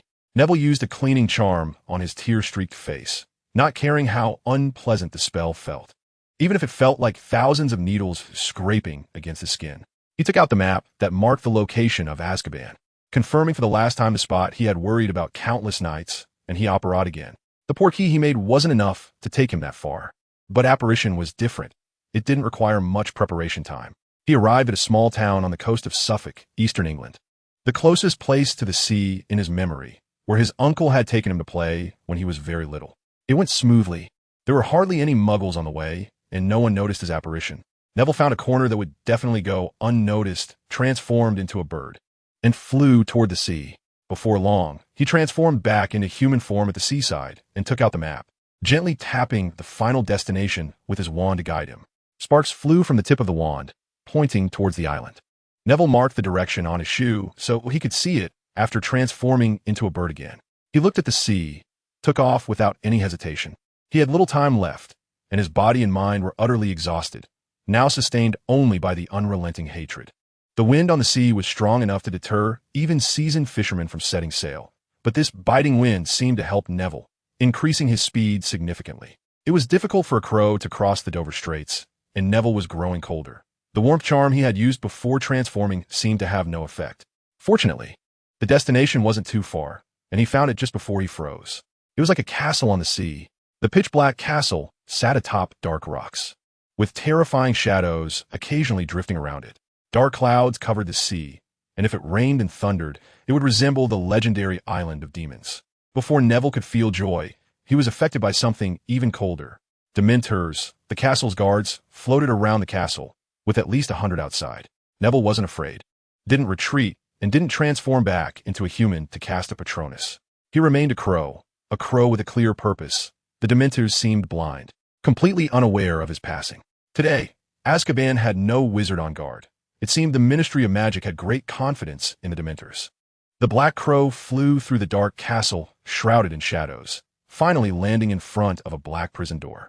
Above the door were words written in magic, Bellatrix Lestrange.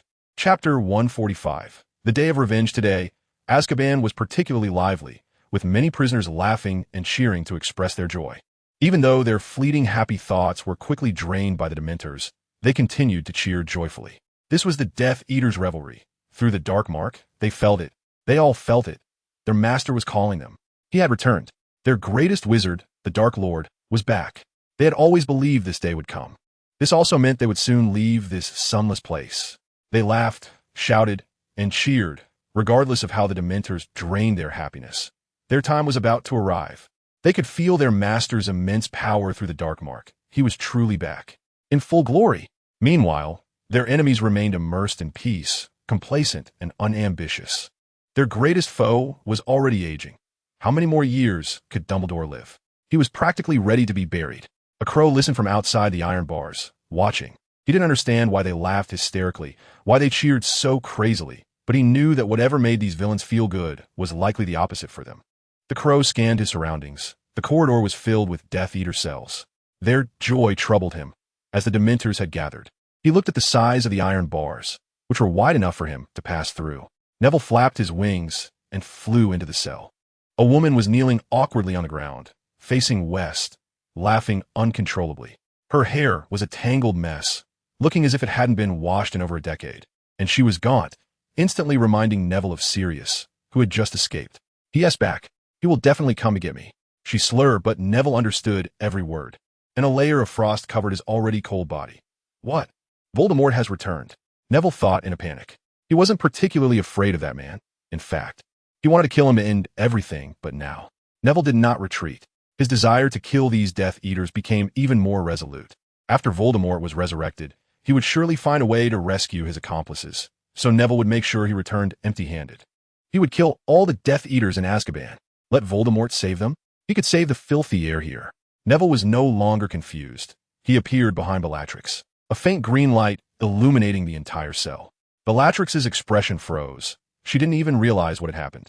Years of torment in Azkaban had nearly destroyed her. Her magic was no longer strong, and her senses were dulled. She died just like that, without warning, as Neville held his wand behind her, his chest heaving violently. The second one, Neville squeezed the word out through clenched teeth. Then he began to destroy the evidence, leaving no trace behind. He even levitated Bellatrix's body to burn it. The stronger his hatred, the more terrifying the flames of revenge became. It took only 3 seconds to incinerate a body, leaving only a nauseating smell and a bit of ash. All cleaned up. Neville had truly turned his enemy to dust, leaving no remnants. After last night, he transformed back into a crow and hid, waiting for a Dementor to pass by the door before flying out, leaving behind an empty cell and a dirty soul. Neville cautiously navigated the corridor. He had originally had Sirius help him draw a map, but now he didn't need it, because their current characteristics were too obvious. He just needed to find the cells where the cheering was coming from and go in a kill. Not far from Bellatrix's room was her husband Rodolphus's room. He wasn't as mad as his wife, but he let out strange laughter that sounded like a squashed bellows. Neville was as light as a real bird. He flew past the iron bars of the window without making a sound. In fact, as long as he didn't crash into the iron door, the people inside would most likely not notice him. Neville landed behind the man who smelled of the sewers, and those images, those sounds, flashed through his mind once again. He remembered everything. He understood it all. Those sounds connected to form a story of a brave couple. They resisted and endured without hesitation. What are they fighting for? They must have been protecting themselves. Why did he remember those sounds? Why did he always have that nightmare? Because they were his experiences. They were proof of their love for him. Avada Kedavra. A strong green light filled the cell, and Rodolphus seemed to realize something. He wanted to turn around, but it was already too late. Neville seemed to weep, to cry out in pain. After life and death separated them, he finally understood how much they loved him. Even in their madness, they stood up to protect him, but they were ultimately no longer there. Neville felt the hot blood in his chest boiling. The next moment, he found that he had unintentionally burned the body that should have been there, leaving only a wisp of flame floating in the air. The third, Neville moved again, like a mechanical watch, precisely flying toward the next criminal's residence. As he passed the doorway, he confirmed who was imprisoned inside, Anon and Dolohov. Yes, Voldemort's most capable henchmen should be kept together. The crow transformed into a human shape behind Dolohov, grinning as it raised its wand. Avada Kedavra. The Dementors guarding the place finally sensed something was off. They could sense human life. In the lowest cells, it was evident that life had vanished. They opened the cells, but found them empty. However, the Dementors themselves had very low intelligence. They only knew that someone was missing, but would not consider why they disappeared. Nor would they proactively inform the Ministry of Magic, the ones who enslaved them. While they were all gathered around those empty cells, Neville acted quickly. Rabaston Lestrange. Augustus Rookwood. Neville couldn't even count how many people he had killed, but he knew that not a single one of them was innocent. Each one was a butcher with blood on their hands. Finally, there was no more laughter in this ancient castle. Neville seemed like the Grim Reaper, taking the lives of those Death Eaters one by one. It was time to go. Neville pulled out a silver lighter. The girl's crying voice echoed from within. He stood in the last cell, stepping into the light or created by the extinguishing charm. Harry returned, with the Triwizard Cup and a body full of wounds, but he seemed like a startled bird, his face filled with panic. He was back. He shouted with all his might. He saw the headmaster running toward him, seeming to find a pillar of support as he rushed forward. Go find Neville. He in danger. Harry felt his scar throb, as if it were about to explode. This maze had already cost him half his life. And then he had to duel Voldemort afterward. He couldn't hold on any longer. He stumbled and fell down, and Dumbledore caught him. Mr. Black, who had just shown joy at Harry winning the Triwizard Cup, rushed over. He heard Harry's words and was ready to move, but before that, he needed to confirm if Harry was all right. Dumbledore gently stroked Harry's cheek. He felt it. The nauseating presence. Harry's words and Severus's mark confirmed it. Voldemort was back. Yes, fine. Serious. Dumbledore pushed Harry into his anxious godfather's arms, quickly standing up to assess the nearby people. No abnormalities. And those not here, Minerva should be fine, and the students were unlikely to be. Who on earth? Dumbledore hadn't felt this emotion called panic for a long time.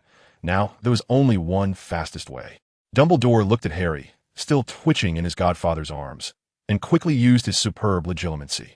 The experiences of the 14-year-old warrior unfolded before him like a movie. After about 2 minutes, he opened his eyes, sighed wearily, and understood everything. Voldemort seemed to think Harry was about to die. He carelessly revealed everything. The masked man was none other than Barty Crouch Jr. The identity they borrowed was his old friend Moody. The reason they weren't discovered was that after old Barty died, the fake Moody became the real one.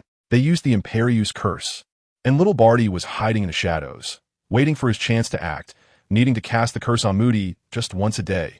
What a simple method. Stupefied, Dumbledore pointed his wand at his old friend, and Moody began to tremble as if having a seizure, then fell to the ground, clearly suffering significant damage from the curse. But that boy, he still didn't know where they had taken him. He only knew it was little Barty Crouch who struck. He could only hope for Neville, hoping he would defeat that enemy again, hoping he could come back alive like last time. The old man's eyes were a bit moist. He regretted not taking it seriously sooner. Severus was right. He had indeed been too arrogant. His gaze was somewhat dazed, and he even saw himself walking toward him. The old man was a bit confused, just about to rub his eyes to confirm if he was getting old, when another version of himself spoke up. Albus, my patrons in the tavern say they heard strange noises again in the shrieking shack. It wouldn't be you causing trouble again, would it? What was once a somewhat annoying voice now sounded like heavenly music. Dumbledore finally recognized who it was. He smiled and replied loudly, "Thank you, Aberforth." He left this sentence and disappeared on the spot, as if he had never been there, leaving behind his brother, who was impatiently tapping his foot. Chapter 146. The Trust of Souls. Neville returned, utterly exhausted, collapsing into Hermione's warm embrace. She squealed in surprise, but then realized her boy had already fallen asleep. "Oh, Granger. Wait, is that Longbottom?" Professor McGonagall screamed as she rushed over from the other end of the corridor. Hermione then realized how intimate their position looked, as if they were lovers embracing. With tears in her eyes, she looked pitifully at Professor McGonagall. This made the diligent old professor extremely angry. She wanted to give this fellow who didn't take her seriously a lesson, but it seemed Hermione, who looked forced, spoke up. "Professor McGonagall, come quick, Neville." "Neville has fainted," Hermione cried out in panic, having just called Neville's name in the corridor on the second floor when a bright orange light suddenly appeared beside her, and the person she was calling stumbled out of the light. Neville smiled contentedly when he saw the girl, wanting to say something, but he found himself unable to speak. He was too exhausted, both mentally and physically. All he wanted now was to sleep deeply, preferably never to wake up again. What was going on? Professor McGonagall was rushing down the corridor, and Hermione had never seen her looking so anxious. Hermione fought back tears and struggled to describe what she had just witnessed. After finishing, she began to cough violently. Professor McGonagall quickly pointed her wand at her, which helped her feel much better. McGonagall laid Neville flat on the ground and used her wand to scan his body. Her mouth fell open in shock, and her breathing quickened. Neville's condition was extremely dire. The traces of magic on him were so severe that even Hermione could see them. It was unimaginable what he had gone through during this time. His appearance was even more tragic. There were at least 7 or 8 scratches on his face, thankfully not very noticeable, and there were bloodstains on his hands, which could be either his own or someone else's. Professor McGonagall cautiously examined his brain, and it was terrible, absolutely terrible. It couldn't have been worse, even if he had been hit by 10 Cruciatus curses. She used a spell to levitate Neville and ran towards the hospital wing, telling Hermione, "Quick, go find Dumbledore. Tell him about Mr. Longbottom. He must know." Without looking back, she took Neville and ran towards the hospital wing. When Hermione arrived at the Quidditch pitch with red eyes, she found it in complete chaos. Dumbledore was nowhere to be seen, and even Harry was gone. However, she did receive news that Harry had successfully won the Triwizard Tournament. This was the greatest comfort she received that day. Hermione pouted, trying to force a smile, but came out looking quite ugly. She hated it, hated that she couldn't help them, hated that she was so weak, their figures. She could barely see them anymore. Dumbledore arrived at the Shrieking Shack. In fact, he was more familiar with this place than many others, even having discovered the secret passage from the Whomping Willow to here. Aberforth's information was incredibly helpful. He found the room that had almost turned into ruins and felt the remnants of a great battle that had taken place here. However, apart from that, there was nothing else left. No bodies of people he wanted to see or not see, only ashes that seemed impossible to disperse. The old man slowly sat down on a somewhat usable sofa, his eyes extremely cloudy. Suddenly, a gentle breeze blew through, lifting his white hair and long beard slightly. Wind? Dumbledore became alert and quickly surveyed his surroundings. The windows of this house were nailed shut, so there shouldn't be such a breeze. In the next moment, he sensed two transparent figures floating in front of him, smiling brightly at him, but they were so transparent that he initially didn't notice them. Frank? Alice? Dumbledore stared in shock at the two figures before him. They had appeared here. Could it be? They didn't speak, nor could they speak. But Dumbledore understood their lip movements. Please take care of Neville. Dumbledore nodded firmly. I will take good care of him. The old man's voice was incredibly resolute. He wanted to reach out to them, but they disappeared, leaving only one last lip movement. Thank you. What on earth had happened? Dumbledore hadn't been this angry in a long time. Those Death Eaters. Could it be that they were trying to murder Neville's parents, who had already been driven to madness? Or was it? A spark of insight flashed through his mind. He thought he might understand some of what had transpired. That poor child must have been threatened. Those scoundrels had captured his parents to coerce him. Dumbledore fiddled with his wand, feeling angry, but since Neville's life was still uncertain, he couldn't act recklessly just yet. Suddenly, a flash of fire lit up the room as Fawkes the Phoenix appeared, calling out joyfully in a high-pitched voice, "The boy is back." That was what it was conveying. This was the best news of this terrible day, and Dumbledore stroked Fawkes's feathers, feeling his eyes moisten again. He needed to set off immediately. He had to find Severus right away, as he surely needed someone to confide in. Harry woke up the next morning, having slept through an entire day and night. He groped for his glasses on the bedside table and looked around. It was a familiar place. He was in the hospital wing. The hospital wing was eerily quiet in the morning, or rather, it was very quiet all day. Harry looked around. There weren't many people in the other beds. Only one familiar face in the bed next to him. Neville? Harry felt a tingling in his head. His scar had been hurting all day yesterday, and now the aftereffects were kicking in. He groggily climbed out of bed, remembering some of the events from yesterday. They found Neville? Harry thought, slowly walking to Neville's bedside. His muscles, which had been sore all over, were already recovering significantly after a few days. Neville was still asleep, showing no signs of waking up. His brow was furrowed tightly, and his eyes were darting around, as if he were fighting someone in his dreams. For some reason, Harry felt that Neville was a bit different now. His gaunt face gave off a slight chill, as if overnight he was no longer the Neville Longbottom he once knew. Potter? The noise he made didn't escape Madame Pomfrey, who had been in the quiet environment for a long time. She stepped out of her room. Sorry, Madame Pomfrey, I'll go back now. Harry reflexively apologized and quickly returned to his bed. That's right, Potter. You still need to stay in a hospital wing for a full 2 days. You can't just lie in bed and not rest properly. Madame Pomfrey seemed satisfied with his response and walked to his window to ruffle his messy hair. Harry was somewhat taken aback. He sat up a little and pointed at Neville beside him. Do you know what happened to Neville yesterday, Madame Pomfrey? Harry suddenly recalled the information Voldemort had leaked to him yesterday and became worried about Neville. I don't know. Madame Pomfrey shook her head with some dissatisfaction. But this child has suffered a lot. His mental state is like he has been hit by a dozen Cruciatus curses. Oh my, how could Hogwarts let students go through this?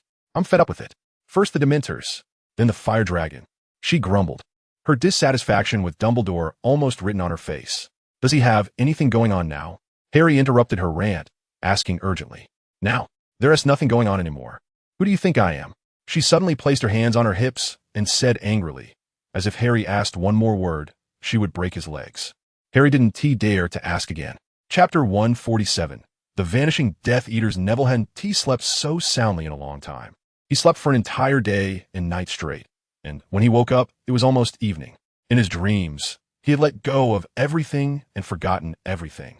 His tightly furrowed brow had relaxed, as if someone had combed it for him. After waking up, he felt that his spirit had recovered significantly, but his already tainted soul was difficult to restore. Yes, I ended up killing people after all, more than a dozen lives, all defenseless. Neville recalled everything, slowly sitting up in bed and glancing at the foot of his bed. Harry, who was reading in the bed next to him, noticed that Neville was awake and exclaimed in surprise, Neville, you're awake. He struggled to sit up, propping his pillow against his back as a cushion. Hello, Harry. Neville nodded at him. What time is it?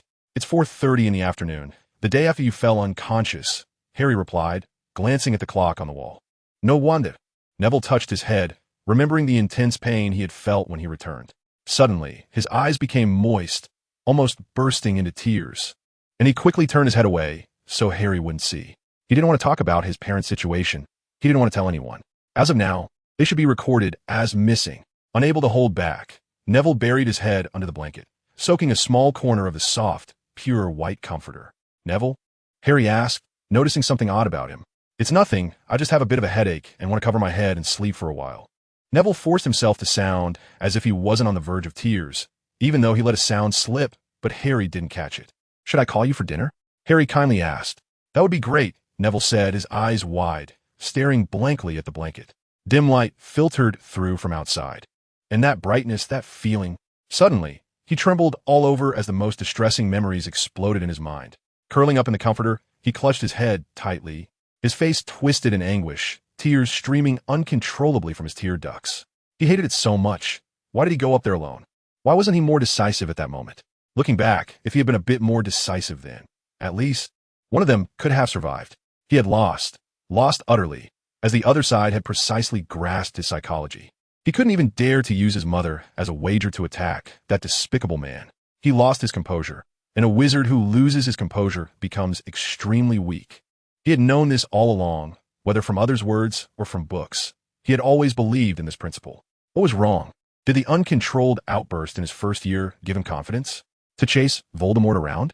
His brain seemed to split in two. One half insisted that there was no way he could have remained calm at that time. Anyone whose parents were kidnapped couldn't possibly stay calm. The other half firmly believed that if he had calmed down, everything would not have turned out this way. "I'm sorry," Neville mumbled in a voice barely audible even to himself. "I'm sorry."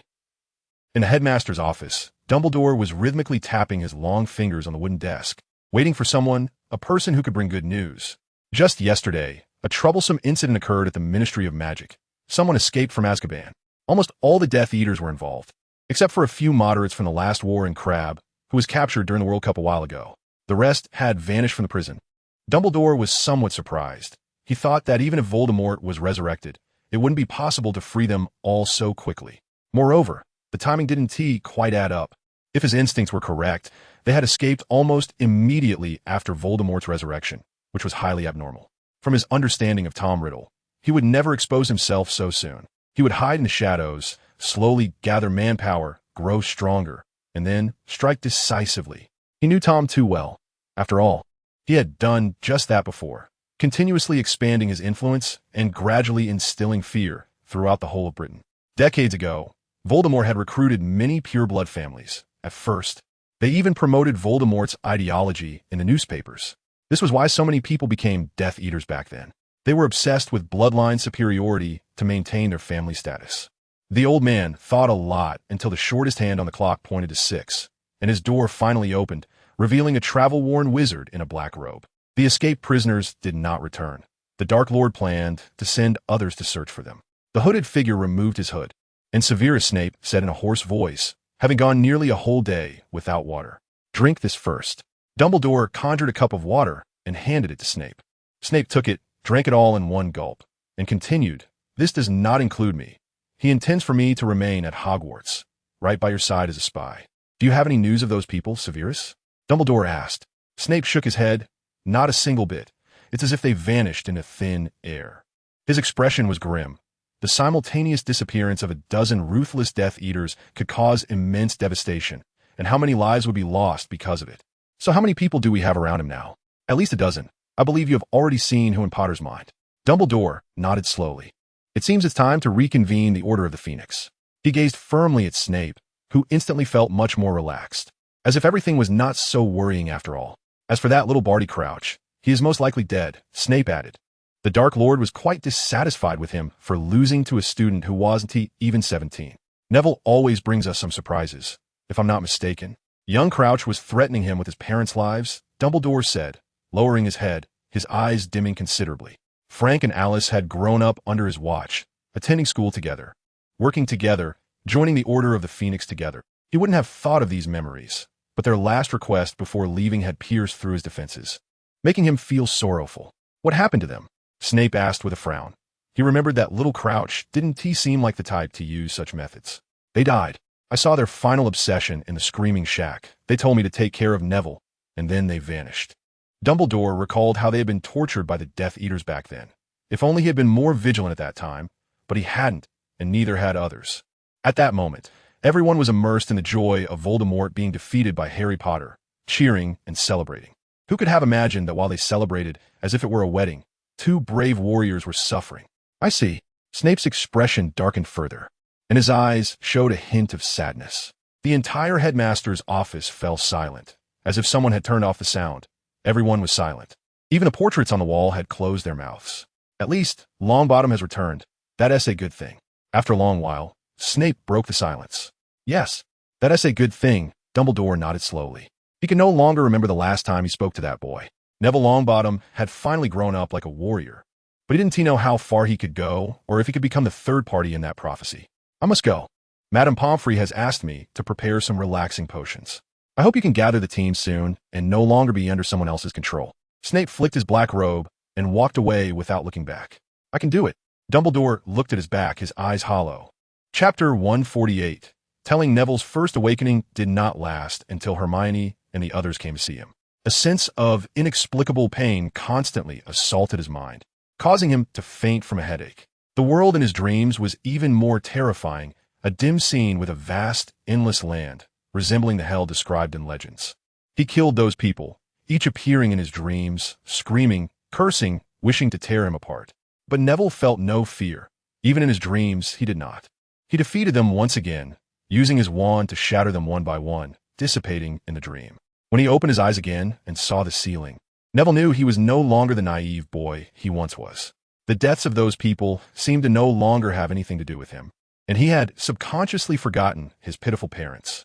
His gaze was no longer confused. It was firm enough to give a sense of security. Neville got out of bed and glanced at the clock. It was 6 a.m. Harry was still snoring in the bed next to him, curled up in his blanket, looking extremely insecure. Neville quietly got out of bed, slowly dressed, trying not to wake Harry. There was a place he had to go now. He opened the door and walked up the stairs to the 8th floor. Neville arrived at the door of the headmaster's office, where the stone guardian was sleeping. Upon hearing his footsteps, it instantly awakened. Is Professor Dumbledore in? Neville asked, taking out his wand and holding it in his palm. If he hasn't left, then I suppose he is, the stone guardian replied ambiguously, with a helpless expression. Neville scrutinized the stone guardian, seemingly pondering what means he could use to break it open. Cockroach clusters, birdie bots, every flavor beans, butterbeer, acid pops, exploding bonbons, licorice wands, ice-cold lemonade, fizzing whizbees. He impatiently speculated various possibilities, but none were correct, which made him increasingly irritable, and his tone grew harsher. Neville guessed for a full 5 minutes, running through every food he could think of, but none were right. Finally, he became impatient, blocked his ears with his wand, and pointed to a spot on the ground not far in front of the stone guardian. Terrifying screams instantly filled the entire castle, waking many people in the nearby Gryffindor dormitory. The door to the headmaster's office finally opened, and Dumbledore, bleary-eyed, came out without even using his wand. Just a tap with his hand silenced Neville's howling spell. Good morning, Professor Dumbledore. Please forgive me for having to use some special methods to find you, Neville said, pouting, speaking very calmly as if the howling spell was not his doing. Neville, I'm glad to see you so spirited, but this behavior is clearly unacceptable. I hope you can try some better methods next time, Dumbledore said with an amused yet exasperated look, then stepped aside and gestured for him to enter. I will. Neville walked in and unceremoniously sat in the chair across from the desk where he often sat. Go ahead, since you are so eager to see me. It must be something very important, right? Dumbledore perked up. Although he was very sympathetic to Neville's situation, this unusual behavior this morning was still somewhat strange. First, Voldemort. Neville's expression turned serious. The childishness of his 14-year-old self seemingly vanished overnight. Now, he gave Dumbledore the impression of a man in his 20s or 30s. He might have resurrected, you know? Neville extended a finger, his brow furrowed. We are all aware of this. Harry brought back the news. He has indeed been resurrected. Dumbledore nodded, shaking off the last remnants of sleep. But I'm still curious. How did you learn this? Did you hear it from Harry? That's the third thing. Let me first mention the second. Neville extended a second finger, his brow furrowed, even tighter. I know who that mysterious person who killed Mr. Crouch is. It's really his son, young Barty Crouch. Neville paused here, glanced at his wand, slowly returned it to the groove on his wrist, and continued. He kidnapped my parents and then sent me their photos, telling me to go to the Shrieking Shack alone. Dumbledore nodded slightly at this, but did not interrupt him. So I went, and then Neville closed his eyes and sighed. Then they all died, leaving me alone. I'm very sorry, child. Don't you want to ask me about what happened during that time? No need, child. I believe you wouldn't want to recall it again. But I also have something to tell you. Dumbledore looked into Neville's eyes. He finally realized what was off about Neville. He did not look like someone who had just lost his parents. His current state even gave Dumbledore the impression that he could participate in another Triwizard tournament. Neville remained silent, but nodded to indicate he was listening. I saw them for the last time. Dumbledore ultimately decided to share this, fearing the child might lose love. What? Neville exclaimed in shock. How could Dumbledore have seen them when he was the one who buried them? It was in a ghost-like state.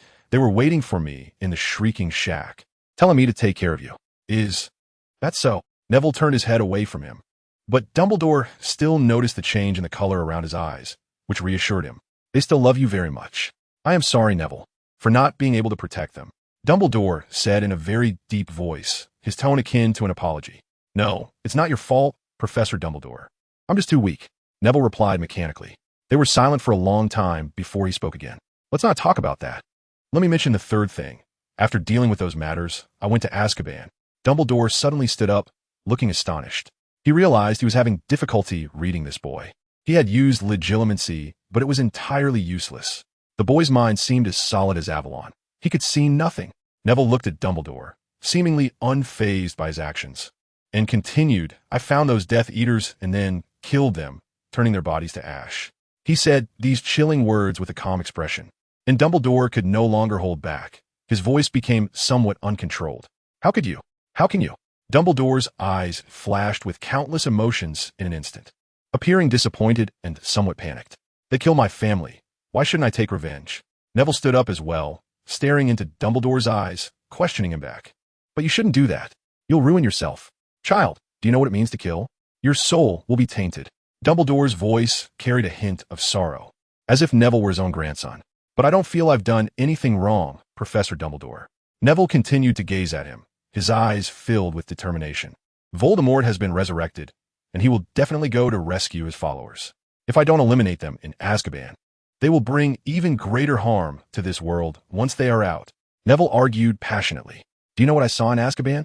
They were cheering, they were singing, and it was then that I realized Voldemort had come back. At that moment, I made up my mind to eliminate them. I really don't want to see anyone suffering as much as I have, or even worse. Neville's chest heaved violently, clearly moved by his own words. Your idea may be right, but it shouldn't be you who takes action. You're just a child. Dumbledore's voice grew weaker, and his eyes looked a bit cloudy. No, Professor. I'm no longer a child. I have become a qualified Avenger, haven't I? Neville tilted his head and twisted the corners of his mouth, forcing out a very ugly smile. But you... Dumbledore wanted to say something, but Neville interrupted him with a wave of his hand. Professor, I now have only one goal. I want to eliminate Voldemort. I don't want to live in a world where he hides in the shadows anymore. I hope there won't be a single evil dark wizard in this world. Neville counted on his fingers, expressing his childhood wish. And then he remembered his last wish that was destined to be unfulfilled, and he smiled sadly. I hope you can keep this a secret from me. Neville stepped out of the headmaster's office without looking back. Behind him, Dumbledore's tall figure seemed to be so hunched over at that moment. Chapter 149. Lies Neville did not return to the hospital wing. He went back to the dormitory to get his things, as he had a transfiguration class to attend that morning. He walked into the dormitory as if no one was around, glanced at Ron, who was still dreaming, didn't disturb him, grabbed his belongings, and headed to the Great Hall. Along the way, curious and puzzled looks were directed at him, and someone even asked about his whereabouts yesterday. Sorry, I was sick yesterday. Neville smiled and waved at them, then continued on his way. He walked into the Great Hall as if nothing had happened, sat in the same spot he had occupied the day before, and inevitably thought of that photo. A Death Eater actually took a photo? Neville raised the corners of his mouth and drank all the milk in his cup. Suddenly, an incredulous voice broke the already not-so-peaceful morning. Neville, are you okay? The voice was filled with concern. It was Hermione, who always arrived early. Yes, I'm fine now. Neville smiled at her, grabbed a piece of bread, and continued to munch on it. What exactly happened the day before yesterday? She sat down next to Neville and asked in a voice that sounded like a nightingale crying. Neville felt a stir in his heart, wanting to pat her head, but his hand stopped halfway. I accidentally ended up in a vanishing cabinet and took a lot of effort to get out. Neville said innocently. He had already prepared his lie, and his previous perfunctory explanations were just because he was too lazy to elaborate. It was in the boys' bathroom on the second floor. Oh, it's fine now. I broke that cabinet. You know I'm quite capable. Is that so? The girl looked surprised, as if she had been dumped by a scumbag. That's too bad. Yes, it's really a pity. I could have won 1,000 galleons. Neville said regretfully. He was genuinely a bit disappointed. 1,000 galleons would last him for a long time. What was that vanishing cabinet like? Hermione continued to question him skeptically. I can't remember clearly. It seemed to be disguised as an ordinary wardrobe, and I accidentally got sucked in. I really shouldn't have, especially since Professor Moody kept telling us to stay alert. Neville said nonchalantly, looking at the bread in his palm. But how did you get hurt? Madame Pomfrey said your spirit was also greatly affected. It's all because of that vanishing cabinet. You must have heard of such a cabinet, right? There are 2 of them. If they are working properly, they will transport you from one side to the other. But I wasn't lucky. Both cabinets had problems, and I couldn't return from this side or get out from that side. Neville spread his hands helplessly, as if what he said was true. But we heard Harry say that a Death Eater wanted to kill you. Hermione finally remembered the key point, ignoring Neville's lies and throwing the question back at him. I guess that vanishing cabinet was the thing he used to harm me. After all, it did take me a lot of effort to get out, using apparition.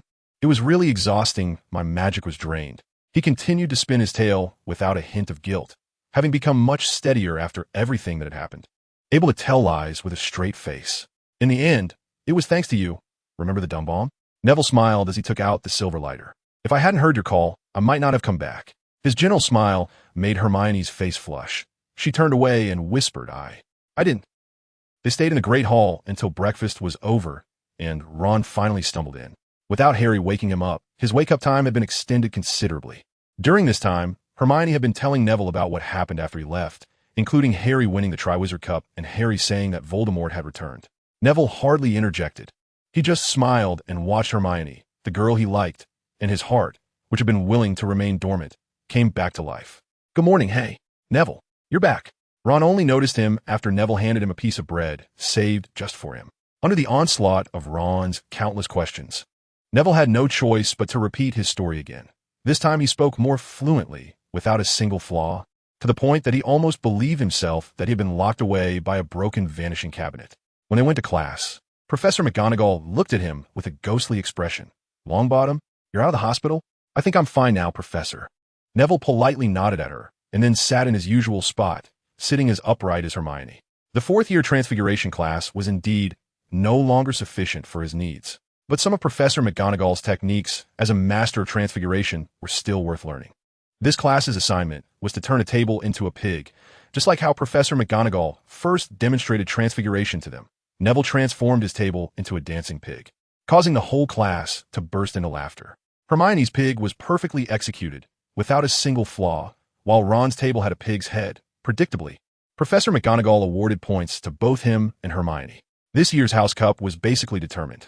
With less than 2 weeks left until the exams, Gryffindor was leading the way, more than 100 points ahead of second-place Slytherin, of which 150 points were thanks to Harry winning the Triwizard Cup.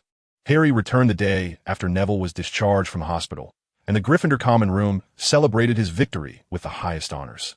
The entire Common Room was in an uproar, and even Professor McGonagall was invited by the Weasley twins. Only Neville, after saying a few words of congratulations, left alone. He needs time. Voldemort has already been resurrected. According to Sirius's description, Voldemort's magical power is about 3 or 4 times greater than his, and his methods are very advanced. After all, he is a formidable character who could go toe-to-toe with Dumbledore. Voldemort's power has been accumulated over decades. He is simply not a match for him. Even without mentioning Voldemort, his Death Eaters are enough to challenge Neville. He believes he is probably a bit stronger than an average Death Eater, and if he uses all his means, perhaps even Voldemort's most capable subordinate, Bellatrix, would be slightly inferior to him. However, she is already dead now, and his enemies are left with the final source. If he can cut that off, the world will be much safer. Neville sat on the top of Gryffindor Tower, gazing at the sky. It was a rare day without much fog, and he could clearly see every star. Neville sighed, turned, and jumped down. He was on a practice magic. This time, he didn't leave without saying goodbye. He left a very obvious note on the dormitory table. In the headmaster's office, Dumbledore was writing a letter. On the desk in front of him was a neatly stacked pile of letters, with the top one addressed to Remus Lupin. He wrote quickly, finishing another letter, and the envelope flew automatically to the top of the pile, addressed to Sirius Black. He gently tapped the sealed letters, and they quickly ignited like struck matches, turning into a ball of fire. The phoenix fox, who was nearby, leaped up in preparation, flew over, and swallowed the flame, letting out a crisp burp. "Thank you, Fox." Dumbledore stroked the phoenix's head with his long fingers, and Fox enjoyed it, looking quite comfortable. Suddenly, as if he remembered something, Dumbledore began to write again. The envelope next to him opened automatically, wrapped around the parchment, and also turned into a ball of fire. In the flames, the recipient at the beginning was Neville Longbottom. Chapter 150. Decision. The much-anticipated summer vacation was finally approaching. All the students gathered in the Great Hall, speculating about what Dumbledore would say at the end of the term. Students from Beauxbatons and Durmstrang were also present, but there was one person missing, Igor Karkaroff, the headmaster of Durmstrang. Since Voldemort's resurrection, he had disappeared, and Harry guessed he had run back to continue being a Death Eater, but his godfather Sirius thought otherwise. After all, Karkaroff had once betrayed several other Death Eaters' names to escape punishment. "Do you think he ran away?" Harry asked Sirius, who was sitting with him at the Gryffindor table. "Probably," Sirius replied. Dumbledore said his spies haven't seen him with Voldemort. He glanced at Snape, who was seated at the staff table. "Hogwarts will continue, right?" Harry asked, a bit worried. But even if he couldn't return to Hogwarts, he now had number 12, Grimmauld Place, as a home. Hey, how could it close? You know, even back then, when those Death Eaters were at their most rampant, Hogwarts was still operating normally. Sirius laughed heartily, drawing a death glare from Professor McGonagall. Neville sat at the edge of their group, staring at the still empty headmaster's chair, silent. A few days ago, he received a letter from Dumbledore inviting him to join the Order of the Phoenix. He certainly knew about the Order and that his parents had been members of this resistance against Voldemort.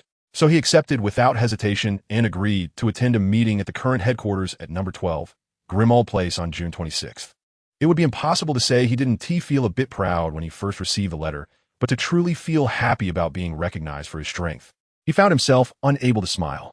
He always remembered those frozen faces. Perhaps Dumbledore had only invited him to join because he acted decisively enough. Dumbledore was a good listener. Neville's actions were not leaked at all, not even to his grandmother, who still believed her son and daughter-in-law were alive. The poor old lady even wrote to Neville telling him she was going out to look for them, but Neville still didn't dare to tell her the truth. He didn't want to say it. Perhaps his grandmother was his last support, and if he lost that familial bond, he really didn't know what he would do. Hermione sat next to Neville, occasionally shooting him a look, her eyes somewhat resentful.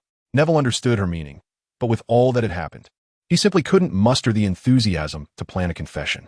He silently apologized to Hermione for the 23rd time in his heart and continued to gaze at the empty chair in the center. At that moment, Dumbledore arrived late, seemingly just back from somewhere, and his mood didn't seem very good, lacking his usual approachable demeanor. Another year has come to an end. Dumbledore took his place without sitting down, directly speaking up. The Great Hall fell silent instantly, all heads turning to see what he would say. "Tonight, I have much to say to you all." He looked around before his gaze finally settled on the Gryffindor table. "I think most of us have received the news, either by word of mouth or from the newspapers, about the message Harry Potter brought back. Voldemort has returned." A tense murmur spread through the hall, accompanied by gasps of shock. "The Ministry of Magic does not want me to tell you this. Some of your parents may be shocked by my actions. They do not believe Harry Potter, do not believe that Voldemort has returned, but this is the undeniable truth." He picked up a newspaper from the table, the front page showing a mass breakout from Azkaban. He raised the paper, displaying it to everyone. "I think we all should be aware of this news now." Another uproar filled the hall, but the Slytherin table remained silent.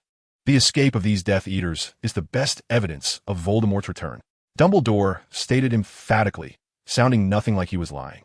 Below, Neville shrugged somewhat awkwardly, yet he did not notice Hermione looking at him oddly. "In discussing this matter, we must also mention another person," Dumbledore continued. "Of course, the one who is alive is Harry Potter." Another wave of murmurs swept through the hall as many turned to look at Harry, who quickly shifted his gaze back to await more from Dumbledore. Harry Potter has once again escaped Voldemort's clutches. He bravely faced Voldemort and brought back a warning.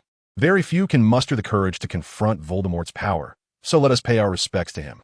Dumbledore raised a goblet from the table, nodding gently at Harry, who was somewhat taken aback and hastily raised his own goblet.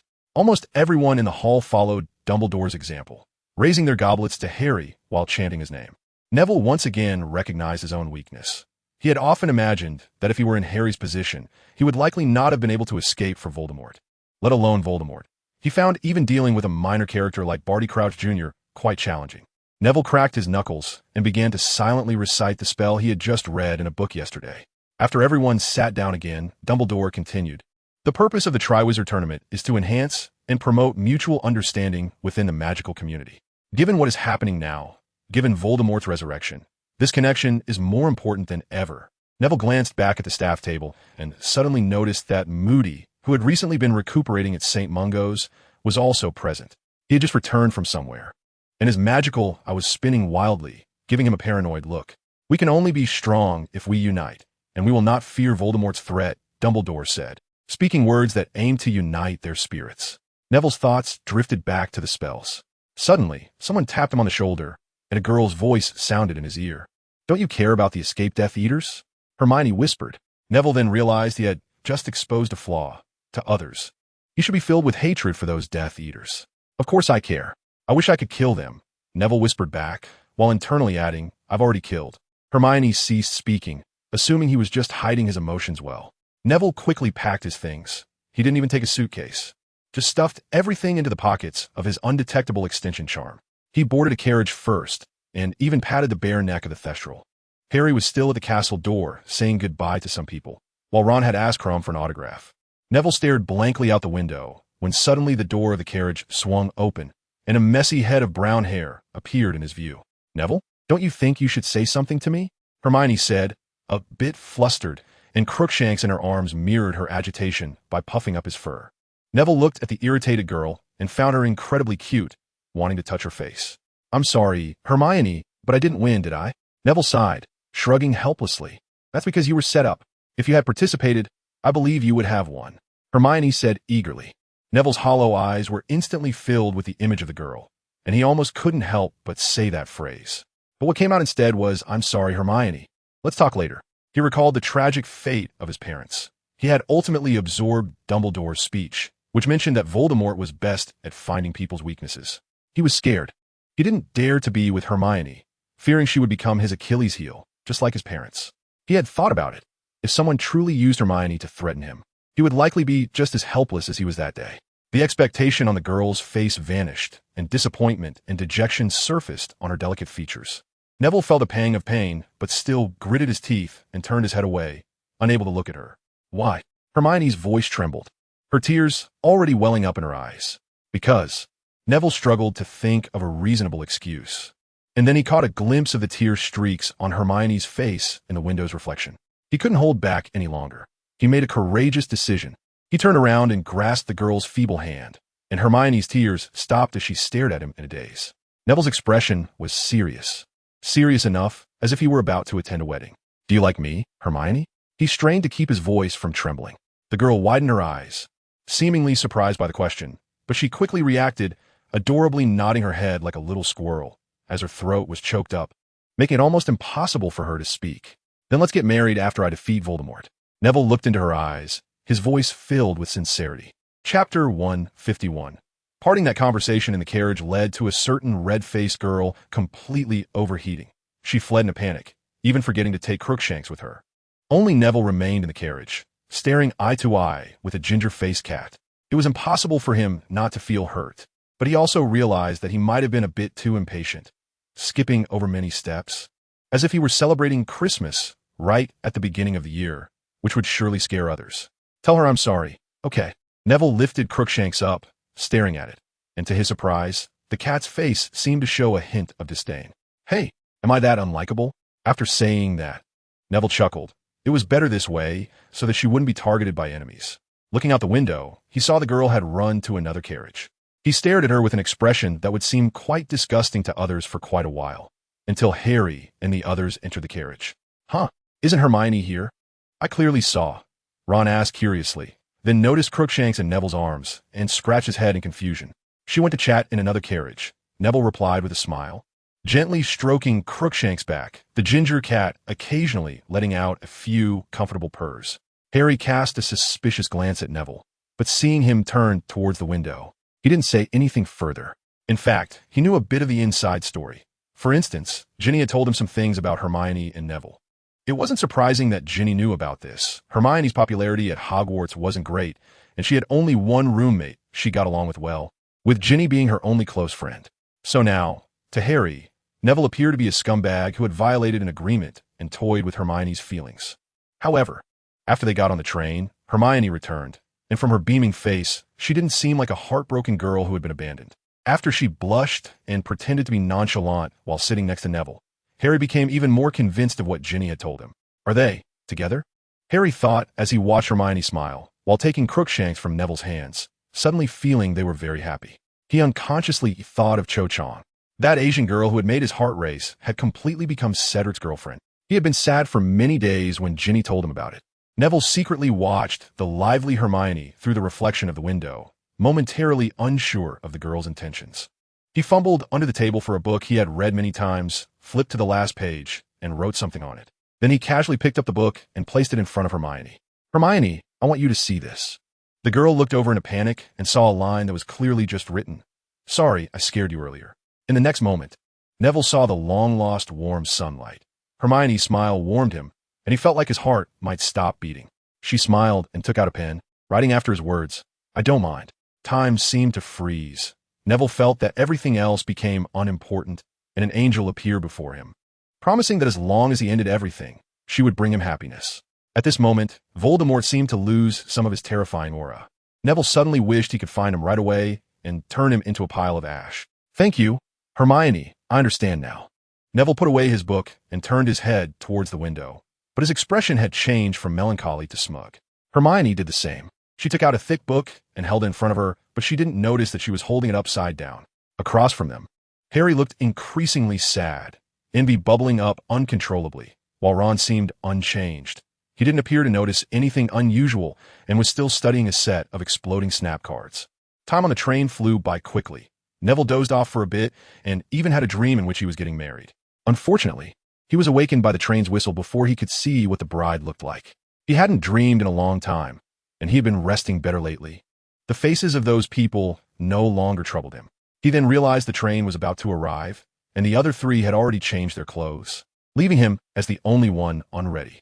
Neville tapped the collar of his wizard robe with his wand, and it instantly transformed into a coat worn by muggles, much to the indifference of the other three. As they gathered, it was time to part ways.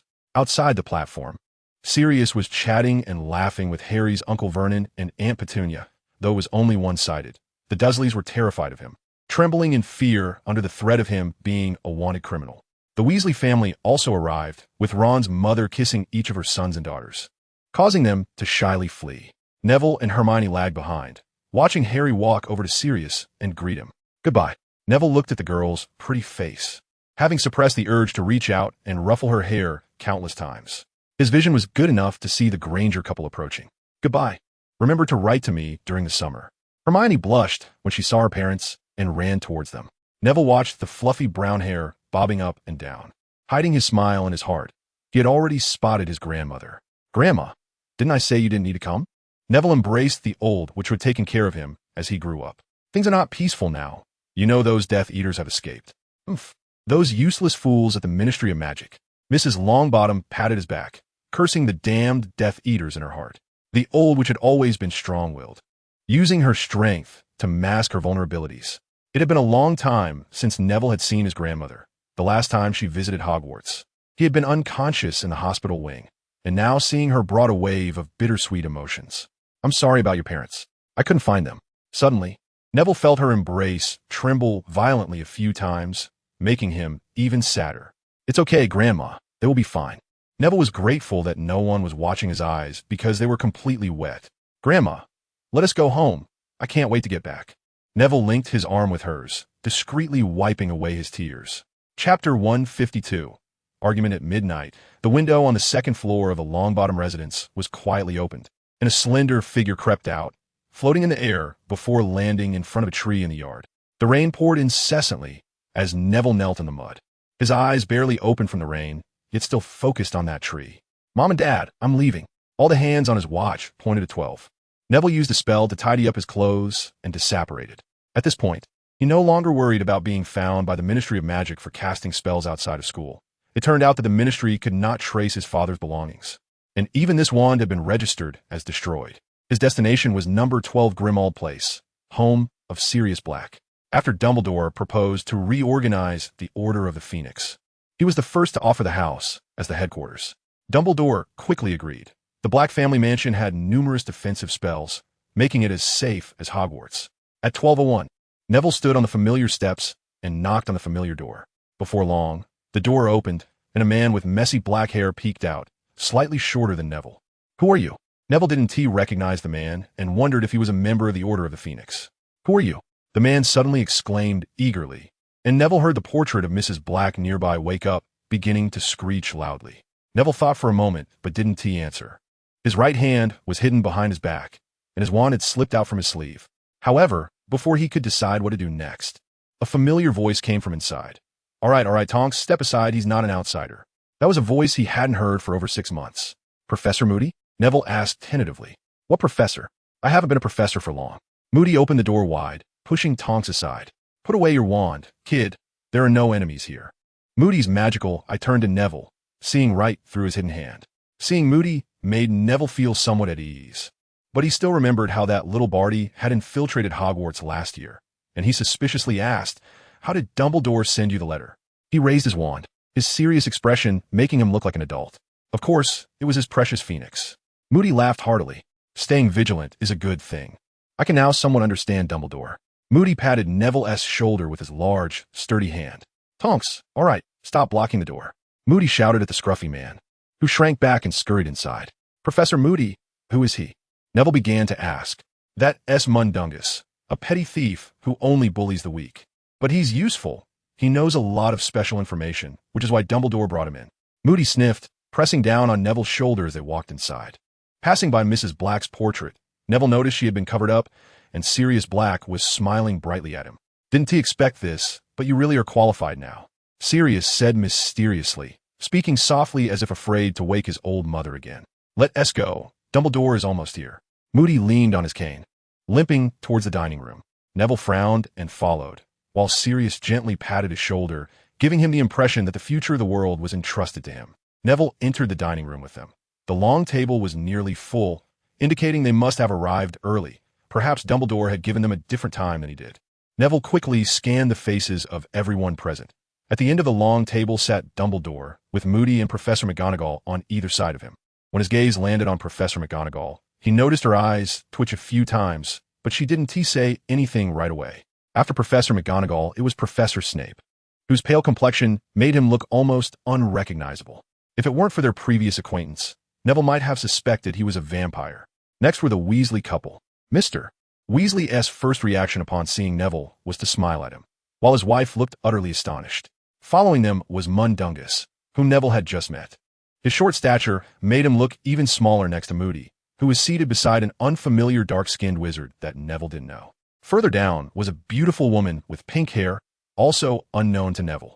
Then there were Sirius and Remus Lupin, whom Neville knew very well, and he greeted Lupin. Hagrid was sitting directly opposite Dumbledore, which was unavoidable due to his large size. Sitting on either side of the long table would take up quite a bit of space. The big man hadn't yet realized what Neville's presence meant, and was still smiling and waving at him. "Just sit down," Lupin said, getting up and pulling Neville to sit beside him. His expression was complex, hard to tell if he was happy or worried. "All right."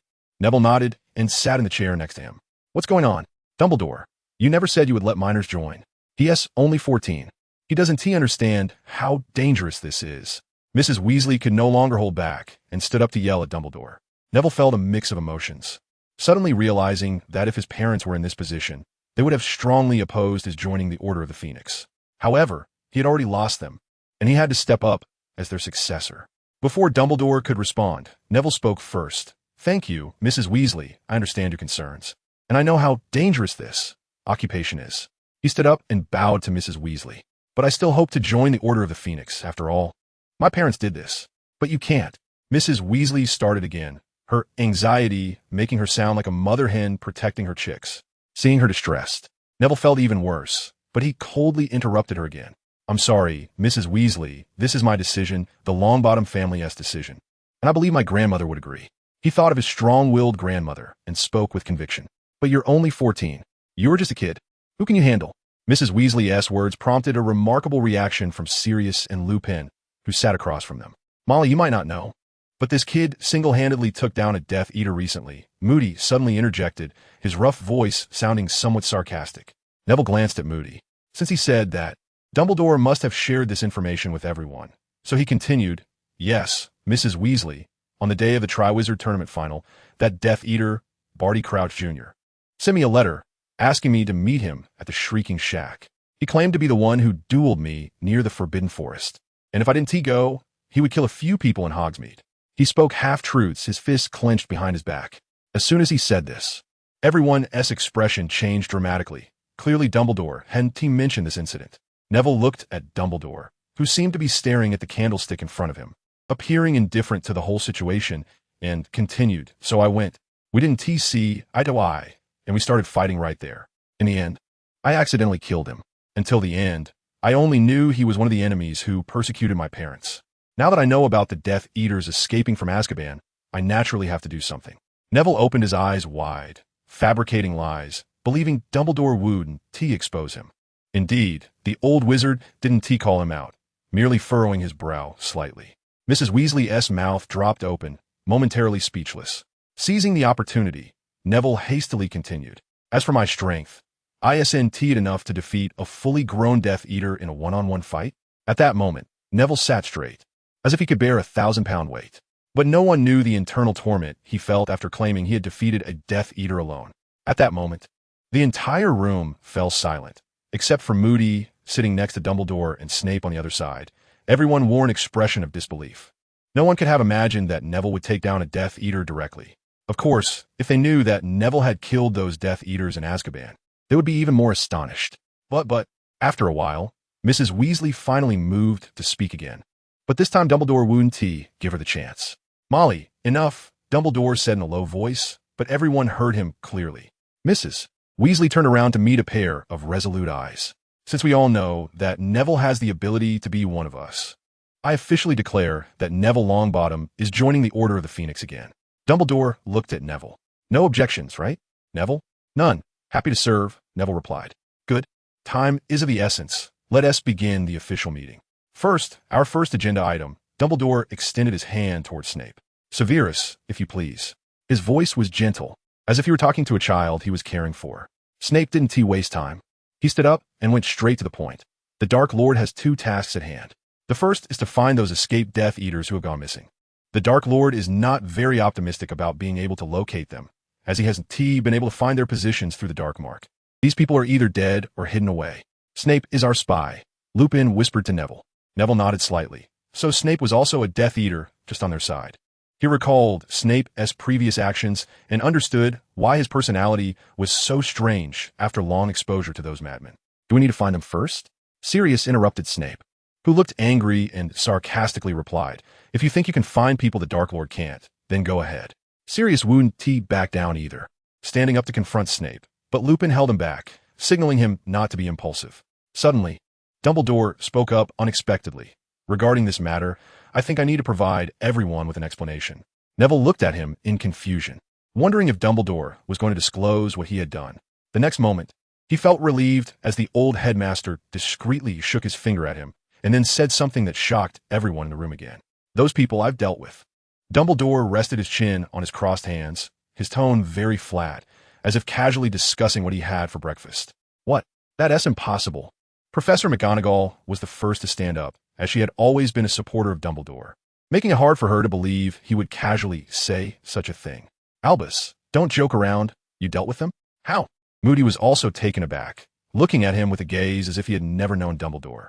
Neville stared blankly at everything, unable to say a word. He wanted to speak, wanted to say that it was he who had done this, not Professor Dumbledore, but he just couldn't. His throat was choked up, as if something was stuck in his throat, yet it wasn't painful. It was Dumbledore.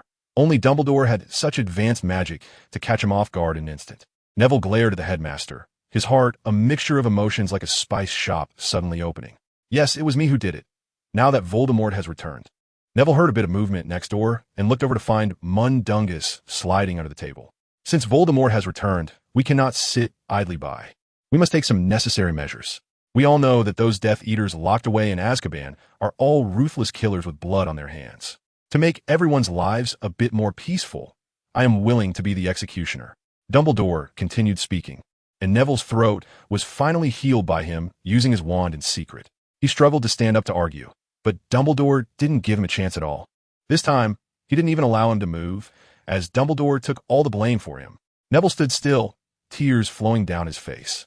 He thought he had run out of tears, but unexpectedly, he stared hard at Dumbledore, wanting to stop him from continuing to place blame on him, but he was powerless. He could only remain still, watching and listening as Dumbledore finished his sentences.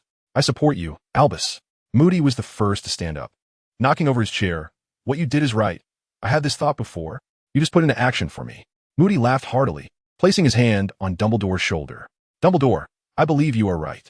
Hagrid also stood up, pushing the table significantly toward Dumbledore, nearly knocking Moody off balance since he wasn't holding onto his cane. I support you too. Well done. I wanted to get rid of my detestable cousin for a long time. Sirius was the third to stand up, followed by Lupin, and then the dark-skinned stranger. Snape also stood up, though his expression was somewhat strange. For the first time, Neville saw a complex expression on Snape's face. A mix of resentment, and perhaps even relief. The Weasley couple stood up simultaneously to express their support for Dumbledore. They had both experienced the last war and knew how terrifying the Death Eaters were. Finally, the cowardly-looking Mundungus also stood up. At this point, everyone expressed their support for Dumbledore to take down those villains. Dumbledore nodded in satisfaction, signaling everyone to sit down, then continued. So, this matter ends here. Severus, please continue. And also, please do not disclose this to Voldemort, to avoid him indiscriminately killing innocents in his rage. Snape nodded slightly, then continued to explain Voldemort's second objective. He wanted to find the prophecy orb to confirm the prophecy. Prophecy orb? Neville was momentarily stunned. He had never heard of such a thing. Lacking patience for divination, he only knew that crystal balls were used for fortune-telling and could show some so-called shadows. For instance, Professor Sybil Trelawney of Hogwarts often claimed to see dark shadows approaching in Harry Potter's crystal ball, using it to threaten Harry with danger. And, according to the informant within the Ministry of Magic, the prophecy orb was located in the Department of Mysteries. So his subordinates were now divided into two teams. One team to find those dead, and the other team to find ways to get the prophecy orb for him. Snape said in his emotionless tone. The term Department of Mysteries flashed quickly in Neville's mind. He had seen it several times while studying the layout of the Ministry of Magic and knew that this place was located at the very bottom of the ministry. I plan to use this information to lure Voldemort into the open in front of everyone, which means we need to trick him into coming to the Ministry of Magic and expose his true nature. Dumbledore spoke again, sharing his thoughts. Now, I believe everyone understands the Ministry of Magic's attitude towards us. Everyone nodded. The Ministry's oppression of them was not slight. Minister Fudge dismissed Voldemort's return as a trick by Dumbledore and Harry Potter and foolishly believed that Dumbledore wanted to use this to organize the Order of the Phoenix to overthrow the Ministry.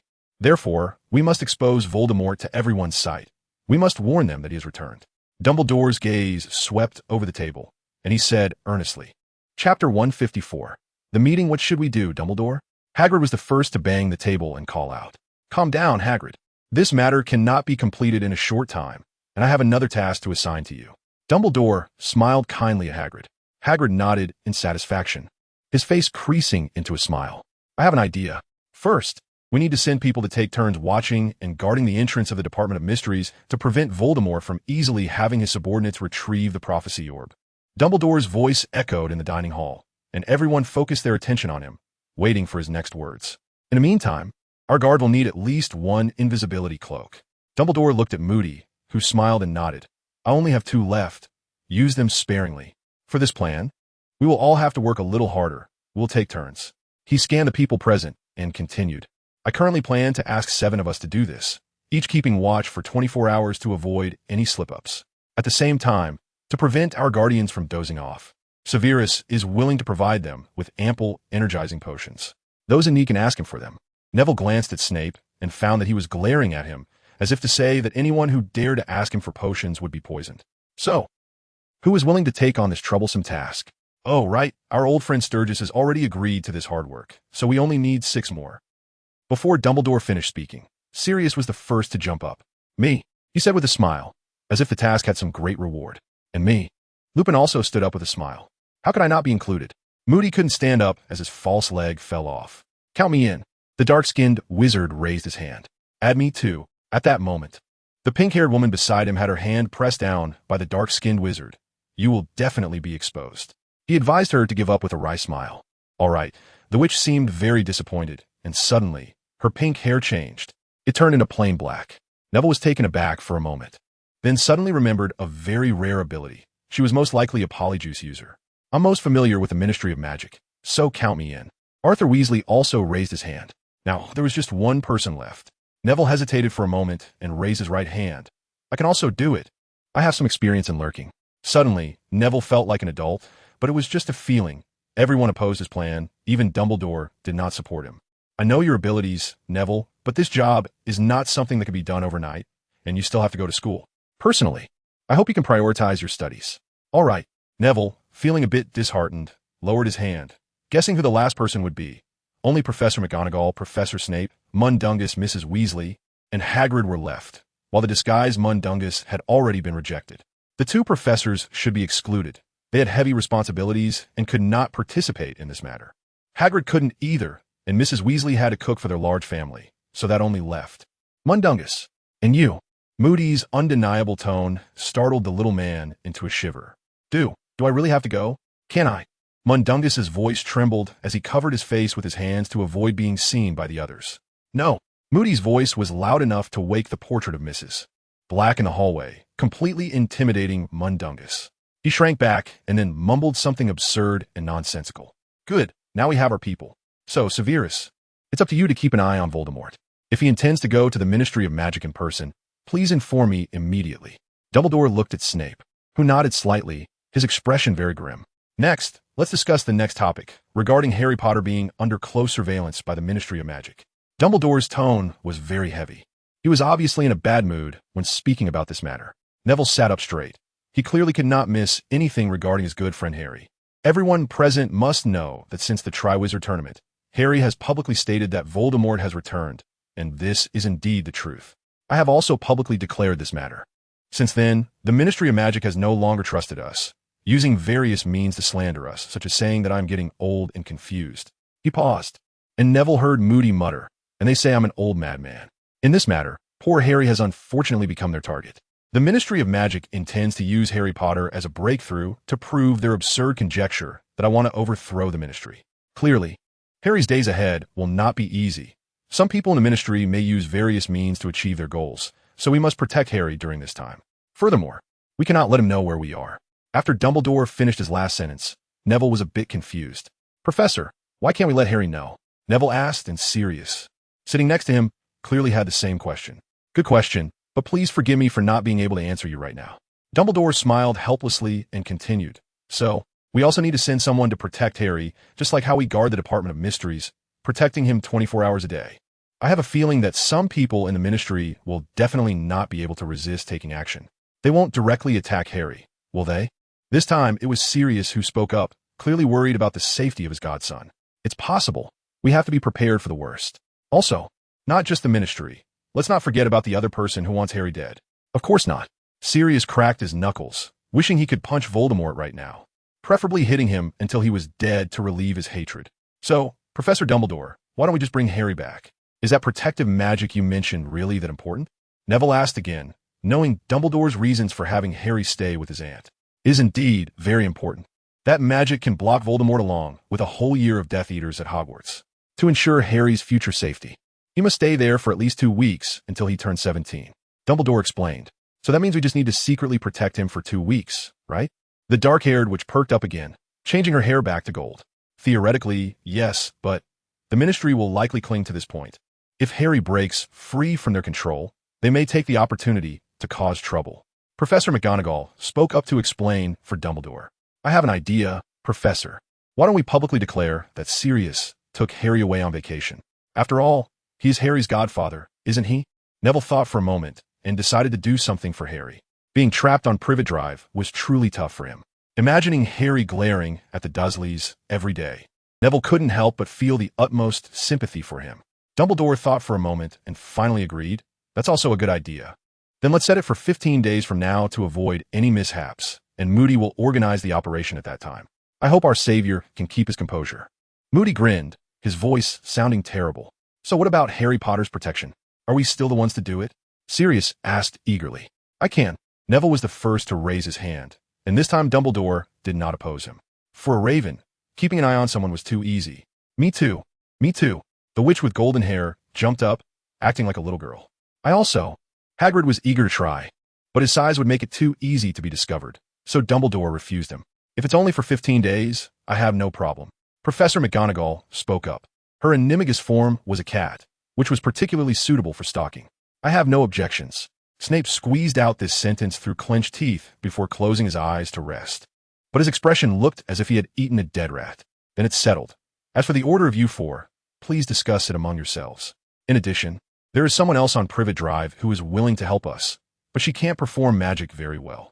I will pass her information to Minerva, and the person keeping watch can meet her there. So, meeting adjourned. Dumbledore snapped his fingers, and silver goblets suddenly appeared on the dining table. Neville glanced at the goblet in front of him. The liquid inside seemed to be the butterbeer he had once drunk. Cheers to everyone. Dumbledore was the first to raise his goblet, and the others followed suit. May you all have great fortune in battle. Dumbledore raised his goblet and drank it all in one go. Chapter 155, The Guard Privet Drive. A raven had been perched here all day, dirty and covered in scars. During this time, several children had seen it and tried to shoot it down with toy guns, but it pecked their fingers, making them cry and run away, shouting that they would call someone to eliminate the evil bird. Neville felt helpless. He didn't want to do this. But those kids were relentless. If he simply avoided them, they wouldn't leave at all. In fact, they would get even more excited. This seriously interfered with his duties as a guard, and in the end, he was forced to take this desperate measure, hoping these kids would learn a lesson. But he was wrong, very wrong. Not long after, the kids came back, banding together and bringing a whole bunch of friends, averaging around 7 or 8 years old, each holding either a toy gun or stones. Neville was defeated. He fled in a panic, chased by the children with no way to escape. He finally found a chimney to hide in, where he transformed back into his human form and disapparated away. After a long detour, he returned to continue his watch. This time he learned his lesson and hid in a tree, covering himself with leaves, the only downside being that there were quite a few bugs.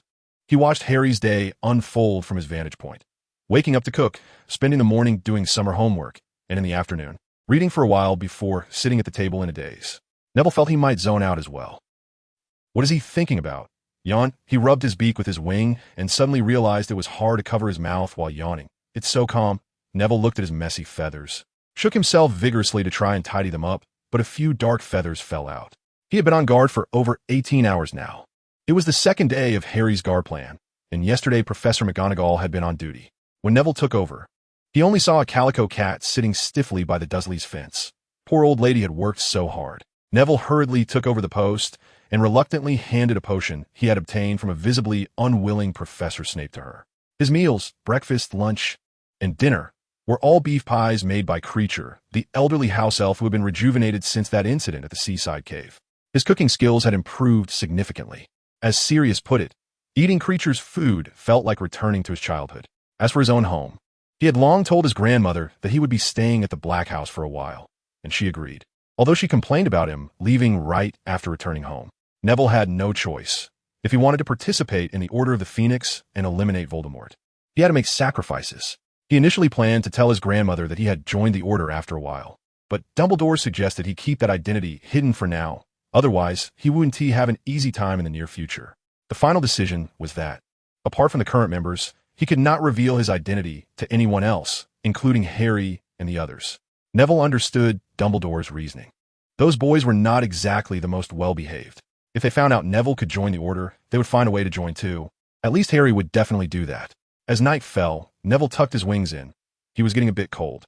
Harry was still comfortably inside, having only come out to water the flowers in the afternoon. Neville was bored to tears. He just wanted to go back, have a good sleep, and then compare notes with Sirius, who wasn't on duty the next day. After what felt like an eternity, just as Neville was about to fall asleep, the church bells in the distance suddenly rang. He perked up, flew around the house, and still found nothing unusual. The whole street was extremely quiet, as if everyone were asleep. He landed at the Dursleys' front door, transformed back into his human form, and waited for his replacement. Almost as soon as he touched down, someone approached. Neville quickly hid behind a tree to watch secretly. The newcomer wore a black cloak with a hood, making Neville think it might be a Death Eater. But thankfully, he recognized the cloak and saw the zombie-like face underneath. Phoenix fire. Neville sprang from behind the tree, wand aimed at the newcomer. Quidditch. The owner of the black cloak scoffed but said nothing else, appearing not to mind Neville's wariness. Good evening, Professor Snape. Neville nearly lowered all his guard, putting on a somewhat tired smile.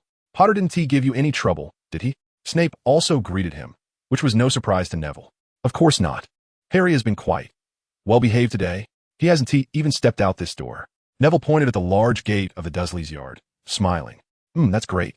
Well, I'll take my leave then, Professor Snape. It's been a long day. Neville was eager to return. Keep the noise down. As you wish.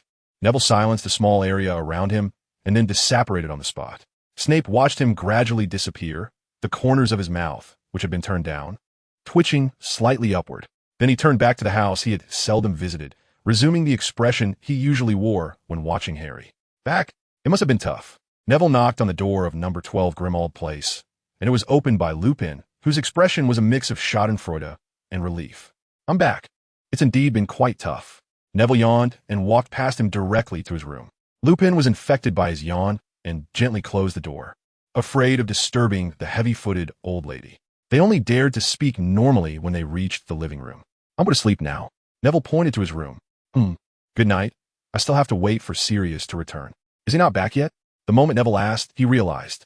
All right, he is indeed in a bit of trouble over there. Neville remembered the hall he had passed through during his reconnaissance. It seemed like disapparating wasn't he allowed there? He wasn't quite sure. Yes, and not just that. The person replacing him, Mundungus, was late today. Lupin shrugged helplessly. He just messaged me saying he'd be at least an hour late. Sirius is definitely going to lose his temper. I'd be angry too. Neville shook his head, dissatisfied. Mundungus isn't very reliable, but he is truly loyal to Dumbledore, and he has many connections to gather intel. I don't like him, Neville said bluntly, remembering how Mundungus smoked something in the dining room yesterday that made him cough. But he is actually easy to get along with if you give him enough benefits. Lupin muttered, and Neville laughed. They parted ways in the living room, and Neville dashed to his room. He used a cleaning charm on himself, then fell onto his bed and was asleep within a few breaths. Getting busy again. 3 days without a break. Finally have the energy to write today. Really sorry. Chapter 156. Neville's troubles. Thus, Neville's summer life officially began. Aside from the days he was on guard, he spent the rest of his time at number 12 Grimmauld Place. Life was quite fulfilling. He practiced dueling with others every day and learned some unique little skills from them. The Weasley family also moved in. Fortunately, the house was big enough, and many people were not living there or would have felt a bit cramped. One of the things that made Neville extremely annoyed was that Hermione had also come. The girl had already contacted Ron, and Ron was never good at keeping secrets. She learned from him that they were plotting how to defeat Voldemort, so she excitedly ran over to stay with them. Neville didn't want Hermione to join them at all, nor did he want her to think of ways to deal with Voldemort. He just hoped that the girl he liked could live happily, joyfully every day, and that would be enough. As a result, the members of the Order of the Phoenix did not allow these underage kids to join them and directly dampen their spirits, especially Fred and George, who were already adults. After they arrived, Neville no longer participated in meetings, and no one revealed his identity. Only Sirius and Lupin would quietly inform him to keep him in the loop. Neville continued his guard duties, but it was outwardly framed as going home to accompany Grandma, which led Ron to complain about why Neville didn't bring his grandma over as well.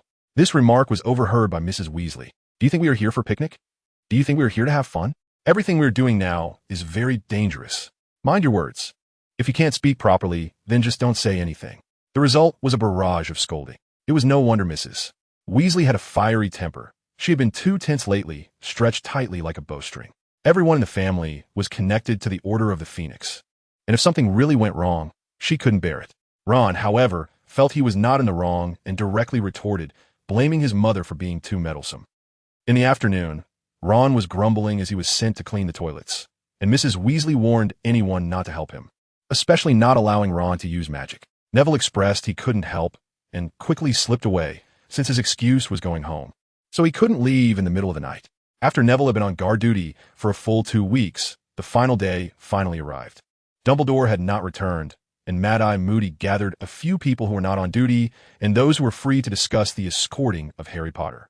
Confirmed participants included Moody himself, Remus Lupin, Nymphadora Tonks, and Sirius Black. Tonks was supposed to be on Harry's guard today, but to be able to escort Harry, she begged Snape for a long time to swap shifts with him. They had set the plan to pick up Harry at midnight on the 15th day, and Neville himself was somewhat related to this matter, as he was to be the guard on the last day. Originally, Professor McGonagall was supposed to be on guard that day, but Neville was somewhat worried about her health, fearing she wouldn't be able to handle it, so he replaced her. The old lady initially strongly opposed, until Neville said his work was about to end, and Professor, you still need to go back to grade papers. This finally made her relent. During these days at the Black family home, Hermione's relationship with Neville felt a bit strange. Sometimes they wouldn't say a word for a long time, or they would be excessively polite, like strangers. Ginny was very worried about Hermione and went to ask her, but Hermione said nothing, just shook her head repeatedly. Dude, are you two in a fight? Ron finally noticed the problem before Neville was about to leave. Deep down, he actually knew some things but was unwilling to admit it. However, when his buddy really encountered a problem, he had to acknowledge it. No, it's just, Neville didn't know what to say. This was an agreement he had made with Hermione. Please keep your distance until everything is over. And the purpose of doing this was, of course, to protect the girl. He was truly terrified. His parents died protecting him, and if he wanted to take revenge on those Death Eaters, if Voldemort found out, he would definitely be marked as the #1 assassination target by Voldemort. And the people around him would also be affected. Neville understood Voldemort's methods very well. Lupin and Dumbledore had both told him about how Voldemort instills fear in others. One of the most despicable methods was threatening family members, all while claiming to do it for the glory of purebloods, which was truly disgusting. He couldn't dare to expose this weakness in front of Voldemort. After going through so much, Hermione seemed as fragile as a little rabbit in his eyes. It would be too easy for Voldemort to control her, and he didn't want to see that Deus events happen again. So now, Neville was working very hard every day to train himself, constantly plagued by the fear of being underpowered, telling himself he was too weak. Neville had long known the girl's feelings, but he didn't dare to accept them. He was unwilling to see her face any threat. So when Hermione came to the headquarters of the Order of the Phoenix with the Weasley family, he was very annoyed.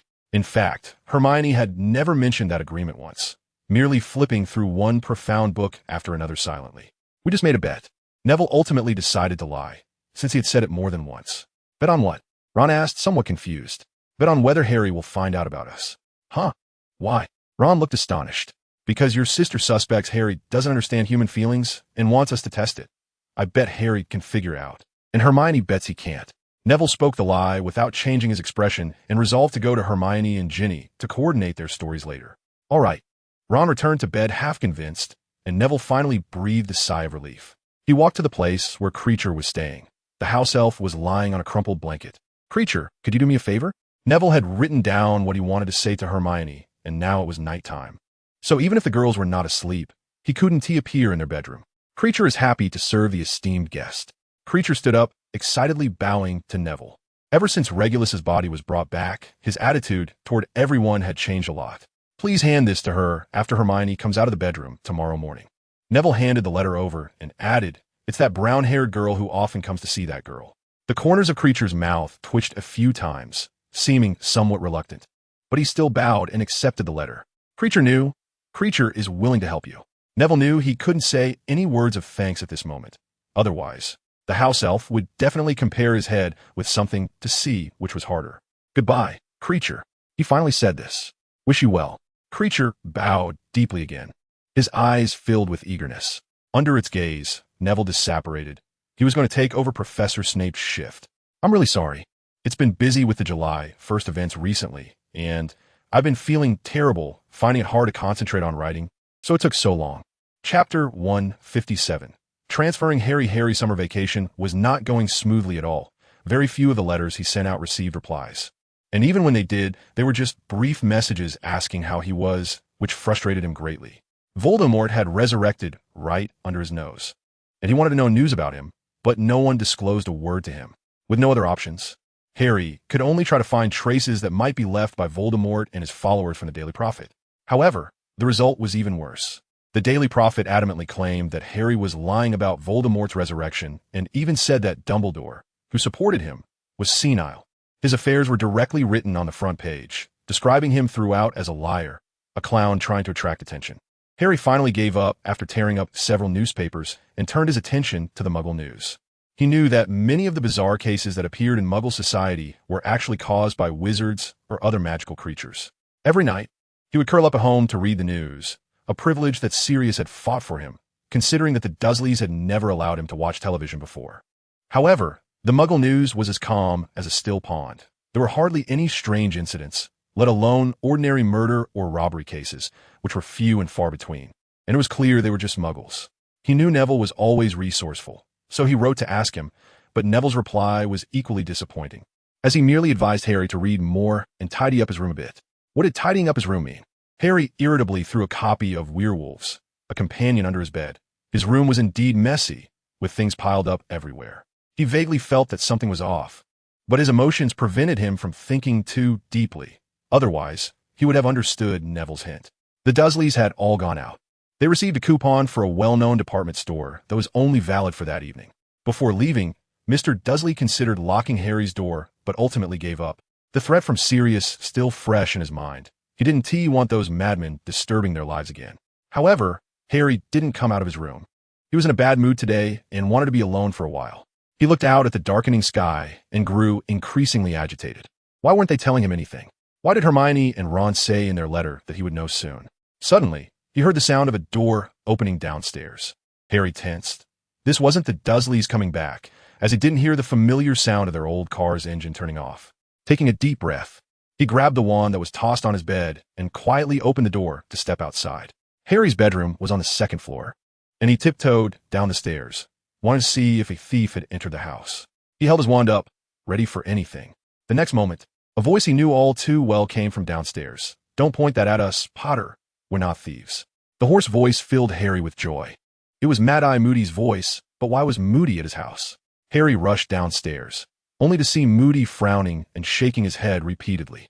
Harry's lack of caution was in stark contrast to Neville's constant vigilance. Then he realized he was being unreasonable. He shouldn't compare himself to Lupin and the others.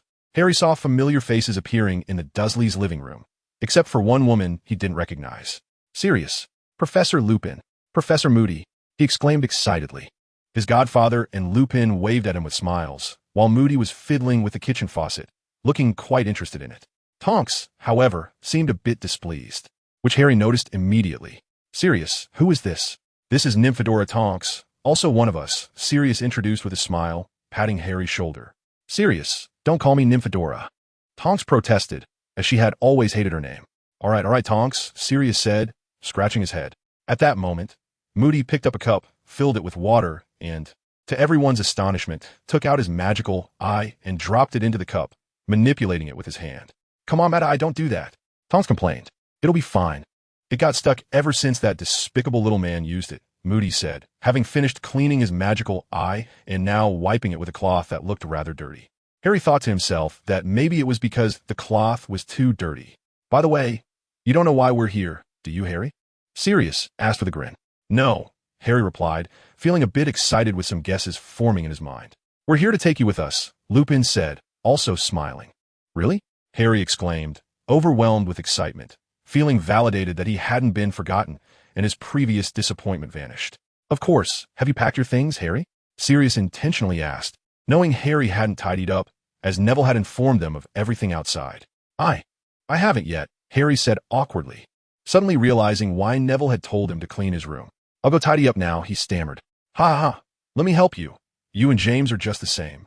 "I knew you wouldn't tidy up," Sirius laughed heartily, heading upstairs, followed by Lupin, who also chuckled. "I'll join you." Harry felt his face redden like Ron when he was infatuated with Fleur. They quickly tidied up Harry's belongings, packing everything that needed to be taken into boxes. "Do you know why we didn't tell you anything?" Sirius suddenly said as they headed downstairs. "Is it because of the fear of leaks?" A calmer Harry began to guess. "That's right. We are often under the Ministry's surveillance. Fudge thinks we're trying to overthrow him and believes Dumbledore is the real Minister of Magic," Sirius spat. Then remembered he wasn't in his house and quickly cleaned up with magic. "So that's why you didn't answer my questions in the letter." Harry immediately understood, feeling a bit childish for not thinking of this and even getting angry.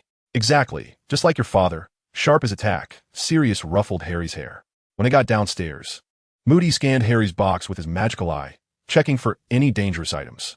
Suddenly, he noticed Harry's wand sticking out of the back pocket of his jeans and gruffly said, "Aren't you afraid of catching fire with your wand stuck there?" Tonks burst out laughing, and Sirius quickly asked, "Has anyone ever set their backside on fire?" "I don't know, but it's best to be careful.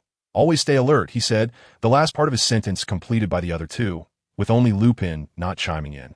Harry, feeling embarrassed, quickly tucked his wand into his jacket pocket. He wasn't at school now, and wearing wizard robes would seem odd. The only item he had with the undetectable extension charm was a wizard robe. Harry held onto the firebolt with one hand and led Hedwig's cage with the other, while Lupin carried the box. So how are we getting there? By flu powder or apparition? Harry asked. No, it's a special time. Dumbledore believes you're likely under close watch by the Ministry, so operating with you would only expose us. We're flying, Moody said, revealing a surprising plan. Flying. Harry thought about how far it was from the Dursleys' house to number 12, Grimmauld Place. Even on a broomstick, it would take over half an hour, and the London night wasn't exactly warm. If they flew, it would certainly be cold. That's right, we're flying. I heard Remus say you fly very well. Moody patted him on the shoulder. He flies like a pro, Sirius exclaimed. Then that's perfect. Moody nodded. Then without further ado, he tapped Harry's head with his wand. Harry felt a cool sensation flowing from his head to his feet, as if a block of ice had melted on his head. What is this? I cast the disillusionment charm on you. This will be safer, Moody said, looking at Harry with apparent satisfaction in his spell. He opened the door and stepped outside, looking at a crow perched on a tree in the yard. The crow flapped its wings, pretending to fly. Moody nodded and turned back inside. All right, let's go now. No problem. He pulled 4 broomsticks out of his pocket and tossed them to the other 3. Harry had long since gotten used to such occurrences. Let Hedwig out. She can fly with us, Tonks suggested. You know her name is Hedwig? Of course. Remus has told me a lot about you. Under the night sky, the group flew into the air. Chapter 158. Return. Even though Harry had stayed at number 12, Grimmauld Place many times, it was the first time he felt such a warmth from the house. He followed Moody and the others, taking a roundabout way to their destination. The cold wind at high altitude on the broomstick nearly froze him, and the warmth inside the house was truly comforting. Someone was already waiting for him in the living room. It was Neville, sitting by the coffee table with a cup of hot milk that Hermione had prepared for him. Otherwise, he would have preferred a cup of hot coffee.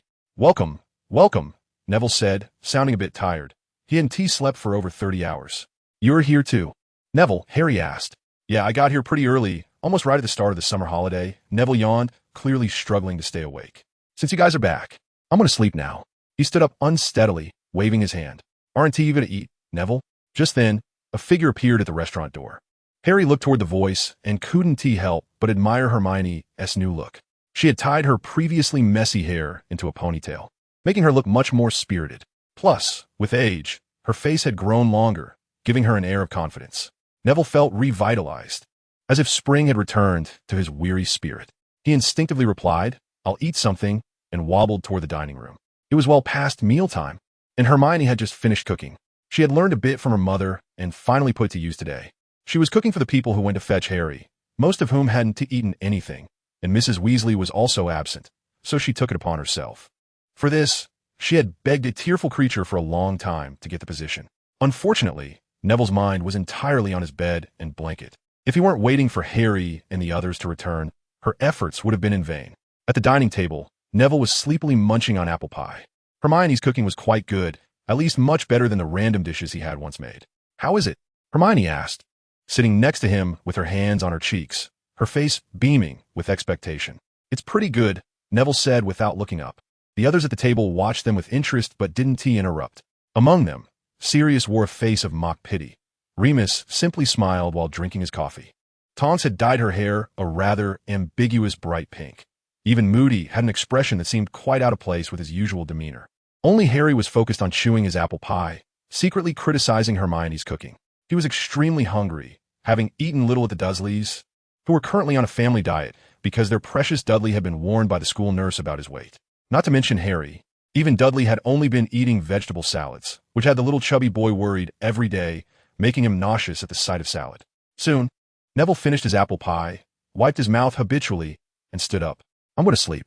Hermione was a bit displeased with his attitude, but Neville's drooping eyelids left her unable to respond, and she could only complain about her poor timing. After Neville left, Hermione stomped her feet in frustration and began to clear his plate. At this moment, Sirius could no longer contain himself and spoke up. What a pity. He really ISNT himself today. He looked quite pleased with himself, while Hermione shot him a fierce glare.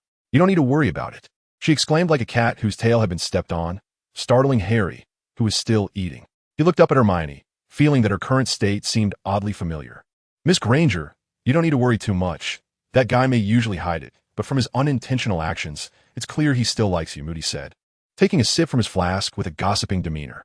Hermione wished she could find a hole to hide in, her face turning bright red.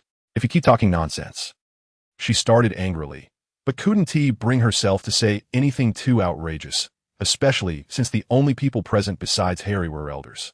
In the end, she could only stomp away, each step heavy on the floor, causing Creature, who was lurking in the shadows, to complain. The bad-tempered girl is ruining her master's floor. Creature had no way to punish her. After she left, Sirius turned to Harry, who had just finished his apple pie, and asked curiously, Harry, did you notice anything between Hermione and Neville before? Harry was caught off guard and instinctively replied, aren't they dating? The other four at the table burst into laughter. Sirius said with satisfaction, looks like Harry hasn't disappointed us. Speaking of which, about that letter you sent me last time. That guy. He pretended to forget the name of Cho Chang, and sure enough, Harry panicked and hurriedly said, no one. The dining room erupted into laughter again. And this time, it was Harry who blushed and ran away. Sirius, who is that guy? Can you tell me? Tonks asked with interest. I made it up. I actually don't know who it is, but it seems Harry really does have someone he likes, he said, of course concealing the truth. Such secrets he wouldn't casually reveal. Although Harry's first crush might end up fruitless, he felt a bit ashamed in front of Cedric. And with the loss of confidence, he had basically lost his chance. Neville slept soundly until the next noon. Sleepily, he came to the kitchen looking for food, only to find that everyone had already started eating in the dining room. Wow, the sleeping god finally woke up? Fred teased. I'm up, Neville yawned, grabbing a piece of bread to munch on. Hermione quietly shifted her gaze to him. All of Neville's fatigue from yesterday had disappeared, which made her breathe a sigh of relief. Harry was also at the dining table. He had already clarified most of the questions he wanted to know, and Sirius had told him quite a bit, except for some confidential matters. At first, he was very excited, thinking he could participate in the fight against Voldemort. But soon he was doused with cold water. Of course, he understood the adults' thoughts, but as their so-called savior, being kept in the dark was truly difficult. However, this time Harry's emotions were different. Sirius had quietly informed him last night that Neville had taken down a Death Eater all by himself, which made him feel much better about himself, as he had always thought he was just lucky. So Neville joined the Order of the Phoenix? That was Harry's last question last night. No, Sirius replied reluctantly. At this point, Harry no longer felt much imbalance in his heart. In fact, not only Harry, but others were also informed of this matter. It was Dumbledore's arrangement. He believed that if even Neville couldn't join the Order after such a feat, then other kids wouldn't pester them about eavesdropping on their meetings. The effect of this approach was very clear. The children were indeed much more obedient. However, Neville was somewhat unhappy, as they hadn't discussed it with him. Mrs. Weasley's temper had improved a lot, but Ginny often complained that she started kissing her forehead every night again, as if she were still a child. But you were a child. Harry held back this thought for a long time, as he didn't want to offend Ginny. The twins had been attacked by her sharp bat bogey Hex a few days ago, just for teasing her a little. This made him feel quite pressured, as that spell looked very powerful. So, on a sunny morning, he knocked on Sirius's bedroom door. Chapter 159, Filling in the Gaps. Good grief. How can you get more ridiculous? Came a breathless voice. Because my goal is very clear, a young voice calmly replied. Harry awkwardly stood outside the door. But it was already too late. He had knocked while they were talking. Who is it? The breathless voice sounded like a rabbit with its tail stepped on, pitch rising several octaves. Sirius, it's me, Harry replied, forcing himself. There was silence for a moment. Then suddenly, the door opened, and Sirius blocked the entrance, preventing Harry from seeing inside. However, Harry could still infer from the previous conversation and the bruises on Sirius's forehead what he had been doing. This made him even more embarrassed, and he was also deeply surprised that Neville could make Sirius look so disheveled, considering he was the same age as himself. A deep sense of loss welled up inside him. Harry suddenly felt he had been too lax all along, as the prime target threatened by Voldemort, without corresponding awareness. Is something wrong, Harry? Sirius asked, trying to make his smile look more natural, but he forgot about the bruises on his face, so it didn't work very well. Did that old bat Snape come by? Or what? Sirius, I want to learn some more powerful magic from you. Harry hesitated for a moment, but still spoke up. Sirius felt like he was losing face at that moment. His mouth went dry, and he didn't know what to say. At that moment, a voice came from behind him. Sirius, thank you for training me during this time.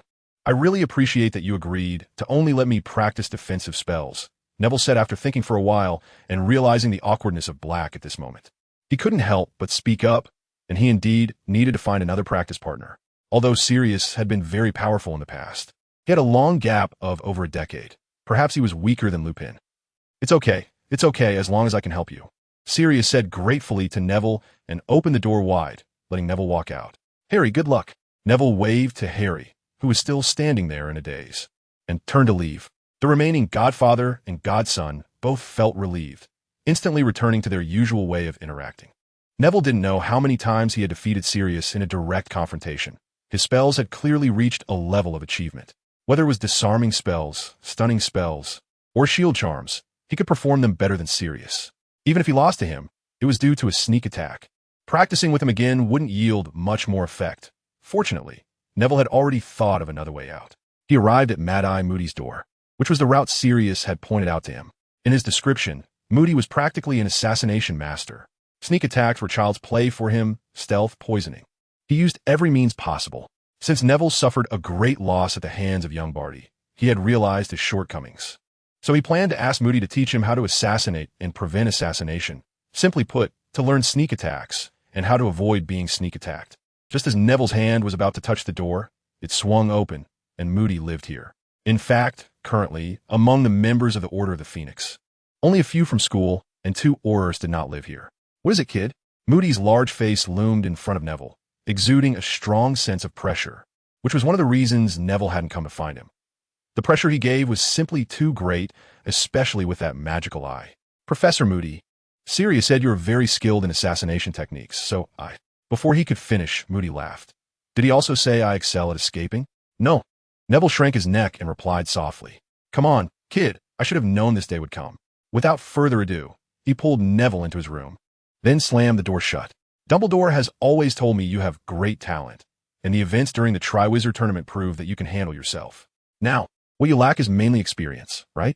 He pushed Neville down onto a chair, while he himself sat on the bed.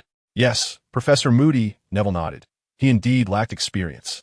Having a lot of strength, but not knowing how to exert it properly. Don't call me professor. I don't consider myself to have ever been a professor. Moody suddenly got angry, clearly still holding a grudge about last year's events. All right, then, Mr. Moody. Haha, that's too formal. I haven't heard anyone call me that in a long time. Just call me Mad-Eye like everyone else. Moody laughed heartily. Okay, Meta, Neville answered, forcing himself. Very good, very good. Now, let's get straight to the point. So soon, Neville thought, but didn't he say it out loud. Instead, he focused and got himself mentally prepared. First, relax. Moody's words clearly surprised Neville. Then he obediently followed along, trying to relax, letting his hands drop. Just as he put his hands down, Moody moved. His speed was so swift that it was like the golden snitch, making it hard to see. Neville only felt a flash of red light before he fell backward. It was a stunning spell, but it seemed to have more of a knocking back effect than a stunning one. Neville crashed against the wall, wincing in pain, and took a while to get back up. He began to understand Moody's intentions a bit. His awareness was not strong enough, and his reactions were too slow. If he had been able to duck his head or move aside instantly just now, he could have completely avoided the spell. How is it? Moody watched Neville, who was casting spells on his own head, with amusement. He had taught many people like this. Some would come in shouting at him, and a few even tried to attack him directly. However, seeing Neville's thoughtful expression now, he was clearly satisfied. I understand now. I react too slowly. Neville replied with a wry smile. Correct answer. You disappoint me. You have no defenses at all, Moody said sternly. Neville wanted to say that it was Moody who made him relax, but kept the words to himself. From now on, I will attack you 5 times a day. At first, it won't affect your sleep or meal times, but after a month, it will count for all 24 hours of the day, Moody declared. Neville grimaced, realizing that his hard days were about to begin. Next is a method for training your reactions. It's very simple. I will set up some things in the basement. You can come see them tomorrow, Moody said, secretly nodding at Neville's expression, though he showed nothing on his face. I got it, Meta. Neville nodded. Then suddenly, Moody raised his hand again. Neville felt a flash in front of him, and he was sent flying again. Chapter 160. How Mad-Eye was made soon. Everyone knew the news. Neville was learning from Moody. The method was simple. He would be attacked 5 times a day, and when he could defend or dodge all of them without fail, he would be considered graduated. Buddy, I think he is just torturing you. After a meal, Moody took advantage of Neville's slow brain after a full stomach and launched a surprise attack, sending him flying far away. Ron couldn't watch anymore with the way Neville fell. It seemed he might throw up his meal. I think his method is quite effective. After holding back for a while, Neville managed not to regurgitate the food he had just eaten. Moody's heart wasn't completely rotten. At least he wasn't attacking him at that moment. Are you really okay? Hermione asked, looking worried. At first, Neville forgot to tell everyone. When he was attacked by Moody for the first time, the little witch immediately protested, pulling out her wand to resist.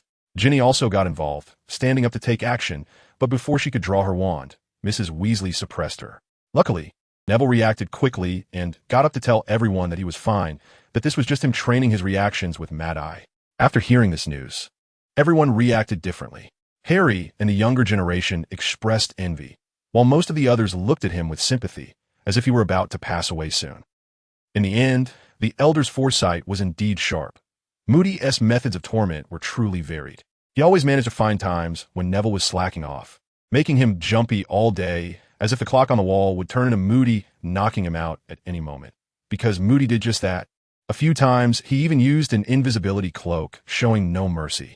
As for the training method Moody devised for Neville's reaction times, after a chat with Sirius, he cleared a large space in the basement and enchanted dozens of small hammers to fly up and take turns hitting people. And he required Neville not to use spells to defend, only to rely on his own dodging skills. The night before, Neville was covered in bruises, but fortunately, Mad Eye's healing methods were also effective. After waving his wand over him for a while, most of it was healed, and Neville could handle the rest himself. Hermione wanted to check on him several times, but was stopped at the door by Neville. He really didn't want his crush to see him in such a sorry state. Luckily, Hermione understood his concerns and kept silent, only occasionally making some bruising ointment for him with Lupin's help. Under Mad Eye Moody's careful guidance, Neville grew rapidly. In just half a month, he reached the small goal Moody had set for him. Well done, Neville. You defended against all the attacks today, right? Fred asked with a smile during dinner. That day, Moody had launched 2 surprise attacks in the morning, and the other 3 were at noon. Under the barely forced reflexes Neville had developed, he managed to defend against all of them.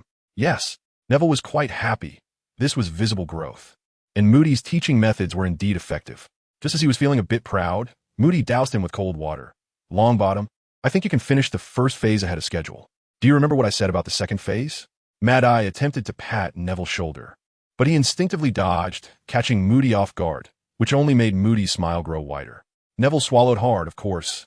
He remembered what Moody said about the second phase. This meant his surprise attack times would change to all day, even including meals and sleep. I remember. He nodded lightly, feeling a bit anxious. Very good, just remember that, Mad Eye said with a beaming smile, placing his calloused hand on Neville's shoulder. Achieving his wish this time. Then, let's start from midnight today, Moody said with a sly smile, making Neville shiver with fear, while the other kids at the table looked at him with the utmost sympathy. Isn't this a bit excessive, Mad Eye? Mrs. Weasley was the first to speak up for Neville. She had felt it was excessive for a while, but she also knew this was permitted by Dumbledore. Not at all. On the contrary, I want to increase the intensity.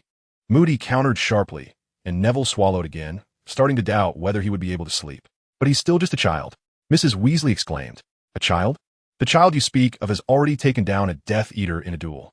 If he has the ability, he should be trained even more rigorously. Moody raised his voice significantly as well. Mrs. Weasley, this is all voluntary on my part, and Mad Eye hasn't actually harmed me. He always knows his limits. Neville quickly interjected. Let's hope so.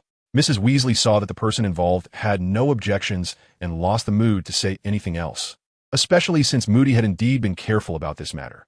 The few small injuries Neville had were quickly healed by him. Neville returned to his bedroom alone. He now had his own space, which was also Moody's request. He lay on his bed with his hands on his head, contemplating countermeasures.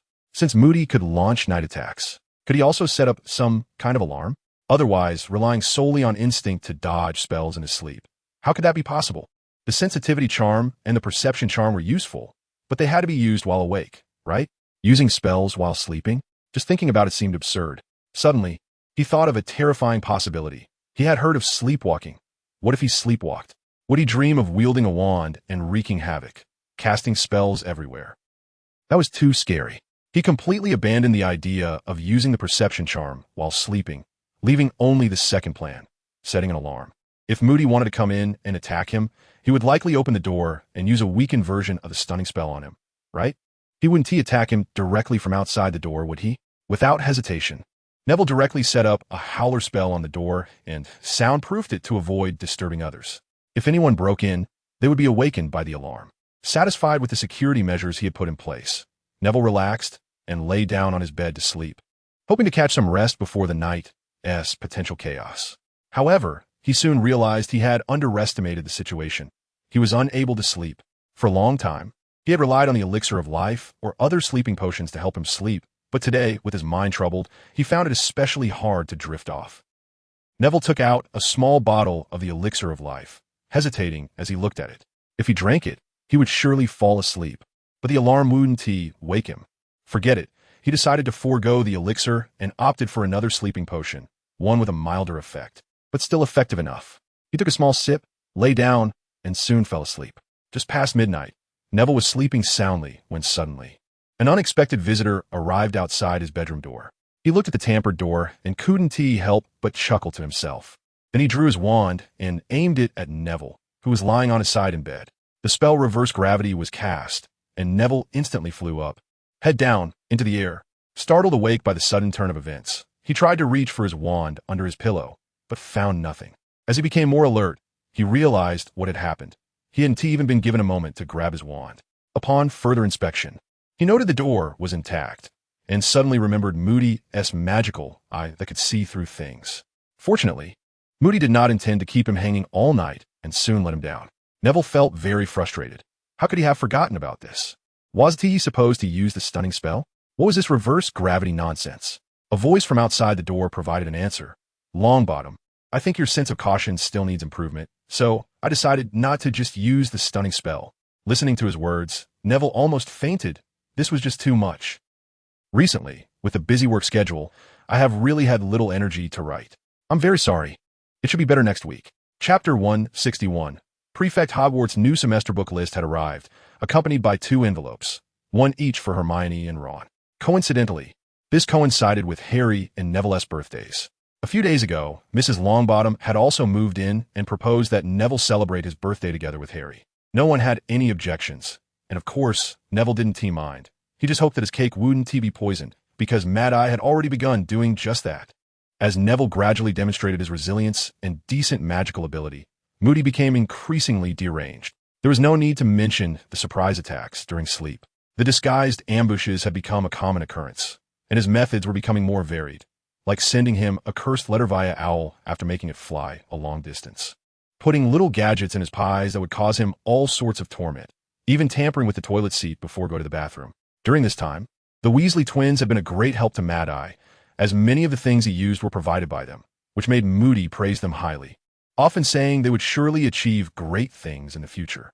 As a result of his praise, the twins became even more enthusiastic, spending their days devising pranks and even dreaming of how to trick Neville into eating their transforming toffee. Neville's days were getting increasingly difficult. He was driven to madness by Mad Eye, seeing everyone as Voldemort. He even developed the good habit of checking everything Mad Eye offered him before eating, carrying a water bottle with him, and refusing anything except what Hermione and Mrs. Weasley gave him. This was because he had been ambushed several times by Moody, first cutting his hand when he accepted Ron's razor and then getting his arm tangled when he took the towel from Harry. The older wizards were not easily manipulated by Moody, but they cooperated directly with him. For instance, Sirius personally handed Neville a cake that could slap someone in the face. And Tonks was very cooperative with her old boss, handing him a piece of parchment that would stick to someone's face. Even his grandmother supported Moody, personally teasing her grandson. In summary, Neville had become the most miserable person in the mansion.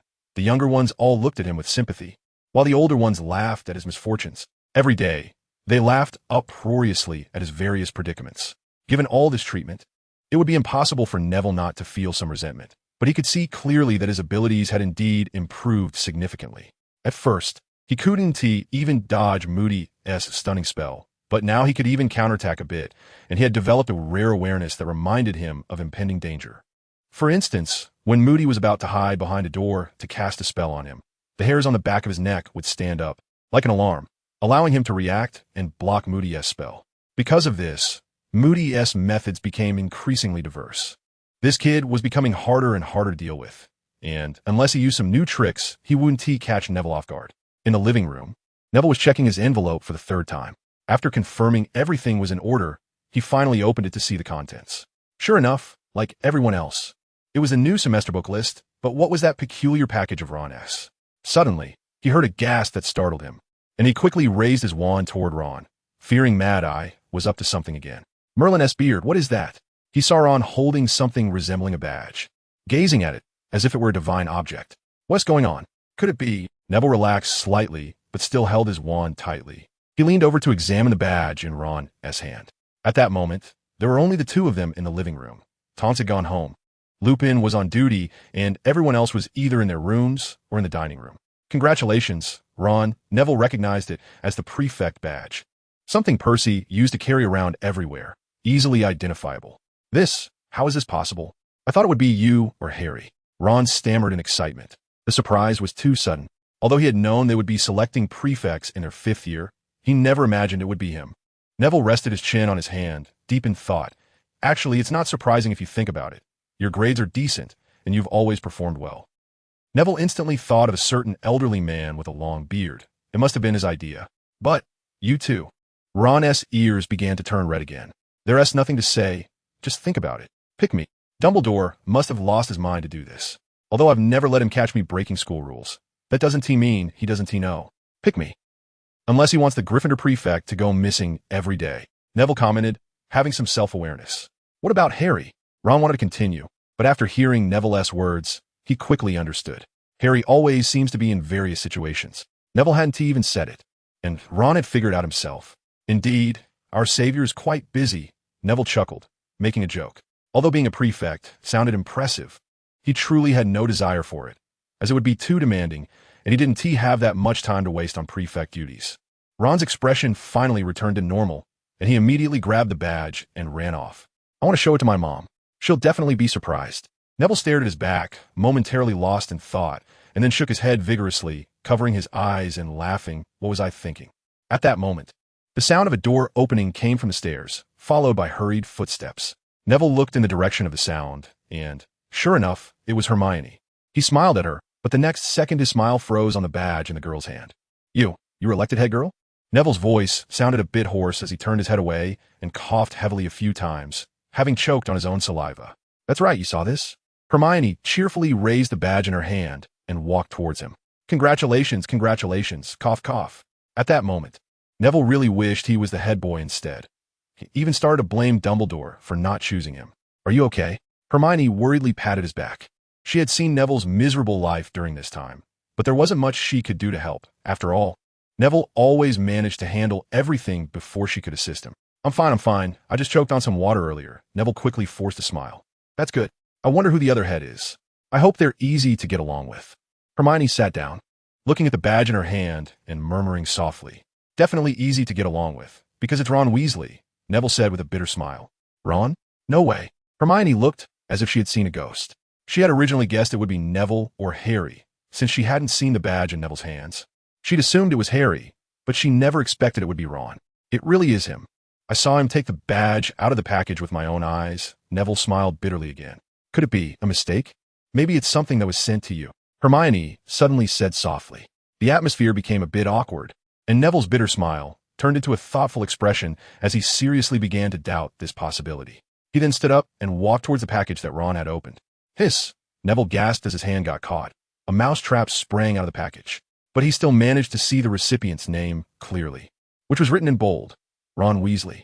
Chapter 162. Harry, I'm super brave. Happy birthday. Happy birthday. Neville and Harry were each wearing a pointed hat, staring at the candlelight in front of them in silence. Ron had told his mother about becoming head boy, which meant he had told everyone. Mrs. Weasley quickly spread the news. All my children are head boys and girls. I'm so proud, she exclaimed, nearly knocking over a plate in her excitement. What about Fred and me? Are we just the kids next door? The twin brothers protested, but their protest was in vain. Mrs. Weasley chose to ignore them and turned to praise her sweet little Ron. Ron didn't miss this opportunity either, begging his mother to buy him a new broomstick. He had had aspirations to join the Gryffindor team and lead them to national domination for quite a while now. With Wood retiring, there was a spot for a goalkeeper, and he was eager to try out. The birthdays of Neville and Harry seemed to have become secondary. Even the banner had been changed by Mrs. Weasley to celebrate Ron and Hermione becoming head students. After breaking the spell on a piece of bread, Neville finally got to eat dinner. He had only been ambushed once today, which was when Moody secretly placed a mouse trap in the bag in the next room. This was his fourth dinner. He figured there would probably be one more at night. Neville was already used to it. Perhaps he would have trouble sleeping on nights without Moody's nocturnal attacks. The two were not elected head students huddled in a corner eating dinner, while everyone else's attention was focused on Ron, listening to Mrs. Weasley talk about how moved she was and how proud she felt of her son. Moody, however, offered a different perspective. Dumbledore must think you can withstand the attacks of many curses better, but even so, you still need to improve in that area. How about practicing your reflexes with Neville? His one good eye sparkled with excitement. Neville was nearly out of ideas. He wanted to find a new toy. I'll think about it. Ron felt a surge of impulse to agree. But Neville's experiences were right in front of him, as if that person was about to become him, so he still maintained a bit of rationality. James wasn't head boy either. Sirius noticed Harry looking dejected and came over to console him. Really? Harry suddenly felt less miserable. Yeah, after all, we were just two mischievous little guys back then. Let me ask you this. Do you think Dumbledore would choose Fred and George as head boys? No, Harry replied with a smile. The head boys back then were your mom and Moony. Dumbledore seemed to want them to supervise us. But he didn't finish his sentence before bursting into laughter. Too bad I disappointed him, Lupin chimed in. Sitting in the corner, munching on snacks. Neville suddenly felt a lot more balanced. It turned out Harry's parents weren't all head students. The next second, he sensed a malicious wind approaching and quickly rolled away to dodge a curse from Moody. Today's attacks are over, he said proudly, thinking he could rest early. But there might be another battle after midnight. TCH, you actually dodged that, Moody scoffed. This kid is getting harder to hit. If it weren't for the surprise with the mouse trap today, he might have dodged all of them. Neville's performance greatly encouraged Harry. He suddenly felt that just learning from Sirius wasn't enough. He stood up abruptly and walked in front of Moody. Professor Moody, I want to learn from you too. He felt a surge of confidence, but he didn't realize that people's gazes had turned to pity. That would be fantastic, but don't call me Professor. I don't like that. Moody immediately became enthusiastic and grabbed Harry's hand. Neville suddenly felt a sense of respect for Harry and began to applaud him, followed by the Weasley twins who also clapped, cheering, Harry, your courage earns our respect, but their tone held no respect, only schadenfreude. Harry was taken aback, suddenly feeling a bit regretful, but a man can't easily admit defeat. He decided to grit his teeth and persevere through this period. So, Potter, are you ready? Moody asked with a smile, although his smile wasn't much better than a frown. What? Professor? No, I mean Moody. Harry stammered, not quite hearing clearly. Are you ready? Moody repeated, secretly regretting that this way, he might not easily hit his target. I think I'm ready, Harry nodded, biting his lip. His mind was blank, filled with the sounds of those around him, creating a bit of chaos, until he saw a flash of red light. Only then did he realize what Moody meant by being ready. Harry fell to the ground with a thud, shocking everyone, including Moody, who looked equally astonished. I thought he could understand what I meant. Moody pouted awkwardly, feeling a bit embarrassed. He had already reminded Potter, so why didn't he dodge? He probably still didn't understand what he meant. Harry. The little girl, Ginny, jumped over and knelt in front of Harry, looking at his cheek with concern. Are you okay? Her voice was so mournful that Moody doubted whether he had accidentally used too much force. But he clearly remembered that he had been gentler this time than with Neville's first attempt. Sirius was also flustered and wanted to rush over. Just then, Harry got up. Cough, cough, cough, me fine. Harry rubbed his head as he sat up. His glasses hadn't even fallen off. Moody's stunning spell was indeed, as Neville described. It had more of a knocking back effect, but at least he hadn't been hurt, being seasoned in battle. He didn't let Ginny help him. After shaking his head a bit, he stood up. Ginny looked very aggrieved beside him, but Harry wouldn't look at her, instead walking towards Moody. Hermione was stamping her feet in anger, secretly cursing Harry for being so thick-headed, and even Neville thought Harry should say something to Ginny. Professor Moody, so, is this where it starts today? Harry asked with a bitter smile. He didn't not want to say something to Ginny. He just felt a bit embarrassed and didn't know what to say. Moody curled his lip. That's right, this is where it starts, just like with Longbottom. 5 times a day, not including meals and sleep. Before he finished his last word, his right hand suddenly jerked. Harry flew out again. Neville couldn't bear to watch and hurriedly ran to his room. He needed to catch up on sleep since Moody had tormented him several times last night, and he was starting to feel sleepy. Just before he closed the door, a sound of a paw hitting the floor echoed from the dining room. Chapter 163. On the school bus, summer vacation always passes quickly, making it hard to adjust to the heat before it's over. Neville and the others had already boarded the train to Hogwarts. looking at Harry, who had clearly bulked up quite a bit. Neville couldn't help but marvel at how fast people change. He remembered how skinny Harry looked in first year, clearly malnourished, and comparing it to now. Mrs. Weasley had worked hard here, fearing that any child might not be full, constantly handing them food, especially since Harry received her special attention. Fortunately, Harry's activity level wasn't small. Otherwise, he might have turned into a Dursley by now. Neville closed the book in his hands and looked out the window. He and T noticed that he had also bulked up quite a bit without realizing it, just that he had a few more dark circles under his eyes. Moody's attacks had indeed affected his sleep, especially in the last stretch before returning to school. In the end, Harry still couldn't complete Moody's first test. His best result was dodging 4 times in one day. But he got careless during the last round because he was involved in a discussion about Quidditch and unfortunately got hit. Speaking of which, what classes did you all choose this year? Ron asked, holding a crumpled form, frowning as it seemed he and T filled it out yet. The usual ones are of course there, besides that it's divination class. Harry replied. You didn't choose care of magical creatures? Ron asked, slightly puzzled. Of course I did. Harry stretched. He and T slept well last night either, as Neville lived next door, and he could always hear the noise from the spells flying around. Then I will too. Ron frowned, took out a pen, and started writing on his crumpled form while muttering to himself. Charms. Transfiguration. Defense against the dark arts. Suddenly, he stopped writing and asked the others. Have you heard who the defense against the dark arts teacher is this year? The other two shook their heads. Neville knew, but he didn't want to say anything, as some news would expose his identity as a member of the Order of the Phoenix. Moody had recently taught him the Order's contact method, which was a spell created by Dumbledore that allowed one's Patronus to travel to other members for communication, quick and convenient. Neville had also learned it, and Moody was quite impressed with his Patronus. At that moment, there was a knock on the side door, which was then pushed open, revealing a familiar face outside. It was Lee Jordan, a good friend of the Weasley twins. Finally found you. Don't you remember the prefects are supposed to go to the front carriage for a meeting? He said hurriedly. Harry and Neville instantly turned their gaze to the person beside them, seeing an ominous expression on their faces. I forgot, Hermione said, blushing, and quickly stood up to walk out, adjusting her hair a few times. The rest this too? Ron was somewhat surprised. I'll be right there. He quickly pressed the crumpled paper under a book and rushed after Hermione. Neville watched the ponytail bobbing up and down behind the girl, suddenly feeling a bit distracted. Now he couldn't focus on the book or the scenery. Harry, although it was a bit sudden, can you describe in detail what happened after the Triwizard Tournament? You know I wasn't there then. He decided to bring up a topic to chat about. Okay. Actually, it's nothing. Harry was a bit taken aback. You just got transported there? Saw Voldemort resurrected? Then came back? Neville laughed. Harry, you're really amazing. Not many people can muster the courage to face Voldemort directly. Harry seemed to receive encouragement. He chuckled a few times and began his narrative, how he noticed something was off with Crumb in the maze, how he got the Triwizard Cup, and how he was tied to the gravestone by Wormtail. He told everything in detail, and Neville listened by his side without interrupting, occasionally frowning slightly. So, your wand is directly connected to Voldemort's wand? After he finished, Neville finally asked. Yes, mister.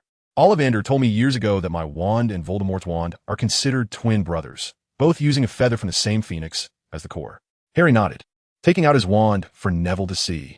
I see. In that case, Neville rested his chin on his hand, rapidly thinking of some feasible plans, like having Harry sneak attack Voldemort, and then he would continue to confront him, then sneak attack from the side. By the way, I'm quite curious about how Voldemort preserved his wand. I heard that after he left back then, he was like a ghost. Harry said, he must have his own unique way. Neville shook his head, not wanting to delve too much into this issue. Did you feel Voldemort's magical power? That overwhelming sense of magical energy? Neville asked again, wanting to gauge Voldemort's magical capacity. What feeling? Harry was a bit confused. Like this. Neville suddenly stood up, magical power erupting from him. If he wanted, he could blow up this carriage in an instant. Harry leaned back, surprised as if a force, an inexplicable wind pressure, was pushing him back. Harry felt very envious. If he had been as strong as Neville back then, perhaps he wouldn't have been so embarrassed. Just a little trick. Neville chuckled and sat back down, the earlier momentum instantly vanishing. This is a spell I saw in a book called Magic Release, which can enhance one's strength and magic in an instant. It is said to have been taught to King Arthur by the great wizard Merlin. Harry nodded with envy on his face, and Neville understood his gaze, continuing, I'll show you that book when we get back to the dormitory. It was then that Harry remembered Neville's earlier question. I didn't feel any presence from Voldemort. If there was, it would be as cold and biting as a winter pond, right? But it could also just be because it was really cold that day. Is that so? Neville felt somewhat disappointed, but he could still ask Dumbledore these questions later, so it wasn't urgent. I couldn't help it. My situation was very special. The spells from both of our wands clashed, and it felt like arm wrestling with someone. Harry smiled helplessly, guessing Neville's intention behind asking this question, and sincerely envied him for his power. All right, Harry, there's something I forgot to tell you. Neville suddenly remembered something and began rummaging in his pocket. After a while, he pulled out a small wooden hammer that Harry was very familiar with. Then, with a big smile on his face, he said under Harry's increasingly stiff gaze, Mad Eye told me to bring this along and supervise you to practice for half an hour every day. He felt a bit schadenfreude, as he didn't have to train while others did. He had finally waited for this day. I think I have no problem with that. Harry took the small hammer and suddenly felt an impulse to throw it out the window. Chapter 164, Malfoy Who Wants to Show Off. In the carriage, Neville was pointing at the content of a book, while Harry nodded beside him, seemingly understanding it, but occasionally asking a few questions. The journey was incredibly boring, and Neville felt inexplicably restless. Unable to concentrate on the book, he moved on to some things Harry wanted to learn. He just didn't know if it was because the material was too difficult, but he couldn't understand it after looking at it for a long time. At that moment, the carriage door was pulled open, and both of them turned to look, but the person who entered made Neville feel slightly disappointed. Harry, I heard your voices, Ginny said with a fox-like grin, and she was holding the hand of another girl whom Neville recognized as Luna Lovegood, a third-year student from Ravenclaw. Oh no, she was also in her fourth year now. Do you mind if we come in? Ginny's lively words instantly brought the somewhat dull, magical literature class to life. Not at all, Harry replied instinctively. After all, they had spent an entire summer living together. What was there to mind? Neville waved his hand, and then he noticed the little girl's face turning red. It was just living in the same house, Ginny emphasized, glancing back at Luna with a hint of guilt. You mentioned this to me in the morning, Ginny, Luna whispered in her ear. Then she naturally pulled Ginny into the carriage to sit down, as if she were the one asking the question. What are you guys looking at? Is it a spell book? After adjusting her sitting position, Ginny thought of another topic. Harry paused for a moment and then looked at Neville. The Complete Guide to British Legendary Magic. Neville pointed to the runes on the spine of the book, clearly indicating that not many people would recognize them. So you guys are learning magic? Ginny continued to ask. Sort of, Harry replied.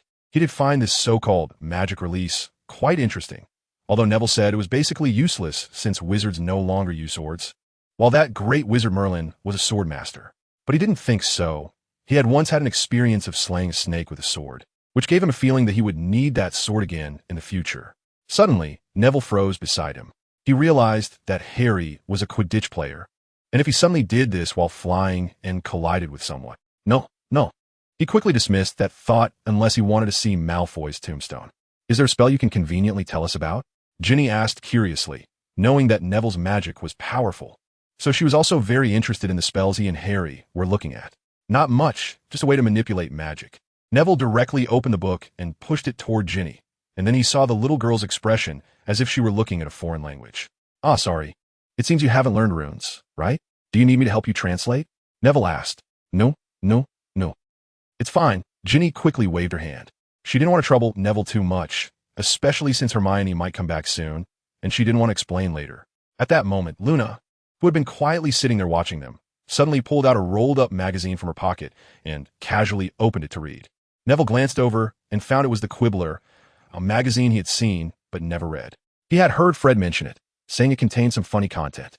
It's okay. You all can look at it together. It is indeed quite interesting, Neville said again. It was only then that Ginny hurried over to their side and sat next to Harry, but she didn't get too close. Neville didn't notice anything and continued explaining, like how that long sentence that looked like he pits me against you actually meant to mobilize your magic. Not long after, hurried footsteps echoed in the aisle, and the door of their carriage was suddenly yanked open. Neville saw Ginny almost dart back to Luna's side at a speed that was barely visible to the naked eye. So fast it was astonishing. Potter! The loud voice of a newcomer immediately revealed his identity, along with his striking light blonde hair that was hard to ignore. Malfoy.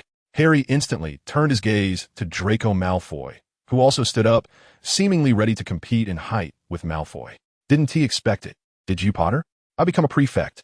You better watch out, especially after you slandered my father, he said in a fierce tone, leaning closer, his spit nearly flying. but his finger was pointed at the badge on his chest, tapping it at an awkward speed, as if he really wanted people to notice it.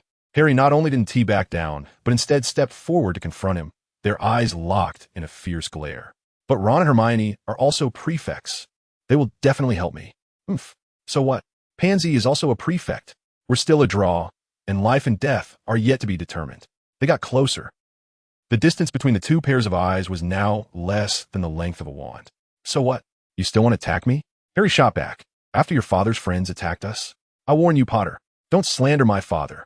No way. Your dad didn't tell you about the mess he made, did he? You. Malfoy was furious, his originally pale face turning crimson.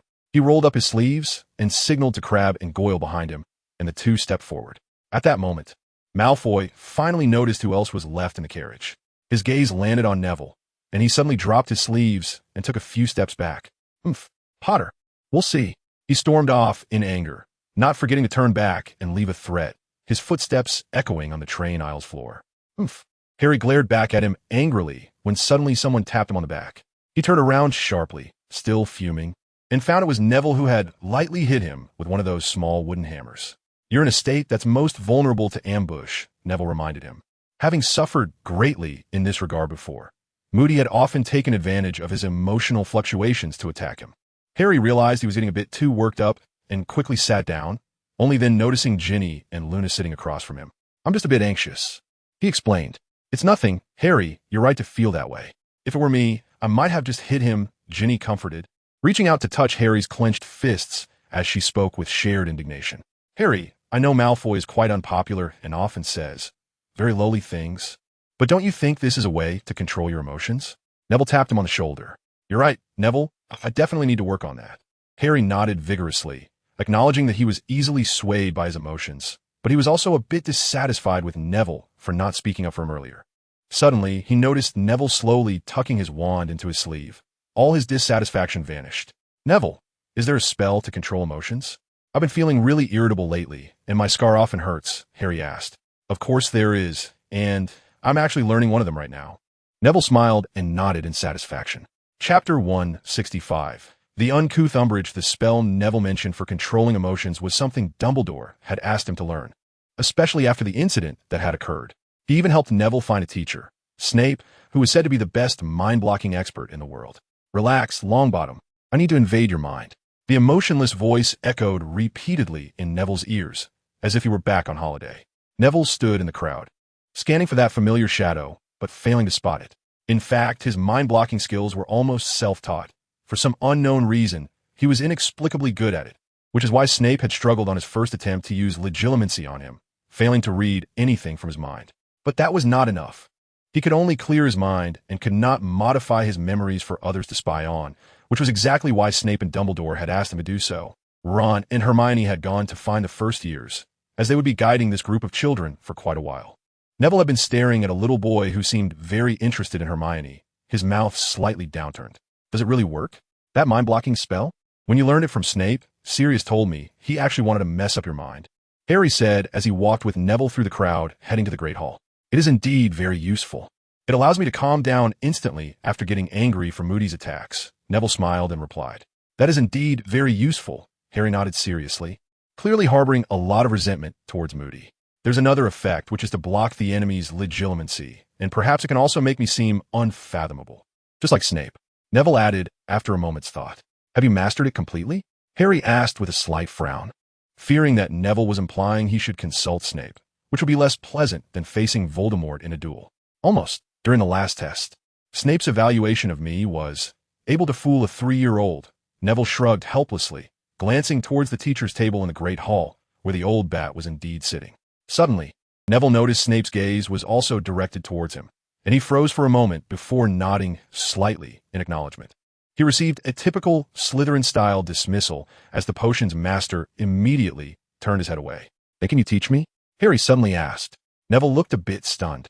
His mind-blocking skills were still not fully developed, but teaching Harry. He turned his head to the other side to reveal a mischievous grin. Of course, he replied happily. How about tomorrow night in the common room? Not a good idea.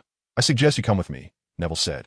He certainly didn't want others to know he was using legilimency on his classmates, as that would be against the rules. Some extremists in the ministry even regarded legilimency as a form of dark magic. All right then, Harry said, satisfied, thinking that this spell might help him get rid of some nightmares. They sat down by the Gryffindor benches, and Neville instinctively turned his gaze towards the door, where the first-year students were coming in, and the prefects were of course there as well. Hermione seemed to notice his gaze and waved at him when Professor McGonagall wasn't looking. Neville felt his face heat up and waved back with a small motion. Hey, Neville, look, who is that woman? Harry suddenly pointed at a plump woman sitting at the teacher's table, whose round face and widely spaced eyes made her look a bit like a toad. That's Dolores Umbridge. I remember, she's a ministry official, probably one of Fudge's subordinates. Neville recalled some unwelcome memories and said with certainty, having learned this from Lupin a few days ago. So she's sitting there. She won't be our professor, will she? I remember there's only a vacancy for defense against the dark arts. Harry realized the seriousness of the situation. Fudge had actually reached into Hogwarts. Moreover, I've heard that this person's teaching philosophy is all about theory. Just as long as we understand the theory, everything will be fine, Neville added with a grimace. Theory? How would she teach? Asked Seamus, who had overheard their conversation. It might mean you won't get a chance to show off your signature moves, Neville laughed, not mocking. Seamus's exploding snap spell was indeed quite powerful, better than most of his peers that Neville had seen. That would be such a shame, Seamus sighed dramatically. What about your exams? Surely they won't only test us on theory? Ginny finally chimed in. I don't have any issues, Neville shrugged nonchalantly. What about you, Harry? He nudged Harry with his elbow. I should be fine too, Harry replied, his face slightly pale. He had already paid too much for that fine. So you guys can just skip class? Seamus joked, but the next moment, his previously smiling face froze. I absolutely do not want to skip class. Absolutely not, Professor McGonagall. You have to believe me. His decent eyesight caught sight of Professor McGonagall approaching slowly, and the first years were already coming over. Mr. Finnegan, I hope what you said is true, Professor McGonagall whispered as she passed by, but her whisper sent a chill down Seamus's spine. It's a miracle she didn't scold you loudly, Neville commented, but his attention had already shifted to the two people walking towards them. How does it feel to be a prefect? Neville asked the girl opposite him with a smile. A bit nostalgic. It instantly reminds me of the day I was led by Percy and the others, Hermione replied with a smile. Harry, who was perceptive, pulled Ron aside to talk about Umbridge's departure, while Ginny shifted to the other side. They chatted and laughed for a while, discussing topics related to prefects, until Dumbledore began to cough and uttered the familiar quiet, prompting them to stop. They turned their heads to watch Dumbledore speak, and, as expected, he announced the new defense against the dark arts teacher, met with a few scattered claps in the hall. The Quidditch tryouts will be. However, just as Dumbledore was about to say more, a loud coughing came from the teacher's table. That toad-like woman stood up nonchalantly, rudely interrupting Dumbledore's speech. Neville was surprised to see someone daring to show such disrespect to Dumbledore. Even Fudge wouldn't. He couldn't help but find it amusing while his impression of Umbridge plummeted. Dumbledore was also taken aback but showed no sign of anger, instead sitting down gracefully to wait for her to finish. Neville endured the sickeningly sweet tone of Umbridge's speech, which was full of nonsense, yet emphasized the failures of Hogwarts education, particularly in defense against the dark arts, while continuously praising her new theory on the subject. I'm incredibly glad I'm not a prefect, Neville whispered. Why? Hermione looked at him. Because then I wouldn't have an excuse to skip class. Neville replied with a slight smile, his eyes sparkling with amusement. I fell asleep while writing at night, woke up suddenly in the middle of the night, and got up to finish. Chapter 166, Indifference and Dreams After the Banquet. Neville parted ways with Hermione in the crowd.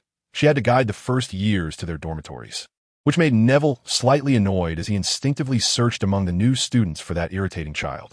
At that moment, Harry patted him. Neville, have you seen Hagrid? Harry looked around anxiously. He didn't bring the first years across the lake today. Neville knew exactly where Hagrid was. They had decided that in their meeting, but he had no intention of telling Harry. Maybe he's just late, or something else came up, he said, watching the group of first years turn the corner before shifting his gaze. They made their way through the crowd to the common room door. Mimbulus Mimbletonia, Neville said lazily, as Hermione had just told him the password. Oh, right, said the fat lady, opening the door for them, and both Neville and Harry walked in. The common room was already filled with people, and their entrance instantly drew everyone's attention. The Weasley twins greeted them with smiles, but most people looked at them with a hint of scrutiny, accompanied by whispers. Neville glanced at these people helplessly, shaking his head as he walked toward the dormitory. He roughly understood their thoughts. The Ministry of Magic had been smearing them in the papers all summer, so it was hard not to be viewed through colored glasses. Furthermore, with his increasingly proficient occlumency, these judgments didn't disturb him much. Harry, however, was different. He struggled to control his emotions and was quite sensitive to this kind of scrutiny, instantly noticing the group's attitude, which made his face darken considerably. "It's okay, Harry. Think about your occlumency." Neville's voice came from ahead. Harry opened his mouth to say something, but ultimately gave up and followed him. "I just don't understand. Why do they look at me like that?" Once inside the dormitory, Harry could no longer hold back. "Do I really look like a fraud?" His voice was loud, and Neville had prepared for it, leaning back to avoid being startled. "They call me a coward too, a coward who wouldn't participate in the final battle. And I didn't say anything," Neville said expressionlessly, but the veins on his hands betrayed his inner turmoil. The Ministry had been smearing them all summer, and even now it hadn't stopped, leading Neville to receive quite a few mocking letters about him, including some pranks. Although he later found out that a large part of it was the Weasley twins' doing, it still infuriated him. It was upon noticing his agitation that Dumbledore decided to have him learn occlumency from Snape, and the effects were quite remarkable. But why don't they believe? Harry pounded the mattress weakly, feeling sad about their indifference. Of course they will question. After all, in everyone's perception, the Ministry is the authority, and what the Daily Prophet says is the most accurate fact. Neville waved his hand helplessly. This was something Lupin had told him, and now he was passing it on to Harry. Seeing Harry's still grim expression, Neville continued, "Let me give you an analogy. For example, you, Harry Potter, would be more likely to believe what I say, right?" Harry nodded. "Then one day, if I deliberately deceived you, would you still believe me?" Harry paused, then retorted loudly, "That's different. It's not the same at all. You're my friend, and they're just reading the paper." Harry's voice grew lower until he finally hung his head. "Okay, I guess I could be deceived."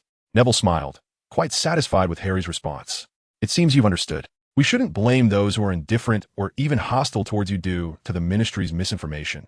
Rather, we should focus on the voices coming from the Ministry." Harry remained silent. "They control the newspapers, and they're the authority. They can turn black into white. Understand, Harry?" Neville was pleased to echo Lupin's words. It felt good, almost like being a professor. "I understand. Thank you, Neville," Harry said, shaking his head and looking out the window. "Harry, you saw that woman Umbridge, and you heard what she said, so we must carry on despite the burden." Neville's expression turned serious as Harry turned toward his voice, instinctively sitting up straighter. "Dumbledore believes this year will be very difficult for us. Not only do we have Voldemort and his Death Eaters to contend with, but even the Ministry will be against us. So, Harry, we must remain low-key." Harry listened intently, but didn't realize that Neville's words indicated he was privy to many insider details. "Don't mind what I said about skipping classes. This year I can't afford to do that." Neville's expression darkened. "Umbridge is a pawn that Fudge has placed to nitpick us. She won't pass up any opportunity to punish us, so Harry." Neville felt somewhat helpless. Some things were ordered from above, and he had to tell Harry. "I have to bite my tongue, don't I?" Harry's voice was low, sounding nothing like his usual self. "Pretty much, or we can think of other strategies." "I knew you wouldn't be so willing to be alone." Harry grinned, his mood finally lifting a bit. "Of course not. Otherwise, what difference would we have from those who blindly believe the newspapers?" Neville laughed too.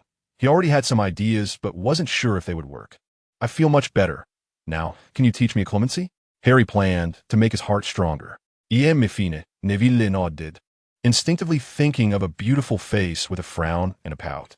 10 minutes later, "You didn't tell me you were going to use legilimency," Harry exclaimed with a mix of anger and sadness, as Neville had just seen quite a few of his childhood memories, including many embarrassing moments, such as being bullied by Dudley and his friends, and various unfortunate incidents like hitting his head in the cupboard. "I thought you knew," Neville chuckled gleefully. "So that means Snape has seen your brain as well?" Harry suddenly remembered Neville's recent nervous breakdown. Neville thought for a moment and decided to say this. If he mentioned Snape, it would hurt Harry's pride too much. "All right, let us continue," Harry said with a long face. "Relax, Harry, shield your mind." Legilimency. The dark corridor flashed before them, and Neville's eyes glazed over slightly. He recognized this place. But how did it appear in Harry's memory? He didn't stop the legilimency, but continued to follow that memory.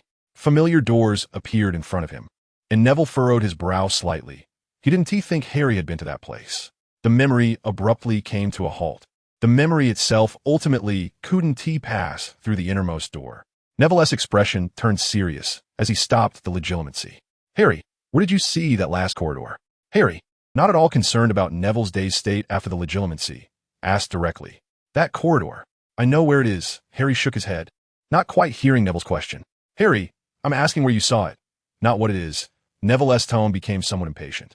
He couldn't afford to be careless about one of the Phoenix Society's top secrets, the Department of Mysteries. It seems like it was in a dream.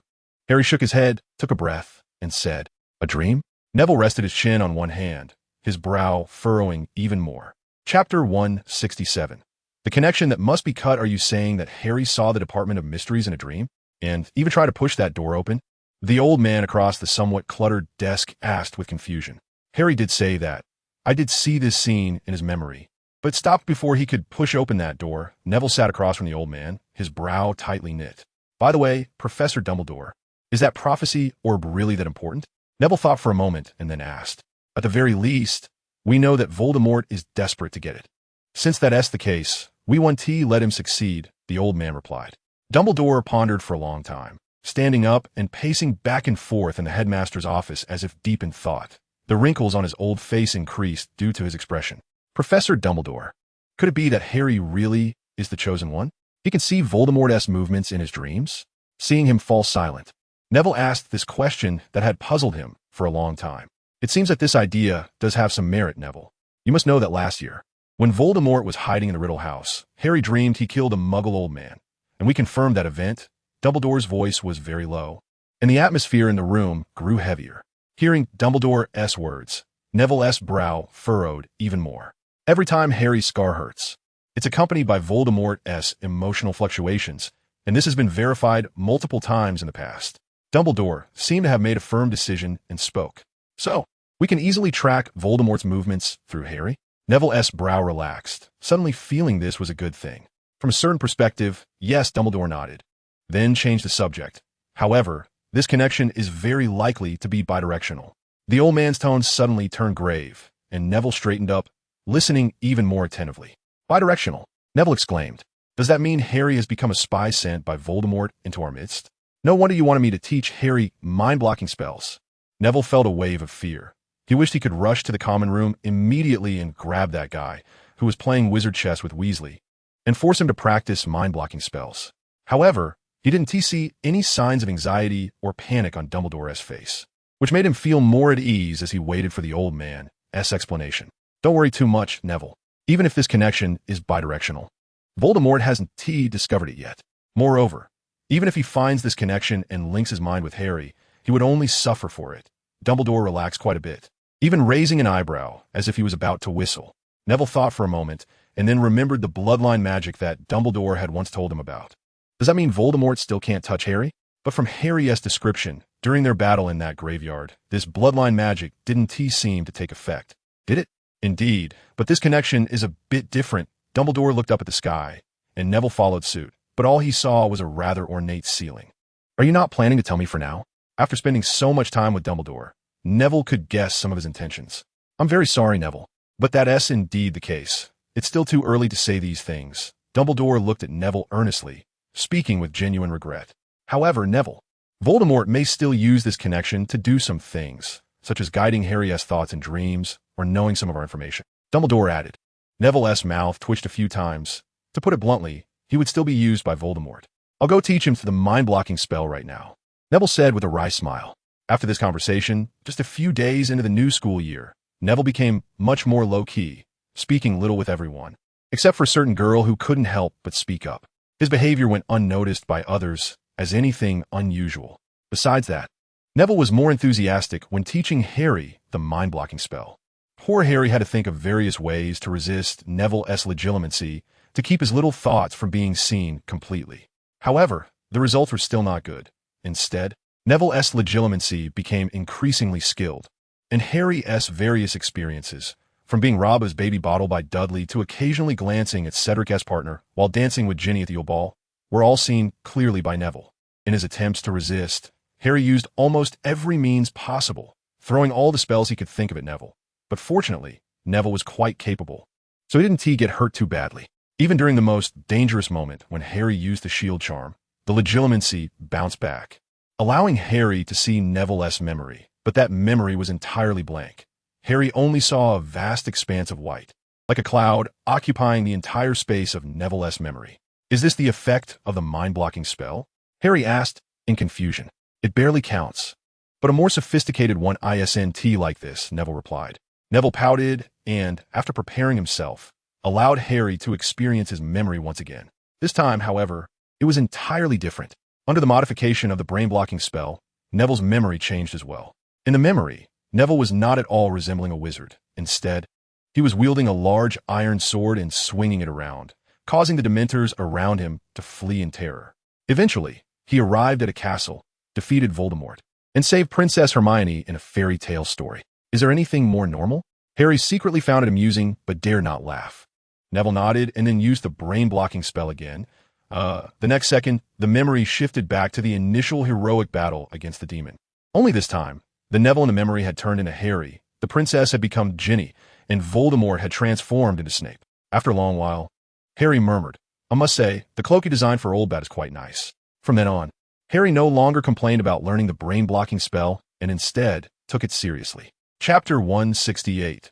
Umbridge's defense against the dark arts class. The difficulty of the new semester's courses had clearly increased significantly, especially since it was OWL year, and all the teachers had become serious. Hagrid had not yet returned, and Neville suspected that he might have encountered some trouble with his task, as he was a giant, and it was normal for there to be some issues. Harry was quite anxious about this. Hagrid was the one who led him into the magical world and could be considered his first teacher. Neville felt helpless, unable to say it outright, and could only comfort him that Hagrid must have had something come up. On the last day of classes that week, they entered the defense against the dark arts classroom, where Umbridge was already seated behind the podium. She was wearing a fluffy pink cardigan and had a black velvet bow on her head. No matter how you looked at it, it was odd, as if this person's girlhood had not yet ended. Neville instinctively glanced at Hermione beside him and sighed inwardly. He really couldn't imagine Hermione dressed in pink with a bow, but he guessed she would look beautiful regardless. Good afternoon, class. Once everyone was seated, Umbridge said, her voice sharp and sticky, giving off an extremely strange feeling. Good afternoon, Professor Umbridge, the students replied in a disjointed chorus. TSK, TSK, that won't do, will it? I think you should respond better. Let's try that again. She showed no sign of displeasure, still wearing that skin-deep smile, but it sent chills down one's spine. Good afternoon, Professor Umbridge. Everyone answered in unison. That is more like it. She did not introduce herself at the blackboard like the other professors, but instead opened her bag, took out an unusually short wand, and lightly tapped it on the blackboard. A line of text appeared. Defense against the dark arts returns to basic principles. Then she turned around and continued.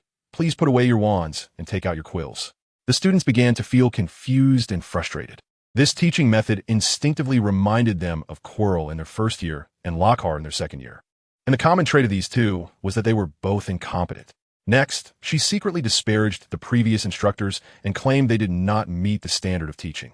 Then she summarized her teaching content as theory-centered magic defense theory.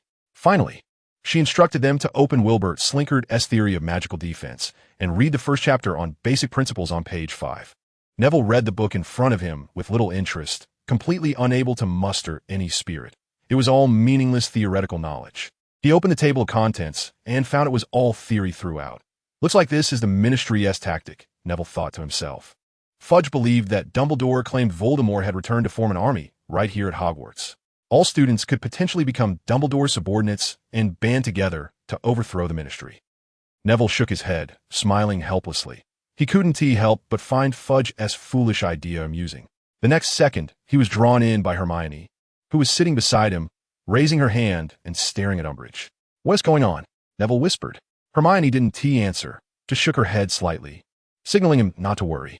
Neville felt a bit anxious, but still followed her advice to sit still, guessing what she was up to. Hermione's actions soon caught the attention of others, and more students turned their gaze toward her, showing puzzled expressions. Umbridge could no longer sit still.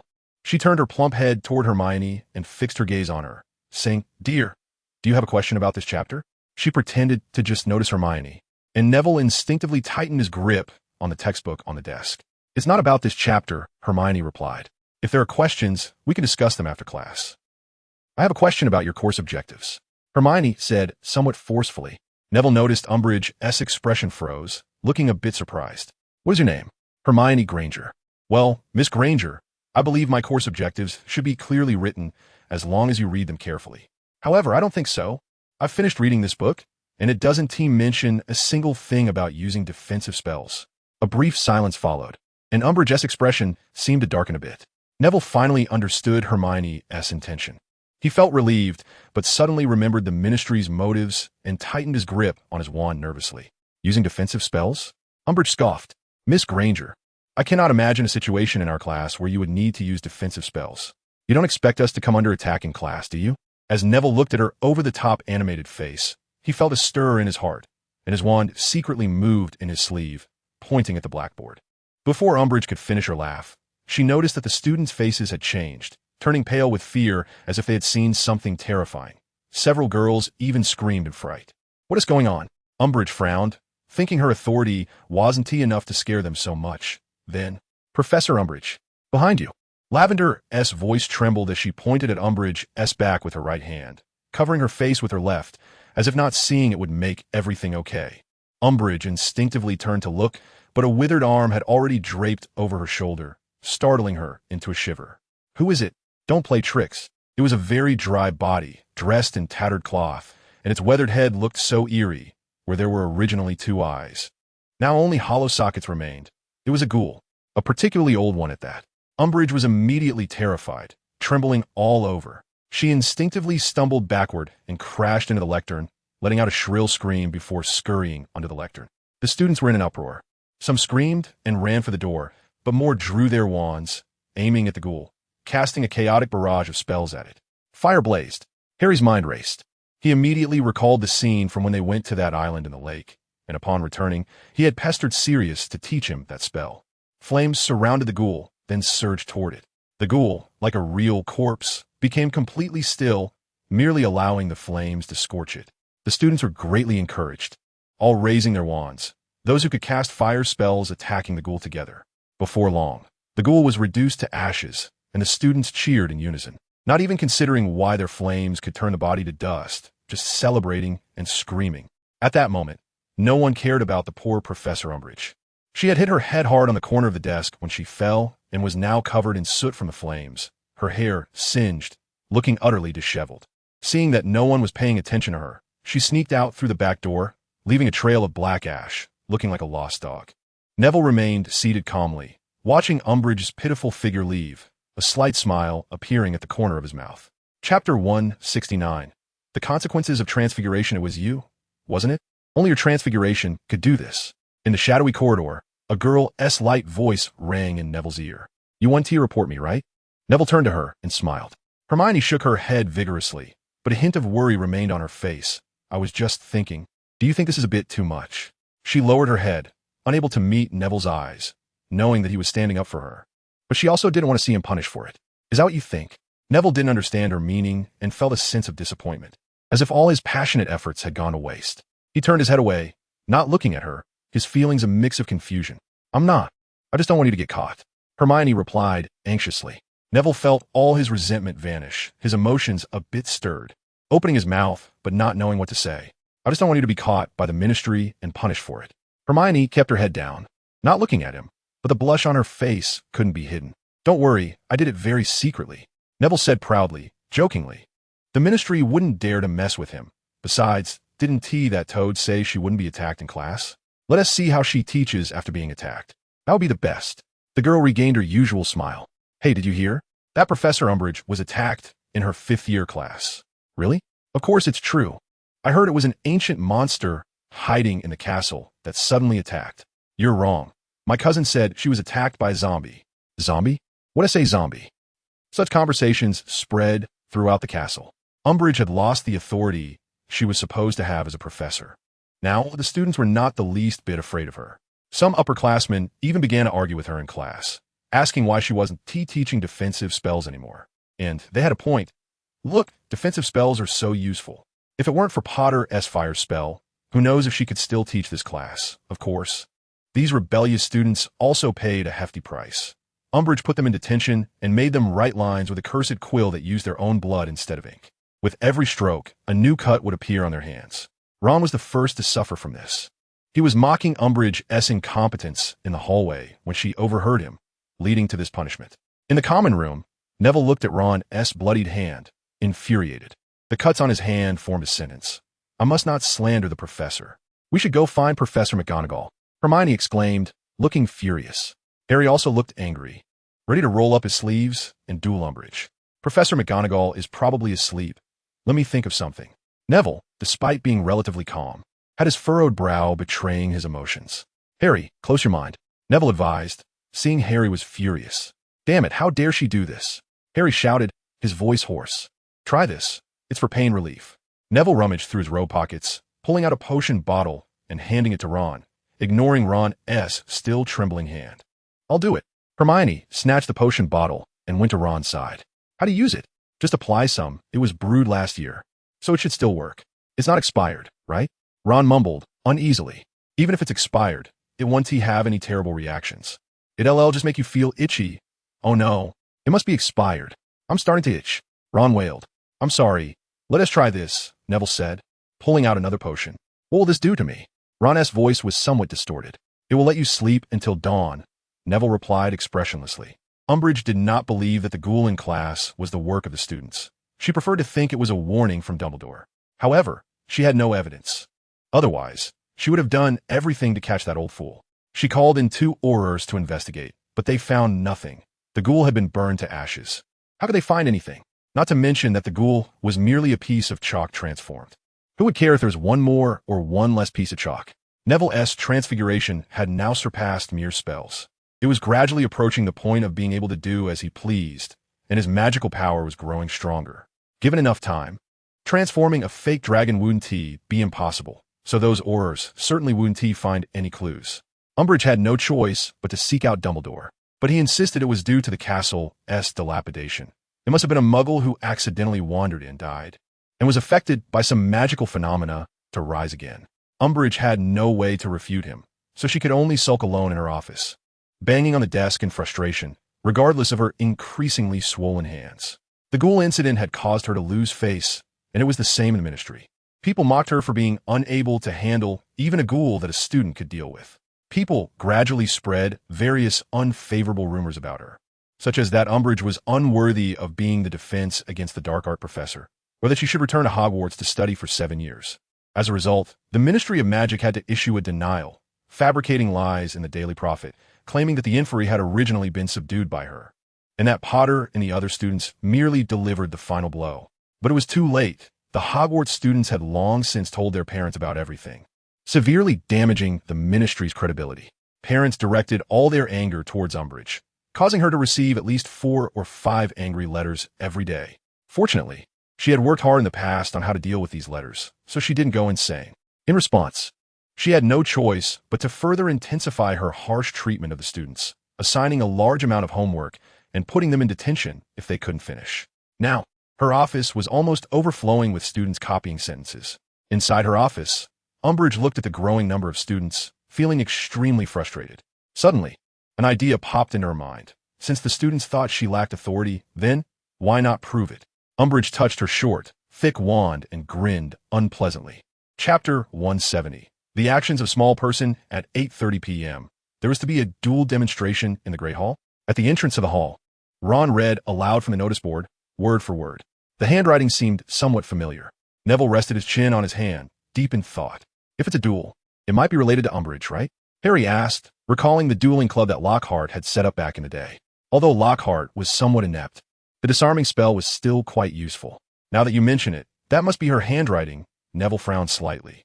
What was Umbridge up to now, flexing her muscles? Who was she going to duel? With that thought, the image of the skinny figure in a black robe resurfaced in his mind. Snape will definitely make her cry out, Neville thought to himself. After they had dinner, they waited in the Great Hall.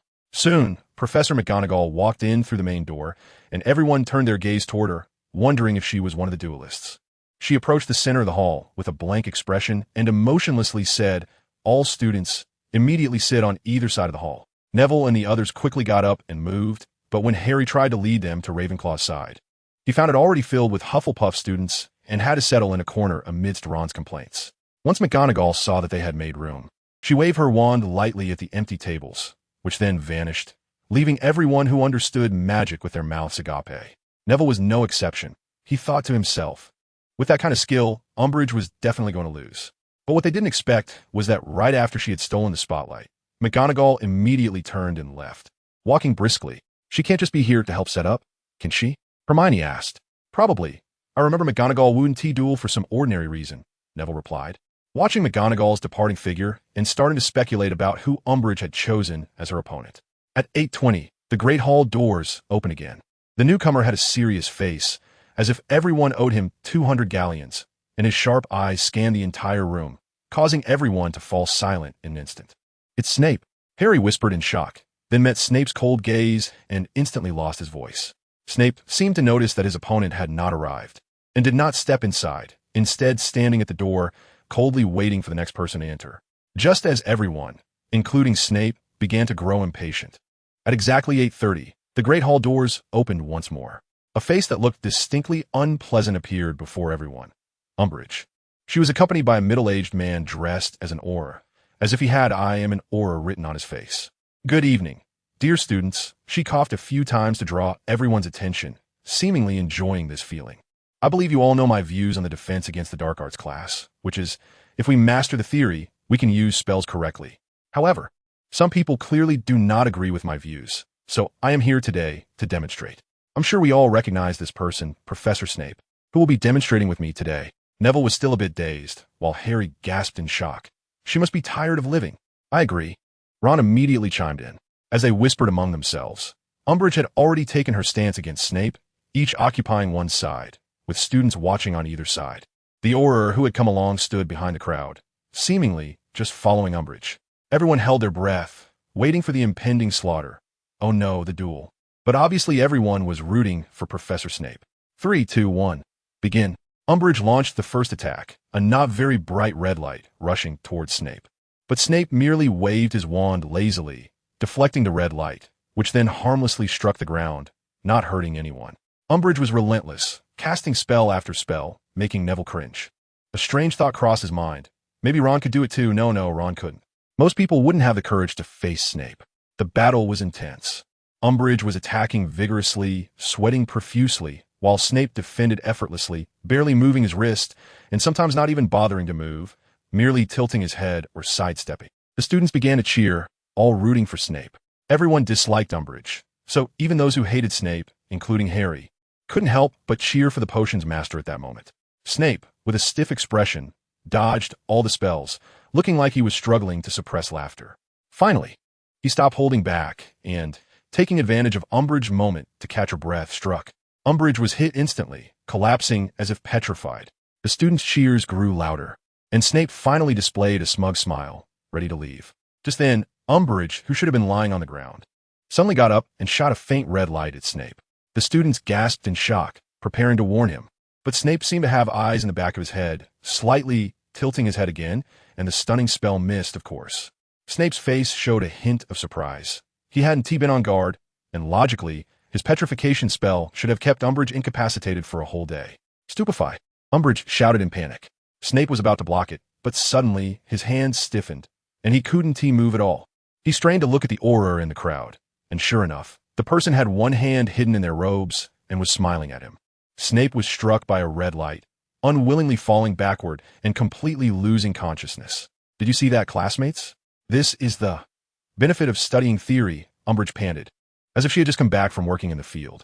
The hall fell silent, and then an unharmonious voice broke the quiet. That's not fair. You've already fallen. You've lost. You ambushed him. Professor Snape didn't lose. The voice was hoarse and carried a hint of sorrow. Everyone turned to see Draco Malfoy rushing to Professor Snape's side, anxiously checking him for any wounds. With his outburst, the students immediately erupted in a cacophony of voices, condemning Umbridge for her underhanded tactics.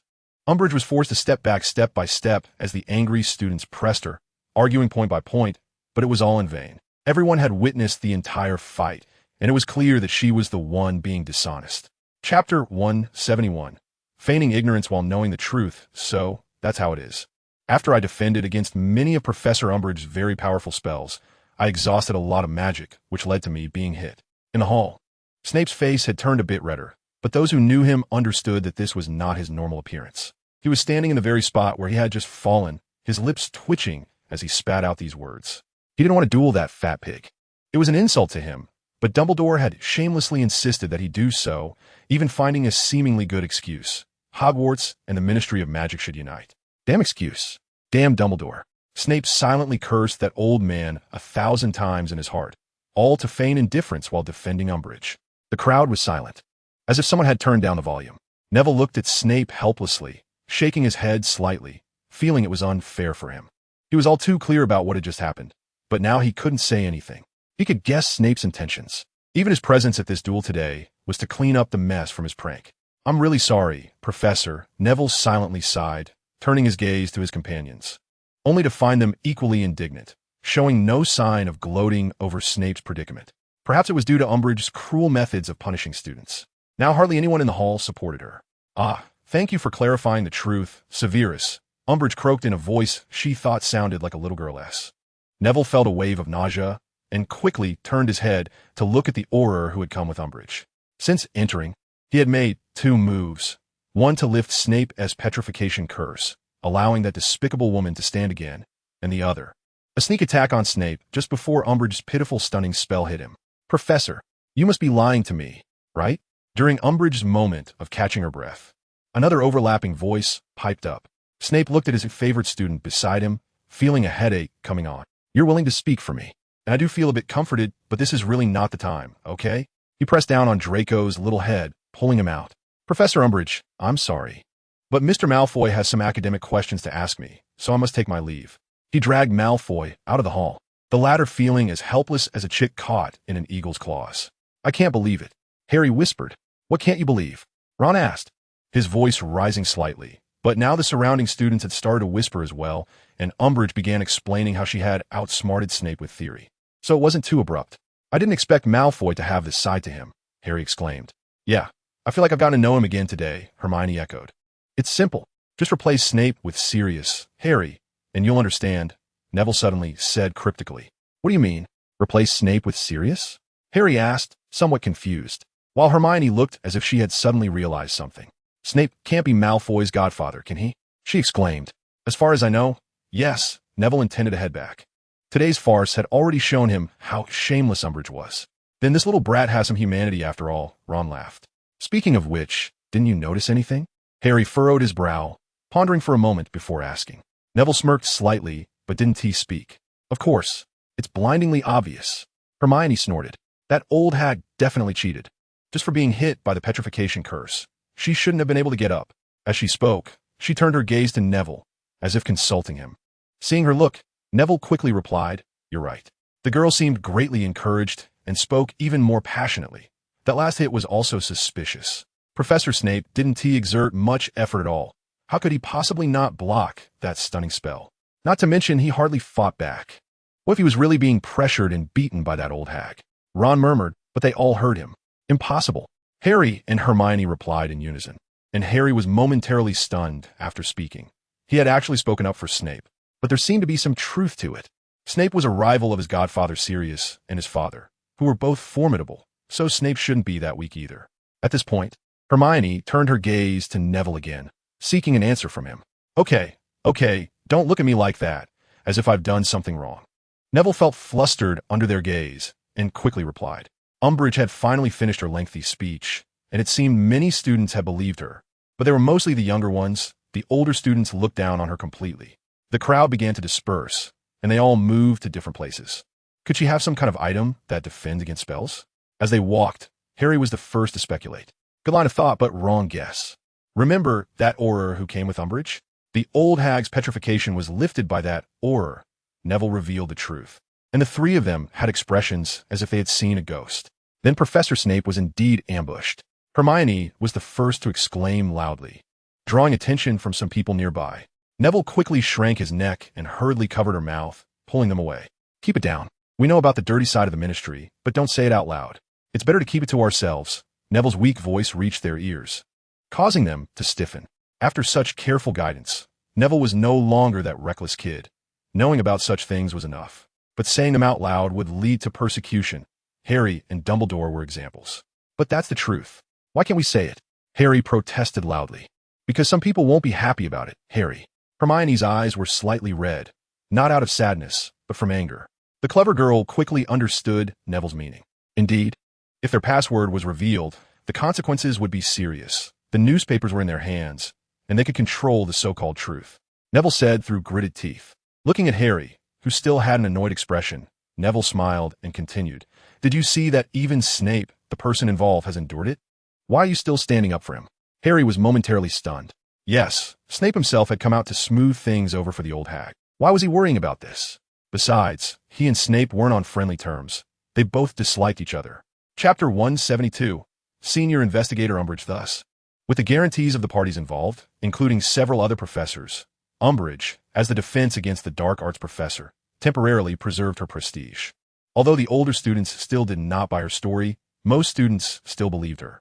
However, no one expected what Umbridge would do next. The Ministry of Magic seeking education reform? Dolores Umbridge appointed as the first senior investigator? Hermione read the latest issue of the Daily Prophet and instinctively read it out loud. Huh, what does this mean? Harry's bread fell out of his mouth, but fortunately, his years of practicing as a seeker and Moody's reaction training made him extremely agile. He caught the slice of bread before it hit the ground. You read it yourself. Neville frowned and tossed the newspaper into Harry's hands. Harry quickly scanned the front page, his mouth growing wider. No way. No way. There can't really be someone who thinks that old hag teaches better than the last two. Ron, who was looking at the newspaper with him, directly complained. That's why I told you to keep a low profile. Neville coughed lightly. Hermione shot him a glare, and Neville felt a bit uneasy under her gaze, knowing she was complaining about his use of the inferi. Umbridge is completely in power now. She actually has the authority to replace professors. Harry screamed, immediately thinking of Hagrid, who still hadn't returned. Was he considered absent? Could he be expelled because of this? Yes, so we can't afford to provoke her now. Neville shook his head, calming the agitated Harry. Harry, calm down and think about your brain freeze. All right. I know, Harry said impatiently. Thus, Harry and Ron soon saw Umbridge in divination class. Harry looked at Trelawney and Umbridge and suddenly felt an urge for Umbridge to quickly replace Trelawney, because she was always predicting her own death. After class, they met in the corridor and exchanged information. So, she asked go to investigate these professors during class? Hermione smiled, as if she had thought of something amusing. Yes, but why are you laughing? I'm already looking forward to her showing up in Professor McGonagall's class and Professor Snape's class. Everyone laughed happily, but they quickly stopped, grimacing as they headed to the defense against the dark arts classroom. As expected, Umbridge had no intention of teaching them spells at all. The entire class was spent having them memorize and read, filled with the theoretical knowledge that Neville dismissed. There were 2 back-to-back defense against the dark arts classes. And in the second class, Neville simply sat in the back row. His eyes were fixed on the book, but his thoughts drifted to the spells he wasn't quite proficient in, silently going through them in his mind. By the third time, class was finally over. On Wednesday's Transfiguration class, they finally witnessed the anticipated scene. Umbridge was sitting in the corner of the Transfiguration classroom with a small notebook in her hand, occasionally writing something. When Professor McGonagall started the lesson, Umbridge began coughing again. The first time, Professor McGonagall pretended not to hear and continued directing the students to distribute the mice needed for transfiguration. When she formally began her lecture, the annoying cough sounded again. What's wrong, Professor Umbridge? Is your throat bothering you? Professor McGonagall turned to wait for Umbridge, her eyebrows almost knitting together. Professor, I just want to know if you received my note, which notified you of the date for investigating your class's situation, and I obviously received it. Otherwise, I would ask you why you came in my classroom. Professor McGonagall decisively interrupted Umbridge's lengthy discourse and continued with her lesson. Cough, cough. The disgusting coughing sound rang out once more, and everyone turned their attention to it, all the students seemingly wearing expressions of schadenfreude. Dolores, do I really need to take you to the hospital wing? Professor McGonagall spoke with a tone that was quite irritated. She always hated people interrupting her. No, I don't need that. I'm fine, Umbridge said with a somewhat hoarse and weak voice. That's good. After Professor McGonagall said this, she continued explaining the principles and methods of turning mice into teacups. Until cough, cough, and cough cease. Professor McGonagall could no longer hold back. The spell shot directly at the culprit, and Umbridge instantly stopped coughing, her gaze towards Professor McGonagall filled with anger. Feeling better now, Dolores? Professor McGonagall said in a very annoyed tone, her words feigning concern, and the students laughed even harder. I think I'm fine now. After that, in Transfiguration class, Umbridge no longer dared to interrupt McGonagall's words. After another meaningless defense against the dark arts class, the 4 of them returned to the common room to do their homework. I think we need to take some action. Suddenly, Hermione closed the book in front of her and said in a low voice, "What action?" The three of them asked in confusion. "What are we going to do at the end of the semester?" Hermione asked first. "We'll have a break." Ron was the first to reply, and Hermione instantly gave him a look of disappointment, which surprised Ron. "Exams, even OWLS." Harry thought of something, his expression serious. "Yes, at the end of the semester, we will have exams. OWLS are exams that concern our future. We haven't learned any defensive spells this whole semester. What are we going to do for the exams?" Hermione said anxiously. Neville and Harry exchanged glances, both feeling that learning was becoming unnecessary. I know that you and Harry have powerful spells, Sirius and the others taught you a lot. But what about the others?" Hermione noticed their confusion and continued. "But I've already taught you everything." Neville murmured softly. Hermione's face flushed, then she continued. "We are very powerful, but what about the others? We can't guarantee that others have Harry's strength, can we?" The determination in the girl's eyes was evident. This is very unfair to them. Just because of a useless professor, they can't join the 6th-year defense against the Dark Arts Advanced class, can't get their certificates. And even 7th-year students might fail their graduation exams. The spells in the books are enough for them as long as they are willing to put in the effort, Neville said, and the other two nodded in agreement. The teachings from books are ultimately different from those learned through practical experience. Hermione continued. "We need a teacher who can truly teach us real skills, not some useless old hag." She was upset because her housemate Lavender had been punished by Umbridge, leaving a long scar on the back of her hand. So, out of desire to go against Umbridge, she subconsciously wanted to provoke the very thing Umbridge least wanted to see, which was learning defensive spells. Chapter 173, a duel not worth mentioning. So, this is your plan? To form a study group? And then learn magic together? Neville looked helplessly at the bustling students in front of him and whispered to Hermione. Hermione organized this event. And given her own achievements, it was quite appealing. So many students showed up. Neville looked at the classroom at the end of the 7th-floor corridor, which had been empty but was now filled with 4 Quidditch teams, and he was at a loss for words. That's just Hermione, always diving in without giving them time to think. But he had to admit, this personality made him think she was really cool. "Yeah, I told you I could get them to stop worrying about their end of term. And here they all are," Hermione said quietly, her face showing a bit of embarrassment. "I'll help out." Neville nodded firmly. Since it was Hermione's request, he couldn't refuse, even though he originally wanted to focus on improving his offensive spells this semester. "It won't take too long. Once a week is enough, just like class," Hermione added, and Neville couldn't help but breathe a sigh of relief. Then he saw his lovely girl turn around and shout to the crowd, and he smiled, standing still. "I think we all know that Professor Umbridge doesn't plan to teach us how to use defensive spells. However, as far as I know, the OWS will still assess your level of defensive spells." As soon as she finished speaking, there was a chorus of gasps from the crowd. "No, it can't be. Professor Umbridge has taught us otherwise," a Ravenclaw boy muttered quietly, but Hermione heard him. "Not possible. Don't joke around.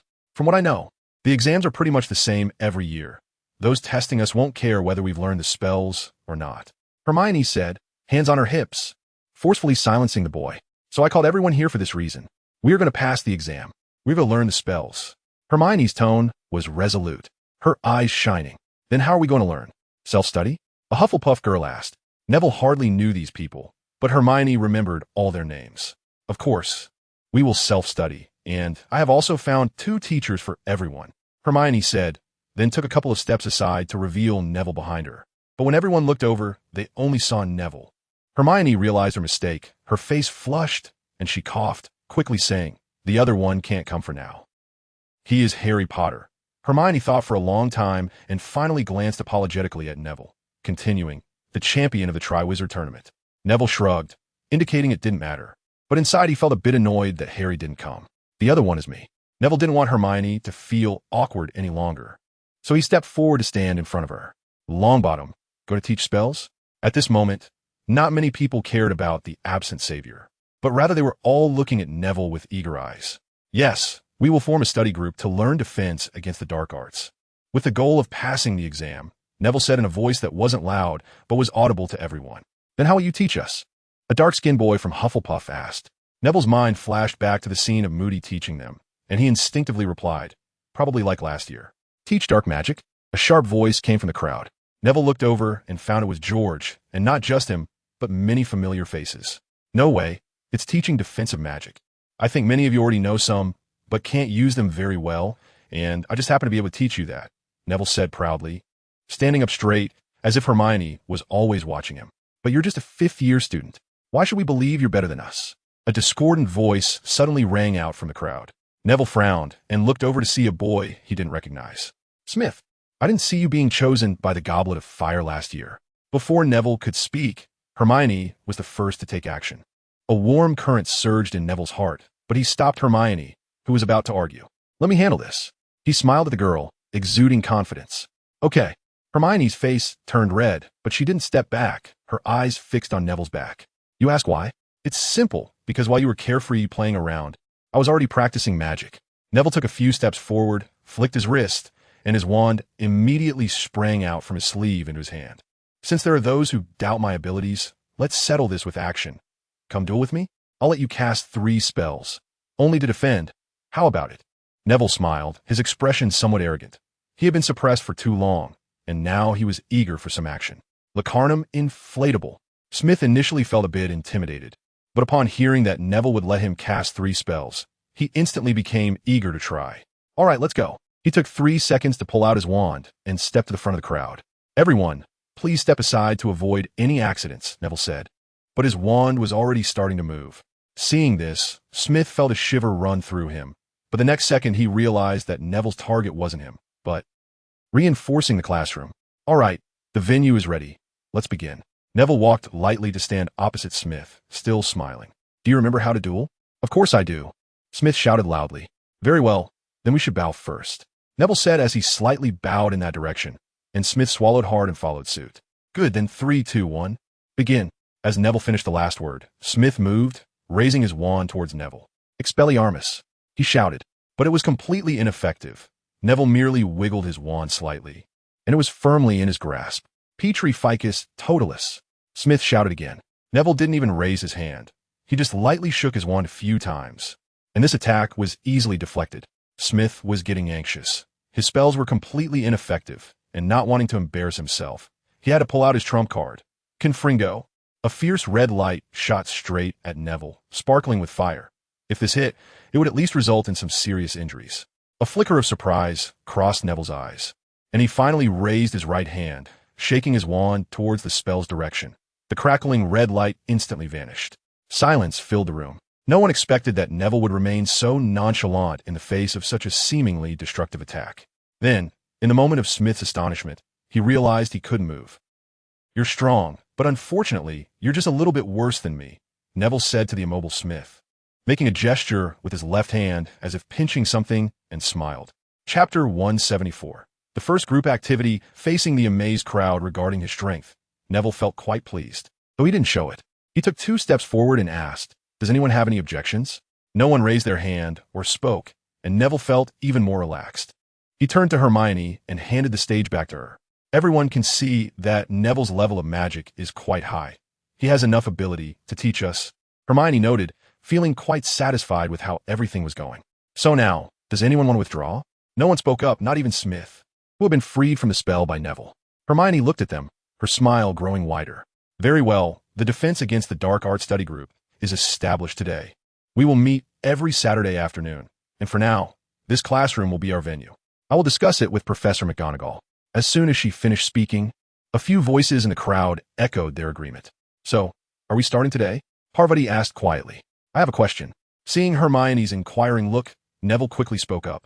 Then let's start our first activity today, she said, pulling Neville to the front. Now, Professor Longbottom will guide us in defense against the dark arts. Neville took a deep breath and began to think about how to teach appropriately. The shadow of dark wizards was about to loom over the magical world, and the students present could all become innocent victims. He had to show some real skills to help them grow, rather than just going through the motions. Ahem. My method is quite simple. Self-study. Seeing the strange expressions on everyone's faces, Neville hurriedly continued. We have students from different years here. So if I teach the same thing to everyone, some will clearly not understand or find it too simple. Therefore, my method is for all of you to seek out the spells you need to learn. If you're unsure about what to study, you can ask me or consult upperclassmen. Lastly, during the learning process, if you have any questions or need demonstrations, I can help you.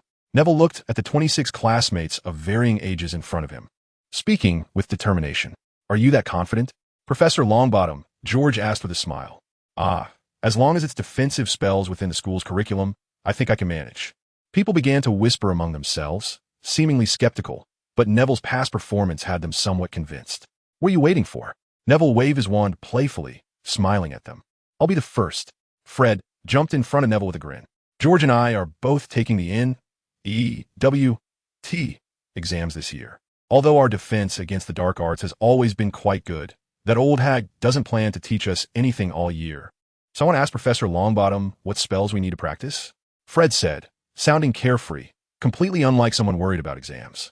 Well, Neville rested his chin on his hand, thinking for a moment before saying, from what I understand, one important bonus point in the N.E.W.T. evaluation is the nonverbal spell. Are you too proficient in that? Fred shook his head dejectedly, and George's initially excited face also fell. Not really, they both admitted. Professor Flitwick has been giving us low scores because of this.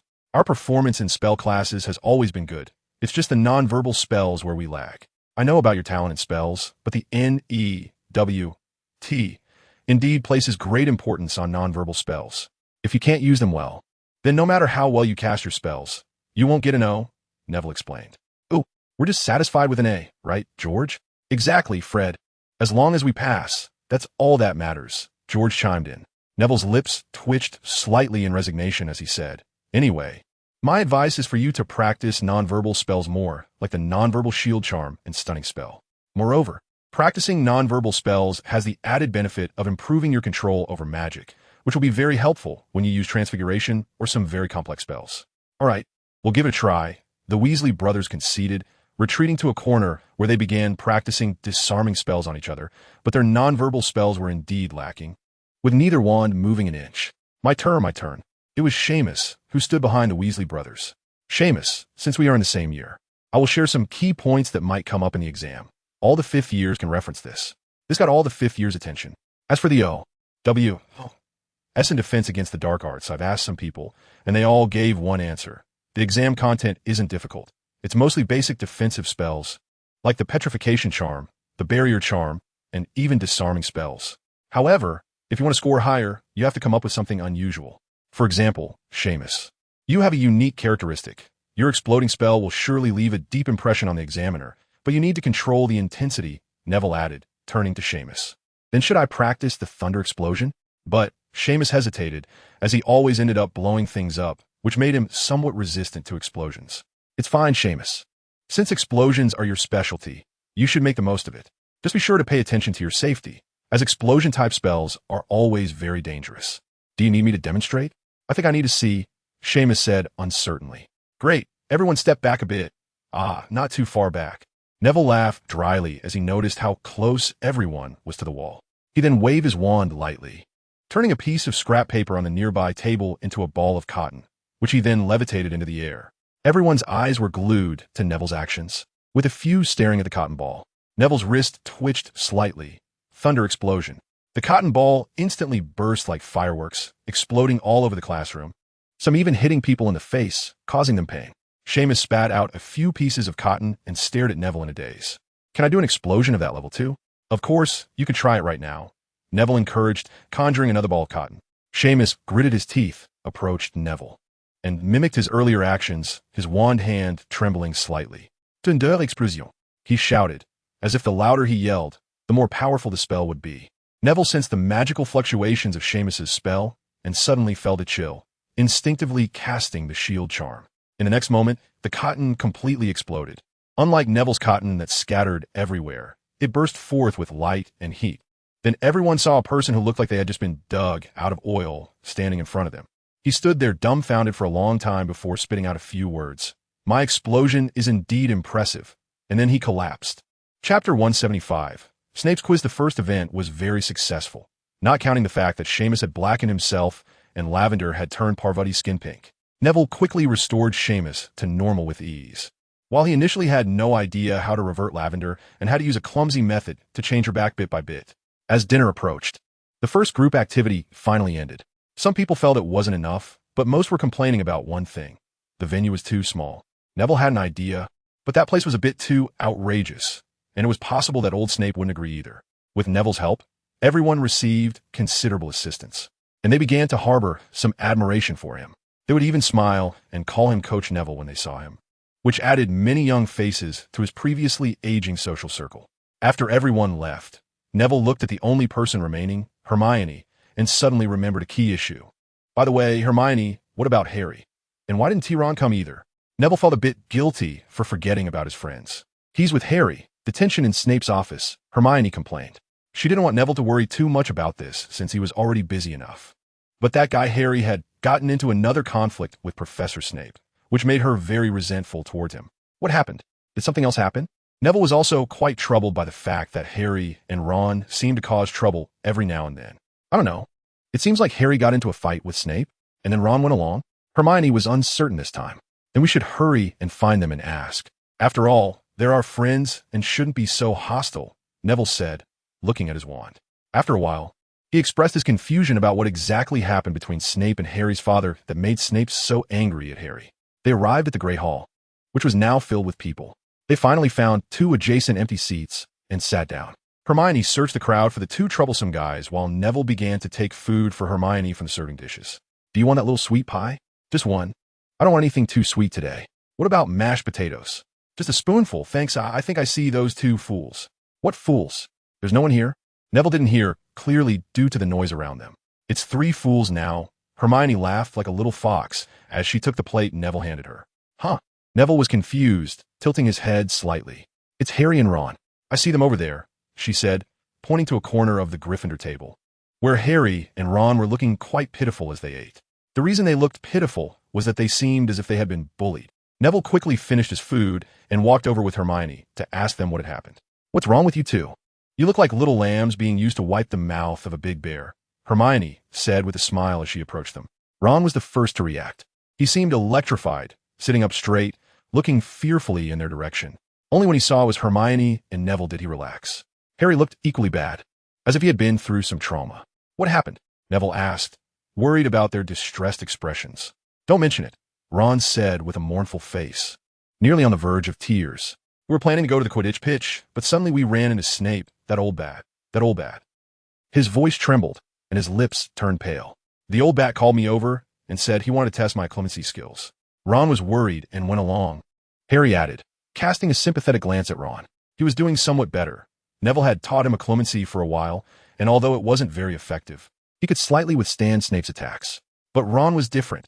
He hadn't practiced at all and hadn't learned any of Moody's techniques. Yet Snape still targeted Ron, claiming he would become a sieve for information. Ron, who had never experienced legitimacy before, was overwhelmed. Countless memories flooded his mind, and Snape chose to delve into his most traumatic ones.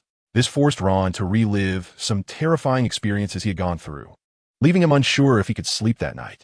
After hearing their story, Neville looked at Ron with sympathy and took out a piece of chocolate from his pocket, handing it over. Have some, it's like dealing with a Dementor. It might help a bit. Ron nodded, took it, and shakily unwrapped it, his pale face showing some improvement after eating it. Thank you, he said tremulously. It was just too miserable.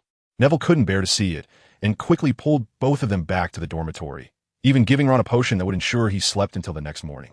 After everything was done, he finally asked Harry, so, did you manage to block it? Though Harry didn't answer, Neville could guess the general outcome, as Harry's expression clearly indicated it hadn't gone well. I failed. I managed to resist for a bit at first, but once Snape increased the pressure, I couldn't hold on anymore, Harry said with a mournful face, sinking into deep self-doubt. Harry, don't lose heart. You have made some progress with your clemency, and you haven't practiced for long, have you? Neville comforted him, feeling a bit like he was soothing 2 children. I know that, it's just. Harry's face turned slightly red, looking very agitated. It's just that Snape said a lot of mocking things, right? Neville laughed, as Snape's sharp tongue automatically appeared in his mind due to his familiarity with the potion's professor. Pretty much. Harry rubbed his forehead and lay down to rest, his head hurting from Snape's legitimacy. You taught me without any headaches, Neville. He complained slightly. Oh, Harry, I'm not proficient in legitimacy. I can't control the intensity of the spell well, so I can only release it with very little magic, which is why you didn't react, Neville explained. Then I'd rather Snape's legitimacy not be so advanced. Harry covered his head with the blanket, wanting to sleep and be quiet. Seeing him in such a sleepy and peaceful state made Neville inexplicably happy. After thinking for a while, he realized it was time to sneak out. There was still plenty of time for him to spend with Hermione. Chapter 176. The new activity room. Neville excitedly arrived at the common room, looking around the crowd, and instantly felt a chill. Hermione was not there. Occasionally, when someone passed by and greeted him, he just responded perfunctorily and left alone. Although he said that being too close would give Voldemort an opportunity, Neville's heart and actions were very real. He simply couldn't control himself. He liked what he liked. He would think about it, and he hoped to meet. He walked alone down the corridor, watching pairs of people chatting and laughing, feeling that he needed to change his mood. There are many ways to divert attention. For example, how about finding an activity location for their defense magic study group? He had an idea and was already standing in front of the washroom door he knew all too well. He had been here many times, in the chamber. He wouldn't be discovered no matter what he did. He had even cast a bright light spell underground that could instantly blind his own eyes. Fortunately, his recovery spell was strong enough, otherwise he would have really been in trouble. He skillfully spoke in parcel tongue, opening door after door, arriving in the spacious chamber. The basilisk's remains had long been cleared away by him. There wasn't much left, as his flames were too overwhelming for the basilisk to withstand. He had cleaned the entire area over and over, but whether he could find the blood they spilled back then in the cracks of the ground was unknown. This place is pretty good, Neville muttered to himself, but he was still somewhat reluctant to reveal this secret, because this chamber was also his secret base now.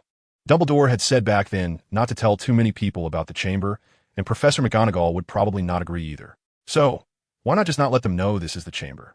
Suddenly, Neville had a brilliant idea and took an old glove from his bag to try it out. If the door key could travel back and forth in the chamber, it would be perfect. As for the Ministry of Magic's regulations, to hell with the Ministry of Magic. It's just a door key. If you can figure it out, go ahead. After Voldemort's resurrection, the various measures taken by the Ministry of Magic made him very annoyed. If it weren't for the brain-blocking spell and his own experiences, he might have acted impulsively like Harry. Oh no, he had already acted impulsively. And that corpse transformation spell was the best proof. In just 10 seconds, the leather glove emitted a faint blue light. Neville reached out and grabbed it. In an instant, he experienced the most uncomfortable mode of transportation once again. He returned to the washroom above the chamber. Neville whistled cheerfully. Not bad. Then he made another door key, and soon he was back in the chamber. He looked at the huge portrait of Salazar Slytherin, frowned slightly, and at the various snake-pattern statues around. Sigh, Mr. Slytherin. It's not that I disrespect you. It's just, he said as he began to cast a transformation spell on the statue. What surprised him was that his transformation skills, which were not much inferior to Professor McGonagall's, were completely ineffective. Not only the statue, but even the decorations on the walls couldn't change. I knew it wouldn't be that easy. Neville pouted and gave up on the transformation spell plan. Let's leave it at that for now. Maintaining my transformation spells for too long is still quite exhausting. Neville already had an idea, but he planned to apply the changes later. It was still too early now, and he didn't want to maintain a large number of transformation spells for an entire week. He practiced a few offensive spells in the chamber, then returned through the door key, which was much faster than without it, but it felt a bit painful.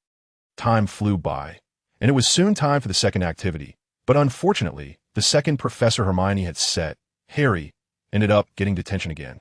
Perfectly missing out. This time it was Umbridge's. Harry filled his theoretical assignment for Umbridge with practical battle experiences. He had quite a bit of insight in this area, and it came naturally to him. However, this was completely contrary to Umbridge's teaching philosophy.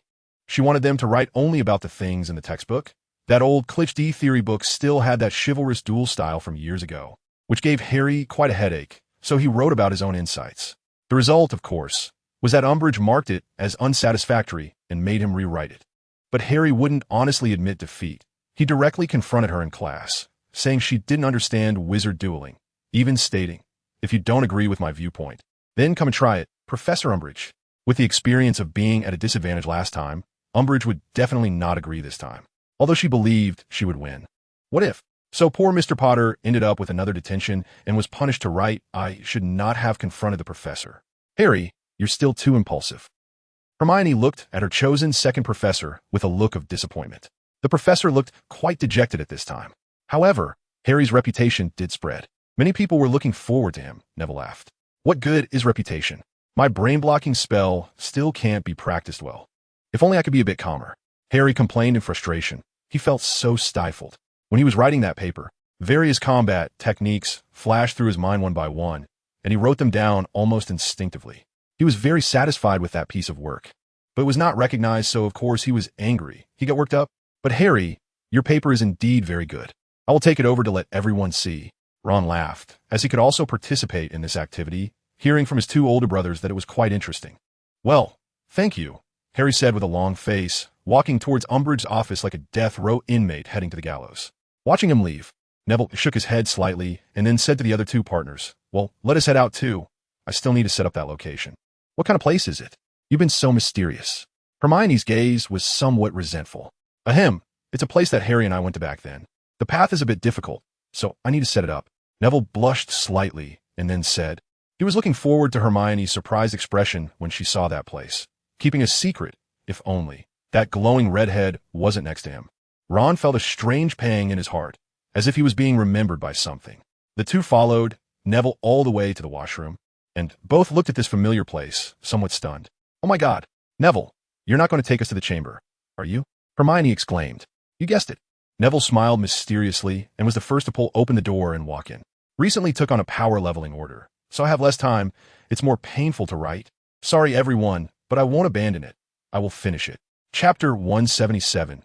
Confusion. Hermione and Ron felt like they could no longer see Neville's back this time, especially Hermione. She had never thought that a student her age could make door keys. She had studied this spell, but she was well aware of its difficulty. No wonder Mad Eye said you are no weaker than him. Hermione said somewhat sourly, placing her hand on the leather glove. But she was also happy for Neville at the same time. It's hard to imagine.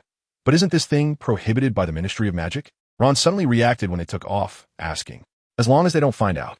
Neville answered him with a smile, and then they landed in the dark chamber. Neville timely caught both of them to prevent them from falling, and then began his performance under their astonished gazes. Under Neville's deliberate show-off, the two little friends were left stunned, effortlessly demonstrating various clever transformation spells.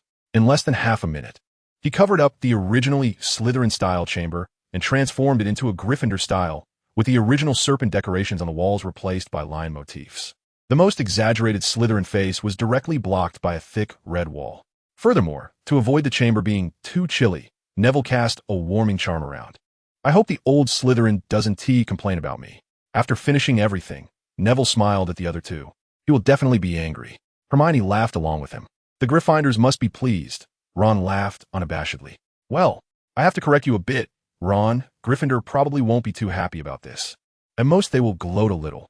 After all, various historical records have documented that he and Slytherin were good friends. Hermione suddenly reverted to her rigid demeanor. No way. Ron looked astonished. It's true, Ron. Neville smiled. What do you think? Doesn't it look great now? He continued to ask. It's amazing. This place is so big. It's enough, Ron replied. But, Neville, our members are not just Gryffindor students, right? ISNT this a bit. Hermione lowered her voice, saying it very tactfully, but Neville still understood her meaning. You're right, Hermione. He thought for a moment, then waved his wand, causing the lion decorations on the wall to disappear, replaced by thick walls. This is too monotonous. Neville frowned, but couldn't he think of anything else to add? No need, Neville, this is enough. It's quite good. Let us go bring them over first. It's getting late.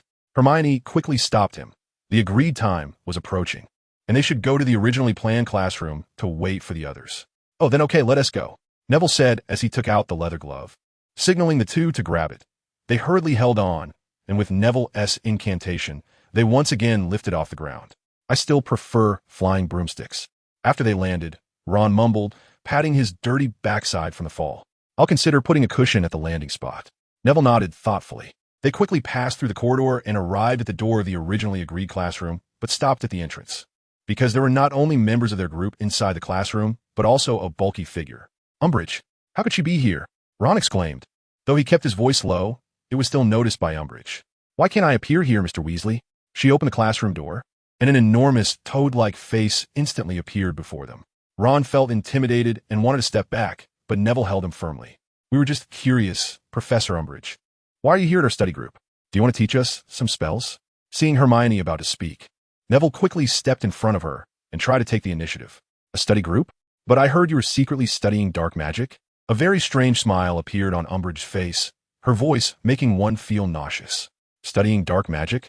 Professor Umbridge, you wouldn't believe some rumor, would you? We are just a few students trying hard to pass our O.W.L.S., studying only exam-related materials.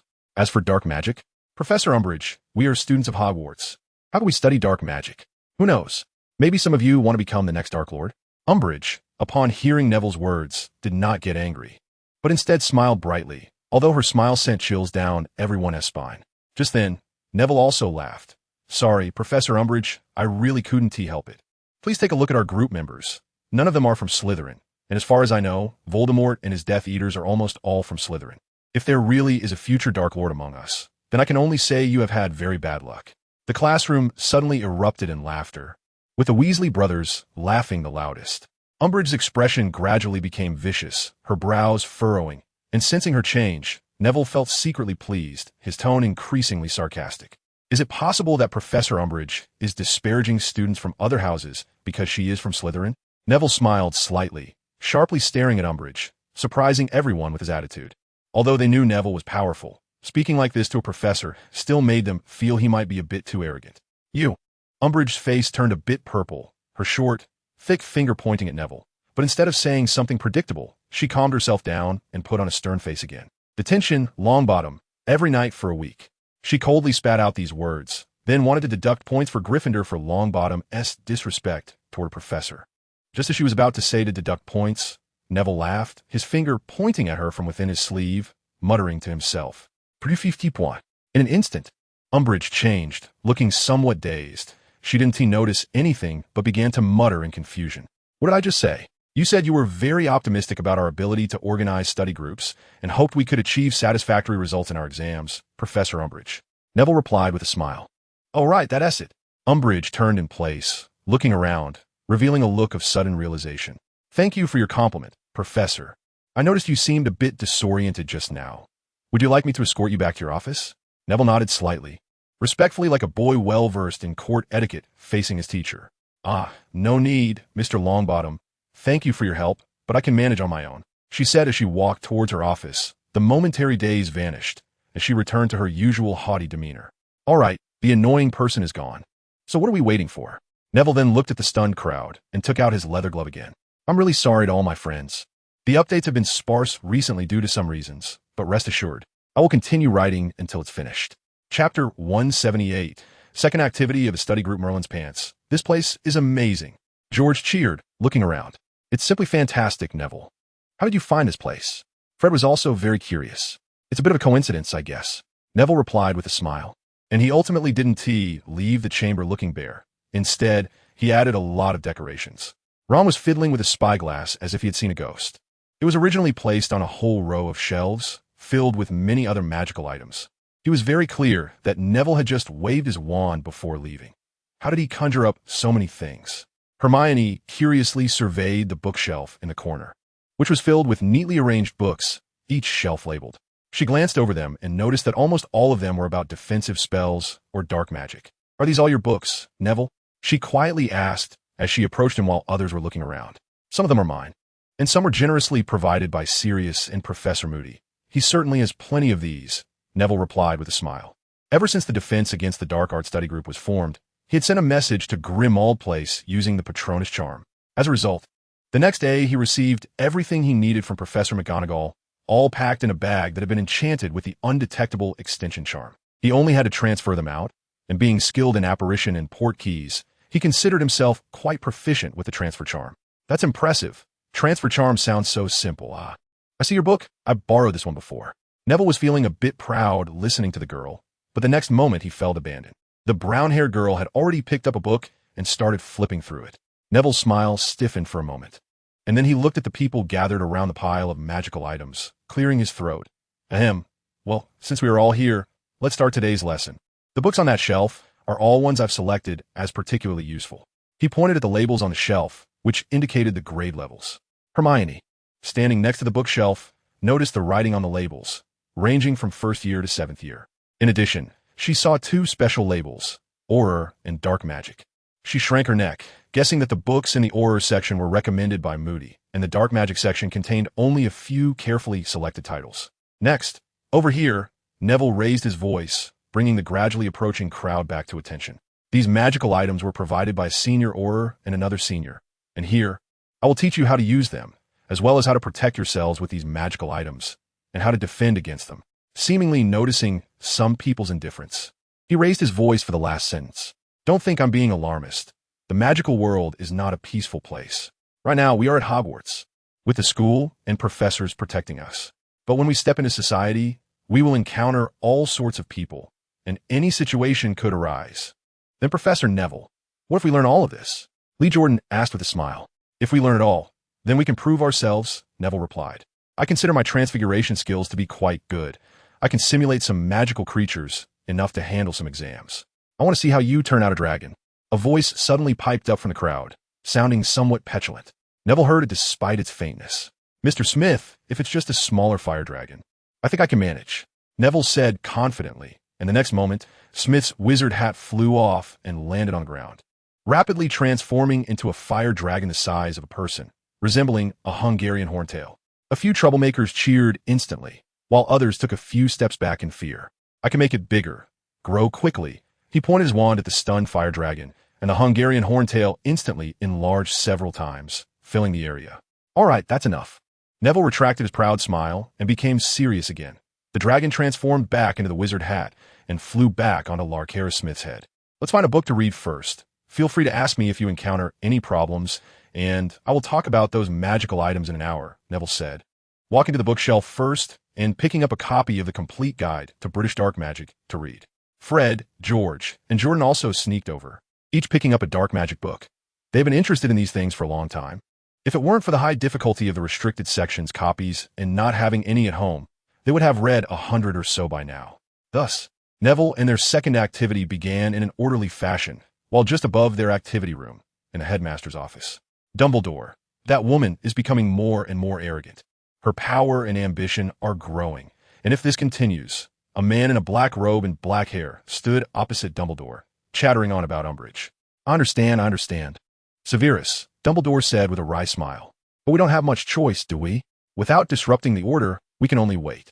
Is that so? Suddenly, a hint of amusement appeared on Snape's face.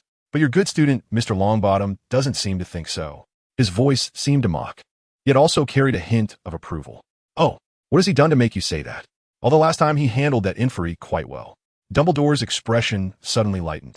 He changed his sitting position, comfortably settling into his chair with a hint of playfulness on his face. I suppose you have heard about the defense against the dark art study group that Longbottom and Miss Granger set up? Dumbledore asked. I've heard a bit. Longbottom reported to me, and Alastair and Minerva have mentioned it as well. Dumbledore nodded with a smile. Today, their little group was caught red-handed by Umbridge in the classroom on the west side of the third floor. That woman seems to intend to punish them. And then your good student Longbottom showed up. He first made their study group sound quite reasonable, and then invited Umbridge to teach them defense against the dark arts. Snape's expression suddenly became a bit strange. Oh, what did Umbridge do? Dumbledore's smile grew even wider. What else could she do? Of course, she put them in detention. But just as she was about to end everything, Longbottom made his move.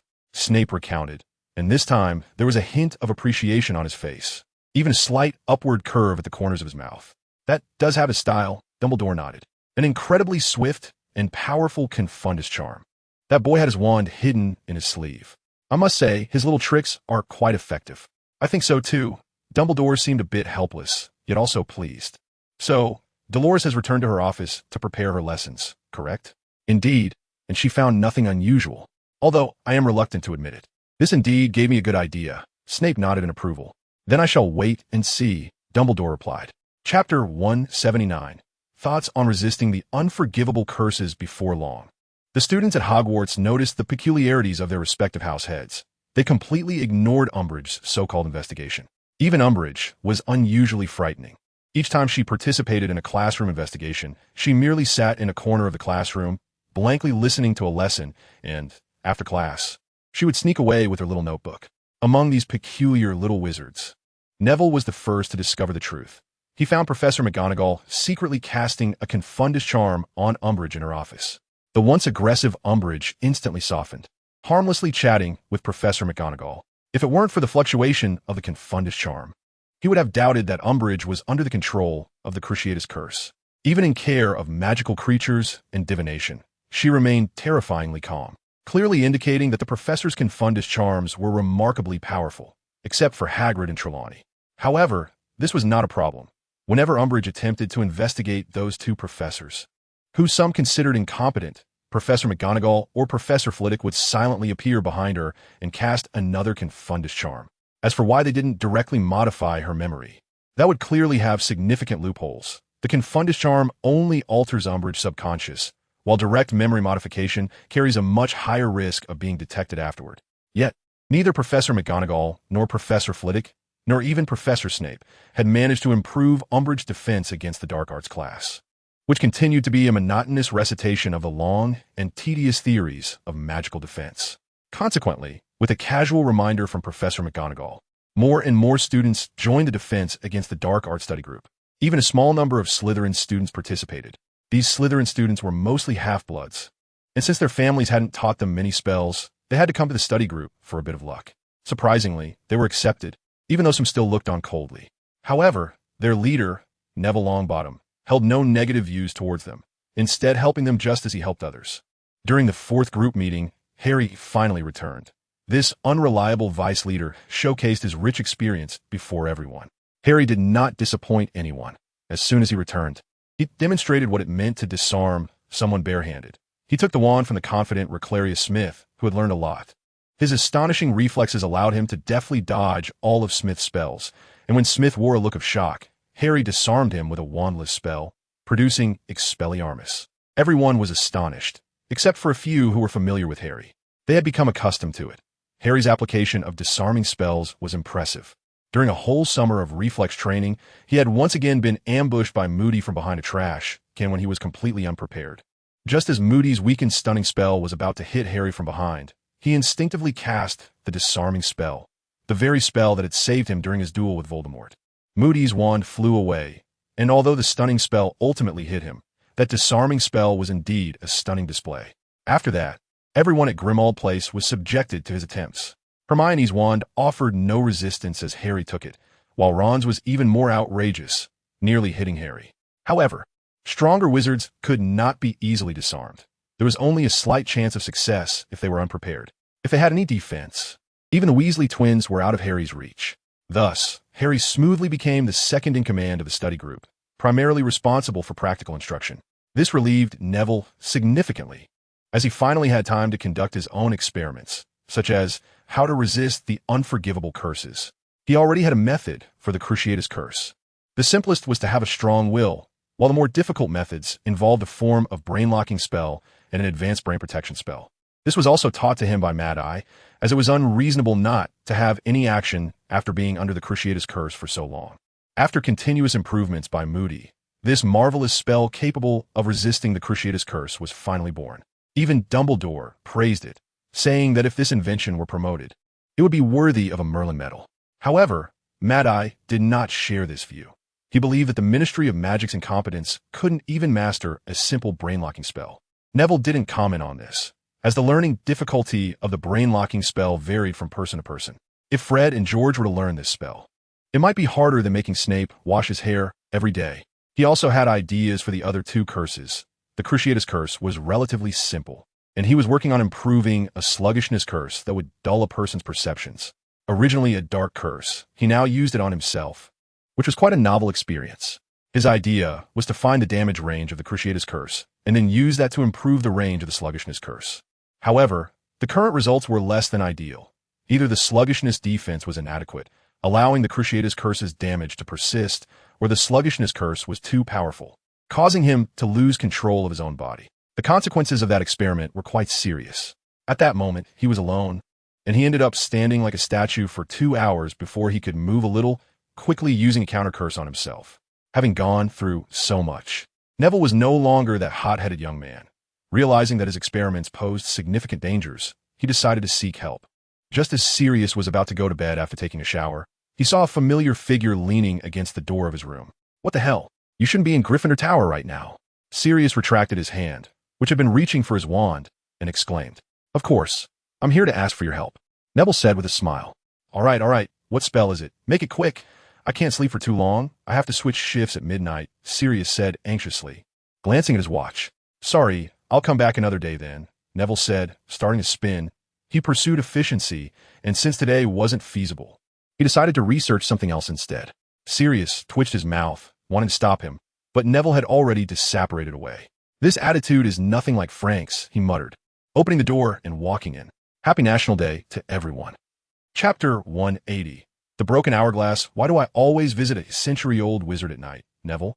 Behind a somewhat messy but magnificent desk, Dumbledore rubbed his slightly dull blue eyes from sleep, a look of helplessness appearing on his face.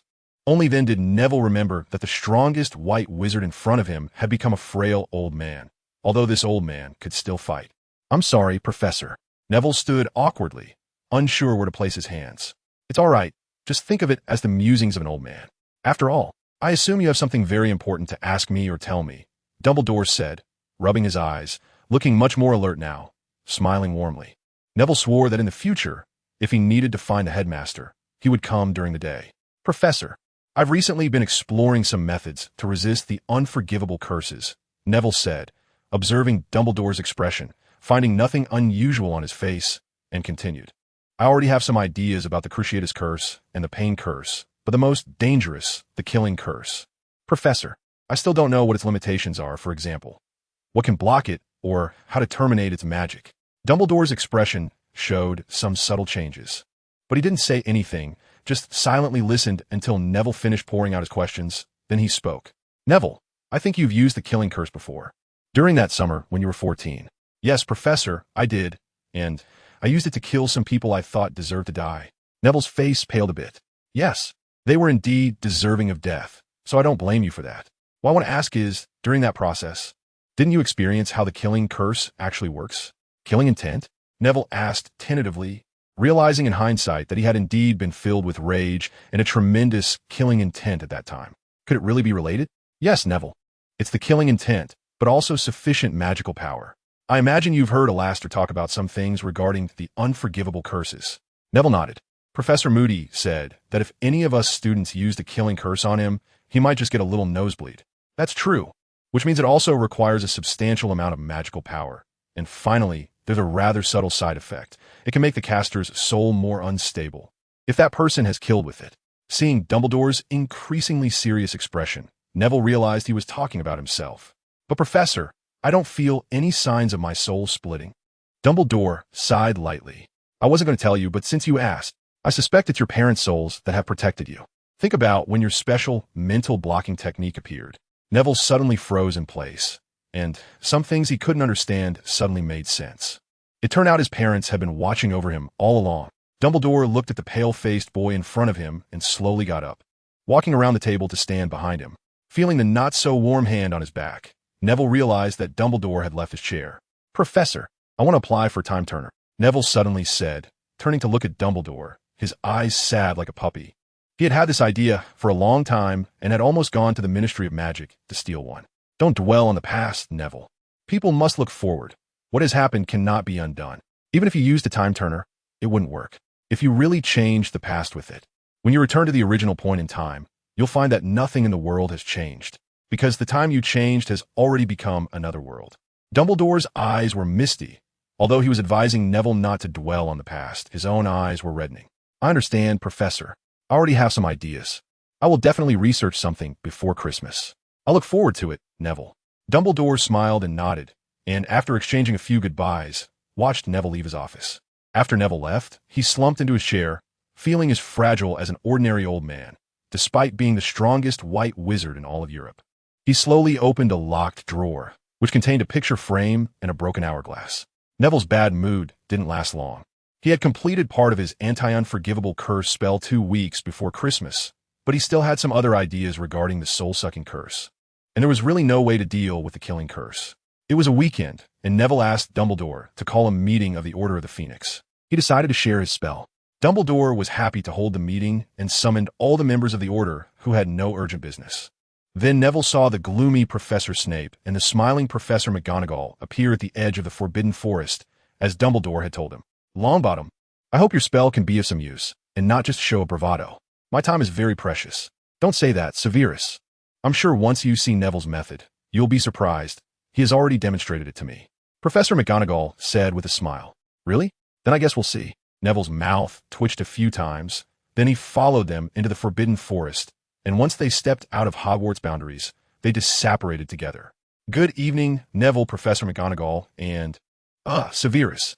As soon as they landed, they heard a very familiar voice. Good evening, Remus. Both Professor McGonagall and Neville greeted him, while Snape merely grunted in response. They walked together toward the dining room. This would be the meeting room, taking their seats as before. Hagrid was not there. He had just returned from France and was recovering from injuries in his hut.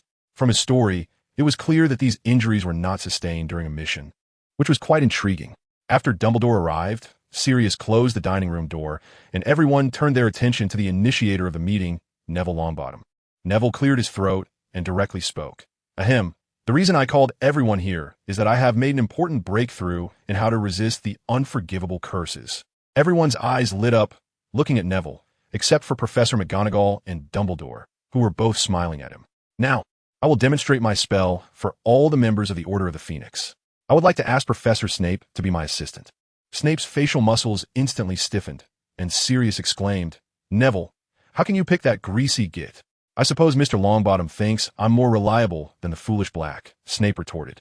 You. Sirius stood up, ready to roll up his sleeves, but Neville quickly held him back. I just think Professor Snape is more skilled in dark magic. After all, he studies these things often. Snape immediately showed a smug expression towards Sirius. No, who's he? Seeing Sirius turn away in a huff. Neville quickly waved his hands, unsure of what to say. All right, let's get started, Neville. I think everyone wants to see. Dumbledore quickly interjected, stopping the farce. Okay, then Professor Snape, please use the Cruciatus Curse on me. This will be more straightforward. As soon as he said this, everyone present, except for the two who had seen Neville perform before, froze in shock, and even Snape looked dazed, as if to say, Are you kidding me? Am I to understand that your brain has been eaten by a troll? Longbottom, if your memory is intact, you would know that using the unforgivable curse on anyone would get you sent to Azkaban. Snape was dazed for 2 seconds, then his mouth squeezed out that familiar tone. Or are you suggesting I should be sent to Azkaban? After a pause, he added, Of course not, Professor Snape. My mind is perfectly fine, and I have no objections to you from the standpoint of a member of the Order of the Phoenix. Neville stood tall and calmly said, Trust me, Professor Snape. I just think your Cruciatus Curse might be a bit more proficient, and there shouldn't be any accidents. Snape wanted to say something more, but Dumbledore pressed his hand and gave him a slight nod. The potions professor reluctantly stood up and walked toward a small empty space by the dining table, his face resembling that of a zombie. I hope you don't regret it, Longbottom. Of course not. Neville cheerfully sidestepped a chair and stood opposite Snape. He didn't expect Snape to ask if he was ready or needed to prepare anything, so he spoke directly. We can start now, Professor. As he said this, his wand swiftly slid into his hand from his sleeve, its tip slightly drooping toward the ground. Snape didn't hesitate any longer. The potions professor was always so decisive. Cruciatus. His voice was loud, as if he were afraid Neville wouldn't hear. Immediately, Neville braced himself, pointing his wand at himself as Snape pronounced the first syllable. He began to recite the spell quickly, but he was speaking so fast that no one else could understand him. The Cruciatus Curse didn't have a visible trajectory, so it wasn't easy to resist. However, Neville had always been good at sensing magic. He clearly felt the impending spell and realized it was aimed at his right leg. There was dead silence at the dining table, everyone holding their breath. Fortunately, Mrs. Weasley wasn't there. Otherwise, she would definitely have stopped all of this. What was surprising was that the Cruciatus Curse hit Neville perfectly, yet he seemed unaffected, not twitching from any pain. He simply paused for a moment before speaking. Thank you very much for your help, Professor Snape. After saying this, he briskly walked back to his original position, his movements completely normal, as if the person who had just been cursed wasn't him. As he walked past, Sirius reached out to pinch his thigh, wanted to see if Neville was just pretending to be fine. I'm not pretending. Neville quickly shook off his hand and continued to burrow toward his spot. Neville, would you mind explaining this method to all of us? Dumbledore spoke, gently clapping his hands, and suddenly a small blackboard appeared beside the dining table, supported by a stand. Of course not, Professor Dumbledore. I came here to do just that today. Neville pushed Sirius aside once more, lightly tapping his wand on the blackboard. Immediately, a line of text appeared, the sluggish curse. Upon seeing this word, some people's eyes lit up, especially Snape, whose previously enigmatic image collapsed in an instant. Interesting, Longbottom. You used the displacement spell after the sluggish curse, didn't you? While others were still either surprised or dazed, Snape had already provided the answer. Correct, Slytherin. Cough cough. Neville quickly stopped his increasingly loose tongue and muttered under his breath, getting too immersed. Snape's face instantly darkened. It seems Hogwarts will soon have an outstanding defense against the dark arts professor. Sirius laughed heartily, looking at Snape with a gloating expression. With Dumbledore present, he restrained himself somewhat. I agree with your suggestion, Sirius, but let's continue to listen to Neville finish his research, Professor McGonagall said with a smile. Ahem, so it's the displacement spell. My initial plan was to use the sluggish curse to make myself unable to feel the pain of the Cruciatus curse. However, I failed. One of the worst times, I even stayed in one place all night because the effect of the sluggish curse was too strong. Noticing that Professor McGonagall's gaze was becoming sharper, Neville quickly changed the topic. After that, I kept improving the sluggish curse, trying to make its side effects less obvious. But the results weren't very good. It either couldn't block the Cruciatus curse or had too strong a sluggish effect. In the end, I abandoned the pure sluggish curse and thought of another idea, using the sluggish curse as a momentary barrier and then displacing the Cruciatus curse. But that is not just displacing the sluggish curse, is it? The wall behind doesn't seem to have merely suffered from the sluggish curse. Snape, opposite Neville, spoke up, quickly understanding everything and knowing that he could figure out Neville's method given some time. That's right, Professor Snape.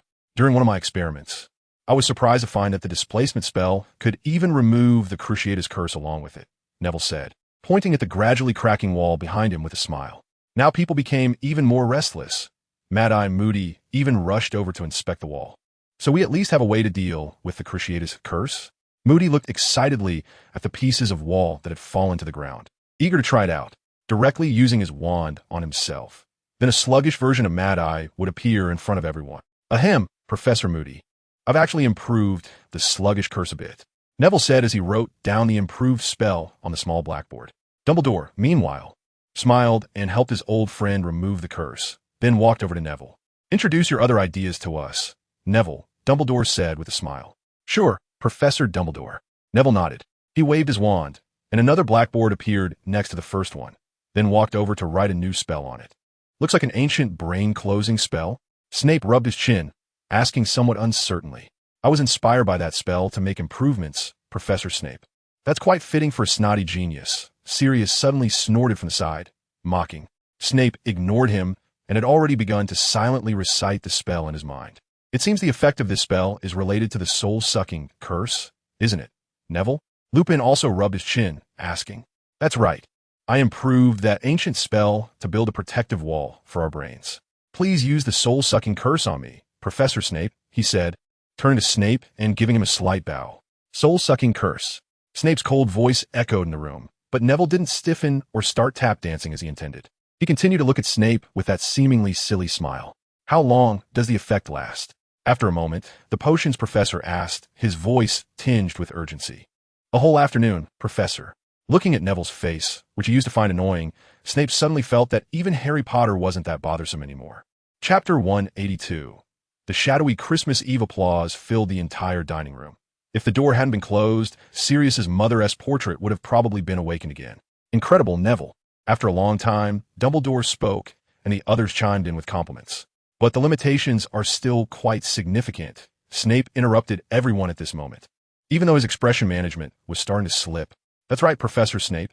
Everyone, mastering the spell is even more difficult than the brain-closing spell. Neville scratched his head awkwardly. But we found a method, didn't we? As long as we use it a few times each day to maintain its presence. We won't have to fear the sneak attacks of the soul-sucking curse, Lupin said. I feel like I've learned it. Let's give it a try. Mad-Eye, Tonks shouted excitedly. The old man with the magical eye looked at her with interest, and then Tonks jumped off her chair to dance. It seems you haven't quite mastered it. Nymphadora, Sirius laughed. Don't call me Nymphadora, Tonks shouted angrily, throwing an apple pie at Sirius. But Sirius easily caught it and politely said thank you with a smile. This made Tonks even angrier. If it weren't for Lupin holding her back, she would have stomped on Sirius's toes. Is there anything else, Neville?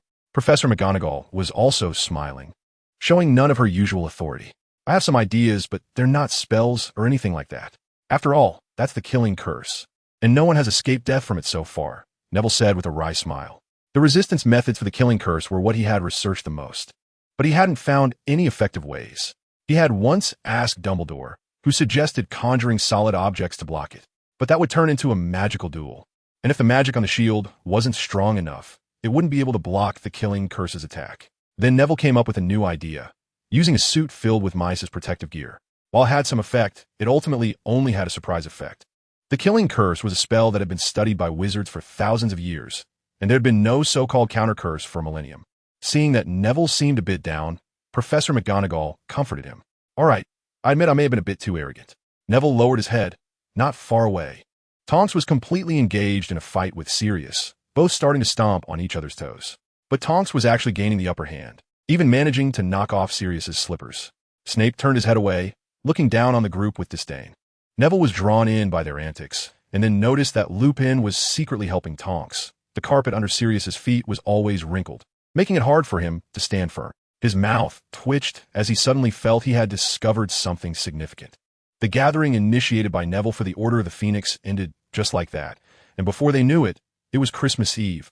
As time went on, Neville and their study group grew larger, from the initial 20-some members to now over 60. More and more students joined them, and some upperclassmen began to help the younger ones, which made things much easier for Neville and Harry. With the Christmas holidays approaching, Neville had completely given up on finding a counter-curse for the Killing Curse. He didn't think he could figure out something that had stumped wizards for thousands of years before graduation. Moreover, he wasn't the kind of genius who focused on research. He was more of a practical type, needing to hone his skills. His past experiences had made him vow never to feel so powerless again. So he went out for a nighttime adventure, practicing spells alone in the Chamber of Secrets in the middle of the night. Hermione had helped him come up with a new training focus, accuracy. Whether or not a spell hit its target was very important. He had never practiced specifically for that before. And in fact, not many wizards practiced their spell accuracy. This was because spells didn't just go in the direction pointed by the wand. They were more directed towards the target in one's mind. Adult wizards found it easier to achieve this because they had higher mental strength and stronger magic. Because of this, wizards wouldn't bother practicing the accuracy of their aim.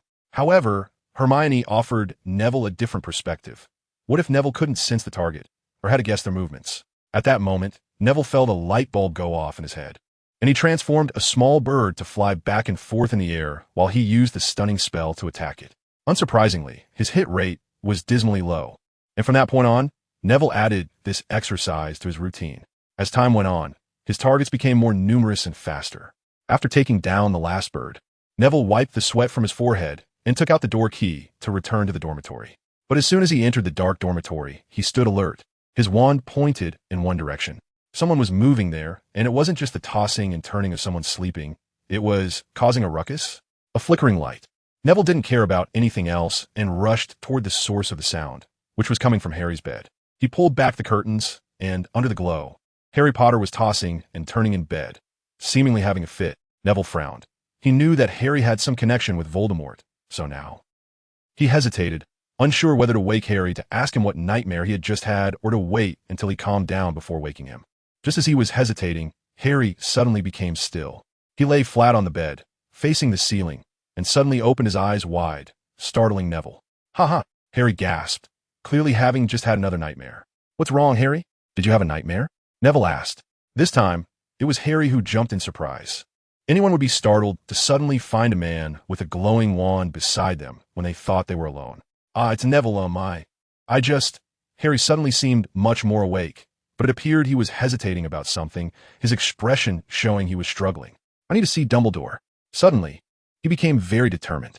Neville's expression froze, and he immediately guessed that this situation wouldn't be simple. "Okay, I'll take you." Saying this, he pulled back the curtain completely and was ready to leave. Harry didn't hesitate, quickly putting on his pajamas and slippers to follow. "What is going on? Is it serious?" On the way, Neville walked quickly while asking questions. Harry also quickened his pace, but his slippers made his steps awkward. After hesitating for a moment, he finally spoke. "I saw Mr. Weasley got bitten by a snake." Neville's expression instantly tightened. If he remembered correctly, Arthur Weasley was the one guarding that thing at the Ministry today. He thought of Stodgy, who had been struck by the soul-sucking curse, and his eyes became sharp. "Harry, you go on ahead. When you get there, just tell Dumbledore I went ahead. Today's password is Bertie Bott's every flavor beans."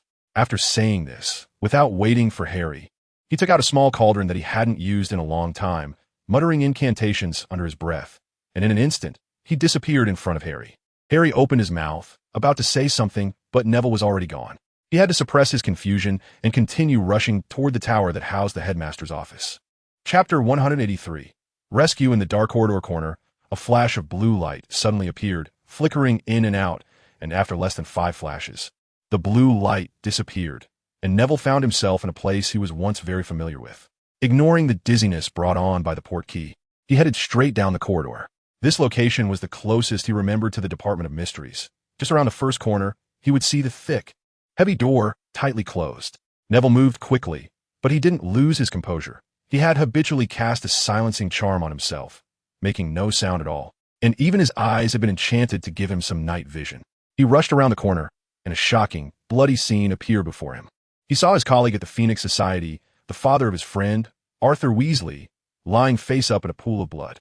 The wizarding robe on his abdomen was already soaked with blood, and through the torn holes in the robe, one could see the gaping wound from which blood was oozing out. He seemed to be unconscious and did not notice the presence of another person in front of him. Neville had never hated his brain so much for not being able to react quickly. It felt numb, as if filled with glue. The pain pierced through his entire body, and Neville's gaze sharpened as he quickly rushed to Arthur's side, pulling out one item after another from his pockets. He did not dare to use a healing spell directly. He couldn't, because if it was indeed a snake bite, as Harry had said, healing the wound without removing the snake venom would only worsen the situation. Neville poured almost an entire bottle of essence of Dittany onto Mr. Weasley's wound, and when he realized that Mr. Weasley's robe was too obstructive and had wasted a lot of the essence, he had already emptied a small bottle. Damn, I should have removed the clothing. Neville cursed as he used his wand to completely get rid of Mr. Weasley's blood-soaked shirt. Then he noticed that Mr. Weasley's wound didn't seem too large. Although the blood made it look frightening, it was actually just blood smeared on him. So he cleaned off the blood, finally making Mr. Weasley's upper body much cleaner. The effect of the essence of Dittany was quite remarkable. The wound had stopped bleeding, but it was still far from over. Generally, wounds treated with essence of Dittany would heal within a short time, and it could even stitch severed limbs back together. But Mr. Weasley's injury was clearly not ordinary. The ghastly wound showed no signs of healing, and Neville's brow furrowed deeper, gradually forming a frown. Since the wound had stopped bleeding, Neville quickly ran through various methods in his mind and ultimately decided to ask Dumbledore first. He couldn't dare to use apparition with such an injured person, and the poor key wouldn't be safe either. But was the area really safe? Neville frowned and looked around, seeing nothing unusual except for Mr. Weasley lying in a pool of blood. The snake had probably left, and that snake was most likely Voldemort's. Harry had mentioned that he had a close companion snake named Nagini. Once he had made up his mind, Neville raised his wand and conjured a Patronus, a silver flame flickering in front of him, believing he would soon receive a response from the headmaster. Sure enough, in just half a minute, a red flame appeared before him, accompanied by Dumbledore's slightly anxious voice. Quickly use the portkey to transfer to the old place. Phineas said the Ministry of Magic is about to arrive. Upon hearing this, Neville immediately took out a prepared glove and put it on Mr. Weasley's right hand. Suddenly, he recalled some methods from the Muggle world. With a wave of his wand, Mr. Weasley's wound was tightly wrapped in a large bandage. Satisfied, he nodded and used a sweeping charm to clean up the scene, while holding Mr. Weasley's gloved hand with his left hand. A blue light flashed, and the corridor was instantly empty, showing no signs of any bloodshed. Mr. Weasley was brought by Neville to Grimmauld Place, which should be the old place that Dumbledore referred to. Just as he landed with Mr. Weasley, 3 people surrounded them. How is he? Is he okay? Sirius's loud voice instantly woke up his mother, but he showed no intention of caring. Instead, he anxiously surrounded Arthur, asking Neville questions. Lupin and Tonks were also there, their faces looking pale even in the glow of the fireplace. The bleeding had temporarily stopped, but the wound had not healed. As Neville spoke, he made all the bandages he had used disappear, and to his shock, Mr. Weasley's wound began to bleed again, though not as severely as before. Is the essence of Dittany ineffective? Neville exclaimed as he took out another bottle of essence and poured it onto the wound. We have no choice. We need to go to St. Mungo's, Lupin said gravely. Dumbledore said to come back and check, but clearly this situation is beyond our handling, Sirius explained weakly. All right, let us do another transfer, Neville said as he took off the glove and put on another one for Mr. Weasley. He lightly tapped the glove with his wand, and it began to glow blue. Neville repeated his previous actions and wrapped Mr. Weasley's wound again, then said to the other 3, hold his hand. Out of the corner of his eye, Neville glanced at the 3 in front of him, ultimately extending Mr. Weasley's hand towards Sirius. And you? Without hesitation, Sirius tightly grasped Mr. Weasley's hand, fearing he would slip away during the portkey transfer. Of course. We're going back. I should be in the dormitory sleeping right now. Neville shot him a glance, and although he released his hand with a flash of blue light, Sirius and Mr. Weasley disappeared together. Once they were completely gone, Neville noticed something seemed off. He thought he saw Remus trying to go with Sirius, but it seemed like he got caught on something. Then I'll trouble you to keep watch. I need to go back first. He didn't think much of it. Standing up and taking out another glove, Lupin seemed to want to say something, but in the end, he only managed to squeeze out a dry good night. It felt strange. Tonks next to him looked even stranger, even forgetting to greet Neville. Chapter 184. Bold hypotheses. As soon as Neville landed, he met 7 eager eyes staring at him, making him feel a bit uneasy. How is my dad? Yes, okay, right? Ron was the first to ask, his voice tinged with a hint of tears as he rushed toward Neville, gripping Neville's shoulders so tightly that he nearly stumbled. The twins looked worried too, but they didn't show as much urgency. Perhaps the responsibility of being older brothers had made them grow a bit. Ginny leaned against them, her small face stained with tears, her head lowered as she dared not look at Neville, fearing he would bring bad news. Yes, okay. There's no danger to his life. Mr. Weasley just needs to rest now. Neville answered without a moment's hesitation, even though he was also very worried about Mr. Weasley's safety. He knew he couldn't show it, or else the Weasley children would all break down. The twin brothers cheered immediately, their worried expressions vanishing in an instant, which greatly improved the atmosphere in the room. Ron also smiled, but his smile looked worse than a cry. Ginny wiped her tears away, trying hard to cheer up. Only Harry remained there, biting his lips until they turned white. At that moment, one of the professors in Dumbledore's office finally spoke. All right, thank you, Longbottom. Since Arthur is fine, you all should go back and rest. We'll discuss everything tomorrow.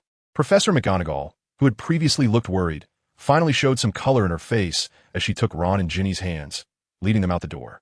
But they had no intention of leaving just like that, except for Ron and Ginny, who were being pulled away by Professor McGonagall. Harry and the others stayed in place, waiting for Professor Dumbledore's instructions.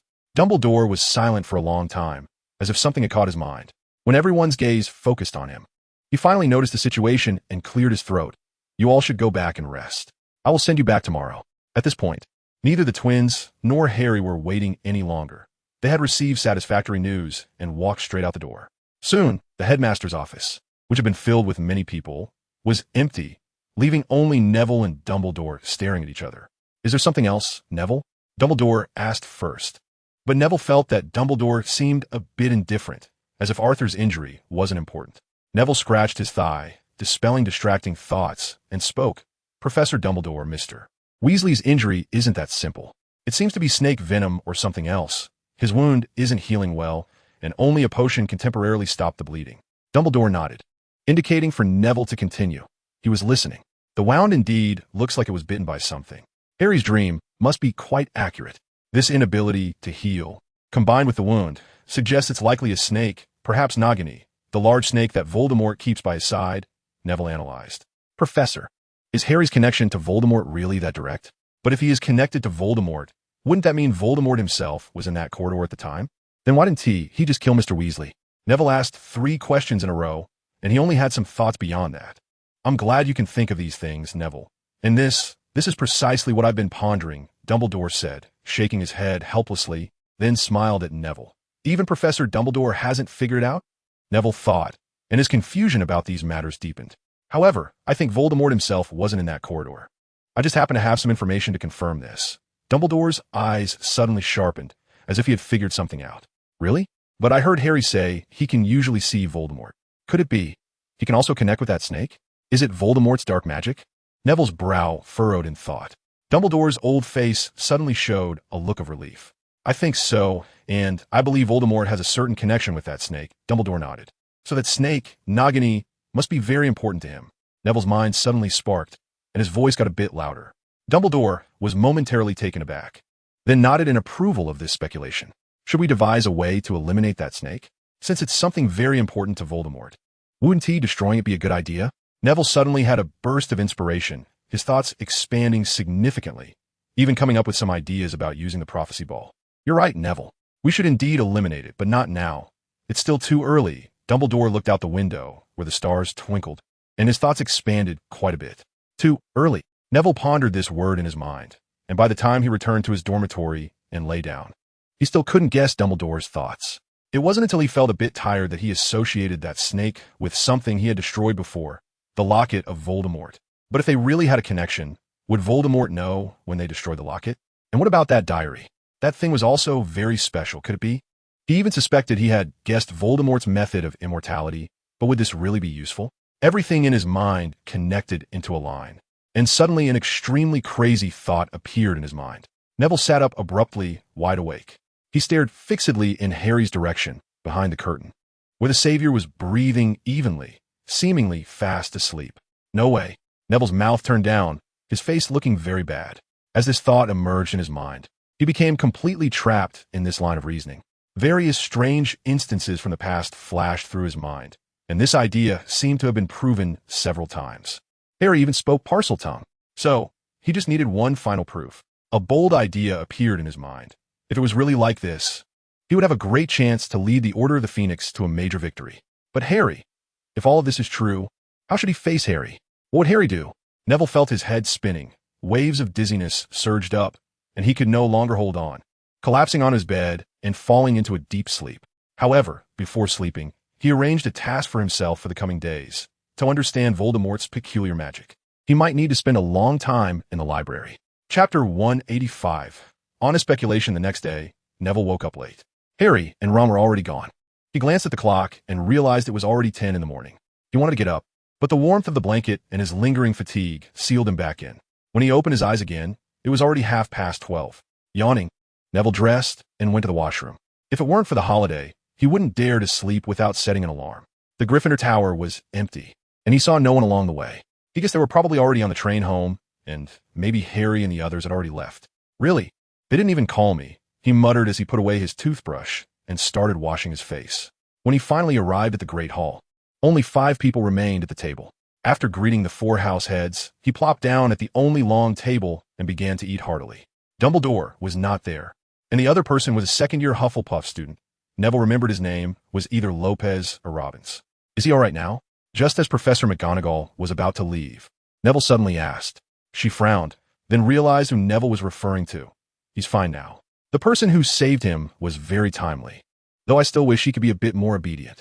Neville chuckled awkwardly, then continued stuffing his face with bread.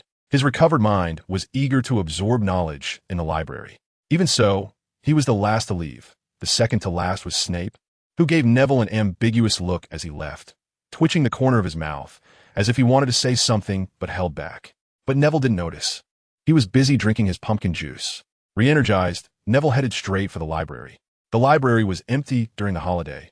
Madame Pants had also gone home for Christmas, which gave Neville great convenience, allowing him to freely enter the restricted section.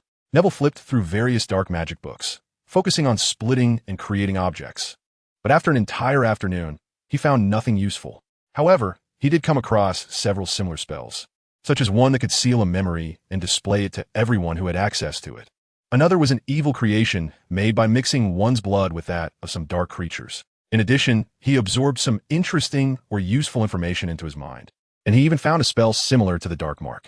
He just couldn't track Voldemort and the Death Eaters using the mark created by this spell, because he didn't know what design Voldemort had used when creating the Dark Mark. It was like 2 walkie-talkies on different channels. No matter how much one shouted, the other side couldn't hear. Neville had some wild ideas about this spell. He even thought about capturing a Death Eater to test the Dark Mark on them.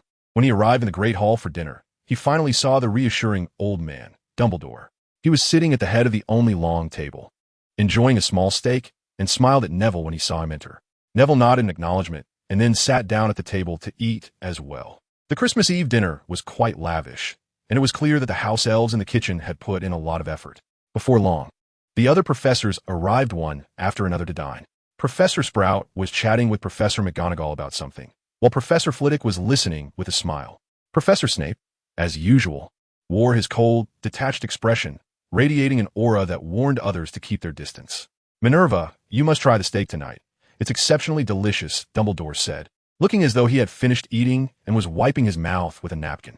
Thank you, I will, Professor McGonagall replied, seeing Dumbledore prepare to leave.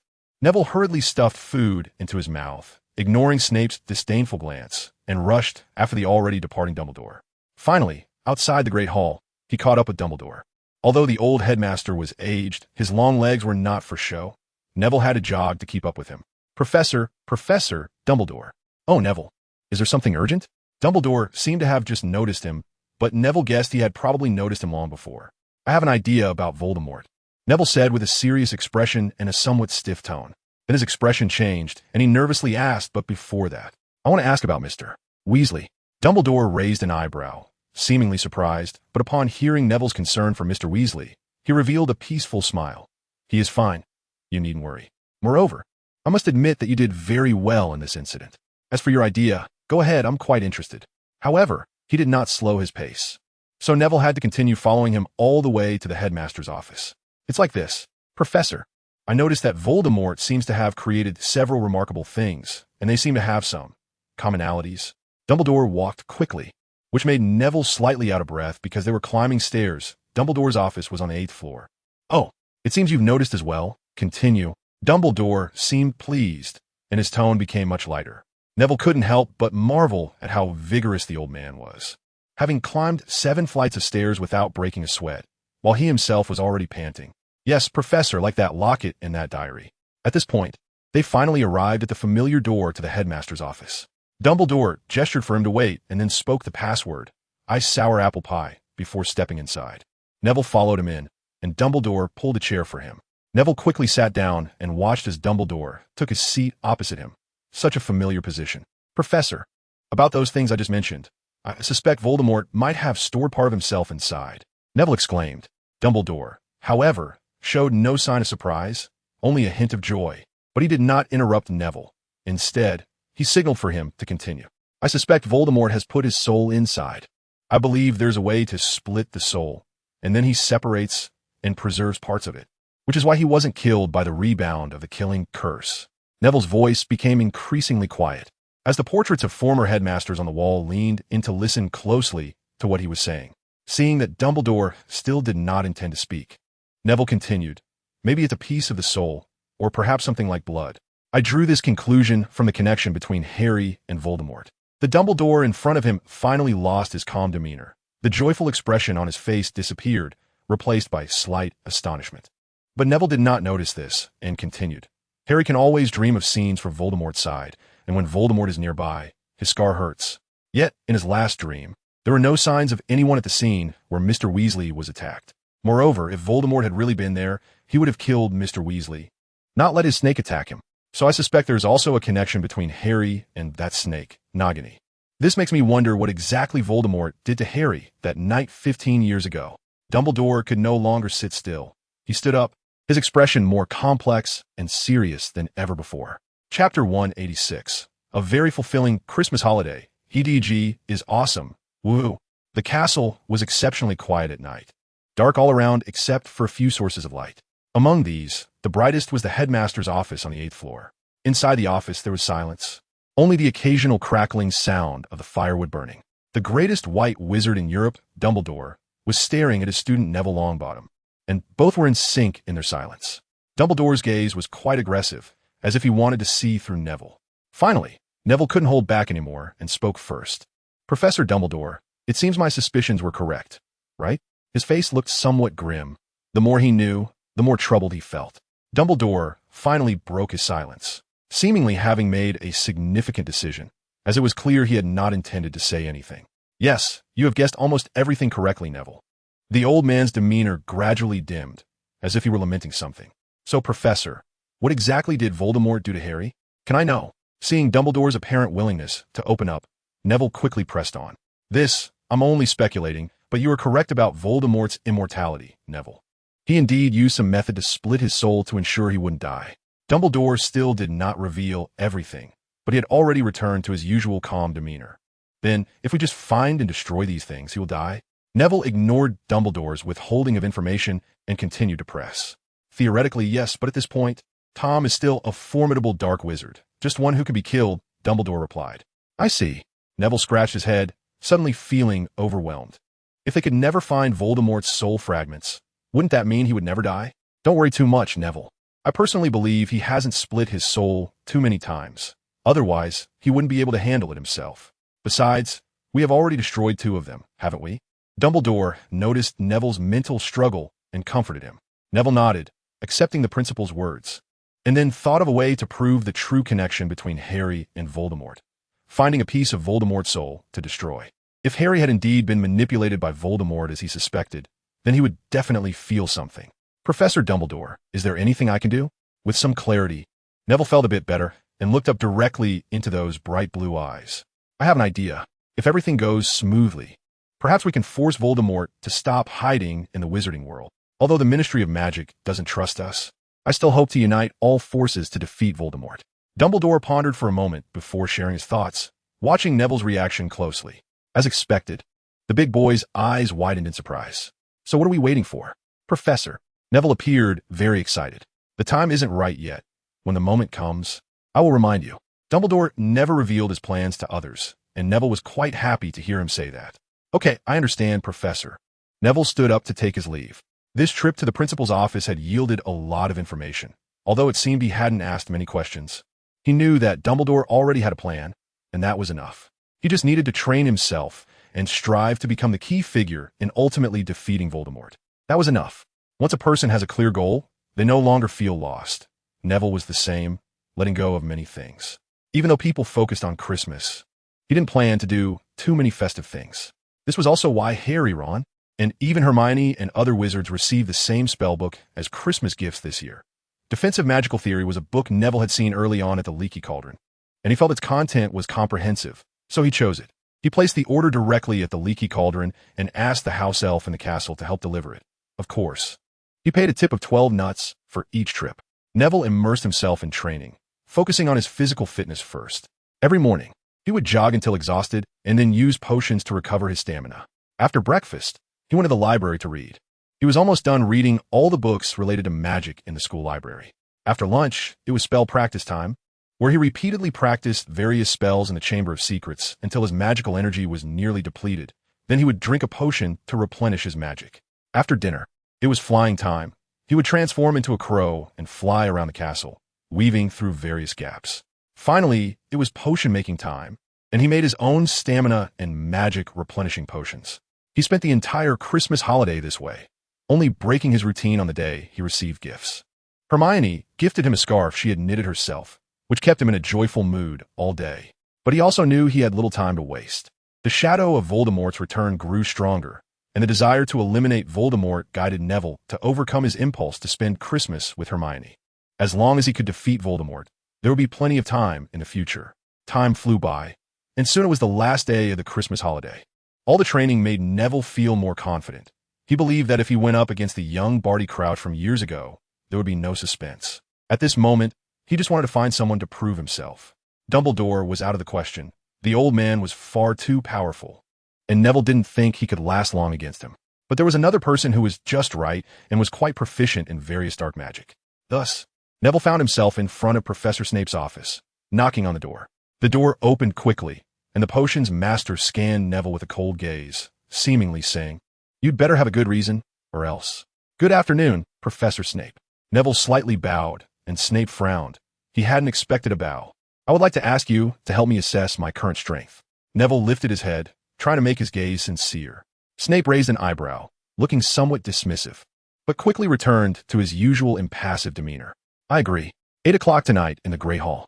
He waved his hand, dismissing Neville from his office. Chapter 187, Neville vs. Snape. "You've come." "I have." "Then let's begin. I don't have much time to waste." "Okay, Professor."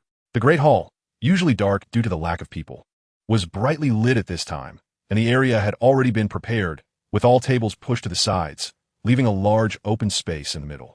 Neville and Snape stood on opposite sides, both drawing their wands, holding them in front of their chests like knights with swords. There were no spectators for this duel. Neither contestant had invited anyone else. Neville bowed first. After all, he was the student, and Snape followed suit, slightly bending at the waist. 3, 2, 1, begin. The moment Neville said begin, he moved. He didn't attack, but cast a protective shield in front of himself. Surprisingly, Snape did the same. Neither spoke the incantation, as silent spells had become second nature to them. Neville was the first to take the initiative. He knew Snape was knowledgeable about dark magic, and he didn't want to be the one to test it. A straight jet of water shot from the tip of Neville's wand, heading straight for Snape's face.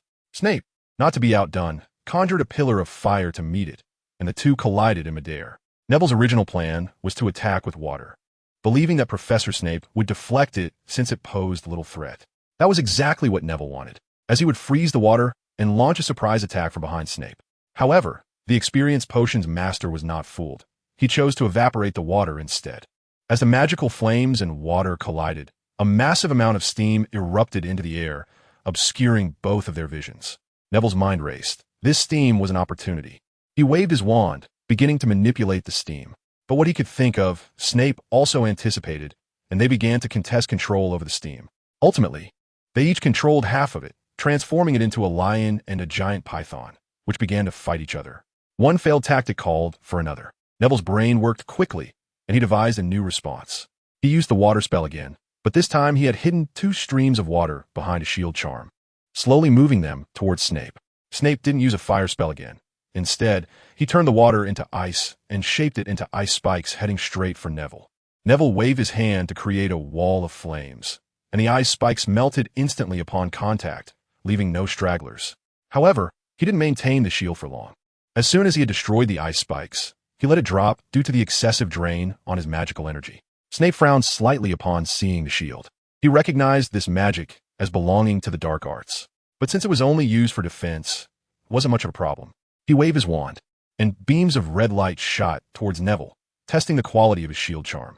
The first few beams struck the shield charm and were deflected. When the 5th beam hit the charm, a sound like a bubble bursting echoed around Neville, and the shield charm shattered. Neville quickly dodged the remaining red light and cast another protective charm. Snape pursed his lips, wanting to end this. They were only sparring and wouldn't use dangerous magic, so determining a winner was difficult. But when he saw Neville's excited expression, he had a bad feeling. Suddenly, a water rope shot out from Snape's feet, quickly wrapping around his legs. The potions professor's legs were instantly bound, causing him to lose his balance and nearly fall. However, he reacted quickly, levitating himself and starting to clear the water rope entangling his legs. When Snape's expression turned serious, he had been careless and hadn't noticed the movement around him. Neville seized the opportunity and helped the lion defeat the snake in an instant.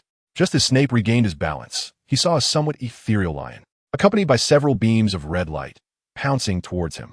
Petrificus Totalis. The potions professor cast an incredibly powerful petrification spell, immobilizing not just the lion but also many of the stunning spells. But that was not enough. A few stray spells hit the barrier Snape had set up, causing the shield charm to shatter. Just as he was about to re-establish his defenses, Neville launched a new round of attacks, forcing Snape to block repeatedly as barriers broke one after another in front of him. The situation became tense. Neville couldn't break through Snape's defenses, and Snape was forced to defend against Neville's relentless assault, unable to counterattack. At that moment, a second water rope appeared, perfectly timing its attack as Snape's previous barrier was shattered. It quickly wrapped around Snape's body, binding the potions professor. The brief pause allowed Neville's attack to hit home. The petrification spell struck Snape, rendering him completely immobile. Neville let out a long breath. He was exhausted, but had won, taking advantage of Snape's carelessness. He also triumphed in the information war, as Snape could not have anticipated that Neville could conceal water and had hidden 2 tricks. He looked up to see Snape glaring at him with a murderous expression. Neville instinctively swallowed, hurriedly lifting the spell he had cast, allowing Snape to move his arms again so they could properly brew potions after their earlier duel. Looking at Snape's darkened face, Neville quickly bowed, a gesture of dueling etiquette. Snape huffed, but nodded slightly before turning to leave. Neville felt a wave of relief. Even though he had beaten Snape, the latter's icy demeanor was still intimidating.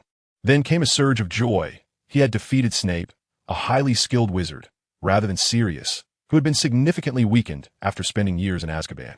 Although he felt a bit guilty towards Sirius, he had to admit that Snape was indeed much stronger. They hadn't even used their full strength, but it was enough to prove many things. As for the next step, Dumbledore, forget it. Neville felt that Dumbledore could just conjure a wave of water to drown him. EDG is awesome, and then I caught a cold from staying up late. Sob sob sob. Chapter 188. Return to school in the quiet boys' dormitory. Only one person was still asleep. The boy lay on his back, looking extremely stiff. Next to his bed was a table cluttered with various items. An old alarm clock, some empty glass bottles, a few vintage books, and 2 open letters. The letters were sent by an owl, expressing gratitude to Neville Longbottom for saving Arthur Weasley. On top of the pile of books was one with a piece of paper tucked inside. The neat handwriting peeking out suggested it was likely written by a girl, which became even more evident when compared to the handwriting in the open letters. The winter sun rose particularly late, but time continued its course. When the shortest hand on the alarm clock pointed to 6, it sprang to life. It didn't make any sound or vibrate incessantly. Instead, it transformed into an arm and raised its palm, delivering a series of slaps to the sleeping boy. Neville was awakened by the second slap, groggily opening his eyes to see a hand coming toward his face, feeling a sharp sting on his cheek. "Stop! I am awake," Neville shouted, a command to halt the alarm clock, which he had attempted based on a spell from a book. The book had described this alarm clock as highly effective, and it certainly seemed so. The arm froze, as if petrified like Hermione. Damn, today is the return to school day. Thinking of the return to school day reminded him that it was the day his classmates would return, and also Hermione. He picked up a mirror and looked at his swollen cheeks, chuckling at himself. Thankfully, he was quite adept at restoration spells, or he would be unable to show his face in public. Restoring his face in front of the mirror, Neville suddenly thought about giving this eternally transforming alarm clock to George and Fred. They would surely love it. He glanced at the now harmless-looking alarm clock, a smile creeping onto his face. "You have a red spot next to your left eyebrow," the mirror suddenly exclaimed sharply. "Ah, thank you." Neville finally managed to return to a normal appearance. He then got up to wash up, drank a large glass of cold water, and began his morning run. By this time, it was already dawn, but the cold air was enough to make Hagrid, wrapped in a moleskin coat, shiver. Only Neville, proficient in various spells and equipped with a warm robe, could bear the weather without suffering. Even Umbridge, the old hag, had gone home for the Christmas holidays. One wondered if she would be punished by Fudge for making no progress during her time at Hogwarts. But that had nothing to do with the people of Hogwarts. They simply wanted her to adopt a more objective attitude towards the school. Of course, things weren't entirely without embellishment. Otherwise, she would have expelled Hagrid and Trelawney. As Neville ran, he thought about it. The duel last night had only involved magic. He was actually looking forward to a real fight against Death Eaters, as that would free him from constraints. Really looking forward to Dumbledore's plan, Neville sighed as he reached the edge of the Forbidden Forest and was about to turn back. "What are you looking forward to?" Suddenly, a rough voice asked, indicating that the person was likely still half asleep. "Nothing much, Hagrid, good morning." Neville rolled his eyes, greeting Hagrid, who had just emerged from his hut. "Oh, good morning to you too, Neville. Are you exercising to have a physique like mine?" Hagrid was interrupted and instantly forgot Neville's previous musings, even making a joke. "Well, I wanna, and besides, even if I wanted to, I probably couldn't, right?" Neville paused, slightly bowing and gasping as he spoke. "Oh, that's natural. I was taller than you are now when I was in my first year," Hagrid said proudly. After bidding farewell to Hagrid, Neville returned to the castle to prepare for dinner. The Great Hall was empty, but it wasn't because everyone was sleeping in. It was because the professors were all busy with their own matters today. It was back-to-school day. After studying all morning and preparing the assignments due for tomorrow, Neville began to lazily nestle in his dormitory, feeling a bit tired. A life that's too tense can be exhausting, and no amount of potions can prevent weariness. Neville was no exception. At that moment, the bed in the dormitory felt particularly soft. He didn't go home for Christmas this year, partly out of fear and partly because he found it troublesome. So, in the absence of a letter from his grandmother requesting his return, he took the initiative to write and say he wouldn't be going back. As for the Order of the Phoenix headquarters, it was probably a festive time there too. Everyone gathering together. Just thinking about it made Neville feel a bit sour, but for the sake of ultimate victory, many things could be sacrificed. He sighed, picked up a piece of bread from the bedside table, and began to munch on it while also picking up a hefty book. Meanwhile, on the Hogwarts Express, in a carriage near the back, Harry, Hermione, and the Weasley siblings were all squeezed together. After seeing his father was okay, the twins completely relaxed, and Ron was acting as if nothing had happened, while only little Ginny occasionally showed a worried expression. The twins were scribbling something on a piece of paper, whispering to each other, seemingly disregarding the two Gryffindor prefects. The male prefect didn't mind them. He was playing wizard's chess with Harry and was trying to find ways to lose. Having spent a Christmas together at the Order of the Phoenix headquarters, they all noticed that Harry's mood seemed off lately, so even Ron, who usually had low emotional intelligence, understood quite a bit. Ginny quietly watched from his side, her gaze fixed solely on Harry, not on the chess game. Hermione was pressing her face against the window, feeling the cold glass, occasionally breathing on it to fog it up even more, her eyes vacant, lost in thought. At that moment, in the highest office of Hogwarts, there was someone in deep distress. He had devised a plan that he originally wouldn't have dared to think of, a highly unstable plan that could cause significant losses, even a possible downfall of the Order of the Phoenix. The old man stood up, his gaze heavy as he stared at his old partner, Fawkes. With a bit of luck, they might even win outright. After losing surveillance over the Department of Mysteries, they had to do something. Chapter 189. The start of term feast the winter night came quickly, and Neville was already seated in the great hall waiting for dinner, passing the time by reading. He had finished most of his tasks and was now just waiting for their leader, Dumbledore, to give the order to fight. At 6 o'clock sharp, the great hall doors swung open, and Professor Dumbledore, with his long legs, stepped in with a smile. Then, other professors followed in one after another. Even Umbridge made an appearance. She wore a thick black velvet dress today, making her look even more bulky. Neville felt like laughing, but restrained himself. He even greeted her as she passed by. Umbridge, who didn't deserve any sympathy, was completely unaware of what was happening to her. During this time, she even felt good, as the students were treating her well, and there weren't many troublemakers in class. The professors were the same. Everyone was friendly towards her, gladly accepting her suggestions, with no one opposing her will. But what she didn't know was that this was merely her modified subjective imagination.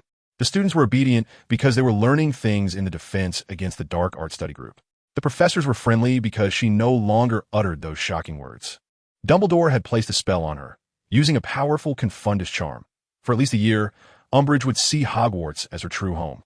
Before long, the doors of the Great Hall were fully opened, and the students, having spent the entire Christmas holiday, streamed in. Neville stood up and waved towards the area with the most red hair, and sure enough, he spotted a boy with black hair and glasses alongside a pretty girl with brown hair. "I guess your dad is completely fine now, Ron?" As soon as they sat down, Neville asked. "Yeah, he's fine. He was discharged from the hospital 3 days ago." Ron appeared very excited, his face flushed. "That's good." Neville finally felt completely at ease. The Weasley kids were all excited, treating Neville like a great benefactor. For a moment, Neville found it hard to accept their enthusiasm, so he decided to change the subject. He threw an arm around one of the twins' necks, as he didn't know which was which, and lowered his voice. "Let's not talk about that for now. I've got something fun. Want to see?" "Definitely." Fred and George chimed in unison, and the three of them huddled together as Neville pulled out his amusing alarm clock. Hermione frowned and watched from the side, looking quite angry, though her angry expression was quite pretty. Unfortunately, Neville did not notice and eagerly began to introduce the permanent transformation spell to the twins. Ron had already started daydreaming. He was extremely hungry and was just waiting for the feast to begin. Ginny sat next to Harry, looking very unhappy because Harry was completely oblivious to her and was lost in his own thoughts. Ever since Harry dreamt of Mr. Weasley being bitten by a snake, he had been worried. Even recently, overhearing Moody and the others' conversation didn't alleviate his anxiety. He had begun to sense something strange. Why could he see through Voldemort's perspective? Why could he see things through that snake's eyes? He didn't understand. Harry was no longer the naive wizard he once was. Through learning from his godfather and Mad-Eye Moody, he could consider himself a master in defense against the dark arts, and he even had the confidence to stay at Hogwarts as a professor after graduating. The Black family had a lot of books, and he had researched many, but he couldn't find any explanation for the connection between him and Voldemort. He had asked Dumbledore, who told him it was due to Voldemort's killing curse, but the longer it went on, the more Harry felt something was off. Especially recently, he had seen through Voldemort's snake. So, could it be that Voldemort had done something to him? But that didn't make sense otherwise. He wouldn't have been able to escape during Voldemort's resurrection. What if he forgot? Harry's expression was very gloomy.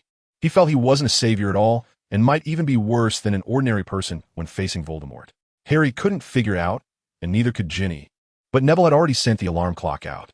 However, the clever Weasley twins wouldn't use it on themselves. They planned to give the clock to Lee Jordan as a gift tonight. Hermione's complexion finally looked a bit better as she leaned closer to Neville, starting to ask him about his Christmas holiday. During their conversation, Neville received a piece of news that made him somewhat pleased. Hermione had originally planned to stay and accompany him, but sensing that something was off with Harry, she decided to help him after much deliberation. So, was that why he had been in a bad mood until now? Listening to Hermione's explanation word by word, Neville asked. At that moment, dinner began, and he grabbed a slice of buttered toast to stave off his hunger. Yes, at first he thought he was that snake. How could that be? He had been sleeping soundly in the Gryffindor dormitory at that time. Speaking of this topic, Hermione seemed a bit irritated, evidently having faced quite a bit of pressure this Christmas. She didn't notice that Neville had pressed his lips into a thin line, and his expression was somewhat off. However, It was just a moment. Neville quickly realized his faux pas and returned to normal before being discovered, pretending to ask about other things. But that terrifying thought lingered in his mind and couldn't be erased. There must be something, some method. Looking at the somewhat dazed Harry, Neville's thoughts raced. He recalled that diary and the locket, both of which now had a common point. They had been completely destroyed. Although Dumbledore seemed to say nothing, he hinted at a lot. For a moment, Neville lost his direction. He didn't know what to do. If Harry really was the key to Voldemort's immortality, would he really kill Harry? Could he bring himself to do it? So, the rumors of his savior didn't exist at all, right? At this moment, Hermione seemed to finally notice that he was somewhat distracted and reproached him. Hey, are you even listening? Neville quickly snapped back to reality, suddenly noticing Ron looking over, his mouth stuffed with 2 greasy chicken legs. Just as he was about to say something, he heard Ron's muffled voice coming from his stuffed mouth. Lee's not practicing anymore, right? Chapter 190. Horcruxes. Neville's wait didn't last long. Dumbledore summoned him to the office on the Sunday evening after the start of the new term. He sat eagerly in front of the headmaster, waiting for him to speak.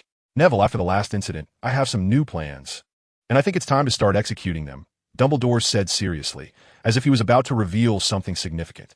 All right, Professor, I'm on standby, Neville smiled, flexing his wrists. Dumbledore nodded, then said solemnly, before I tell you some things, I'd like to conduct a test regarding your mind-blocking technique. I hope you don't mind. Of course not, Professor. Neville appeared compliant. Understanding Dumbledore's concerns, it's better not to let too many people know about overly confidential matters. And if his mind-blocking technique didn't work as intended, it would be disastrous. Good. Dumbledore said, just one word. And then Neville saw a shadow flash by before he felt his mind being invaded. Dumbledore's casting speed was frighteningly fast. In fact, with his mastery of magic. He didn't even need a wand to perform legilimency, but at that moment, he exerted all his strength. The first layer of the world that Neville had constructed in his mind was collapsing rapidly, and Dumbledore's spell gradually tore apart Neville's disguise like peeling layers from a cocoon. But after that, there was nothingness. The gray mental realm revealed nothing, and Dumbledore felt as if he were sinking into a quagmire with his strength. He actually felt some pain at this level of intrusion. Neville was not feeling well either. This kind of mental confrontation felt like 2 souls colliding. And some damage was inevitable, especially since Dumbledore was using all his power this time. Suddenly, Neville felt a loosening in his mind, and his clenched jaw relaxed. But just then, another wave of force surged into Neville's mind. He trembled all over from this sudden attack, his eyes rolling back, and the world before him darkening. Finally, everything stopped. Dumbledore looked somewhat apologetic at the young man, slumped over the desk, panting heavily, but he didn't say anything apologetic. Instead, he encouraged, "You did very well. It seems there's no problem." Neville forced himself to sit up straight, a somewhat unnatural smile on his face. It seemed he had succeeded and passed Dumbledore's test, which meant he could participate in Dumbledore's plans next. "Here, drink this first." Dumbledore said nothing about the plan, but conjured 2 cups of drink, taking one for himself and handing the other to Neville.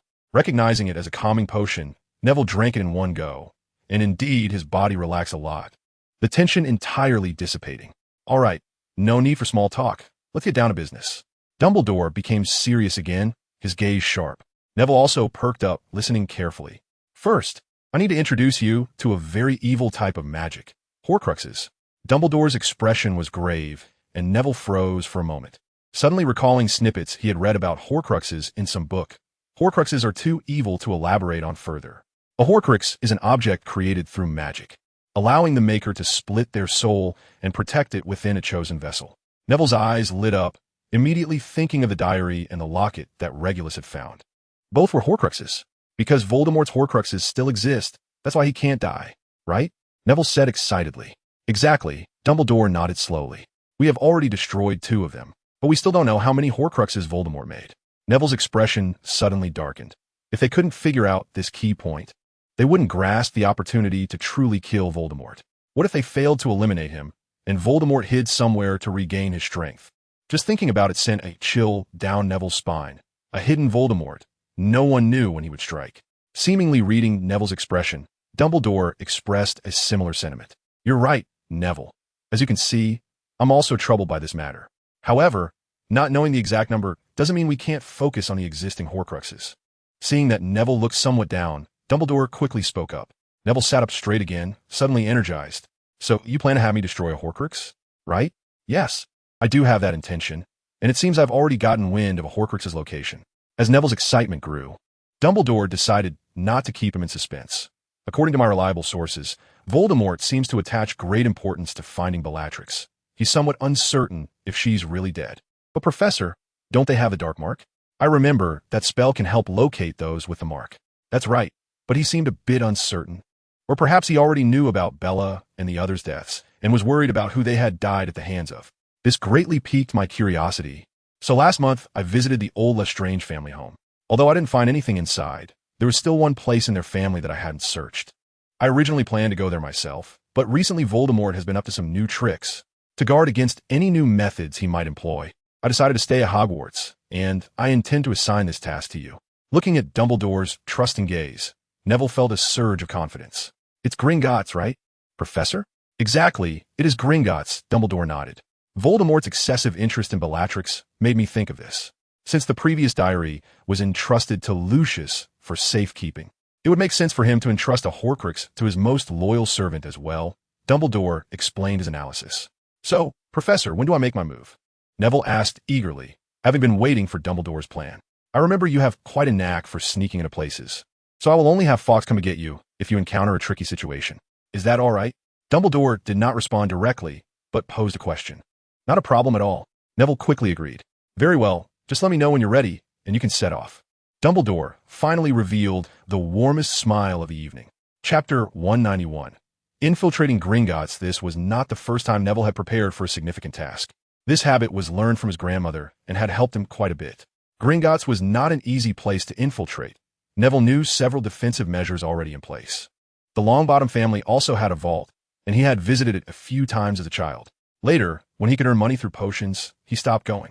The Longbottom vault was very old, but as the Longbottom name continued to be passed down, the gold in the vault gradually diminished. Neville estimated that his family's wealth might not even surpass half of the Potter family's. After all, Harry's grandfather had made quite a fortune back in the day. Thus, through hearsay, Neville had learned a lot about Gringotts, such as how his family's vault was protected by duplication and burning curses. Since his family had such defenses, the Lestrange family's vault would likely be similar. Additionally, he had heard from Hagrid that some vaults in Gringotts were guarded by dragons, and he was quite curious about how the goblins managed to keep the dragons in line. Knowing these 2 points made preparation much simpler. First, he needed an identity to enter the Lestrange family vault, which was a very risky endeavor. Since all direct members of the Lestrange family were dead and Voldemort was currently searching for them. If Neville truly transformed into one of them to enter the vault and was discovered, Voldemort would know his Horcrux was exposed by the next day. This clearly did not align with Dumbledore's plan. They aimed to find Voldemort's Horcruxes one by one and destroy them. If they were discovered during this step, it would be disastrous if he retrieved his Horcrux and hid it anywhere in the world. The soul-sucking curse became a very good option, combined with the forgetfulness charm. It could allow the goblins to help him open the vault without being detected. There were even more methods to counter the duplication and burning curses. The simplest was to avoid touching anything in the vault. Moreover, there were means like the All Curses in spell that would make it quite easy to deal with. Finally, regarding the dragon, that was also manageable. Neville's animagus form was not just for show. It would not be difficult for a nimble raven to evade a dragon. As for the last part, Harry, can I borrow your invisibility cloak? I have something to do. No problem, take it. Soon, Neville had a silvery garment in his arms. Neville used the old method of scouting first. He spent 3 days wearing the invisibility cloak to observe Gringotts' layout and the goblins' movements. In the early hours of Thursday, looking at Gringotts Hall dimly lit by a few candles, Neville couldn't help but smile. 3 days had been enough for him to figure out the goblins' patterns. The closing time of Gringotts was 8:30 p.m., after which the busy goblins would return to their rooms inside Gringotts to rest. And 5 goblins would come out to patrol at night after resting all day. For 3 days, the pattern was the same, for goblins would remain on duty in the hall, while the other 2 would take turns patrolling every hour and a half. Half an hour was just enough for one patrol, and then after an hour, the other 2 goblins on duty in the hall would take their turn. Having grasped everything, Neville decided to act tonight. For the first time, he did not plan to use the soul-sucking curse. He wanted to try it himself first. Wearing Harry's invisibility cloak, Neville smoothly arrived at the door of the Lestrange family vault. He did not take a cart, but transformed into a raven and flew down. The anti-goblin waterfall posed no threat to the Potter family's inherited invisibility cloak, and the dragon was no problem either when he flew over its head. It was still sound asleep. Looking at the seemingly ethereal door before him, Neville frowned slightly. He recognized a similar magic that seemed to be specifically for goblins, which posed a challenge for him. Recklessly attempting to open it might trigger an alarm. To avoid alerting anyone, should he come back tomorrow? Forget it. Let's do it today. Delaying until tomorrow might complicate things, and besides, it's almost time for the goblins to patrol. Neville turned back, carefully avoiding the sleeping Scottish iron-bellied dragon, and arrived at the essential spot for the rail carts. Hiding behind a wooden post on the side of the track, while wearing the invisibility cloak, Neville waited for the goblins to arrive. When the minute hand of his watch pointed to 10, he finally heard the clattering sound of the cart approaching from a distance. Neville tensed up, pointing his wand toward the direction of the approaching cart. The moment the cart appeared in his line of sight, he acted immediately. The speeding cart was frozen in place. The immense inertia sent the unfortunate goblin flying out, and Neville cast a petrification spell to immobilize him before he began using the soul-sucking curse to take control. The goblin, whose eyes were bulging out in shock, instantly lost all expression and walked over to Neville's side in a daze. "How can I open the Lestrange vault?" Neville quickly and quietly asked. "We goblins need our palm as a key." The goblin replied woodenly, prompting Neville to take a closer look at him. The goblin was quite old, with so much fluff on his ears that Neville wondered if he could even hear what others were saying. Fortunately, he heard clearly, and Neville sighed in relief. "Take me over and open that door," Neville commanded. Yes, the goblin stiffly moved forward. Seeing him like this, Neville figured he couldn't get through the dragon. So he grabbed him and, wrapping him in the invisibility cloak, made his way towards the Lestrange vault. This time, he was much more cautious, tiptoeing past the dragon. And thankfully, it remained asleep. Neville brought the goblin to the door that had initially stumped him, and the elderly goblin stretched out his right hand towards the illusory magic door. The door instantly dissolved, leaving Neville amazed. He then cast a strong petrification spell on the old goblin, freezing him at the entrance of the vault while he stepped inside. The Lestrange family vault was astonishingly large, and the treasures inside dazzled Neville's eyes. The ground was covered in gold galleons, which was the main color scheme, along with many other seemingly precious golden artifacts. Searching for a Horcrux among all this gold, and he only had less than 20 minutes, otherwise the missing goblin would alert the others. Damn it, the Horcrux wouldn't be gold-colored too, would it? Neville cursed to himself and used a sensing spell he hadn't employed in a long time. He was quite skilled at it and figured finding a magical object wouldn't be too difficult. Neville closed his eyes, feeling every object that his magic touched. He gradually eliminated items with little magical energy, leaving only 7 behind. First was a somewhat rusty necklace that he couldn't decipher. Then a teacup that Neville guessed might have an infinite replenishing charm on it, as it was filled with aged coffee when he saw it. The smell nearly choked him. Next was a gem-encrusted short sword and 3 blank-covered books. Finally, there was a very ornate golden cup. Curious, Neville examined it closely and discovered an inscription, Helga Hufflepuff. Chapter 192. The destroyed Horcrux looking at the extremely ornate golden cup before him. Both the old and young had excited expressions, and the portraits of previous headmasters nearby were so animated they seemed ready to poke their heads out of the frames. After confirming the hidden dark magic within the cup, Neville retreated. He didn't have much time and needed to restore everything to its original state. The goblin's memories also needed to be sorted. Fortunately, he completed everything without the goblins noticing anything unusual, except for the old goblin under the spell, who seemed a bit dazed. But that didn't matter anymore. Professor Dumbledore's escape method was very effective. Fox speed and teleporting was much faster than using a portkey or disapparition, and it was far more comfortable. He felt like he was holding a warm stove, and soon he was back in the headmaster's office at the top of the tower. He really found it, Dumbledore murmured, as if recalling something, and suddenly had a flash of inspiration about a new clue. "So, Professor, should we destroy it now?" Neville asked, his voice a bit hoarse from excitement. "I think we can. Just a short time, I can already feel the magic within it starting to escape." Dumbledore nodded affirmatively. "Escape?" Neville asked, somewhat surprised. "Yes, it seems quite afraid of me," Dumbledore said, shaking his head helplessly and then smiling wryly. "Given our limited understanding of Horcruxes, I believe we shouldn't let it linger too long to avoid any complications." Dumbledore solemnly placed the golden cup on the ground to avoid damaging his cluttered desk later. Neville watched in a daze, curious to see how Dumbledore would destroy this Horcrux. Meanwhile, the portraits of the past headmasters began to argue. Some didn't want the cup destroyed, as it was a relic of Hufflepuff, while others firmly supported Dumbledore, believing this evil object should be destroyed immediately. Listening to their debate, Dumbledore shook his head, seemingly regretting the destruction of such a precious magical item. But he resolutely walked in front of the cup. Using some method, he instantly broke the cup's protective enchantment. As the protection was breached, a wave of dark mist escaped from the cup, but Dumbledore firmly contained it within a small area. Then, he turned his gaze towards Neville, who was lost in thought. "Go ahead, Neville, use that spell you used last time," Dumbledore said calmly. Neville was a bit stunned, but quickly reacted, sending a jet of black fire straight toward the dark mist. As they made contact, piercing screams echoed from the mist. Neville was now sure. This was definitely Voldemort's Horcrux, just like the scream from the locket when it was destroyed. As the dark mist dissipated, the cup was no longer visible, replaced by a pile of ashes. Dumbledore gently waved his hand, and the ashes gathered, flying into a glass jar he had prepared earlier. "Professor, what is this?" Neville asked, puzzled. Could Voldemort's soul still be hiding in this ash? "A keepsake, and I think our potions professor will be interested in it," Dumbledore replied with a smile. His carpet well protected by his spells, showing no signs of damage. "Oh, I see," Neville nodded quickly. "But why let me?" After a moment, he asked this question again. "After all, you retrieved the cup, and I think you would also like to destroy a piece of Voldemort's soul, wouldn't you?" Dumbledore answered with a smile. Neville nodded mechanically, feeling honored, but also regretting he couldn't see what spell Dumbledore would use to destroy the Horcrux. "All right, it's quite late now. I think you should get some rest," Dumbledore said.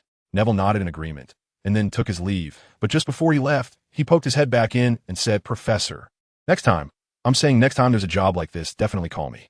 "Sure, no problem, our excellent Mr. Longbottom," Dumbledore waved back with a smile. Feeling satisfied, Neville completely relaxed. If it weren't for the late hour, he would have wanted to sing a song. He put on his invisibility cloak, dodged Professor McGonagall's night patrol, and then transformed into a raven, being chased by Madame Pomfrey for quite a distance.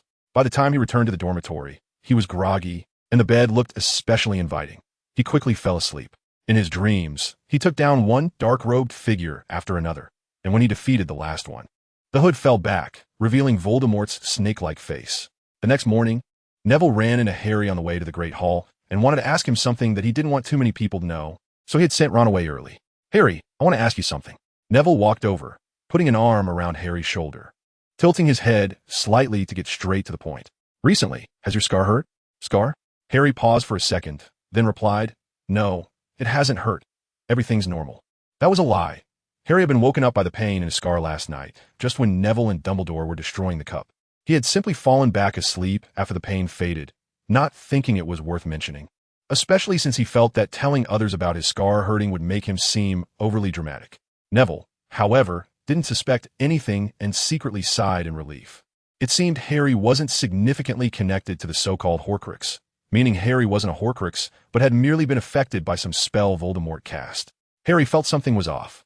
He noticed Neville seemed to have relaxed a lot, and the arm that had been around him dropped immediately. He suddenly felt he might have said the wrong thing. But at this point, he had no intention of correcting his previous statement. "Oh, by the way, Harry, I put the invisibility cloak in your desk drawer." Neville, feeling relaxed, walked alongside Harry and began to change the subject. "Oh, by the way, have you been out doing anything recently? Since you can transform, you shouldn't need the invisibility cloak." Harry asked. There was indeed something quite troublesome, but it's resolved now." Neville nodded, not saying much more. Harry also nodded and didn't bring it up again as the two fell into silence, making their way to the Great Hall towards the Gryffindor table. Chapter 193. Snape's plan in the noisy Great Hall. At the Gryffindor long table, Neville had just stuffed the last piece of chocolate cake into his mouth, feeling satisfied as it filled his stomach and mind. Unconsciously, he twirled the fork in his hand. "You look in a good mood," Hermione said, wiping chocolate from the corner of her mouth as she turned to Neville.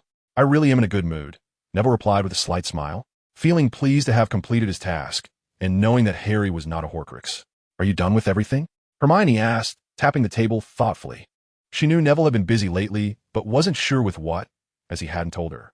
"Yeah, I finished. It was quite important, so of course I'm feeling happy," Neville said, shaking his head and savoring the fading taste in his mouth, also wiping his mouth. Dumbledore must like sweets because they make people happy. "Should I go buy some in Hogsmeade?" he thought to himself. Hermione noticed the bloodshot in his eyes and felt a pang of concern. But she knew Neville was working for the Order of the Phoenix, for Dumbledore, to defeat the one whose name cannot be spoken, so all the hardship was worth it. "Make sure to rest early. Your eyes are a bit red," Hermione advised. "No problem," Hermione, even if you didn't say anything. I would make sure to catch up on sleep, Neville replied, yawning, clearly showing he was extremely tired lately. With classes coming up and having to scout Gringotts in his spare time, he sometimes wished he could graduate right away. However, he knew he couldn't. Dumbledore had originally regarded him as a pawn, and even though some of his role was exposed now, it could still help protect the savior, Harry Potter. Therefore, he thought that applying for an early graduation was mostly impossible. Seeing him so obedient, Hermione smiled with satisfaction and then stood up first, preparing to leave. Neville looked at her in confusion and instinctively asked, "Are you going?" But quickly changed his words. "Do you have something to do?" "Yes. I need to go to the library to look up some questions about runes." Hermione nodded in response. "Then I also." Neville stood up, wanting to follow. But Hermione gently pressed him back down with her delicate hand. He stared blankly at Hermione, who was still smiling, somewhat puzzled. "You need to rest well. Just eat and then go back to sleep." The girl's voice was steady but carried a hint of chill. Neville swallowed hard, feeling that the strong Hermione from years ago had returned. "As you wish," Neville said with a dry laugh, choosing to speak from the heart, even at the risk of offending Hermione. After watching the girl's light figure disappear into the distance, Neville suddenly felt a gaze on him. He turned decisively and saw Harry and Ron grinning at him with a schadenfreude expression. "I told you, anyone who dares to be with Hermione is just looking for a mother," Ron said, not bothering to hide his amusement, even though he lowered his voice. Neville still heard him. "But it wasn't like that before, was it?" Harry said, a bit confused. "Huh. What do you know? That's just a woman's disguise. Now her true colors are finally showing, right?" Ron continued to laugh, not noticing Neville's increasingly dark expression. "Ron," cough cough, Harry noticed and immediately stopped him, prompting Ron to realize that Neville had been staring at him for quite a while. "Cough cough, I was just making guess, cough cough, don't take it seriously." He quickly backtracked. Neville sighed, slowly retracting his gaze, his mind recalling all the moments he had spent with Hermione. Yes, this was the real Miss Hermione Granger. What was that docile little sheep? He suddenly thought that Hermione, showing her true nature in front of him, was the cutest. The early spring weather was not very warm. In fact, due to the melting snow, it was even colder than the previous days. Many students caught colds, and Madame Pomfrey was busy running around. Fortunately, there was the cold medicine sent by Professor Snape, although she didn't know that these medicines were not from the potions master himself. In the potions classroom, Neville Longbottom stared at a thick stack of homework in front of him, his face showing distress. The reflection in the window showed his appearance, a head of greasy black hair, and a characteristic hooked nose. He had been transformed into Professor Snape for 2 days. 3 nights ago, Dumbledore irresponsibly summoned him to his office and stuffed a large barrel of polyjuice potion into his hands, along with a handful of greasy black hair. Even if he was unwilling, Neville had no choice but to pinch his nose and drink the potion that had turned green like poison due to the added black hair, resulting in him becoming Severus Snape, their potions professor. Professor Snape had a place he must go this week. Dumbledore looked at Neville, who was blankly examining his transformed appearance, and explained innocently, "I understand the reasoning, but Professor Dumbledore, why me?" Neville glared at Dumbledore, his pale face now filled with dark lines, resembling a fierce snake. You look quite a bit like Severus." Dumbledore did not respond directly, instead smiling cheerfully. Neville's resentment grew even more. However, he knew very well where Snape was going, most likely to Voldemort. But the urgency of it all made Neville frown. "Is there movement over there?" Neville set aside all complaints and shifted the conversation to the main topic. Dumbledore also suppressed his smile, his face serious. "Yes. It seems Voldemort is planning something big, but thanks to someone, they are short-handed, so Severus has been summoned. Is he really that eager? Isn't he afraid Snape will be exposed here?" Neville was astonished. "I don't know about that, but without a doubt, he must have a big use for Severus." Dumbledore looked out the window, his gaze deep and indescribable. "So, he needs to borrow the power of a potions master to do something?" Neville instantly thought of many things. "Exactly. As for Severus's personal safety, you don't need to worry about that. His explanation there will be that he is my spy, and he even placed a strong confundus charm on a potion-savvy student to make him believe he is Severus Snape." Dumbledore appeared quite helpless, clearly indicating that this plan was not his idea. The corners of Neville's eyes twitched a few times. It meant that during this period, he had become that potion-savvy student who had been confunded by Snape, which meant that before the real Professor Snape returned, he had become the dreaded potions master, Severus Snape. Chapter 194. The Imposter Professor Malfoy. I hope you can focus on the potion in your cauldron instead of staring at Potter and grinning like an idiot. On the podium, Snape's hand holding the book shook violently, revealing the zombie face behind it. To avoid exposure, Neville made adjustments to his face to make it appear cheerful. So even though he wanted to laugh, that face, which ranked high on the list of least liked, remained tightly stretched. The students erupted in laughter, with Ron's laughter being the loudest, only to be immediately cut off when Hermione stepped on his foot, making his voice sound like a duck caught by the throat. Silence. Snape shot a deadly glare at the students below, and immediately there was complete silence, with only Hermione trying hard to suppress her laughter at this imposter professor. She knew about this situation because Neville Longbottom clearly could not appear in front of everyone while impersonating Snape. So his excuse to the outside was that he was busy at home, but he told Hermione the truth, which made her envious. She thought it was a wonderful thing and well demonstrated Neville's abilities in Snape's eyes. Malfoy's face turned a pig liver color, his expression somewhat sinister. He felt that Professor Snape had probably taken the wrong medicine these days, as he no longer took the initiative to trouble Potter and his friends, but instead turned his attention to himself. But what he didn't know was that the Snape impersonated by Neville was not abusing his power. It was just that the real Snape had been too lenient towards Slytherin students, always turning a blind eye, which made them extremely unaccustomed to this change. Neville also knew that this behavior would seem out of place, but when he stood on the podium, many things became very clear, and he often spoke without thinking. Weasley, if you laugh again, you'll be in detention. Neville looked helplessly at his friend, although he wanted to show more favoritism towards Gryffindor. His conscience was getting in the way. Perhaps, after becoming a teacher, he would really develop the mindset of treating all students equally. Ron's smile immediately froze as he remembered he was in the old bat's class, sitting up straight. Neville looked at the students below, who had returned to normal, calmed his mood, stepped down from the podium, and began checking the transformation potions the students had made. Mr. Finnegan, you clearly forgot to add tree frog skin before stirring. If you bring this up to me before class ends, it will undoubtedly be a 0. Neville first noticed Seamus's cauldron, which was bubbling with a very unnatural dark brown liquid, while most others had nice silver-white potions. Sorry, Professor. Seamus hurriedly put out the fire and tidied up the materials. Neville no longer looked at him and continued walking forward. Hermione's potion was indeed the best, with a silver-white hue tinged with a hint of gold, a sign that the potion was nearing completion. He resisted the urge to leave Miss Granger's side and continued moving forward. Harry Potter's transformation potion also looked quite decent, perfectly inheriting his mother Lily's excellent potion talent, according to Sirius. But who would know that behind Lily's excellent potion scores was someone else's shadow, as there was no one at home to teach her potions, nor was there any opportunity to practice. Neville corrected each one, pausing slightly beside Malfoy because he was doing very well, almost as good as Hermione. After making a round, he returned to the podium, sat down, and waited for the students to bring their finished products up for grading. Before long, Hermione was the first to come up. Neville swallowed everything he wanted to say, squeezing out a letter coldly. Oh. He marked a big O next to Miss Granger's name on a sheet of paper. Hermione gave him a knowing smile, said nothing, and turned to run away. Neville watched her hair sway as she left, getting lost in thought. Soon, the second student came up, and Neville snapped back to reality, striving to appear enigmatic. Full marks, Mr. Malfoy. He also marked an O next to Malfoy's name. Malfoy sighed in relief. It seemed his teacher wasn't targeting him after all. Perhaps he had been too reckless lately? Or, stepping down from the podium, he unconsciously glanced towards the boy who always entangled him. He then realized that Longbottom was actually absent, that pure blood disgrace shouldn't be with that mudblood Granger, right?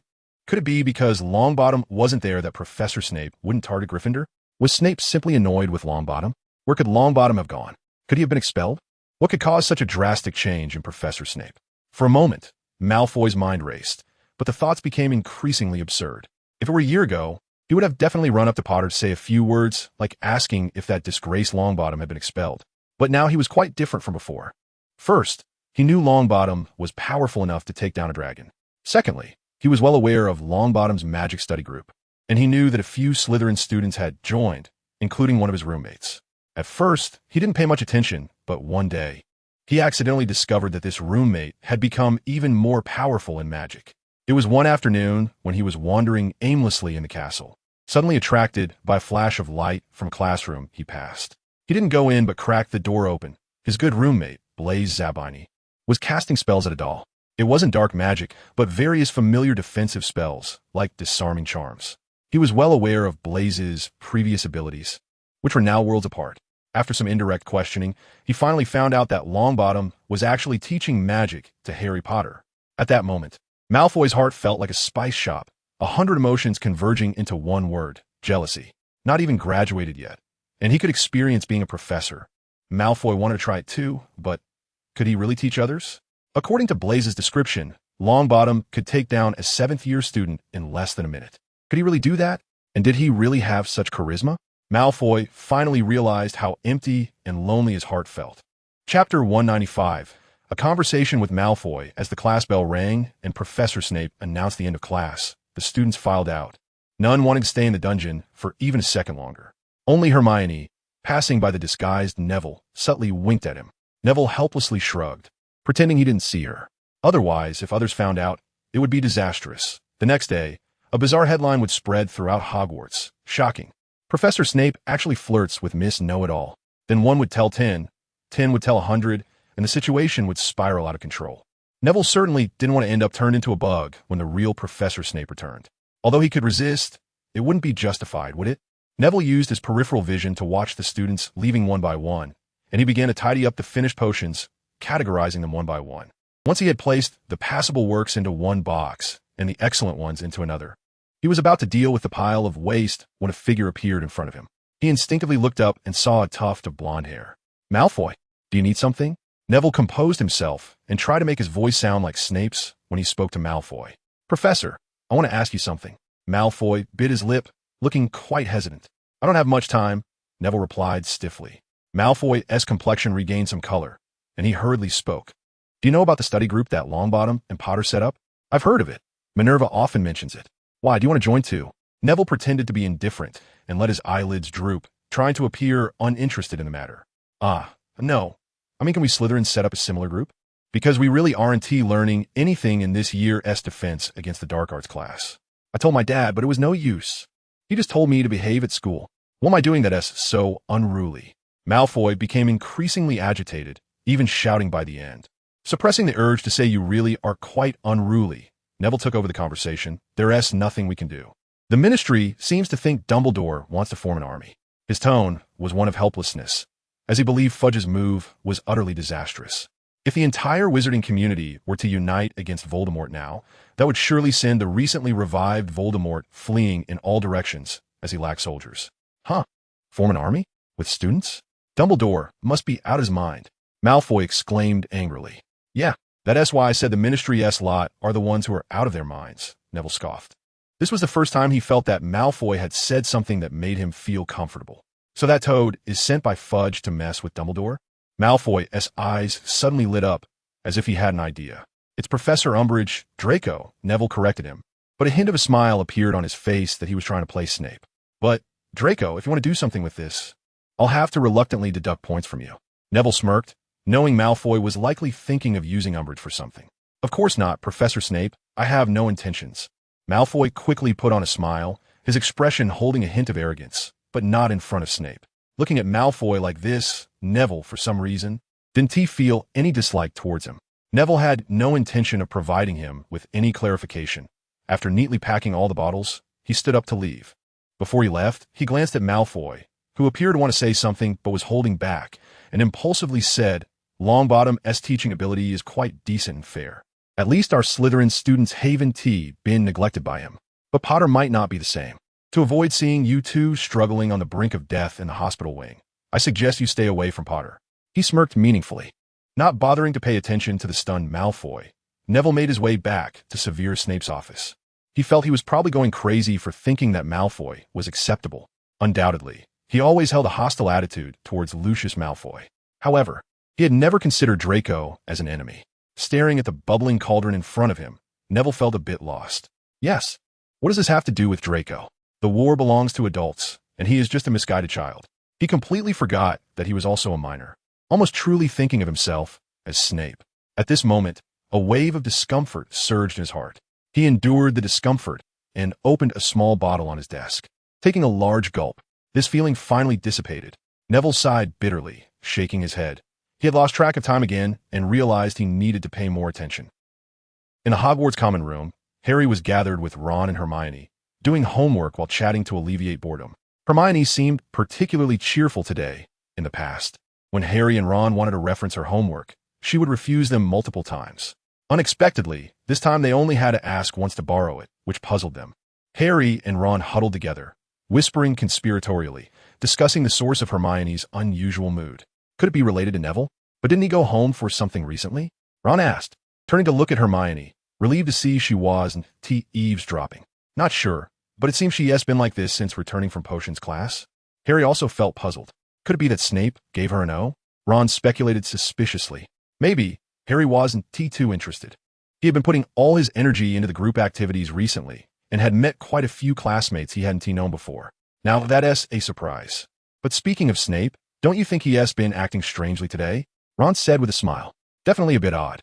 He didn't even make things difficult for Gryffindor. Could it be that Professor Dumbledore warned him to treat everyone equally? Harry chuckled. That would be terrible for that old bat. Ron laughed. Maybe he even told Snape to wash his greasy hair properly, Ron added. The two of them immediately burst into laughter. Meanwhile, at Malfoy Manor, the real potions master let out a loud sneeze. Chapter 196. Exhausted Snape returned before the 6th day ended, and it was clear that his time working as a Death Eater had not been easy. You look terrible, Professor, Neville remarked, looking at the pale, bloodshot-eyed potions master, feeling inexplicably sympathetic. He had never faced Voldemort directly, but guessed it must not be pleasant. He offered a bottle of calming potion, but Snape did not take it. He simply sat down on the sofa, silent. It was evident he wanted to rest, but perhaps because there were others around, he didn't want to show his vulnerable side. I'll leave now, Professor, Neville shrugged, instinctively saluting him before darting away. Snape watched as the door to his office closed, even seeing it being locked. A surge of heat rose in him, but he couldn't articulate anything. His cracked lips wouldn't allow him to say much. Finally collapsing onto the sofa, the potions master felt a sense of relief. The sleeplessness of the past 6 days had truly drained him. Voldemort's summons was also out of necessity, as he could find no one better than Snape as a potions master. To locate Bellatrix and the others, he needed a potion from an ancient recipe that allowed one to see where others were, as long as a part of something the person had used before was added to the potion. This made things difficult for Snape, who had been tirelessly restoring the potion's formula for 6 days without sleep. In the end, the semi-finished product still failed to achieve Voldemort's goals, which made him very angry, nearly losing control and resorting to extreme measures against Snape. However, he also knew that he couldn't rush this. Snape needed time. With no other choice, the furious Dark Lord vented his frustration on a muggle, resulting in the tragic death of another innocent person at his hands.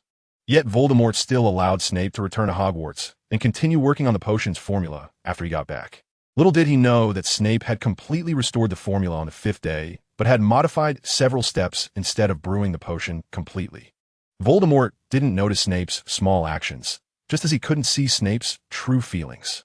Just as Dumbledore had hoped, they got what they needed. Taking a deep breath, Snape forced himself to stand up and down the potion that Neville had prepared for him, as he felt a gradual sense of relief in his body. A hint of a smile appeared on his stiff face. He was about to get up and go to Dumbledore when, unexpectedly, there was a knock on his door. Snape frowned, cleared his throat, and straightened his posture. Who is it? The next moment, the door didn't open, but a person appeared in front of him. Snape pressed his lips together, suppressing the urge to throw the old man out, and sat back down on the sofa. Forgive me, Severus, but there are students passing through the corridor and I don't want my presence to be discovered. Dumbledore smiled at Snape, slightly shaking his wand at him, and Snape instantly felt his fatigue lift. He couldn't help but want to throw the old man out even more, but instead, he silently tossed a piece of parchment to Dumbledore, along with a small vial. Oh, what is this? Dumbledore's eyes sparkled. He had a premonition that Voldemort's latest move would bring him good news. A potion to locate someone, no matter whether they are hidden or not, Snape stated succinctly. So, Voldemort is dead set on finding Bellatrix? Dumbledore seemed to be in a good mood, unable to hide the smile on his face. Yes, he wants to find them, and he seems to think that another dark wizard has hidden them away, Snape continued, seeing Snape's disheveled state. Dumbledore quickly conjured a glass of water and handed it to him. Snape took the cup and drank it in one go. As Dumbledore listened to Snape's description, his eyes grew brighter, and a bold idea flashed through his mind, but he didn't dwell on it for long and turned his attention back to Snape. Severus, you should take 2 days off. Neville can continue to help you, no? It's not necessary. I can manage, Snape insisted firmly. All right, if you insist. But to be fair, Neville is quite suited to being a professor. I will consider having him return to teach after he graduates, Dumbledore replied with a smile. Snape's face darkened further. You should hold off on that potion for now, at least for a month. As for a month later, I believe my arrangements should be ready by then. Dumbledore, noticing Snape's demeanor, quickly shifted the topic back to business. Snape nodded and remained silent. You should rest early. I saw a very nice potion of life and death on your desk, Dumbledore said, pointing to Snape's desk. Sure enough, there was indeed a vial of potion left by Neville. The corners of Snape's mouth lifted slightly. This time he didn't remain silent. I will. Meanwhile, Neville, having returned to his original identity, felt a sense of relief. It turned out that being a teacher was such a demanding task within just a few days. His hair was almost turning gray from worry. No wonder Snape always had a grim face. Anyone would feel overwhelmed seeing so much homework every day. Just as he was about to head back to his dormitory, he ran into Hermione, who was coming out of the library. Suppressing the urge to rush over, he noticed that there were no other students in the corridor. Taking advantage of Hermione not seeing him, he stealthily approached her. Reminiscent of a student sneaking into the kitchen for a midnight snack, Hermione was engrossed in a book she had just borrowed titled The Complete Ancient Egyptian Magic. Suddenly, her vision went dark as a pair of hands covered her eyes. Startled, she let out a shriek and instinctively grabbed the arm of the person blocking her sight. Since Neville had never played such a prank on her before, and in her mind he was still in the potions professor's office acting as a dutiful professor, she never considered that the owner of those hands would be Neville. Plus, with it being late and the dim lighting, she executed a stunning over-the-shoulder throw, flipping Neville over her shoulder. Unprepared, Neville landed heavily on the ground, heat rushing to his head, and he felt a sweet taste in his throat, nearly spitting blood. After executing a perfect throw, Hermione finally realized that she might have thrown the wrong person, followed by another ear-piercing scream. Chapter 197. The location of the fourth Horcrux. I told you I'm fine. Neville looked at Hermione, who seemed almost guilty, and felt a sweet thrill in his heart, despite the constant pain radiating from his tailbone reminding him that the seemingly gentle and lovely Miss Granger had just thrown someone much heavier than her. However, Hermione's entire face turned a light pink, making her indescribably cute. At that moment, Neville could no longer associate her with the previous Miss Granger. Looking at the rosy cheeks of the girl in front of him, he wanted to kiss her, but he held back because he felt so disheveled and hadn't brushed his teeth. Feeling the warmth in his palm, Neville's heart raced. Yes. He had managed to refrain from kissing her, but not from reaching out to pat Hermione's head. You're really cute, Neville said awkwardly then. Ignoring Hermione's surprised gaze, he dashed away. As a result of his sudden sprint, pain shot through his tailbone again, causing him to wince. Rounding the corner of the corridor, he hurriedly used a restorative spell on his backside, not caring whether it was effective, and continued running. Damn it, Neville Longbottom, why are you so cowardly? Where did that guy who wanted to propose to Hermione go? Neville scolded himself repeatedly in his mind, but other emotions also surfaced. For instance, Hermione is just too cute. Why is Miss Granger so beautiful? The 15-year-old boy was completely smitten at that moment. In the following days, Hermione seemed to have completely noticed the changes in Neville, which made her considerably more assertive. At least Neville now needed her permission for any late-night escapades. Although Neville never told her, this still made him both pained and delighted, with his freedom diminishing rapidly, making him eagerly anticipate Dumbledore's next plan. Finally, after another afternoon of gathering to study in the Chamber of Secrets, Neville received an invitation from Dumbledore. That evening at 8 o'clock, as he walked into the headmaster's office with a light step, he was filled with excitement. Good evening, Neville. Dumbledore was as warm as ever, though Neville sensed that he seemed slightly different, but he couldn't quite place it. Good evening, Professor. Is there a new task? Neville pushed aside the chaotic thoughts in his mind and focused intently on Dumbledore. Yes, I'm sorry to inform you that the coming days may be quite busy. Dumbledore blinked, appearing quite apologetic. Just tell me what the task is, Professor. Neville was eager, remembering a proposal he made to Hermione a long time ago. His heartbeat quickening and his determination to defeat Voldemort growing stronger. Young people are full of energy, Dumbledore smiled and continued. I wonder if you've heard that Voldemort once wanted to become the defense against the dark arts professor at Hogwarts? Neville frowned. He had heard this rumor that Voldemort, having not been appointed professor, harbored resentment and cursed the subject so that no teacher could last more than a year. Dumbledore didn't wait for Neville's response and spoke the answer himself. He had tried twice to become the professor of that subject, once when he had just graduated. At that time, the headmaster, Professor Armando, refused him, saying he was too young and should wait a few years before applying again. The second time was after he had become Voldemort and gained power. He returned and found me, having completely transformed his appearance. Dumbledore closed his eyes as if recalling something. That day, he was sitting in the same position as you, but he had abandoned his once handsome appearance and undergone a magical transformation. So that is why he became so powerful? Neville asked. That is part of the reason, but that kind of transformation is very unstable. So to succeed, he had to give up his original appearance. But this isn't the time to discuss that. He changed the subject, becoming sharp and focused. Do you remember we previously mentioned Horcruxes? How could I forget? I'm eager to destroy all of his Horcruxes. Neville was so excited he almost stood up, having guessed that Dumbledore was about to reveal he had found another Horcrux. Sure enough, just as Neville anticipated, Dumbledore started with the words he wanted to hear. Yes, just as you thought, I do have a guess about where a Horcrux might be hidden. I just mentioned that he returned to try to become the defense against the dark arts professor. But in my opinion, that job wasn't what he truly wanted. Neville's eyes gradually brightened. He already had an inkling of what Dumbledore was going to say next. Professor, are you saying he wanted to return to do one thing? And that thing is likely the Horcrux? Even with Neville's long-cultivated composure, he couldn't help but sound somewhat distorted with excitement. Very likely. And I suspect he wanted to hide the Horcrux within Hogwarts right under my nose. Dumbledore laughed helplessly, almost admiring Voldemort's audacity. He is incredibly confident. Neville scoffed, indeed. If he really hid the Horcrux in Hogwarts, the second headquarters of the Order of the Phoenix, very few would think of it. And there are so many places in Hogwarts to hide things. Neville finally understood why Dumbledore said he would be very busy. Regarding the search range, I don't think you need to worry too much because he didn't go to many places during that visit, only moving from the entrance to my office, and most not exceeding a single corridor. As for the potential appearance of a Horcrux, I believe it might be an item belonging to the founders of Hogwarts. Most likely something very representative, like that locket and the cup. Dumbledore continued. So that means, Neville elongated his voice. The diadem of Ravenclaw?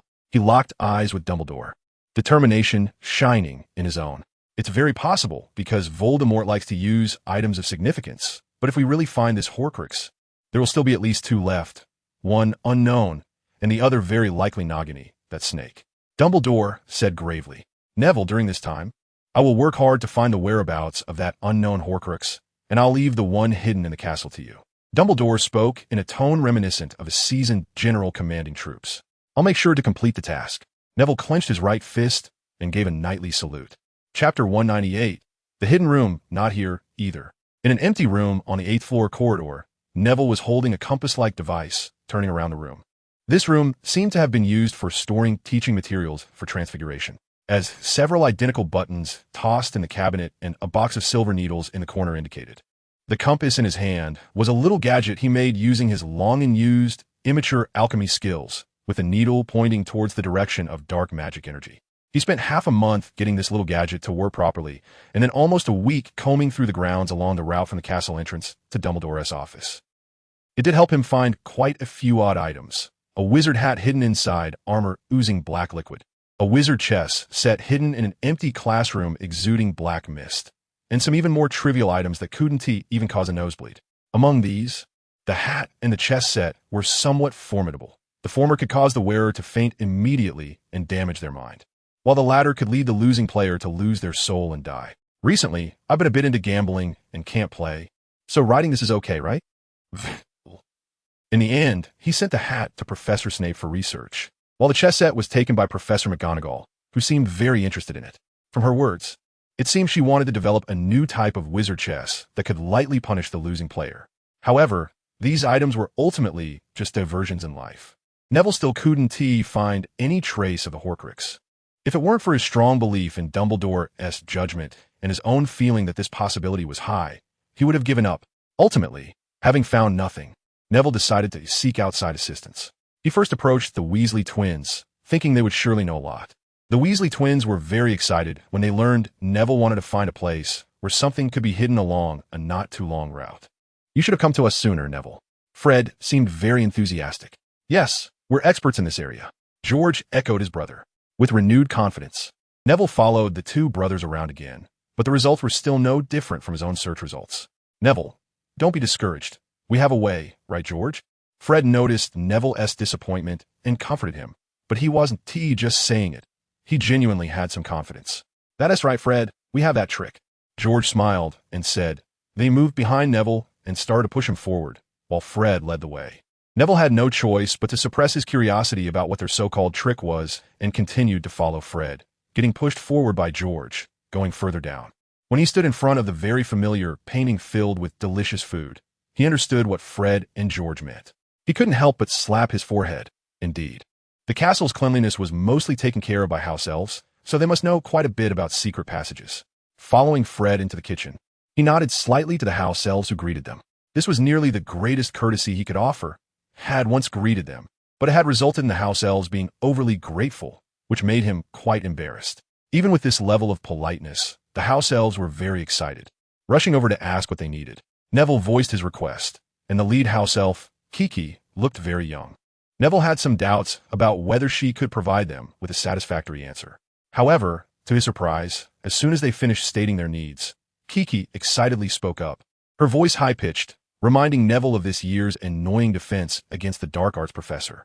Mr. Longbottom, Mr. Weasley, I'm so happy to help you. I do know a place that almost all house elves are aware of, Kiki said joyfully. Neville looked around and found that the house elves in front of him all showed expressions of agreement with Kiki's words. What place? Neville asked eagerly, his lips feeling a bit dry, a sign of his excitement. It's a magical room. We call it the Room of Requirement, or the Room that Always Answers, Kiki said, her big eyes blinking, reflecting Neville's surprised and somewhat distorted face. Can you take me there? Neville excitedly grabbed the house elf's shoulder with considerable force, causing her to shrink a little. Hey, buddy, don't be so excited, George said, pulling him back to prevent a scene of Neville and the house elf falling over together. Salty. Neville realized his loss of composure. He normally wouldn't act like this, but the long search had drained his patience, and he was starting to doubt whether his compass was functioning properly. You don't need to apologize to Kiki, Mr. Longbottom, the house elf said excitedly about to bow, but Neville quickly pulled her back. Then can you take us there, Kiki? Neville said, trying to calm himself down to appear much more composed. Of course, no problem. It's my honor, Mr. Longbottom. Mr. Longbottom is the great person who defeated that man's henchman, Kiki exclaimed happily. Neville was momentarily stunned to hear that. Had the news of that man's henchman spread? Or was it? Kiki heard Professor Dumbledore say that last time. Kiki seemed to notice Neville's hesitation and added, all right. Neville understood completely. So it turns out Professor Dumbledore had arranged this long ago, right?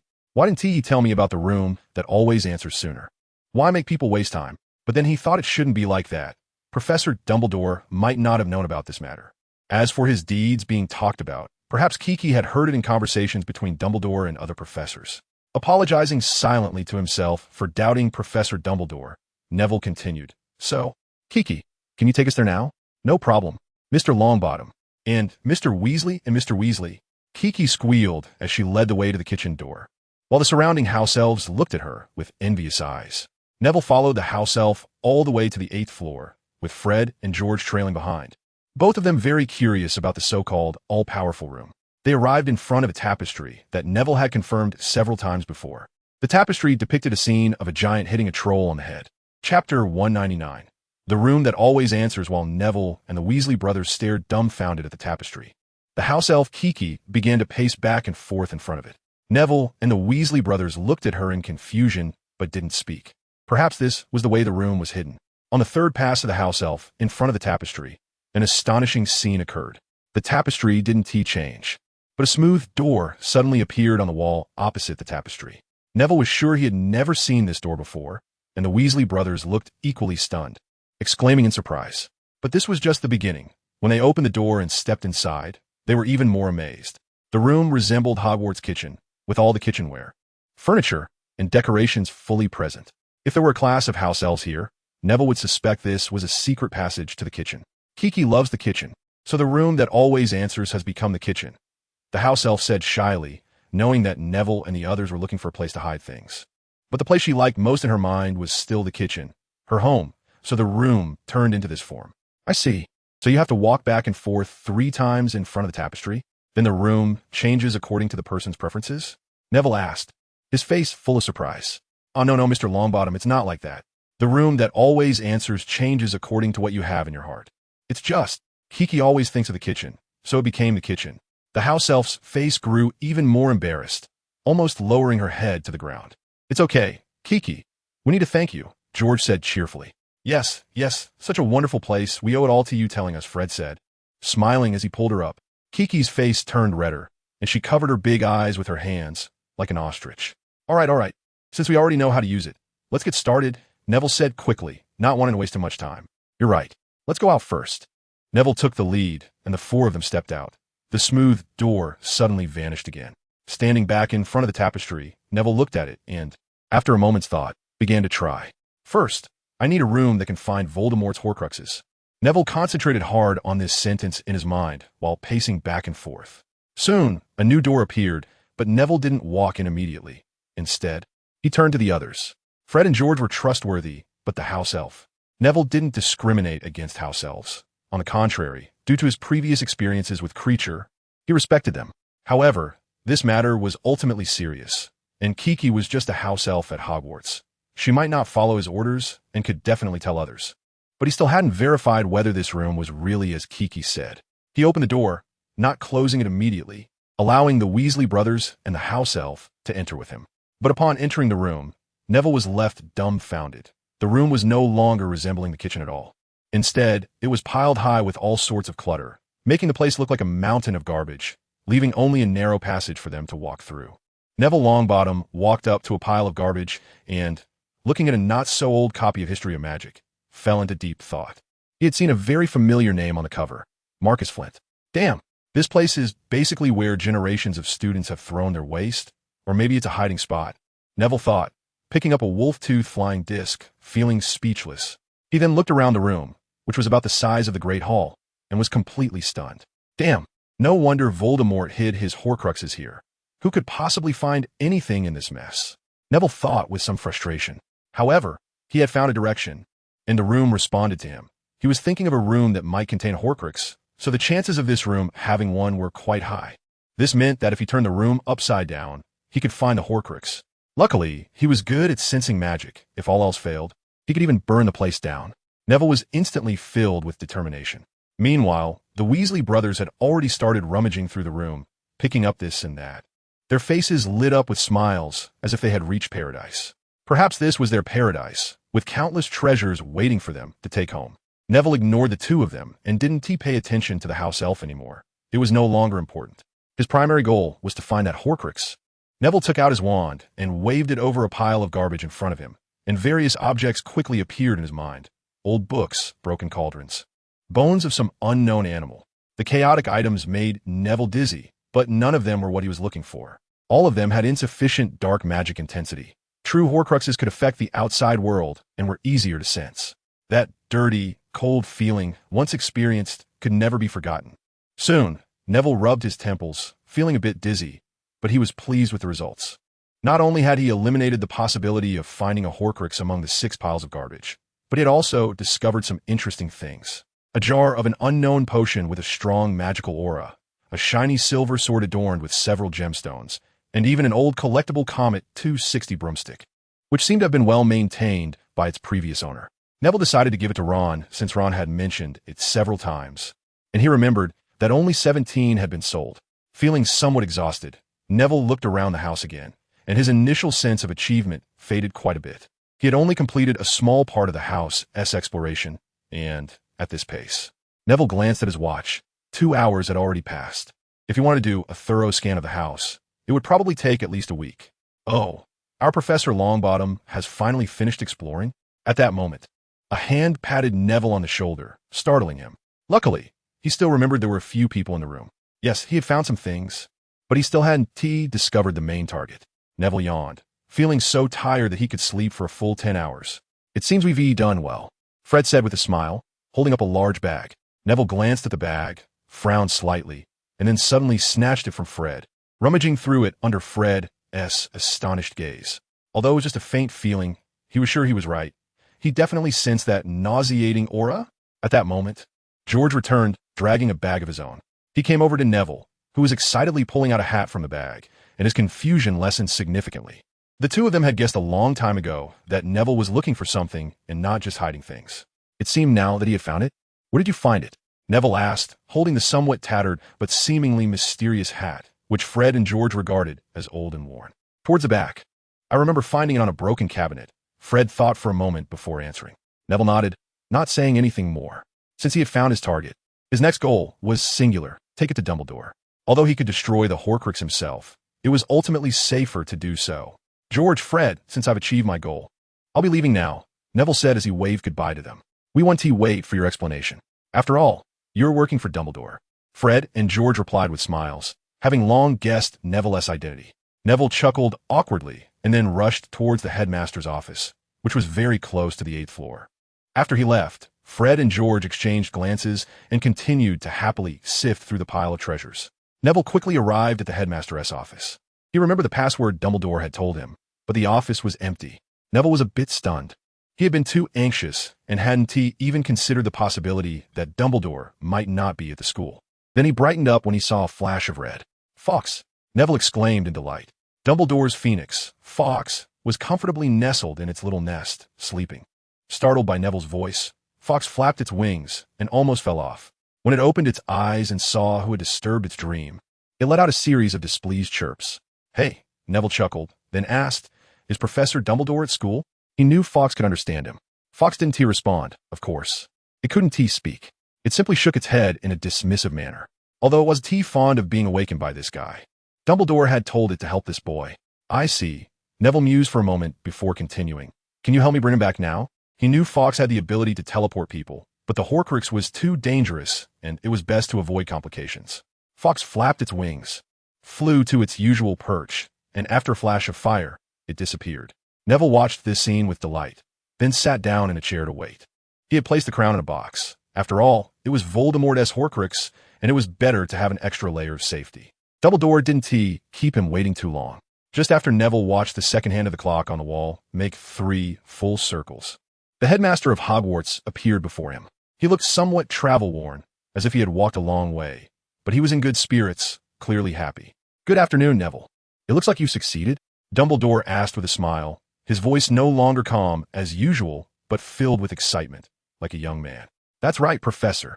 I found it, Neville said, taking the crown out of the box. Dumbledore glanced at it and immediately recognized its unusual nature. It seems my guess was correct, Dumbledore said as he picked up the crown and examined it carefully. That's right, Professor. This is indeed the diadem of Ravenclaw, Neville said, pointing to the inside of the diadem where he found an inscription. Exceptional wisdom is humanity's greatest treasure. Thank you, Neville, I think I see it now. Dumbledore nodded in satisfaction, smiling, and then pulled out his wand. Neville, while we're at it, let me teach you a spell, Dumbledore said with a grin, as the diadem seemed to sense the impending danger, rolling over and trying to break free from Dumbledore's hand. But the headmaster would not give it that chance. In an instant, the diadem that had just slipped from Dumbledore's grasp was ensnared by a net of fire. The moment the fire net made contact with the diadem, Neville instinctively widened his eyes as the diadem was engulfed by the flames. Then, accompanied by a mournful wail, a cloud of black mist seeped out from the diadem and was swallowed by the fire. Neville recognized the spell. It was the Fiendfire Curse, which he had studied but never used, as his own magical fire was more effective. However, the headmaster's swift use of Fiendfire undoubtedly inspired him. All spells must end. With Dumbledore's somewhat deep voice, the Fiendfire disappeared, leaving behind a charred diadem. Looking at the clearly ruined diadem, Neville smiled. Professor, we've completed more than half of it now. This is the 4th one. He was indeed very happy. The feeling of avenging a great grievance brought him immense joy. Yes, we must say our luck is quite good, and not just for Neville, Dumbledore said with a mysterious smile. Could it be? Neville's expression of joy deepened. I think I've figured out the location of the next Horcrux, Dumbledore said cheerfully. Is this the result of your search this time?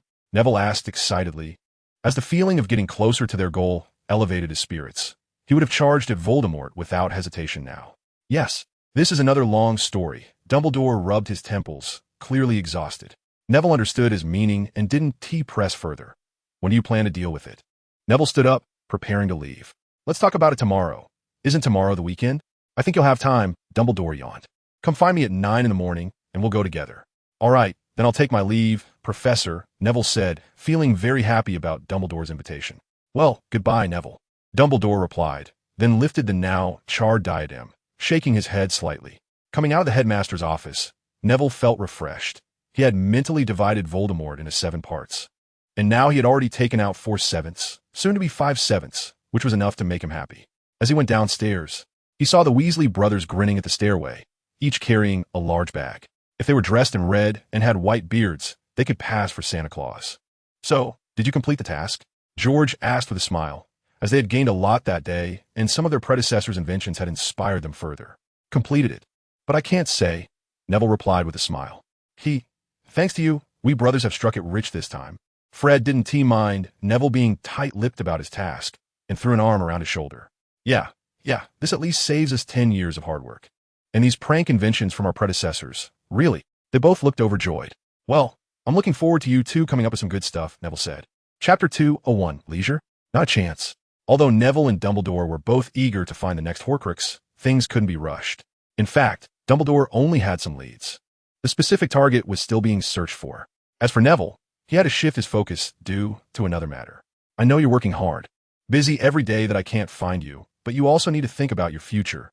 In a corner of the Gryffindor common room, the youngest female prefect of Gryffindor was chattering away, admonishing someone who was neglecting the upcoming OWL exams. Harry and Ron watched in schadenfreude, occasionally whispering to each other. "See, Harry, I told you, who would dare to be with her? It's just like finding yourself a mom," Ron whispered. Harry seemed to agree, nodding silently, then asked Ron quietly, "By the way, do you know what Neville has been busy with lately? I occasionally see him in the corridors, but he won't say anything." I think I heard Fred and George mention something. They seem to have found an interesting room, and judging by how enthusiastic he was when he came back, they probably did," Ron replied, pulling a pair of socks out of his pocket, which Fred had given him, saying they would be unforgettable. Harry watched his actions and quietly reached into his pocket, pulling out a coin that George had given him. The twins' recent behavior was quite unusual.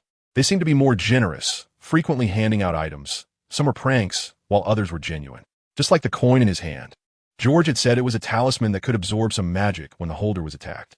"You wrote this wrong. And here too." Next to them, Hermione was pointing at Neville, who was furiously writing.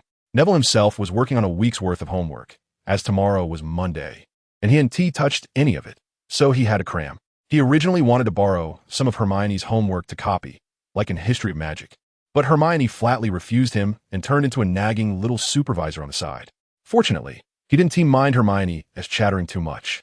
He was just starting to feel a bit anxious about his future days. At this moment, he fully agreed with Ron's words. Hermione was like a miniature Professor McGonagall. Though he didn't dislike Professor McGonagall, his sense of time was somewhat distorted. There had been too many recent events that left him overwhelmed, and he had only just realized that there was only 1 week left until the OWS. Hermione had been anxious for quite some time, and Harry and Ron had been working harder under her watch, but Neville was beyond her reach. She knew that what Neville was busy with was certainly very important. But now, since you're done. So Hermione planned to spend the remaining week helping Neville review. She herself didn't need to worry too much, as reviewing while helping him was also a review for her.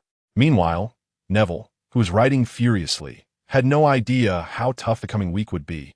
He was biting down on his quill, frowning as he calculated an assignment for arithmancy. After about 15 minutes, he finally finished the arithmancy homework, and to relax, he planned to write his potions assignment, which was very easy for him. "Thank you, Hermione." He stretched and took the cup of coffee Hermione handed him. Harry and Ron instantly felt that watching Lombard's jokes wasn't amusing anymore, and they quietly got up to return to their room. Neville smiled at their backs, and Hermione, seeing his expression, also shared a knowing smile. "How have you been lately?" Neville asked in a very straightforward manner. "What do you mean, the same as always?" "But Umbridge seems to be having a hard time. She must have been hit by too many Confundus charms lately. Her mind is a bit off," Hermione said with a smirk, not even bothering to address Umbridge as a professor. In her view, Ron was a much better defense against the dark arts teacher compared to Umbridge. Their activities had expanded more and more, and eventually, even half the school got involved, thanks to the spacious Chamber of Secrets. Otherwise, they wouldn't have found a suitable venue. Ron, who had been following Harry and Neville, naturally became a professor as well, but he was only responsible for some lower-year students. Harry and Hermione were much more impressive. One was a practical professor, while the other focused on theory. They also elected several capable wizards to take on this role, taking turns to teach and showcasing their strengths. This activity greatly improved the atmosphere in the castle, as even Slytherin students eventually joined the organization due to the stress brought on by exams. Even Draco Malfoy showed up, but he came with sarcasm, looking down on Harry Potter. He ended up being knocked down by Harry, who took on Malfoy, Crabbe, and Goyle all by himself. The Malfoy heir was bewildered until he hit the ground, seemingly shocked by the power of what he considered his rival. After Harry showcased his abilities, some students who had come to mock him completely recognized Harry, and some even began to believe that Harry Potter was indeed the true savior who defeated the Dark Lord. Back to the main topic, Neville curiously asked Hermione, "What's wrong with her?" Hermione could hear the schadenfreude in his voice. Lately, she keeps acting like she's the lifetime professor of Hogwarts, and she's even enthusiastically spent several afternoon teas with Professor McGonagall and the others, Hermione said, not hiding her amusement at all. That's really terrible. I wouldn't want her to stay in the castle for a lifetime, Neville chuckled. And then he thought of a question. Hasn't anyone reported her to the Ministry of Magic? Or has someone complained about her? Hearing this, Hermione laughed even more. Of course there are, but their outcomes were quite tragic. They've already been isolated by their respective houses. She winked at Neville playfully, and as he looked at her delicate face, he felt a surge of emotion, wanting to reach out. Do we have any acquaintances in this? Neville restrained his impulse. This was the common room, and there were quite a few people around. If he really did that, Hermione would probably be upset. Of course. Remember Slytherin's Quidditch captain, Flint? Oh, it's him. I remember. That guy told Umbridge some things, but she didn't reward him at all. Instead, she slapped him with a big smile, Hermione said, laughing again, which made Neville's heart flutter. All right, let's stop talking about this. After you finish your homework, we'll discuss your plans for the next week. Hermione suddenly sat up straight, adopting a serious demeanor.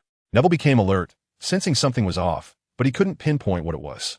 However, he knew he probably wouldn't have time to go with Dumbledore to find Horcruxes next week. Otherwise, Voldemort wouldn't kill him, but Hermione would. Happy New Year to everyone. Chapter 202. The curtain is about to rise, rubbing his somewhat swollen temples. Neville finally completed a week of intensive study before the exams. Hermione was very dedicated to this matter, so Neville just went along with her. For an entire week, he had been following her arrangements, waking up each day to read and memorize things, leaving him a bit dazed. Although Hermione was always by his side, occasionally whispering sweetly to him, making his heart flutter, the sheer volume of material he had to review left him overwhelmed. He didn't need Hermione to worry about practical subjects like potions, charms, or transfiguration, as he was quite confident in the written parts of those subjects. Hence, the review focused primarily on his most dreaded subject, history of magic. For an entire week, he was on the verge of memorizing that overly tedious history of magic book. Fortunately, the examiners were coming in tonight, and Hermione finally let him relax for half a day to avoid being in bad shape for the exam. Thus, Harry and Ron, who had temporarily relaxed in the afternoon, went off to play Quidditch, and this year Gryffindor won another championship. Ron, as the new goalkeeper, performed exceptionally well, which kept his spirits high all semester. He even found a girlfriend, Lavender Brown, who was Hermione's roommate. Harry, being the seeker, was the star of the team, which only attracted more of his little fangirls, though they were still unaware that one of their friends had already begun pursuing the savior. So, their trip to the Quidditch pitch wasn't just a simple outing. Ron's little sister and Hermione's love-struck roommate accompanied them. Meanwhile, Neville and Hermione found themselves on the empty platform of the astronomy tower, enjoying the breeze. Hermione leaned against the edge of the platform, her hair gently blown to one side by the breeze. Neville leaned back against the stone railing next to her, slightly tilting his head to admire her profile. Their hands were already tightly intertwined. What do you want to do after graduation? Hermione suddenly asked Neville. Aura? Neville murmured, then shook his head in denial. No, I don't like the current Ministry of Magic, so I probably won't work there. Hermione frowned slightly. She understood what Neville meant, then smiled and said, maybe the ministry will change by then. Neville pouted, thinking about how difficult it would be to change the minds of those stubborn old-timers in ministry. It's hard. With Fudge's current attitude, there's no way I'd be able to join the ministry. That's quite a loss for the ministry, losing a future head of the Auror office, Hermione chuckled. And if one day our use of Confundus charms on Umbridge gets exposed, I don't know about others, but I would definitely be the first to take the blame. Neville said seriously. Their current relationship with the ministry was at an all-time low, and if things really got exposed, even Dumbledore could be impeached. I wonder what kind of foolish heads those lazy guys have. They don't even believe that the Dark Lord has returned, Hermione pouted. There's nothing to be done. It's normal for Fudge not to want to believe it. No one wants the Dark Lord to come back. He won't admit it to protect his position as minister. Neville said, releasing Hermione's hand and gently patting her head. What about you? What do you want to do after graduation? Neville countered. Me? Hermione looked up at the sky, smiling, her eyes shining with light. I want to finish my studies at a Muggle university, then think about what to do next. She looked at Neville, Her eyes filled with longing. Neville stared at her, feeling a mix of emotions in his heart. He knew that a war was about to begin, and it would be a lonely battle. They, the Phoenix Society, will face Voldemort and his followers alone, while the Ministry of Magic may even hinder them, unless they can completely change from within. Dumbledore is ready for a grand show to perform for Voldemort, and one of the main actors in this show is Neville Longbottom. But before that, they must gather all of Voldemort's Horcruxes and destroy them. Voldemort is currently in desperate need of manpower. His original team has been largely dismantled by Neville alone, and there aren't many strong opponents left. Even the undercover agent Voldemort placed on Dumbledore's side has become one of his top confidants. Dumbledore now needs an opportunity, a chance to test Neville's abilities. Neville understands his meaning. Soon, he will face the strongest enemy he has ever encountered, Voldemort himself. For Dumbledore's grand plan later, he at least needs someone with the courage and strength to confront Voldemort head-on, at least not to lose too quickly. Dumbledore called him over the night before and talked a lot, sharing part of his plan with Neville. So now, he urgently needs someone who can confront Voldemort for a while. However, none of the capable people he can rely on can bear this heavy responsibility. He also clearly told Neville about the difficulties and dangers of this matter. After all, they would be facing the former Dark Lord, and Dumbledore did not want to force him.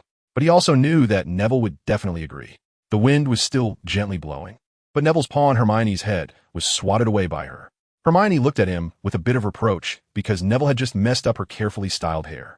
Neville smiled and did not place his hand back on her. Instead, he tightly held Hermione's hand as if afraid she would run away.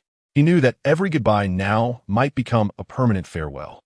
If there was anything he couldn't let go of, it was only Hermione and his grandmother in front of him. Hermione seemed to sense something. Her face turned a bit flustered because Neville usually wouldn't act this way. Is something going to happen? She asked cautiously. It's nothing. Neville smiled and shook his head, finally making up his mind. He reached out and wrapped his arms around Hermione, swiftly kissing her lips like a crow swooping down on its prey. The girl's cheeks instantly turned crimson, her hands flailing awkwardly, but soon she settled down because the boy was holding her. Feeling the warmth coming from his chest, Hermione inexplicably thought that today Neville was very strange, but she did not dislike it. Rather, she had a sense of realization that this guy had finally gotten it. After all, even Ron, that thick-headed boy, had already been affectionate with Lavender many times. And Neville, who had long confirmed his relationship with Hermione, was even denser than a log, except that Hermione could see that he truly cared for her. I love you, Hermione. After a long while, their lips parted, and Neville gently uttered these words. I feel the same way. Hermione beamed, and this time, it was her turn to retaliate as the two kissed again. At that moment, even the gentle breeze seemed to pause, as if recording this moment. Chapter 203. A sudden change. I must have failed the exam. By the Black Lake outside Hogwarts Castle, a large patch of grass was occupied by 4 people chatting. Among them, Hermione was holding a book, looking mournful. Ron and Harry were used to this sight, having seen Hermione's sulky face too many times. Neville felt quite helpless about it, but he was trying to console her, and Hermione seemed to enjoy it, as if she had come to seek comfort. Today was the last day of exams. Harry and Ron had already been freed and had spent the whole day goofing around on the Quidditch pitch. If it weren't for Professor McGonagall catching them and telling them not to disturb other students, they would have gone even wilder. Neville and Hermione had just finished their last exam in arithmancy, and Neville was already planning to drop most of his courses next semester. The situation was becoming increasingly urgent, and he didn't want to be bogged down by too many trivial matters. Don't worry if you really failed. You'll still be my number 1 in my heart. Neville leaned closer to Hermione, whispering in her ear like a devil's whisper. Hermione's face flushed instantly, and then she stomped on Neville's foot in annoyance. Smooth talker. Although she said this, she clearly couldn't hide her inner feelings. A smile was hard to conceal on her pretty face. Harry and Ron exchanged glances and silently prepared to sneak away. But Hermione stopped them. Wait, you two. I called you here to discuss something. What is it? Harry asked with a puzzled expression, and Ron leaned in as well. It's about the defense against the dark arts class. Do you think Umbridge will come back next year? Hermione asked. I don't think so. After being under the influence of the Confundus charm for a long time, her recent state seems to be getting worse. Neville commented. The Confundus charm is not a harmless spell. If used on someone for a long time, it can lead to very serious consequences. For example, the person affected may have their life turned upside down, completely losing the ability to distinguish between black and white, and even do many irrational things. Neville had closely observed Umbridge's recent condition, and it could not be described as unscathed, She had even started using her pillow as a hat several times. When a large toad appeared before people with a pink pillow on its head, no one would fail to notice her. Although she had done many excessive things, I still think our actions are really. Hermione's tone was a bit down. In fact, she always felt a bit sorry for Umbridge's situation. Hermione, Neville said solemnly. He knew Hermione was kind, but he had to say some things. This is war, Hermione. Why do the professors also seem to tacitly accept this behavior? He looked serious, and the other three looked at him nervously. Va? That S2. Hermione still found it hard to accept. This is war, Hermione. Although it's not between us and the Ministry of Magic, we cannot remain indifferent to their foolish actions that harm us. Neville shook his head, wanting to reach out and pat Hermione's lovely little head, but with two glowing figures around, he held back from doing so. You're right, Neville, I support you. As long as they don't cause trouble, that's fine. Since they want to hinder us, we can't let them bully us, can we? Ron was the first to speak out, his voice loud enough to attract many wizards by the Black Lake. Neville felt a bit embarrassed and coughed, then said softly, Thank you for your support, but Ron, I hope you can keep your voice down.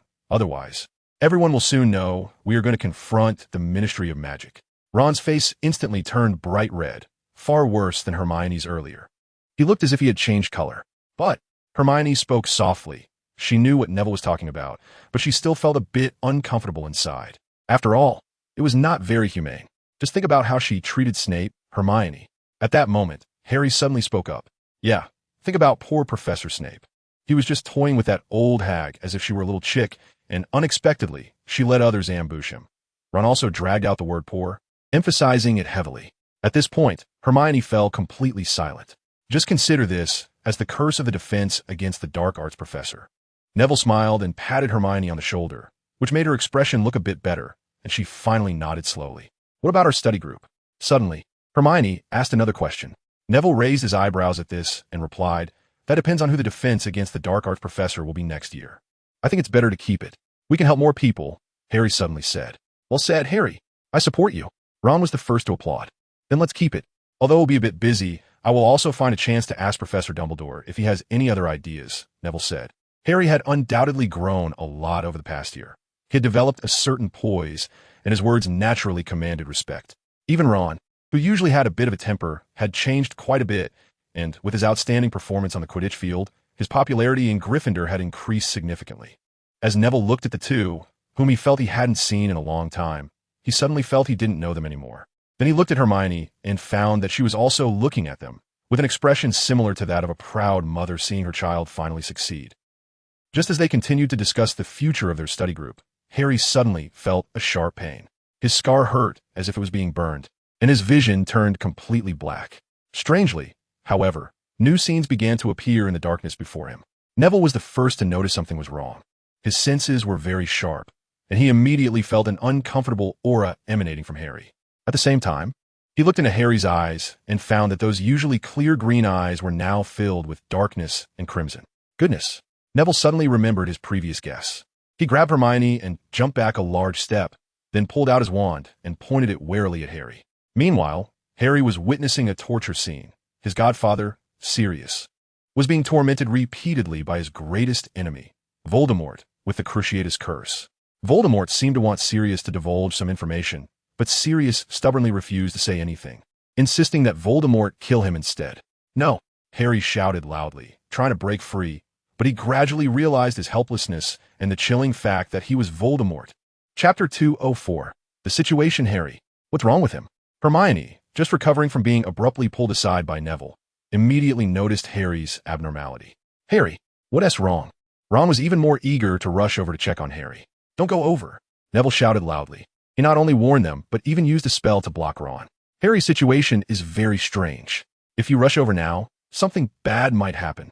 Neville glanced at the crowd that had gathered, feeling somewhat helpless, but he had no better plan at the moment. If his previous guess was true, then Voldemort could potentially control Harry directly. What if he took over Harry's body? A flash of determination crossed Neville's eyes as he swiftly waved his wand and silently chanted a spell in his heart. In the next moment, a flash of red light appeared before him, and a bright red feather suddenly appeared in the air. This was a unique form of communication for the Order of the Phoenix, but it could only reach one person, Dumbledore. Sometimes, Neville wished he had something like the Dark Mark for easier communication. Harry, Ron ignored his blocked path and continued calling Harry's name, clearly more concerned about Harry than anything else. Seeing Ron's anxiousness and Hermione's shocked expression, Neville also felt flustered, but he first noticed the crowd gathering around them. Barrier. He waved his wand, quickly conjuring opaque walls around them to completely block the sight of others. What do we do now? Hermione asked anxiously, her delicate face filled with panic. Although she didn't know exactly what was happening, she could read the seriousness of the situation from Neville's expression. Wait. Neville glanced at Ron, who was leaning closer, trying to calm himself down. Harry's scar often hurts. Maybe this is just a flare-up of the injury. Wait. Ron's tone was filled with disbelief. In his impression, Neville had always been very reliable, always seeming to have everything under control. Yes, I've already notified Professor Dumbledore. He should be here soon, Neville said. Hearing that Dumbledore was coming, Ron and Hermione immediately relaxed, feeling that nothing was too serious. But just 3 minutes later, it wasn't Dumbledore who arrived first, but Harry who woke up. Under Neville's astonished gaze, Harry's strangely colored eyes returned to their usual green, though they seemed a bit anxious. He has Sirius. He has Sirius, Harry shouted, startling the three of them. Ron jumped over to touch Harry's forehead, as if checking for fever. What happened, Harry? What did you just see? Neville suppressed his doubts and cast a silencing charm around them. This was a spell he had accidentally come across in a book while impersonating Snape. It could muffle sounds within a certain range, preventing those outside from hearing. But that didn't mean Neville relaxed his guard. He gripped his wand tightly in his hand, stepping in front of Hermione to shield her and also blocking Ron. The other three didn't notice his small movements. Harry paused for a moment, then immediately said, "It was Voldemort. I just saw Voldemort. He captured Sirius. He's torturing him." His voice was extremely urgent, as if he had grasped a lifeline. His voice was so loud that if Neville hadn't silenced the area, Harry's words would undoubtedly cause them a lot of trouble. Ron's face instantly turned pale, and Hermione was not much better off. Neville felt her grip on his arm tightening, but her once warm hand was now icy cold. "Are you serious, Harry?"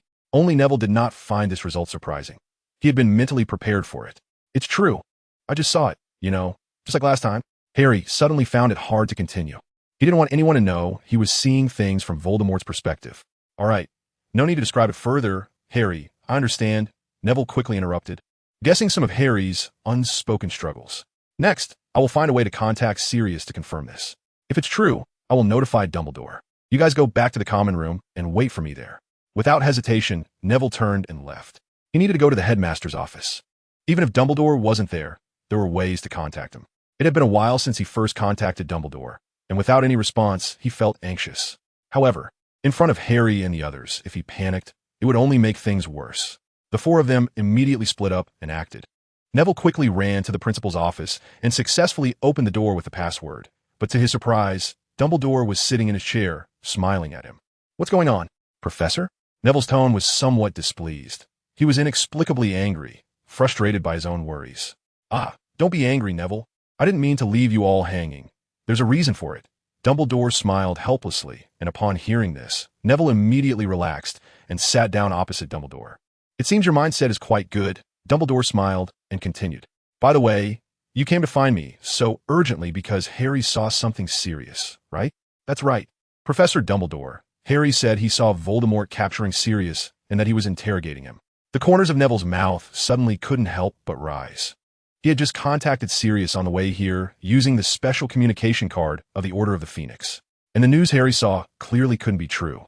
So the most likely possibility was that this scene was deliberately shown to Harry by Voldemort.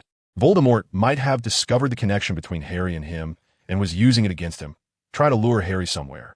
But he certainly didn't expect how flawed his seemingly foolproof plan was. First of all, there was Dumbledore. The principal had rarely been at school lately, which was why Voldemort had used this tactic upon hearing some rumors. Secondly, he definitely didn't expect that Harry had a means of contacting Sirius himself, though it seemed Harry hadn't thought of that at all, but Neville did. So, what was Dumbledore, who was ignoring everything, planning to do? Neville's eyes suddenly lit up. "Is there going to be action, Professor?" His voice was somewhat urgent. "That's right, Neville, it's time for us to act. Although the risks are high this time, we have no choice but to act. As far as I know, Voldemort has become increasingly brutal, and many lives have already been lost at his hands." At this moment, Dumbledore no longer had his usual kind demeanor. There was even a hint of killing intent in his eyes. "Although it may be redundant, I still have to ask, are you ready, Neville?" "I'm more than ready." The old man with white hair smiled confidently across from the young man. Chapter 205. Heading to the Department of Mysteries. What? Professor Dumbledore isn't here? At a time like this, hearing Harry's voice loud enough to wake the sleeping person next door, Neville quickly stopped him. Professor Dumbledore has been busy lately, and as for the others, Professor McGonagall is currently assisting the OWL's examiners and doesn't have time for anything else, and Professor Snape isn't here. It seems he has gone out for something. Neville hurriedly relayed what Dumbledore had said, while also feeling a bit curious about Harry's reaction. Then let's go find Professor McGonagall, Harry said decisively and started to walk away. Wait, Harry. There must be a reason Neville didn't go to find Professor McGonagall. Hermione quickly grabbed him.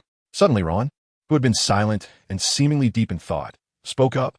Harry, why don't you just contact Sirius directly to confirm the news? Didn't your glasses get modified? Harry's expression showed a moment of surprise, which quickly faded. They seem to be broken. They stopped working half a month ago, so I switched to another pair. Neville instinctively blinked. He wouldn't say that he broke those glasses because it wasn't appropriate to tell Sirius about that beforehand. Although it was very risky and unfair to the person involved, he had to do it for that purpose. By now, Dumbledore had almost revealed the entire plan to him.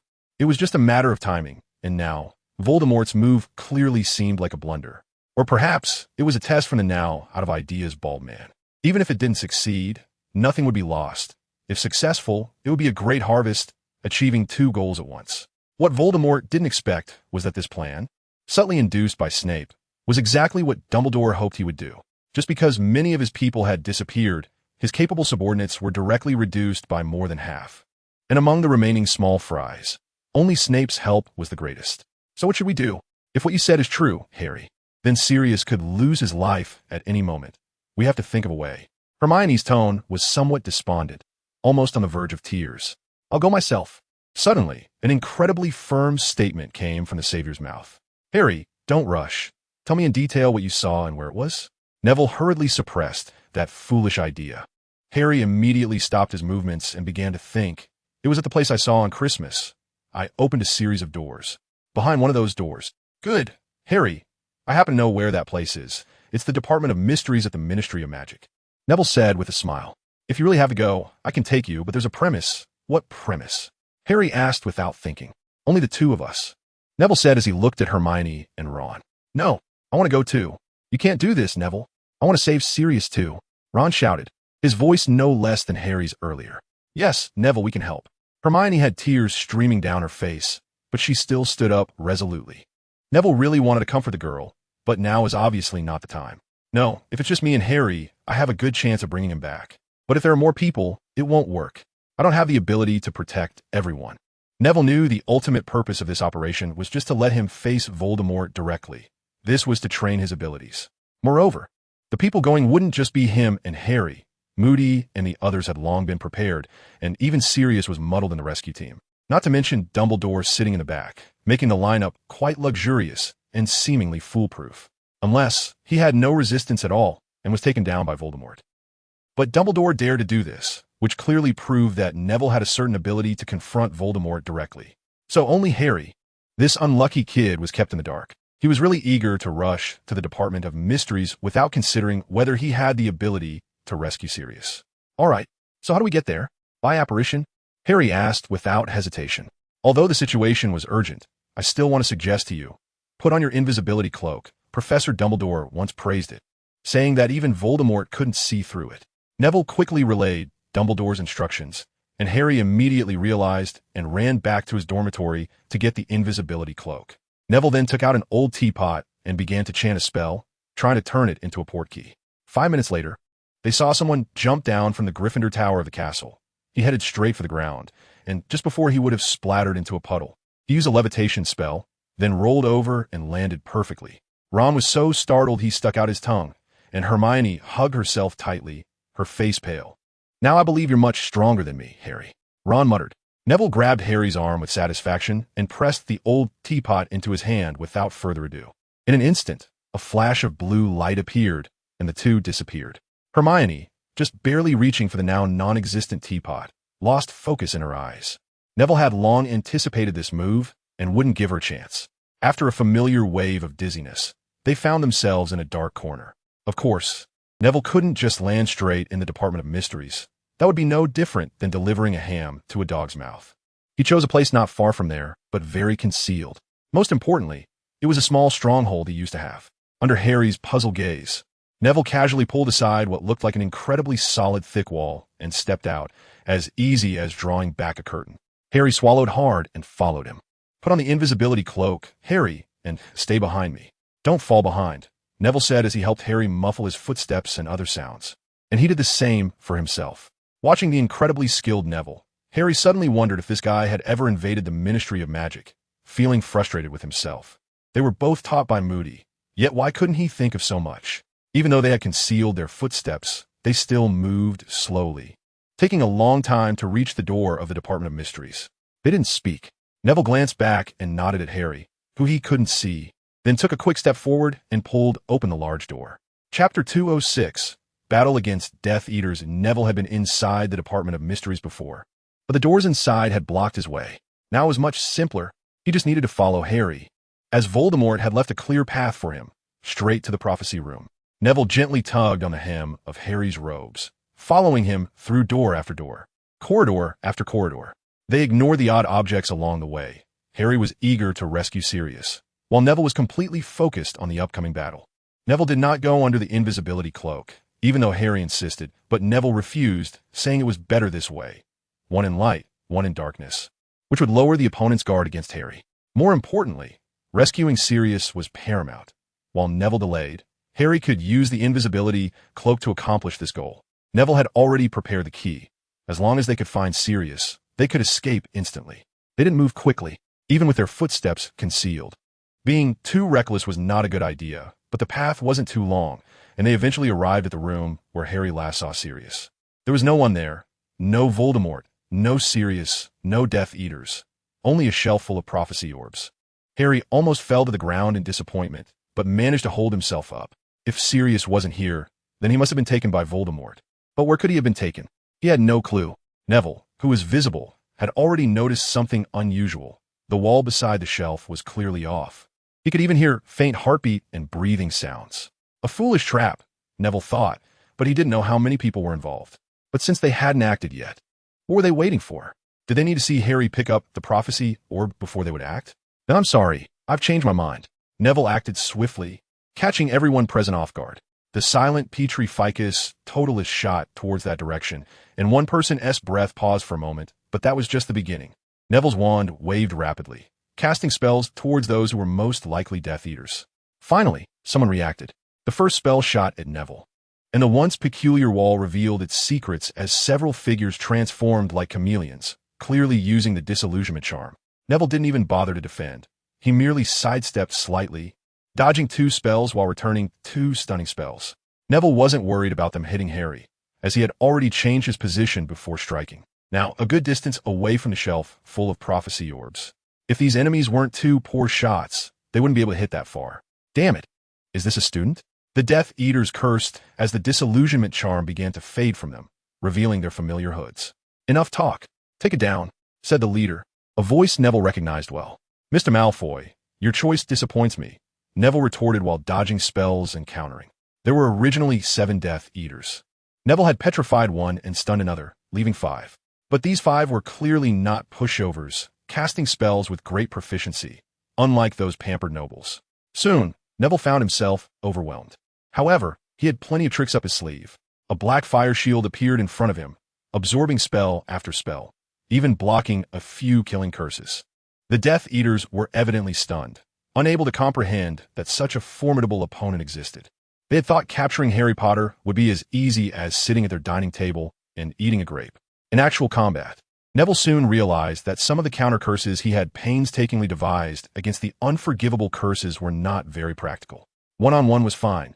He could feign weakness, pretending to be hit by a Cruciatus curse or a Sectum Sempra, then strike back. But facing 5 people, if Neville allowed a Cruciatus curse to hit him, it was very likely he wouldn't have time to redirect it to his opponent before being hit by even more spells. Neville had no intention of using unforgivable curses. This time was different, and he might get caught by someone. Harry, cloaked in invisibility, stood not far away, watching Neville display his prowess, almost forgetting to help. He knew Neville was powerful, but never imagined he could face 5 Death Eaters head-on. No wonder Neville was so confident. He needed Harry under the invisibility cloak, while he himself did not. Harry took a deep breath, closely watching the situation while inching closer to the Death Eaters, ready to give them a surprise at any moment. Facing 5 Death Eaters alone was quite challenging for Neville. Even though his black flames were powerful and could block many spells, the feeling of being overwhelmed was frustrating. He also knew that these Death Eaters were not incapable of breaking through his defenses. The black flames were not weak. However, these guys clearly had their reservations and were unwilling to use their most powerful spells. Neville struggled to fend off spell after spell, occasionally managing to return fire. But the Death Eaters had clearly learned to be clever, casting armor charms on themselves, making it difficult for ordinary spells to penetrate. The standoff continued, but Neville was not alone. Harry finally reached next to the Death Eater. He noticed that the large Death Eater to Lucius Malfoy's left had just had his armored charm broken. This was his chance. Petrificus Totalis, Harry whispered quietly, his silent spell not yet very skilled, making it difficult to execute smoothly. Fortunately, the Death Eaters did not hear his voice, as the noise of the battle with Neville drowned out a lot of sounds, including Harry's very quiet spell. But just because the Death Eaters didn't notice didn't mean Neville didn't. He had long been paying attention to the actions Harry might take. Suddenly, he noticed someone across from him had frozen, which clearly meant Harry had made his move. He felt a surge of joy in his heart, rolling to dodge 3 red beams of light, and then a powerful spell burst forth from his wand. Invisibility, gun kill. This was a clever idea Neville had come up with against the shield charm. Since there was a shield, why not pierce through it? He made improvements to the piercing spell, fully utilizing its effectiveness against shields. This was not all. After diligent practice, Neville had finally mastered a sneaky way to follow up this move with a stunning spell. Although not very powerful, it was enough. Lucius Malfoy was the unfortunate target Neville had chosen. He was first stabbed in the abdomen by the invisible blade and then knocked back by a subtle red light. The Death Eaters lost their backbone and instantly fell into chaos. Chapter 207. It's actually Dumbledore? Damn, there's an invisible person here. Someone is attacking us. Forget the invisible person for now. That little brat's attack is coming. How could a spell be so fast? Amid the curses of the Death Eaters, Neville's spells were coming out faster and faster. Although the red lights were not lethal, they forced the remaining 3 Death Eaters into disarray.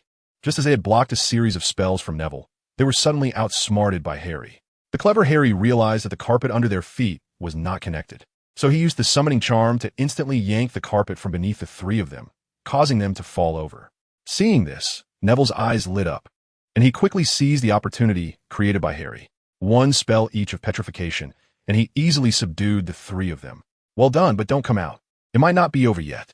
Neville guessed that Harry would probably lift the invisibility cloak, so he hurriedly said that this action was only to prove his strength. And having completed more than half, he couldn't let Harry get hurt, as he had promised Dumbledore. Upon hearing this, Harry immediately abandoned his previous plan and changed places to continue standing. After watching Neville's performance, he trusted him even more. Neville looked at the 7 Death Eaters sprawled across the ground, his smile growing wider, but he no longer wanted to kill them. That experience was enough for him once again. He manipulated the group of Death Eaters to float around, eventually gathering them into a pile and binding them with magical ropes. What a pity, Mr. Malfoy. Neville walked up to Lucius Malfoy, who was now awake, his mask torn off, his face pale, yet he could not show any expression. Clearly petrified by Neville. I originally thought you could repent, Neville said solemnly. And then he transformed into another person, Dumbledore. Malfoy exclaimed in surprise, as his petrification was also lifted. Everyone still conscious in the vicinity was left agape. Even Harry was astonished enough to almost shout. What a shame, Lucius, and these few? All familiar faces. Dumbledore said as he unveiled their masks one by one. Lucius, not Goyle, McNair, Avery, and also Electo and Amicus. Dumbledore smiled as he recited their names, as if it were a death sentence. Dumbledore, how could it be you?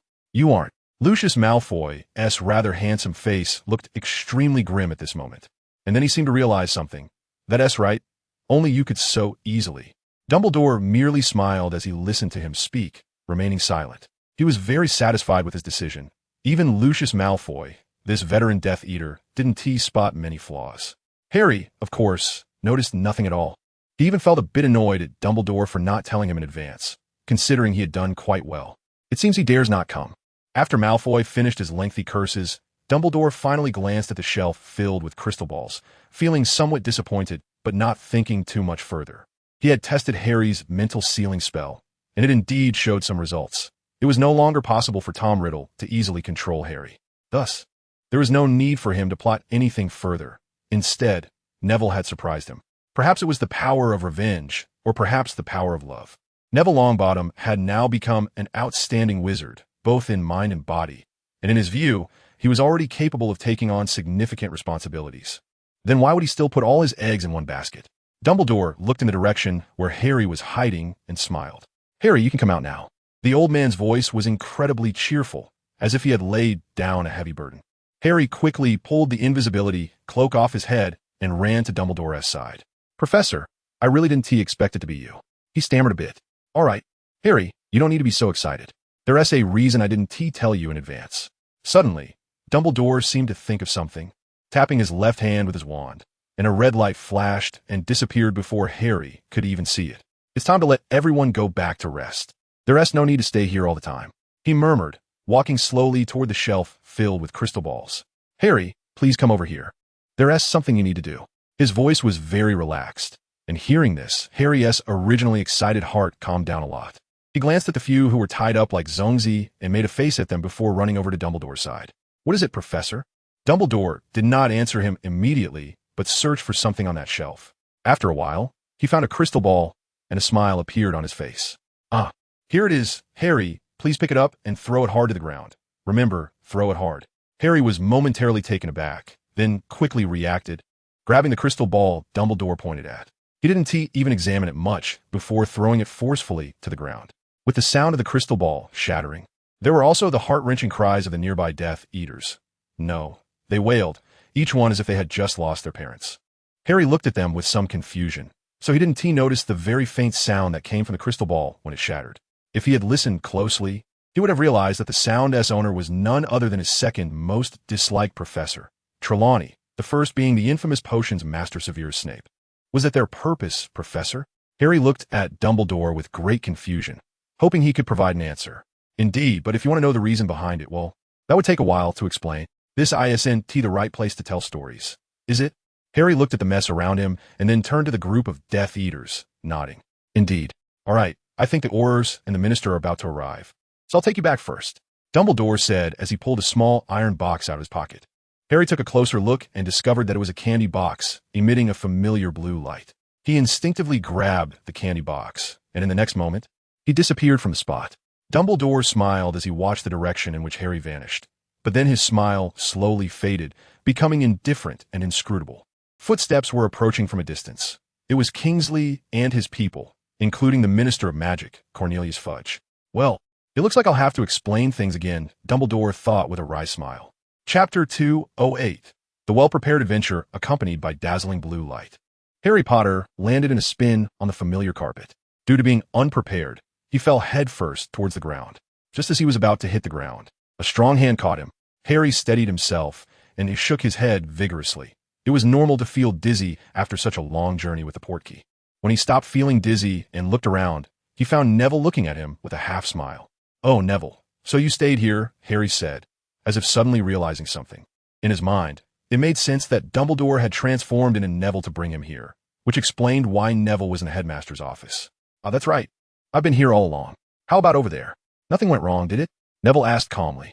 In fact, if he weren't holding back, he would probably be smiling. "It seems you know quite a bit." "Well, Dumbledore did turn into you, so he naturally had to tell you some things," Harry replied, slightly puzzled, and then a smile appeared on his face. "Did you know, Neville, this was originally a trap aimed at me. Voldemort seemed to know something." He pointed to his head, and Neville nodded for him to continue. "But Voldemort himself didn't come. I also didn't expect Professor Dumbledore to come to protect me," he said humbly, as if he felt no pride at all for the ambush he had set. "I think Professor Dumbledore must have guessed something to do this. Now it's good." The Death Eaters ambushed at the Ministry of Magic were caught in one go. "You absolutely wouldn't believe who I saw." Harry became more and more excited as he spoke. Neville just smiled and didn't say anything.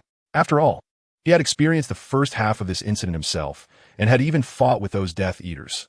How could he not know? But now he could only play dumb. Until they could break the connection between Voldemort and Harry, many things they did couldn't be revealed to Harry. Thinking about Voldemort, who would soon be left alone, Neville couldn't help but burst into laughter. Harry wasn't surprised either. He just thought Neville was happy about the defeat of those Death Eaters. It took a full 15 minutes for Harry to vividly recount their little adventure, and just then, the door to the headmaster's office opened. A meticulous old witch with her lips tightly pressed together walked in. "Good evening, Professor McGonagall," Neville spoke first. "Good evening, Professor McGonagall," Harry quickly followed. Professor McGonagall seemed to scrutinize them from head to toe and then said with annoyance, "Dumbledore asked me to tell you that you don't need to wait for him anymore. You can go eat dinner first." Harry felt a bit dejected, but upon hearing Professor McGonagall's words, he realized he was indeed starving, and the feeling of hunger surged uncontrollably, bringing back the dizziness he had just recovered from. "All right, Professor, we're going now." Seeing Harry swaying a bit, Neville quickly grabbed him and ran off. If they stayed any longer, McGonagall might notice something. The two hurried towards the Great Hall, and on the way, Harry panted and asked, "How long do you think Professor Dumbledore will be gone?" "I'm not sure, but with that bunch of pests at the Ministry, it won't be resolved in less than 3 hours." Neville didn't say that Fudge might not even acknowledge this incident, or that he might protect Malfoy and the others, claiming they wore Death Eater robes because Dumbledore transformed them for a drill or something ridiculous. But thinking about it, Dumbledore must have a temper and wouldn't let Fudge mess around. "Really? I wanted to thank the professor," Harry murmured. Neville looked at him with a strange expression, thinking that he should be the one to be thanked. Soon, they arrived at the Great Hall. Dinner had already started for a while, but people were still coming and going, making their arrival inconspicuous.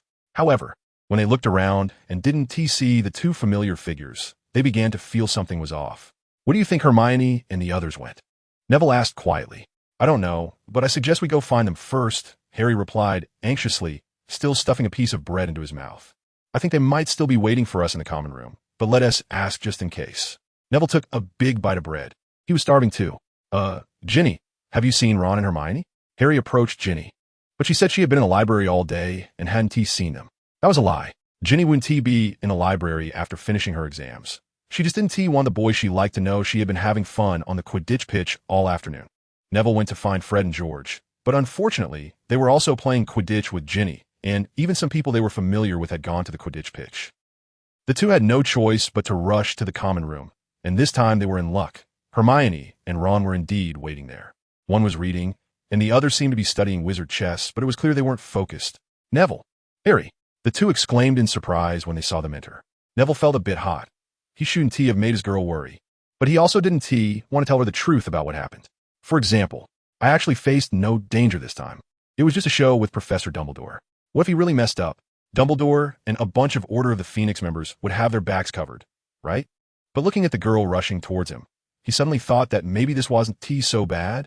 After some small talk, Harry repeated the story he had told Neville in the headmaster's office, but this time he detailed how he helped Professor Dumbledore deal with those Death Eaters, leaving Ron and Hermione stunned.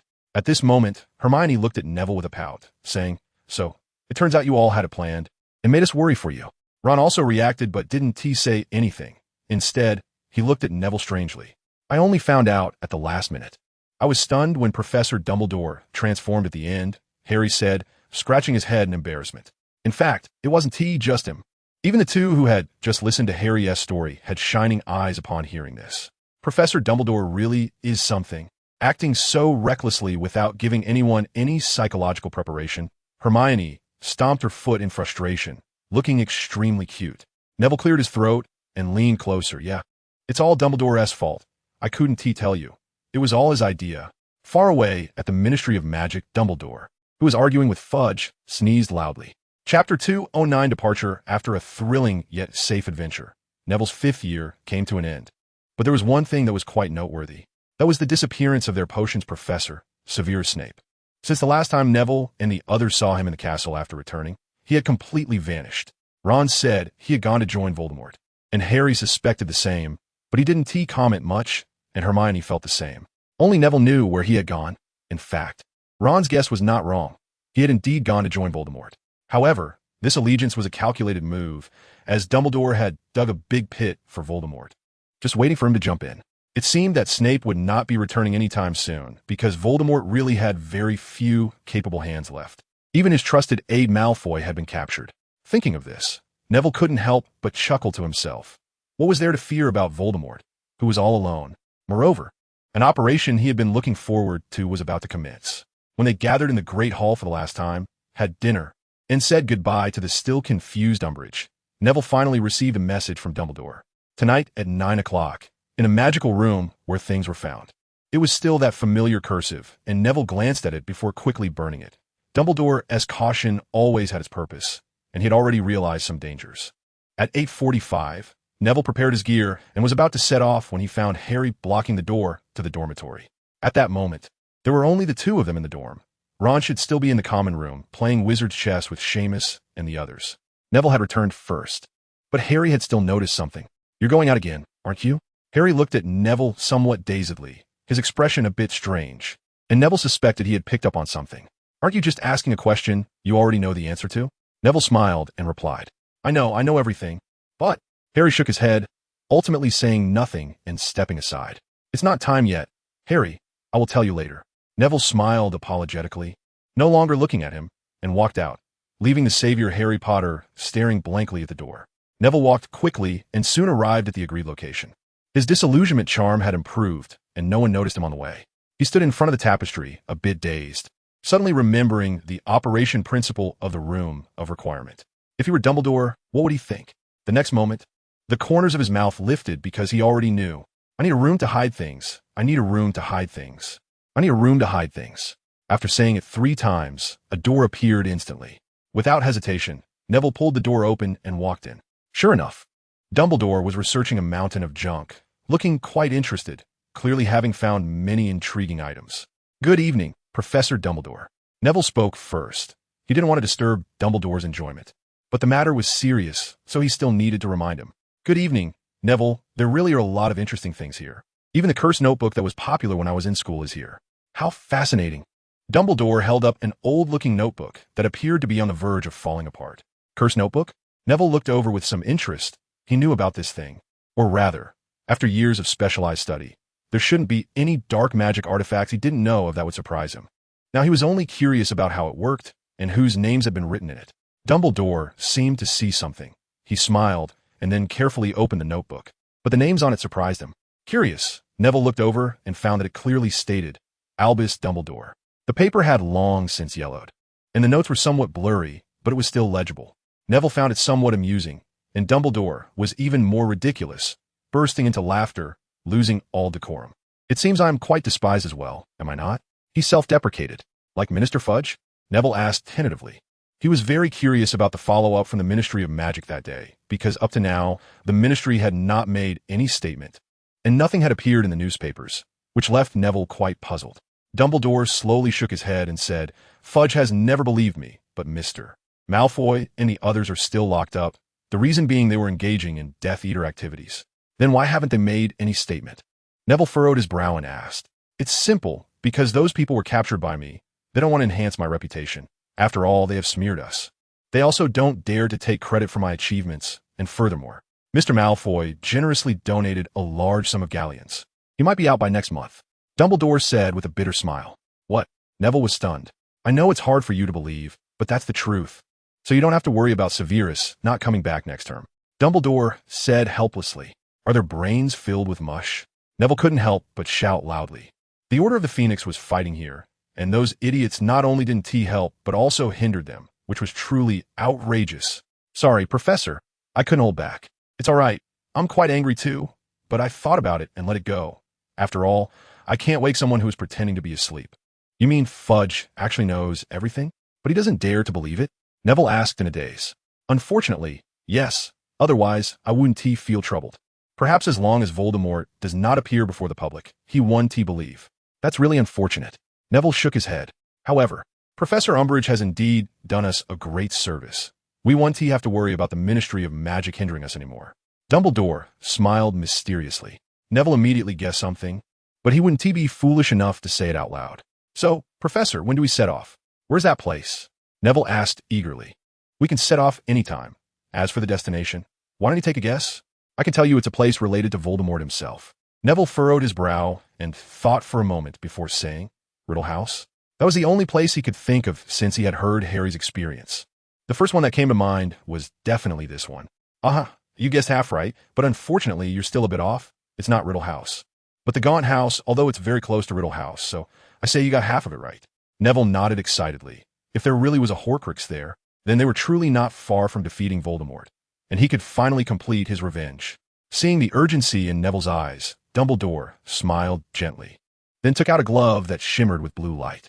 Neville instantly understood, placed his hand on it, and with a flash of blue light, they disappeared into the air.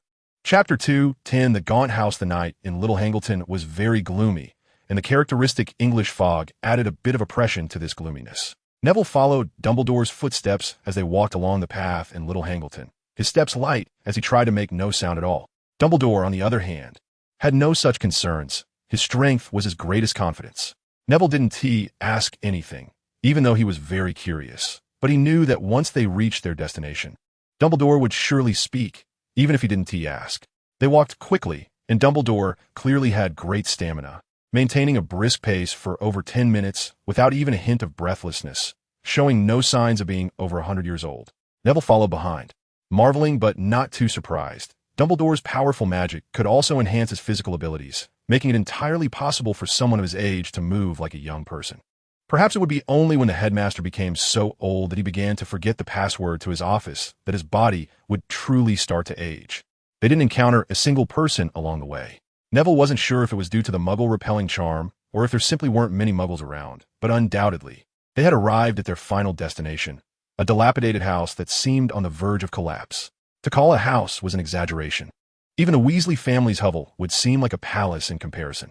As Neville followed Dumbledore around the house, he discovered that its condition was not merely old, but had serious collapses, leading him to doubt whether the house could last until the new century. With less than 4 years until then, it might not even require human intervention to demolish it. The house could very well collapse on its own by that time. The protective magic around the house had faded, indicating that Merope was no longer there. They turned back to the front door, gazing at the worn wooden door, and Dumbledore slowly spoke. Merope? Was she the original owner here? Neville asked at the right moment. Indeed, Merope Gaunt, the last owner of this little house, and her father, Marvolo Gaunt, Dumbledore said, watching Neville with some curiosity to see if this clever boy could catch on to anything. Marvolo? Is that the Marvolo I know? Neville furrowed his brow, already piecing together some of Dumbledore's intentions for bringing him here. Yes, it is indeed him. This was the place where Voldemort's mother lived, and his father, Dumbledore said, looking off toward the Riddle Manor in the distance. It was there that the Muggle, Tom Riddle, lived. Neville glanced at the large manor as they passed. It was already in ruins, clearly uninhabited. Did I mention that Voldemort grew up in an orphanage? Dumbledore asked. You did mention it, Professor. Oh, good. Then I can take this opportunity to give you a lesson. Let me briefly tell you the story of Voldemort. Dumbledore cleared his throat and conjured an armchair to sit down, and Neville followed suit, sitting down to listen. In his student days, Tom gradually discovered his own power and uniqueness, but he never gave up on searching for his father's whereabouts. He didn't ask anyone. Instead, he searched alone for any traces of his father possibly being at Hogwarts. But this inevitably failed because his father was merely a Muggle, while his mother, whom he believed to be a Muggle, was the one who could perform magic. After repeated failures, Tom finally thought of another possibility. So he began searching for the other side, but that was equally hard to find. He didn't know his mother's name, let alone her surname, and could only search for his middle name. But Marvolo had never attended Hogwarts, which delayed his search considerably. In the end, I don't know how he found out. I suspect he got the name Marvolo Gaunt from the Ministry of Magic, Dumbledore said, looking at the dilapidated house with an indescribable loneliness in his eyes. And then he came here, right? Neville asked. Exactly. By that time, his power was already much greater than that of most adult wizards, so he effortlessly found this place. And after defeating his uncle Merope, he used legilimency to view his memories and learned about his true lineage from him. Dumbledore sighed heavily, his eyes filled with regret and sorrow, regretting that Tom Riddle ultimately took the path of evil. He had regretted countless times not having paid more attention to this student, regretting his previous methods of handling things. Is all of this information something you've recently found out, Professor? Neville asked. Yes, I've been to many places recently, including Azkaban, where I visited the unfortunate Merope Gaunt just shortly after Tom Riddle had visited him. He was captured by the Ministry of Magic for the murder of the Riddle family. But after my legilimency, I reached a conclusion. Merope is innocent, right? Neville guessed. Indeed, Merope is innocent. Although he did have many instances of wanting to harm those Muggles, he never actually killed anyone himself. The young Voldemort used his uncle's wand to brutally murder his own father. The more Dumbledore spoke, the more somber he became. For since then, he realized he could no longer see through Tom, and Tom ultimately walked down that dark path. I understand, Professor. So you believe this place holds great significance for him, right? Neville asked, having guessed quite a bit. Dumbledore should have deduced from some clues that Voldemort had hidden a Horcrux here, and indeed, this was a rare opportunity, when Voldemort was at his weakest. Exactly, Neville. I can't think of a place more significant than this. Initially, I was more inclined toward the Chamber of Secrets, but upon careful consideration, I found that Voldemort likely had little opportunity to hide his Horcrux there, especially since you all frequent it often lately, and even if he had, it would have been found long ago. Feeling awkward, Neville scratched his head. So, Professor Dumbledore, shall we get started now? He quickly shifted the topic. Yes, it's getting late, and I imagine you wouldn't want to miss the train tomorrow morning because you overslept, Dumbledore said with a smile. Of course not, Neville chuckled awkwardly, raising his wand and leading the way toward the dilapidated house. Chapter 211. The fifth Horcrux. Neville did not underestimate the dilapidated gaunt house before him. There were far too many powerful wizards who had died from traps in this world. Their power could lead to arrogance and a sense of superiority, causing them to overlook many small tricks. With the detection charm at its peak, Neville almost wanted to perform an X-ray on this broken house. However, what surprised him was that this was almost an ordinary rundown house, showing no signs of abnormalities whatsoever. Yet, this lack of abnormality was the biggest red flag about the house. Neville's lips curled into a slight smile as the once powerful and mysterious Voldemort became clearer before him. Now, he even felt somewhat confident about dueling Voldemort if it came to that. A house once lived in by a wizard, even if it had no magical artifacts or alchemical items, should still bear traces of magic, as long as a wizard had lived there and cast spells. Especially for an extended period, traces should remain even after decades. Yet Voldemort had covered them all up, which indicated what? Wasn't he already apparent? He had clearly hidden something in the house where his mother had lived, and that something was highly likely to be a Horcrux. Obliviate, a flash of purple light darted straight towards the door of the old house, if it could still be called a door. As Neville expected, it was as if a gigantic bubble surrounding the gaunt house had burst, cracking like an eggshell. Dumbledore smiled with satisfaction, observing Neville's every action. What should he do next? Should he continue to exert force? Completely shatter the eggshell? However, Neville's actions were entirely unexpected.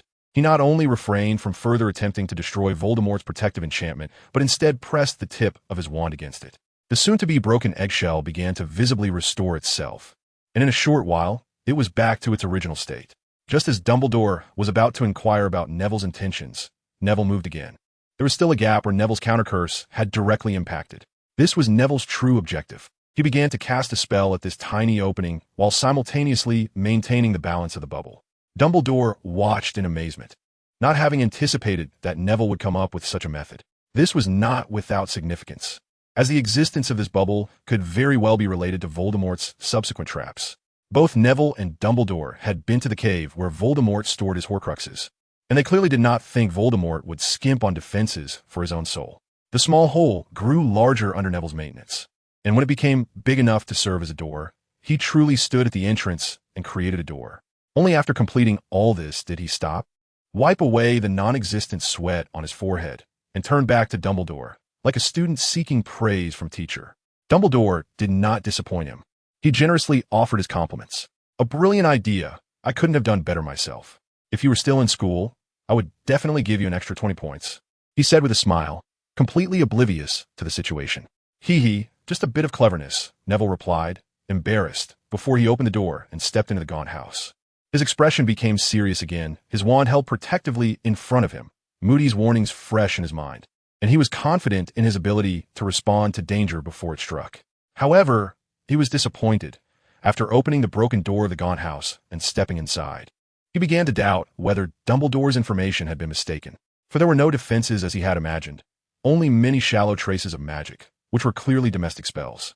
Voldemort had set no traps inside the house, and thinking about this made Neville recall Dumbledore's past stories about how Voldemort had killed his father and framed his uncle for it when he was still a student.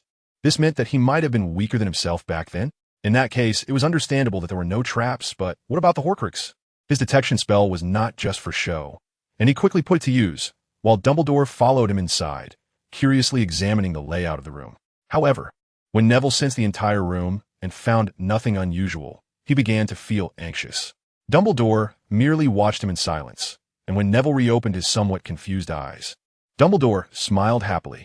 Trusting your magic is a good thing, but sometimes hidden things can be right in front of you, he said, cheerfully picking up a box from a long-collapsed, broken table. Neville watched this in confusion, but he did not feel he had done anything wrong, as he had to search the room thoroughly. The reason the detection spell had not reacted to this box was that he had not sensed it at all, and this, in contrast, explained a lot. Let me handle it, Professor. Neville volunteered to approach and take the box, but Dumbledore was remarkably quick, easily opening it, and both of their gazes focused on the object inside. It was a ring, a black gemstone ring, looking quite splendid. Neville was merely curious about whose relic it was. While Dumbledore was different, he stared at the ring intently, his hands beginning to tremble, his body shaking like a sapling in a storm. This is impossible. It shouldn't be. Dumbledore murmured, extremely agitated, with only one thought left in his mind, to quickly put this ring on his finger. Professor? Professor Dumbledore? Neville soon noticed something was wrong. He had never seen Dumbledore exhibit such emotions, excitement, joy, yet also profound sadness. Professor? When Neville asked a third time without receiving a response, it became clear that Dumbledore must have been affected by the Horcrux, engaging in a mental struggle unseen by him. At that moment, one of Dumbledore's hands had already grasped the ring, about to place it on his right hand. Just then, the ring vanished from Dumbledore's hand, and he froze in place. The next second, Neville faced a terror he had never seen before, a terrifying aura that nearly suffocated him. Neville opened his mouth and managed to speak. Professor Dumbledore, wake up. This is a Horcrux. Chapter 212. An influence. Dumbledore, give it to me. Dumbledore's voice was hoarse and filled with urgency. No, Professor, you look unwell. You are likely affected by dark magic. Neville held tightly to the cursed ring, pushed back 2 steps by Dumbledore's terrifying aura. However, it was as if Dumbledore had not heard him. His eyes shone like a ravenous wolf. Give it to me, he repeated, reaching out towards Neville. Neville was terrified. None of his previous experiences had been as bizarre as this. If Dumbledore had indeed been influenced and turned into some dark lord, what would happen to the world? Goodness, that would be a terror comparable to Grindelwald, and he might even release Grindelwald, together spreading their terror across the globe. Clear water like a spring, Neville shouted. But Dumbledore's spell was faster, hitting him before he could even wash Dumbledore's face. Neville was thrown backward, crashing hard against the doorframe, nearly breaking his back. The broken doorframe was also smashed through, splinters cutting into Neville's arm. This is madness, Neville yelled in his heart, nearly too pained to speak. He struggled to rise from the doorway, leaning against the already destroyed frame. Meanwhile, the abnormal Dumbledore was still moving towards him, at a slow pace, still in that dazed, murmuring state. It has to be done this way. Neville glanced at the doorframe, thought this, and then used the levitation spell to fly out of the house. Dumbledore indeed chased after him. Just as he stepped outside, a bucket of cold water poured over him, leaving him thoroughly chilled. Sitting on the ground, panting, Neville looked at Dumbledore, who seemed momentarily stunned, then like a robot out of power froze. Yet he still did not dare let his guard down. First, he used the disarmament spell to take away Dumbledore's wand, then bound him with the binding spell. After doing all this, Neville finally felt he could breathe again. He took out a bottle of potion from his pocket and drank it in one gulp. Dumbledore also finally regained that familiar feeling, the kind that was kind, calm, and profound, despite looking like a drowned rat. Excellent reaction, and thank you for not letting me continue. Dumbledore cleared his throat a few times, his voice still a bit hoarse. Professor, are you back to normal? Neville did not let his guard down, but instead took out the ring and carefully observed the old headmaster's expression. Yes, I think I'm back to normal. How embarrassing to fall for such a simple trick, Dumbledore said with a wry smile, scratching his head. And he could scratch his head because he had freed himself from the bindings while saying the first half of that sentence. At that moment, Neville also breathed a sigh of relief, as Dumbledore's gaze did not change upon seeing the ring. If this was still a disguise, Neville would have accepted it. So, this ring is indeed one of Voldemort's Horcruxes? A very powerful one? Neville returned the wand to Dumbledore, while raising the ring in his hand. Dumbledore's wand looked quite old and gave off a very ancient feeling. Indeed, it has already been turned into a Horcrux by Voldemort. Such a pity, Dumbledore said, looking quite dejected, which puzzled Neville, but it was probably related to the origin of the ring itself. Voldemort cast a spell on it that amplifies the dark side of the first person who touches it. Fortunately, I am still a fairly powerful wizard. and you provided that critical bucket of cold water. Dumbledore said as he tidied himself up. Neville could only stand there and smile foolishly. I guess you must know what it originally was, right? That's why you seem so eager? Neville asked tentatively. Yes, you guessed it. I do know it, or rather, I didn't believe in its existence, and I never expected to encounter it in such a place. Dumbledore said slowly, and he had already regained his usual graceful demeanor, showing no sign of the earlier disarray. But that's a long story, and in this setting, I don't think it's a good place to tell stories. His eyes were very dim, as if carrying a hint of relief. Neville then felt how old and fragile Dumbledore was. Suddenly, he had the impulse to bear everything himself. But that was clearly unrealistic, as Dumbledore was still that powerful white wizard, still the leader of the Order of the Phoenix. His impulse could only be one-sided for now. But for the future, they could only wait and see. Then let's go back now, Professor. I think you need a good night's sleep today. I'll take care of the Horcrux, Neville said, looking at Dumbledore's fatigued state, while he was also worried about Dumbledore facing the ring again. Neville watched as Dumbledore went from being somewhat troubled to hesitant, and finally his brows relaxed, clearly going through a very intense psychological struggle. All right, let's go. The Horcrux is in your hands, Neville. His tone was very light, as if he had laid down a heavy burden. After saying that, he took out a teapot, indicating for Neville to place his hand on it, clearly another key. They traveled in silence, and even after they returned to the castle, they only exchanged good nights before parting ways. Neville needed to find a place to destroy the Horcrux, while Dumbledore needed a quiet place. With a long night holding too many memories he needed to recall, Neville skillfully arrived at the room of requirement, which obediently turned into an empty room with nothing in it. He placed the ring on the ground without hesitation, paying no attention to the enticing whispers coming from the Horcrux. Voldemort had long been his greatest enemy, and words could not change that. All he heard was a series of desperate screams as the ring was engulfed by Neville's flames. This time he did not use his spiritual fire, but employed the method Dumbledore had taught him, the fiend fire curse. Of course, he had long learned the solution, uttering, "All curses come to an end." The fiend fire slowly disappeared. Indeed, it is dark magic, Neville commented, as he felt his own spirit being affected while using the fiend fire curse. Much like the Avada Kedavra. It's almost over. Neville pocketed the black gemstone ring that had not been completely destroyed and sighed deeply, but his gaze was incredibly resolute. Chapter 213. Thoughts on the train. Early the next morning, Neville was awakened by Ron, who seemed very excited, clearly looking forward to the holiday. As they sat in the train compartment on their way home, eating chocolate frogs, Neville felt the passage of time. He was surprised that it was almost time for 6th year.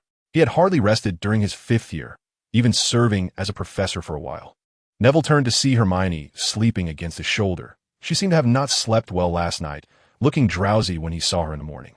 Harry and Ron across from him were in good spirits, but they clearly did not want to wake the sleeping Hermione. Each held a book, reading quietly.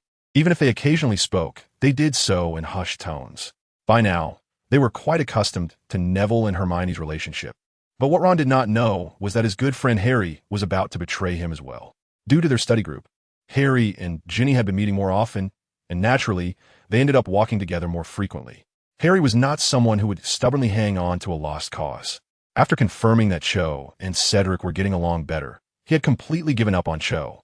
Moreover, Ginny had always liked Harry, and they had quietly come together, just not publicly announced it. The book Harry held was Advanced Defensive Magic, sent to him by Sirius. As a key member of the Defensive Magic study group, his enthusiasm for it was unprecedented. Ron's book was Quidditch Tactics Explained, and as the new goalkeeper for the Gryffindor team, he was quite invested in it. This year's Gryffindor team was said by Angelina to be the strongest in a decade, and they did not disappoint, winning the Quidditch championship without much trouble. Why was it without much trouble? Because Hufflepuff was particularly strong this year, with Cedric, who had moved up to 7th year, being nearly unstoppable. Even Harry was unable to seize the golden snitch from him, although luck played a part, as Harry had unfortunately caught a cold that day. Even with the potion for the cold, it could not prevent his poor mental state. Fortunately, Gryffindor's other players were not weak. All the main players, aside from Harry and Ron, were either in 6th or 7th year. In that match, Ron performed exceptionally, making thrilling saves that gained him a few more admirers. Unfortunately, due to the situation, Ron had been working hard to improve himself, striving to contribute in the fight against Voldemort. So, he did not notice the flirtatious glances from those girls. The more he focused, the more fans he seemed to attract. They even elevated the song Weasley is Our King, which Malfoy had created to mock Ron, to a new height. Unfortunately, this was the last Quidditch match, and with less than a month to go before the holidays. Ron was even less inclined to care about these matters. This was because he and Harry had been conscripted by Hermione to help tutor the members of their study group. Yes, Ronald Weasley, he actually had a day that he had never dared to imagine before, tutoring others. Although it was for the younger years, it still felt surreal. This year, the House Cup was unexpectedly won by Ravenclaw. The emergence of the study group had inspired a number of Ravenclaw students, after realizing the effectiveness of the study group, began to organize themselves spontaneously. They united nearly all of the Eagles, exchanging their study experiences and continually improving together.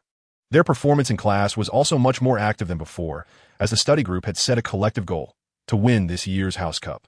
This made Harry very regretful. He felt that if he had been a bit more restrained in Snape's class, perhaps he would have lost fewer points. And maybe they would have won the House Cup. Ron, however, was quite open about it, commenting that as long as it wasn't Slytherin winning the House Cup, he was fine with it. And indeed, Slytherin scored very high this year, second only to Ravenclaw.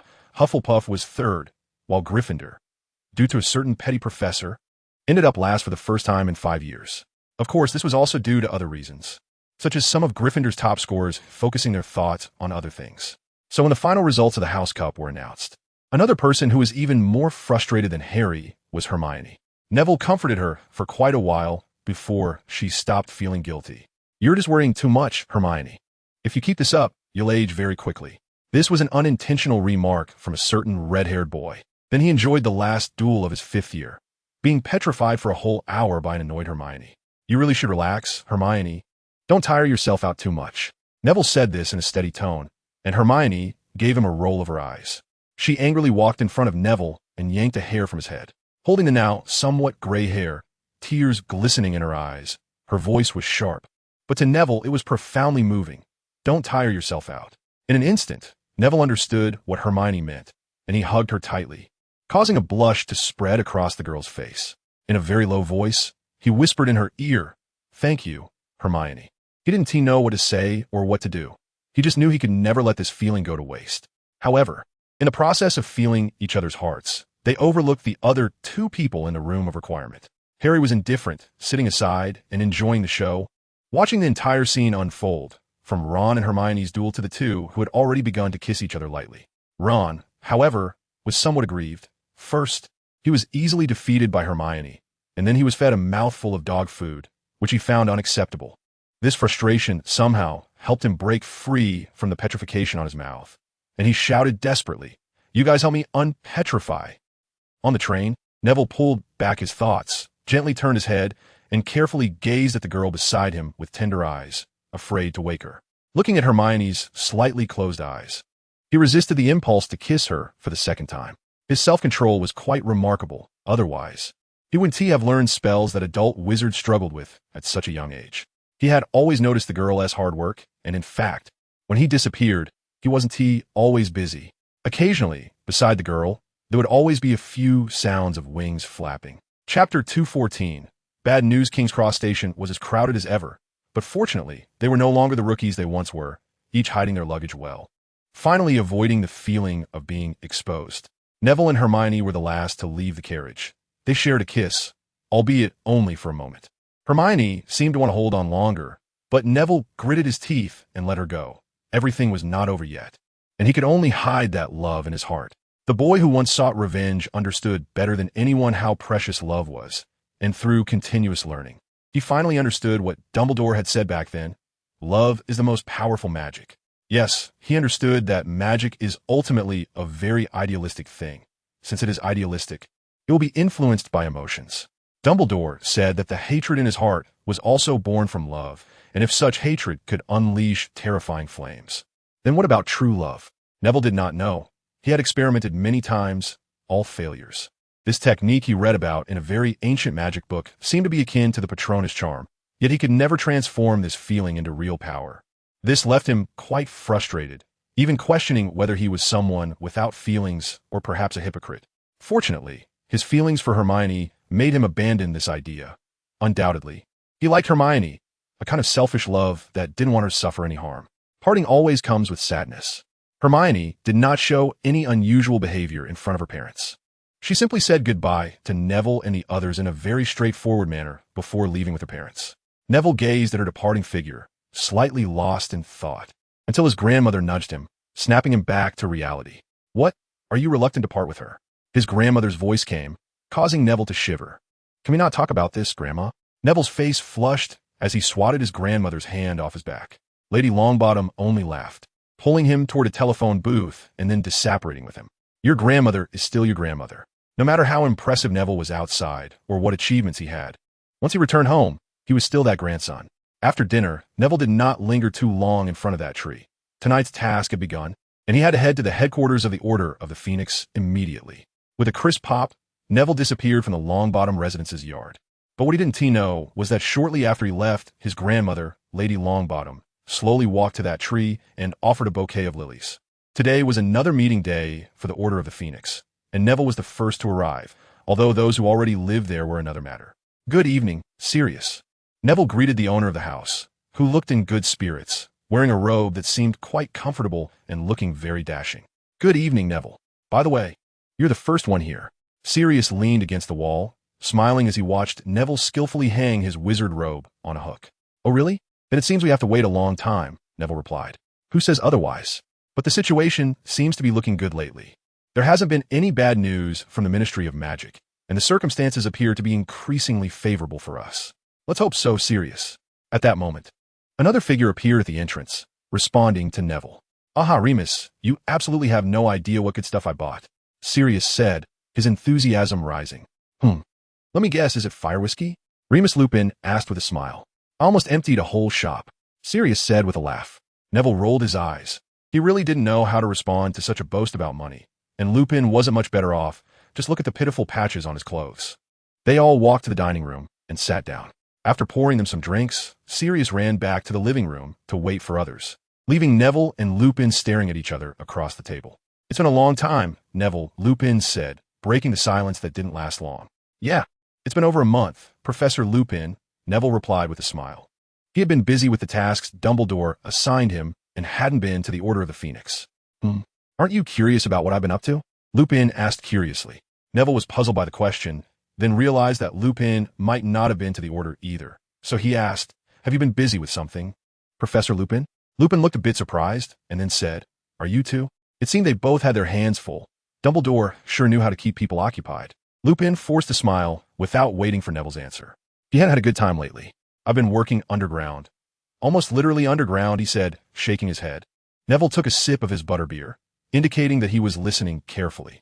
You know, the mysterious man is gathering his followers and try to win over some outsiders, including but not limited to vampires, giants, and werewolves. Dumbledore needed some people to infiltrate and gather information, and I just happened to be available. He spread his hands in a helpless gesture and took a drink of whiskey, revealing an expression that was both painful and somewhat enjoyable. So, how's the mission? Any news? Neville's focus was always on the mysterious man, unless the day came when he was no longer alive. There are some updates. I'll share them in the meeting later.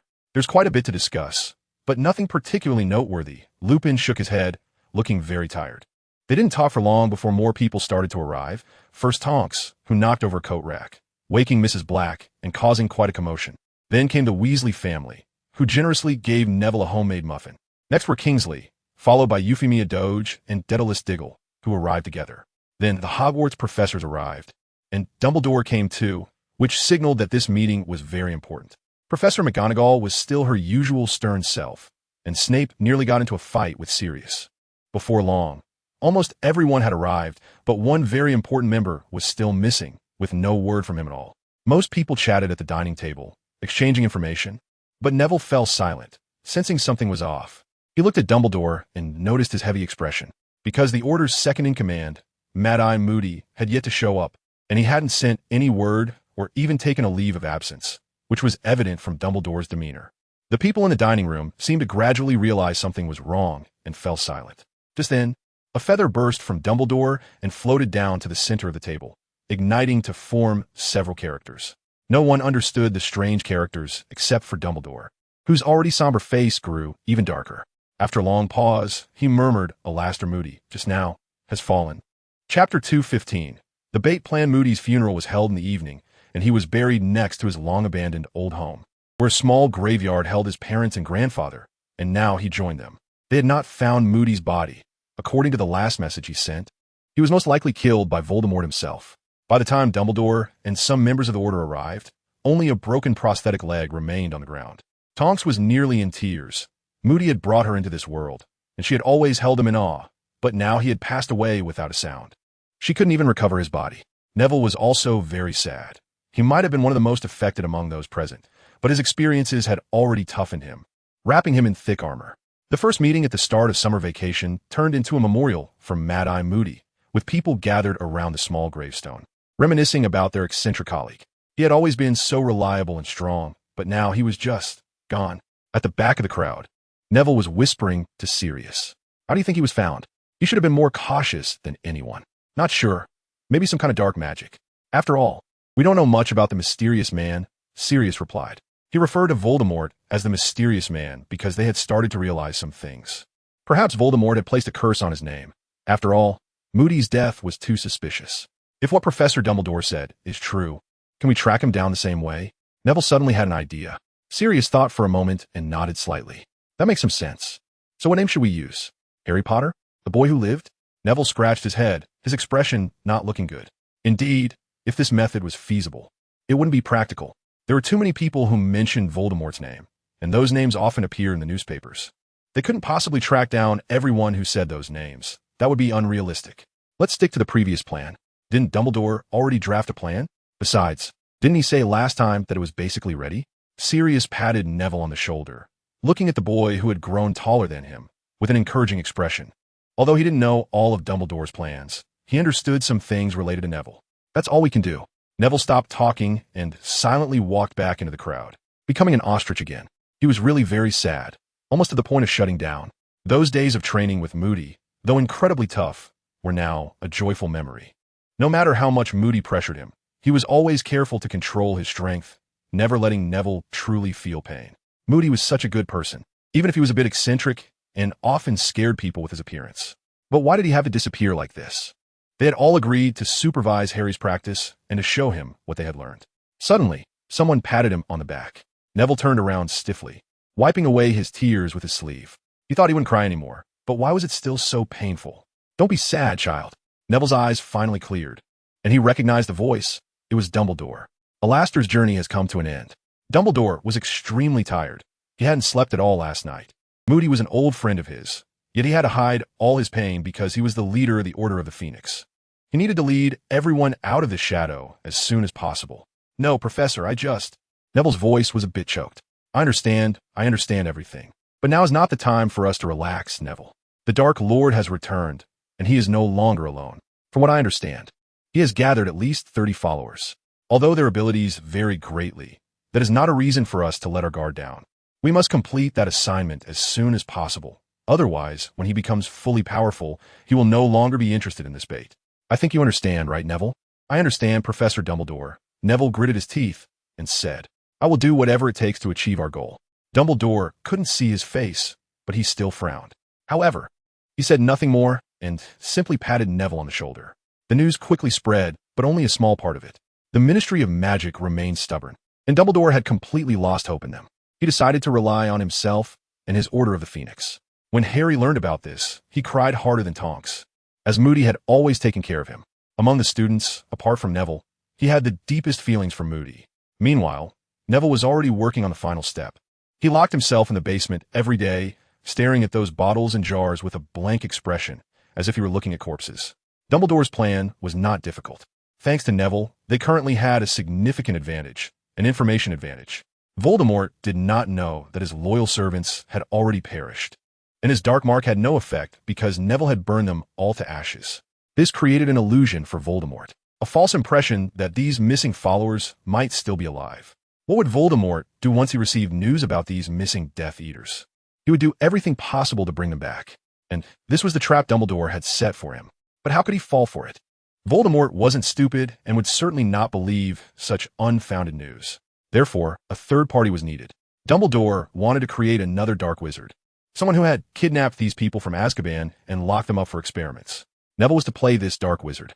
Originally, Dumbledore couldn't think of such an apparently unreliable plan, but Neville's unique magic showed him the possibility. The fire of alchemy was not a simple magic. It was the fire of the mind born from revenge. Its manifestation was even darker than dark magic itself. When Dumbledore first mentioned this idea to Neville, Neville eagerly claimed the role, believing he could play it well. At the same time, he genuinely hoped to confront Voldemort, even if he were beaten to a pulp. Even if he died, he wanted to leave an eternal, indelible scar on Voldemort's filthy soul. Chapter 216. The Vanished Mad-Eye. The members of the Order of the Phoenix were not devastated by Moody's death. On the contrary, many of them had flames burning even brighter in their eyes. Dumbledore organized another meeting, and the agenda was simple: to establish the cause of Moody's death. At first, everyone held some hope, thinking that Moody had simply been captured by Voldemort for interrogation, but Dumbledore dispelled their last hopes. Alastair Moody, as his old friend, had a special way of communicating with him, including a sense of awareness at the moment of death. So regardless of Voldemort's thoughts or actions, Mad-Eye Moody was indeed never going to wake up again. Thus, they speculated about Voldemort's sources of information or some sensing spells. But Neville suspected that Voldemort had taken an interest in that magical eye. After all, Harry Potter's invisibility cloak was no longer a secret. Perhaps Voldemort sought to obtain the magical eye to see through Harry's cloak. He brought up this speculation, gaining the agreement of many. But the crucial question remained: how did he capture Moody? No one knew. Dumbledore did not find any clues in Moody's last message, but it could be inferred that Moody might have been ambushed, which left him with little time. Ultimately, they could not reach any conclusion because Moody's impression on them was one of vigilance, strength, and rigor. They found it hard to imagine how such a formidable Moody could have fallen into a trap. Neville returned home with a heavy heart, his thoughts in disarray. Sirius had mentioned something to him in private that troubled him for a long time. "Do you think we might have a traitor among us? That sniveling little brat seems quite suspicious." This was Sirius's exact words. Neville did not doubt Professor Snape, but others were a different story, especially that seemingly unreliable Mundungus. However, Moody had evaluated Mundungus while he was still alive. With Dumbledore around, he wouldn't be able to do anything too reckless. While unreliable, he wouldn't turn traitor. Neville once trusted Moody greatly, but now that he was gone, perhaps it was that very trust that had led to his demise. It was no wonder he suspected Mundungus, because on the day the bad news arrived, he had acted quite suspiciously. When the dreadful news broke, no one reacted as strongly as he did, which made it hard for Neville not to doubt him. But perhaps it was simply because Mundungus himself was too cowardly? Moody had said he was the kind of coward who could often flee at the last minute. Neville locked himself in the attic, gazing at the moon outside, unable to figure out where things had gone wrong. At that moment, in the distant Hogwarts headmaster's office, two elderly men were conversing. "Haven't you found it yet?" asked the older one. "Not yet, Professor Dumbledore, but I'm starting to get some leads. I estimate I will be able to pinpoint the target next month," replied the younger one. "Thank you for your trouble, Newt." Dumbledore patted Newt Scamander's shoulder, reflecting on the passage of time. "It's nothing, Professor Dumbledore. After all, I don't want England or anywhere else to become a complete mess. Voldemort's hand has already reached out. That suits me just fine." A sly smile appeared on Dumbledore's face. On a small island to the east of England, there was a sizable manor left behind by the Hobson family, who spent over a month there every year. However, this manor had now been occupied by a group of people in black robes, and their leader was none other than the bald-headed Voldemort, whom Neville longed to eliminate. The Death Eaters were now pitifully small in number, and their members were of little use, which greatly troubled Voldemort. He had been searching for over half a year, but had not seen his beloved servants, which was quite strange. Logically, he should have sensed the dark marks on each of his servants' arms, but Bellatrix and the others seemed to have vanished. Voldemort had once suspected they had been destroyed by someone, but that vague sense of awareness made him dismiss that idea. In his perception, a connection would occasionally come from the sea to the west of England, making him doubt whether Bella and the others were still alive, just locked up in another place. His search for Moody's magical eye was precisely for this reason, even though he believed he was already an invincible wizard, aside from that detestable old Dumbledore. However, searching such a vast expanse of sea for a faint connection made him feel somewhat helpless. Fortunately, he finally got what he needed. The people he had in the Ministry of Magic were still useful, and luring Mad-Eye Moody into a trap with false information was executed quite well. Unfortunately, the final step of the plan ended up stillborn. He originally intended to capture Moody alive for interrogation and further use him to set a trap for those detestable members of the Order of the Phoenix. But Moody died quite decisively. Seeing no hope of escape, he detonated himself. If it weren't for Voldemort having already taken out the magical eye and the false leg, he might have gone down with him. Magical self-detonation is a terrifying thing. Moody gathered nearly 80% of his magic to attempt to take Voldemort down with him. But unfortunately, the preparation time for such a self-detonation was too long, and Voldemort broke it beforehand. Moreover, Voldemort had cast a protective spell around Moody, blocking all the force of the explosion, which is why Dumbledore couldn't find any traces at the scene. Voldemort did not take one of his own eyes to replace it. Instead, he used another method, placing the magical eye on Nagini and controlling her to scout for him. This not only expanded his vision, but also protected Nagini. Looking at the large snake beside him, Voldemort was extremely satisfied. Now it was just a matter of finding it. "Go, Nagini," Voldemort said in parcel tongue, his long table looking particularly lonely with only him at it. The first batch of people who had followed him were no longer here, making him increasingly irritable. Avada Kedavra! A flash of green light passed, and the servant, like a wooden sculpture, instantly fell. He was a muggle, originally a servant in the manor. His patience was very limited. If he hadn't received any news before he went mad and killed all the muggles in the manor, no one would know what had happened. He was no longer the handsome and wise Tom Riddle of the past. Chapter 217. The final pre-battle meeting the streets of London were eerily quiet late at night. In 1996, after midnight, it became a paradise for thieves. Grimmauld Place was also extremely quiet, but in contrast, number 12, Hidden in Magic, was bustling. The Order of the Phoenix had almost all its members assembled this time, even including low-profile individuals like Mundungus. Sirius had worried about the possibility of information leaking, especially after the incident with Moody. However, Snape had relayed good news to Dumbledore. He had deduced the correct answer from the actions of the Death Eaters and informed Dumbledore. Thus, the insider crisis was resolved.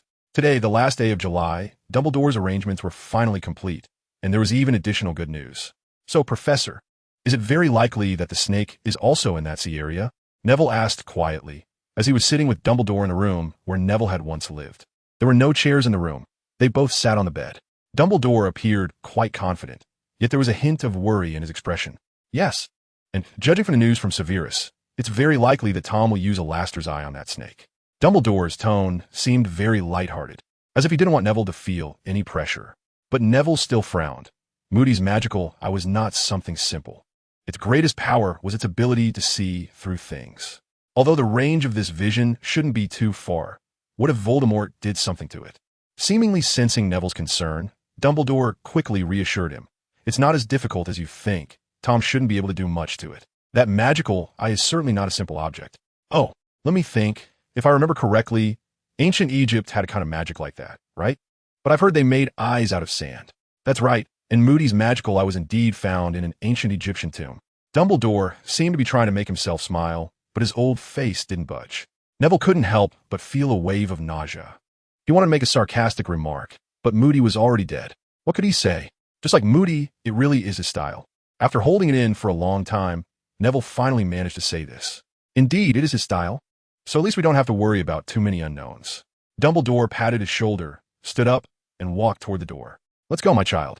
England is still waiting for us to save it." Dumbledore turned and nodded at Neville, signaling him to follow. "I think it's not just England that needs saving.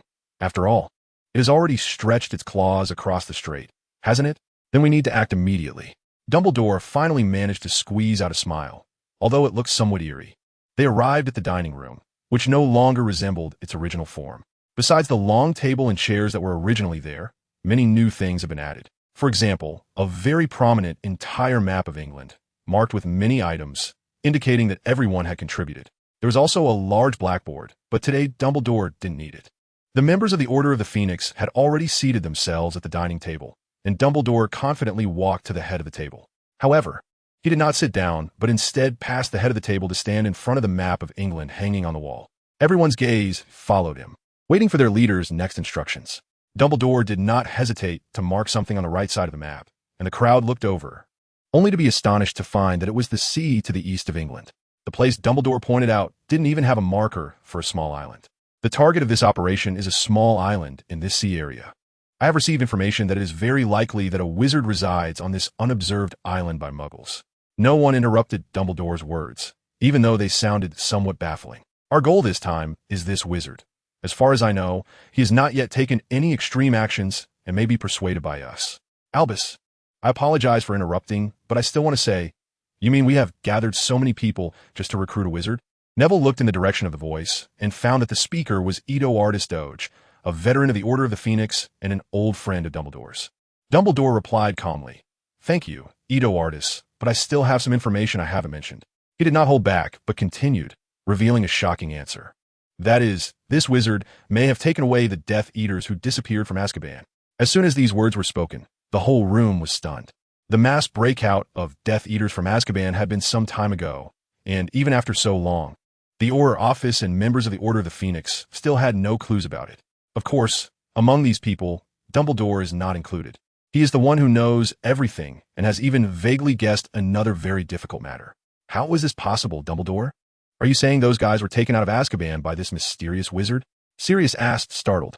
He had spent a long time in Azkaban and was very aware of its defenses. Yes, Sirius, if my sources are correct, that is indeed the case. Dumbledore waved his hand, signaling him to sit down, then turned to the others. Although we do not understand the purpose of this mysterious wizard, I have received reliable information that the Dark Lord is close to finding him. As soon as he said this, the people in the dining room gasped in shock. So what we need to do is find him before the Dark Lord does and try to negotiate. Are there any questions? Dumbledore finished speaking, resting his hands on the table, and looked seriously at everyone. Is this mysterious wizard very powerful? Sirius was the first to ask. Very powerful, at least in combat. He is not inferior to anyone here. Of course, let me boast a little. I would exclude myself from that comparison. Everyone relaxed a bit. At least they had Dumbledore on their side, didn't they? So how many of us are going, and how are we getting there? Albus, you haven't made that clear. Professor McGonagall was the second to voice her concerns. Well said, Minerva, I've arranged that as well. He said, pulling out a goblet. And with a flick of his wand, it began to emit blue light. Dumbledore didn't keep everyone waiting long. He quickly took a piece of parchment from the goblet, which was filled with tiny writing. Before anyone could clearly see it, Dumbledore divided the parchment into pieces, each about the same size, and they flew into everyone's hands. In less than half a minute, everyone had a small piece of parchment. Very well, now the results are in. We start moving. Those chosen will follow me. Those not going will stay here and wait for further news. I've already instructed Kingsley about the follow-up, and he will inform you. Dumbledore said everything in one breath, then walked decisively towards the dining room door. Behind him followed a large group of people. Chapter 218. The Seaside Manor. Neville did not go with Dumbledore. His actions were kept completely secret, and apart from him and Dumbledore, no one else knew. There were 7 people left at headquarters, including Arthur Weasley and his wife, as well as Kingsley, Eddard Stodgy, Hagrid, Mundungus, and Neville himself. Meanwhile, the group going with Dumbledore was larger, and even Snape was among them. But Neville knew that his current identity was as an informant for Voldemort. Magic is ever-changing, almost omnipotent, and among it, there exists an ancient tradition that has been forgotten by many, formation magic. That is to say, magic circles. Very few people study this now, but Dumbledore is indeed skilled in it. However, Voldemort, who is extremely familiar with Dumbledore, could recognize the trap set by Dumbledore at a glance. So this time the trap was set by Neville. Their plan was simple, to have Snape relay false information to Voldemort, urging him to arrive at the non-existent wizard's residence before the members of the Order of the Phoenix and rescue his subordinates. Dumbledore also did not let others ambush at that location beforehand, as Voldemort's cunning was such that he would not fall for such a simple trap. To this end, Neville practiced hard for a long time, completing all the arrangements on the small island with Dumbledore as help. And Neville himself had long since made up his mind to perish alongside Voldemort. Dumbledore chose to travel using the convenient portkey. However, it was evident that he did not send them directly to the island but chose another unnamed nearby island instead. He quickly arranged everything, and the Order of the Phoenix moved like a well-oiled machine, with everyone taking action. Their mode of transportation was the prepared flying broomsticks, and each of their wizards could apparate, ensuring survival even if they fell into the water.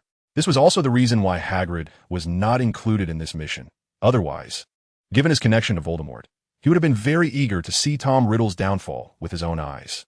At this moment, Voldemort, having received the information relayed by Snape, had already set off. Coincidentally, the mode of action he could provide to his subordinates was also flying broomsticks. He himself was of course flying ahead in the air, like a bat transformed. They moved like a flock of crows in the night, following their master. But very few truly knew the purpose of this operation. The Death Eaters were no longer the elite they once were. Even someone like Fenrir Greyback, who was originally looked down upon, was now considered a pillar of the Death Eaters. Voldemort was essentially mobilizing his entire force. After all, he had been troubled for too long by the disappearance of Bellatrix and the others, so when there was news, he rushed to it immediately. The target island was not large. In fact, at first glance, it could hardly be called an island, merely a larger rock. Yet Voldemort still felt a heavy sense of crisis from that rocky area, with hundreds of magical traces laid out before him, leaving him no choice but to be cautious. He hovered in the air, his wand moving as he completed step-by-step tests, but when he was blocked by the invisible barrier for the 5th time, the Dark Lord finally lost his patience. He knew everything. He knew the Order of the Phoenix was about to arrive, and he knew that the detestable Dumbledore would also come, complicating this farce even further. After all, this information was relayed by his loyal servant, so he had little time left. Ultimate destruction.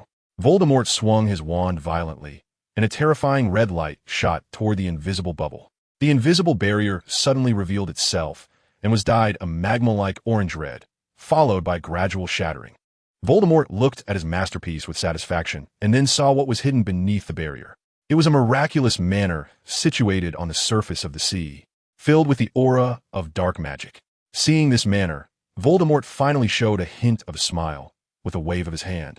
All those marked with the Death Eater mark received his command. Hundreds of Death Eaters dove excitedly toward the manor. Suddenly, a wall of fire appeared above the manor, and several Death Eaters who failed to stop in time instantly turned to ashes upon impact. Others who used fire protection spells or flame-solidifying spells fared no better, all being consumed by the strange black flames. In the night sky, those black flames were surprisingly easy to identify because the flickering light above them was extraordinarily bright against the night. The Death Eaters immediately halted their advance and instead began attacking the barrier. Stop the spell. Clear water like a spring. Thunderstorm explosion. Even the killing curse was being used, but the effect was no better than throwing a handful of dirt at the flames. Seeing his useless subordinates unable to handle even a fiend fire barrier, Voldemort was furious and wanted to smash something. But the next moment, he thought of those obedient and capable servants he once had, and he couldn't help but feel a deep sadness. "Get out of the way, you bunch of useless fools," he shouted, using magic to part the crowd. Then he waved his wand and cast a spell that could theoretically stop all magic, finite incantatem. However, things did not unfold as he had imagined. The wall of fire did not disappear, but grew even more intense. Voldemort felt somewhat embarrassed, but he already knew where the problem lay. The firewall in front of him was not the so-called fiend fire, and not the kind that the previous Dark Lord Grindelwald was skilled at long ago. The essence of finite incantatem lies in the user's understanding of the spell. If faced with a completely unfamiliar spell, this move might not necessarily work. There was no other way. Voldemort had to use another method. He first cast the fiend fire spell, and then wrapped that black fire with fiend fire. This indeed had an effect. The black fire wall was slowly resisting the fiend fire, but fiend fire was no ordinary fire. It would take an hour to burn out. Voldemort controlled the ball of fire, planning to throw it down with a fierce expression, but suddenly remembered his reliable subordinates and angrily tossed the fire into the air to let it burn slowly. He transformed into a black streak of light, rushing towards the manor. He had already seen the figure hidden in the night, standing at the highest point of the manor. "Are you satisfied with this greeting?" Surprisingly, it was Voldemort who spoke first instead of casting the killing curse, which left Neville, disguised as a middle-aged wizard, utterly astonished. "Shouldn't I be the one asking you that, Mr. Voldemort?" the middle-aged wizard said. Chapter 219. Confrontation. Tom Riddle felt more constrained than ever, even during his time at Hogwarts. He had much more freedom. Now, he had to suppress his killing intent for the sake of his reliable subordinates and engage in a facade of civility with the man across from him, who was behaving in an unprincipled manner. That man, who deserved to be tortured 1,000 times, appeared completely unfazed. If it weren't for the fact that Riddle knew in advance that his subordinates were hidden in this manner, he might have been deceived by the other party's innocent demeanor. "Where are my subordinates? Where have you hidden them?" Voldemort had no intention of continuing to waste words and directly stated his purpose. "Who knows?" The middle-aged wizard chuckled lightly, slowly removing his hood to reveal a face that Voldemort felt was somewhat familiar. Yet upon closer inspection, it was quite different from his memories. "Who are you?" Voldemort was trying hard to suppress his anger, but his snake-like eyes still glowed with a scarlet light, as if he wanted to glare the man to death. "Who knows?" Neville continued to stall for time, speaking in vague terms. "Maybe we've met somewhere before." His words only enraged Voldemort further. The sense that he was being looked down upon felt like an insult. "Avada Cadavra. Ultimately, he couldn't hold back, and as long as he eliminated this damned fellow, he would have time to find his subordinates later. Being this anxious isn't good, Mr. Voldemort, Neville said, trying to keep his tone as steady as possible while frantically blocking Voldemort's attack. Voldemort's magical power was not something a wizard like him could compare to, but there were still many ways to evade the killing curse. The killing curse theoretically only takes one life per casting. So as long as one prepared other creatures to stand in front of them, the curse would be half wasted. However, Voldemort was not only skilled in the killing curse. He knew far more magic than most wizards in the world. He cast a spell on the ground beneath Neville, causing a patch of thorns to grow. Neville quickly countered, burning the thorns to ashes while blocking a green light that Voldemort shot from behind. The only reason he could hold his ground against Voldemort was due to his prior arrangements in this area, which allowed him to sense Voldemort's position at all times, combined with a perception enhancement that enabled him to maneuver against Voldemort and occasionally counterattack. As Neville grew more confident, Voldemort became increasingly agitated. His time was running out. But that strange wizard's fire shield was simply too domineering. If given a little time, it wouldn't be difficult to break, but right now, he could no longer delay. He quickly waved his wand, and the purple wood wand he wielded sliced through the air with great force, making him seem like a conductor. Seeing Voldemort's movements, Neville's heart raced. He sensed the overwhelming magical fluctuations. However, he couldn't counterattack. He could only reinforce the fire shield, as he was now surrounded by a group of venomous snakes. He had no choice but to continue strengthening his shield to cope with the impending impact. Ultimate magic, shatter. Voldemort's wand finally emitted a dazzling purple light, bright enough to blind anyone who faced it. Accompanied by his movements, the purple light struck Neville's fire shield at a speed almost impossible to perceive with the naked eye. Dizziness was the only feeling Neville had at that moment, as his body had gone numb.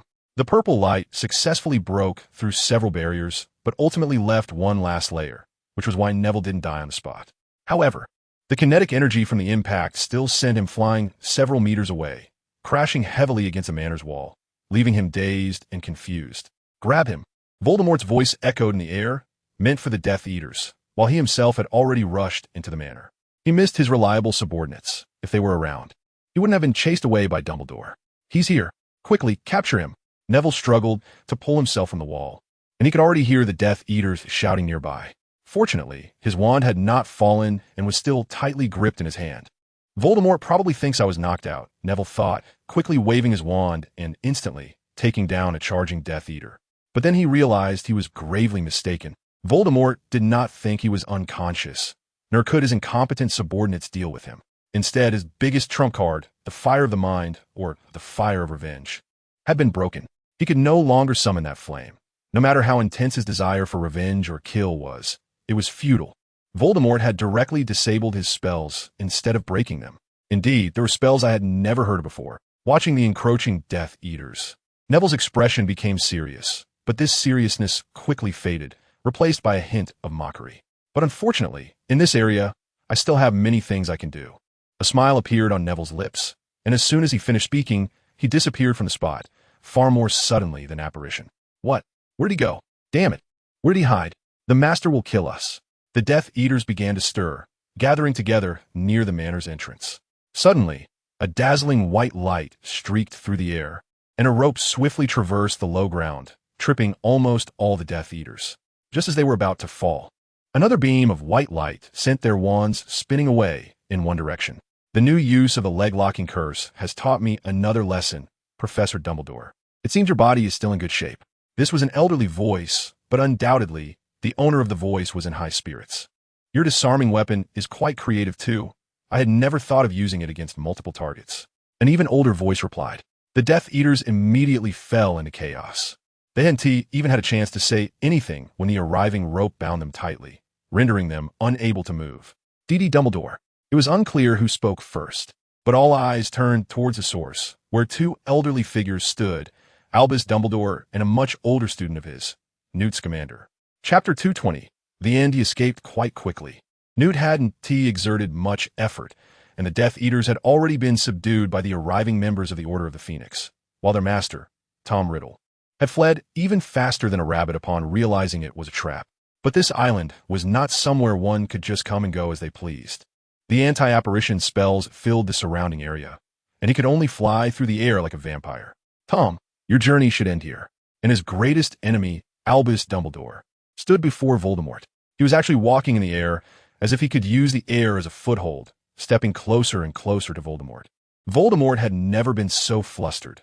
While he was confident that his Horcruxes would keep him safe, he now had an extremely bad feeling. Many powerful wizards had experienced this mysterious sensation, and he himself believed in it deeply. When did you start using such despicable means? Voldemort's hoarse voice roared as several spells flew toward Dumbledore simultaneously. A child taught me this. When dealing with unreasonable people, don't reason with them. Dumbledore stood his ground, not only blocking the spells, but also casting a blinding white light. And, Tom, haven't you noticed? You've grown weaker. Amid Voldemort's fierce resistance, Dumbledore's voice, though not loud, struck Voldemort's fragile nerves like thunder. Impossible. The panic in Voldemort's heart grew stronger. He had originally thought he might just be in poor condition, but now it seemed the island was the issue. Avada Kedavra! The frenzied Voldemort attacked even faster, but in his current poor state, he was no match for Dumbledore, quickly becoming disheveled and overwhelmed. Meanwhile, Neville appeared not far from a very grand manner, not alone, but with another familiar face beside him. It's been a long time. Professor Snape. Neville spoke, having transformed into a new Death Eater recruited by Voldemort, and the person beside him was none other than the long-missing former potions professor, Severus Snape. Enough with the chatter. I just hope everything ends soon. Snape's familiar, deep voice returned, and Neville felt a strange sense of emotion. Password. As they approached the Manor's entrance, a gruff voice called out. It was clear Voldemort would leave his lair unguarded. Eliminate the mudbloods. Snape said expressionlessly, though the veins in his concealed hand were bulging. So it was Severus, and this one I must be the new recruit, Batchery. I believe this is our third meeting. The guarding Death Eater, seeing the password was correct, relaxed his vigilance and announced the names of the two before him. Foil. Everything is going smoothly on the Master's side. We are here to retrieve something. Still, it was Snape who spoke. At least Neville found it hard to utter that word. Oh, I see. Then come in quickly. I hope it doesn't rain again at midnight in this damned weather. Foil, trusting him, opened the door wide, allowing the two to enter. Just as they passed each other, Neville's wand twitched slightly, and Foil trembled as if electric currents coursed through his body, only to return to normal in an instant. Snape glanced at him without saying much and stepped inside first. Now, Voldemort had almost emptied his lair, leaving behind just a few stragglers. Under the surprise attack of Snape and Neville, soon, everyone in the manor was subdued. Neville didn't use too many Cruciatus curses. That would drain his mental energy, and after just fighting a battle, he clearly didn't want to exhaust himself too much. He followed Snape into a secret chamber, which clearly took a lot of thought to position and open. It's in here. His low voice echoed before the dark door. Neville tightened his grip on his wand and raised it, casting a blasting curse. The door to the secret chamber exploded like shards, but under Neville's control. It turned into flames, illuminating the scene inside the chamber. There lay a giant python, 12 feet long, with emerald eyes reflecting the firelight. It seemed dazed and unaware of what was about to happen. The cutting curse. It was Snape who struck first, wielding his wand in a series of movements. The invisible blades slicing through the body of the giant snake Nagini, which could only writhe on the ground after a moment. Fearing that the Horcrux had not been destroyed, Neville used Fiend Fire again, and in no time, the giant snake turned to ashes, but Neville looked at the ethereal object rising into the air with some confusion. Initially, he thought it was a piece of Voldemort's soul trying to escape, but seeing that the spirit dispersed with the wind, he dismissed the thought. It seems there are still many wonderful magics in this world. In an instant, Neville felt a sense of awe, and his inflated heart steadied a bit with his growing strength. I hope everything goes smoothly over there, he said, then followed Snape back in the direction they came from. What about those people? Neville asked, as the former him would never have let these Death Eaters go. I'll keep an eye on it for now. According to the plan, that side should also be completed. Snape turned his back to Neville, and in a place where he couldn't see, the corners of his mouth couldn't help but curl upwards. He guessed correctly. The plan on the other side went even more smoothly than they had thought. Just as Nagini completely died, Voldemort let out a scream as if struck hard. And then he was hit by a counterattack from Dumbledore in the form of a white light, exploding in midair. The Death Eaters watched their trusted master die like a crushed bug, instantly mourning as they lowered their proud heads completely. When everything settled, the Ministry of Magic arrived late, taking those who needed to be detained and inquiring about the situation. Everything seemed to have returned to normal. Had it really returned? When the Ministry announced Voldemort's death, The entire magical world erupted in joy, showering flowers and applause once again on the great white wizard Dumbledore. After all, this was his second time defeating a Dark Lord. Once again, saving the British magical community. Hogwarts naturally returned to normal as well. Neville returned to the classroom, but he found that not only could he not summon his Patronus, but he also couldn't use his alchemical fire. Perhaps this is the result of the disappearance of hatred. He didn't care too much. He could do more than just this. But on the second night of his return, an unexpected event occurred. The usually mischievous but good friend Harry Potter actually tried to strangle him while he was sleeping. After he finally managed to repel Harry with a wandless spell, Harry quickly drew his wand and aimed a green light at Neville. "What are you doing, Harry?" Neville nearly went crazy. He never expected Harry Potter would use the killing curse on him. But as a battle-hardened wizard, he quickly fished out his wand from under his pillow and used transfiguration to block the green light. At that moment, he also noticed the eerie red glow emanating from Harry's strange pupils. A bold thought suddenly flashed through his mind, but he couldn't be sure. "Voldemort?" he asked loudly. The dormitory was already a mess, but fortunately, it was just the two of them. Ron was out for a night stroll, or Neville would have been afraid of hurting him. "Neville Longbottom." Neville's guess was confirmed. Harry was now speaking in Voldemort's voice. Neville's pupils shook, but then he realized this could be a once-in-a-lifetime opportunity.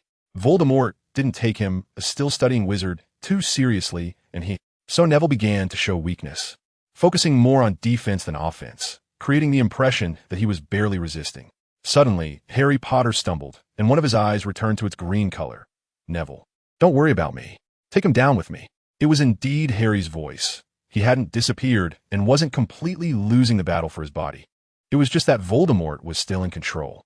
"Harry," Neville murmured, and at that moment, he understood why Voldemort hadn't hidden himself first. It turned out he couldn't, and could only take the initiative, using their hesitation against them in hopes of finding a way out. Neville looked at Harry and Voldemort, who were still fighting for control of the body, raised his wand, and made up his mind. Protective fire. This was the original fire of his spirit. And at that moment, all he wanted was to protect. The originally dark flames were now shining brilliantly white. For a moment, Voldemort stopped his actions, staring wide-eyed at the white flame rushing towards him. "Are you going to take your friend with you?" Before he could finish, a fierce scream erupted.